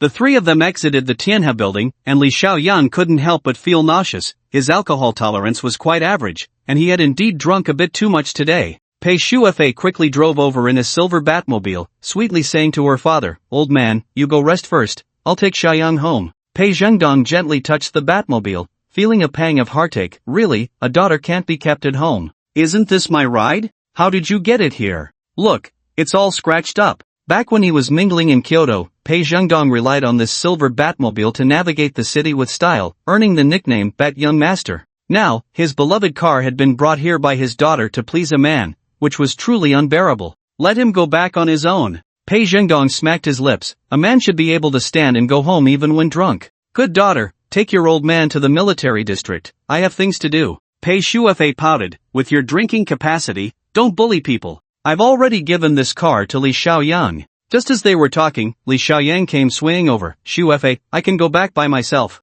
Don't worry, I have widow protection. He shook his wristwatch. At that moment, a taxi that had been parked in front of Tianhe slowly drove over, just passing by the group. Li Xiaoyang hurriedly waved down the taxi and jumped in. He urgently needed to go home and sleep. Pei Zhengdong walked to the car door and said, "The earliest news will come tomorrow. So, tomorrow morning, let's meet in your office. You still need to be involved in the follow-up actions." Li Xiaoyang nodded, and the car slowly started moving. After telling the driver his home address, he lay back and rubbed his head. The driver was very quiet. As they drove past the intersection, he finally spoke in a low voice, "Sir, you've had quite a bit to drink. Please don't throw up. I just had this car cleaned." The driver's voice was not only low but also a bit hoarse. Li Xiaoyang quickly replied, "It's fine, I can hold it. Driver, please hurry." The car turned at another intersection, and the driver handed over a bottle of water from the front. "Drink some water, we'll be there soon." The driver was genuinely worried about him throwing up in the car. Li Xiaoyang took the mineral water and gulped it down. "Driver, this water is really sweet. What brand is it?" Li Xiaoyang picked up the bottle to take a closer look, but everything was blurry, and his eyelids suddenly felt heavy. The more he tried to see clearly, the blurrier it became, and in the next moment, he was slumped to one side, fast asleep. The driver slowly parked the car at the mouth of a small alley, quickly took off his jacket, then pulled out a small mirror, rubbing his face as he peeled off a mask-like covering. He shook his head, removed the suffocating headpiece, revealing a stylish head of short black hair. After letting out a long breath, he turned to look at Li Xiaoyang in the back seat and couldn't help but smile. "Didn't your teacher teach you when you were little? Kid, how can you casually drink something that belongs to a stranger?" Okatani Anri had been lurking across from Tianhe for several days. She had set up a surveillance system in an office building across the street, using high-powered binoculars and cameras to monitor the top floor of Tianhe. Everything that happened today was under her watch, but unfortunately, Professor Yang had been exposed, and the 13-member team was now completely wiped out. Okatani Anri had been prepared for this outcome. Her current mission was no longer just the Sincho plan. Li Xiaoyang had become the biggest target. At this moment, the woman moved to the back seat, reaching out to touch the man's face, not missing a single inch, carefully checking every spot behind the ears, under the neck, in the armpits, everywhere. Only when she touched the man's lower abdomen did she unexpectedly hum softly, her small hand loosening slightly before pinching again to confirm it was genuine, then slowly withdrawing her hand. Her gaze finally landed on the watch on the man's wrist. After such a detailed inspection, this watch should be the only tracker. Oktani Antri pulled a long, thin steel wire from her hairpin, bent it into two pieces, and gently threaded them through the watch, slowly guiding them into the bottom of the watch. She then connected the two wires to a portable power source, ensuring the positive and negative terminals were linked. With a gentle operation, a current surged in, rebooting the watch's tracking system, which would fix the man's location at the initial position of the tracker, making it difficult for the widow to notice any issues for a while.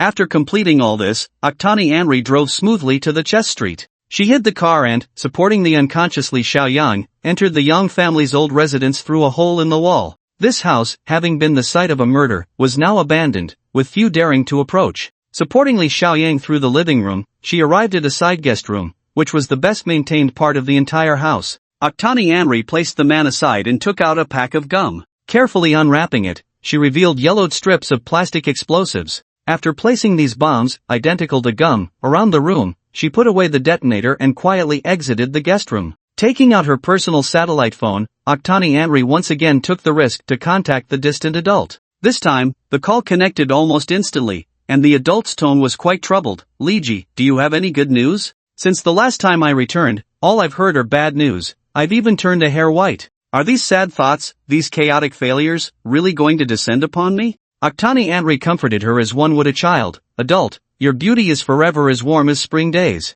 Liji has good news. I have temporarily controlled Li Xiaoyang." The adult's voice immediately rose. "Very good, truly excellent. So what is the bad news? I know you too well, there must be some very bad news." Oktani Anri sighed. "The 13 apostles have all been exposed." The adult gasped. "Even Longinus has been exposed? Did Li Xiaoyang see through the flaws?" Oktani Anri slowly replied, "It should be Li Xiaoyang's doing." Professor Yang, as the punishment gun, was originally the strongest force embedded within the enemy, but as soon as he appeared, he was taken out by Li Xiaoyang. The adult fell silent, and after a long pause, slowly said, "In that case, killing Li Xiaoyang has no meaning anymore." Oktani Anri rallied her spirits. "Although Professor Yang is dead, he transmitted the gene virus specifically designed for Li Xiaoyang to me yesterday." The adult fell silent again but quickly said, "Did you see it with your own eyes?" Does Li Xiaoyang really possess those miraculous powers? Octani Anri's eyes flickered. According to the intelligence collected by Li Xiaoyang has the ability to cure terminal illnesses and bring the dead back to life,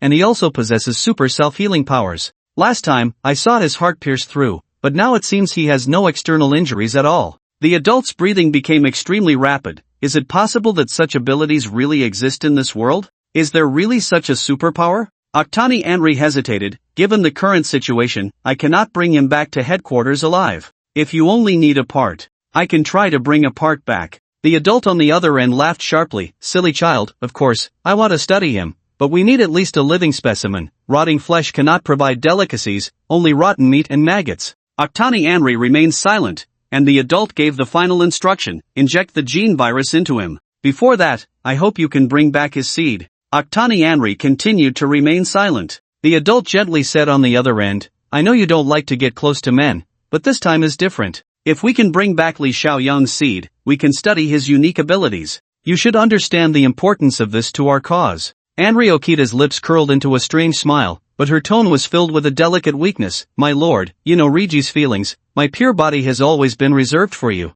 Lien, rising from the mud without being stained, Riji, you must remember this saying. With a slow sigh, the lord on the other end of the line hung up. Anri Okita slowly returned to the room, quietly watching the man who was fast asleep. The air in September made her feel hot all over, and the room seemed to be surging with an unusual tide of desire. Anri Okita remained silent for a long time but gradually retreated. She quickly arrived in the messy master bedroom, gently opened the nearby wardrobe, and noticed that Tang Yanran and the others had left in a hurry, only bringing a change of underwear. The wardrobe was now filled with Yanran's clothes. Anri Okita reached in and slowly picked through them, finally selecting a floral dress. She took the dress and went to the bathroom, slowly taking a shower, carefully cleaning herself, and then seriously choosing a bottle of shower gel used by Tang Yanran, applying it all over her proud body. After finishing all this, she gently returned to the living room, carrying the scent of the shower, and picked a wig from her bag, which was smooth and long. Anri Okita seriously recalled Tang Yanran's usual appearance,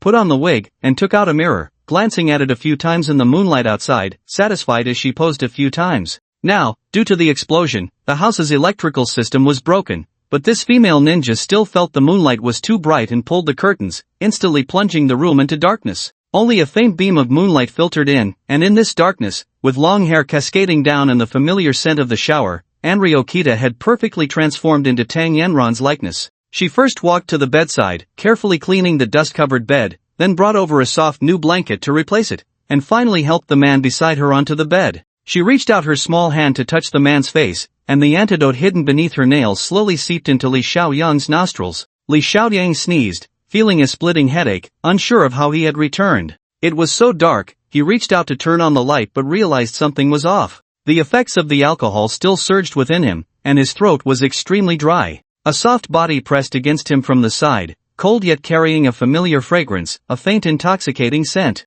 Li Xiaoyang forced his eyes to focus, recognizing the familiar floral dress and soft figure. Looking around at the decorations in the moonlight, he remembered, Yanran? How did we end up in this old house? His throat was a bit hoarse, but the woman tightly embraced him, gently pressing her lips against his. Time passed, and Li Xiaoyang turned over, falling into a satisfied deep sleep. Anri Okita quietly got up, carefully tidying up the aftermath, placing the test tubes filled with seeds into the freezer in her bag. These hard-earned seeds would be sent back to the Lord through the safest channels, but for Anri Okita, it was not the time to retreat. The Chizuru plan was highly covert, and she still had time to operate. For a ninja, failing a mission was more humiliating than death. After changing her clothes, she carefully stored the dress, noticing a trace of residual red on it, causing her heart to race again. But dawn was approaching, and she had no time to linger. Once more, she walked to the side of the sleeping man, taking out a slender syringe, specially developed by Professor Yang, containing a virus customized for Li Xiaoyang's genes.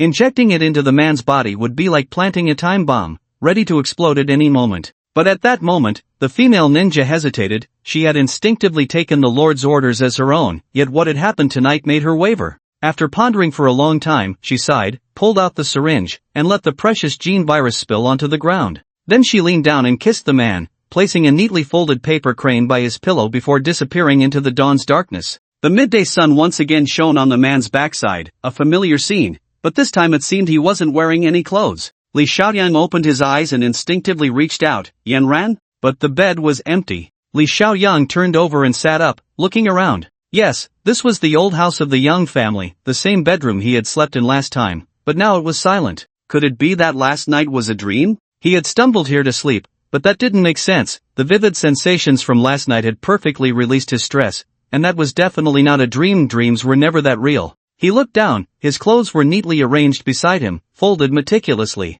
Just the feeling in his body confirmed that what happened last night was real. Yanran must have been shy and left early in the morning. The man touched his nose, unable to resist reminiscing, but unfortunately, he had drunk too much last night, and now all he could recall were scattered fragments. He found his phone, still the model from a Chang. He should really get a new one. He quickly dialed Tang Yanran's number, cleared his throat, and gently said when it connected, "Yanran, why did you leave?" On the other end, Tang Yanran yawned, "Leave? What are you talking about? The 3 kids played all night, and I was here taking care of them." Wei Wei was relatively obedient, but that little Lingji is a complete madman. Where are you? Li Xiaoyang's heart raced.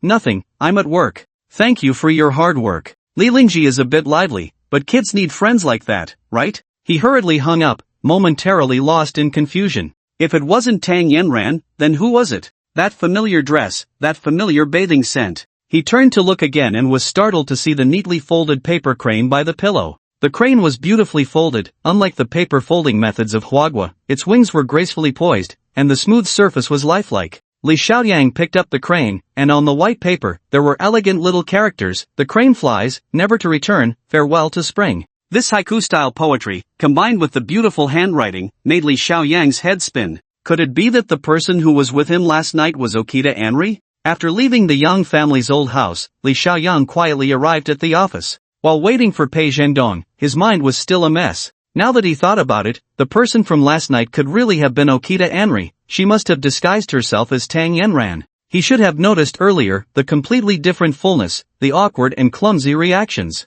But this female ninja, the Japanese spy, could it really be her first time? He shook his head, pulling back his thoughts. The office door opened, and Pei Zhengdong strode in. After a night of rest, he had regained his spirits. Seeing Li Xiaoyang sitting there with unshaven stubble, he looked somewhat displeased. "It's not time to worry yet, young man. Are you really worse off than I am?" Uncle Pei sat down and poured a glass of water for him. "Xiaoyang, last night I met with the leaders of the military district. Once we get news from the military supplies side, we need to act immediately to catch all these spies." Li Xiaoyang smiled. "That's good news, but about the military supplies?" Before Pei Zhengdong could respond, the sound of helicopter rotors thundered from outside. Mr. Wang from the National Security Bureau and Major Liang from the General Staff's 3rd Department hurriedly entered the office, each carrying a box. Their expressions were grave, and upon seeing Pei Zhengdong, they immediately set down their things and spoke in unison. "This is serious. The chief has given special instructions to spare no effort in resolving this matter, especially regarding the more than 300 poisoned soldiers." Pei Zhengdong jumped up. "Is there really a problem with the military supplies?" Mr. Wang smiled bitterly and said, "Xiao Liang, you go ahead. I need to contact the brothers from the 6th Bureau and gather at the city as soon as possible. This time, we have to race against time." Li Xiaoyang walked over, and Major Liang gave him a slight nod before opening the password box in his hand. Inside the box was a pack of military rations, alongside thick documents. Major Liang opened one of the documents. "This time, we have gathered gene experts from the Chinese Academy of Sciences and the 140th Military Research Institute to conduct a virus identification. It has been confirmed that the military rations contain a special component of 0. This component is quite complex, but all the experts unanimously agree that it is definitely a latent gene virus." Pei Zhengdong exhaled. "Is there a treatment? Since the problem has been identified, the experts should have a solution, right?" His voice trembled slightly. The stakes were too high, and he truly did not want to see the worst outcome. Major Liang lowered his head and fell silent for a moment. "It's not that simple. This latent gene virus is theoretically not a poison." He had Pei Zhengdong sit down but took out a long, thin white syringe from the box. "Colonel Pei, the higher-ups have specifically instructed that we must first protect you."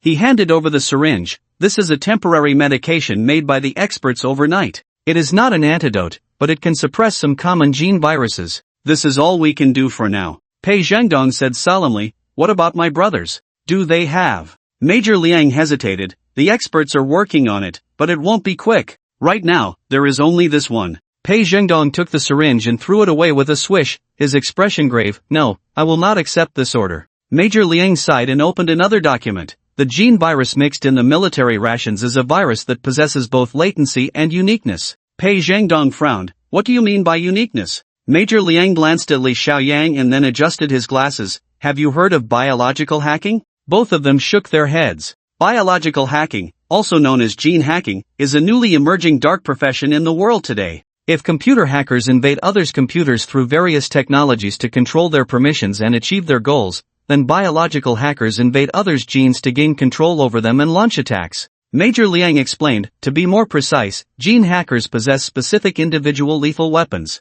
They can customize a virus based on the target, and because of the unique gene sequence, the target will be infected by this virus, while others, even the closest people to the target, will not be infected. Li Xiaoyang began to understand. So you mean the virus in the military rations is this customized virus, targeting only one person? Major Liang smiled bitterly. We have extracted samples from all the soldiers who consumed the military rations. Each of them harbors this customized virus. As long as the enemy uses a special catalyst, they can cause them to die in an instant. Each person's genes are different, so the viruses infecting these over 300 soldiers are also different. Pei Zhengdong gritted his teeth. How did those spies invade and obtain the soldiers' information? Li Xiaoyang shook his head. It must have been Professor Yang. Major Liang nodded. Before the selection of this batch of specially trained soldiers, the medical team led by Professor Yang conducted physical examinations for each of them. It was too easy for him to obtain that information. But Li Xiaoyang looked at him and asked, with such great power, why didn't the latent Professor Yang just poison them directly? They expended effort to control Tianhe and used such a clumsy and slow method to poison them. What was the reason for that? Major Liang picked up another document. The reason is simple. The cost of directly manufacturing this customized virus is extremely high, and it is simply impossible to poison 300 different soldiers at once. He shook his head, so they adopted a more reliable method, collaborating with Professor Yang, gradually injecting the gene virus into the military rations, and then sending them to the soldiers this way. Pei Zhengdong gritted his teeth. That's right, because this batch of military rations was specially customized for my team, a total of 3 batches with 6 varieties. We've been eating this kind of military rations during our daily training for over 2 years. Major Liang slowly added, the Japanese used this method to disperse costs while ensuring that every portion of the virus infiltrated the soldiers' bodies. Li Xiaoyang interrupted him, there's one more question. Since each virus is unique, how do they ensure that those soldiers always receive the military rations containing their own virus? Pei Zhengdong let out a bitter laugh. I know why. Because our army has strict discipline, even the distribution of military rations is as precise as a formula. Every batch of rations comes with a number. My soldiers receive rations according to their squads, and each squad gets the same numbered rations each time. At first, we thought this was a symbol of strict discipline and style, but looking back, it really seems a bit foolish. Li Xiaoyang sighed as well. The training methods of the Huagua army were indeed quite perplexing. In the army, even folding blankets had to be done in perfect squares, and all soldiers' actions were strictly robotic. It was said that in some companies, even teacups, bowls, and toiletries were numbered. Such seemingly disciplined traditions, in the face of modern warfare, were quite foolish. This incident was proof that the more machine-like the training methods, the more loopholes there were. Once the enemy seized on a loophole, it could lead to devastating consequences. Major Liang opened the last document. The current situation is that these gene viruses are lurking in the soldiers' bodies, like a time bomb, and the detonator is in the enemy's hands.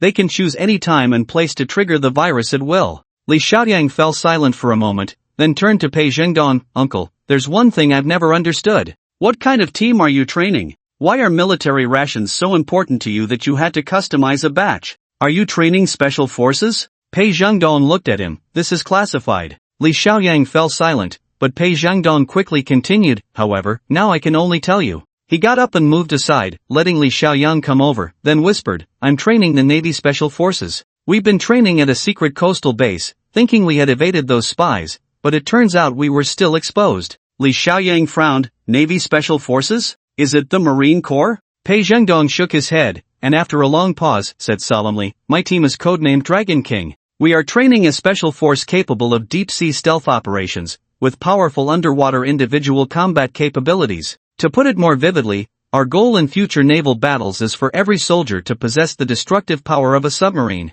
Li Xiaoyang clicked his tongue. Is that even possible? Pei Zhengdong replied seriously, why not? Underwater frogmen existed during World War II, and countries have been researching this for years. Our Navy's strength is slowly taking shape, but we are still far behind. Just look at the current situation. The Japanese maritime power is theoretically still the strongest in Asia, while submarines have always been our military's advantage. Researching underwater individual combat has been ongoing since the founding of the country. As Pei Zhengdong spoke, he lit a cigarette and took a deep drag. With powerful individual equipment, my soldiers can lurk underwater, capable of both near-sea defense and long-range strikes. Individual frogmen can effectively evade enemy radar, and with a bit of camouflage, they can definitely achieve the element of surprise. He exhaled a smoke ring. Now you should understand the importance of military rations, right? In underwater covert operations, how do we supply our troops? The development of our aerospace industry has given us inspiration. The military rations produced by Tianhe are designed entirely according to our requirements, easy to carry, and can utilize seawater to generate heat. Moreover, they incorporate traditional Chinese medicinal cuisine, which our soldiers really enjoy during training. Li Xiaoyang, however, was thinking about another aspect. In the Asian seas, what the East Japan fears most is our rise. No wonder they would go to such lengths to implement this plan. His tone turned somewhat grim. The East Japanese deliberately used a latent virus, not directly harming our soldiers but waiting until they finish training and successfully enter combat to seize the initiative. This is why Tian Xingli is desperately trying to silence everyone. She wants to ensure the truth of this plan remains hidden. Pei Zhengdong threw down his cigarette butt and grasped his hand. So I am more grateful to you than anyone else right now. Luckily, you discovered it in advance. Do you know? The soldiers I am training will become the backbone of the Navy's underwater operations in the future. They will all be naval officers. Just thinking about this sent a chill down his spine. If the East Japanese succeed, after lying in wait for a few years, these officers, once beheaded in actual combat by the genetic virus.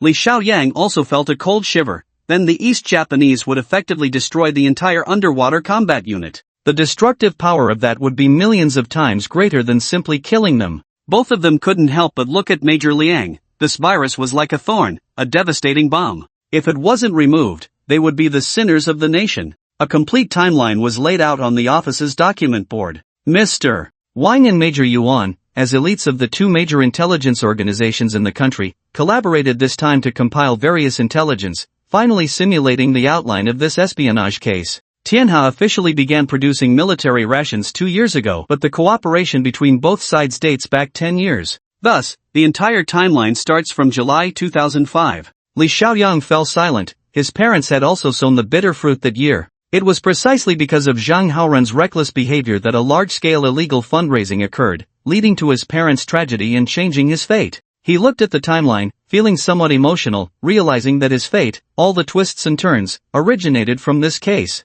In that case, he felt an even greater sense of responsibility and obligation to capture these bastards. After laying out the timeline, Mr. Wang began to narrate the next action plan. The immediate priority was to eliminate these 12 individuals, as the genetic virus and the military rations could not be resolved in a short time. Only by capturing these people could there be a better breakthrough. Of course, the most important target was the mastermind, Okatani Akari. Only by capturing this woman could it be considered a success. Li Xiaoyang couldn't help but ask. Okatani Akari should have received the news. Has she notified these spies? With helicopters and the National Security Bureau involved, such a grand operation, don't you think these spies have noticed anything? Pei Zhengdong smiled beside him. Even if they have noticed now, there's no chance of escape. Didn't I say? They are all under control. Li Xiaoyang was confused. Pei Zhengdong explained. I have already met with the leaders of the military district. The military district dispatched 2 companies to control these people within a limited area. Their every word and action cannot escape our eyes. Li Xiaoyang was shocked. What reason do you have to mobilize the military? Major Yuan over there laughed. Of course, there is a legitimate reason. Given the current unstable situation in the city, with multiple explosions occurring and foreign mercenaries active, the military district dispatched soldiers to provide special protection for Mayor Huang and others. Isn't that reason enough? Mr. Wang handed him the phone and said, the current public opinion and media sometimes move even faster than our official channels. Just look at the news and you'll understand. Li Xiaoyang suddenly realized he hadn't checked the news in a long time. The hot news and the public opinion from online media were indeed powerful. In the past month, the city had made the headlines 6 times: school explosion, residential shooting, special military operations, armed helicopters appearing in the city. Among the many rumors circulating, some were already very close to the truth, especially among the netizens who had leaked information. A few had even mentioned the word spy. Li Xiaoyang couldn't help but shiver. These media are too formidable.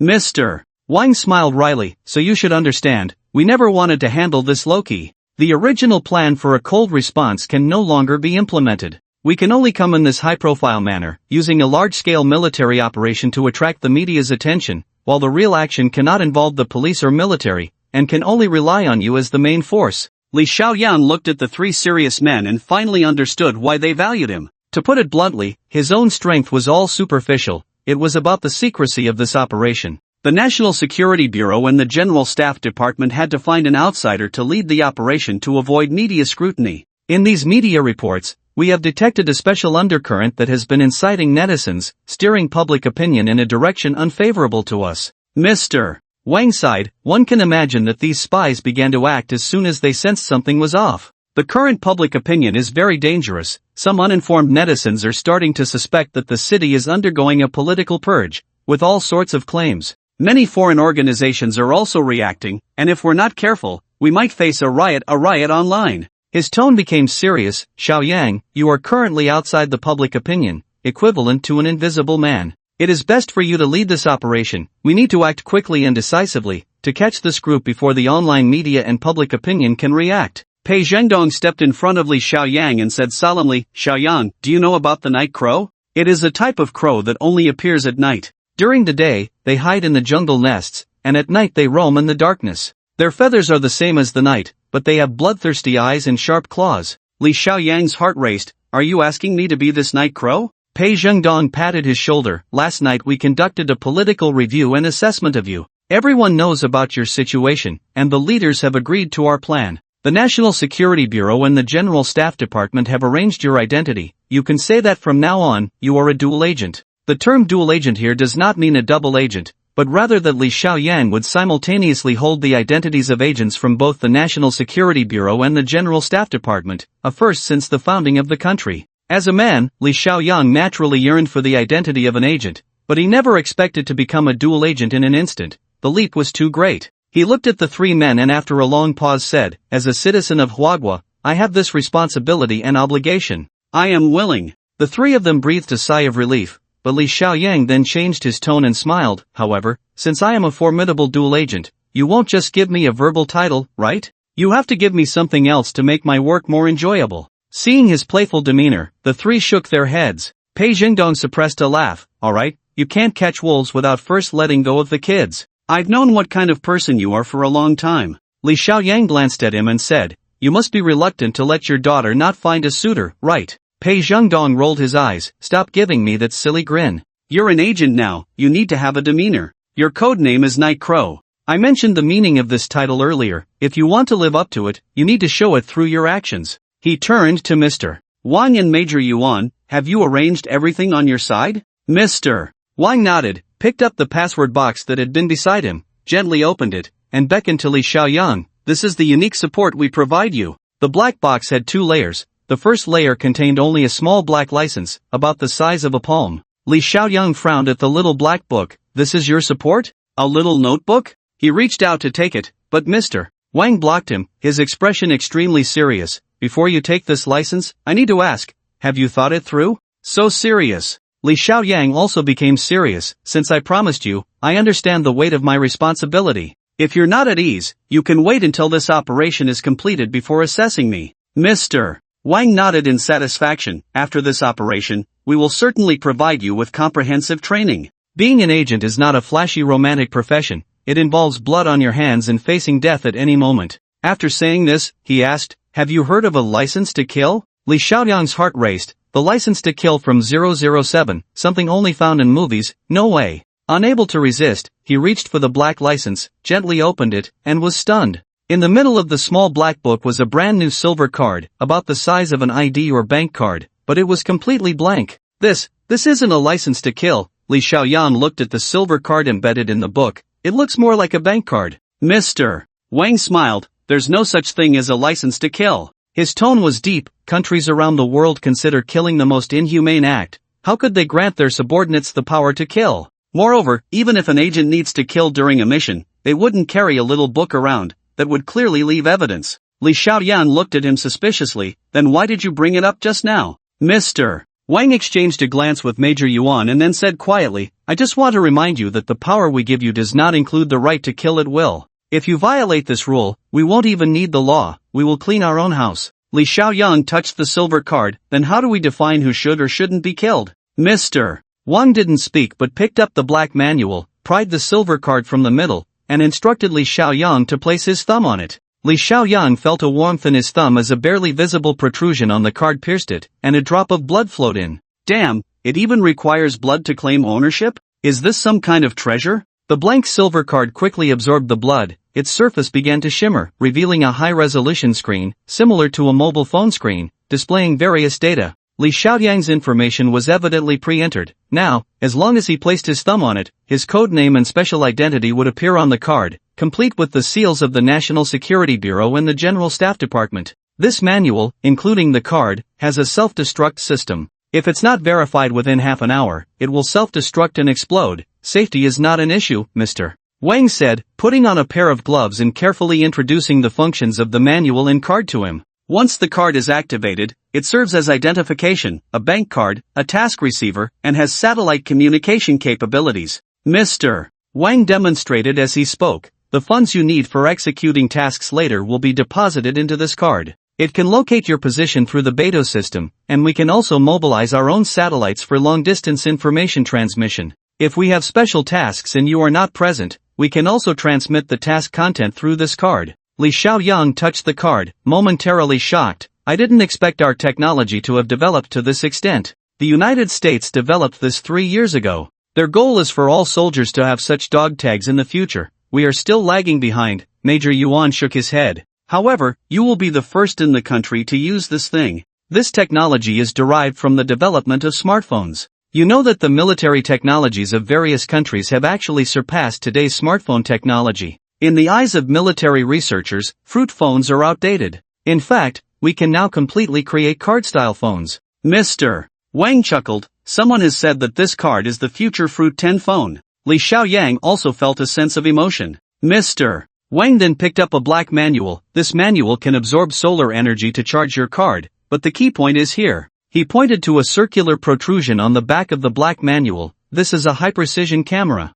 Didn't you just ask how to determine whether a person should be killed? Our processing solution is that before you kill someone, you must use the manual to record the entire process and explain the reason for the killing on the spot. After completing the task, we will have a special team evaluate the video. If you have violated the law, this will be evidence, and we will clean up without mercy. Hearing this, Li Xiaoyang felt relieved. In simple terms, it was just a restriction on this killing license, and he still had special powers. This manual is applicable within the borders of Huagua, which includes our embassies in various countries, as well as special administrative regions like Shangjiang and Aodao. However, outside this range, this card will have no effect, so you need to pay attention to that. After saying this, Mr. Wang solemnly handed the black manual to him. Over there, Pei Zhengdong slowly opened the second layer of the password box, revealing a black Walther pistol. It was breathtakingly beautiful and exquisite, completely different from the one Pei Shufa usually used. The finely crafted, compact gun body was equipped with a long silencer, almost the same length as the entire gun, dazzling to behold, while the narrow magazine under the grip was extended. Originally capable of holding a maximum of 16 rounds of 9mm bullets, it could now hold 26 rounds,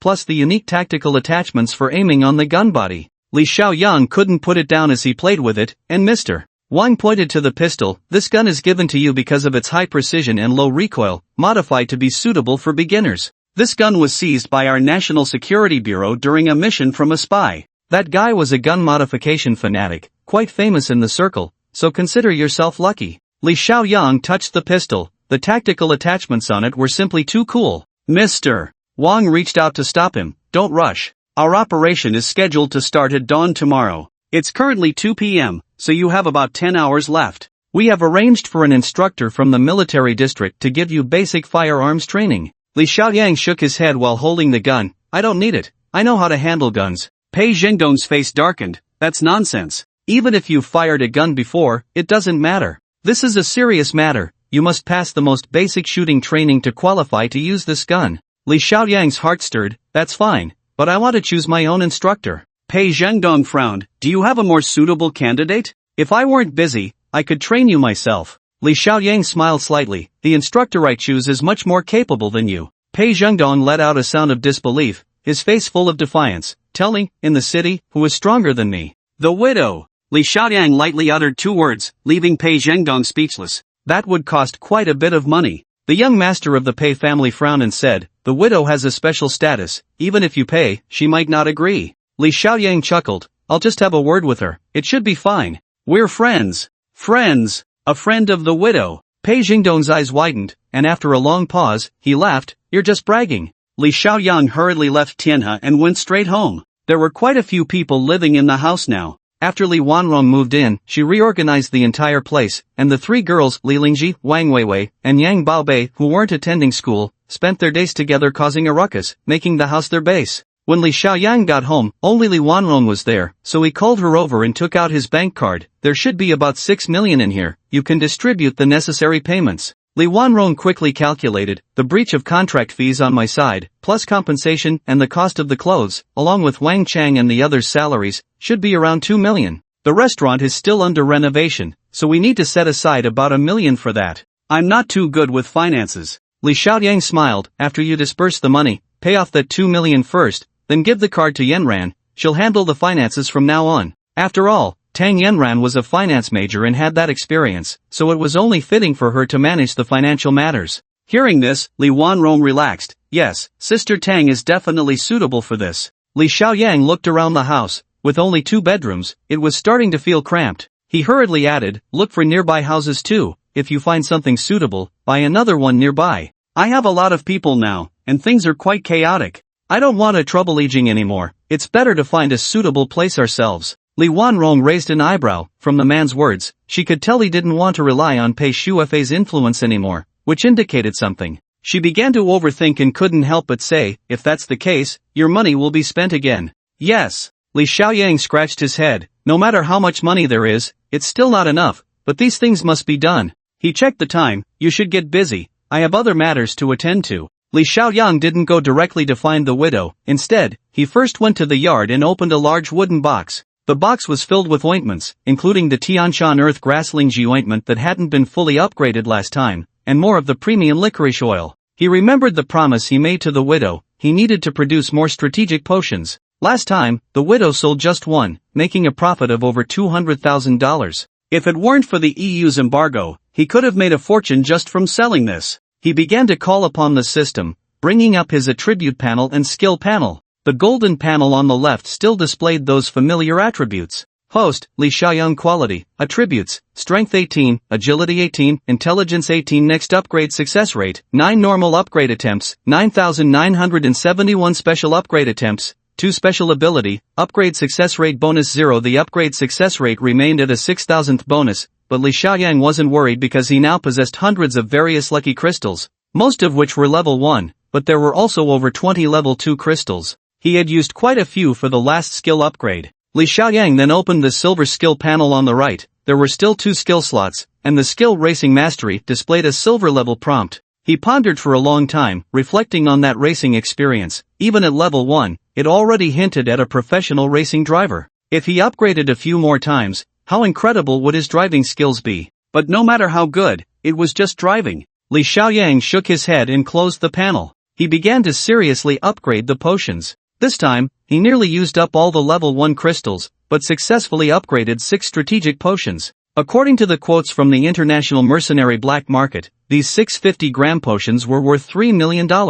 Li Xiaoyang held the potions and made his way to the entrance of the sewer at the back. This time, he was smarter. He pressed the mechanism on his watch to remind the widow that he was coming. The sewer entrance opened, and after a buzzing sound on the grass ahead, the widow signaled that it was safe. Li Xiaoyang entered the widow's little hideout again, handed her the potions, and then stated his request. Shooting training. The widow frowned at him. Only 10 hours? Li Xiaoyang looked down at his watch. No, now there are less than 9 hours left. The widow laughed. With just this little time, you think you can learn real shooting skills? That's a bit too arrogant. Besides, I've never taught anyone these things. Li Xiaoyang whispered. Actually, I can shoot, and my accuracy is pretty good. I can hit any target at close range. It's just to deal with Uncle Pei. As he spoke, he opened the box he had been carrying. Look, this is the gun he picked for me. Uncle said I can't use it without formal shooting training. The widow glanced down and was momentarily stunned. This gun looks familiar, isn't this the mechanic's gun? Her eyes flickered.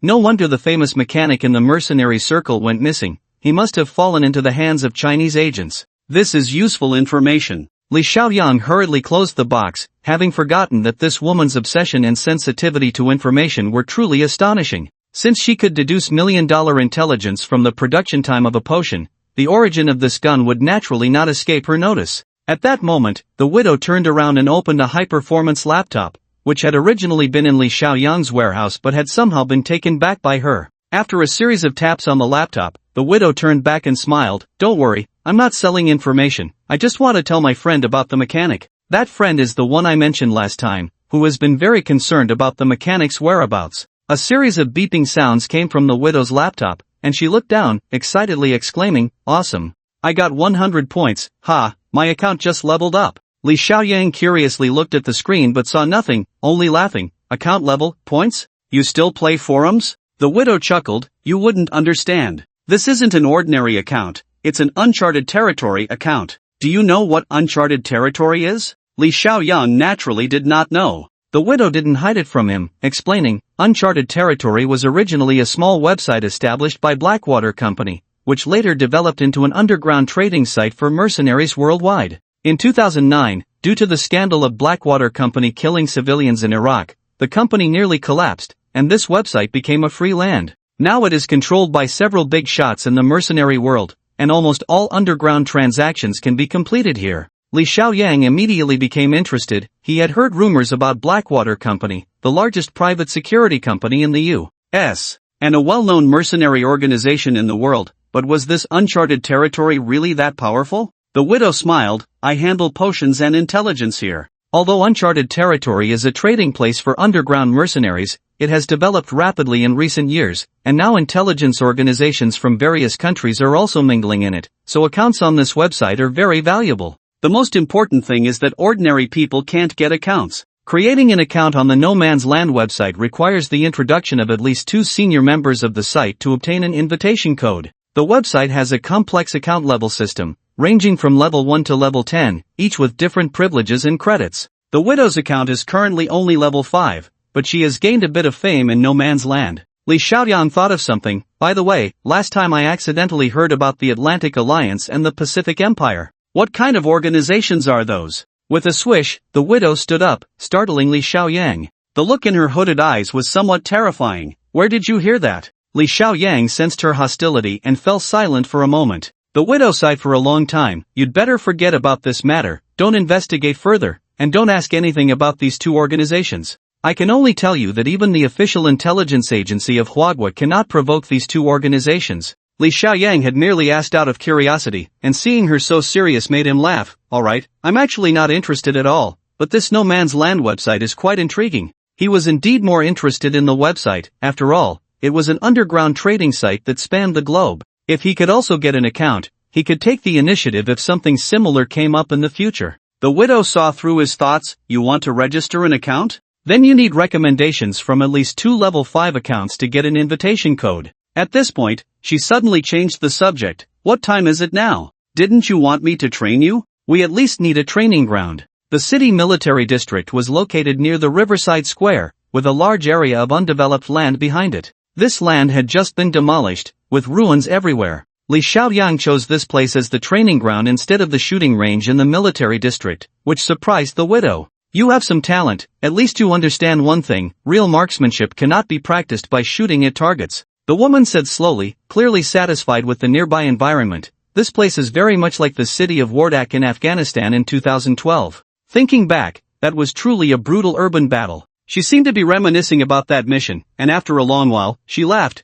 "It's a little past 5 o'clock now, you have at most 6 hours. I really don't know how to teach you." Li Xiaoyang was absent-minded, still thinking about the No Man's Land account. The widow was a bit displeased. "What are you thinking? Since I promised to train you, if you don't achieve any results, won't my reputation be ruined?" Li Xiaoyang lazily smiled. "Then get me an account first." The widow chuckled. "Alright, if you train seriously and pass my assessment in 6 hours, I will help you get an invitation code for an account." Li Xiaoyang perked up. "Great, let's get started. How do we train?" There was not a single person around this wasteland, and it was now close to evening.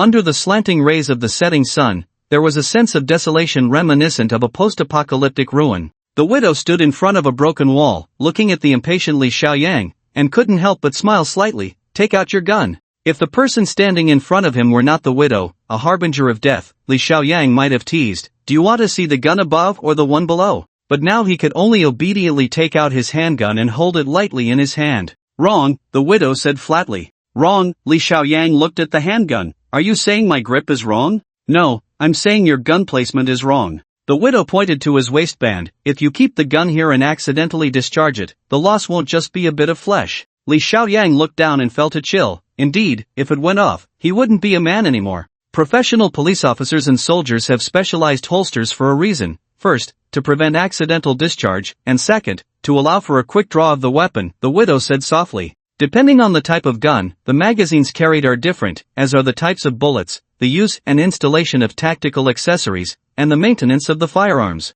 These are all basic knowledge. Li Xiaoyang nodded. Indeed, these are not things one can learn in a short time. The widow smiled. Theoretical knowledge is something you can learn quickly with your intelligence. What I want to teach you today are two main points: the habits of using firearms and the psychology of shooting. These are things you cannot learn from theory. Li Xiaoyang had initially intended to just get through this training session, but now he realized that firearms and shooting were indeed a vast subject. Seeing him in a daze, the widow laughed again. But before that, I need to train you in the courage to use a gun. Does this really require training? Li Xiaoyang hurriedly said, I've used a gun before, I've even solved cases with a gun. I've seen all kinds of situations. I've used a gun. He didn't know how many times he had said this today. The widow looked at him intently. Oh, then have you ever shot someone? Li Xiaoyang shook his head. No, I haven't. Then that doesn't count as having used a gun. You may not necessarily have the courage to shoot decisively. After all, taking a life is not a simple matter. The widow glanced around. Wait a moment. Li Xiaoyang watched as she climbed over a broken wall and bent down to look for something among the ruins.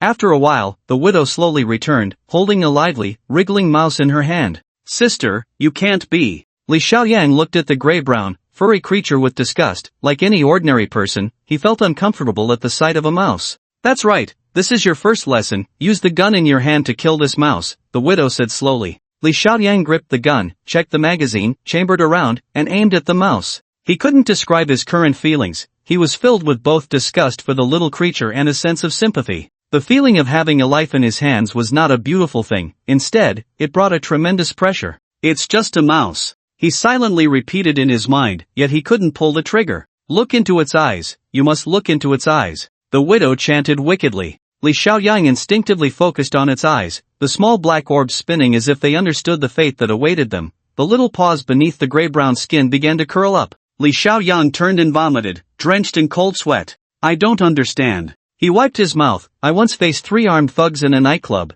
and I pointed a gun at a dozen ruffians. Why is it that now, it's just a mouse? The widow gently patted him, because it cannot fight back. Do you know that in normal human reactions, when faced with violent crime, 80% of people will immediately shoot back, while against a completely defenseless person, less than 5% can pull the trigger? This is a weakness of human nature, but also its greatness. She spoke slowly. If you can't get past this hurdle, you'll never be able to hold a gun. Li Xiaoyang silently reached out, grabbed the curled-up mouse, and walked behind the wall with the gun. After a long time, a gunshot rang out. After completing that shot, he unexpectedly felt a sense of relief wash over him. Li Xiaoyang sat on a stone, holding the gun, and bitterly smiled at the widow. Now let me tell you about the habits of using a gun. The widow's tone remained flat. The habit of using a gun encompasses multiple aspects, such as the position of the gun, the action of drawing it, the reaction when firing, and even switching the safety and changing bullets. This is similar to how students learn. Cultivating a good gun habit is very important for a shooter.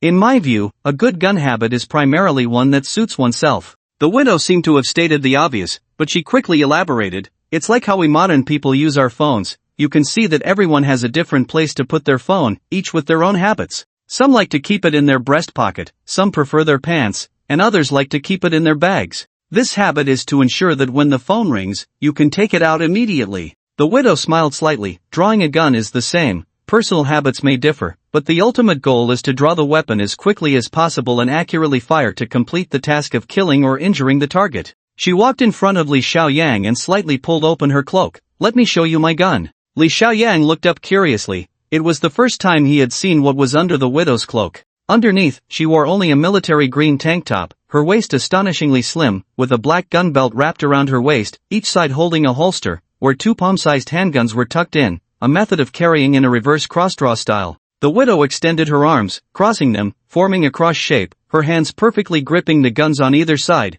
You see, I like to draw my gun this way, so my guns are carried in this inward diagonal manner. I prefer to hold the gun with my left hand, so my right side carries the main weapon, and the left side holds the backup. She spoke earnestly, but Li Xiaoyang's gaze couldn't help but fixate on the woman's lower abdomen. The military green tank top was quite short, revealing the widow's delicate navel. To his surprise, he noticed a silver ring hanging from her navel. The piercing silver ring was striking, but even more dazzling was the widow's skin. The girls Li Xiaoyang knew all had very fair skin, but the widow's whiteness had a different feel. Tang Yanran and Pei Shuefei had a jade-like softness, while the widow's skin resembled a layer of milk. This radiant white was definitely not of a yellow skin type. Especially as he caught the reflection of the setting sun, he saw a fine layer of downy hair on her skin, which was a striking green. Was this woman not from Huagua? Li Xiaoyang listened with his ears but let his mind wander. But then again, the widow had never claimed to be from Huagua, and he still hadn't seen her true appearance clearly. Hey, are you even listening?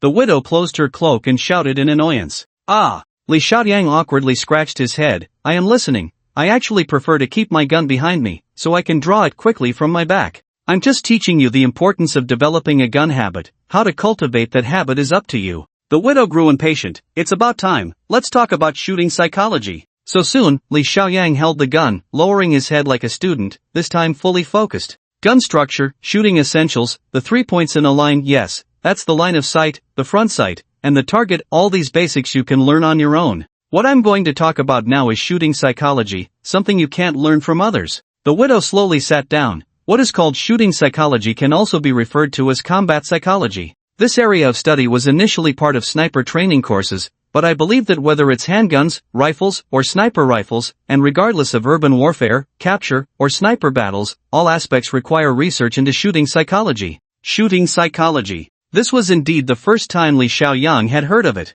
Seeing him in a daze, the widow smiled and said, "Let me give you a real example. Adam Smith was once the #1 serial killer on America's blacklist. He grew up in Texas, playing with guns from a young age, later joining the U.S. National Shooting Team and serving in the military as a counter-terrorism special police officer. You could say his marksmanship was among the best in the military." Li Xiaoyang listened with curiosity, and the widow continued, "Unfortunately, he was a criminal. After his crimes were discovered, a net was cast in Texas to capture him, but he was skilled with various firearms, which terrified the police and agents pursuing him at the time. In the end, there were heavy casualties, and they almost had to mobilize the National Guard. Do you know who finally shot him?" Li Xiaoyang shook his head. "Please, no more suspense." The widow said lightly, "In the end, he was shot dead by an intern who had just joined. That female intern fired only one shot. Later, it was concluded that this intern had defeated Adam the sharpshooter thanks to psychology." Li Xiaoyang shook his head. "That sounds a bit too legendary. That intern might have just been lucky."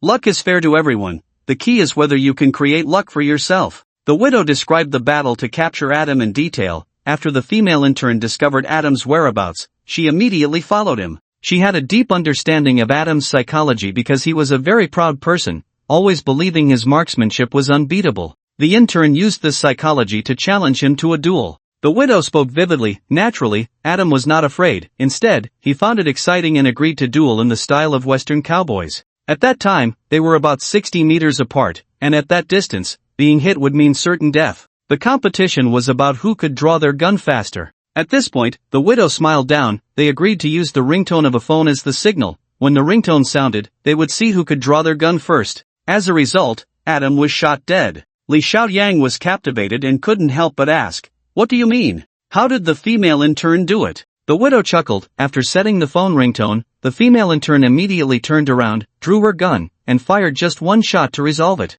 Meanwhile, that guy Adam was still waiting for the ringtone to signal the duel. This is shooting psychology. Once you understand the enemy's weaknesses, marksmanship becomes less important. The woman drew the gun from her waist, pointing to the exquisite tactical attachments. Colt has developed a recoilless, computer-aimed, idiot-proof tactical pistol. You could say that even someone who has just picked up a gun can accurately hit a coin from 50 meters away. This is the power of technology. The old methods of gun training are already outdated. She stood up. In shooting psychology, I categorize enemies into two types, known enemies and unknown enemies. When fighting against a defined target, you need to understand their weaknesses in advance. Li Xiaoyang smiled. After all, the widow was a killer, and the shooting knowledge she imparted was closely related to assassination. But what about unknown enemies? When unexpected situations arise, and you only have a broken gun at hand, then your shooting psychology becomes useless. Li Xiaoyang sighed, trying to refute her. That is not within my considerations. The widow swayed her body in the invisible cloak.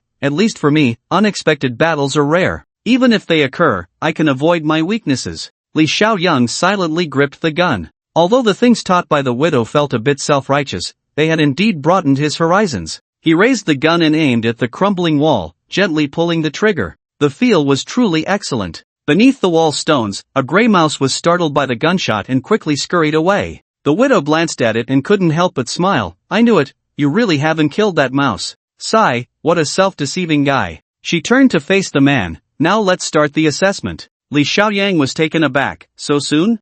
I'm not ready yet. The widow pulled a bullet from her pocket. This is a special training bullet I prepared. It won't hurt if it hits you, but I've added something inside. She opened a bullet head, revealing a pile of powder inside. Do you know what this is? Li Xiaoyang immediately felt a very bad sensation, and the woman sneered. This is what I gave you last time, that little pill for dealing with men. Li Xiaoyang swallowed hard. Wait, I haven't agreed to the assessment yet. The widow tossed him a training bullet. You only have one chance to shoot. As long as you can hit me, the assessment will be passed, and I will definitely fulfill my promise to you. She was referring to the account in the lawless zone. Li Xiaoyang shook his head repeatedly. I don't want the account anymore. I'm not doing the assessment. He kept retreating. He would rather be hit by real bullets than face that thing, especially now with beautiful women all around, when hormones were at their most active. But the widow gave him no chance to choose, directly activating her invisibility cloak, making her disappear into the night. It's dark now, just the right time. Remember, I won't go easy on you.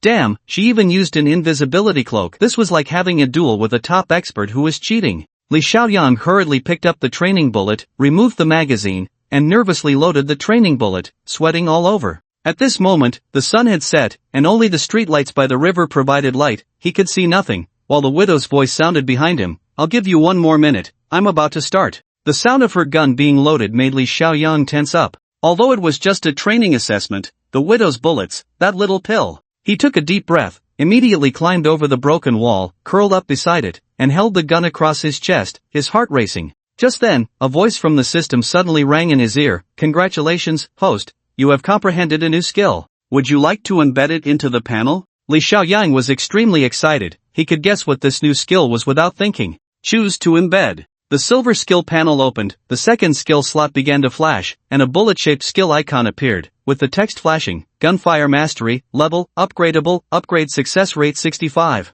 Without hesitation, Li Xiaoyang took out a lucky crystal, raised the success rate to 100, and chose to upgrade. The system immediately prompted, Congratulations, host, Gunfire Mastery Upgrade Successful, Current Level, Next Success Rate 40. Just like last time, a massive amount of knowledge and experience flooded into his mind. It took Li Xiaoyang over 20 seconds to digest it all. He instinctively relaxed his grip, holding the gun in a naturally relaxed state. The gunfire mastery skill provided him with rich theoretical knowledge, and now he clearly understood that gripping the gun too tightly would affect his judgment when aiming. He tested the weight of the modified gun, instinctively calculating in his mind. After the modification, it was about 10 grams lighter than the original gun, with reduced recoil and improved accuracy. But the range decreased by 30, shooting beyond 100 meters would result in a deviation of over 40 degrees. Now he felt like a seasoned gunman, lacking only the experience of killing with a gun. He wondered if this skill upgrade could provide that experience. However, with this skill, he felt more confident about the widow's assessment.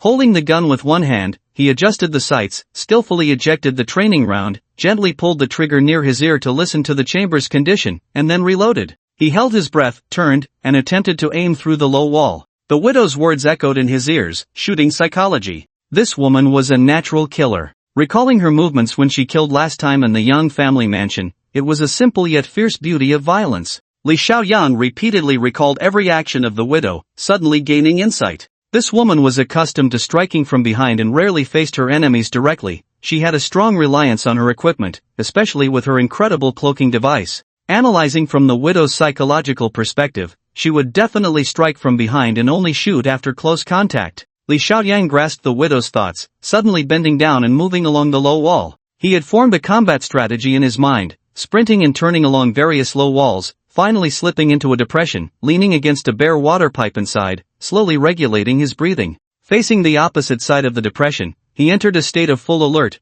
while his left hand quietly reached behind him, slowly twisting the screws of the water pipe. 1 second, 2 seconds, 3 seconds. After about 10 seconds of silence, the 1-minute preparation time the widow had given him was just about to end. Li Xiaoyang suddenly jumped up, turned around, and the screws of the water pipe behind him loosened, sending a column of water shooting into the sky. The water droplets sprayed across almost all areas of the depression, and at the moment Li Xiaoyang turned in midair, he indeed saw a bulging shadow emerge from the water curtain. The principle of the cloaking device was mirror refraction, but it could not escape the water curtain. Once covered by the droplets, the widow's figure was revealed. At that moment, Li Xiaoyang had already aimed and pulled the trigger. With a crisp gunshot, a flash of silver light appeared on the widow's body as she deactivated her cloaking device, standing there somewhat dazed. Although Li Xiaoyang's shot did not hit her vital points, it still struck her, which was a significant blow to the widow. This man was truly a novice, and she had been hit by this novice during the assessment.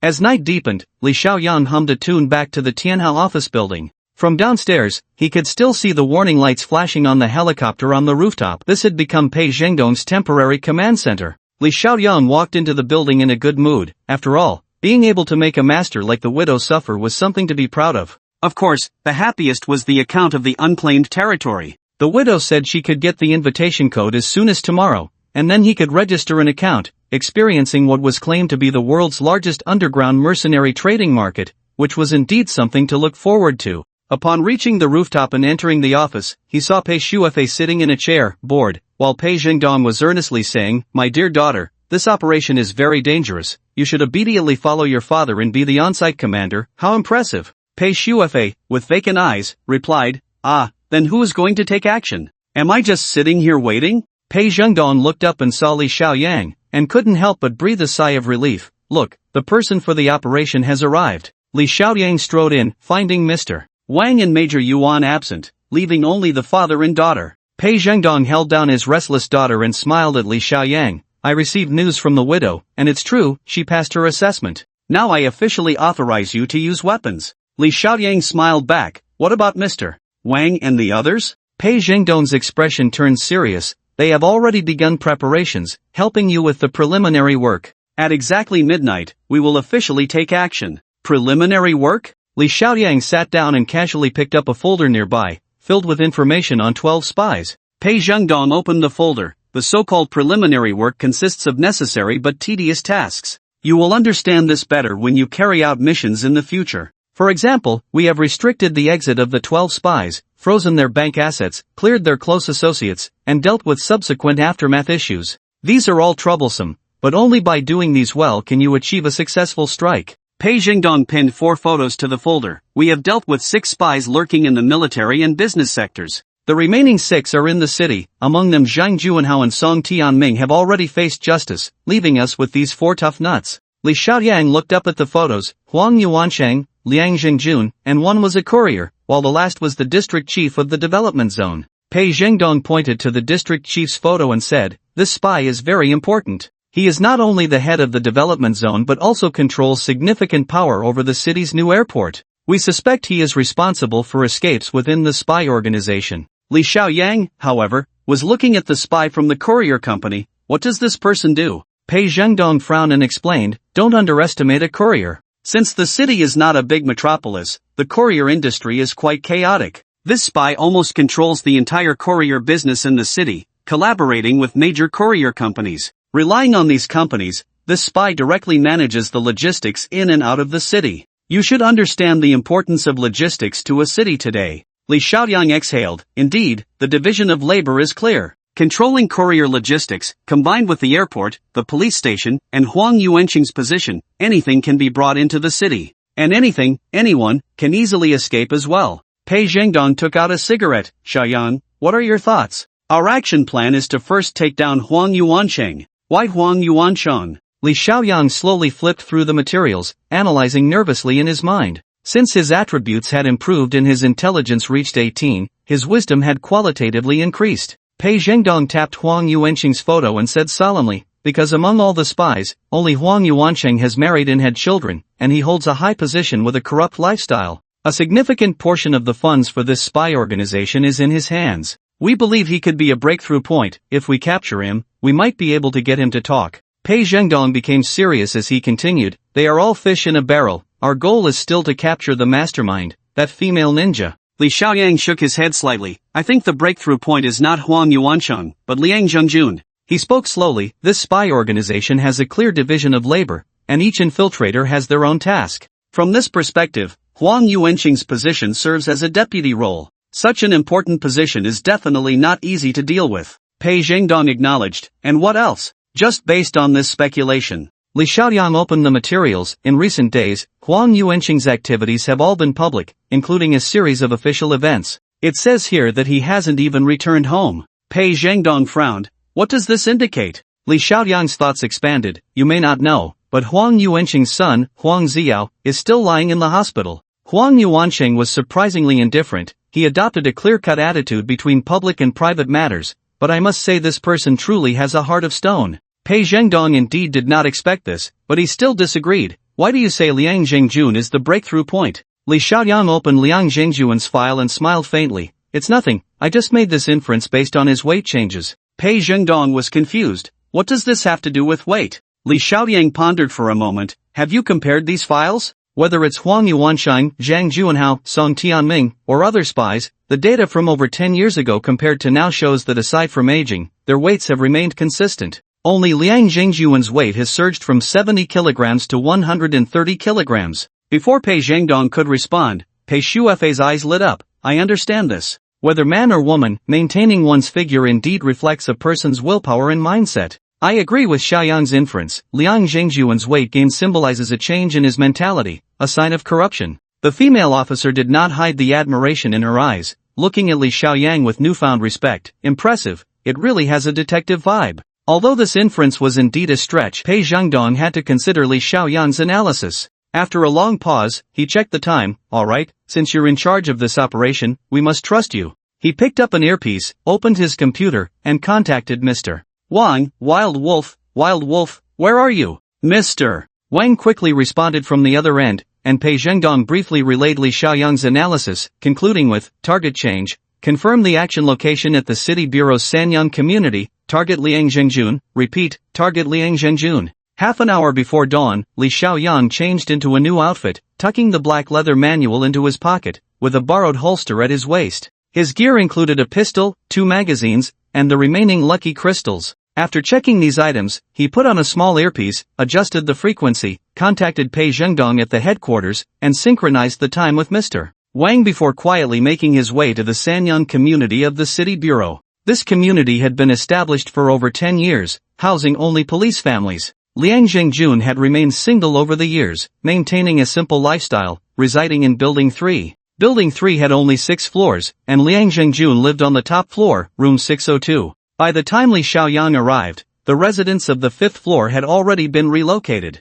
This operation did not alert the police, and even the team monitoring Liang Zhengjun was unaware. It wasn't until Mr. Wang arrived with 2 subordinates from the National Security's 6th Bureau that they contacted the military district to withdraw the soldiers. After assessing the situation on the floors, Li Xiaoyang gestured, I'll enter through the back window, you guys support from the front door to prevent him from escaping through the window. Mr. Wang nodded, and the 2 subordinates skillfully drew their guns, chambered rounds, and made their way into Building 3. Li Xiaoyang quickly crossed the fence near Building 3 and entered the greenbelt. The greenery here was extensive, with a large pine tree planted behind Building 3. It was the early hours of the morning, silent and still. Li Xiaoyang looked around and easily climbed the pine tree. With his enhanced attributes, his 18 strength and 18 agility made climbing this tree quite simple. Grasping a horizontal branch of the old pine tree with both hands, Li Xiaoyang secured a rope to the second-floor security window, made a safety knot, and then lightly leaped from the pine tree to the ledge of the second-floor window. He wrapped the safety knot around his waist and climbed up to the 6th floor. The grid of the security window, combined with the old rainwater pipe nearby, made climbing exceptionally easy. Li Xiaoyang reached the security net of room 602 and immediately pulled out a wire from his watch, gently cutting through. Mr. Wang's voice came through the headphones. We are ready. Li Xiaoyang pushed open the security net, gently slid the watch strap across the glass, and pressed his gloved right hand onto the scratch on the glass. Then, with his left hand, he punched hard. The glass made a soft sound and shattered. Li Xiaoyang told Mr. Wang to wait for his news and began to observe through the window. The room was dimly lit, and he could see the situation at the front door directly from the living room. At that moment, a figure was crouched beside the door, vaguely holding something like a remote control, emitting a faint red light. A jolt ran through Li Xiaoyang's back, and he instantly broke into a sweat, whispering urgently, "Wild wolf, don't move, there's a bomb in the house." After saying that, he flipped over the window, drew his pistol from his waist, and raised his hand to pull the trigger.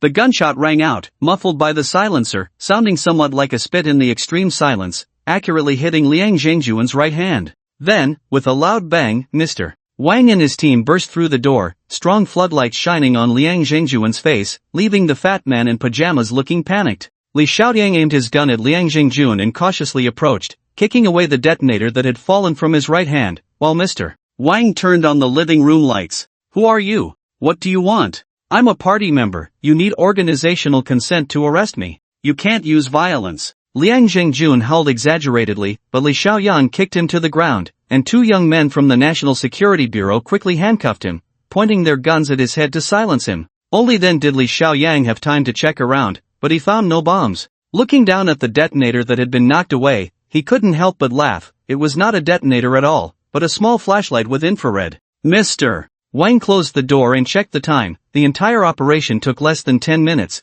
and they had already controlled Liang Zhengjun. The shot Li Xiaoyang fired as he flipped in was indeed impressive. In the absence of light, it not only knocked away what Liang Zhengjun was holding but also didn't injure him. Was this marksmanship really just the result of a day's training? He looked at Li Xiaoyang. "Are we taking him back for interrogation, or doing it here?" Li Xiaoyang immediately replied, "Too much trouble to take him back. Let's deal with him here." He also checked the time. It was just past midnight, and he walked up to Liang Zhengjun. "What were you doing with the flashlight in the living room?" Liang Zhengjun slightly closed his eyes and remained silent. Li Xiaoyang bent down to pick up the flashlight. The bullet had passed through the top, but when he pressed the switch, it surprisingly still lit up. However, there was nothing particularly special about this flashlight. Li Xiaoyang carefully recalled Liang Zhengjuan's position earlier and did something astonishing. He lay down on the floor and crawled slowly, quickly finding Liang Zhengjuan's previous spot. The two young men from the National Security Bureau stared in disbelief, trying to suppress their laughter, but Mr.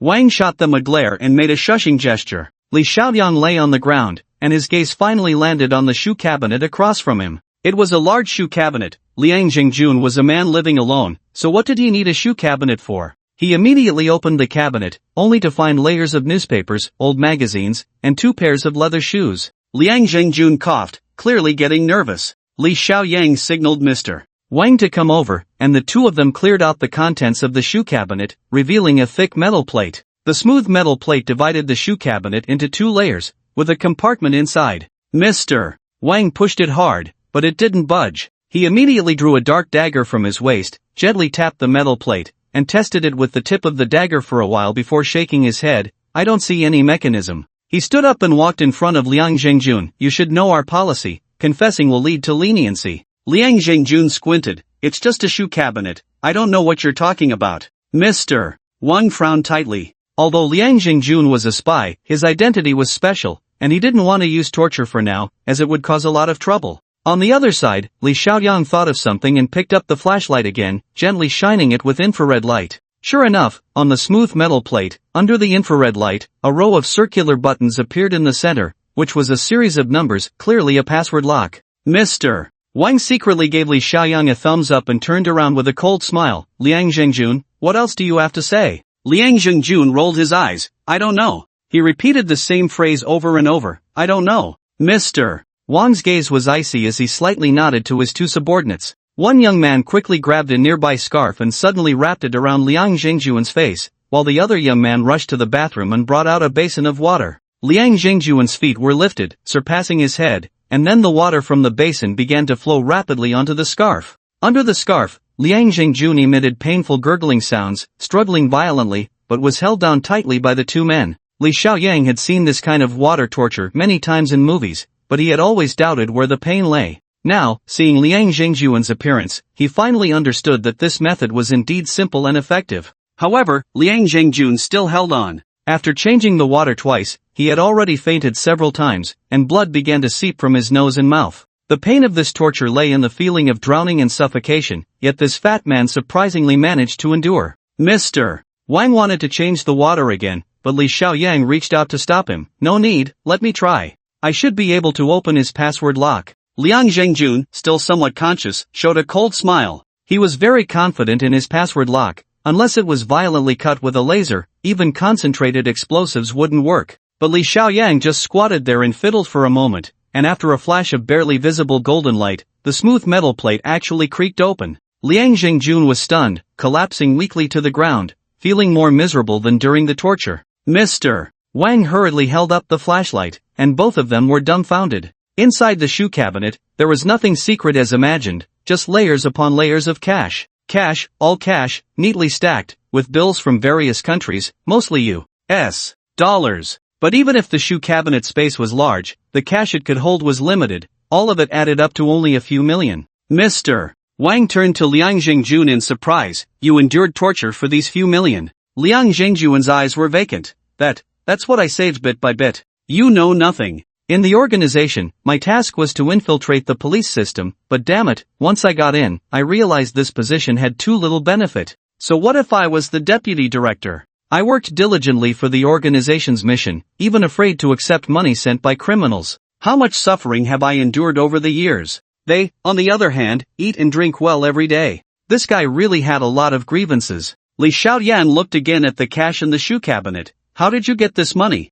He casually picked up a bill, which was somewhat yellowed, indicating it had been stored for quite some time. Liang Zhengjun sighed heavily. What's the point of saying all this? It's over. I should have let go of that bit of loyalty earlier and enjoyed life sooner. Li Xiaoyan and Mr. Wang exchanged glances. Neither of them expected Liang Zhengjun to be so fragile. In this state, making such a big fuss to capture him was really too much of a face-saving act. Mr. Wang now held great respect for Li Xiaoyan's judgment and walked in front of Liang Zhengjun. Don't be in a hurry to enjoy life. I ask you, in your organization, besides these 12 people, are there any other infiltrators? Liang Zhengjun remained silent, and after a long while, he managed to squeeze out a few words. I only know them. As for others, even if they are infiltrators, I don't have the authority to know. Mr. Wang relaxed his mood. Since this guy had loosened up, it would be easier to handle. Li Xiaoyang silently stepped aside. Interrogating criminals was truly Mr. Wang's forte. It was indeed an art.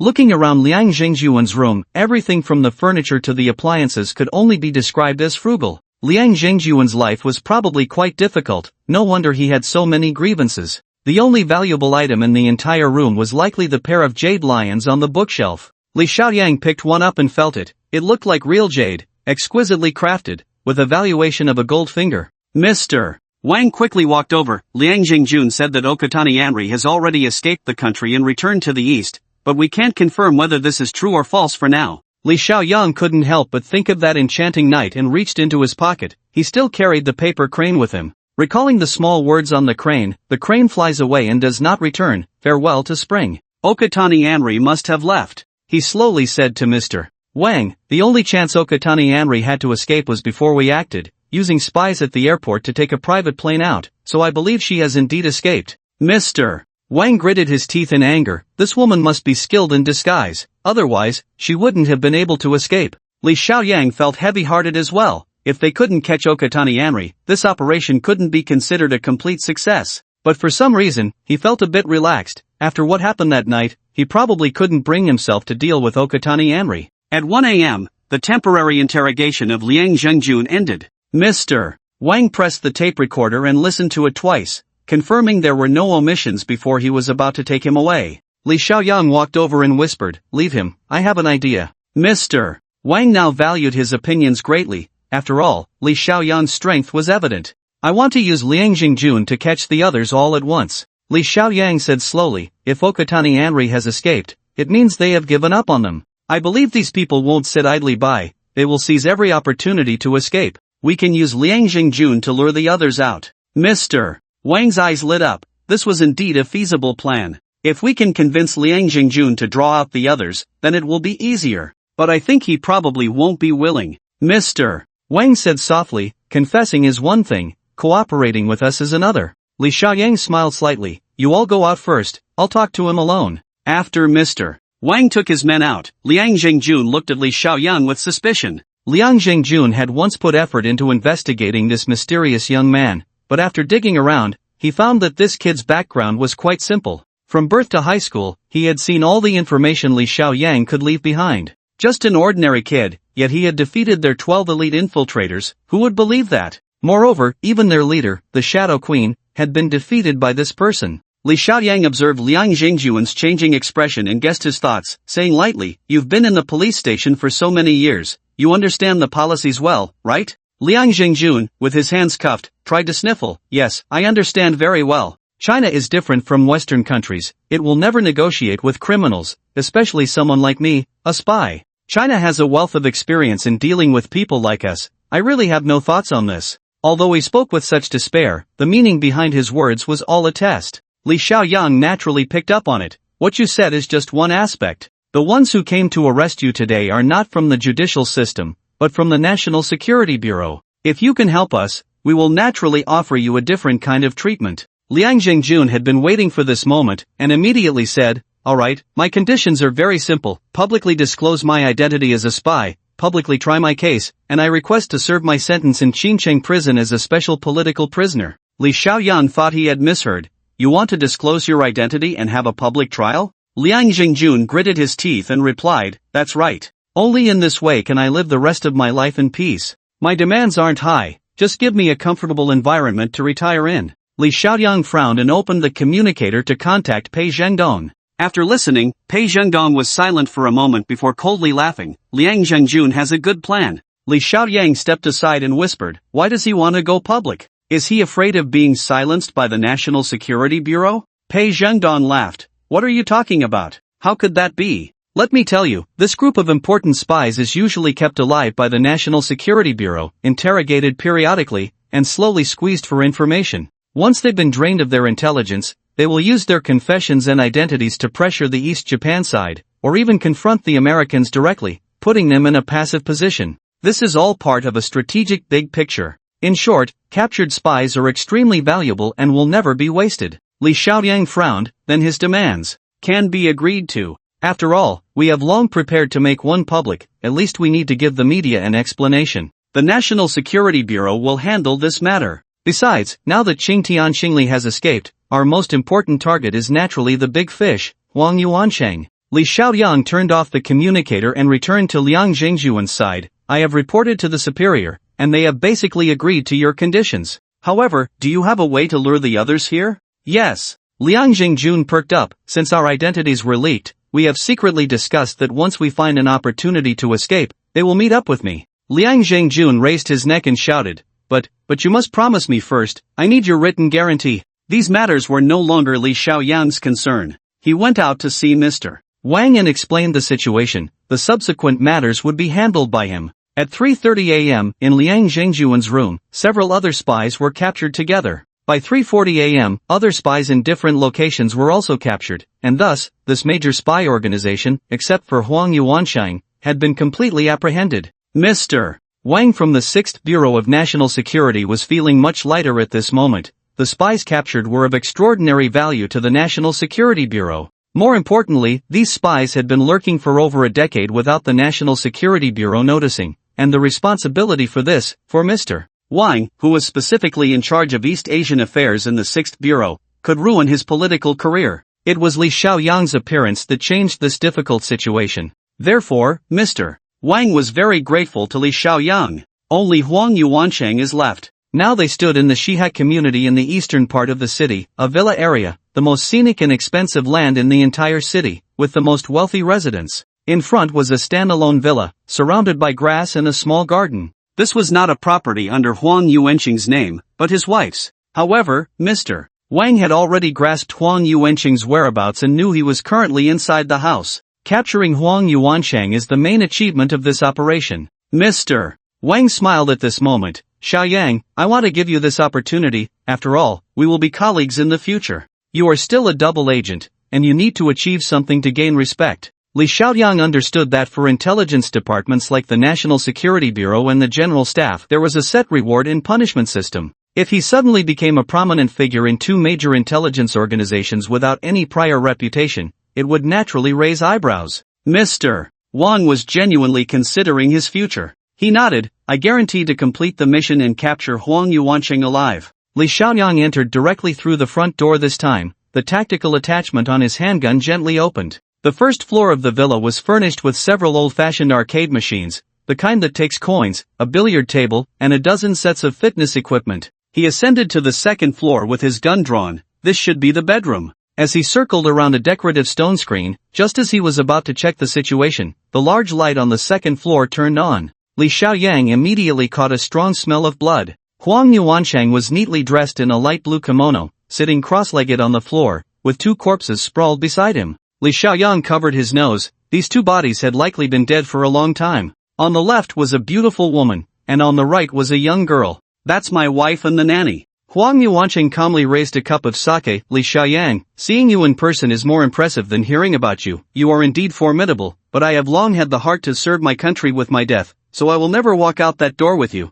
Serve your country? Which country are you serving? Li Xiaoyang aimed the gun at his forehead. If you weren't of any value, I would really like to put a bullet in your traitorous head. I am not a traitor, but a samurai of Yamato. Huang Yuanqing's thin face twisted in rage. My grandfather was the youngest pilot in the kamikaze squadron. In that war, he was supposed to be a hero, but in the end, he shrank back and became a coward. He flew his plane to North Korea, abandoning his homeland and family, living in hiding as an old farmer in the northern province of Huaghua. Huang Yuanqing gritted his teeth as he spoke. This is the humiliation of our entire family. My grandfather's sin must be washed away by me. You idiot! Li Xiaoyang interrupted him. Without your grandfather, where would you be? This statement left Huang Yuanqing speechless. Li Xiaoyang glanced at the corpses on the ground and suddenly thought of something. He immediately opened the communicator. Quick, check the hospital, don't let Huang Ziyou escape. Yes, Huang Yuanqing's son. Huang Yuanqing on the other end sneered. At this time, you're still thinking of wiping everyone out. First, take a look at your own situation. He smashed the wine bottle in his hand with a bang, revealing a small detonator hidden inside. Have you forgotten how powerful our organization's firepower is? The twisted Huang Yuanqing pointed at the walls around him. Look, right here, I will atone for my ancestors' sins. You should feel honored to be destroyed with me and the wealth buried beneath. Huang Yuanqing had gone mad, and Li Xiaoyang silently observed the bombs arranged in the corners of the room. The black shells contained a flowing green liquid. This was not an ordinary bomb, but a biochemical bomb. Huang Yuanqing laughed and cried, these 4 Salam-grade bombs will cause at least tens of thousands of deaths. I will become the greatest samurai of Yamato. My glory will forever overshadow the legends of my family. Li Xiaoyang sighed and slowly walked up to one of the bombs. Huang Yuanqing grimaced, don't bother. No one in the city can handle this level of bomb, not even the National Security Bureau. He pressed the detonator hard, and a countdown immediately appeared on the bomb. In 30 seconds, these 4 devastating biochemical bombs would be detonated, but Li Xiaoyang leisurely sat down. Alright, Huang Yuanqing, let's talk about the wealth you have hidden below. I'm very interested. Where is it hidden? What kind of wealth is it? Huang Yuanqing was stunned, unable to believe it, and after a long while, he shouted, this is no joke. This is a real biochemical bomb. Why are you? Li Xiaoyang waved his hand. I know, there's still time. I'm not in a hurry. Why are you so agitated? Tell me, what are you hiding? Is it valuable? In the villa, 4 golden glimmers flashed gently, then fell into a deathly silence. After a long while, Li Xiaoyang emerged carrying Huang Yuanqing, and the guards at the door all breathed a sigh of relief. Besides Mr. Wang, Major Yuan and Pei Zhengdong were also present, along with several people from the National Security Bureau and the General Staff Department. This arrest could be seen as Li Xiaoyang's final assessment. After all, as an agent, executing missions alone was the norm. If he couldn't even handle Huang Yuanqing, who was locked in a room, then Li Xiaoyang truly didn't deserve to be a dual agent for the 2 major intelligence organizations. They, of course, had no idea about the dangers inside the room just moments ago, nor did they know that if Li Xiaoyang hadn't disabled those 4 bombs, they would have faced a far greater crisis. As for the brilliant expression on Huang Yuanqing's face when he witnessed Li Xiaoyang effortlessly destroy the biochemical bombs, no one was aware of it. Now, they only saw Huang Yuanqing's disheveled appearance. The second in command of this spy organization had completely collapsed. Li Xiaoyang is a monster. He is a devil, a devil. Xiaoyang, did you torture him? Mr. Wang asked curiously. This person's psychological resilience is extremely high. How is he in this state now? Li Xiaoyang smiled slightly. He's out of his mind. He even killed his own wife and nanny. By the way, is there any news on Huang Ziyou? Pei Jingdong shook his head. Huang Ziyou has run away, but he can't have gone far. As long as he hasn't left the country, we will definitely catch him. Major Yuan and Mr. Wang exchanged the latest intelligence, both convinced that the wealth accumulated by the spy organization over the years had been transferred by Huang Ziyou. Li Xiaoyang listened, hesitated for a moment, but remained silent. They began to wrap up the work. Several spies captured this time would be sent directly out of the province, and Liang Jingjun would face a public trial, although the entire trial process would take place in the distant Yun province. This method of handling the case in a different province was also to prevent any unexpected incidents. As for the others, they would naturally be handled secretly by the National Security Bureau. A few people started discussing how to manage the subsequent public opinion issues, how to avoid tracking by major media both domestically and internationally, and how to keep the impact of the entire case within a controllable range. Li Xiaoyang coughed. You all go back first. I need to take another look inside to see if there's anything I missed. Pei Zhengdong relaxed a bit. Do you really need to do that? We will have specialized forensic personnel handle it. Li Xiaoyang smiled and said nothing, but Mr. Wang and the others were deeply impressed by Li Xiaoyang's unique investigative ability, feeling that his instincts in this regard were exceptionally sharp. Pei Zhengdong didn't say much more, only whispering, Xu Fei is almost going crazy. After you're done, go to Yijing, we'll be waiting for you there. This statement sounded a bit strange, and with something on his mind, Li Xiaoyang nodded. Once everyone left and only the soldiers guarding outside remained, Li Xiaoyang walked back into the villa. After closing the door, he took a deep breath. Just now, Huang Yuancheng had revealed the location of his treasure trove. In fact, the wealth they had gathered had not been transferred out at all but was hidden inside the house, prepared to be destroyed along with Li Xiaoyang when he attempted to take them down. He walked over to a few old arcade machines. These nostalgic machines, which once swept through Huagua, were filled with memories. Li Xiaoyang crouched down, pressed the panel beneath the arcade machine, and gently pulled. The unbolted panel popped open, revealing not a circuit board but a hollow space, now filled with paper packages. Li Xiaoyang took out a heavy paper package, unwrapped it, and a gleam of gold flashed as a long bar of gold ingot was revealed. It was a real gold ingot, perfectly refined. He leaned down to take a look. Just in this arcade machine, there must be at least dozens of gold ingots. He took out a small black velvet pouch and opened it, revealing sparkling diamonds, all finely cut gems. Li Xiaoyang dismantled all three old arcade machines, uncovering various jewels, gold bars, and diamonds. A rough estimate suggested that these items combined were worth over 100 million. The wealth amassed by this spy organization was all concentrated here. Li Xiaoyang silently picked up a gold bar and, without hesitation, chose to upgrade. The scrapped gold bar increased the success rate by 2/1000, leaving behind more than 30 level 1 lucky crystals. Li Xiaoyang continued without stopping. He had once hesitated about whether to hand this wealth over to Pei Zhengdong, but upon reflection, whether such a fortune would eventually enter the public treasury was uncertain. It might end up in the hands of those unkind officials. Since that was the case, why not use it to enhance his own abilities? Enhancing himself, through his own efforts, to give back to those who truly needed it, that was the decision Li Xiaoyang made. This pile of wealth was quickly exhausted, but the returns were astonishing. Li Xiaoyang's upgrade success rate, combined with previous bonuses, ultimately increased by 1%. This was a significant breakthrough, although it was still a drop in the bucket for most items. What Li Xiaoyang valued more were the lucky crystals scattered all around. A large number of lucky crystals, over 500 level 1 crystals, 100 level 2 crystals, and even 30 level 3 crystals. This was the first time he had obtained level 3 lucky crystals, but unfortunately, his own next upgrade had a success rate of only 9, and required at least level 4 lucky crystals, so for now, these were of no use. Li Xiaoyang quickly gathered the lucky crystals and, as he walked out of the room, the sun was already high in the sky. Today was the white dew season. The almanac said that the autumn wind cools, and white dew turns to frost. The weather was indeed quite nice.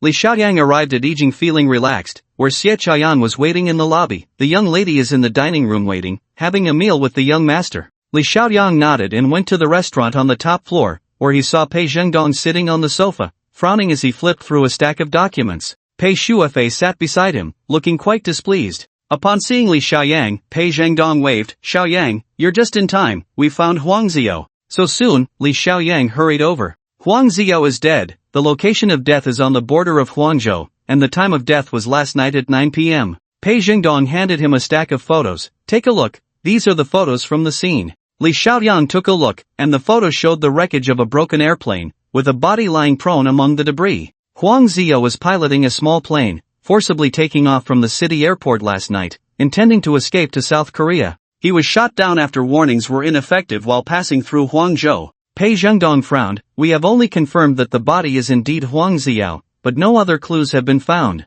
He didn't expect Huang Ziao could even fly a plane. After looking through all the photos, Li Xiaoyang thought for a long time before quietly saying, Huang Ziao is not the key. If I'm guessing correctly, this is a diversion by Okatani Anri. She took Huang Ziao from the hospital and used spies at the airport to have him fly her away. We haven't found any trace of Okatani Anri, Pei Zhengdong said slowly. She must have parachuted midway. It's highly likely she escaped back to Japan by sea. Li Xiaoyang put down the photos. That means we won't be able to catch this woman. Pei Zhengdong was silent for a moment before saying, I need to get back to the training base. My brothers, although they have all been isolated for treatment now, still have the latent genetic virus, and there's no good solution yet. He looked at Li Xiaoyang. After the National Security Bureau and the General Staff finish handling this case, you still need to report back for professional training. Xiaoyang, I heard you're opening a restaurant? I think those business matters are not what you should be doing. His tone carried a hint of severity. Since you are someone recognized by Xu Fa,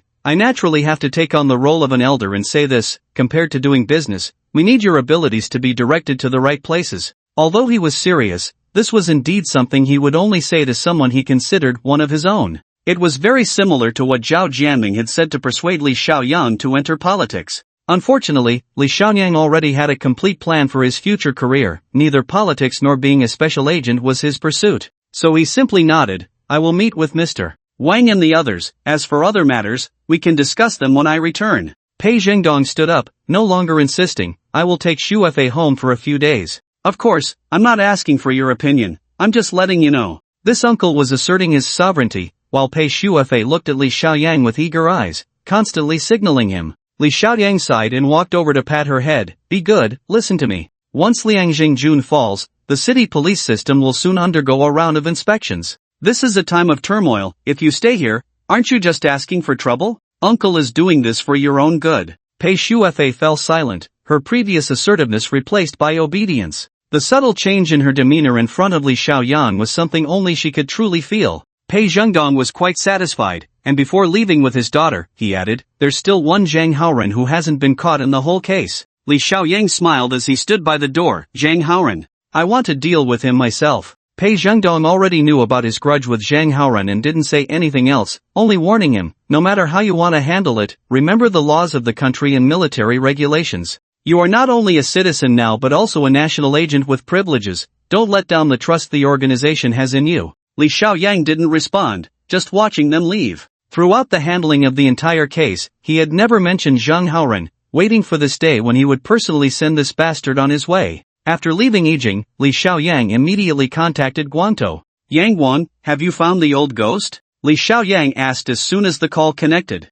Guantou hurriedly replied, not yet, but I'm sure that old bastard is still in the city. I've spread the word. Several brothers are taking turns watching his house. Li Xiaoyang frowned. Didn't anyone respond to the bounty I put out last time? Guantou chuckled bitterly on the phone. Actually, those thugs don't believe it at all. Boss, after all, our bounty isn't as convincing as one issued by the government. Others think it's a scam. A few did call to ask, but they didn't even know who Zhang Haoren was. They just wanted to take advantage. Li Xiaoyang hummed in agreement. Indeed, his bounty had no credibility. This wasn't a novel or a movie. Who would believe $1 million was on the line? I'll teach you a method. Li Xiaoyang thought for a moment. Just spread the news that the old ghost has rolled up a sum of money, several million, and is hiding out now. I believe the old ghost must have quite a few creditors out there. Once this news is out, we won't have to look for him. Someone will definitely go find him, and we'll surely get some leads. Chun Yangguang repeatedly praised the idea. Li Xiaoyang hung up the phone and fell into deep thought again.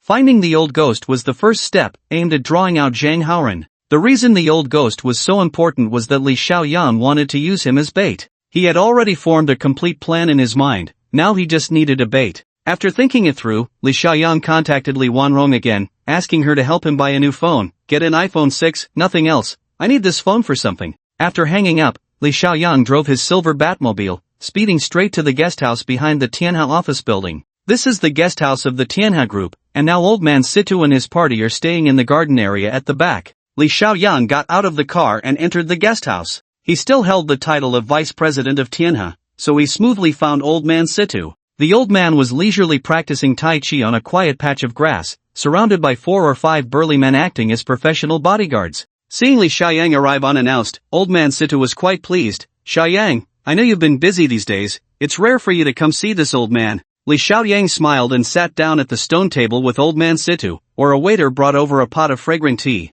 Old Sang has no other hobbies, just likes to soak in warmth. I actually envy him, now he's a hands-off manager with Zhao Heji and you to help him. Unlike me, at my age, I still have to come out to work, old man Situ said, taking a sip of tea leisurely. Li Xiaoyang smiled faintly. "I see you are still vigorous and seem to be enjoying yourself." After saying that, he got straight to the point. "I came to ask you, where is Situ Haomin?" Old man Situ glanced at him. "Haomin is in the city. I know there's a little misunderstanding between you two, you're both young men. I think you could be friends and help each other improve." Being friends with Situ Haomin, Li Xiaoyang felt quite disgusted. "There's no misunderstanding between us, but there are some things I need to tell you." He slowly said, "Situ Haomin is involved with a woman named Zhang Xiuli. That woman is under Zhang Haoran, who is the criminal fleeing from this espionage case. You should weigh this carefully. If you have any news about Situ Haomin, it's best to tell me." The bodyguards from the Situ family nearby were displeased upon hearing this threatening remark. However, old man Situ's expression remained unchanged as he calmly said,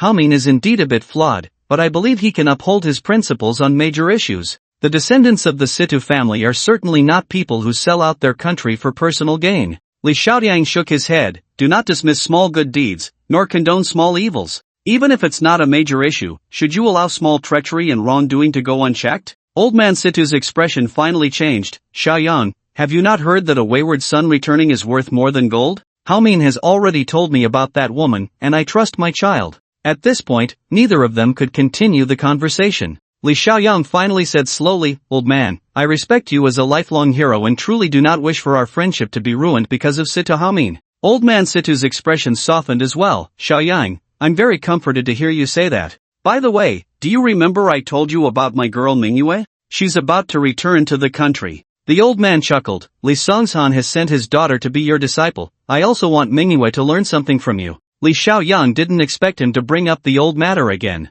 He thought it was just a joke at the time, but seeing the old man's serious demeanor, he could only nod and say, "As long as you're not afraid I'll mislead your students." Watching Li Xiaoyang leave, old man Situ's expression darkened. He turned to call over a subordinate. "Is there any news about Haomin?" The subordinate hurriedly replied, "The young master's phone has been on, he's in the city. He said he had some matters to handle, so we didn't." Old man Situ snorted. "I don't care what matters he has, he must come to see me before tonight." He suppressed his anger and coldly added, "Also, investigate this woman Zhang Xiuli." The subordinate nodded. "What should we do once we find this woman?" Old man Situ slowly exhaled. "I do not wish to see her in Huagua again." Li Xiaoyang drove to the warehouse, where Li Wanrong was waiting at the door. Once inside, she took out 2 brand new iPhone 6s. Li Xiaoyang asked her to sit down and then smiled. No need to renovate the self-service restaurant anymore. Li Wanrong was taken aback. "Why? We've almost finished everything." Li Xiaoyang shook his head. "Right now, I don't need a restaurant,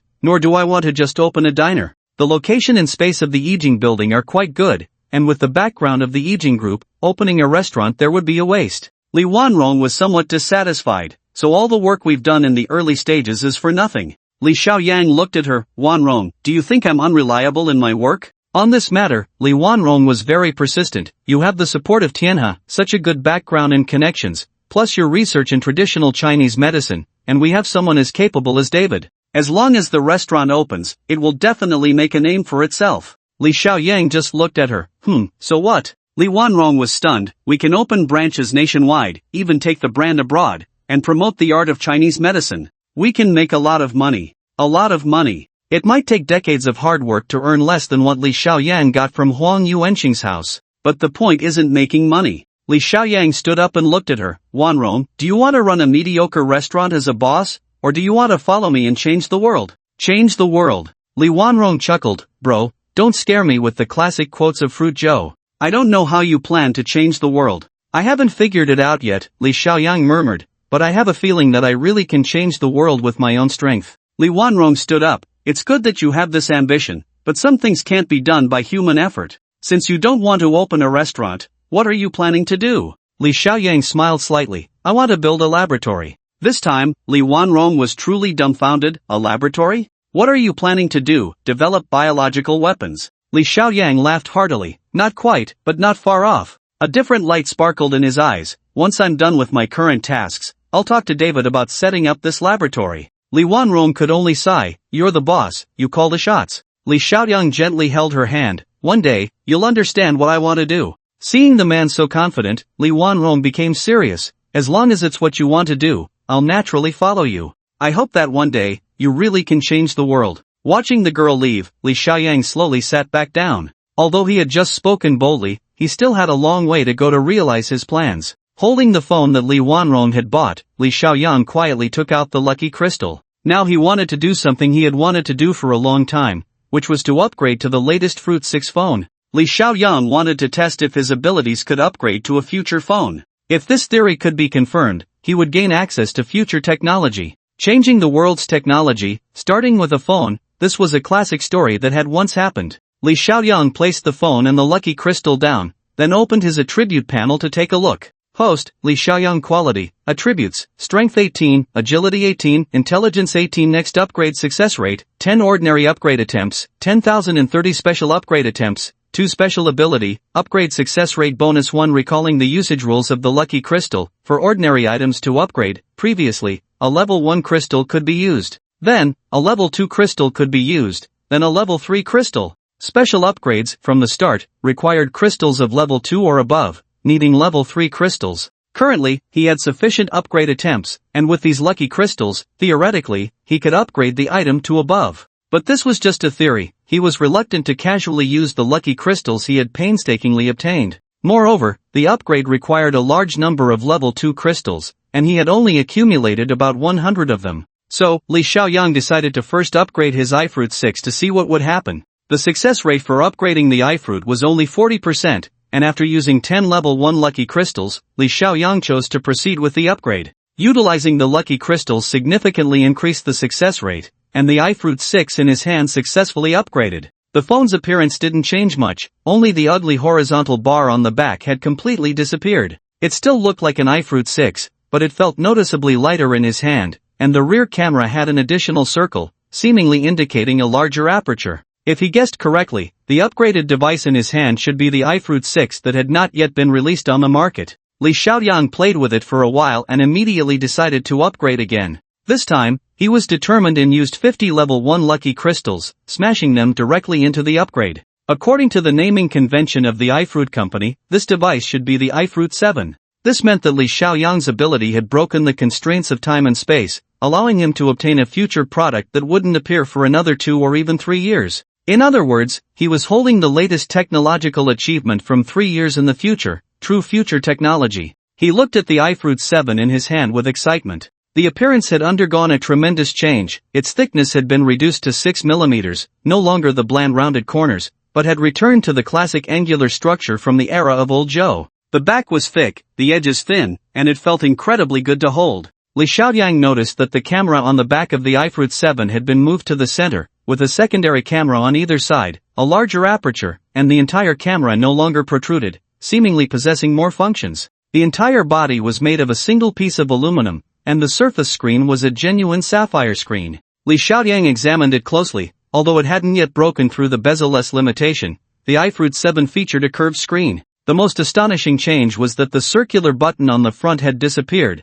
with a screen-to-body ratio far exceeding all previous products. He turned on the phone, and first needed to complete a series of verifications. Surprisingly, there was no need to insert a SIM card. The latest system, combined with the hardware, had truly achieved a breakthrough with the built-in virtual SIM card. This meant that there was no longer a need to obtain a physical SIM card. Through software operations, one could change numbers at any time. The iFruit 7 had a built-in virtual card that didn't need to be swapped, allowing for multiple numbers on one device. However, Li Xiaoyang couldn't use it yet, as he couldn't proceed with the subsequent verifications without completing the built-in SIM card settings. After fiddling for a while, Li Xiaoyang cancelled the SIM card settings and forced the verification to continue, finally succeeding. He entered the iFruit system that wouldn't appear for another 3 years. He opened the settings and found the specifications for the iFruit 7. Hey, it actually had a 4K resolution and a 6-inch screen. The iFruit 7 had once again achieved a technological breakthrough. With the fingerprint verification button removed from the front, the iFruit company had relocated it to the back of the phone,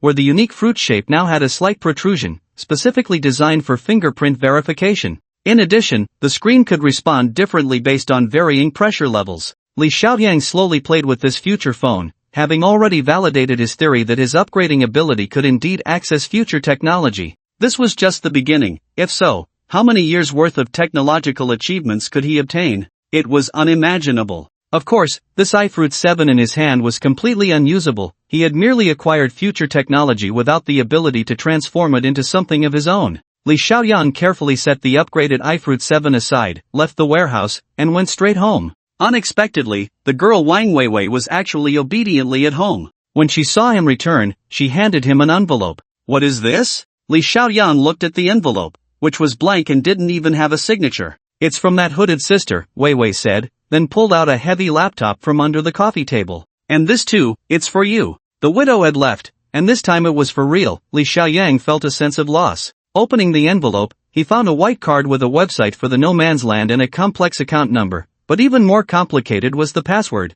which had dozens of characters and various symbols. It also stated that this was the initial password for No Man's Land. Li Xiaoyang silently memorized the account and password, then destroyed the paper and opened the encrypted satellite computer to log into the No Man's Land website. The simple black and white web page was crude, resembling forums from decades ago, and it was all in English. Wang Weiwei curiously leaned over. Oh, brother, you also play on this foreign forum? Li Xiaoyang frowned at the rough text-only website. So outdated, there are still such garbage websites. Weiwei laughed. You don't understand, brother. This website may not look good, but it uses primitive machine language programming, and security is the top priority. Li Xiaoyang didn't quite understand, so Weiwei explained, it's machine language like Zero. Although it can't achieve flashy website effects, it's safe and reliable, very hard to break into. Only true experts would use this primitive language to write websites. Come on, let me help you check this website. Weiwei was very interested, and since Li Xiaoyang couldn't understand English, he had to read out the account and password.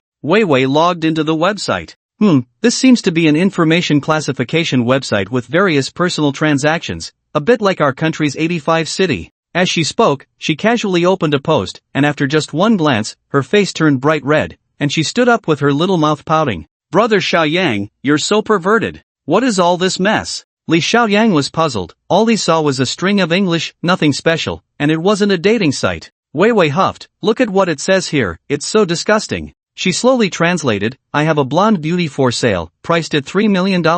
You can play however you want. Li Xiaoyang was also stunned. No way, the world's largest underground mercenary trading website is doing this. But after Weiwei read it a few times, she exclaimed, something's not right. Li Xiaoyang hurriedly said, right? It must be using code words. This website is, very legitimate. Weiwei shook her head. Yeah, this little beauty's price is outrageous. Could she be a little star? Even if she's a Hollywood star, that price is exaggerated. And there are quite a few people bidding, one guy even offered $3.5 million.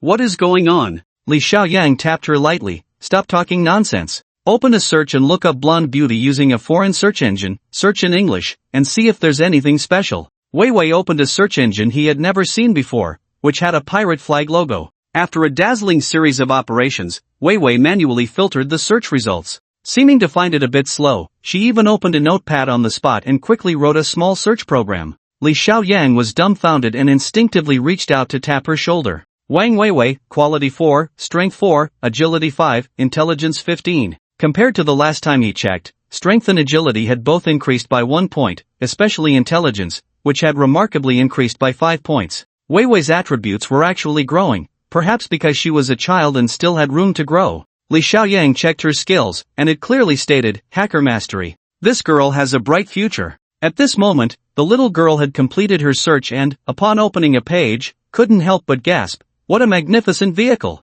Li Xiaoyan leaned in closer. It was a formidable armed combat vehicle. The entire thing was gold-plated, a lavish modification, with a strikingly large-breasted beauty on the golden door. Paramount Raider. Nicknamed the Golden-Haired Beauty, turns out it's a vehicle. Weiwei pulled up the detailed data on this car, and Li Xiaoyan was also left dumbfounded. The Paramount Raider was an armed infantry patrol vehicle designed and manufactured by the South African Paramount Group. Its thick armor was said to withstand attacks from individual rocket launchers, and the chassis could endure the devastation of a 7-pound explosive. It also had bulletproof tires, a modern climate control system, and was equipped with a simple explosive device jammer, weighing 15 tons and capable of carrying 18 tons, with a top speed of 120 kilometers per hour. This vehicle had an official starting price of £300,000, but the one for sale in the lawless land was not only fully gold-plated but also modified inside to become a luxurious RV. It was worth not just $3 million, but even $4 million. The lawless land truly lived up to its reputation. With Weiwei translating beside him, Li Xiaoyang browsed through many posts in the lawless land. This underground trading site primarily dealt in arms and intelligence, but that wasn't all. At the very bottom of the sections, there were all sorts of bizarre items for sale. What shocked him the most was one section dedicated to ancient artifacts. Here, he saw many cultural relics from China that had been lost, shockingly put up for sale by those foreigners. Li Xiaoyang felt a surge of anger in his heart, but unfortunately, his current strength was insufficient, and the prices of these artifacts were outrageously high. Besides ancient artifacts, there were also some alternative items for sale in a special section, but Li Xiaoyang didn't dare to look closely, as the one translating these English texts beside him was a minor girl. Weiwei, find the cheapest item, let's buy it and give it a try. Li Xiaoyang looked at the dazzling array of items in the lawless land, feeling a bit itchy to make a purchase. We can only pay with virtual currency here. We need to buy some virtual currency first. Great, they support Chinese currency. Wang Weiwei operated the site. Oh, this one is nice, only $200. Let me see. It says here that this is a set of photos of a female counselor at the U.S. Embassy in South Africa? People actually buy photos. Alright, stop looking, we can play later. Li Xiaoyang knew immediately what kind of photos they were and hurriedly stopped Weiwei. But the girl had already clicked on the page, and the website popped up a red warning. Ah, your account is a level 0 account. You can only browse and view, but cannot make transactions. Weiwei said dejectedly. At this moment, the website kept popping up prompt messages, so Li Xiaoyang had Weiwei organize them and translate. The website accounts can go up to level 10. Level 0 is a basic account. First, you need to log in with the initial password, and after completing identity verification, the website will send you 1 credit point, allowing you to upgrade to level 1. After that, for each transaction completed, depending on the size and completion level, you will earn different amounts of points. Brother, look, to go from level 1 to level 2, you need 100 credit points. This will take ages. Li Xiaoyang smiled slightly. This is a very powerful website, so the requirements will naturally be higher. Let's complete the verification first. The identity verification for the lawless land felt a bit like a spy manual. Li Xiaoyang needed to complete 3 verification procedures, fingerprint, iris, and voice recognition, to officially pass. He now understood the meaning behind the widow leaving this notebook. Without such a special notebook equipped with fingerprint and iris verification, you probably couldn't even access the website. After finishing this, Li Xiaoyang felt much more relaxed. With this lawless land account, he could slowly level up, and in the future, he would be able to complete transactions on his own. Although the potions were temporarily regulated by the EU, with his abilities, he could still upgrade and produce more good items. In the past, Li Xiaoyang's ambition was not that great. He only thought about making money to pay off debts through promotions,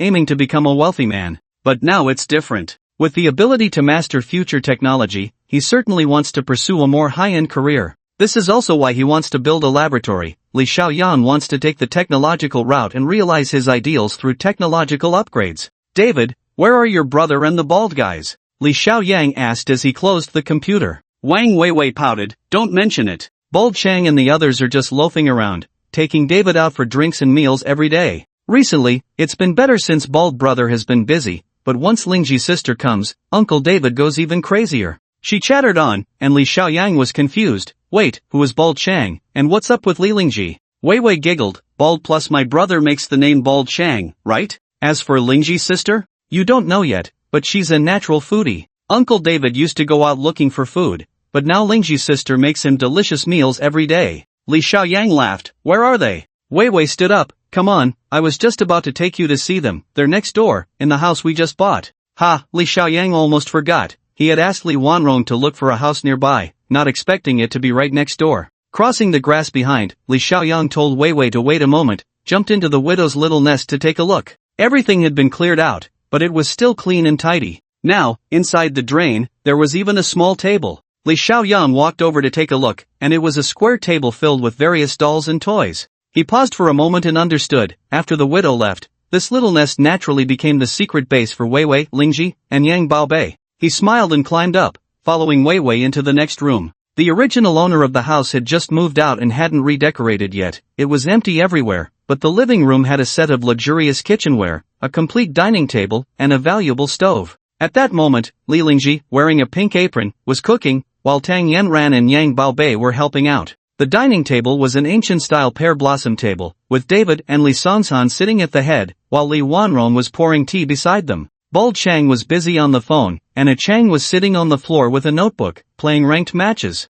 Seeing this scene, Li Xiaoyang felt warm inside. These were all his friends, some could even be considered family. The sight of them gathered together was truly better than anything else. He walked in with a smile. It smells so good. Just then, a new dish from Li Lingji came out, and Tang Yanran brought it over. The fragrant aroma carried a hint of herbal freshness. The dish was fish. The culinary arts of Huagua could be considered a profound study, with thousands of ways to prepare a single fish. When everyone saw Li Xiaoyang arrive, they all stood up to greet him, except for David, whose eyes were fixed on the fish. Wiping his drool, he said in his peculiar dialect, "The 8 immortals crossed the sea, each showing their skills." Speaking of delicious foods from various countries, Italian cuisine aside, even the exquisite and rich French cuisine pales in comparison to our Huagua culinary arts. David said this while lowering his head to sniff the aroma and examine the dish, looking like a seasoned gourmet who had traveled the world. Unfortunately, he lacked the influence of Huagua culture, and in the end, he just smacked his lips and said, "It's a feast for the eyes, aroma, and taste.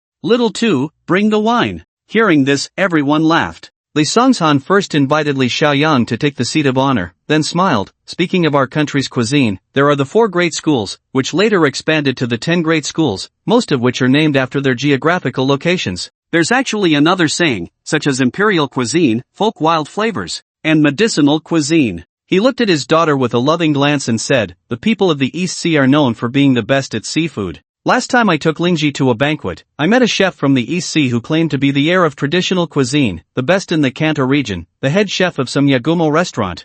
In the end, after tasting my daughter's exquisite 8 flavors fish, he was completely convinced." Li Xiaoyang laughed beside him. "Then let's taste Lingji's skills. I want to see." He glanced at the fish on the table. Li Lingji used common grass carp, prepared by steaming, but the seasonings inside were all traditional Chinese herbs, and the most impressive dish from the stove was actually emitting a cool vapor. This is cold fragrant fish, originating from the Ming dynasty during the Zhengde period, created by the famous chef Zhao Ming from Shaanxi. Later, it was supplemented and invented by the imperial physicians of the time, adding several spices, and named cold fragrant fish. It has always been a famous dish in the palace, best suited for hot weather, but it was lost later. Li Xiaoyang spoke slowly, as if recounting treasured memories, while Li Lingji widened her eyes, looking at him with newfound respect. Although David couldn't understand, he still had to compliment. "Well said, truly a scholar of great knowledge." What Li Xiaoyang said was all from the Heavenly Food Classic, a posthumous work by Li Lingji's ancestor, which of course had detailed descriptions of this dish.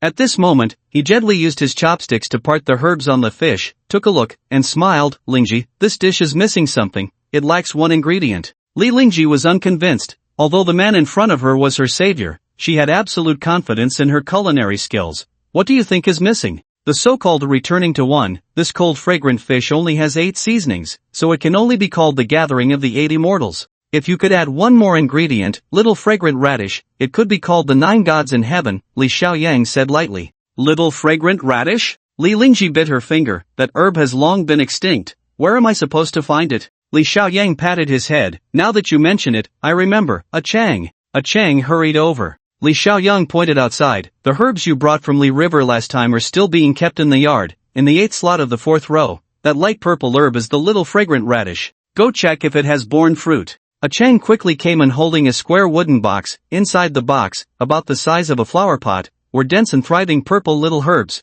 one of which even had a small white flower blooming. Beneath the white flower, there was a green fruit. The whole box of little fragrant radish had only produced this one fruit, which looked very much like a miniature radish, quite adorable. Li Xiaoyang carefully picked it and handed it to Li Lingji. "It's not too late now. If we add this ingredient, we can taste the real cold fragrant fish." Li Lingji was stunned. Although she came from a prestigious family, she had never seen this legendary herb before. Li Songshan over there was also secretly astonished. That Heavenly Food Classic was something he had personally given to Li Xiaoyang, but he never expected this person could actually find the long-lost herb. It should be known that Li Songshan was so generous in giving away the family heirloom also because, although the book contained prescriptions, the herbs were rare. After a while, the recooked cold fragrant fish was served, and indeed it was a bit different. Amidst the fresh fragrance, there was a hint of subtle sweetness and sourness. Tasting it, it was cool and elastic, with a lingering fragrance of sweet and sour, offering a unique flavor. After a hearty meal, Li Xiaoyang called David to the side.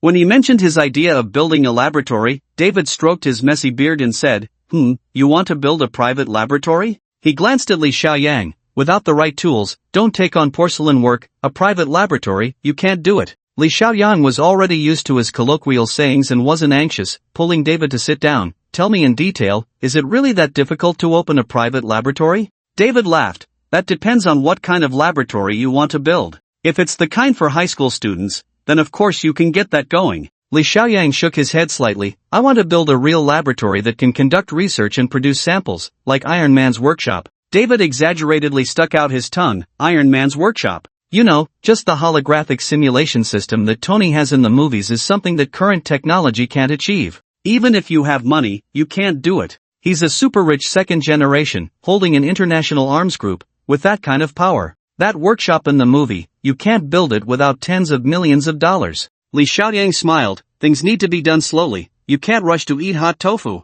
We'll start with a small laboratory. Seeing that he was serious, David put away his playful expression and pondered for a moment. What kind of laboratory do you want to create? What research topics? Li Xiaoyang thought for a moment. Let's start with the research on traditional Chinese medicine and dietary therapy. You might not know, but we have a great ancient doctor in our country who made a remarkable prediction. He predicted that in the future, food will become medicine, and eating will cure diseases. David's eyes lit up. That's indeed a beautiful prediction. However, this idea has already been proposed by a few crazy scientists in the field. They believe that the potential of the human body is limitless and can be stimulated in various ways to combat diseases. Eating is naturally one of those ways. Seeing his enthusiasm, Li Xiaoyang felt more confident. So, how about it? Can you set up a basic laboratory like this? David thought for a long time. Yes, but we need to get the right hardware and software. He waved for Li Lingji to bring paper and pen, then calculated carefully. The hardware is quite complex. We need a space where the electricity and network must be smooth, and it has to be quiet, with sufficient security strength, and meet fire safety and seismic standards. After finishing, David picked up the pen and wrote down, for other basic instruments, we can save a bit, but the cooling system is essential. However, we can use a regular freezer or refrigerator as a substitute. We also need a workbench, which must be made of special materials that can withstand high temperatures. He quickly listed a long list. Wastewater treatment system, biological specimen system, microscope, culture tank, analyzer, centrifuge. Finally, he looked up at Li Xiaoyang. Li, the simplest set of equipment will cost at least $500,000. Damn it, I haven't even counted the computer system. The computer system is the brain, no laboratory can do without it, and the larger the laboratory, the more powerful the computer system needs to be. Before Li Xiaoyang could say anything, David sighed. These are just the hardware devices. We also need to prepare software. We need a person in charge and 1 or 2 assistants for them. We also need to hire a professional security team to prevent our results from being stolen. Oh, and we need to set up a biohazard prevention team as well. Li Xiaoyang interrupted him. Can we simplify it a bit more? David grabbed his hair, which was in disarray. If we simplify it further, we can remove unrelated systems and keep only the most basic experimental facilities, but a laboratory like that won't pass government inspections. Not to mention, without a biohazard prevention team, would they let you off the hook? He laughed at this point. Forget it, this isn't the U.S. I'm overthinking it. The essentials still need to be there. Li Xiaoyang didn't want to conduct any dangerous experiments in the Yijing building. You will be appointed as the chief expert of this laboratory. And over there, Li Lingji will be your first assistant. You two can start planning, and come back to give me a specific proposal. As he spoke, he walked over to Tang Yanran. Sister Yanran, how much money do we have left? Tang Yanran lit a cigarette and elegantly flicked the ash. There are still 377 million left. Buying a house, paying salaries, and some additional expenses, I've accounted for everything. You can check any time. Li Xiaoyang smiled. As long as you know what's going on, that's enough. We need to keep this money for now. I have my uses for it. David hurried over. Li, wait a moment, I haven't finished yet. He looked regretful. I'm afraid I can't be your lab expert anymore because I was involved in the U.S. space program's health work and signed a private agreement with the U.S. government. I can't conduct scientific research in countries outside the Atlantic Alliance. That would violate the agreement. The Atlantic Alliance. This was the third time Li Xiaoyang had heard this name. He frowned. What alliance does our Huadwa belong to? The Pacific one? David laughed. You're really clueless. From the very beginning, Huadwa established a non-alignment foreign policy. It doesn't belong to any alliance and is neutral. But that doesn't work either. I still can't conduct scientific research in Huadwa. The U.S. is afraid of leaking their technology. David scratched his head, feeling embarrassed, and continued, besides, my visa in Huadwa. Li Xiaoyang felt overwhelmed, not expecting so many troublesome issues. He could only nod. Then you help me get the lab set up first, and we'll talk about it later. He sat down to calm himself. He had been too anxious, but this lab had to be built. David's visa could be sorted out through his connections in the National Security Bureau, but after all, he was a foreigner, and he had forgotten that point. And then there were the expenses for the lab equipment. That would be a significant amount of money. Money, damn it, was not enough. Li Xiaoyang stood up with a headache, still thinking about the lab when the bald man came over and whispered in his ear, "Boss, I found the old ghost." Li Xiaoyang drove the silver Batmobile, with the bald man beside him, racing towards the night market street in the east of the city. Chun Yangguan laughed. "Boss, your method is really brilliant. It turns out the old ghost is in deep debt, at least a dozen creditors. When he was with Zhang Haoren, those creditors couldn't do anything, but now they've heard he ran off with the money, and those guys are going crazy." Li Xiaoyang listened silently. Most of the debts the old ghost owed were gambling debts, and his creditors were not easy to deal with. To find him for money, they could come up with all sorts of methods. In less than 2 days, they had tracked down the old ghost's whereabouts. "How much does the old ghost owe?" Chun Yangguang hurriedly said. "Actually, it's not much, about 200,000, but he has no way to get the money now. With that little, he can forget about paying it back." Chen Yangguang chuckled. "Boss, I told his creditors to leave the debt collection to me. Those guys handed over the old ghost's IOUs to me. Now I'm somewhat well known on the streets." By this time, they had arrived at the night market street, and Li Xiaoyang parked and smiled. "Good, you've made progress. Holding those IOUs is indeed a straw that could break the old ghost's back." The two got out of the car, and a crowd gathered around them. "Wow, what a car, so cool. I think it looks like the one that was racing in Beijing a few days ago. Don't you remember, the one old Wu always talks about?" Old Wu is just bragging. What racing? He even claims to be the chief technician of some car club. Several people were discussing animatedly when a man selling goods rushed over. "Hey, get your dirty hands off, don't mess up this car." Li Xiaoyang turned to look and found him somewhat familiar, suddenly remembering that he was the technician who followed Huang Xiao. Are you Master Wu? How come?" Li Xiaoyang looked at his stall, which was selling toy cars, all looking quite exquisite. Wu Tong, the former technician, lowered his head in shame. "Huang Xiao got into trouble, and I was kicked out by the car club. Now I have no choice but to sell my cherished car figurines to make some money." He spoke with deep sorrow. Those car figurines were exquisite, some worth over 10,000, and now they were being sold as toys. Li Xiaoyang silently watched him. Although Wu Tong had followed the wrong crowd and was a bit foolish, he still had real skills. After a moment of thought, he said softly, "Pack up your stall. Tomorrow, change your clothes and go to Yijing Hotel to report to him." He pointed at Chun Yangguang. "He will arrange a job for you." Wu Tong's eyes widened. You want to take me in?" Chun Yangguang laughed from the side. "What do you mean take in? My boss just feels sorry for you and wants to give you a proper path." Li Xiaoyang frowned. "Master Wu has real talent, speak more politely in the future." Chun Yangguang stuck out his tongue. "Got it, he has been educated." Li Xiaoyang looked at the bustling night market street and said lightly, "Take me to see old Gui. I want to know where this guy is hiding." The night market street in the east of the city connected 4 intersections. Every evening around 6 or 7, hundreds of stalls would set up, selling all sorts of things. The sides of the street were lined with old residential buildings, and this place was a rental paradise for workers coming into the city from the county below. The rent here was the cheapest in the city, with decent space, all residential houses. Coupled with the night market street and nearby small restaurants, one could live quite comfortably without spending much. Here, time seemed to rewind 10 years, with various long-extinct good places still remaining. Li Xiaoyang even saw a few hidden hair-washing shops and some 1-yuan stores, as well as massage parlors. Old Gui led him into an old internet cafe right in the middle. In this era of popular internet cafes, this ancient one still existed, and it was quite busy. "It's cheap to surf the internet here, 1 yuan an hour, and only 10 yuan for the whole day." The bald man looked around nostalgically. "I used to spend the night here often. I didn't expect old Gui to be hiding here." Spending only a few hundred yuan a month, one could treat this place like a hotel, and the best part was being able to play games online every day.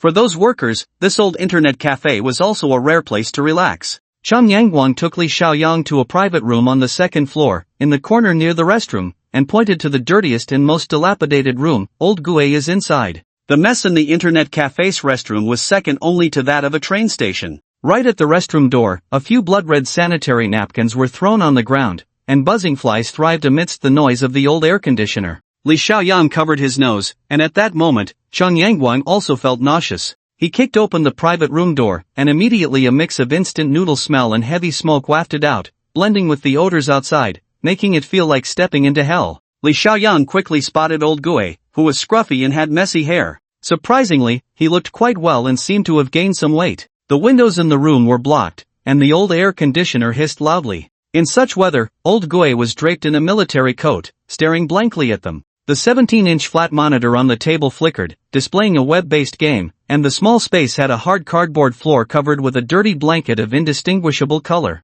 Cheng Yangguang frowned, unable to find a place for the boss to sit. At that moment, old Gui recognized Li Xiaoyang, and his first reaction was not to run away but to show an excited and surprised expression. "It's you. How did you find me?" Li Xiaoyang was speechless. "Old Gui, you really live like a ghost, not like a human." Old Gui wiped his nose and hurriedly pulled over the only chair, vigorously wiping it with his sleeve. Li Xiaoyang didn't sit down either. The bald man walked over holding a handful of IOUs. "Old Gui, you owe quite a bit of money." The old ghost's face turned pale in an instant. For a scoundrel like him, not being able to pay back money was the most humiliating thing. But soon he forced a bitter smile. "Big brother, right now I just want to save my life. How can I pay back the money?" The old ghost's eyes darted around. Li Xiaoyang's appearance was not a bad thing for him. It might even be a turning point. He was now at the end of his rope, desperately in need of a benefactor to rescue him. Li Xiaoyang spoke up. "Old ghost, do you know where Zhang Haoren is?" The old ghost wiped his sleeve and said slowly, I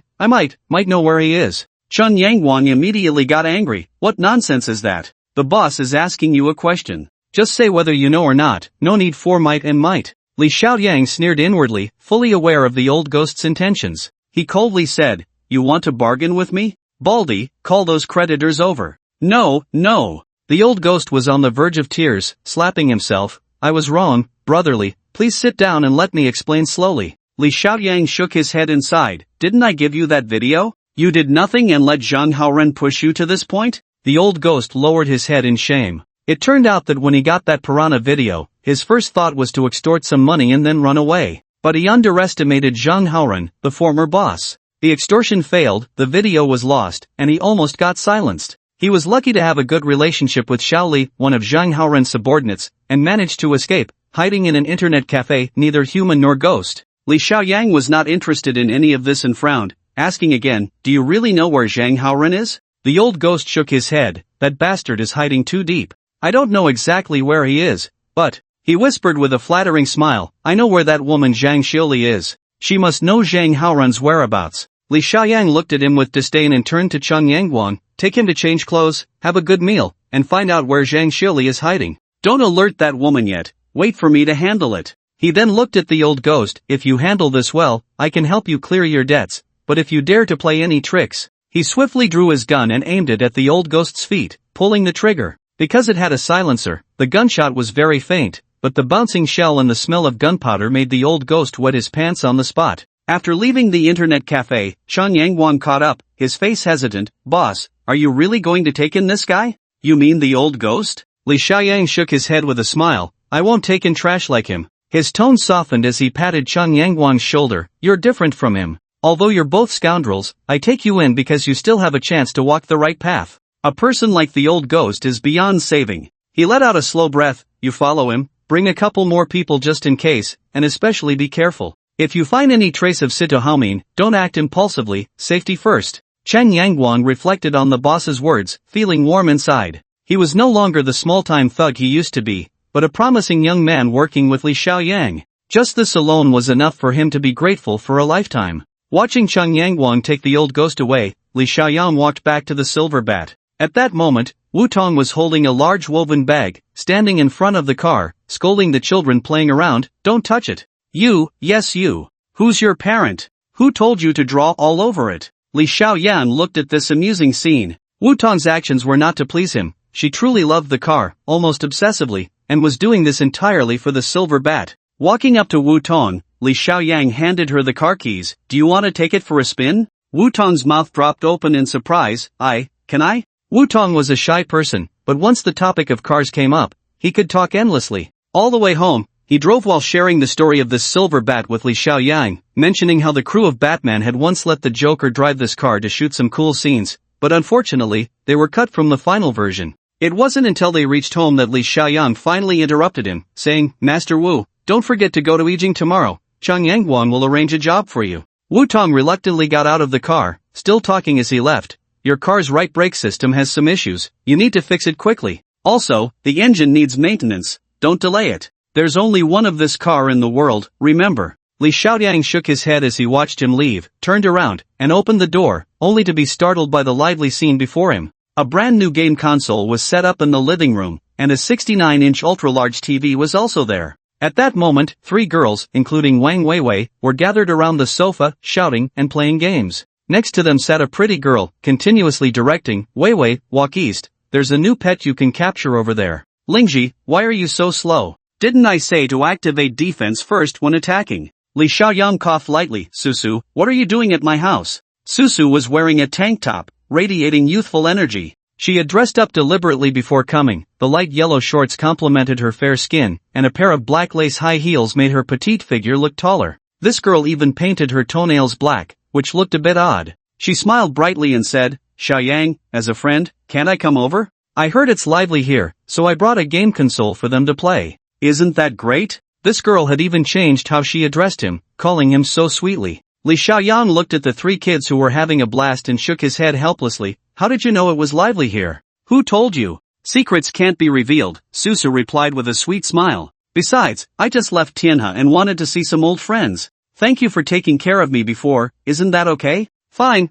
Li Xiaoyang was tired too, half lying on the sofa. This game is good, give me a controller to play. Li Lingji turned around with a disdainful look. This is a girl's game, do you really want to play, old man? Li Xiaoyang waved his hand and squinted his eyes. Before he fell asleep, he felt a pair of small hands gently massaging him, which was incredibly comfortable. In his drowsiness, he sensed something was off and opened his eyes wide, only to find it was Susu, and the 3 kids were still there. Li Xiaoyang glanced at them nervously, relieved that they were engrossed in the girl's game and hadn't noticed anything. What's up with you today, girl? The man calmly pushed Susu's small hand away. Did you take the wrong medicine? Susu's eyes sparkled. You really guessed it right. She walked to a corner of the windowsill and waved her hand gently. Come here, I want to tell you something. Li Xiaoyang looked at her warily. He still remembered the last time they raced, when Susu had suddenly confessed her feelings. Susu stomped her foot and pouted. What? Are you afraid I'll eat you? It's a serious matter. Oh, Li Xiaoyang slowly walked over. Is there something you need my help with? Susu pinched the curtain with her fingers and took a long time to say, have you ever been set up for a blind date? Li Xiaoyang was taken aback. No, I haven't. Why, is your family trying to set you up? Not me, Susu cleared her throat. It's Xiaohan. She hasn't shown up for several days, and when I called, I found out her family is forcing her to go on blind dates. Li Xiaoyang understood a bit. That's just how it is, you can't keep dragging Xiaohan along. After all, she has her own life. What? Susu pouted. You know the guy Xiaohan is supposed to meet? Ugh, he's simply a weirdo. Just thinking about it makes me angry. I absolutely cannot watch my sister fall into a pit of fire. She clenched her fists. Li Xiaoyang smiled. Oh, so what do you want me to do? Investigate that guy's background? Or scare him off so he won't bother you anymore? Susu laughed. No need to scare him, just make him realize he should back off. What I mean is, could you pretend to be Xiaohan's boyfriend? Make that weird guy feel ashamed and leave on his own. Li Xiaoyang shook his head and laughed. Do you think this is a movie? I'm not a rich and handsome guy, stop joking. Susu seriously grabbed his arm. No, you're much better than a rich and handsome guy. That Huang Ziao, the so-called rich and handsome, wasn't he completely defeated by you? I'm begging you, help me out. She started to act cute. Li Xiaoyang remained unmoved. Then you can just go to a nightclub and pick up a handsome guy, or even hire one online. I'm not doing something so boring. Susu's lips curled into a smirk. Don't force me to use my trump card. Li Xiaoyang crossed his arms. Oh, what trump card do you have? Susu glanced at the kids over there. I heard there's a big beauty here, isn't she living with you? She wore a mischievous expression, her hands gripping the edge of her short skirt, her voice lowered with a hint of wickedness. I'm about to scream for help, and even if you're right, you won't be able to explain it.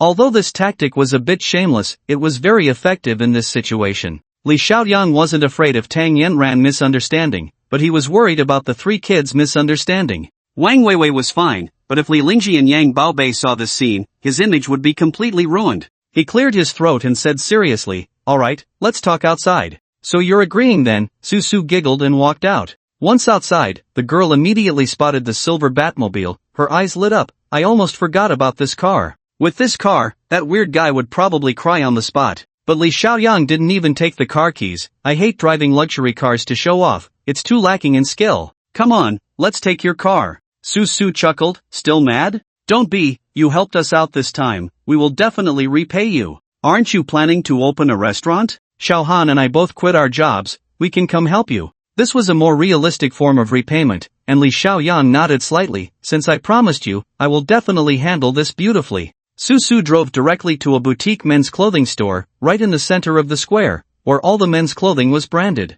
Li Xiaoyang looked down at his outfit. It was indeed time for a change. Once inside, Su immediately picked out a purple casual suit, holding it up to measure against Li Xiaoyang. "Too flashy." Li Xiaoyang shook his head. "I'm very conservative." The salesgirl quickly read the room and said, "Sir, with your great physique, I recommend a classic black and white suit." Li Xiaoyang took a look. It was quite nice, a white shirt and black casual pants, exactly his style, simple and elegant, comfortable to wear. Su, being an expert, hesitated. This classic black and white combination looks great on some people, but on others, it looks like a laborer. Plus, the shoes are hard to match. Li Xiaoyang was displeased and shot her a glare. "What's wrong with laborers? My grandfather was a laborer, do you talk like that?" Su pouted in grievance. "I didn't mean anything else, just making a comparison." The salesgirl hurried to mediate. "Sir, let me take you to try on the clothes." After a while, Li Xiaoyang came out, and Su immediately forgot her earlier grievance, her eyes widening. "So handsome."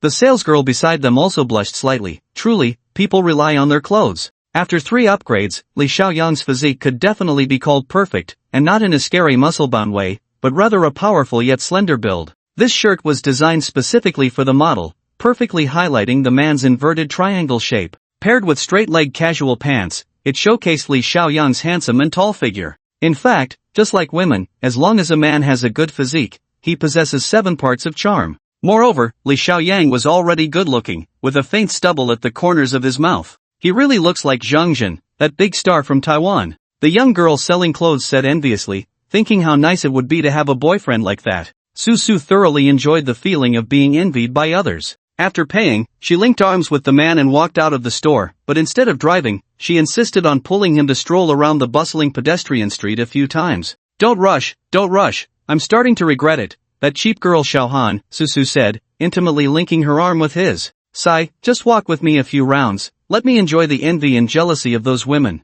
Li Xiaoyang helplessly followed her for several rounds, and after eating a few snacks, they indeed attracted the attention of many women along the way. By the time it was past 8 p.m., Su finally drove him to the Maxim's Hall. Maxim's could be considered the best Western restaurant in the city, serving authentic French cuisine. Although this brand restaurant had adjusted its prices after entering the city to match the local consumption level, the minimum spending still remained around 1,000 yuan per meal. Su took Li Xiaoyang inside, ignoring the waiter in a white shirt, and headed straight to a nearby casual music hall. She took out her phone and quickly sent a WeChat message, and soon laughed. "This quirky guy is really something, still looking for group buying? Xiaohan can't take it anymore, we need to hurry and save her." Li Xiaoyang followed her inside, laughing as he listened. If he has the ability to bring girls here, is he really afraid of spending money? Su chuckled. "That quirky guy is almost 40, you don't know, he's just a small section chief from our city's cultural bureau, acting all high and mighty thinking he is taste. This is probably his first time here." Li Xiaoyang just wanted to get it over with and go find Zhang Xiaohan, but Su held him back. "Don't rush, they haven't ordered yet." Li Xiaoyang frowned at her. "What do you mean, we have to wait for them to order?" Su giggled. "Of course, this quirky guy is really stingy, we have to wait for him to order, that way even if we humiliate him later, he still has to pay the bill before he leaves." Damn, Li Xiaoyang looked at this little beauty, thinking that the post-95 generation is indeed ruthless. Over here, Su found a menu, specifically picking the most expensive items, and sent them to Xiaohan via WeChat. Li Xiaoyang, feeling bored, had his phone ring. He opened it to find an unknown number, and upon answering, he unexpectedly heard Li Handong's voice. "Xiaoyang? I've been looking for you everywhere, even asked Xu Fei to find your number. Handong, do you need something?" Li Xiaoyang wondered if the city bureau knew he was looking for Zhang Haoran. But Li Hanong was talking about something else. It's like this. The new municipal committee is holding a meeting to rectify things. All department heads above the county level must attend. The leaders of the provincial organization department specifically requested you to participate. I'm just anxious because the meeting is urgent at 10 p.m. Li Xiaoyang interrupted him. No way. What does the municipal meeting have to do with me? Li Hanong sighed. I don't understand the leader's intentions either, but I think it has something to do with the newly formed Discipline Inspection Commission, and there's another possibility. After a moment of silence, Li Hanong quietly said, Secretary Huang, oh no, Huang Yuancheng, wasn't he caught by you personally? This matter can't be hidden, the municipal committee already knows, your identity has spread, and the National Security Bureau has contacted both the military district and our city bureau. Li Xiaoyang thought for a moment. Alright, I have something to deal with. Then fine, come pick me up in half an hour. After sending a text message to Li Hanong with his location, he put away his phone. Although he didn't want to pursue a political career, he still had to attend this meeting. Establishing a good relationship with the city government would be beneficial for his future work in the city. On this side, Susu had already sorted out the menu and was grinning as she pulled him along. This is great. Let that quirky guy bleed a little. We can take action now. As she spoke, she adjusted Li Xiaoyang's shirt, placing her hands on his shoulders and looking him over. Not bad, very good. Go on, my dance boy. This girl seemed full of anticipation for what was about to happen. As Li Xiaoyang turned around, she even playfully slapped his backside. Hurry up, bring out your greatest charm, crush that quirky guy, and trample over his dignity. Dance boy. Li Xiaoyang was speechless. He turned a corner and immediately spotted the table in the corner lit by candles, where Jiang Xiaohan sat expressionless, facing a man in a casual suit. Jiang Xiaohan had transformed her image today. She was no longer dressed in a neutral style but wore a black dress that hugged her figure, adorned with a large red flower pinned at her chest, made from a red silk scarf. The black dress added a touch of cold elegance, while the red flower accentuated her allure. The girl had even curled her hair and dyed it a light purple. Li Xiaoyang stopped in his tracks and whispered to Susu behind him, I don't think this is right. If Xiaohan didn't want to, why would she go to such lengths to dress up? You need to clarify this for me. I don't want to embarrass myself. Susu glanced over with her feet propped up and laughed. I get it. She must know you're coming, so she's playing along. Look, you two actually match. Li Xiaoyang snorted, I don't think so. But at that moment, Xiaohan had already seen him and immediately showed a look of surprise. She quietly pointed at the man across from her, who was looking down at the menu, then made a throat-cutting gesture under her neck. Li Xiaoyang felt reassured and gently walked over. The man at the table was flipping through the menu while looking at his phone, still talking. Well, there's really no group buy for this. Hey, what restaurant doesn't have group buys these days? Xiaohan, what do you want to drink? I think these wines are pretty good, red or white. He continued scrolling through his phone. Oh, I'm running low on data. Look at my 1 gigabyte of data. There should be some here, huh? Don't be fooled by the fact that I'm over 10 years older than you. I'm more fashionable than some young people. While the quirky guy was still talking, Li Xiaoyang had already approached.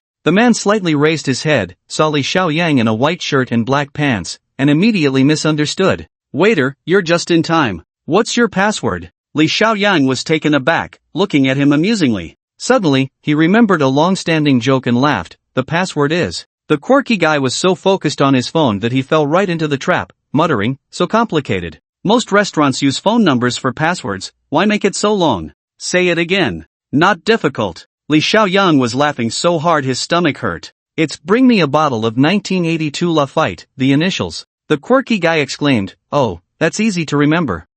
Bring me a bottle of 1982 Lafite. Li Xiaoyang cleared his throat and immediately interjected, alright, 1 bottle of 1982 Lafite. I'll open it for you right away, 50,000, no discount. Ah! The quirky guy was taken aback and finally looked up, realizing something was off. You, who are you? Susu and Jiang Xiaohan had already burst into laughter. At this moment, Xiaohan stood up and affectionately took Li Xiaoyang's hand. Let me introduce you, this is my boyfriend. Boyfriend? The quirky guy's eyes widened in shock, and in a daze, his face turned red with anger. If it were any other woman, he would have slapped her and turned to leave. But Jiang Xiaohan was different. The last time they met at the nightclub, his heart had raced. A bold, young, and tender beauty like her was something he had never experienced before. Now that he had invested so much, he hadn't even touched her yet. Damn it, he had to at least have a taste to make it worthwhile. The quirky guy thought of this and his expression returned to normal as he gracefully extended his hand. Hello, I am Zhang Fengyu, working at the Cultural Bureau of the city.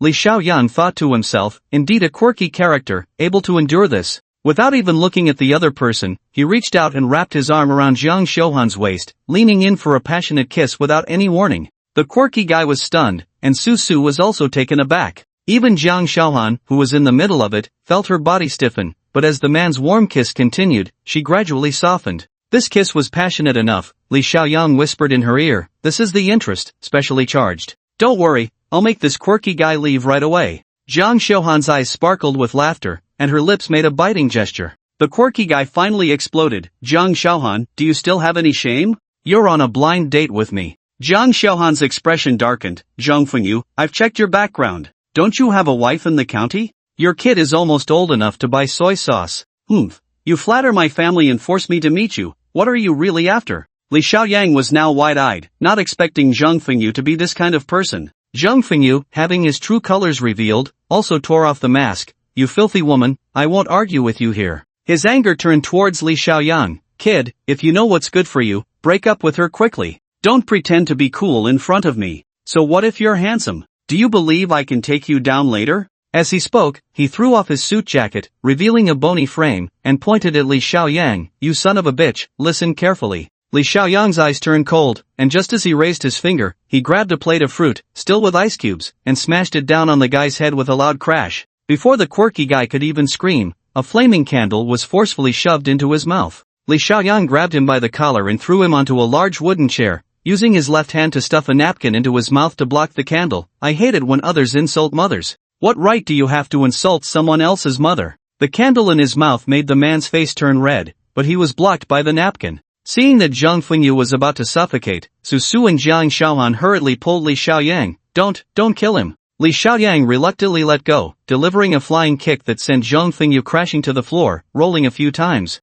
The quirky guy squatted on the ground and started to vomit. The people in the restaurant were startled, and a few security guards watched from the back but didn't dare to step forward. After vomiting a few times, feeling nauseous, with ice and fruit peels stuck in his hair, he coughed with red eyes. "If you have the guts, don't leave. If I don't kill you today, I won't be surnamed Zhang." The restaurant was in chaos, and the security guards finally couldn't wait any longer, stepping forward to grab the crazed Zhang Fengyu. As security guards of the Maxim restaurant, they had long learned to read the situation. No matter how you looked at it, the strong side was Li Xiaoyan, while the beaten guest looked like a soft persimmon. At this moment, finding someone to take responsibility would definitely mean picking the soft persimmon. "Sir, you broke something in the restaurant, and you need to compensate for it," one of the security guards said politely. "What?" Zhang Fengyu was furious, shouting, "Are your eyes blind?" It was clearly him who smashed the stuff. The security guard remained polite. "You can handle this yourself. According to our restaurant's rules,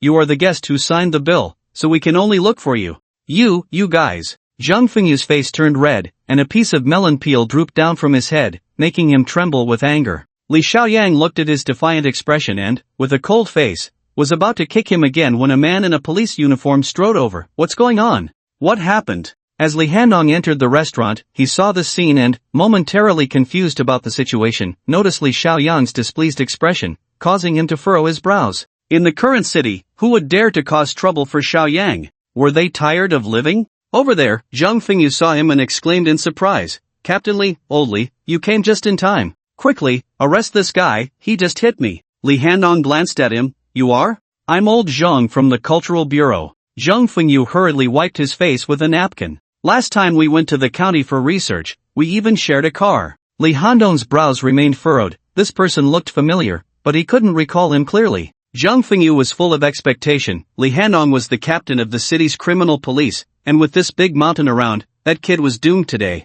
But he never expected that Li Handong would smile at Li Xiaoyang. "Did he lay a hand on you? Do you want me to take him back to the police station for questioning?" Zhang Fengyu was instantly petrified, his lips trembling, momentarily lost in a daze. Li Xiaoyang smiled slightly. "It's nothing, just a personal grudge." Li Handong also smiled. "If there's something, just tell the brother. Are we afraid of this kind of scum?" He turned and disdainfully glanced at Zhang Fengyu. "And this is from the Cultural Bureau. I see he's become a thug." Zhang Fengyu lowered his head and said nothing, feeling so furious that he almost fainted. Li Handong raised his hand to check the time. "All right, if there's nothing, let's hurry to the meeting." As he spoke, he glanced at Zhang Fengyu again. There's a meeting in the city today. Since this gentleman is from the Cultural Bureau, he wouldn't have missed the notice, right? Zhang Fengyu was startled, trembling as he took out his phone to check, instantly breaking into a cold sweat. The new municipal party committee was holding an emergency meeting, and he hadn't seen the text notification. This was a major issue. Zhang Fengyu no longer cared about his pride, glaring fiercely at Li Xiaoyang, and without greeting Li Handong, turned to leave.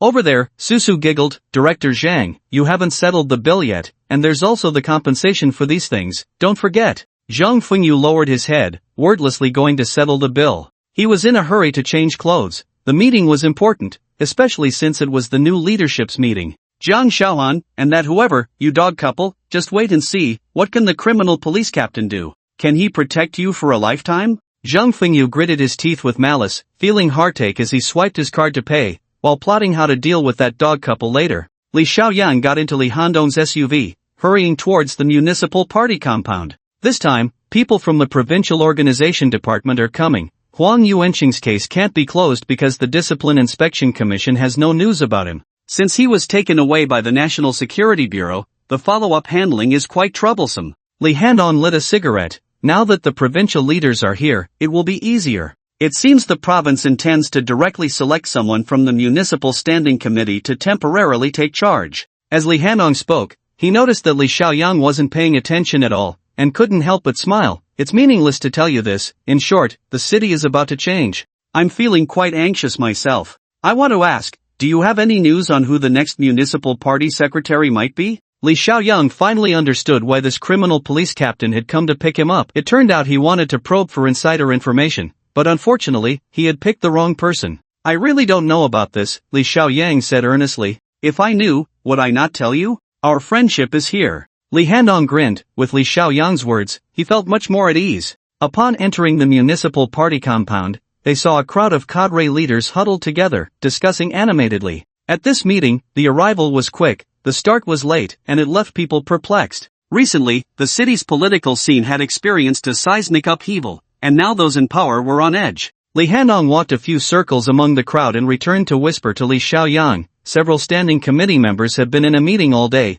and they still haven't dispersed. It's quite alarming. Li Xiaoyang remained silent. At that moment, a middle-aged man wearing glasses stepped out of the office building, glanced at the crowd, and asked, Is Comrade Li Xiaoyang here? Li Handong quickly raised his hand, I'm here. The city's officials immediately turned to look at Li Xiaoyang. This was the first time they had seen this man, but they had heard much about Li Xiaoyang. They just didn't expect him to be so young. Li Xiaoyang frowned and followed the man with glasses inside. The officials erupted in chatter. Is that him? The one who personally caught Secretary Huang? Did you know that when Secretary Huang was arrested, he was strapped with explosives, and this guy managed to neutralize him on the spot? How did he disarm the bomb? I also heard he went in with a gun, and even Secretary Huang's wife and nanny were shot dead on the spot. You guys shouldn't talk recklessly, just ask Handong. He's tight with him. The crowd surrounded Li Handong. He cleared his throat. I can't say much, but I do know one thing. Xiaoyang is from the National Security Bureau, and he has military connections.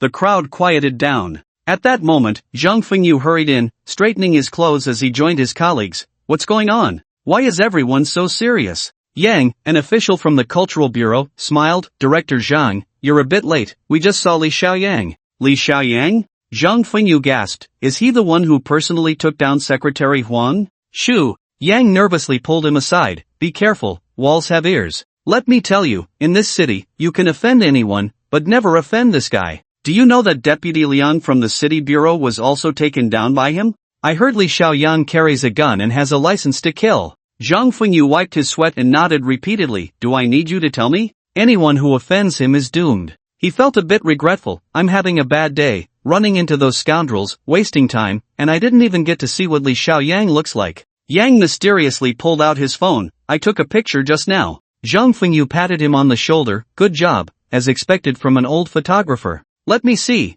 But as soon as he looked at the photo, Zhang Fengyu's face turned pale. He seemed unable to believe it, clutching the phone and looking at it repeatedly, even wiping his eyes. Yang noticed his strange expression. What's wrong, Director Zhang? You look like you've seen a ghost. Zhang Fengyu's lips trembled. Is this really Li Xiaoyang? Yang frowned. Of course it's real. He came with Li Handong from the City Bureau and was just called in by the provincial leaders. TSK, look at his treatment. We've been waiting all day. Hey, Director Zhang, what's wrong with you? Old Zhang, don't scare me. Your Zhang Fengyu's eyes rolled back, and he fainted. Li Xiaoyang followed the man with glasses directly to the fourth floor. This floor was filled with private offices, and it was solemn. Li Xiaoyang saw the sign for the secretary of the municipal committee's office, and at the door stood 2 armed guards. The man with glasses politely asked him to wait a moment, gently knocked on the door, and went inside. After a while, he came out. Comrade Xiaoyang, the leaders are waiting for you inside, you can go in now. Li Xiaoyang felt uneasy and strode in. In the office, besides the man with glasses, there were only 3 others. 2 were sitting on the west side, quietly conversing, while a stern-looking man in his 50s, with a particularly cold expression in his eyes, greeted him. This is Secretary Zhou from the Provincial Discipline Inspection Commission, the man with glasses immediately introduced. Secretary Zhou smiled and said, Comrade Xiaoyang, although this is our first meeting, I've heard your name. Last week, when I met Jianming in the provincial capital, he mentioned you. Come, sit down, don't just stand there. This Secretary Zhou was very easygoing, inviting him to sit down, and continued with a smile, Jianming and I were classmates at the party school. It's quite interesting, the first time I had a meal with him, I ordered a bottle of red wine, and he lectured me for it, making it seem like he was the one working in the Discipline Inspection Commission. Li Xiaoyang also laughed, not expecting this Secretary Zhou to be so amiable, completely different from the intimidating demeanor he had shown earlier. After chatting about some trivial matters, Secretary Zhou's smile faded. Jianming said you are a promising talent, but he didn't expect you to become someone from the National Security Bureau. The reason I invited you here is to ask about the case of Huang Yuancheng. This was originally something our Discipline Inspection Commission was supposed to take over, but the national security side hasn't communicated with me, making my job quite difficult. Li Xiaoyang smiled upon hearing this. Secretary Zhou, you can see that I really don't understand our organizational procedures. The case of Huang Yuancheng mainly involves espionage issues, so the National Security Bureau is likely handling it discreetly. He spoke slowly, sharing what he could, then added with a smile, that's all I know, but I can contact Mr. Wang and have him talk to you. How does that sound? Secretary Zhou also smiled. I understand the rules of your National Security Bureau, so please do me a favor and let Director Wang know that we at the Discipline Inspection Commission at least need some guiding opinions. Seizing the opportunity, Li Xiaoyang said, I really feel it's inappropriate for me to attend the upcoming municipal meeting. What do you think? Secretary Zhou immediately nodded. I invited you here precisely for this matter. Since our conversation has reached a conclusion, you don't need to attend. I don't want to hold that long and tedious meeting either. Li Xiaoyang didn't expect the Secretary Zhou to be so likable, and he relaxed even more, standing up to take his leave. After hanging up the phone, Li Xiaoyang felt quite pleased. If Li Hanong could make a name for himself, it would only benefit him. He set that matter aside and dialed the bald man's number. Chang Yangguang took a long time to answer the call, speaking in a lowered voice, Boss, don't worry, we've followed Zhang Xiuli. I'm sure she knows Zhang Haoran's whereabouts. I'm following her with Lao Gui, so don't worry, I'll call you when I have news. Li Xiaoyang felt uneasy. Where are you? I'll come over right now. Don't move while following her, and don't take any risks. At the Huaji Club on Dongyang Road, it's just east of the old Liberation Road. After Chang Yangguang finished speaking, he hung up. Li Xiaoyang immediately left, heading straight for Dongyang Road. At around 4 in the morning, there were almost no people on this road, as it was relatively remote, and the area was filled with surveillance cameras, so late at night, apart from taxis, hardly any cars traveled this way. When Li Xiaoyang arrived at the Huaji Club, he saw the quiet high-rise under the streetlight. This Huaji Club was actually an apartment, a small one specifically designed for white-collar elites. He took out his phone, about to ask Chang Yangguang for his location again, when he suddenly heard a scream. Inside the Huaji Club, 2 men were helping a beautiful woman, frantically rushing out. The woman was barefoot, holding her high heels, while the 2 men protecting her were Lao Gui and Chang Yangguang. Li Xiaoyang was taken aback, and he saw 4 men in black chasing after them, moving swiftly and wielding electric batons. The 4 men not only moved quickly but also acted in an organized manner. 1 stayed behind, 2 split up to pursue, and another took a shortcut to block them head-on. It was clear they were well coordinated and trained. Just as the 4 were about to catch up, Li Xiaoyang charged out. He suddenly emerged from the flower bed beside him, his figure moving with astonishing speed. The black-clad man responsible for the rear guard hadn't even reacted before he was struck in the carotid artery with a single blow, staggering immediately.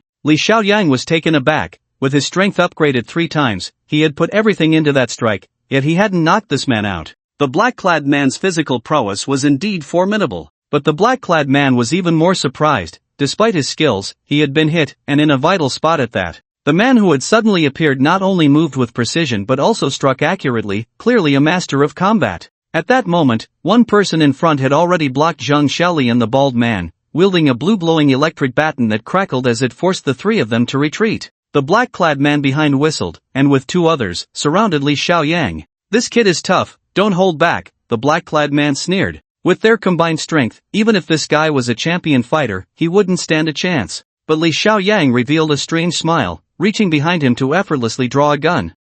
How can you use a gun?" the black-clad man exclaimed in shock, turning to flee in panic. Li Xiaoyang aimed and fired, his marksmanship precise, hitting two of them in the calves and one in the ankle. The three immediately fell to the ground, gritting their teeth and curling up, only managing to emit muffled groans, looking like tough guys. The surviving one in front hesitated for a moment before turning to escape. Li Xiaoyang raised his hand and fired twice in quick succession, accurately hitting this person in the back, causing him to stumble but still continue to flee. This guy was wearing a bulletproof vest, but the impact was incredibly strong. Even with the vest, taking two shots was unbearable. Li Xiaoyang watched as the man staggered away, forgetting to watch where he was going, when suddenly, a roaring truck collided with him head-on. The scene was almost unbearable to witness. Li Xiaoyang was also stunned. He hadn't intended to take a life, but this guy could only be said to have brought it upon himself. The bald man and the old ghost trembled as they approached, while Zhang Xiaoli had already collapsed into a heap, repeatedly muttering about the heavens.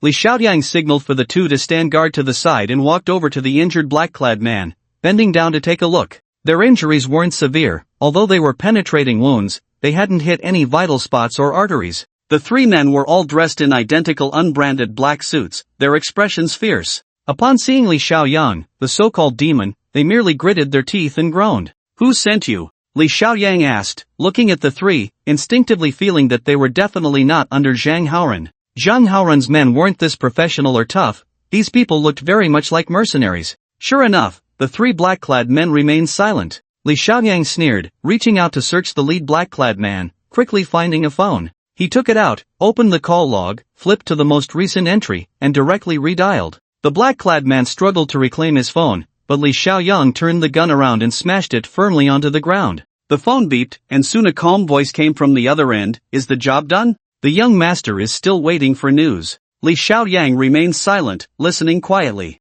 The other side immediately sensed something was wrong and hung up. Li Xiaoyang quickly scrolled through the call log and dialed the second number. A hoarse voice came from the other end. "Old four, weren't you on a mission? Is it done? Hurry back, young master Haoming is treating us to drinks." Click. This time it was Li Xiaoyang who hung up. He already knew who had sent people. Throwing the phone aside, Li Xiaoyang aimed his gun at the black-clad man. "C2 Haoming sent you? Want to silence me? Afraid Zhang Xiaoli will expose his dirty deeds?" The black-clad man could no longer argue, gritting his teeth and saying, "Kid, do you know who you've offended?" In Huagua, with a sharp bang, Li Xiaoyang fired a shot right next to his right ear. When the man's head was buzzing and he was starting to hallucinate, Li Xiaoyang smiled and said, "I only ask you, is it C2 Haomin who sent you?" He silently turned on his phone's recording, and the man in black went all out. "That's right, but what can you do? We are from the C2 family." Bang! Another gunshot rang out, this time hitting his left ear. Li Xiaoyang turned off the phone recording, ignored the man in black, and walked directly in front of the bald man. "Boss." Cheng Yangguan looked ashamed, and Li Xiaoyang's gaze turned cold as he punched him in the abdomen. The bald man trembled in pain but held back his voice, coughing for a long time before saying, "Boss, I know I was wrong. I will definitely follow your orders next time." Li Xiaoyang nodded. "This punch is to make you remember my words." He glanced at the curled-up old ghost. "Now, tell me what happened." The old ghost swallowed hard. "We followed Zhang Xiaoli here. When I saw she was staying in 704, I thought I would just wait with the bald guy. Who knew we would see these four ghostly guys?" Li Xiaoyang then turned to look at Zhang Xiaoli, who was slumped on the ground, clutching her skirt and trembling all over. When Li Xiaoyang pulled her up, he immediately caught a strange smell. This woman had actually wet herself from fear. "Let's go, we need to talk somewhere else." Li Xiaoyang had the bald man carry Zhang Xiaoli and went straight to his warehouse. After closing the warehouse door, Li Xiaoyang had the old ghost and Cheng Yangguang watch the entrance while he poured a glass of water and handed it to Zhang Xiaoli. Zhang Xiaoli looked at him gratefully and drank it all in one go. "Do you know who I am?" Li Xiaoyang asked her calmly. Zhang Xiaoli lowered her head. "I know. We met in the mall last time. How mean would scold you every night when he went to bed during that time.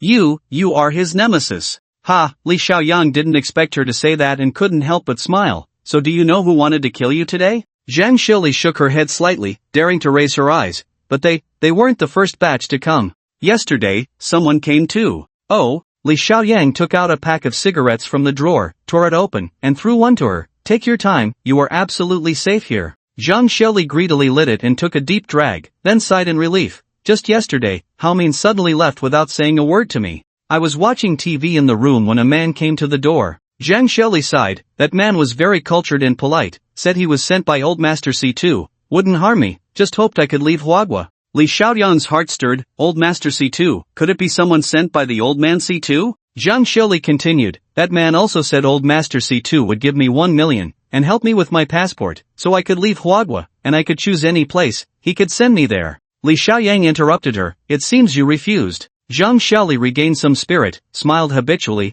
her eyes hazy. Of course I didn't want to. Hao Min promised me he would marry me. I was about to become the young mistress of the C2 family. Why would I want to run abroad? This woman spoke with eyes full of longing. I am about to stand out. Li Xiaoyang shook his head at her. I didn't expect a woman like you to be so foolish. He took out his phone, opened the recording, and played the words of the man in black. Zhang Shili was stunned after hearing only half. When she heard with her own ears that C2 Hao Min had sent someone to kill her, she nearly broke down. In the end, she covered her face and sobbed, repeatedly cursing the scummy man, the bastard. Li Xiaoyang walked aside and waited until her emotions stabilized before slowly returning. This time he spoke very directly. Now you only have one path to take. Don't think about becoming a young mistress, and don't think about living it up abroad. The only way to save your life is to follow this path. Zhang Shili looked up at him. You say, if I agree to the first man's conditions, will they really send me abroad? Li Xiaoyang was momentarily taken aback, and after a long pause, he sighed. If you agree to that condition, the final outcome may be even worse. It will definitely end with you dying far from home. I knew it. Zhang Shili pulled out another cigarette, trembling as she lit it. I knew it. She looked up with a fierce determination. Li Xiaoyang, are you going to deal with C2 Hao Min? I have a lot of things in my hands that can put him to death. Li Xiaoyang smiled faintly. Let's put that aside for now. What I want to ask you is the whereabouts of Zhang Haoran. Zhang Haoran. Shelley extinguished her cigarette. I don't know Zhang Haoran's exact location, but I know where his secret treasure vault is hidden. This woman had surprisingly regained her seductive demeanor, intentionally pushing out her chest. Li Gu, if I help you with this, how will you thank me? Li Xiaoyang had to admit that Zhang Xiaoli had the charm to captivate C2 Hao Min. Her looks might not be stunning, but she possessed a kind of allure that other women lacked. This expression of fragility and charm could instantly ignite a man's desire, making him want to hold her close and ravage her. Especially now, with Zhang Xioli's ample bosom half covered, revealing that she was actually bare underneath. She desperately clung to her last straw, trying to use this infallible asset to gain Li Xiaoyang's support. But a cup of cold water was mercilessly poured over her head. Li Xiaoyang threw away the paper cup and coldly stared at her. Zhang Shili, you no longer have the chance to bargain. If you are willing to cooperate with me, you can live. If not, then just pray for your own fortune. Wait. Zhang Shili awkwardly wiped the water off her face. I really know where Zhang Haoran's secret vault is. He is hiding everywhere now, and he definitely can't take all those things with him. I can take you to find that place. If you take down Zhang Haoran's lair, won't he have to show up? Li Xiaoyang said coldly. Speak. What vault? Where is it? 10 minutes later, Li Xiaoyang, along with Zhang Xioli and others, headed directly to Tianqing Logistics before dawn. The Tianqing Logistics base, built by the highway, is the most remote yet largest logistics center in the city, often filled with hundreds of large trucks engaged in long-distance transport. Surrounding this isolated logistics base are countless cheap restaurants, small inns, and hidden brothels. The veteran truck drivers have always believed that this is a paradise on earth. You can spend very little money to enjoy a hearty bowl of beef noodles, find a pretty girl, and if you're lucky, even pick a very young one. According to Zhang Xiaoli, Zhang Haoran was hiding in this mixed area. This Zhang Haoran was indeed cunning. Even in such a place, he didn't stay in an inn but specifically sought out trucks that parked overnight, spending each night in the truck. Because the large trucks coming and going were unpredictable, Zhang Haoran's hiding spot changed constantly. If it weren't for Zhang Xiaoli knowing some information, no one would have guessed he was hiding so discreetly. But while he could hide, the wealth and items he had accumulated could not be carried with him. At this moment, Li Xiaoyang and the others stood in front of a warehouse in the northwest corner of the Tianqing base. Zhang Haoran had put a lot of thought into choosing this warehouse. To the left was an abandoned repair shop, and to the right was a toilet with only half a wall. The broken walls of the repair shop and the toilet formed a barrier, hiding the warehouse behind them. To enter the warehouse, one had to first pass through that shockingly dirty toilet, turn a corner, and navigate through the middle of the repair shop to finally see the warehouse door. If it weren't for Zhang Xiaoli leading the way, even if there were more people, you probably wouldn't be able to find this corner of a place. The warehouse was transformed from the original garage of a repair shop. With a heavy iron door and a pressure lock that used gas pressure devices, it could only be opened with a jack and a key. Of course, in front of Li Xiaoyan's abilities, whether it was a pressure lock or a fingerprint lock, they were all nothing. He easily broke open the door, and after the creaking sound, a dry, powdery smell immediately wafted out. Inside was pitch black. Zhang Xiaoli felt along the wall, following her memory, and turned on the dim overhead light. The bald man and the old ghost were curious and wanted to go in, but Li Xiaoyan coldly blocked them at the door. Chen Yangwang reacted quickly, pulling the old ghost to stand guard outside. Li Xiaoyan then turned back and pulled down the iron door. The floor of the warehouse was covered with straw and a layer of desiccant, and the walls were pasted with newspapers, all to prevent moisture. A strong smell of camphor balls was also quite pungent, meant to deter insects. Zhang Haoran had done this meticulously, taking great care of his treasure trove, and the things inside did not disappoint Li Xiaoyang. A pile of tightly wrapped cash, bundled in plastic film, formed a wall. The thick stacks of cash, each block made up of bills, made even Li Xiaoyang gasp. He had never seen so much cash, roughly calculating at 50,000 per bundle and 100,000 per block. This wall of cash weighing over 100 kilograms must be at least tens of millions. How did Zhang Haoran hide so much cash? Zhang Xiaoli, having seen it before, didn't react much and whispered, Zhang Haoran's usury, most of it is collected in cash. This warehouse has been here for years. He comes here for a while every year. I guess he comes to count money. Li Xiaoyang patted the thick cash. Is there nothing else besides this? Zhang Xiaoli pointed to the iron cabinet behind the cash wall. There are treasures in there too, but he never let me see them, so I don't know what they are. Li Xiaoyang immediately walked over. It was an old-fashioned office iron cabinet with a pull-out lock. He easily broke the lock, and upon opening it, he was stunned. Discs, all discs. There must be hundreds of discs in the iron cabinet, categorized and labeled.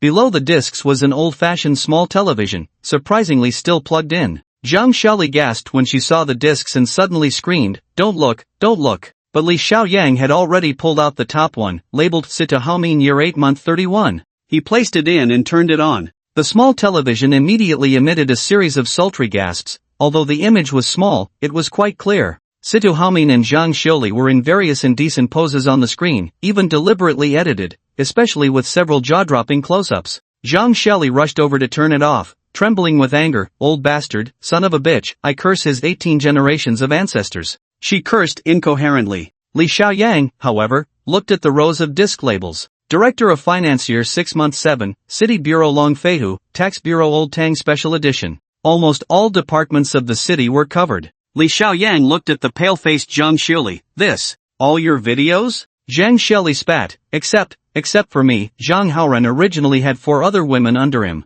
I was specifically dealing with Sita Haomin. This is really fucking. She covered her face and squatted on the ground, sobbing. Li Xiaoyang secretly sighed, his eyes opened wide. He now understood why Zhang Haoran had to stay here for a while every year. He was here to watch videos. This level of madness was enough. He could even go to the east to become a director. He was thinking that the things Zhang Haoran had taken were definitely obtained in the nightclub, and it was very likely that even Okita Anri didn't know about it. This was Zhang Haoran's own hobby and also his backup plan. After the incident, Zhang Haoran desperately hid away, still harboring a glimmer of hope, probably because he still had this trump card. Judging by the number and status of the officials involved, Zhang Haoran had already woven a large net for himself, a power network sufficient for his resurgence. Li Xiaoyang dragged Zhang Xiaoli out and instructed the bald man to take the woman and the old ghost to find a place to hide first. Then he immediately called Tang Yanran, call out Yang, get a car, don't tell anyone, hurry over to me. After hanging up, Li Xiaoyang looked at the sky. It was about to dawn.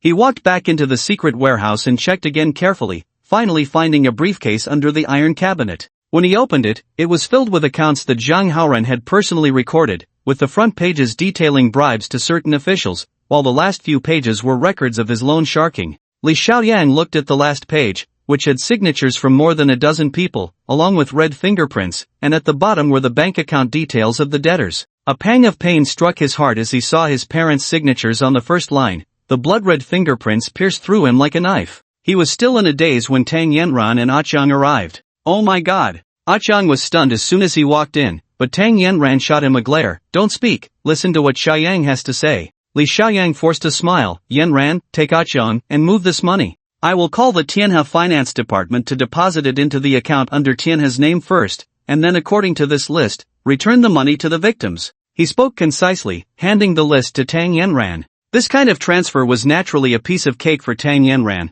but she frowned at the man. Rushing to operate like this will leave traces. You are taking a risk. Why not go through the police? Li Xiaoyang shook his head. It's not that I don't trust the court, but I have inquired about their process. They first need to count and store the money. Then after catching the criminals, they have to conduct a property investigation on the offenders, taking out the portion of the money that belongs to the criminals' legal income, and only then will they contact the victims to retrieve the rest. Li Xiaoyang said solemnly, the victims also need to provide sufficient evidence and documentation to legally reclaim this money. If all goes well, it will take half a year, if not, 3 to 5 years, and that's considered lucky. If the criminals are not caught, or if the criminals' defense lawyers dispute this money, who knows when it will be returned to those poor people. A wave of hatred spread in his heart. It was all caused by Zhang Haoran, yet the victims have to pay the price. This is something I absolutely cannot accept. He looked at Tang Yanran, so I am willing to take this risk. Remember, use anonymity for the transfer. Tang Yanran nodded silently. I understand.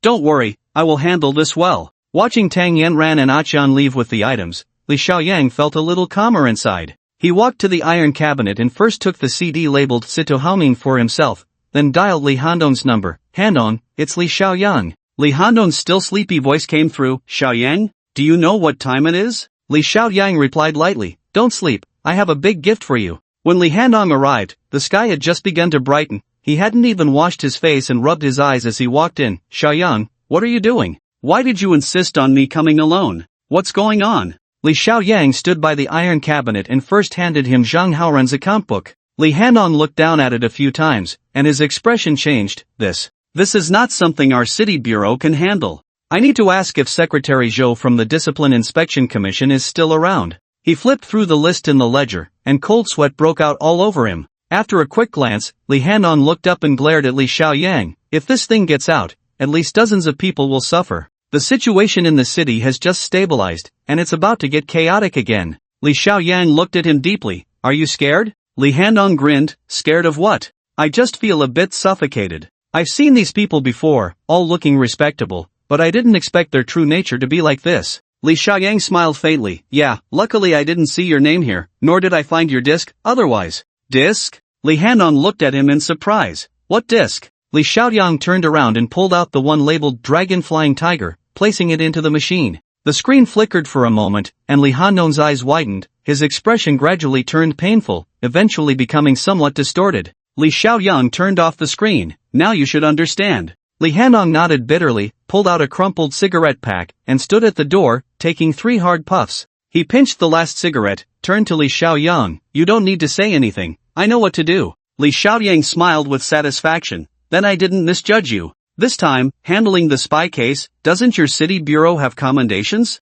I remember it's a collective second-class merit, right? As he spoke, he pointed to the iron cabinet. With these, you could earn a first-class merit. I believe you can go further. At least becoming a deputy bureau chief shouldn't be a problem. Li Handong remained silent. The deputy chief of the city bureau, Liang, had already fallen, and the current chief was about to reach retirement age. If Li Handong could rise to the deputy position based on his merits, combined with his experience in the criminal police team and his age advantage, the position of the chief would be within reach. But this was a result of Li Xiaoyang pushing him up, and it was a path that would offend many people. Li Handong silently looked at this young man, and after a long while, he said in a deep voice, "What do you want me to do for you in the future?" Li Xiaoyang remained silent. Li Handong coldly said, "If you want me to be your shield in the future, then Xiaoyang, you've misjudged me." Li Xiaoyang laughed. "Do you think I'm that kind of person? I just hope you can be a real police officer, not a corrupted scoundrel gradually eroded by power. In this regard, I'm the one taking the risk, not you."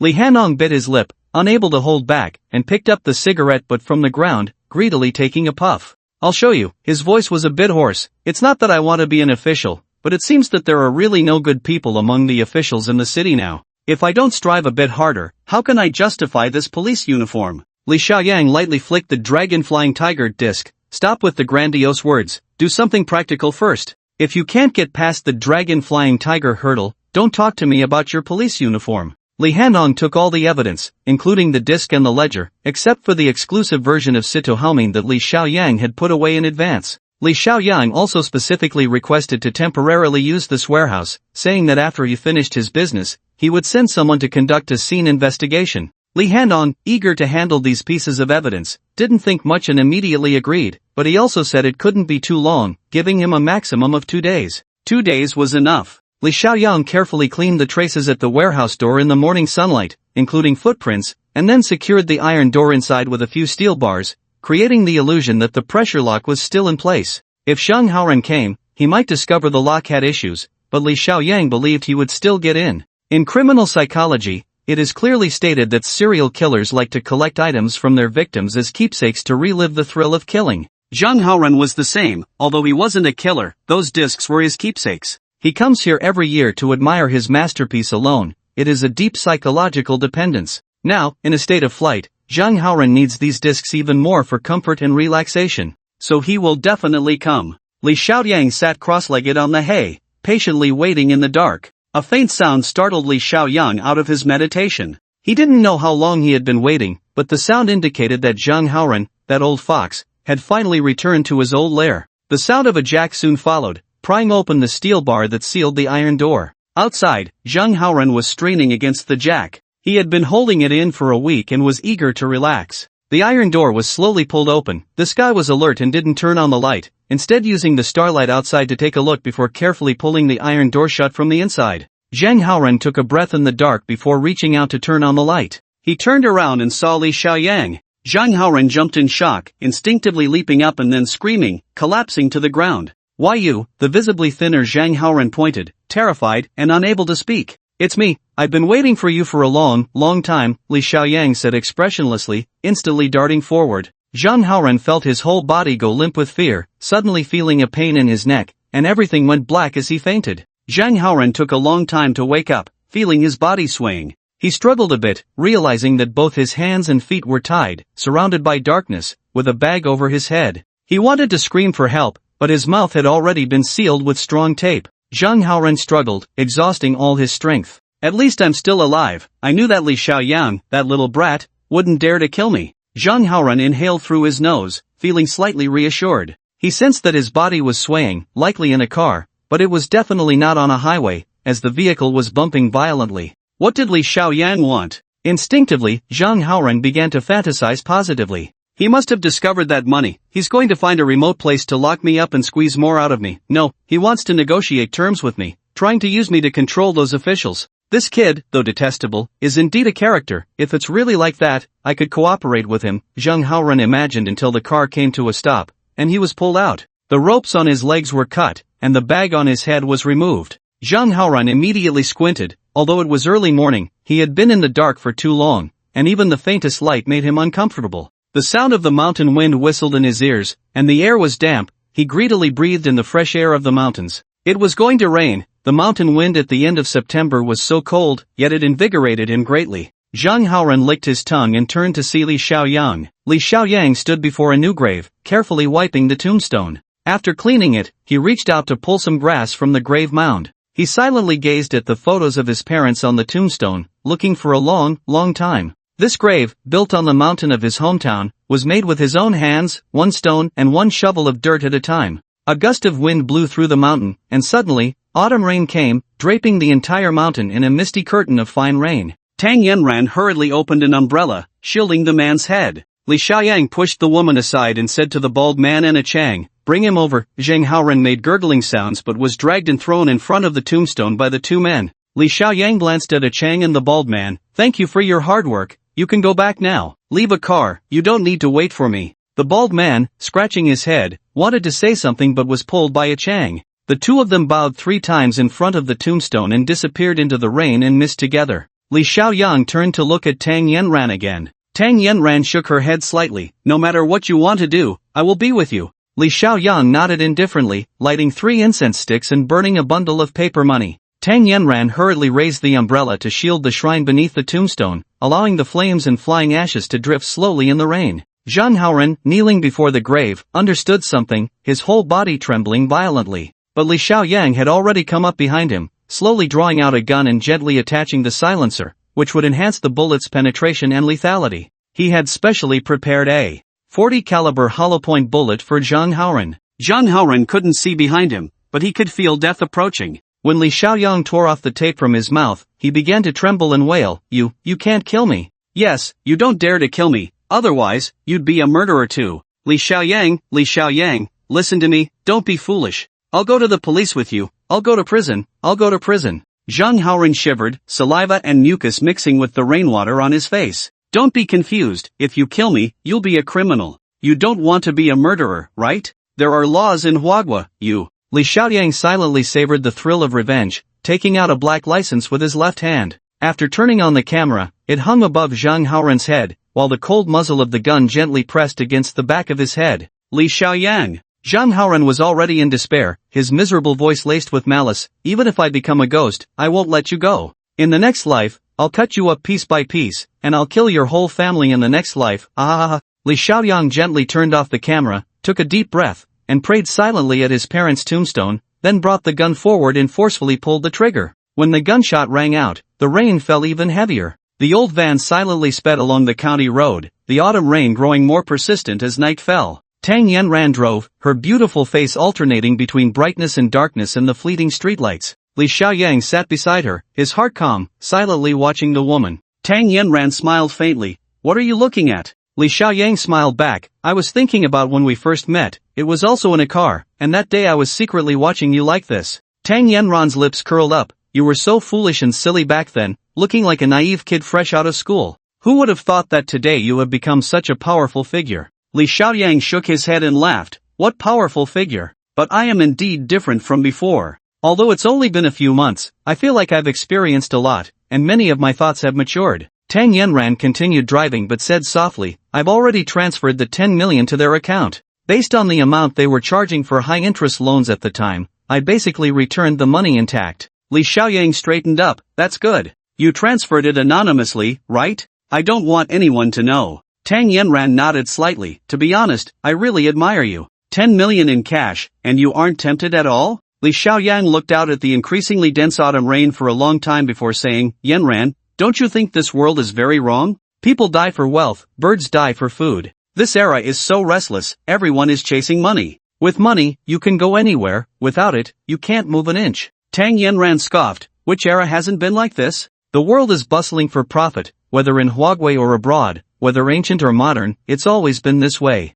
No. Li Xiaoyang shook his head. In ancient times, there was still a sense of integrity, not bending for 5 pecks of rice. Poverty couldn't move one's heart. These qualities are becoming rarer now. His tone suddenly became passionate. How many tragedies are caused by money? My family's situation is like that too. Do you remember my ex-girlfriend? She was kept by someone. I can't even believe it myself. Li Xiaoyang let out a long sigh. So I want to change this world. Tang Yanran stopped the car and turned to look at him strangely. You want to change the world? On what basis? Li Xiaoyang looked at her seriously. Whether you think I'm childish or not, changing the world is my ideal, and it's what I want to do in the future. Tang Yanran habitually reached for a cigarette but stopped herself. So, can you tell me how you plan to change the world? I'm quite curious. Li Xiaoyang smiled faintly. Of course, in the most direct and simplest way, I want to use money to change the world. Tang Yanran laughed so hard she shook. In the end, you still need money. It's different. People are all slaves driven by money. What I want to do is to be the master who drives money, to enslave those who are enslaved by money, that is the true superior. Li Xiaoyang said lightly. Tang Yanran's eyes flickered as she looked at him for a long time before she continued to start the car. She turned the steering wheel and slowly drove the van into a small road, plunging into a pine forest. It was quiet all around, with the autumn rain far away outside the pine forest. Only the sounds of frogs and insects could be heard. Li Xiaoyang looked at her in surprise. Is the car broken? Tang Yanran turned to meet his gaze, her eyes sparkling with a strange light. She didn't speak but reached down, gently tugging at her skirt, then suddenly tore it open. This way, she could lift her long legs and conveniently straddle over the seat, landing on the man's lap. Li Xiaoyang instinctively held her slender waist, and Tang Yanran propped herself up, directly sitting on his lap. The space in the van was simply not enough, and Li Xiaoyang found himself trapped between the seat and the woman, unable to move at all.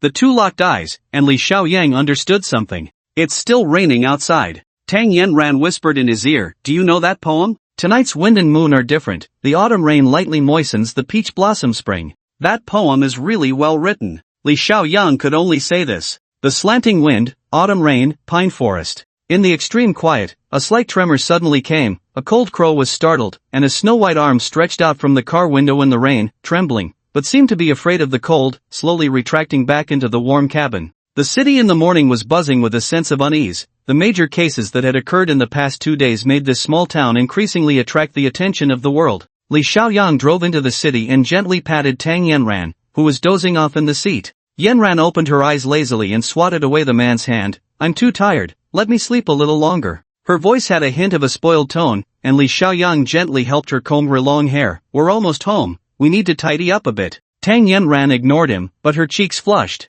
The car was a mess, and it indeed needed to be cleaned up. It took a full half-hour to clean up, and Li Xiaoyang dropped her off at her doorstep. Glancing at the time, it was just around 7 o'clock. He let Yanran go back first and drove to the reception garden behind the Tianhe office building. Sure enough, old Situ had gotten up very early, taking advantage of the fresh air after the rain, meditating in the garden. This old man was well versed in the ways of health preservation. This kind of breathing was not about practicing any martial arts, but about inhaling fresh air, exhaling waste from the body, enhancing lung capacity while promoting healthier blood circulation. Seeing Li Xiaoyang arrive, old Sita finished his meditation and pointed to the stone chair opposite. Sit down. His expression was as usual as he took a sip of oolong tea, then smiled. Now I understand, you kid never comes without a reason. What trouble have you gotten into this time? Li Xiaoyang smiled faintly. Don't you know? Old Sita sighed. What have we Situ family offended you again? I've already dealt with that kid Haomin's matter, it can't be related to him again, right?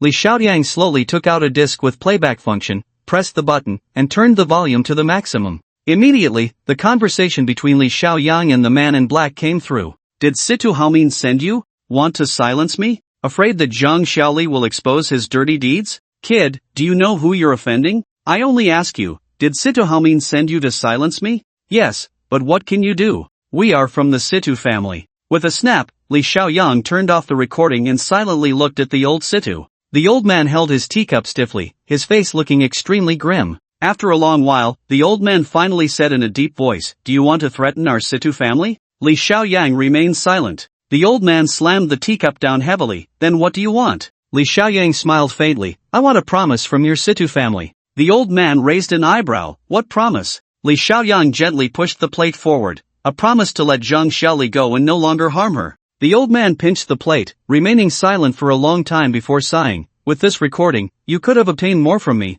but you only want that woman you barely know? Li Xiaoyang nodded. I am a man of integrity. Since I promised Zhang Xiaoli to save her, I must fulfill it. The old man pondered for a moment, then finally nodded heavily. I promise you. Li Xiaoyang stood up easily. I will never disclose the recording to anyone, but old Situ, I must advise you, what Situ Haomin has done is far more serious than you imagine. Today I can let him go, but if you continue to indulge him, one day he will not escape the punishment of the law. With that, he turned and left. The old Situ stared blankly at his back, and after a long time, he stomped his foot in frustration. Why doesn't our Situ family have someone like Li Xiaoyang? As Li Xiaoyang exited the Tianhe gate, he was contemplating whether to meet Zhao Haji when Li Hanong called. He answered gently, Hanong, how's the disc case being handled? But Li Hanong spoke roughly on the other end. Don't talk about the disc case for now. Zhang Haoren's body was found in the mountains of the county. Do you know about this? Li Xiaoyang was taken aback. So soon? On the other end, Li Hanong was getting anxious. Do you know or not? I know. Li Xiaoyang replied. Li Hanong was panting on the phone. The county has already investigated the scene. They are taking it seriously. Early this morning, they found a witness in the mountains, an old man who watches the mountains. That old man remembered the appearance of the murderer. The city bureau has already had experts sketch it out. Li Xiaoyang directly interrupted him. No need for a sketch, I killed Zhang Haoren. A deathly silence ensued, and after a long time, Li Hanong sighed. Are you confessing? Li Xiaoyang laughed heartily. Who said I'm confessing? I shot a criminal in accordance with the law. What's there to confess? Li Hanong was so angry he started coughing. What law are you following? Li Xiaoyang replied in a deep voice. The special law granted to me by the National Security Bureau and the General Staff. With a snap, Li Hanong hung up the phone in anger. Li Xiaoyang patiently waited for a while, and sure enough, Li Hanong called back. This time his tone was slightly calmer. but he was still angry. We have temporarily decided to hand it over to the national security side to handle, but you remember this, you are committing a crime, you bastard are already a murderer. Li Xiaoyang sighed and turned off his phone, slowly returning home. As soon as he entered, he saw Pei Zhengdong in military uniform, sitting there with a serious expression. Uncle Pei, why are you? Li Xiaoyang understood in his heart. This was definitely because the national security side had received the video of his killing. Come sit down, Pei Zhengdong said slowly. Li Xiaoyang smiled. Is it about Zhang Haoran? With a bang, Pei Zhengdong slammed the table. You know about it, I thought you didn't know. Li Xiaoyang first poured him a glass of water. What's this, planning to clean house? How do you intend to deal with me? He took out a black manual and opened the video playback. Uncle, look, this guy threatened to kill my whole family and even wanted to eat my flesh. I only shot the criminal out of serious personal threat. Pei Zhengdong pushed his hand away, irritated. I'm not from the National Security Bureau, and I'm not familiar with the general staff. This has nothing to do with me. Li Xiaoyang was taken aback. Then what are you saying? Pei Zhengdong unbuttoned his military uniform. Enough with the act.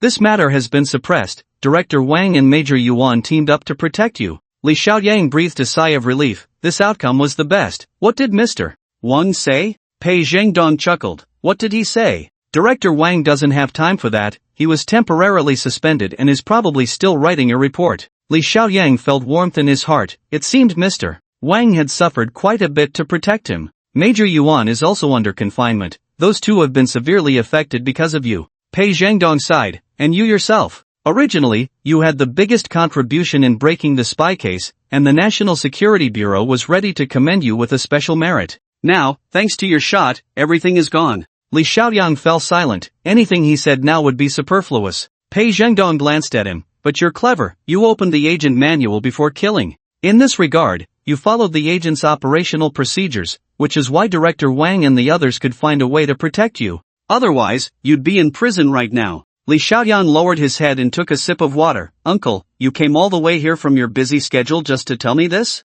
Pei Zhengdong paused for a moment before slowly saying, there's a task that requires a skilled person. I've recommended you to the superior. The National Security Bureau should send you the task briefing soon. He looked at Li Xiaoyang with concern. You must complete this task for me. It's very important. Li Xiaoyang's heart stirred. Is it related to those soldiers infected with the gene virus? Pei Zhengdong nodded. I can't tell you too much for now. When you receive the task briefing, if there's anything you don't understand, you can ask me directly. His expression softened. After you receive the task, you should still go to the city. October 1st is Xu Fei's birthday. I think if you don't go, she will be unhappy. Li Xiaoyang looked at him suspiciously. Uncle, a birthday party at this time? Why hasn't Xu Fei said anything to me? Pei Zhengdong snorted. Her phone was confiscated. Now her mother is watching her, and she can't move an inch at home. How could she send you a message? Remember, you must come to this birthday party. After saying this, he stood up and checked the time. I still need to go to the city bureau.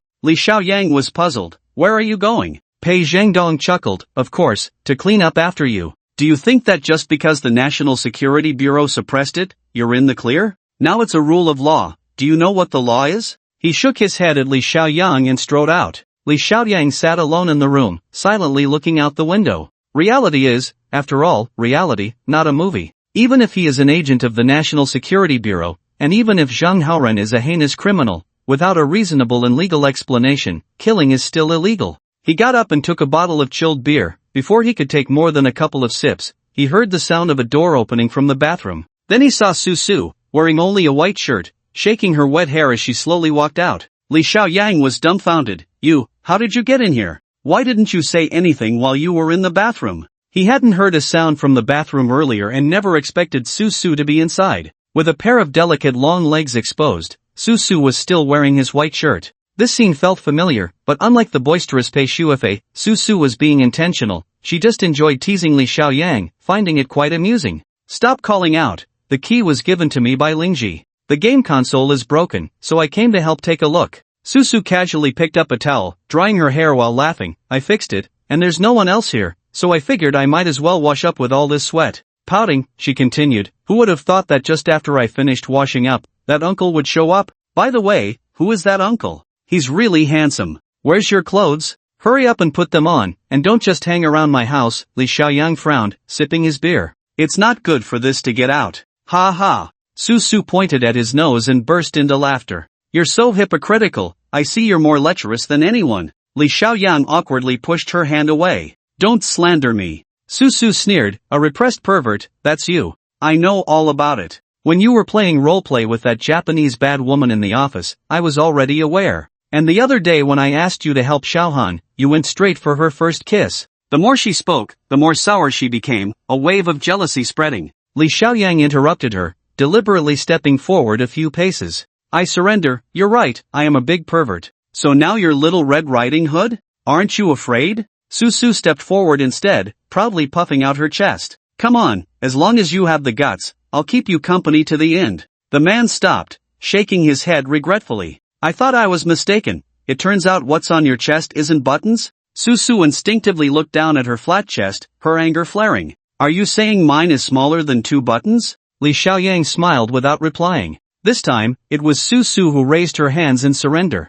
Alright, I won't waste time with you anymore. I really do have something to discuss this time. Li Xiaoyang frowned. What is it now? Su walked back to the bathroom, half covering the door as she began to change clothes. When she came out, she smiled. It's my cousin, he wants to invite you to dinner. Su's cousin, isn't that Secretary Yang from the municipal committee? No, it should be said he's the newly appointed secretary of the municipal committee. Li Xiaoyang thought for a moment. Where are we eating, and who else is coming? Su stepped forward, linking her arm with his. Just come with me, it's just the 2 of us, at my cousin's house. It's our family dinner. Yang Ming lived in the Chaoyang community behind the municipal committee compound. Most of the residents here were government officials, even the old man at the gate had a hint of official tone. He very seriously made Li Xiaoyang register before saying to Su, the city has been quite chaotic lately, my responsibilities are heavy. Girl, don't blame the old man for being meddlesome, just let me know when you come out. Impatiently, Su hummed a few times, pulling Li Xiaoyang into the community while saying, when you see my cousin later,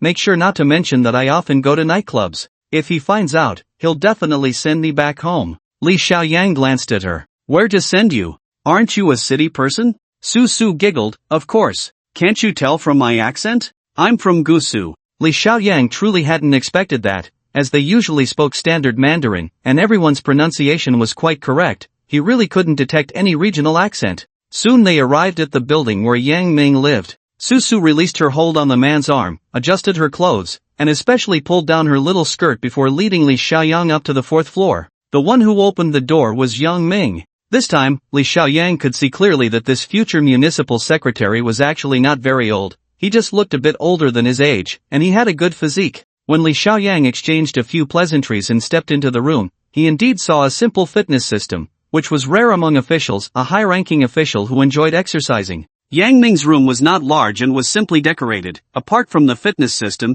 its most notable feature was the abundance of books. Books were everywhere, even piled on the sofa. Li Xiaoyang sat down and smiled. Secretary Yang, do you live alone? At that moment, Yang Ming was asking Su to check on the soup simmering in the kitchen. Hearing this, he sat down and replied with a smile, yes, I'm single. I used to have a partner, but she went abroad, and we broke up. Li Xiaoyang was taken aback. Wasn't this a case of a naked official? He remembered that there had long been regulations prohibiting naked officials from being promoted. Yang Ming smiled slightly. I've already reported my situation to the provincial committee, and I voluntarily registered on the organization department's list of naked officials, but they still want me to take on this heavy responsibility, so I can only comply with the organization's arrangements. Li Xiaoyang thought more deeply. Yang Ming's promotion seemed a bit strange, especially given his status, that he could still be the head of a prefecture-level city. It could only be said that this person had an unfathomable background. Yang Ming's invitation for him to dinner also felt peculiar. It was around 10 a.m., the busiest time for various departments, yet he was not at work but at home. Not to mention, why choose to invite someone to dinner in the morning? Evening would surely be more convenient. At that moment, Su came over with a bowl of Taihu Mandarin fish soup. Yang Ming smiled and said, Ling Shan received a lot of your care while working at Tiana, and I never had the chance to thank you. Today, you can try my cooking as a token of my appreciation. Li Xiaoyang took the bowl from Su's hands and realized that the girl was named Su Ling Shan, a name that matched her spirit. As they ate, dishes like braised duck, squirrel fish, and biluohai shrimp were served. These were all famous dishes from Suzhou. This indicated that Yang Ming was very likely also from Suzhou. After a few bites, Yang Ming put down his chopsticks. Ling Shan, aren't you hungry? Then go to my study and help me tidy up the place. Su pouted but still got up. She understood that her uncle meant for her to leave. He had matters to discuss with Li Xiaoyang. Li Xiaoyang also set down his chopsticks. Secretary Yang, if you have something to say, please speak directly. Yang Ming smiled. You and Ling Shan are friends. Calling me Uncle Yang is fine. We're at home, so let's drop the formalities. Li Xiaoyang remained silent, and Yang Ming carefully took out 2 documents from the briefcase on the sofa. Take a look at this first. The first document was a red-headed notice, and Li Xiaoyang was shocked when he saw the title, Notice on the Production Responsibility Accident of Tianhe Group. The second document was a manuscript, a few suggestions on the share reform of Tianhe Group. Li Xiaoyang quickly read through it, and his expression darkened. This was clearly a plan to take down Tianhe. Yang Ming took the documents back from him and said calmly, the classification of the production responsibility accident is already quite lenient. The city must make such a statement, and the military has already demanded that Tianhe take responsibility for this incident, so don't overthink it. Once the responsibility is determined, the necessary penalties will still be imposed. The future city party secretary pointed to the second document and said solemnly, this share reform is the key point. Li Xiaoyang did not understand.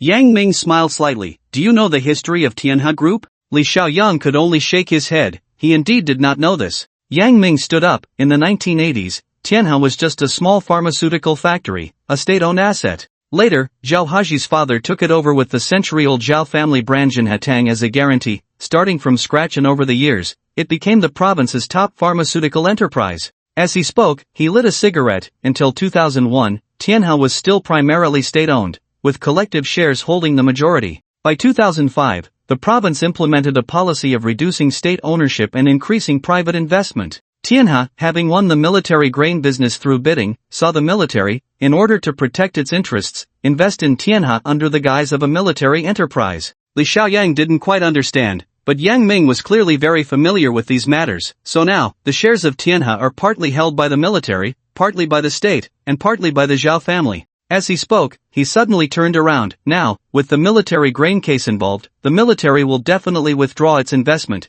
and the city has also decided to completely abandon Tianhe. That's why the old man from the Situ family hurriedly came to the city. It's obvious that the Situ family wants to negotiate with Zhao Haji to gain the maximum benefit from this share reform. Li Xiaoyang was shaken. No wonder Zhao Jianming said the Situ family was laying plans in the province, and no wonder the old Situ stayed at Tianhe every day, so that was the reason. At this moment, Yang Ming extinguished his cigarette. As far as I know, not only has the old man from the Situ family come, but even the second in command of the Situ family, the current head's son, Situ Liang, has also arrived in the city. A storm is brewing. Li Xiaoyang looked up at him. Uncle Yang, do you mean the Situ family wants to control Tianhe? Yang Ming nodded. Zhao Haji, as the actual controller of Tianhe, is now facing a difficult choice: either allow a large influx of external capital, forcing Tianhe to become a completely capital-driven enterprise, or agree to the Situ family's conditions to get through this crisis. Li Xiaoyang also stood up. Needless to say, Brother Zhao will definitely choose the Situ family. After all, Old Sang and the Situ family have a very good relationship. Yang Ming nodded. That's exactly what I'm saying. It seems like a beautiful choice, but I feel that the Situ family is going to take advantage of the situation and swallow Tianhe whole. Poor Zhao Haji and the others are still in the dark, treating the Situ family as honored guests. His tone changed. I know you have a say at Tianhe, only you can persuade them not to cooperate with the Situ family. Li Xiaoyang frowned. Yang Ming continued solemnly, and I will find a way to ensure the city doesn't abandon Tianhe. Only in this way can we protect the Tianhe group. Li Xiaoyang slowly sat down. Uncle Yang, how can you be sure the Situ family wants to take advantage of the situation? I don't think the old man from the Situ family is that kind of person. Yang Ming smiled faintly. True, the old man from the Situ family comes from humble beginnings and values loyalty above life, but unfortunately, the current decision-maker of the Situ family is not him. He is merely a respected elder of the family, with only advisory power and no real say in decision-making. It is Situ Liang and his father, along with the third-generation heir of the Situ family, Situ Haomin, who truly hold the power in the Situ family. Li Xiaoyang hurriedly left Yang Ming's home. The news he heard today was too complex and chaotic.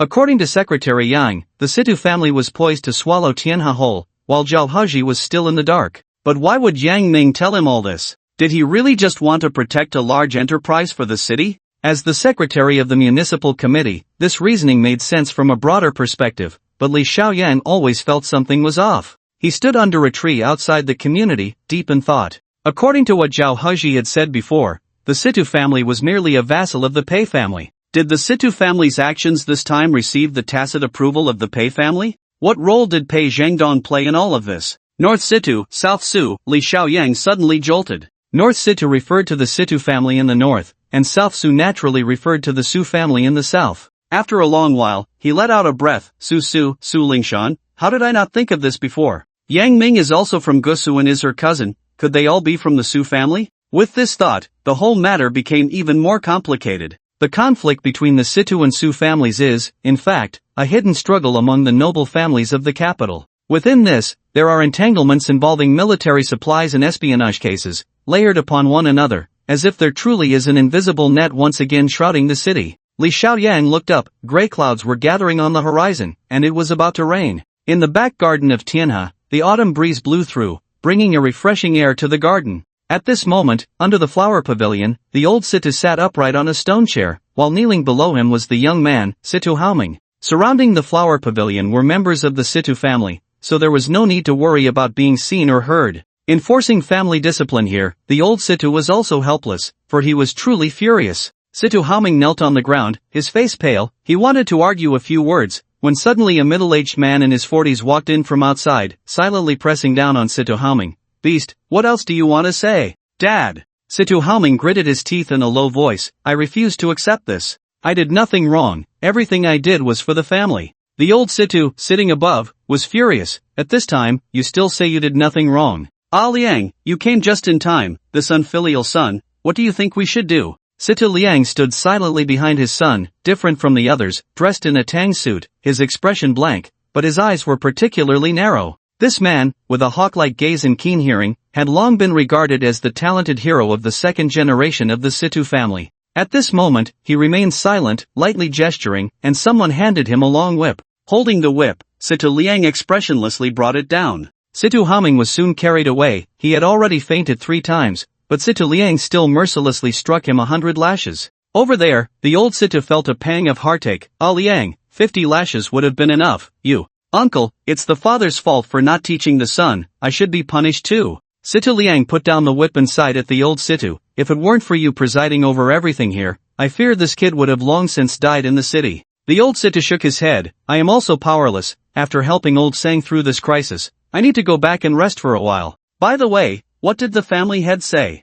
Old Sang and I have agreed that our Situ family will put out 200 million, that should help Zhao Haji reclaim all his shares. The old Situ smiled at this. That's good. I have never wanted to deal with any shareholding system. Old Sang said Zhao Haji wants to privatize Tianhe, and I agree. Situ Liang coughed lightly, first looking around. The family members were on guard nearby, absolutely safe. He slowly sat down beside his uncle, thought for a long time, and then slowly said, the family head's intention is different from your thoughts, uncle. Oh, the old Situ straightened up. The second brother is the family head. I naturally have to listen to him, but what kind of rules does he have? Situ Liang smiled faintly. The family head's intention is to swallow Tianhe. What? The old Situ immediately jumped up. I do not agree. Situ Liang hurriedly helped him sit down. Please don't be anxious, let me explain. Our Situ family is not looking to exterminate. As long as Zhao Haji can hand over the Jinha Hall signboard, the Tianhe group will still belong to the Zhao family, and we will also put out 100 million as compensation.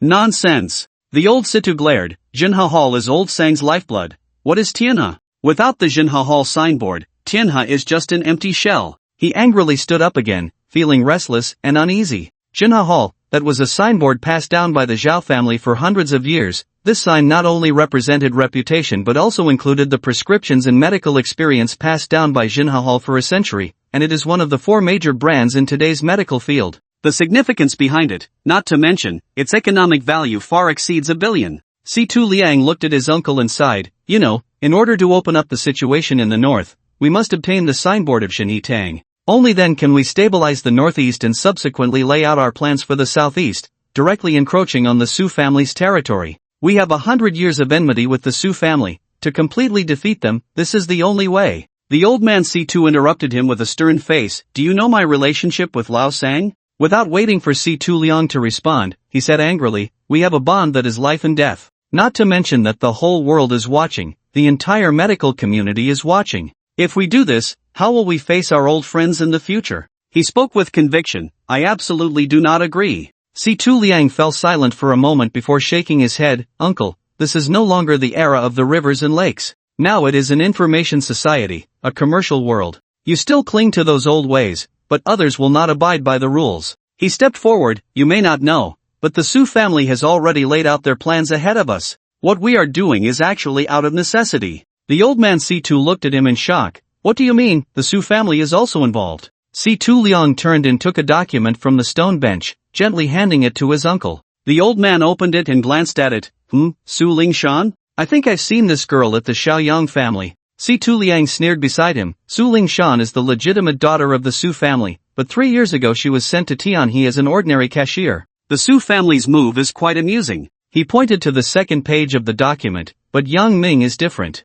Although he is nominally just the adopted son of the Su family, his status within the Su family ranks among the top 10. The Su family's layout is meticulous, and they are a step ahead of us. Now Yang Ming is about to become the head of the city. This already gives them the upper hand. Even if we take Tianhe, we still don't know how to deal with Yang Ming afterward. The old man looked at the photo of Su. This girl is from the Su family? She doesn't look like a bad person to me. C2 Liang laughed. Uncle, you really don't understand Yang Ming's schemes. He placed Su Lingshan in Tianhe not to gather intelligence, but to plant a nail there. This way, he has enough reason to intervene in Tianhe's affairs. To outsiders, it seems Yang Ming cares about Tianhe just for his niece, but in reality, he just needs such an excuse. Human hearts are treacherous. The old man frowned. This document says Su Lingshan has resigned? C2 Liang shook his head and sighed. Yes, she has resigned, but this Su Lingshan is about to join the city's economic reform group. This economic reform group is precisely responsible for the comprehensive reform of Tianhe shares next.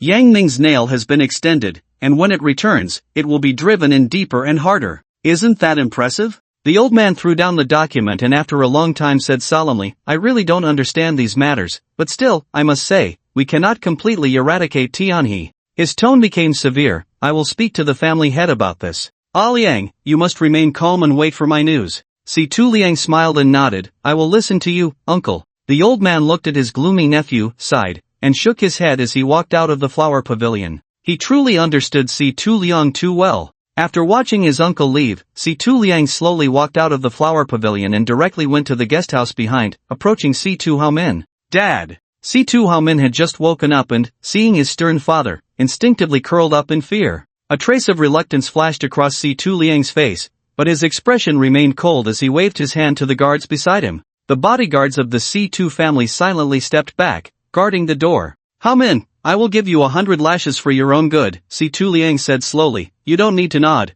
I know you are unconvinced in your heart, but you have made 2 fatal mistakes this time. C2 Haomin gritted his teeth and said, that's right, I should have sent more people earlier. That stinking woman Zhang Xiaoli would be dead by now, and there wouldn't be so much trouble. Fool! C2 Liang could no longer contain his anger upon hearing this. You understand nothing about planning before acting. Killing? Don't you have a better solution? C2 Liang glared at his son, and after a long while, he regained his composure. The mistake you made is not this matter. He leaned in to look at C2 Haomin. The first mistake you made was raising Li Xiaoyang, this hidden danger. Now look, Li Xiaoyang has become your enemy, and that means he is our C2 family's enemy. You have raised a tiger, and raising a tiger brings disaster. C2 Haomin's face turned ashen. Even you are afraid of Li Xiaoyang? Nonsense. C2 Liang smiled darkly. I mean you lack insight. If it were me, I would have crushed Li Xiaoyang before he even stood up. C2 Haomin's eyes flickered. Then it's not too late now. If you want to crush Li Xiaoyang, that shouldn't be difficult. C2 Liang snorted. This brings us to your biggest and most fatal mistake. You didn't keep track of Pei Shufe. He glared fiercely at his son. You should understand that without the Pei family, our C2 family is nothing, and Pei Shufe is the only heir of the Pei family. We gave you such an opportunity, and you wasted it all. Now look, Li Xiaoyang has the Pei family's young lady in his hands. Even if I want to eliminate him, I am now bound. C2 Haomin was stunned. Shufe? Impossible, how could she like that kind of poor wretch? Li Xiaoyang is just her informant, they can't be together. C2 Liang took a deep breath. You fool, you still don't know? October 1st is Pei Shufei's birthday, and the first invitation was sent to Li Xiaoyang, personally delivered by the eldest son of the Pei family. He gritted his teeth, wishing he could whip C2 Haomin a few more times. So, it seems the eldest son of the Pei family has taken a liking to Li Xiaoyang. What chance do you think you have? C2 Haomin was truly panicking. Pei Shufe was his best stepping stone to rise, and his only support to inherit the C2 family. He sat up, disregarding his pain, and shouted, "Dad, you have to think of a way. I can't lose Shu Fa. I can't lose her." C2 Liang turned to look at him. "Now you're anxious?" Seeing his son in such a state, his heart softened. "Don't worry, it hasn't come to that yet. At least, the old man of the Pei family still likes you, and Shu Fa's mother, your Aunt Shui, also thinks highly of you." C2 Liang smiled as he spoke. "So as long as you eliminate Li Xiaoyang before the 11th, Pei Shu Fa, you still have a chance, and a very good one." C2 Haomin immediately felt no pain. "Dad, then hurry up and take action. There are only a few days left until the 11th. C2 Liang didn't respond, and after a long time, he coldly said, "The people I've arranged have already started acting. Do you need to tell me that? What you need to do now is to prepare quickly. At Pei Shu Fa's birthday party, you must make a stunning comeback." C2 Haomin's eyes lit up. "So, does that mean Li Xiaoyang is doomed? But he still has many people under him. Dad, you mustn't mess this up." C2 Liang smiled coldly. "I know better than you. Li Xiaoyang's influence in the city has already taken shape, and he is still an agent of the National Security Bureau. But none of this matters. What matters is that he knows my intentions." "Oh, it's going to rain." Looking at the fine rain falling outside the window, the contemporary hero of the C2 family couldn't help but reveal a strange smile. After leaving the Chaoyang community, Li Xiaoyang hurried to Tianhe. However, Zhao Heji was not at the headquarters, and upon inquiry, the Tianhe executives were all vague. Li Xiaoyang vaguely felt that the internal higher-ups of Tianhe seemed to be anticipating a great disaster. It seemed they had all sensed some insider information. Only one manager from the Human Resources Department seemed responsible, anxiously mentioning that many veteran salespeople had left, as some small and medium-sized pharmaceutical companies were desperately trying to poach talent. Those old employees had followed their new employers, and the benefits were quite good. The HR manager sighed, "I know the company has been struggling lately, and so has General Zhao. This spontaneous wave of resignations, in another sense, actually lightens the burden on the company. After all, we don't have to actively lay off employees, saving us a large sum in compensation. But some of those veteran employees are truly the backbone of Tianhe. Mr. Li, you need to think of a way to boost morale." Li Xiaoyang took out his phone to call Zhao Heji, but it indicated that no one was answering. The HR manager whispered, "General Zhao should have gone to the hot springs. I know the old chairman has been recuperating there, why don't you go have a look?" Li Xiaoyang slapped his forehead, realizing he had forgotten about that. He hurriedly left Tianhe again, only to encounter a stranger at the entrance. "Are you Mr. Li Xiaoyang?" The man was dressed in a black tang suit, his expression stern, especially his narrow eyes, which suddenly sparkled with intensity. "Who are you?" Li Xiaoyang frowned at him, having never seen this person before. "I am Situ Liang," the man said, extending his hand amicably. "It's our first meeting, but I have heard much about you, Mr. Li." Li Xiaoyang shook his hand. "So it's Mr. Situ. What brings you here?" "Oh." Situ Liang smiled slightly. "I am here to meet with the senior management of Tianhe to announce that our Situ family will be investing, to stabilize the current situation." Li Xiaoyang raised an eyebrow. Situ Liang was already positioning himself as a host at Tianhe without any formalities. Was he showing off in front of him? But Situ Liang was quite polite, personally escorting him to the door before waving goodbye. After Li Xiaoyang left, Situ Liang stood at the entrance watching for a long time before turning back to the office building. The HR manager was waiting at the door, and the two exchanged no words as they entered the conference room on the first floor. The HR manager closed the door, bowed slightly to light a cigarette for Situ Liang, and before he could speak, a phone rang. He took out an old Nokia phone, glanced at it, and smiled. "It's a call from Li Xiaoyang. It seems he has taken the bait. I just said what you instructed, and Li Xiaoyang should be setting off for the hot springs soon." Situ Liang pondered for a moment. "You switched Zhao Heji's phone, won't he notice?" The HR manager smiled. "Don't worry, Zhao Heji is like an ant on a hot pan right now, he won't care about this. Besides, I only changed his SIM card. This card differs from his original phone number by just one digit, and I imported his saved contacts. Now, only others can't reach him, but he can still contact others. He won't notice for a while." Situ Liang patted his shoulder. "Well done, very good. What news do we have from Zhao Heji?"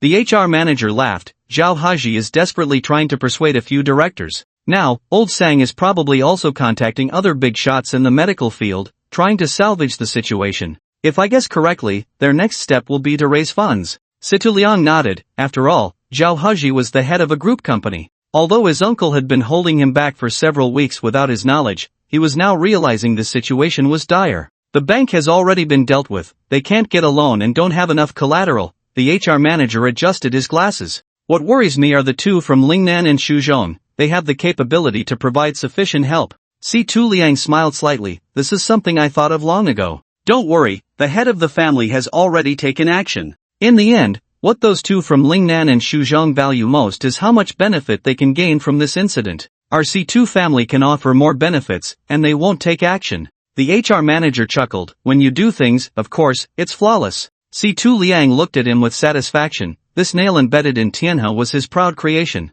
A small manager responsible only for personnel records was not a high-ranking official, but he held the personnel data of the entire group, so this position was a spy that Si-Tu Liang had carefully placed, and now, at a critical moment, he had finally received a key return. Everything was in his hands, all that was missing was that final push. Si-Tu Liang shook his head with some emotion. Zhao Haji and Old Sang are wise all their lives, yet foolish at a crucial moment. At this critical time, they didn't seek help from Li Xiaoyang. In fact, Li Xiaoyang is the key to turning everything around. What a pity. The HR manager sighed as well. Perhaps Zhao Haji and Old Sang, like the old master, still retain that sense of the martial world. They value loyalty and don't want to disturb Li Xiaoyang's rise to power and wealth. Si-Tu Liang waved him out and then slowly dialed a long number. Once connected, he spoke in a low voice. The prey is on the way, the hunter should take action. Li Xiaoyang had no idea how to get to Wenquan Mountain, and among his subordinates, only the bald man knew. Now he was sitting in that van, and the bald man relaxed once they left the city. Fortunately, there was no traffic, otherwise, it would have delayed things. Although Li Xiaoyang's silver bat was powerful, its low chassis made it unsuitable for mountain roads, so this van, which held special significance, became the best choice. Chen Yangguan, seeing the boss silent, laughed. It's not their fault they don't know the way. Actually, that place isn't called Wenquan Mountain, everyone who knows it calls it Dehizi Mountain. There are a lot of hunters there, and they say there are black bears, in that mountain, and some people have really seen them. A few years ago, I hunted rabbits there with some brothers, so I'm familiar with the route. Li Xiaoyang responded with a hum, but his thoughts were on Tianhe's crisis. Why hadn't Zhao Haji ever mentioned these things to him? Why couldn't he even get through on the phone now? However, he had indeed been busy with the spy case lately, and he had seen less of Zhao Haji. He didn't know when the Si-Tu family had started their layout or how serious the situation had become. Chen Yangguang continued, Boss, the new guy, Master Wu, is amazing. He can fix any car that comes into his hands. You haven't tried it yet, right? My Wuling Sunshine was modified by Master Wu himself. I'll definitely learn a few tricks from him later. Li Xiaoyang pulled his thoughts back and smiled slightly. You should learn something. Looking at David and the others, they are all elite talents. As long as you learn something, even if you don't follow me, you can still accomplish something. I want to stick with you forever. Chen Yangguang smiled brightly. Since I followed you, I've learned what ideals are. Oh, Li Xiaoyang became interested. What is your ideal? Don't laugh when I say it. Chen Yangguang grinned shyly. I want to go abroad and see the world. Li Xiaoyang laughed heartily. What kind of ideal is that? Once I'm done with this busy period, I'll give you a vacation. You can go wherever you want, and I'll reimburse you. Really? Chen Yangguang was delighted. David has already told me that if we go, we should go to that place called Mailami. David said there are beautiful women everywhere on the beach who don't wear clothes, and as long as you buy them a drink, you can have fun together. That's Miami. It really is a great place. Li Xiaoyang smiled and said, in a leisurely place, I've heard that the people there don't work every day, just spend the whole day on the beach, drinking, watching games, and picking up girls. Chen Yangguang drove off the highway and turned onto a small road, feeling even more eager. Then I want to go even more. Boss, did you know? Chang has a girlfriend. Li Xiaoyang was surprised. This kid, how come I didn't know at all? Chen Yangguang chuckled. It's that beautiful girl in a bikini who was by his side when he got hurt last time. Turns out she's studying at a nursing school, and when she puts on a white coat, she looks so pure. Li Xiaoyang remembered, last time when they were racing in Donyang, that girl had been forced by him to take care of a Chang. He felt very happy and took out a cigarette, offering it to the bald man. Have one to perk you up. Is there any good news at home that I don't know about? Share it with me to make me happy. The bald man declined the cigarette. Boss, I've quit. That was indeed another piece of good news. Li Xiaoyang sighed. Yangguan, you've changed a lot. David said smoking is bad for health, and Wei Wei also complained about me smoking every day, so I made up my mind to quit. Chen Yangguang smiled innocently. I didn't expect that after following the boss, I could even quit smoking. He drove quickly on the mountain road without streetlights, and he seemed particularly energetic. Boss, I also promised Wei Wei that I would take her to Disneyland to play. Li Xiaoyang looked at him silently. Yangguan, just follow me well, and when the time comes, we'll go together, first to Disneyland, then to Miami. The bald man chuckled. Boss, you should rest for a while, there's still a stretch of road ahead. After we pass the small Icy Ridge, there are still 30 miles of mountain road to Wenshan. Li Xiaoyang looked outside. The night was deep, and although it wasn't raining, the fog was heavy, so he told him to drive carefully and leaned back to rest his eyes. He didn't know how long it had been when his phone in his pocket suddenly vibrated. Li Xiaoyang sat up immediately, opened his phone, and saw a text message with a long URL link. He frowned and clicked on it. The link opened, entering a complex application on his smartphone, and it took several minutes to respond before the URL turned into a network call labeled in English. When he connected to this network call, a crackling sound came from the other end, and after several seconds, a low voice said, Li Xiaoyang. It's me, Widow. Li Xiaoyang exclaimed in surprise. Where are you? How come you have time to contact me? The widow was using a complex transmission phone. She couldn't contact Li Xiaoyang with a satellite phone. She didn't know that Li Xiaoyang actually had a satellite communication system on him, which was that spy license. But the widow was skilled in hacking. She first used Li Xiaoyang's phone number to locate his smartphone, then used a hidden application in the system to contact him through a complex network call. The reason it was so complicated was that the widow was currently very far away. I'm in Libya, Africa, there's a mission here. The signal from the widow had nearly a minute's delay, mainly due to the internet speed. Li Xiaoyang's phone data was rapidly depleting, so he hurriedly asked, do you need something from me? This was almost a redundant question because he could hear intense gunfire and explosions on the widow's side. She was contacting him from a chaotic battlefield, so it must be urgent. Listen to me. The widow's voice fluctuated but was still clear. I just received intelligence that a top assassin has entered the city. His codename is Wolf, ranked 17th on the international assassin list, but he's known as the #1 assassin in Asia. The widow lowered her voice. There's intelligence saying he has appeared in Huagua City, and I thought of you there, so I wanted to remind you. Li Xiaoyang felt a bit touched. You're so good. The widow paused for a moment before continuing. According to my intelligence analysis, there aren't many targets in the entire city worth the wolf's attention, and among those valuable enough to make him act, you are at the top of the list. Be careful, the wolf is a mercenary, skilled in jungle warfare, and he is also a top-notch sniper. Li Xiaoyang hung up the phone, his expression darkening. He absolutely believed the widow's information. That so-called wolf, the #1 killer in Asia, suddenly appearing in the city, if it was aimed at him, was indeed a headache. Skilled in jungle and mountain warfare, with mercenary experience, and a top sniper. Li Xiaoyang hurriedly said to Guanyang, Yangguan, the plan has changed, we need to go back. Before he could finish his sentence, the car suddenly screeched and uncontrollably veered off, crossing a low slope and rushing down the mountain road. Li Xiaoyang keenly heard 2 gunshots. The first shot hit the right tire of the van, the second shot pierced through the wheel, damaging the brake system. As the car uncontrollably sped off the mountain road and crashed into a pile of rocks, Li Xiaoyang immediately pressed down on the panicking Guanyang. Don't move, there's a sniper. He pushed Guanyang to the back, and the two of them crawled under the back seat, when another gunshot rang out. Judging by the sound and speed, the shooter was at most 500 meters away from them. It's on fire. It's the fuel tank. Guanyang trembled. Boss, how could there be a sniper? Unlike in the movies, Li Xiaoyang, who was skilled with firearms and driving, knew that if a vehicle was hit in the fuel tank,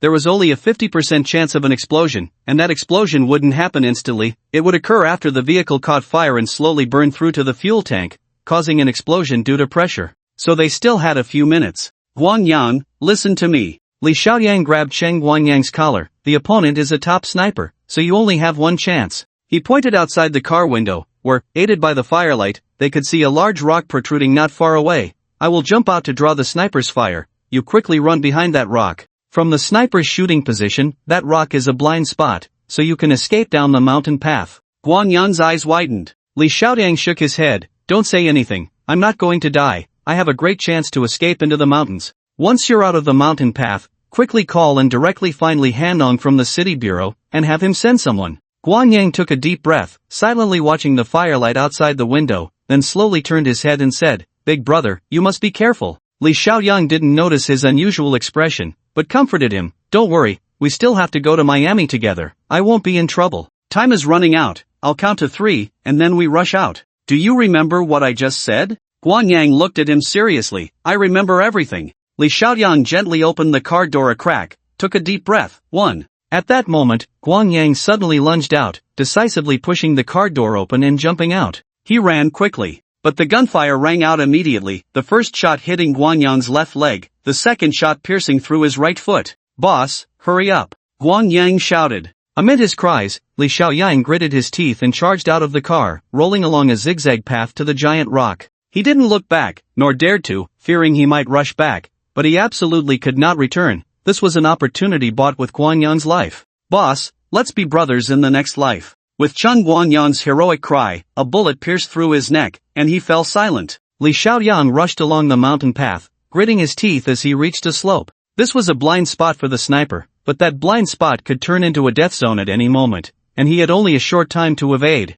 Now he needed to find a high ground. In this terrain, the lower you went, the more dangerous it became. Only from a high point could he take a gamble. Gunfire erupted behind him. The sniper was using battlefield tactics, injuring teammates to lure the target out. But the gunfire ceased, the wolf was shifting positions, and he was not far away. With his expertise in jungle and mountainous terrain, the time left for Li Xiaoyang was dwindling. All he could see was the bald head, and as he climbed the slope, he murmured, "We were supposed to go to Miami together, brother. Didn't we agree to go to Miami together?" His hands were cut by the rocks, but the blood could not mask the hatred in his heart. Li Xiaoyang climbed to the top of the slope and dashed into a grove. Pine trees mixed with chestnut trees surrounded him, and thorny wild grasses grew all around. Hidden among the hills, a small stone house appeared before him. Li Xiaoyang stopped, quickly climbed the tallest pine tree, and surveyed the area. This was deep in the mountains, surrounded by ridges, rarely visited by people. The wolf had chosen this position to strike, clearly well prepared. This slope was isolated among the mountains, with sheer cliffs on three sides, and only the path he had just climbed could lead back. It was an island in the mountains, a battlefield meticulously arranged by the wolf. Li Xiaoyang lay on the pine tree, silently observing. His level 1 firearms proficiency provided him with a lot of basic knowledge, including several possibilities for how a sniper might expose their position. The reflection of a sniper rifle's scope, how to determine the sniper's location through gunfire and muzzle flash. But he saw nothing. The wolf, a top-tier assassin, would naturally not make such a rookie mistake. Li Xiaoyang slowly took out his phone, and at the moment the screen lit up, he flung it into the air in the opposite direction. Gunfire rang out, and the phone was shattered into pieces. Li Xiaoyang had already jumped down from the tree. He lost his phone but gained the location of his opponent. Li Xiaoyang had considered calling for help, but after careful thought, he reached a brutal conclusion. Even if he successfully notified Li Handong, even if he arrived by helicopter, there wouldn't be enough time. Moreover, without his phone, he still had his agent license, which allowed him to contact the National Security Bureau remotely, but that was merely a distant solution to an immediate problem. On this slope, he lacked sufficient cover. If the wolf was experienced, it wouldn't take him more than half an hour to find him.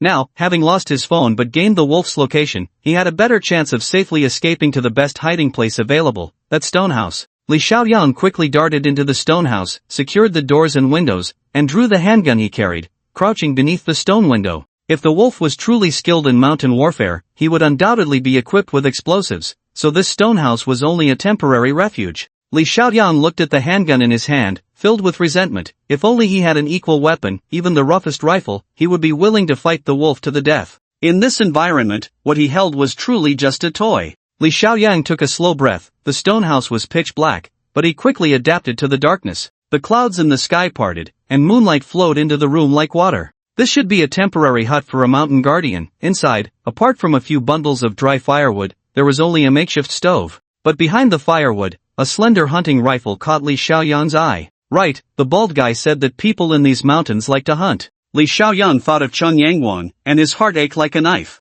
He tucked away his handgun and crawled over to grab the hunting rifle. This is an old-fashioned single-shot hunting rifle, capable of firing only one round at a time, requiring manual loading, and using iron shot. It has great power at close range, but beyond 10 meters, forget about accuracy. Li Xiaoyang crawled under the window with the rifle in hand, reaching into his pocket where a small velvet pouch was taped with strong adhesive tape. He quickly opened the pouch, revealing the glistening lucky crystal inside. He exhaled, relieved that he had kept it with him all along. First, he upgraded his skills and gained the ability of firearm mastery. Then, disregarding the dizziness from the information flooding his mind, he began to sense the rifle. Old-fashioned rifle, quality, value assessment level. Upgrade success rate 11. Grabbing the lucky crystal, Li Xiaoyang absorbed the newly acquired knowledge of firearms and shooting while rapidly upgrading. He used 30-level crystals, and the rifle upgraded to the success rate was only 5, even with his own 1% success rate bonus. Gritting his teeth, Li Xiaoyang used all of his level 1 crystals, and with a heavy heart, added another 10 level 2 crystals, finally succeeding in obtaining a hunting rifle. Now in his hands was a detachable sniper rifle codenamed Eye of Satan. This new type of hunting rifle was specially developed by the American Remington Company for fervent deer hunters, and it had not yet been released to the market, still in the early stages of development. Of course, Li Xiaoyang had no idea about this, but the mastery of the upgraded firearm allowed him to quickly familiarize himself with the gun's characteristics. The name Eye of Satan came from the special scope configured for this rifle. The blood-red scope, at first glance, resembled the eyes of a devil, cold and sinister. To assist inexperienced novices, Remington designed a powerful chip within the red scope, and the single-sided scope could directly serve as a display screen, showing the best shooting trajectory through guided trigger and target lock. Remington specifically developed a powerful sniper system, implanting the chip with software. This chip also had networking capabilities, even able to collect ballistic data in real time and sync it to social networks. Of course, all of this was still in research and planning. According to Remington's schedule, it would take at least another 10 years for this gun to be fully realized. But what Li Xiaoyang held now was a genuine weapon ready for combat, the Eye of Satan. He was wielding a top-tier weapon from 10 years in the future. Li Xiaoyang vaguely remembered the widow mentioning this company's weapons, and the Eye of Satan in his hands had the added advantage of being detachable. Once the manually loaded barrel was removed, the gun transformed into a powerful close-range shotgun. Li Xiaoyang silently extended the muzzle, and the targeting system automatically began to identify. This was a weapon representing future technology, with many parameters and symbols that even Li Xiaoyang, possessing level 2 firearm mastery, could not fully comprehend. But he could see a green silhouette suddenly appear in the scope. The wolf, completely unaware, was exposed under his gun's muzzle. The Eye of Satan came equipped with a low-light night vision device, capable of collecting the faintest light and, through light reflection, gathering detailed intelligence on the enemy. In Li Xiaoyang's scope, various prompts instantly popped up.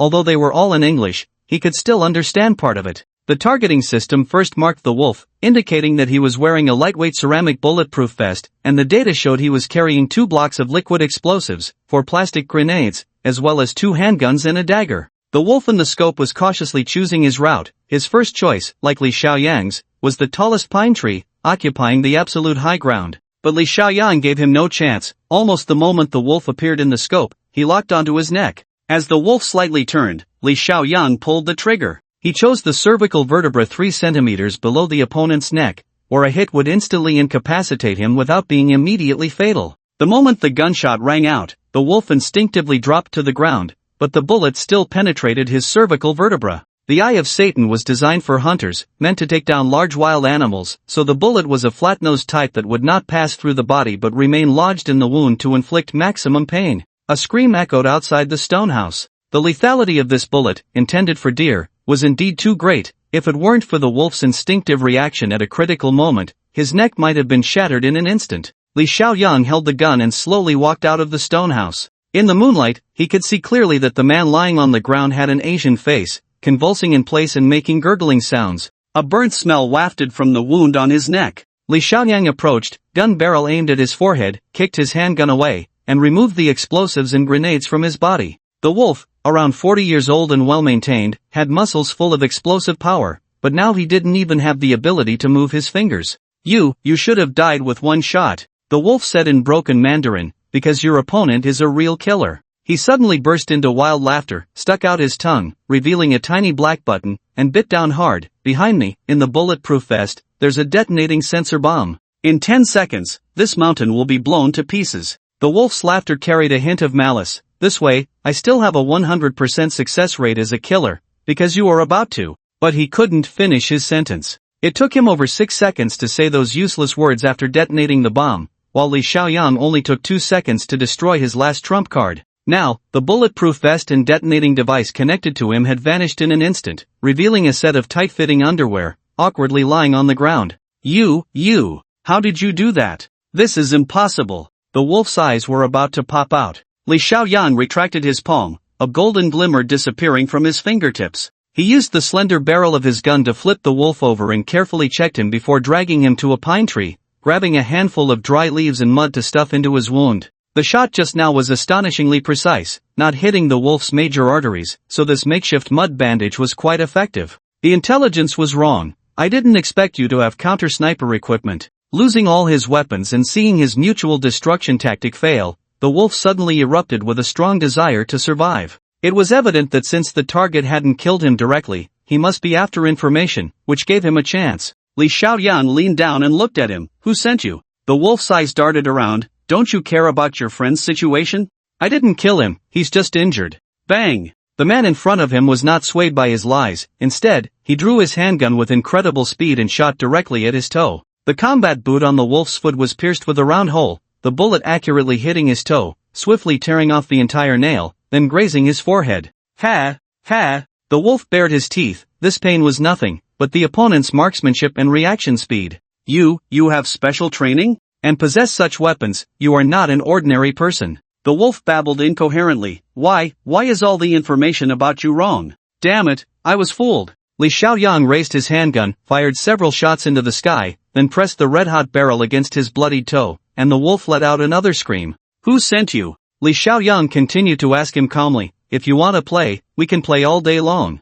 I don't even know who the employer is, it's all through intermediaries. The intermediaries contacted me, and I haven't even met my own intermediary. The wolf swallowed hard, suddenly realizing that the man in front of him was quite terrifying. Li Xiaoyang had a gun pressed against his groin. As a top assassin, you must be very cautious. If you don't even know who the employer is, how can you ensure you won't fall into a trap? The wolf shook his head regretfully. You're wrong. Only assassins who can keep secrets are the top assassins. Li Xiaoyang silently looked at him, bent down to pick up a plastic grenade, shook it gently, then walked in front of the wolf and pinched his mouth shut.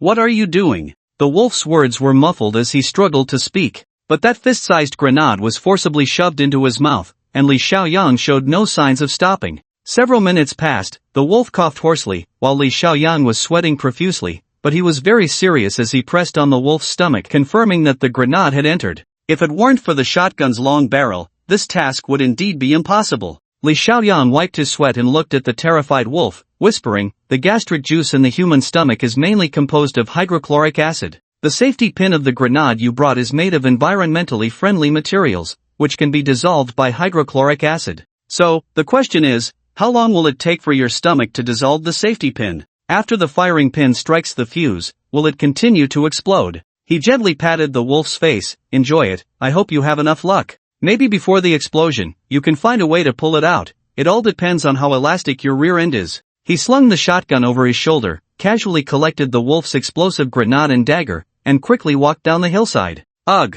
Ah! Give me a quick death! The wolf, with his esophagus torn, let out a low, mournful sound like a cow's moan. I'll tell you everything. I was hired by Situ Liang. The voice gradually faded behind him as Li Xiaoyang had already walked down the slope. Situ Liang. He silently repeated the name, a hint of cruelty at the corner of his mouth. The Situ family. He continued down to the foot of the mountain, retracing his steps until he finally found the bald man. Cheng Yangguang had been shot at least 5 times, with a fatal shot piercing his carotid artery, and the coagulated blood on the ground looked like a red carpet. Li Xiaoyang knelt beside him, took off his shirt to cover his wide-open eyes, and struggled to lift him up. Brother, I will take you to Miami. The tears in his eyes finally couldn't be held back as he recalled these days, how this honest thug had gradually walked onto the right path, just about to have a brand new life. To be honest, when he first took in the bald man, he didn't think much of him, even feeling a bit of pity. He had never paid attention to this man's life, treating him merely as a lackey. But it was this very person who had sacrificed himself to shield him from bullets at that moment. Brother, I'll take you home.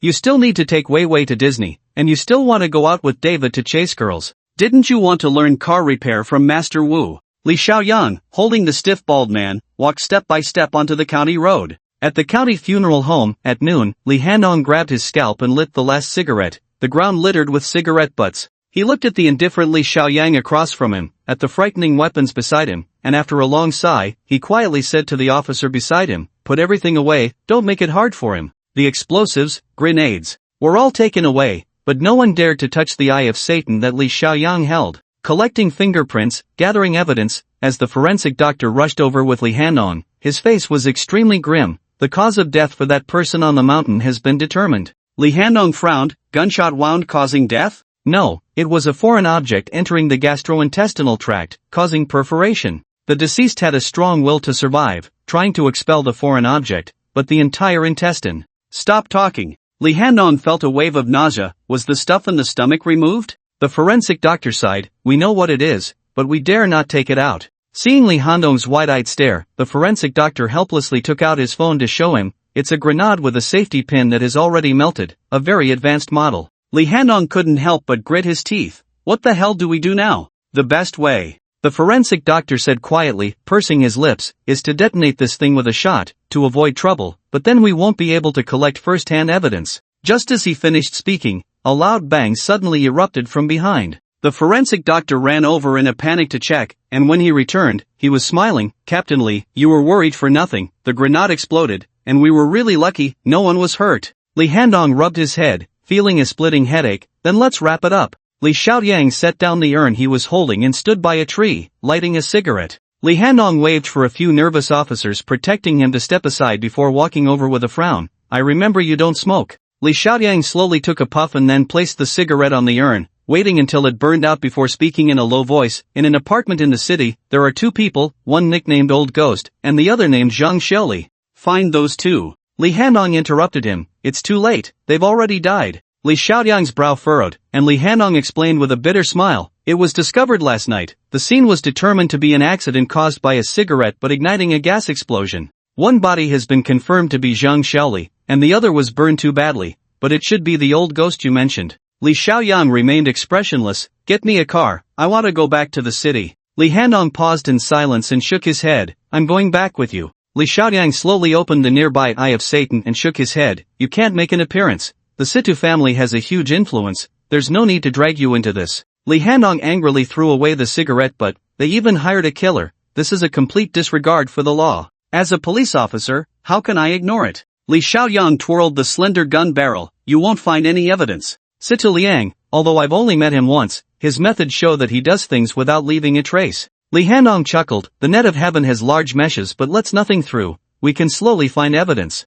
Li Xiaoyang silently looked at the urn. No, I won't let the Situ family's bastards leave the city so brazenly. Li Handong feared this kind of talk the most and stepped forward to grab Li Xiaoyang's shoulder. You can't do anything foolish. Don't forget your identity. Li Xiaoyang shrugged off his grip. Don't worry, even if I want revenge, I will do it openly. Li Handong remained silent for a long time before handing over the keys to his SUV. Li Xiaoyang grabbed the keys and hadn't taken a few steps when he heard Li Handong quietly say from behind, I'll find a way to make sure the city police don't accept the Situ family's report. Brother, I'm sorry, this is all I can do. Li Xiaoyang stopped, nodded silently, and strode toward the SUV. As the sun set in the west, Li Xiaoyang re-entered the city. Although only a day had passed, he felt an unusual fatigue, but beneath this deep fatigue lay an uncontainable hatred. He turned on the temporary phone he had bought and first dialed Weiwei's number. Girl, find the IOU you wrote for Situ Haoming last time. I'm waiting for you at Tianhe Group, bring it over right away. After hanging up, he immediately called a Chang's number. Go to the warehouse and get that white CD from my drawer, bring it to Tianhe Group.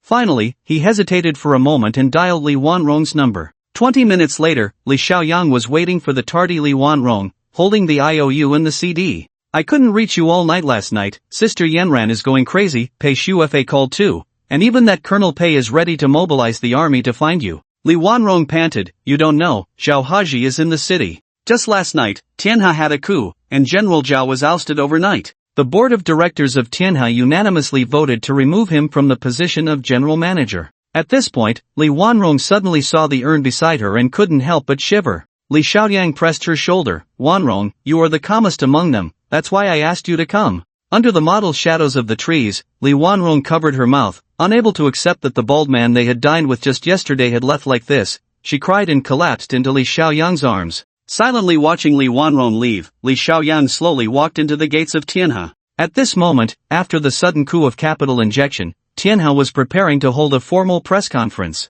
Not to mention the media in the city, even major outlets like the Provincial Evening News and Kyoto Finance had sent reporters. Half an hour earlier, Situ Liang, who was preparing to speak, received news that sent chills down his spine. Li Xiaoyang had appeared, intact, at the entrance of Tianhe. Zhao Zigao, the former HR manager of Tianhe and now the vice president, was trembling all over. Sir, he is right at the door but won't come in. I don't know what he wants to do. It seems there are a few more people who have come, some children, some women. What are you panicking about? Situ Liang shook his sleeves, rubbing the cold Buddhist beads on his wrist, and turned to look at the gritting teeth of Situ Haomin. You need to stay calm too. At the press conference later, you will meet the media. This is your first appearance as the heir of the Situ family, you must show grace. After saying this, Situ Liang shook his head. Even the #1 assassin in Asia couldn't deal with him. I really underestimated Li Xiaoyang's abilities. Situ Haomin suddenly stood up. I said that assassin is unreliable. If I were to lead a team, I would definitely take him out.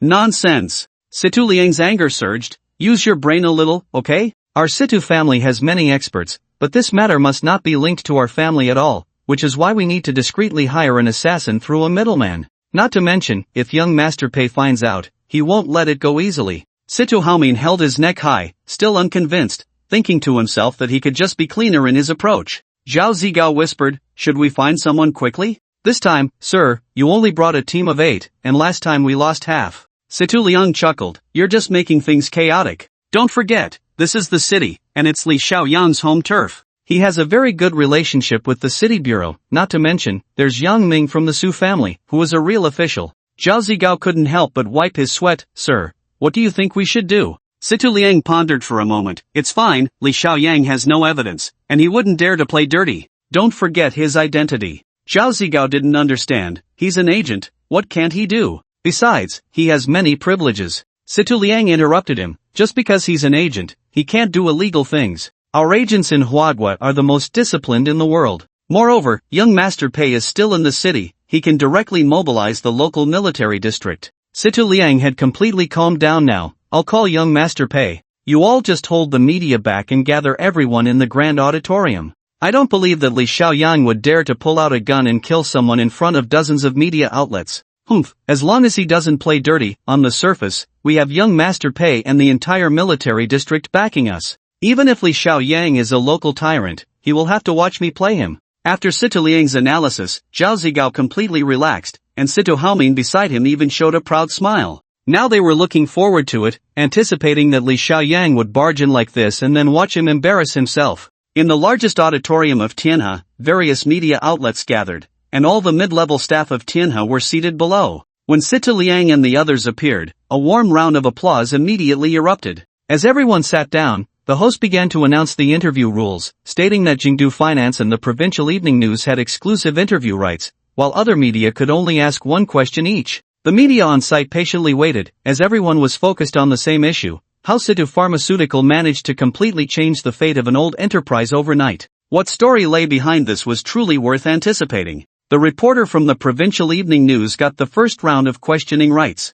As the young female reporter stood up, not even holding the microphone properly, the large door of the auditorium suddenly let out a loud bang. Li Xiaoyang stood proudly at the door, with security guards lying scattered on the ground behind him. He had directly killed his way into the auditorium from the staircase. For this press conference, in addition to the internal security, a temporary batch had been hired. These security guards were extremely unprofessional, and their combat effectiveness was needless to say, but they had the advantage of numbers. Now, dozens of security guards lay moaning in the corridor, creating quite a spectacle. This made the intruder standing at the door all the more shocking. Li Xiaoyang was still wearing a blood-stained shirt, but there wasn't a single wrinkle on him. Apart from the 2 guns tucked at his waist and a gun barrel hidden in his leg, he was impeccably neat and tidy. Sorry, the press conference is over, Li Xiaoyang said calmly. Everyone in the grand auditorium was stunned, but the loyal Tianhe employees in the crowd became excited. I knew that President Li wouldn't be a coward. He's here to take revenge for President Zhao.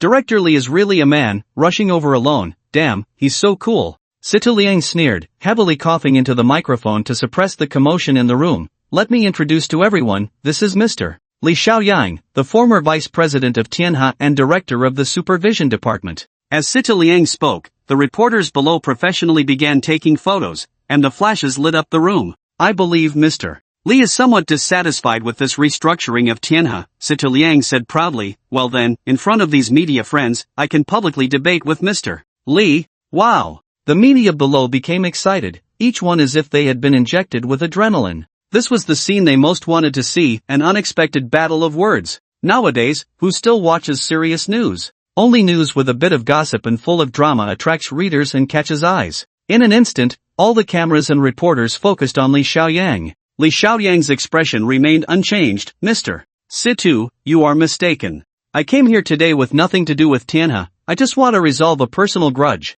Personal grudge. However, Situ Liang immediately seized on the flaw in his words. Mr. Li, that would be inappropriate. This press conference is an internal matter of Tianhe. If you wish to settle personal grievances, please choose another time and place, and we can discuss it then. He. Li Xiaoyang coldly smiled. Mr. Situ, you are mistaken again. I am not here to talk to you, but to talk to him. All the cameras and lenses immediately turned towards the somewhat dazed Situ Haomin, following the direction of Li Xiaoyang's finger. What do you want to talk to me about? Situ Haomin struggled to maintain his composure. I have nothing to discuss with you. Li Xiaoyang replied with a smirk. Let me introduce you all. This gentleman is the third-generation heir of the Situ family, the eldest son of Mr. Situ Liang, Mr. Situ Haomin. The cameras flashed, and reporters eagerly pressed their shutters, the flashes even more dazzling than before. Situ Haomin's face darkened, feeling mocked by Li Xiaoyang, but in front of so many media, he dared not lose his temper, feeling stifled all over. Situ Liang, standing in the middle, secretly thought it was bad. Just as he wanted to change the topic and shift the media's focus back to Li Xiaoyang had already taken out a contract and said to Situ Haomin indifferently, borrowing money to repay debts is only right, it's time to settle the accounts today.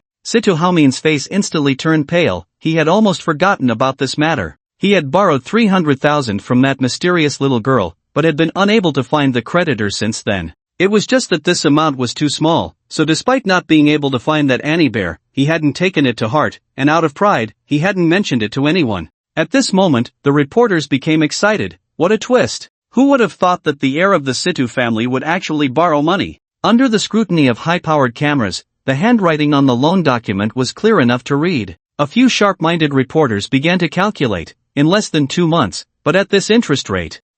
It's only about 7 million. The young master of the Situ family can't possibly not be able to repay this little amount, right? That's true, this kind of rich second generation, just one car or one watch is worth more than this. Don't talk, just watch, the good show is yet to come. The situation suddenly reversed, and Situ Liang's mind raced. Behind him, Zhao Zigao was desperately signaling to Situ Haomin, don't admit it, just say it's false, claim he's slandering you, that the loan document is forged. But Situ Haomin, provoked by Li Xiaoyang's contemptuous gaze, roared like a fool. So what if it was borrowed by the young master? I'll pay you back right now. This little amount of money, I spend more than that on a small model. Zhao Zigao's face turned pale, and Situ Liang gritted his teeth, wishing he could slap this foolish son to the ground. Meanwhile, the reporters cheered, all eagerly starting to draft news headlines. Rich Arrow's Millions admits to having supported a model was an interesting title, but not enough punch. One reporter quickly suggested, how about this, Situ's rich young master borrows money to support a young model. Top model priced at $1 million.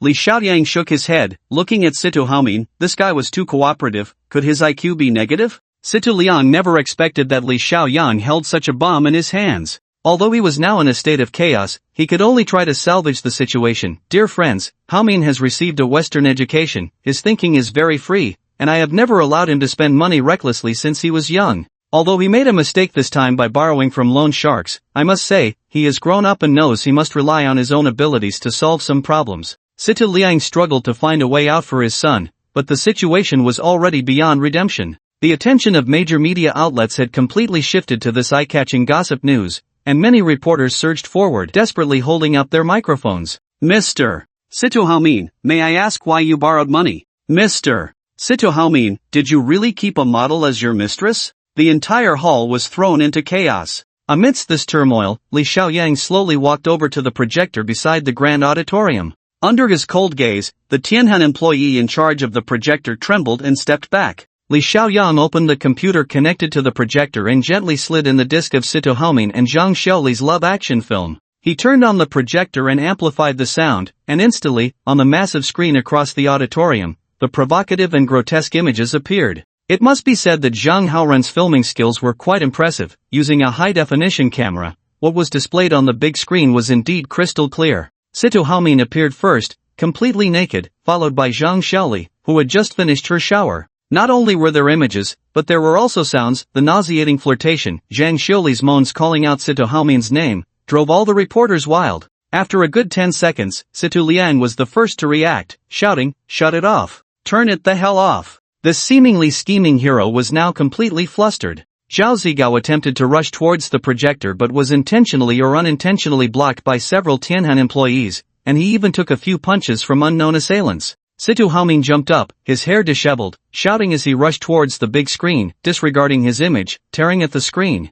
Unfortunately, he forgot this was a projector. Even if the screen was torn down, the wall behind still displayed his busy figure with the woman. The most comical scene unfolded, as the entire auditorium clearly heard Zhang Xiuli's lamenting voice from the video. Haoming, why is it over in just half a minute again? How am I supposed to sleep tonight? Can you hold on a bit longer? Oh no, this just won't do. With a loud click, the auditorium was plunged into darkness as Sito Liang directly cut the power. Taking advantage of the chaos, he dragged the stiff-bodied Sito Haoming out through the back door with several bodyguards. Behind them, like a ghost, Li Xiaoyang closely followed. Beast, if you weren't my son, I would shoot you dead right now. Sito Liang gritted his teeth as he hurried down the stairs, not even daring to take the elevator to escape that hellish scene. Sito Haoming was now like a walking corpse, being pulled by his father, stumbling along. The people following behind were all drenched in sweat. No one expected that after Li Xiaoyang's appearance, a promissory note and a disc would completely trample the dignity of the Situ family,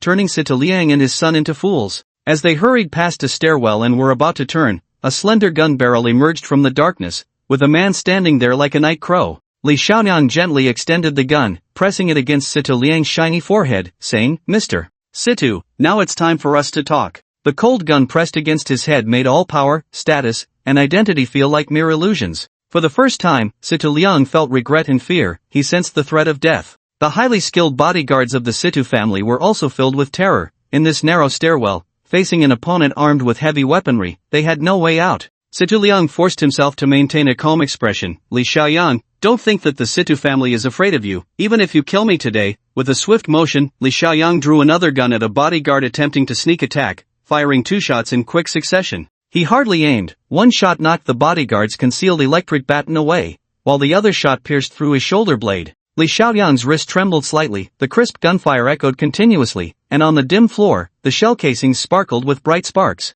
A few bodyguards were not shot, but were forced to retreat in a panic by the fierce gunfire, directly stepping off the stairs and tumbling down. In the end, only Sito Haoming remained, trembling all over, his legs shaking. He was in a difficult position, unable to escape, yet afraid to stay. Suddenly, a sharp black shadow appeared before him, and he felt as if his head had been struck by a boulder, letting out a muffled groan as he collapsed to the ground. Li Xiaoyang knocked him unconscious with the butt of his gun, retracting it and holding the disassembled Eye of Satan in one hand. Without the long barrel, the Eye of Satan looked even more menacing, with its short, thick double barrels, wild grip, and blood-red sight. Sito Liang was forced to raise his hands and cried out, "Don't shoot, we can talk." He kicked open the fire escape door beside the stairs, and Li Xiaoyang pointed his gun, saying, "Please." Sito Liang walked into the fire escape, facing a pitch-black void, growing increasingly fearful. Suddenly, a light appeared before him as he stepped out of the passage onto a small balcony on the 16th floor. The balcony was littered with garbage thrown down from above, jutting out at the corner of the Tianha office building, with no railing around it. Li Xiaoyang stood on the balcony, aiming the Eye of Satan at Sito Liang. "Go on, isn't there a way ahead?"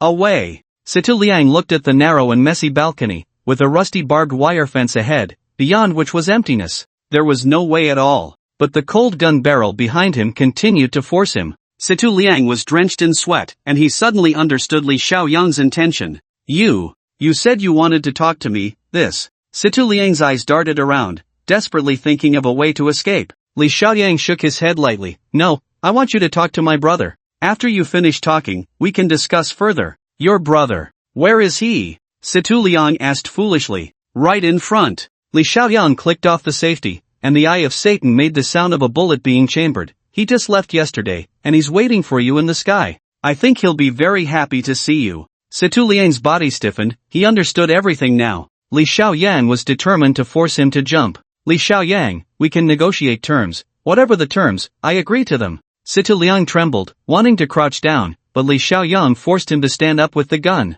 "I'm not interested in your terms. It's very windy here, my hands are unsteady, you'd better hurry." Li Xiaoyang's tone was devoid of emotion, yet extremely calm. "Don't you want to know why I want to kill you?" Sito Liang gritted his teeth, realizing he could only provoke him now, so he blurted it out. "Ha!" A sigh came from behind Li Xiaoyang. "Looks like I have to do it myself." "Damn it, get down." He kicked hard, and Situ Liang stumbled forward, barely clinging to the edge of the balcony. His tang suit was disheveled, his carefully styled hair blown apart, and his narrow eyes revealed despair. Li Xiaoyang, are you declaring war on the Situ family? If you kill me, everyone around you will die a terrible death, including your woman, your family, your friends. A brutal gunshot rang out, the eye of Satan angrily spewing flames. The disassembled super shotgun, at such a short distance, created a spread typical of a shotgun, and Situ Liang let out a scream as shrapnel grazed his left cheek, leaving a bloody mess. But he still clung to the balcony. This was his only chance to survive because he knew Li Xiaoyang was forcing him to jump but couldn't directly kill him.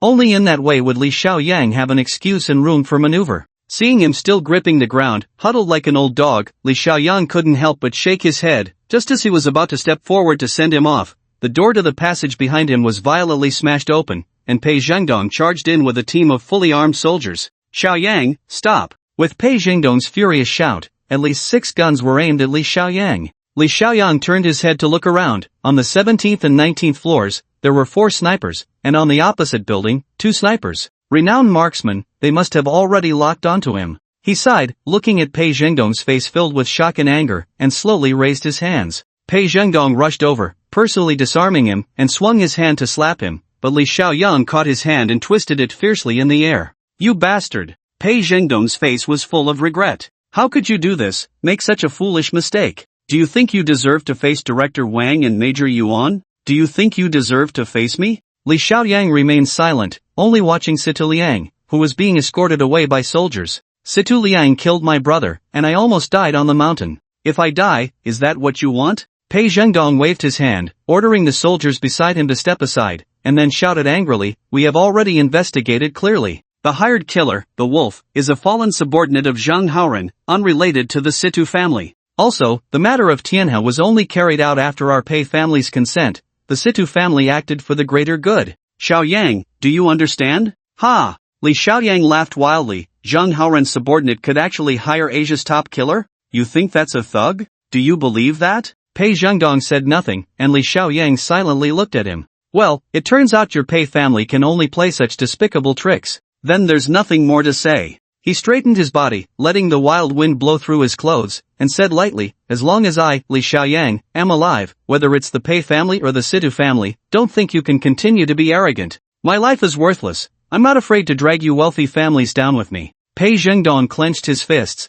barely suppressing his anger. Li Xiaoyang, don't forget your identity. Li Xiaoyang suddenly turned around, pulled out the special agent handbook that represented his identity, and fiercely threw it at Pei Zhengdong's face, then proudly raised his middle finger at him. Inside the military district, the heavily guarded training ground, 30 meters to the west, was a small house built of stones. The house had no windows or doors, and 4 soldiers stood guard around it with guns. This was the special confinement facility that instilled fear in all soldiers. Only those who had committed serious military offenses or heinous crimes had the qualification to be locked up here. Li Xiaoyang stood in a space of less than 1 square meter. Here, there was no place to lie down or lean against, only the option to stand still. Above him, a faint row of air holes was opened, only the size of a fist, and they were thoughtfully covered with opaque gauze, providing no light at all. He didn't know how much time had passed. He could only hear his own breathing and heartbeat, with only a wall in front of him, faintly seeing the horrifying scratches on it, all made by fingernails. Li Xiaoyang felt an impulse, a desire to reach out and scratch the wall. Only then could he find a moment of quiet. But he held back. What had supported him until now was the omnipresence system. Although the system was mechanical and dull, no matter what he asked, it would only say the same thing, but at least there was a voice in his ear. Where do you come from? Are you an alien? Sorry, the system has no response to these 2 questions. If you are from outer space, then my miraculous powers are high technology? Sorry, the host's permissions are insufficient, and the system cannot answer this question. If I level up, will my permissions be enough? Sorry, the host's permissions are insufficient, so it cannot obtain permissions regarding the permissions issue. Ha, I see you are just a mechanical computer. Listening to your logical words is quite amusing. Sorry, the system is not a computer and is not fundamentally different from a computer. And so, Li Xiaoyang and the system in his mind engaged in a monotonous conversation, repeating the same exchanges in the cramped space. In the office of the military district commander, a soldier anxiously tapped on the table. It's been 6 days, Colonel Pei. The longest record in Cell No. 3 is only 2 days, and that was set by a special forces soldier. Look at this. Pei Zhengdong clenched his fist, he was actually more worried and pained than anyone else, but he had to do this. Outside the office was a standby medical team, including a special medical squad, but it seemed they had yet to be called into action. Li Xiaoyang is not an ordinary person, I believe he can hold on, Pei Zhengdong could only say. The soldier frowned at him. I don't understand. What is this for? Pei Zhengdong shook his head in silence. He was indeed considering Li Xiaoyang. As long as he got through this confinement, it would be equivalent to military legal proceedings, and then he could deal with the remaining mess. But he couldn't make this public. The soldier helplessly said, in 3 days, it's National Day. You can't keep him locked up until then. I'm afraid it could cost lives. Pei Zhengdong gritted his teeth. How is he eating in there? According to your instructions, he's being given the best nutritional meals, and this guy finishes every meal. In that sense, he's broken another record for confinement, the soldier sighed. Pei Zhengdong raised his hand to check the time. It's about time. Let him out, do a checkup first, then bring him to me. Li Xiaoyang shook his arm. He felt great, only the glaring sunlight outside took him a while to adjust to. The young soldier pressing him down had a face full of admiration and couldn't help but whisper, Chief, you're the toughest man I've ever seen. Last time, our big black bull in the company only lasted a few hours in there before he almost went crazy. Li Xiaoyang said nothing. They happened to pass by a group of soldiers who had just finished training. The soldiers all stood up in unison, their eyes filled with a hint of awe, watching as Li Xiaoyang was escorted away. Did you see that? That's what a real soldier looks like. The sergeant in charge of training glanced at the group of big-headed soldiers. That's what you call a tough guy. No, I need to add more training for you all. Come on, everyone, run 20 more laps with weights. In the guest house of the military district where Pei Zhengdong lived, everything was orderly. He sat upright at his desk, watching Li Xiaoyang being brought in. The young soldier stood at attention and saluted. Report, Chief, he refuses to accept a medical examination. At ease. Pei Zhengdong returned a standard military salute. You go tell Commander Zhang to withdraw the guards outside. We don't need them here. After the young soldier left, Pei Zhengdong gestured, sit down. He opened a bottle of Red Star Erguotu, and on the desk were marinated tofu, peanuts, and a plate of marinated duck tongues. The two sat across from each other, silently drinking 2 shots each. Are you calm now? Pei Zhengdong pushed a black special agent ID towards him. You can take your ID back. I have no right to confiscate this. Then please inform the National Security Bureau and the General Staff that I will no longer work as this agent, Li Xiaoyang said, raising his glass and speaking. Pei Zhengdong suddenly stood up. Are you threatening us? Don't think that without you, our mission can't be completed. Do you think you're invincible? Let me tell you, there are plenty of experts in the National Security Bureau and the General Staff, many of whom are stronger than you. Li Xiaoyang's expression remained unchanged as he looked at Pei Zhengdong. Let's not talk about that, Colonel Pei. Regarding the Situ family, I just want to ask, is your Pei family going to continue supporting those bastards?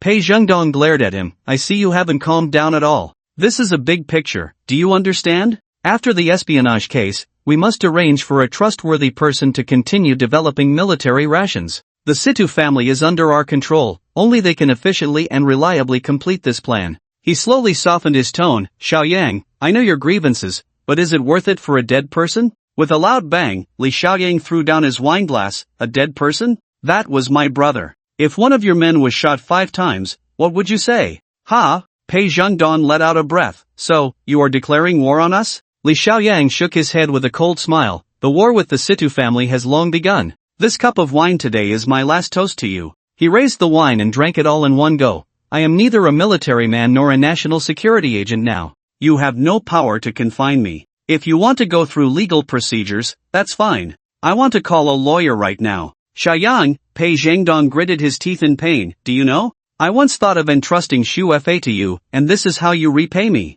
Li Xiaoyang saw the delicate figure of Pei Xu in front of him, sighed, shook his head and smiled. Sorry, I can't afford it. If there's nothing else, I need to go home and take a shower. Leaving the desolate Pei Zhengdong behind, Li Xiaoyang strode out of the military district. In front of the gate, a long line of business cars was parked there. Behind the cars, several tents were set up. When Li Wanrong, who was drinking water in front of the tents, saw him, her eyes turned red. She turned around excitedly and opened the tent. Sister Tang, he's out. Li Xiaoyang is out. Li Xiaoyang looked at them with emotion. Tang Yanran, looking haggard, rushed over in surprise and joy, hugging him tightly and refusing to let go. Behind her were Li Wanrong, a Chang, David, Wang Weiwei, Li Lingji, Yang Baobei. Li Xiaoyang even saw Su Su and Zhang Xiaohan, while the men getting out of the business cars were all dressed in black. Who are these brothers? Li Xiaoyang, holding Tang Yanran, frowned at the group of unknown men. They are Jiang Xiaohan's family. Li Wanrong wiped her eyes and smiled beside him. Susu found out you were locked up here, and Xiaohan said she wanted to show some strength, so she called her family over.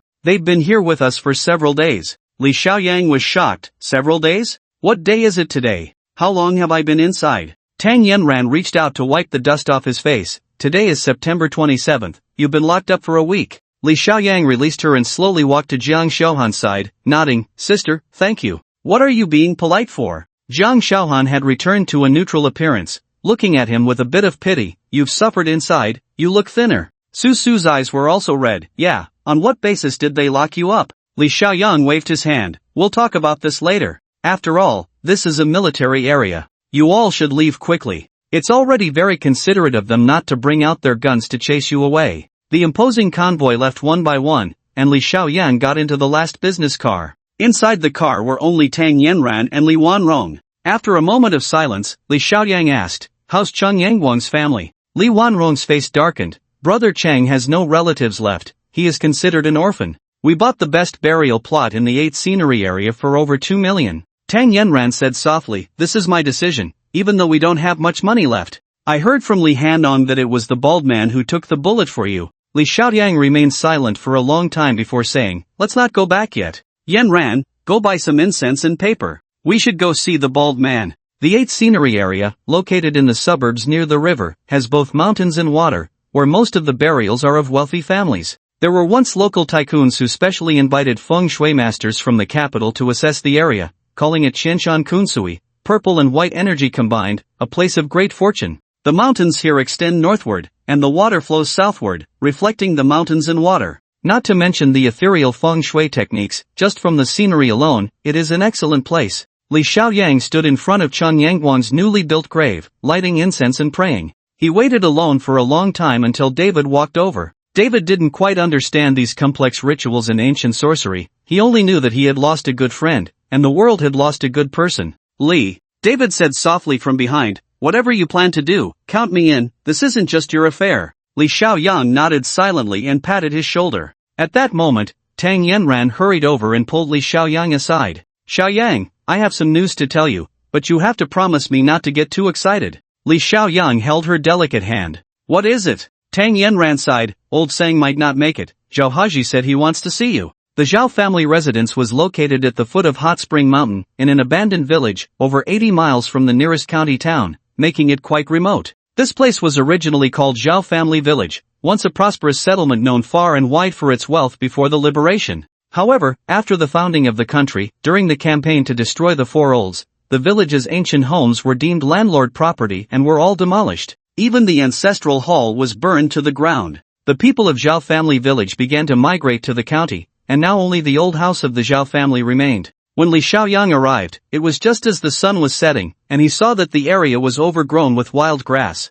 To the north, a large plot of land had been cleared and turned into an orchard, while a small stream to the south had dried up into mud. Only the old house of the Zhao family still stood, dilapidated amidst the weeds. Old Sang was sitting in a rattan chair in the courtyard, accompanied by Zhao Haji. The old man looked quite spirited, though his face was flushed, and he kept coughing, as if he had phlegm stuck in his throat. Li Xiaoyang hurried in and was startled to see Zhao Haji, with his white hair and wrinkled face, looking even older than Old Sang. He couldn't help but be taken aback. One could only imagine the torment Zhao Haji had endured in these past few days, which had aged him so prematurely. It was truly remarkable that he had managed to hold on until now. Li Xiaoyang stepped forward to grasp Zhao Haji's hand, wanting to offer some comfort, but he didn't know what to say. Zhao Haji looked at him with shame. Xiaoyang. Sigh, I'm sorry. They are after me, after Tina, and I didn't expect you to suffer too. Li Xiaoyang shook his head and said solemnly, no, this is no longer just about Tina. I have already declared war on the Situ family.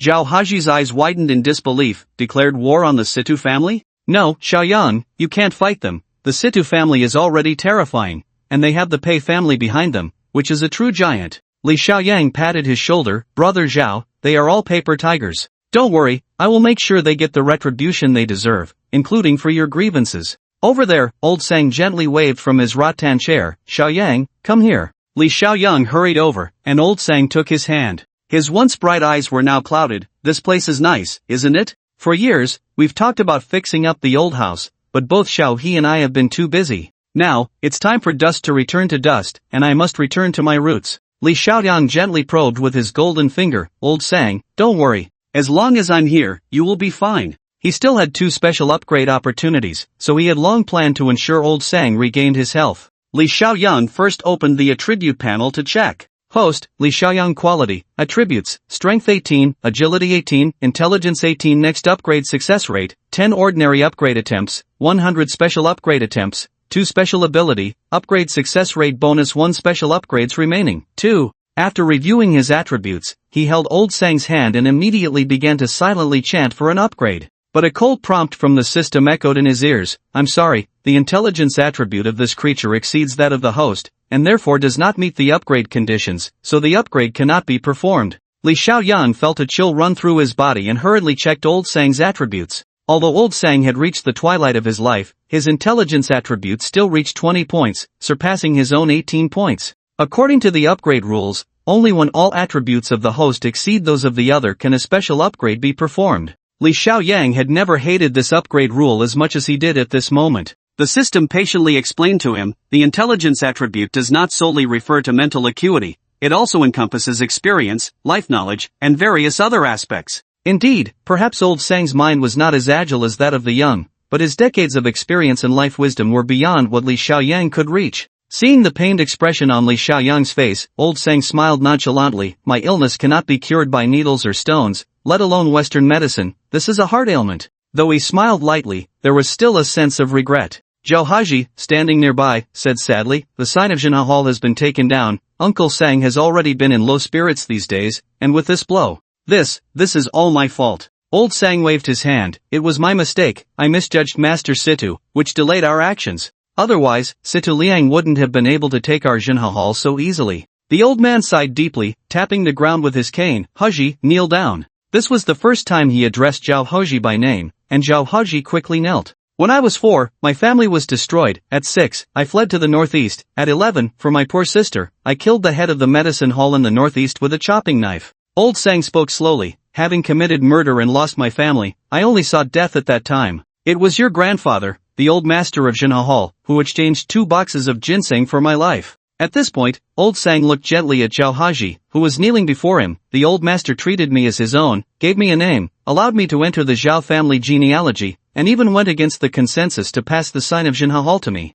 For all these years, I have always felt sorry for your father, he truly suffered injustice. Zhao Haji, reminiscing about his ancestors, couldn't help but shed tears. Uncle Sang, please don't say that, your kindness to our Zhao family is as heavy as a mountain. It is we who owe you. Li Xiaoyang also felt a surge of heat and bitterness in his heart, while Old Sang slowly stood up, holding his cane and speaking solemnly. What I am saying now is not idle talk before death, but a decision. Haji, do you remember what I told you last time? Zhao Haji slowly bowed his head. Uncle Sang, I will follow your lead. Old Sang then smiled at Li Xiaoyang. Xiaoyang, help me walk outside for a bit. On the overgrown path, Old Sang slowly spoke to Li Xiaoyang about the heritage of Jinha Hall. Our Jinha Hall was founded in the 7th year of the Tianshang era of the Northern Song dynasty, during the reign of Emperor Ren of Song. The ancestor of the Zhao family, named Xu Wei, was originally from the Hanlin Academy but became a court physician. After retiring, he returned home and established Jinha Hall. For hundreds of years, Jinha Hall has taken it upon itself to help the world, and it has continued to this day.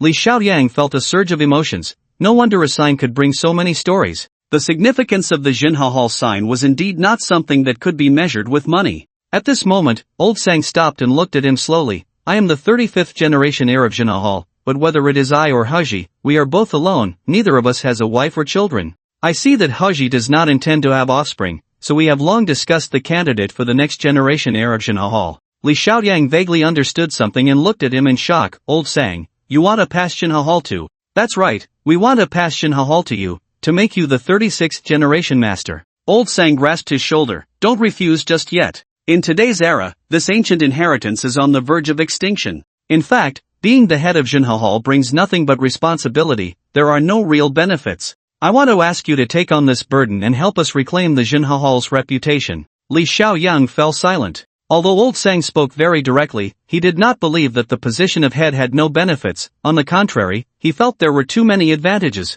In the medical community of Huagua, having such an identity allows one to stand on equal footing with those big shots. Of course, taking on this position also means greater responsibility. After a moment of silence, he held old Sang's hand and said softly, I agree. You can rest assured, I will definitely bring back the Jinha Hall's reputation. Overjoyed, old Sang threw aside his cane and trembled as he knelt on the ground. Allow me to pay my respects. Li Xiaoyang hurriedly helped him up. Old Sang, having settled his thoughts, waved his hand but sat cross-legged on the ground. Xiaoyang, I want to sit alone for a while. You can go back now. He also agrees. Originally, it was he who suggested handing this position to you. Old Sang slowly waved his hand, turning his back to the setting sun, a smile on his face. Li Xiaoyang quietly walked back to the courtyard. He nodded to Zhao Haji. The old man wants to sit outside for a while. Zhao Haji immediately understood and trembled as he walked out. Half an hour later, his cries of grief echoed from outside. Old Sang had passed away.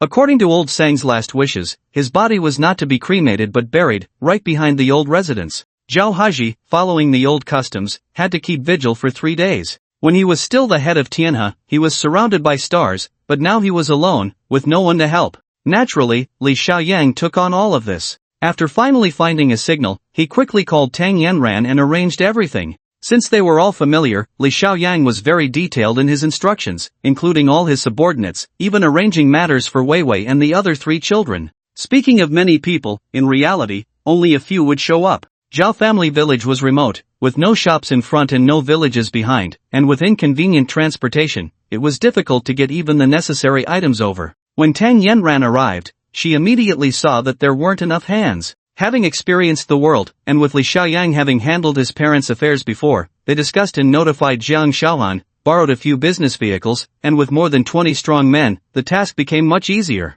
Soon, the manpower was in place, and the atmosphere became lively. This originally desolate little mountain village felt like a bustling market. After the obituary was issued, on the day of the funeral, another unexpected group of guests arrived. Most of these were former employees of Tianhe, along with some old friends from the business world, all from the city. Even Yang Ming sent someone. However, among the big shots of the medical community in Huagua, aside from Li Songshan, not a single one came. This busyness continued until the evening of the 28th. Li Xiaoyang sat in the morning tent, while Li Wanrong recorded the accounts on her phone, and Li Lingji held a brush, writing the elegiac couplets. Old Situ actually didn't come. Li Xiaoyang suddenly said, does he still have the face to come? Zhao Haji, kneeling beside him, gritted his teeth, if he dares to come, I will fight him to the death. The Situ family has all left. Just when you were locked up, Situ Liang even asked the military to personally escort him out of the city. That scene is just laughable to think about. Tang Yanran tied up her hair, carefully burning paper money.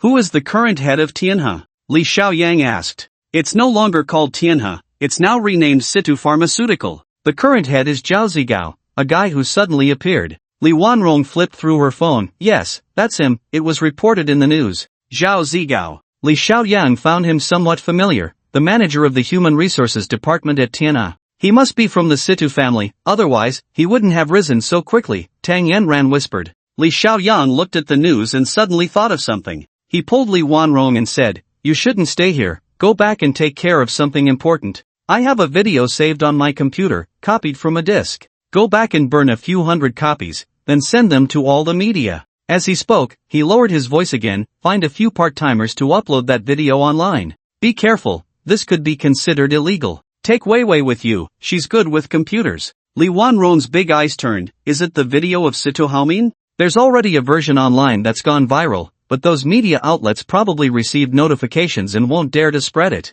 Li Xiaoyang smiled faintly, it doesn't matter, it's worth a try. Situ Haomin's reputation is already in tatters. He slowly walked out of the tent and into the night air, breathing in the fresh autumn wilderness. A few cold stars twinkled in the sky, while a full moon shone exceptionally bright. Today is the 16th of the lunar month, no wonder the moon is so round. Li Xiaoyang gazed at the bright moon, lost in thought. Situ Liang had stabilized the situation at Tianhe and had directly turned Tianhe Group into a subsidiary of Situ Pharmaceuticals, even changing the company sign. Therefore, the war with the Situ family must start with Situ Pharmaceuticals. Situ Liang had only left Zhao Zigao as the person in charge of Tianhe in the city, which was quite dismissive of him. In the city, Li Xiaoyang had already established his footing, and all aspects of his connections were in place. Perhaps Situ Liang thought that without the Pei family as a backing and without a special identity, he was no longer a threat. Li Xiaoyang sneered, no matter how you put it, Situ Pharmaceuticals is just a pharmaceutical company.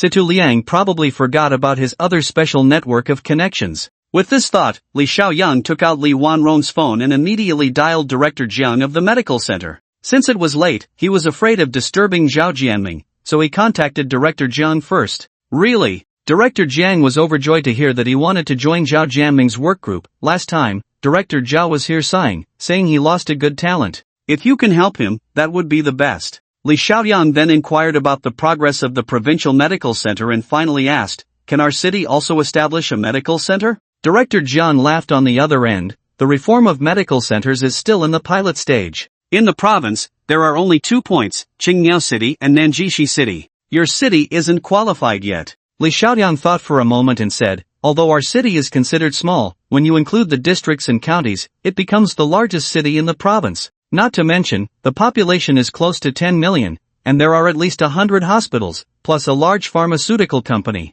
Director Jiang also pondered, Xiaoyang, if you really want to set up a pilot in the city, that can be arranged on our side, but I don't know if the city committee will approve it. He chuckled bitterly on the phone.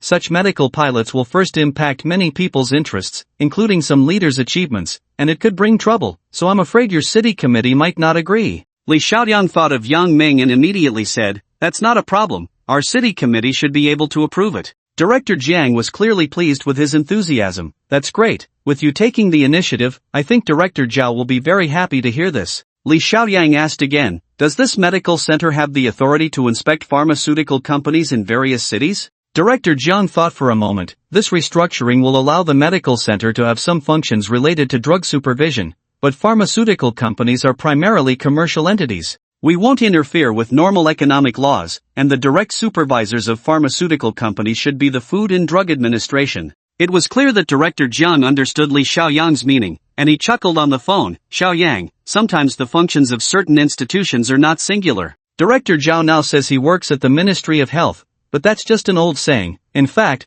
the Ministry of Health was long abolished. Don't you remember? Now it belongs to the Health and Family Planning Commission. Under the Health and Family Planning Commission, there is also a Bureau of Traditional Chinese Medicine, and many functions actually overlap. Li Xiaoyang was a bit confused, but fortunately, Director Jiang explained it clearly. In short, the work that Director Zhao personally oversees integrates the functions of the Health and Family Planning Commission, the Food and Drug Administration, and the Bureau of Traditional Chinese Medicine. So even if the medical center can't manage pharmaceutical companies, Director Zhao can. No matter what pharmaceutical company it is, he has absolute supervisory and inspection rights. Li Xiaoyang understood this. Director Jiang continued, if you have time, you should come to the city. I will explain these matters to you in detail when you arrive. After hanging up, Li Xiaoyang felt much more relaxed. As long as he secured Zhao Jianming's support, it would be equivalent to holding the power of life and death over the city hospital and pharmaceutical companies. This was what he wanted. As for Situ Pharmaceuticals,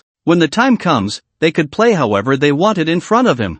Of course, this was just the first step. Li Xiaoyang didn't wait for the funeral to be completed and prepared to head to the city of Modu. Before leaving, he gathered everyone together and assigned the next tasks. Chang still needed to make a trip to Lihe City, and Li Xiaoyang asked him to bring back more herbal seeds this time. We can use the entire Wenquan Mountain and this piece of land in Zhao Family Village, Li Xiaoyang told Chang. So you need to bring back more seeds, and also pay more attention to Amumu. He then assigned David and Li Wanrong to be responsible for establishing the laboratory. To deal with Situ Pharmaceuticals, we need to defeat their core business, so I must get the laboratory built. As for Tang Yanran, she would still be in charge of finances. With these matters temporarily arranged, Li Xiaoyang hurried back to the city, embarking on his journey to Modu alone. Su Su had already replaced his old phone, and Jiang Xiaohan personally helped him reissue his SIM card. As Li Xiaoyang sat on the train, he opened his phone and saw hundreds of missed calls and dozens of text messages. He silently looked at them. They were all calls and messages from Pei Shu Fa. Li Xiaoyang stared at his phone in silence for a long time before gently deleting all the calls and messages, and more directly, blocking Pei Shu Fa's number. From beginning to end, he hadn't read a single message. The scenery rushing past the train window blurred into a hazy oil painting, and he slowly fell asleep. Meanwhile, Pei Shu Fa seemed to have turned into just a beautiful dream. When Li Xiaoyang got off at Dongpu Station, he noticed that the entire Modu was different from before. It suddenly occurred to him that the National Day holiday was approaching, and the station had increased the number of patrolling armed police. In the distance, he could see many tour groups arriving early. The most eye-catching was a huge display screen outside the station, promoting various celebratory activities in Moto during the National Day holiday. Concerts, park butterfly festivals, free trade zone galas, flag-raising ceremonies at People's Square. Beneath these activities, a special announcement made Li Xiaoyang stop in his tracks. The Royal National Laboratory of the UK, at the invitation of the university, will hold a large-scale biotechnology research conference. This conference will showcase the world's highest level of gene analyzers. Only in Moto would such academic events be promoted. After all, Moto was a world-class super city. But Li Xiaoyang was very sensitive to this piece of information, mainly because of the gene analyzer, which inevitably reminded him of the soldiers under Pei Jingdong who had been infected with the gene virus. Last time, Pei Jingdong mentioned that there was a secret mission for the National Security Bureau on October 1st. Could it be related to this? As he pondered, a girl in a dress approached him, with neat short hair and a tall figure, especially her large eyes, which were exceptionally bright. She walked over, glanced at the photo on her phone, and smiled as she extended her hand. Li Xiaoyang, right? I'm Jiang Xiaoyan, here to pick you up. Her speech was rapid, as if the words were popping out like beans. Li Xiaoyang instinctively shook her hand, feeling her soft, delicate palm. May I ask who you are? Li Xiaoyang curiously examined her, and only upon closer inspection did he realize that Jiang Xiaoyan was nearly as tall as his chin, at least 175 centimeters, with long legs and a 9-head body proportion. The dress that was supposed to reach her knees was now pulled up to above her thighs. She wasn't wearing stockings, clearly confident in her legs. Jiang Xiaoyan giggled. My dad asked me to pick you up because his driver is on leave, and he said you are an important friend, so he forced his precious daughter to come. Li Xiaoyang suddenly understood. Ah, it's Director Jiang. He followed Jiang Xiaoyan out of the station and got into her car, a vintage Beetle, which was quite incompatible with her height, making Li Xiaoyang feel a bit cramped. However, Jiang Xiaoyan was lively and cute, relentlessly asking about Li Xiaoyang's background all the way. My dad is someone who doesn't have many friends. Once, an old neighbor came to ask him for a favor, and he kicked him out on the spot. Even with my uncle's matters, he insists on being serious and formal. I didn't expect he would have a young friend like you. Jiang Xiaoyan glanced at Li Xiaoyang. Looking at you, you don't seem like a civil servant. You look like a college student. Hey, being underestimated by a little girl, Li Xiaoyang just smiled faintly. I'm like a brother to your dad, so you should change how you address me. Oh, Uncle Li, you like being called that, huh? Jiang Xiaoyan teased, raising her little finger. So lame. The car drove all the way to a garden community on Jing'an Road, and in the quiet neighborhood, the girl beside Li Xiaoyan kept chattering away. Li Xiaoyang, who was initially filled with worries, was somewhat infected by her youthful liveliness, and his mood improved considerably. Upon entering Director Jiang's home, he saw another guest sitting on the sofa. Jiang Xiaoyan dashed to her bedroom and quickly changed into a tight leather outfit, even carrying a helmet, and made a face at Director Jiang, who had just walked out of the study. Dad, I've completed my mission. You said you would let me go out to hang out with friends. Director Jiang waved his hand helplessly. Go on, just remember not to go wild, and be back by 6 p.m. As the lively Jiang Xiaoyan left, the room fell silent. Director Jiang shook hands tightly with Li Xiaoyang. The office is on break, so I invited you to my home. Come, Xiaoyang, let me introduce you. This is my old classmate, Bao Xiaoshan. The guest on the sofa quickly stood up, took a few steps forward, and actively shook hands with Li Xiaoyang, repeatedly saying it was a pleasure to meet him. This man was around 40, well-maintained, with a healthy coffee-colored complexion that made him look quite youthful. Brother Bao is in the medical equipment business. We were in the same dormitory back in the day. That was about 20 years ago, Director Jiang said with a smile, inviting the two to sit down and personally brewing a pot of oolong tea. There's no comparison with Director Jiang. Among the brothers from the same dormitory, he is the only one who has made something of himself. Bao Xiaoshan clearly looked like a businessman, speaking very smoothly. Not to mention me, calling it business. I'm just a struggling person trying to make ends meet. Li Xiaoyang did not know the background of this person, nor did he speak, just smiled, and continued to drink his tea. Director Jiang smiled slightly and looked directly at Bao Xiaoshan. The batch of experimental equipment you mentioned earlier, I've already looked into it. Old Bao, it's not that I don't want to give you this face, but our medical center's procurement requirements must be for the latest products with quality assurance. That batch of yours. He shook his head. It's still from the 1990s, German products. Sure, they were top-notch for a biological laboratory back then, but now, they're just a pile of junk, too outdated. Hearing this, Bao Xiaoshan laughed and waved his hand. Alright, my old classmate, I was just mentioning it casually. Actually, that batch of experimental equipment isn't mine,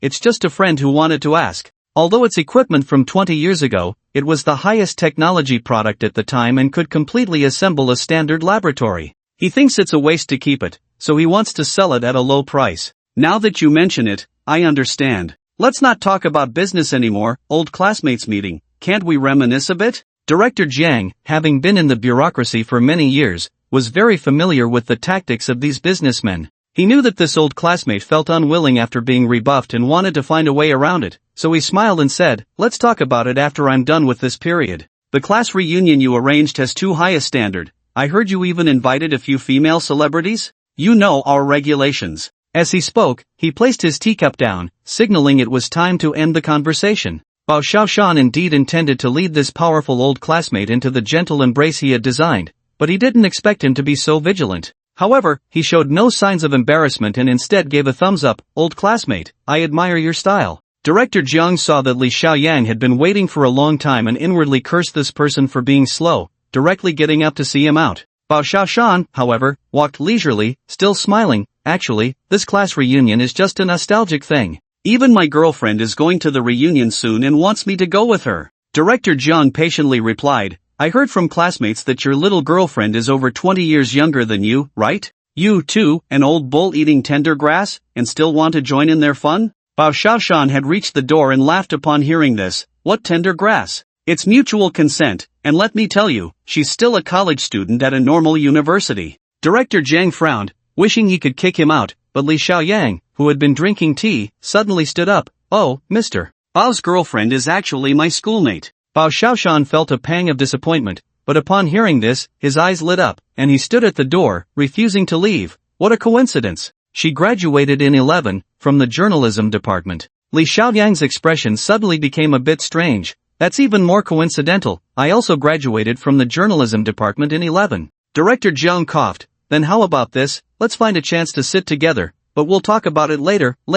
Bao Xiaoshan could only leave, missing the chance to get Li Xiaoyang's phone number. Director Jiang gently closed the door and turned to Li Xiaoyang, shaking his head. "Xiaoyang, although he's my old classmate, this person has too many connections and deep ties, you must not associate with him." Li Xiaoyang, however, felt a mix of emotions, pondering deeply. Was this really such a coincidence? Last time at the City Children's Hospital, Zhou Xinlan mentioned that her man was in the medical industry. And this Bao Xiaoshan, could he be Zhou Xinlan's new love? Is this classmate of yours in the medical industry? Li Xiaoyang couldn't help but ask. Director Jiang frowned and sat down. What medical industry? He deals in foreign junk, specifically collecting some old equipment from abroad and finding ways to sell it to companies that don't understand the field, making a profit from the price difference. He looked at Li Xiaoyang. Are you interested? Li Xiaoyang was interested not only in that batch of experimental equipment but also recalled the class reunion in November. But all of this had nothing to do with Director Jiang. He shook his head and said, "Let's talk about the medical center." Director Jiang had a long conversation with Li Xiaoyang. Zhao Jianming was too busy at the moment. He had to attend a meeting in Kyoto during the National Day holiday, but he had already briefed Director Jiang in advance, so the pilot project for the city medical center was already settled. The current pilot areas are divided into two types. For example, in municipalities like Kyoto, they are directly managed by the central government, with Director Zhao personally overseeing it, Director Jiang said slowly. Then there are provincial capitals like Nanjing and large cities like Qingning, which are managed by provincial departments. If the city establishes a pilot area, theoretically, it would still be under the provincial health department's jurisdiction, but as we discussed last time, we need to operate according to local conditions. So, we are prepared to give you a privilege, allowing your city's municipal committee to take the lead, with you as the leader in the medical field, to personally handle this matter. Director Jiang smiled as he spoke. Director Zhao originally planned to transfer you to work alongside him in an administrative role, but seeing that you want to start from the grassroots level, he is naturally pleased.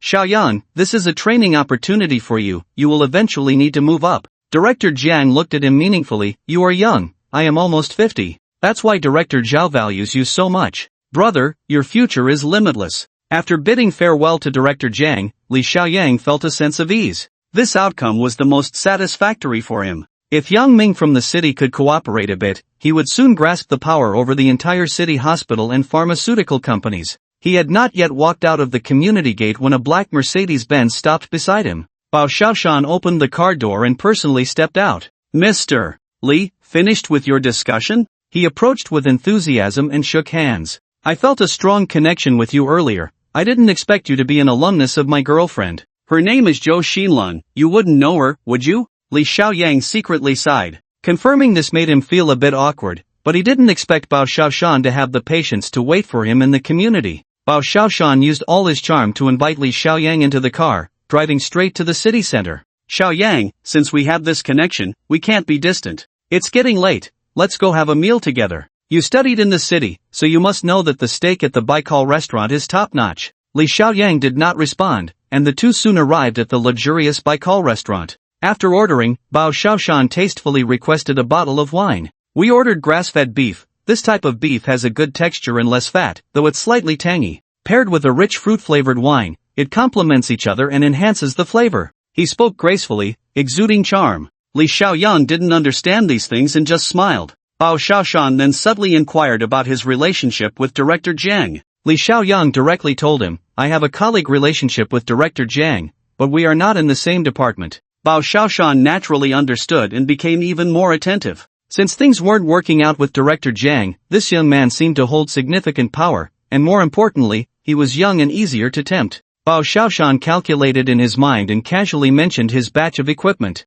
Li Xiaoyang found it amusing. He had long been interested in this equipment, especially after hearing Bao Xiaoshan say it was a complete laboratory setup, practically a laboratory falling from the sky. But he remained silent, wanting to tease Bao Xiaoshan's appetite. It wasn't until they finished their meal and began calling each other brothers that Li Xiaoyang smiled and said, Brother Bao, don't think about having the medical center accept your equipment, but I have a friend who might be interested. Bao Xiaoshan could hardly contain his excitement, suppressing his eagerness and repeatedly asking questions. This is because this gentleman is currently facing a severe financial crisis. Only by quickly selling this batch of old equipment can he get through this ordeal. Li Xiaoyang thought for a moment and agreed to meet him tomorrow morning to take a look at the equipment. Bao Xiaoshan, delighted, mentioned that there were a few nice places to go that night, hinting that he could take Li Xiaoyang to a very high-end place to indulge in some carefree fun. Li Xiaoyang smiled but said nothing, outright refusing. He had no time and no interest. After bidding farewell to Bao Xiaoshan, he went directly to the Dongbi mansion.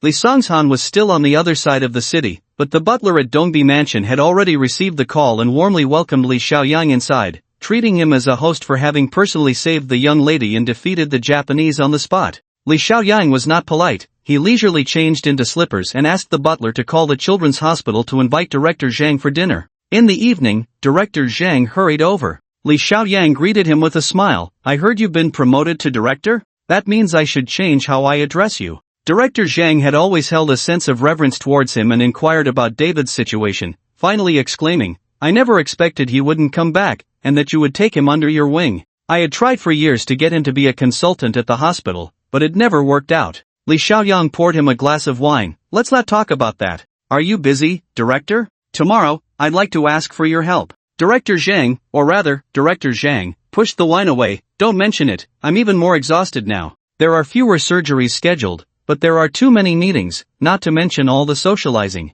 Now, I feel like throwing up whenever I see alcohol. Since it's your matter, I definitely have time. I want you to come with me to look at a set of equipment, specifically laboratory equipment, Li Xiaoyang pondered. Director Zhang looked at him with interest. David mentioned this to me, but I agree with him. You really don't have the financial capacity to set up a laboratory right now. You know, the Royal National Laboratory from the UK is coming this time. If you don't believe me, you can ask those foreigners when the time comes how much they spent to build their laboratory. Li Xiaoyang smiled. Speaking of which, what exactly is a gene analyzer? Is it the thing that this laboratory is going to showcase? Director Zhang immediately perked up. A gene analyzer? That's just a term for the lay people. That machine is not just for analyzing genes. More importantly, it sequences them and detects gene mutations through gene chips, allowing for corrections. As Director Zhang spoke, his eyes sparkled. To put it more grandly, the ambition of this machine is to correct and modify genes. Do you understand? This is no longer something humanity can fully grasp. It's as great as God creating man. Because of this, the Vatican has repeatedly protested, considering this machine a blasphemy against God. Li Xiaoyang felt a stir in his heart. Is it really that powerful? What I mentioned is just their ambition. As for the machine, it's certainly not that miraculous, but there's only one in the world. I heard it took a lot of connections to persuade the National Laboratory to bring the machine to Huagua. You know, those foreigners are afraid we'll steal their technology. Li Xiaoyang smirked. So, can it cure genetic viruses? It can. Director Zhang couldn't help but raise his glass. Because it can cure genetic viruses and effectively prevent genetic weapons, this machine has been classified as a state secret. It's indeed not easy for the British to send it out this time. I heard they hired a top-notch security team. Li Xiaoyang understood, the secret mission of the National Security Bureau must be related to this machine. If he was thinking correctly, the target of the National Security Bureau this time was this machine, but he didn't know how they would handle it. Would they steal it directly? No way. After all, the items are being exhibited in Huagua, and doing this carries significant diplomatic risks, which could also harm the country's reputation.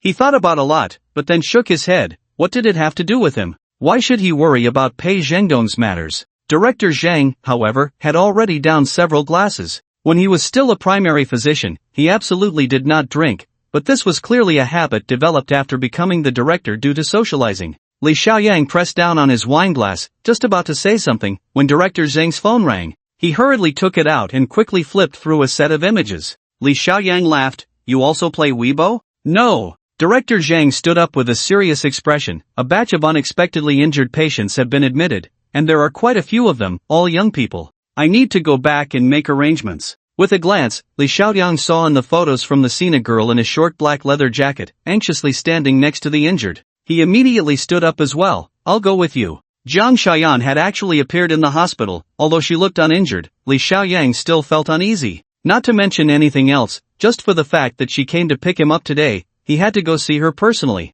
Director Zhang's driver was still playing on his phone, not expecting the director to come out so quickly, and hurriedly started the car, heading straight for the hospital. I've arranged a mobile phone for all the doctors on leave and vacation. Director Zhang frowned as he looked at the photos. It's on 24 hours a day, and in case of special situations, the hospital will send on-site photos, so we can think of emergency plans on the way. Li Xiaoyan looked at him with appreciation. You're a much better director than them. Although there are fewer surgeries, what you're doing can save more people. Before long, they arrived at the hospital, and Director Zhang immediately changed into an isolation gown, diving straight into the work of directing the rescue. Li Xiaoyang walked around but did not see Jiang Xiaoyan. She might have left. He then approached a girl who looked to have minor injuries. Hello, can I ask what happened? The girl was wearing a long shirt, with a large black flower hand embroidered on the back, underneath which was a line of puzzling text, Huangquan Mandala. Her thigh was scraped, looking like a car accident, and she said with a dejected expression, We were doing an event over at the Bund, and got into a fight with a bunch of foreigners. Foreigners is a term used for foreigners. What event? Li Xiaoyang asked in a low voice. The girl became alert and lowered her head, not speaking. There's a girl in a leather jacket named Jiang Xiaoyan. She's my friend, Li Xiaoyang said slowly. The girl looked up in surprise. Really? That's great. You should hurry to the Bund dock. Young Master Yen might be in danger. We got into a fight with a bunch of foreigners. The girl spoke in a jumble. It took Li Xiaoyang a moment to understand that Young Master Yen was Jiang Xiaoyan's nickname, and their so-called event was just a gathering of the motorcycle gang for fun. Li Xiaoyang's face darkened as he cursed under his breath, grabbing the motorcycle keys from the girl's hand. Little sister, the mandala flower, in our countryside, is called the trumpet flower. What you have embroidered on your clothes is a peony. He threw down this remark and rushed out, pressing the motorcycle alarm key, finding the girl's motorcycle. It was a used Yamaha model, dyed a bright red, with an oversized exhaust pipe that made a strange sputtering sound when started. Li Xiaoyang rode the motorcycle, crossing the main road in front of the hospital, heading straight for the Bund. He really hadn't realized that Jiang Xiaoyan was part of a motorcycle gang. A rebellious and bored motorcycle girl. Such a thing could actually happen to that cheerful girl. Speaking of the motorcycle gang, it originally didn't exist in the country. It was unclear when it started becoming popular among young people in big cities like Magic City. The so-called biker gang, like the Sham-8 style, is something that has been left over from Japan and South Korea, now regarded as a rebellious fashion. The biker gang, also known as motorcycle clubs, first appeared in the United States. After World War II, some American veterans, feeling bored, bought a few motorcycles, grew their hair long, and donned the flight suits of American pilots from the war, roaring through the streets in groups, calling themselves the Hells Angels. Interestingly, in Hiroshima, Japan, which had been bombed with an atomic bomb, there was also a group of disgruntled war survivors who bought a few motorcycles, but they shaved their heads and found some pilot uniforms used by the kamikaze, adorned with strange patterns and characters on the back, forming a grand assembly of motorcycle samurai.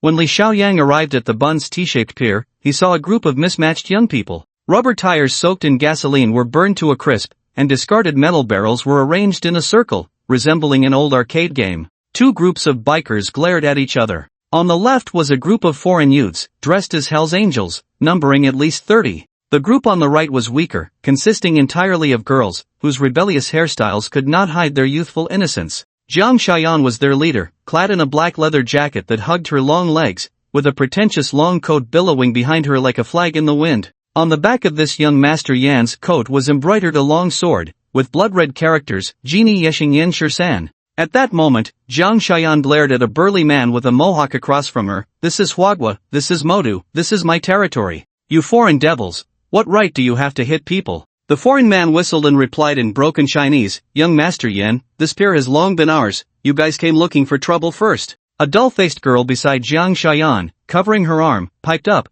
"We just want to drive out the Tartars and get rid of you bastards." Oh, we are not Tartars." A black boy across from them grinned, opened his phone, and started to rap along with the music, quite rhythmically. However, it was extremely insulting to the girls. Furious, Jiang Xiaoyan jumped on her motorcycle, grabbed a steel pipe, and swung it out with all her might amidst the roaring sound of the exhaust. Unfortunately, her strength was too weak. With a loud bang, the burly man tightened his grip on the pipe, laughed boisterously, and placed the pipe between his legs, making a few lewd gestures. Just as Jiang Xiaoyan was about to charge at him, a sharp whistle came from behind, and this time, a brick was hurled at the burly man from the back. The man tried to show off his reflexes again, but the force of this brick was entirely different, with speed and angle that were tricky. Just as he reached out, the brick smashed into his head with a loud thud, shattering upon impact. A bright motorcycle headlight shone on them, and Li Xiaoyan turned the handlebars, the exhaust roaring even louder, his entire figure obscured by the light, leaving the girls only able to see a tall silhouette. The leading foreign man clutched his head, blood streaming down his face. "This isn't Manhattan, that girl just said this is Huagua." Li Xiaoyan turned off the headlights and slowly walked over. Although he looked down on these biker girls, when it came to justice, he certainly had to teach these foreign devils a lesson first. Seeing Li Xiaoyan appear in a white shirt and black pants, looking refined, the biker girls were taken aback, but this brother had a great figure and was quite handsome. Jiang Xiaoyan's first reaction upon seeing him was to lower her head and try to slip away, but Li Xiaoyan came over and picked her up from the motorcycle. "Does your dad know you're playing this?" Jiang Xiaoyan pounded her fists against his solid chest. "Put me down quickly, how will I face them later? You big sister head, I think it's better if I don't." Li Xiaoyan held her tightly and playfully slapped her elastic backside, saying, "I'll give you this slap on behalf of your father." Jiang Xiaoyan struggled angrily to break free, and before she could speak, Li Xiaoyan had rolled up his sleeves and turned to face the group of aggressive foreigners. He pointed his toes, and a steel pipe on the ground flew up into his hand, spinning slightly as he strode toward the foreigners. "Yo, Kung Fu," the black guy said, swinging his gold chains. "Heh, hurry up and use the nunchaku." With a crack, the slender steel pipe appeared deftly from behind him, swinging forward and knocking the guy to the ground. Li Xiaoyan flicked his fingers, retracting the steel pipe without mercy, and swung it back again, this time striking the leading foreigner directly on the knee, causing him to collapse to the ground with a thud. Li Xiaoyan had never practiced stick fighting, but his agility attribute of 18 allowed him to easily perform these tricks. The foreigners were momentarily stunned, realizing their strongest leader had been knocked down, and they grew anxious. They relied on their imposing presence, but when they saw a kung fu expert, they were definitely scared. Li Xiaoyan was amused. These foreigners weren't even fighting back, so why be polite? In a flash, he swung the stick, and 7 or 8 foreigners were knocked to the ground. When the faint sound of police sirens reached them, the foreigners howled and scattered on their motorcycles, leaving those lying on the ground in pain without a chance to escape. Seeing Li Xiaoyan easily drive away a group of foreigners, the girls behind him cheered.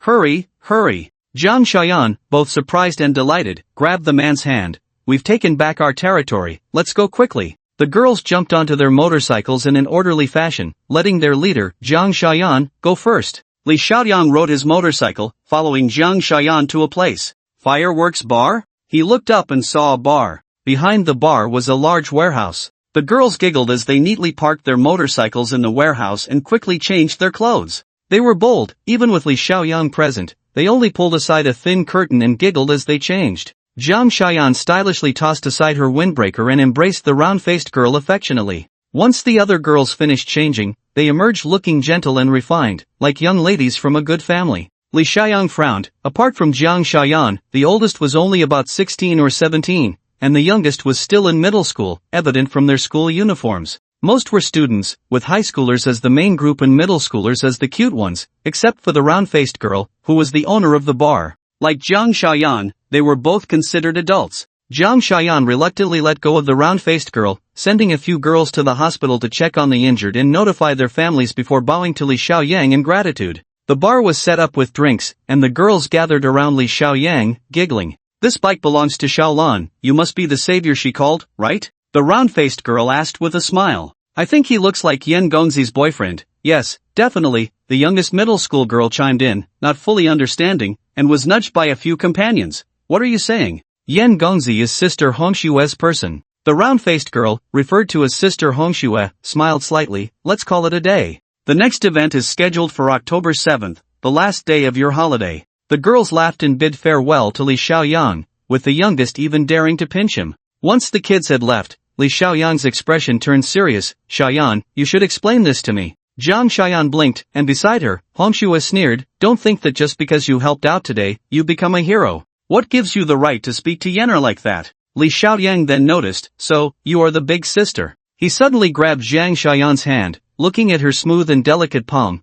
This looks like a pianist's hand. "You rarely ride a motorcycle, right?" Jiang Xiaoyan pulled her hand back, confused. Li Xiaoyang sneered, "Those who really ride motorcycles, because they often grip the handlebars, their palms will have marks." As he spoke, he swiftly grabbed Hongshue's small hand, turning it over to see the rough skin at the edge of her palm. "You haven't known each other for long? Is it you who pulled Xiaoyan into this?" Once again transforming into a detective, Li Xiaoyang's gaze was particularly sharp. Hongxue yanked her hand back fiercely, her expression icy. "Pulled her in? We are a normal club." "Poof." Li Xiaoyang stared at her mercilessly. "Do you know what your outfit means?" His voice rose. "This is imitating the Japanese bosozoku. Those delinquents wear the uniforms of the Kamikaze Corps. Do you know what the Kamikaze Corps is? They were the suicide squads of the Japanese invaders, war criminals who invaded China." Hongxue stood up abruptly, her drink cup still in hand, but was pushed aside by Li Xiaoyang twisting her wrist. Splash! The drink mixed with ice water splattered all over her face.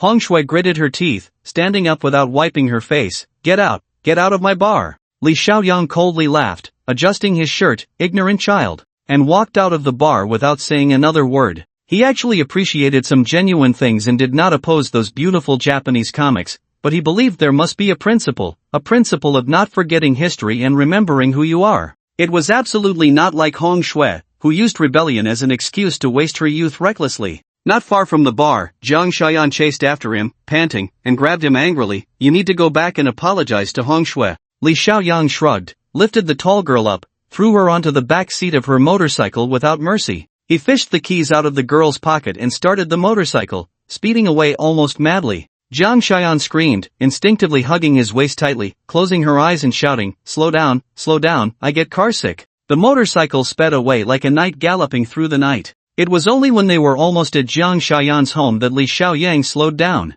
After this thrilling ride, Jiang Xiaoyan calmed down, still holding onto the man's waist, and softly said, "I'm sorry, you were right. Hongxue can be quite thoughtless sometimes, but she is really a good kid. Our club is not what you said." She sighed, "We are not a motorcycle gang. That was just for promoting the club. Our activities mainly focus on promoting traditional culture. You see the characters on our clothes, they are all standard Chinese characters. Sometimes we even organize Hanfu performances and ancient coming-of-age ceremonies." Li Xiaoyang stopped the motorcycle. They had reached the entrance of a garden community. He looked at the girl under the starlight but said nothing. Jiang Xiaoyan's personality couldn't stand the silence and became lively again. "You know, the group of foreigners you taught a lesson to today has been causing us trouble. That's why Hongxue wanted to step in and teach them a lesson, to promote our club's reputation." "Where did those foreigners come from?" Li Xiaoyang finally spoke. "In our magic city, there are 72 consulates, and we call them the 72 tenants. Those people are the children of the consulate staff, many of whom directly board at international schools. They aren't really bad people, just too arrogant." Jiang Xiaoyan clenched her fist. "I thought our magic city was their colony, relying on their parents at the consulate, and the police wouldn't dare to do anything to them when something happened. You really beat them up well today, but unfortunately, we're too weak in a fight." Li Xiaoyang shook his head. This girl was hopelessly unrepentant. He recalled the intimate posture of Jiang Xiaoyan and Hongxue just now and suddenly laughed. "Do you like that, Hongxue?" Jiang Xiaoyan was taken aback and fell silent. The two of them remained silent under the starlight for a long time, and finally, the girl raised her head, her big eyes filled with stubbornness. "Your eyes are really sharp." "Yes, I like her, the kind of love that is love." "So what?" She sighed softly. I liked her from the first time I saw Hong Shui in the bar. So that's why you joined her club and did these silly things? Li Xiaoyang sighed. Your dad will go crazy if he finds out. I never expected him to understand. Zhang Xiaoyan glanced at the man. What do you want to say? Do you look down on me? Or do you find it disgusting? She regretted saying those things, wondering why she had. But strangely, she had never said these heartfelt words to anyone else, not even to her closest friends or family, yet on this night, she shared them with a man she had only met once, who was a friend of her father. Li Xiaoyang looked at the girl under the starlight and patted her shoulder as if she were a boy. I've always thought that as long as it's true love, it doesn't matter about those things, even if it's two girls. With a chuckle, Zhang Xiaoyan blinked and returned to her mischievous expression. So what if it's two men? This. Li Xiaoyang awkwardly shook his head. I can't accept that. Oh, to put it bluntly, you just have a curiosity fetish. Are you a bit twisted in your mind? Do you like reading yuri novels? Zhang Xiaoyan finally scored a point and naturally wanted to tease him a bit. Li Xiaoyang raised his hand to check the time. Let's not talk about this anymore, let's go. Zhang Xiaoyan was taken aback. Where to? Li Xiaoyang looked at her with a half-smile. Of course, I'm taking you home. If I don't find an excuse for you, with you looking like this, going back so late, do you think your dad will let you off? Hey! Zhang Xiaoyan beamed, generously wrapping her arm around him, resting her shoulder against his back. Good brother, so loyal. We're brothers, no need to be polite. Li Xiaoyang chuckled, and the two of them really looked like a pair of good friends as they walked into the garden community. Li Xiaoyang rested for a night at Dongbi Mansion, and the next day, he met with Director Zhang, who had come rushing over, and then contacted Bao Xiaoshan by phone. At 8:30 in the morning, Bao Xiaoshan arrived punctually in front of Dongbi Mansion. Li Xiaoyang thought about how this person had been busy socializing all night yet was still so punctual. He was indeed a man with strong self-discipline. If such a person were a bad guy, it would be very terrifying. Upon seeing Dongbi Mansion and then Director Zhang, Bao Xiaoshan gained a new understanding of Li Xiaoyang's background. Li Sanshan of Dongbi Mansion was a true celebrity in the Magic City. He was also familiar with Director Zhang, the head of a large hospital, a top authority in the field of pediatric hematology. This Li Xiaoyang actually lived in Dongbi Mansion like a master, wielding Director Zhang like a servant. Bao Xiaoshan could hardly imagine the true identity of this young man. He suppressed his shock and led the two of them to the warehouse where he stored the equipment. Such a warehouse in the Magic City had very expensive rent, but Bao Xiaoshan had to rent it because only a climate-controlled, moisture-proof warehouse could store this batch of equipment. The equipment, well protected with plastic foam, numbered over 30 units, with the larger ones the size of wardrobes and the smaller ones like computer cases. All the equipment was labeled in German. Director Zhang walked around twice, reaching out to touch a device that looked like a microscope, pondering in silence. What kind of person is Bao Xiaoshan? He immediately understood and smiled slightly, saying, I'm going out to make a phone call. You all take your time looking around. Director Zhang, thank you for your care regarding my girlfriend's matter last time. When I come back, I'll treat you to a meal to express my gratitude. After he left, Director Zhang frowned and said, his girlfriend? Who is she? Li Xiaoyang waved his hand. Let's not talk about that. Can you understand these devices? I understand a little German, Director Zhang said, touching the equipment. But this system is not what you think. They are not drug testing devices at all. Li Xiaoyang opened a switch on a device that looked like a chassis, producing a crisp bubbling sound. The black and white screen flickered and displayed a string of German characters. This indicates low battery. It seems to have a built-in battery. Impressive, Germans could manufacture such high-end equipment 20 years ago. Director Zhang glanced at it, but even the software system is in German. Can you operate it? Just tell me, what exactly are these things used for? Li Xiaoyang asked. You're in luck. This isn't my specialty, but I've always been interested in biomaterials, and I've been researching it in my spare time, so I can see the true purpose of this equipment. Director Zhang pondered. Strictly speaking, this is a biomaterials system secretly developed in the 1990s by the Federal Physical Laboratory of Germany in collaboration with Siemens. Biomaterials system. This was indeed the first time Li Xiaoyang had heard of it. So-called biomaterials, along with nanomaterials and microscopic materials, are all cutting-edge sciences.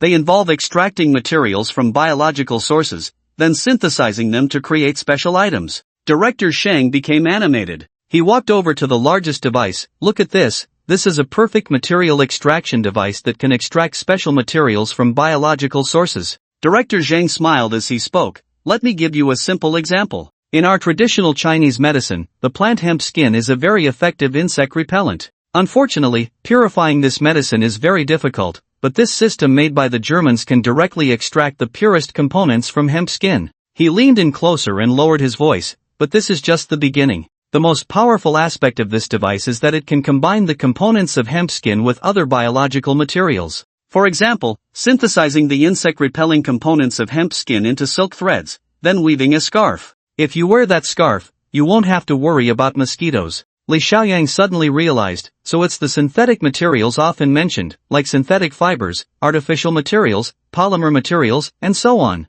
Director Zhang shook his head. Strictly speaking, this device is specifically for researching biomaterials. A German magazine once proposed a concept, from viruses and bacteria to fungal single cells, and even higher plants and animals. These life forms with biological characteristics can be transformed into living materials, such as evolving bacterial materials or infinitely replicable viral materials, materials that possess life. This device was created based on that concept. Under Director Zhang's explanation, Li Xiaoyang finally understood the characteristics of this equipment. The entire set of equipment is divided into several groups, including material extraction and material synthesis groups. Director Zhang continued, pointing at the equipment. Here, there are only the material extraction and material synthesis devices. It's not complete. Li Xiaoyang was extremely disappointed. So what else is missing? Director Zhang pondered. We still need a group of devices responsible for material analysis, but that's not the most important part. The most valuable and core device is also missing from here. What is it? Li Xiaoyang couldn't help but ask. The exclusive 3D printer that works with this equipment. Director Zhang said solemnly, without that printer, even if you extract biological materials, you won't get anything. That's the core. Li Xiaoyang was somewhat surprised, but this is equipment from 20 years ago. Did they have 3D printers back then? Director Zhang smiled. Look at your old-fashioned appearance. The core idea of 3D printing was proposed in the 19th century. Someone once said that 3D printers are a technology of the last century, an idea of the last century, and a market of this century. He spoke slowly. You know that 3D printers create physical objects directly from models using materials. They can now print airplanes, handguns, and I've heard they can even print houses. This technology has no limits. The key lies in the potential of the equipment. He patted Li Xiaoyang on the shoulder. The equipment here, as it stands, is just a waste. Even if you manage to get the matching printer, the technology is too outdated, at least 2 generations behind the Germans. Li Xiaoyang smiled as well. Just 2 generations. As long as he upgraded all this equipment, it would surpass the latest generation of German products. As for the rest, it wasn't impossible. What he lacked was this kind of high-end equipment that was cheap and upgradable, but the current equipment was incomplete, which was a bit of a letdown. He pulled Director Zhang. Help me negotiate the price later. Bao Xiaoshan isn't a good person. He will definitely try to charge a high price. After leaving the warehouse, Li Xiaoyang first showed a bit of interest, and then Director Zhang stepped in, adopting a super-professional demeanor that left Bao Xiaoshan stunned. Bao Xiaoshan had acquired this batch of equipment for very little money, intending to make a hefty profit, but after Director Zhang's remarks, he could only grit his teeth and say, 5 million, can't go any lower. Director Zhang smacked his lips. Your equipment is missing parts. To be honest, aside from Mr. Li, no one else would be interested. I think 4 million is already a good deal for you. Back and forth they went, and finally settled on a price of 5 million. Li Xiaoyang then approached and asked, can you help me find the 2 missing sets of equipment? I can offer to buy them together. Bao Xiaoshan pondered for a moment. I can contact the seller and ask. Li Xiaoyang smiled at him. Seller? This equipment is produced by the German Federal Laboratory. Are you going to contact them directly? I see you got it from a middleman. Bao Xiaoshan's eyes flickered, and he smiled without speaking. He indeed had a middleman, who could be said to be the real deal, able to procure all sorts of rare and strange items. However, this was the core secret of Bao Xiaoshan's rise to wealth, and he naturally couldn't disclose it to others. Bao Xiaoshan carefully got into the car, closing the door before calling his middleman. After a long while, he came out and whispered, my friend is very low-key. I'll go see him this afternoon and ask in person. Director Zhang couldn't help but want to ask who this friend was, but was held back by Li Xiaoyang. After leaving the warehouse, Li Xiaoyang finalized the payment and shipping details with Bao Xiaoshan before parting ways. After dropping Director Zhang off at the hospital, Li Xiaoyang immediately called Jiang Xiaoyan. Hello, Xiaoyan? I have something I need your help with. Jiang Xiaoyan was naturally curious. What do you need help with that's so mysterious? Li Xiaoyang took a deep breath. I want you to help me track someone. Outside the Huohua bar, a group of girls excitedly tried out motorcycles. Jiang Xiaoyan held a walkie-talkie, giving each of them a headset. Did you all remember? License plate number, Mercedes, the target will be leaving from Jing'an Road. Keep a close watch on it. Don't worry, young Master Yen. One girl blushed with excitement. This is so thrilling, just like in the movies. We'll use a relay method, and even if that car leaves the city, we can keep up. Li Xiaoyang, standing nearby, was starting to regret it a bit and quickly said, if it leaves the city, end the operation immediately. He looked at the group of girls and said, this mission, safety first. Regardless of whether we succeed or not, I will treat you all to a steak dinner at Baikal. Yay, hooray! The girls cheered. Inside, Hong Shui was adjusting a radio receiver and came out, gently pulling Xiaoyan, saying, the channel is set.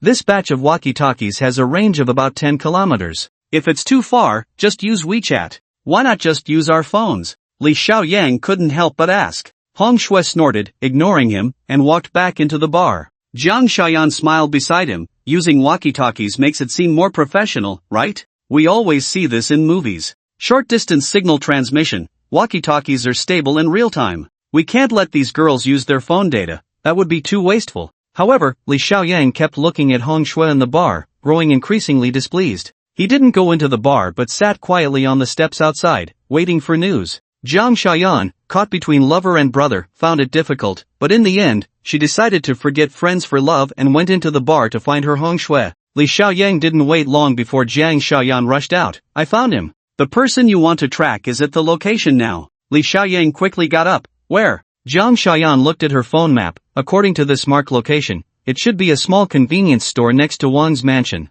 It was there. Completely different from what Li Xiaoyang had imagined. Wang's mansion was on a street along Yuyuan Road, a well-known tourist area. That guy is very cautious. He didn't go directly to the destination but circled around half of Huangpu district, even crossing a bridge and taking a long detour to Wang's mansion. Jiang Xiaoyan showed him the map, which marked Bao Xiaoshan's driving route, indeed very complicated. This meant that the intermediary he was looking for was living there. Li Xiaoyang thanked her profusely, borrowed Jiang Xiaoyan's motorcycle, and immediately headed to Wang's mansion. During the anti-Japanese war, Wang's mansion was the activity site of Wang Jingwei's puppet government. Now it has become a scenic area, tranquil, with European-style villa architecture everywhere, and that small convenience store looked very close on the map but was actually quite far. Around the secluded convenience store, only a few buses were parked. The scenery was nice, with a small garden behind it. Li Xiaoyan quickly spotted the Mercedes parked under a tree. Checking the license plate, it was indeed Bao Xiaoshan's car. He lingered near the convenience store for a while, waiting for Bao Xiaoshan to come out and drive away, but he still didn't move, because he was waiting for a call, and sure enough, after a while, Bao Xiaoshan's call came in. He regretfully said, my friend doesn't have what you want either. How about this? I only need 4 million for the equipment in the warehouse, as compensation. Li Xiaoyang dealt with him briefly before hanging up and walking towards the convenience store. Inside, there was only a sickly little girl sitting there. Li Xiaoyang saw that the girl was only about 11 or 12 years old. Despite the cool autumn temperature, she was wrapped in a down jacket. On her forehead, faint blue capillaries could be seen, looking very weak. Although frail, the girl's eyes were bright. Li Xiaoyang pretended he couldn't see clearly and wanted to go in to buy a pack of cigarettes, but the little girl silently closed the window, completely ignoring him. Li Xiaoyan was a bit taken aback. This was too cautious. He looked around and sneaked into the garden behind, quickly climbing a tall tree, moving skillfully between the branches, and soon reached the roof of the convenience store.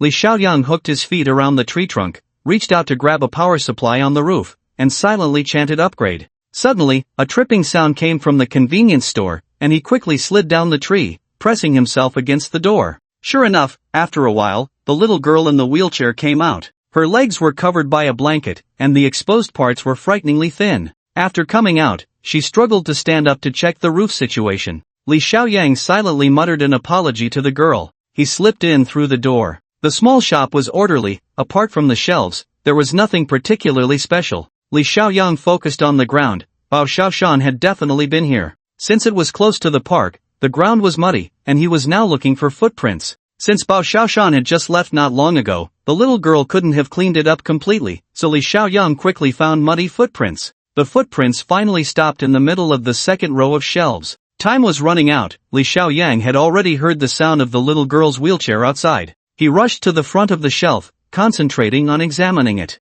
Above the shelf, hidden between 2 packs of instant noodles, there was a protruding button. Li Xiaoyan quickly reached out and pressed it. Silently, a section of the floor opened up, revealing a deep staircase. Li Xiaoyang pressed the button again, and just as the mechanism was about to close, he quickly slipped down. The light from above flashed by, and at the moment the mechanism closed, the little girl was just turning her wheelchair back. Li Xiaoyang breathed a sigh of relief and slowly walked down the long staircase. He quickly adapted to the light but could only see the stairs going down. He walked down for dozens of steps, estimating that he was at least 3 floors underground. Li Xiaoyang took a deep breath and felt several bullet holes on the wall, which should have been left years ago. The underground facilities were very old. He even saw a line of traditional characters written on the wall, "Down with Japanese imperialism." Could this be an air raid shelter from old Shanghai? It was close to the Wang mansion, so it could also be a secret escape route built by Wang Jingwei back in the day. But in any case, this dark place exuded an eerie atmosphere. Li Xiaoyang finally reached the ground level. The air was smooth, with no damp feeling at all. The ancient tunnel system was perfectly preserved. He stealthily approached an iron door ahead.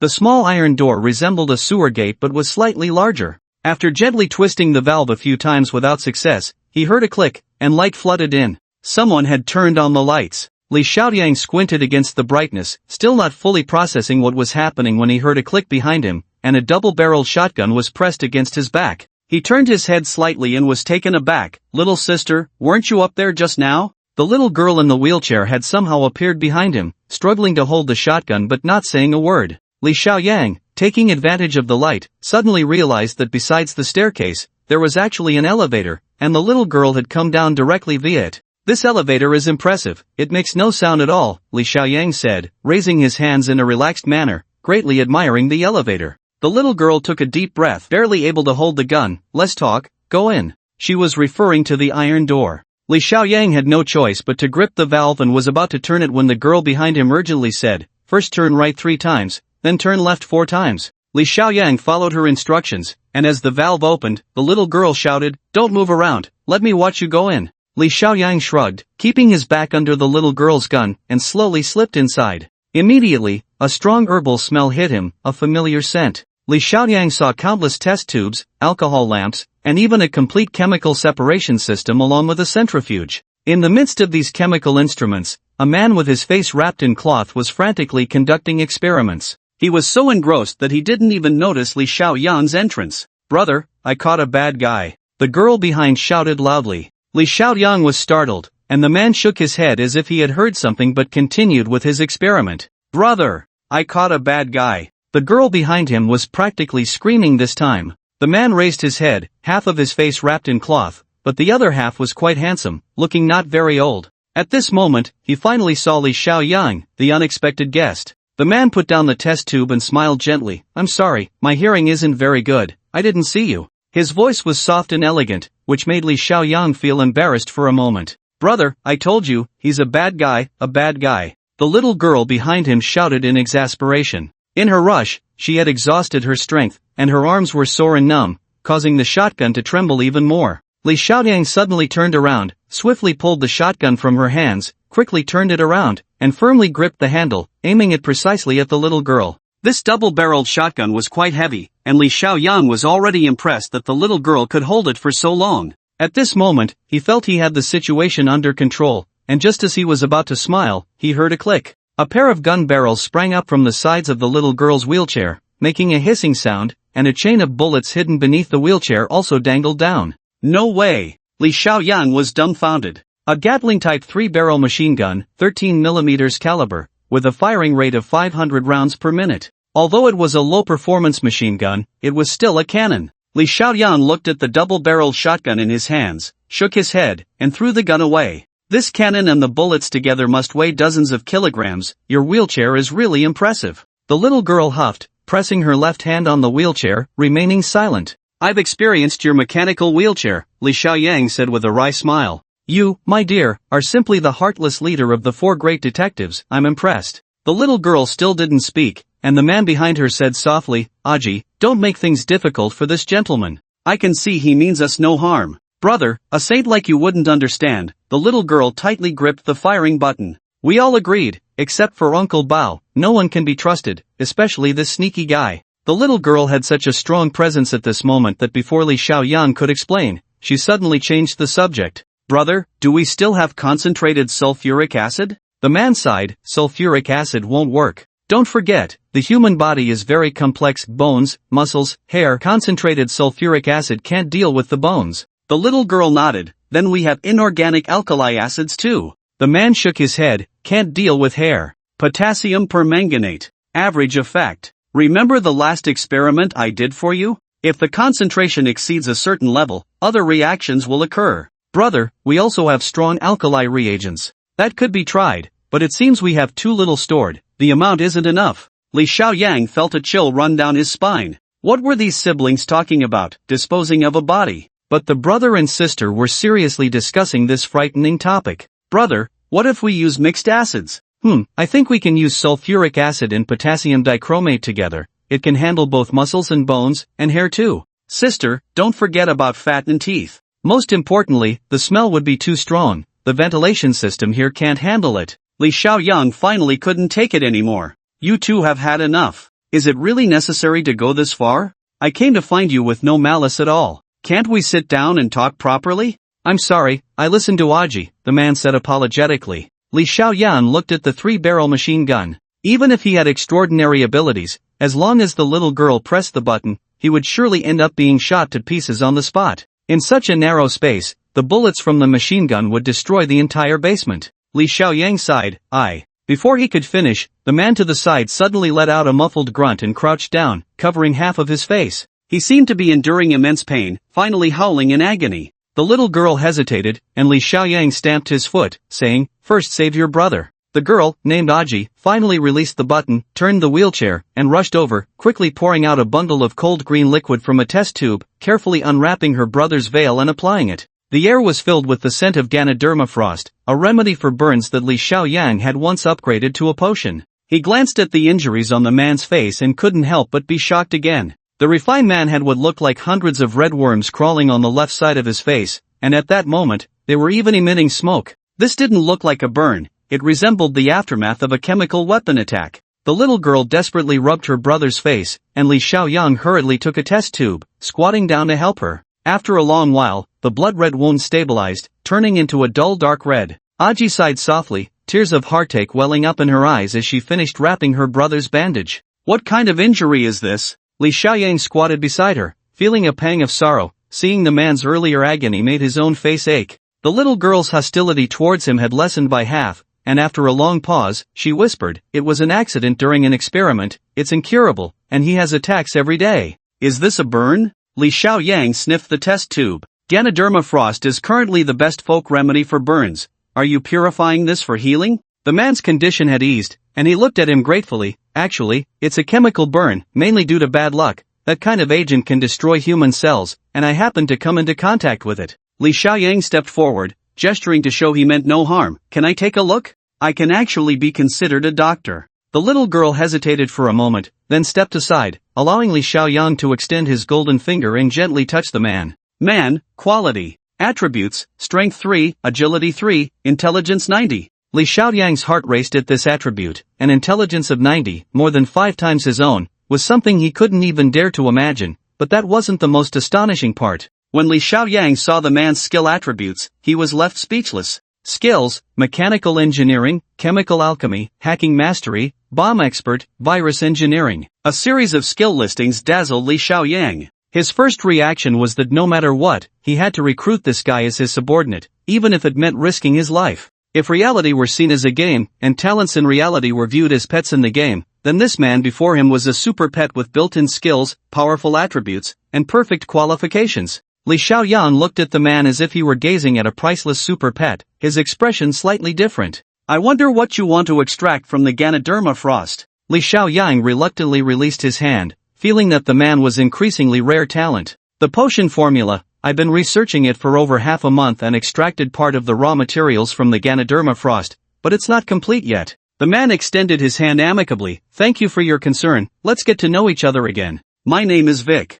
Li Xiaoyang shook his hand. I'm Li Xiaoyang. This is my sister, Xing. Vic pointed to the girl. The three introduced themselves again, finding it amusing, and Li Xiaoyang sat down, looking at the talented siblings. Aren't you from Huagua? Legally, we are Chinese Americans. We were adopted by an American couple when we were young and only returned to the country later, the man said lightly. They didn't seem like biological siblings, They were probably orphans adopted by Americans. Li Xiaoyang looked at him seriously. Can the potion heal your injury? I can only alleviate my pain. This potion is extremely precious. Last month, I could still buy it in the mercenary black market, but now it has been classified as a controlled substance by the European Union. That's why I want to develop it myself. Vic sighed. Unfortunately, my main focus is on mechanics. My sister, although a chemistry genius, is still quite young, and we have only managed to research a substitute. Li Xiaoyang pondered for a moment. I can help you. Vic looked at him in surprise. You also study chemistry? Li Xiaoyang shook his head. I study traditional Chinese medicine, but I can make the potion. The little girl, Shinji, looked skeptical, but Vic seemed a bit excited. That's right, the development of the potion references ancient Chinese medicinal formulas, which is also why I wanted to purify the erasure cream. Can you share your thoughts with me? He continued with interest. I once considered using isotope extraction to fundamentally crack the formula, but it failed. After all, in chemistry, I can only be considered a beginner and cannot compare to those geniuses in the exclusive laboratories of the European Union. I wonder what your thoughts are. Are you planning to use quantum analysis or solution pairing? It was clear that Vic was not testing or mocking Li Xiaoyang. He was genuinely discussing knowledge. But Li Xiaoyang couldn't understand a word. He could only laugh awkwardly. I can make it, but I can't explain the theory behind it. Vic, however, looked at him with respect. So you belong to the experimental chemistry school. I have always respected this school, although I have some different views on their dislike for theoretical research. But indeed, it is a school where only geniuses can survive. Li Xiaoyang broke into a cold sweat. This Vic was a bit too much of a bookworm. He only asked for a test tube of the purified erasure cream. Then he pointed with his finger. Purified erasure cream, quality, value assessment level. Upgrade success rate 20. Although the success rate was low, Li Xiaoyang still had a portion of level 1 lucky crystals. Enough for a perfect upgrade. After the next upgrade, based on previous experience, he would surely obtain the potion. He looked around. Can you find me a quiet place? Vic suddenly realized. Yes, I'm really sorry, it was my mistake. He opened a small door in the secret room. This is where I rest. If you need anything, I will prepare it for you. Don't worry, we will never peek. Li Xiaoyang then asked for the purified erasure cream, along with a few test tubes, a beaker, and an alcohol lamp. The little girl, Shinji, complained. What is this? So stingy, are you afraid we'll steal your knowledge? Vic seriously pulled his sister back. The experimental chemistry school, inherited from ancient alchemy,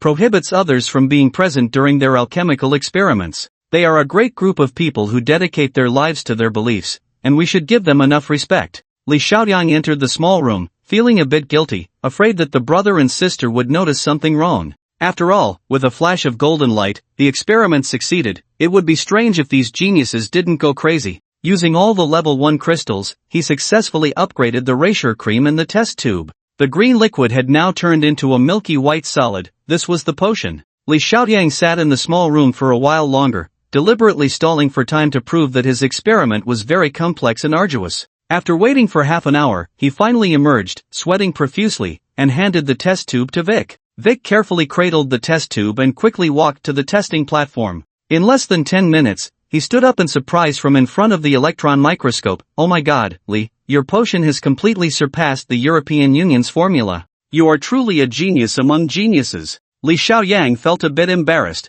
That's thanks to your excellent materials. Indeed, it was precisely because of Vic's purified materials that his upgrade this time achieved perfection. The girl, Xing, widened her eyes and scrutinized him from head to toe. You only took a tube of reagent inside. How did you synthesize it? Could it be that you have alchemical treasures hidden on you? Li Xiaoyang smiled at Xing. I don't have any alchemical treasures, but I do have a finger that can turn stone into gold. He wiggled his left pinky finger. Xing scoffed. If you won't say, then forget it. However, she was quite happy. Brother, are these reagents really effective? They are effective. This is enough for me to use for half a year. Great! With this half a year, I can fully devote myself to the research and development of the virus. Wei Ku excitedly paced back and forth. Li Xiaoyang was startled. Virus? You're not trying to create zombies, are you? Wei Ku laughed heartily. Li, you misunderstood. It's not the tyrant virus from Resident Evil, but a legendary virus. He pulled out a cardboard filled with complex chemical formulas.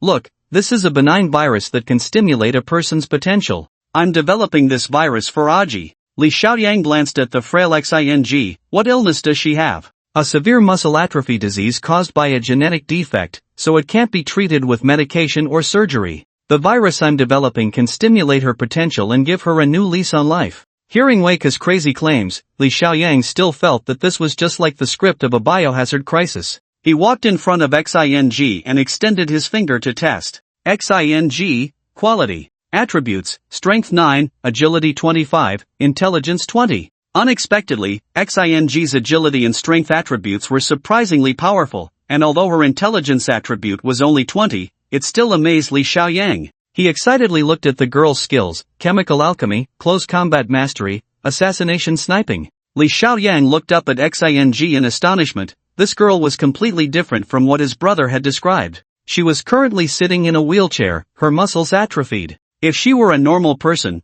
wouldn't she be a super expert? Li Xiaoyang stood up and suddenly asked, Sister XING wasn't like this from the beginning, right? How long has she been sick? Weike walked over, looking at him with admiration. You really are knowledgeable in medicine. Aji was very healthy before she turned 10. I don't know why she suddenly got this strange illness. A hint of panic flashed in XING's eyes as she clapped her hands. Alright, brother, let's not talk about this anymore. Until now, we still don't know why Mr. Li came here. Li Xiaoyang looked thoughtfully at XING, not revealing anything, and smiled. To be honest, I followed Bao Xiaoshan here because I bought a set of equipment from him, but it was missing a 3D printer. He paused for a moment. I suspect he couldn't get that kind of equipment and must have had a middleman, but I didn't expect it to be you siblings. XING nodded. Uncle Bao has always taken care of us. Those things were what we entrusted him to handle. Weike opened his laptop and smiled. You must be talking about the set of biological material equipment in the Eden Laboratory project, right? Li Xiaoyang frowned. Eden Laboratory?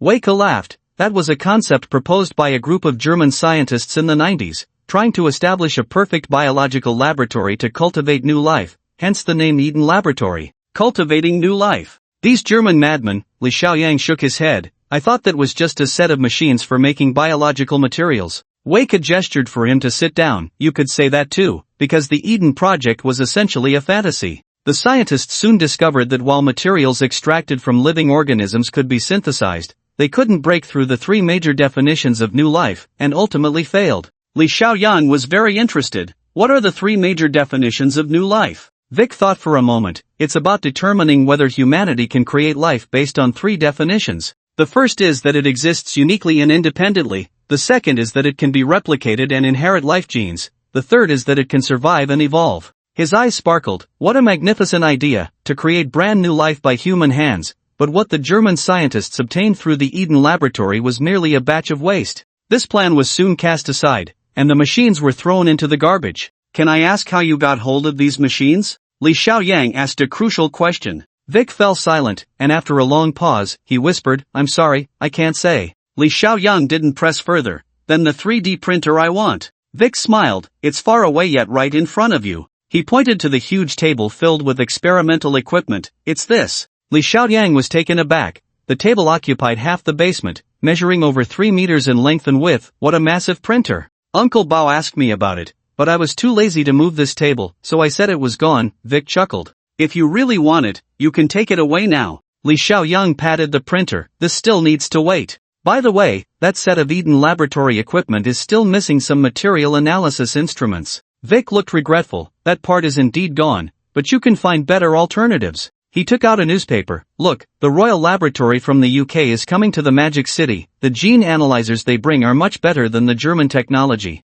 This is the best analyzer in the world. Li Xiaoyang's heart skipped a beat. Can this thing analyze materials too? It can even analyze sequences, let alone materials. With a little improvement, you could even analyze materials at the atomic level, Vic said with a smile. Li Xiaoyang nodded. Thank you, I understand. At that moment, Shinji brought over a large plate with 2 sandwiches. Li Xiaoyang frowned. Is this all you eat? Vic sighed. Uncle Bao said we are illegal immigrants, so we can't go out freely. However, Uncle Bao is very good to us. He specially set up a convenience store so that Aji can go up and relax a bit. Li Xiaoyang frowned but didn't ask further. He was deeply suspicious of Bao Xiaoshan's motives. After reluctantly finishing the hard and cold sandwiches, he shook his head. Bao Xiaoshan won't bring you something good to eat? This is too hard to swallow. Uncle Bao works very hard to help us sell these things for money. He doesn't even have time to sleep every day. How can we trouble him further? Vic clearly felt very grateful to Bao Xiaoshan. Li Xiaoyang's muscles twitched. Oh, can I ask one more thing? How much does Bao Xiaoshan earn each time he helps you sell something? Xinji then took out a ledger. Uncle Bao keeps detailed accounts every time he helps us sell things. He is truly a good person. We want to give him a share, but he refuses. Li Xiaoyang gently took the ledger and, after just one glance, felt his whole body tremble with anger. Bao Xiaoshan's accounts looked so detailed, yet the income each time was at most a mere 10,000 yuan, and sometimes it was shockingly only a few hundred. For this time's eaten experimental equipment, he had only given the siblings 4,000 yuan. Xinji was still talking about how she and her brother spent money on experiments and medicine from this income, saying that although it was sometimes tight, it was earned with Uncle Bao's hard work, and they always wanted to thank him properly. Li Xiaoyang took a deep breath. It seems this Uncle Bao was really, truly a good person. He didn't expose the truth on the spot, not to protect Bao Xiaoshan, but because he didn't want this pair of siblings, who relied on each other, to endure such a cruel blow. At least it allowed them to retain a bit of hope in humanity. Li Xiaoyang silently walked out of the secret room and quickly made his way to the nearest restaurant. Without a second thought, he ordered dozens of dishes, all to be packed up, and then went to a nearby supermarket to pick up drinks and other items, buying a whole batch. He returned to the basement and had a hearty meal with the two siblings. Watching them devour their food, Li Xiaoyang felt a mix of emotions he couldn't quite identify. He chatted with Vic for a long time, and only when the siblings began to feel sleepy did Li Xiaoyang rise to take his leave. Can you not tell Uncle Bao about my visit here? Li Xiaoyang said softly. Is that okay? No problem, you're our friend. As long as you want, you can come see us anytime, Vic replied with a gentle smile. Li Xiaoyang lightly patted Xinji's small face. Take care of yourself, okay? I'll come to see you soon. As he stepped out of the secret room again, he saw fireworks rising by the river, accompanied by the sounds of firecrackers all around. He checked his phone and realized it was already past the 30th. It was now the early hours of October 1st. The National Day celebrations had officially begun. Li Xiaoyang had no interest in the festivities and silently dialed Bao Xiaoshan's number. Ah, Xiaoyang, where are you? Came the soft sound of music from Bao Xiaoshan's end, as if he were in a restaurant. There's a gathering for the journalism students today, you must come. Li Xiaoyang said in as calm a voice as he could muster. Sure, I'll bring Xinlan along. I haven't told her about you yet, it'll be a surprise, Bao Xiaoshan replied, his mouth full of something. Is there really no time? I'm having steak in Baikal. By the way, I was just about to ask you, what kind of gifts do journalism students like? I promised to bring a gift for Xinlan to the gathering tomorrow. Diamonds, designer bags? Ah, it's really hard to choose, Bao Xiaoshan said somewhat smugly. With a snap, Li Xiaoyang could no longer listen and hung up the phone directly. How much money had Bao Xiaoshan extracted from these siblings? What was his relationship with them, and how did he control Vic and Xinji? In truth, these questions no longer mattered. Li Xiaoyang looked up at the vast sky, his eyes filled with murderous intent. In his heart, Bao Xiaoshan was already a dead man.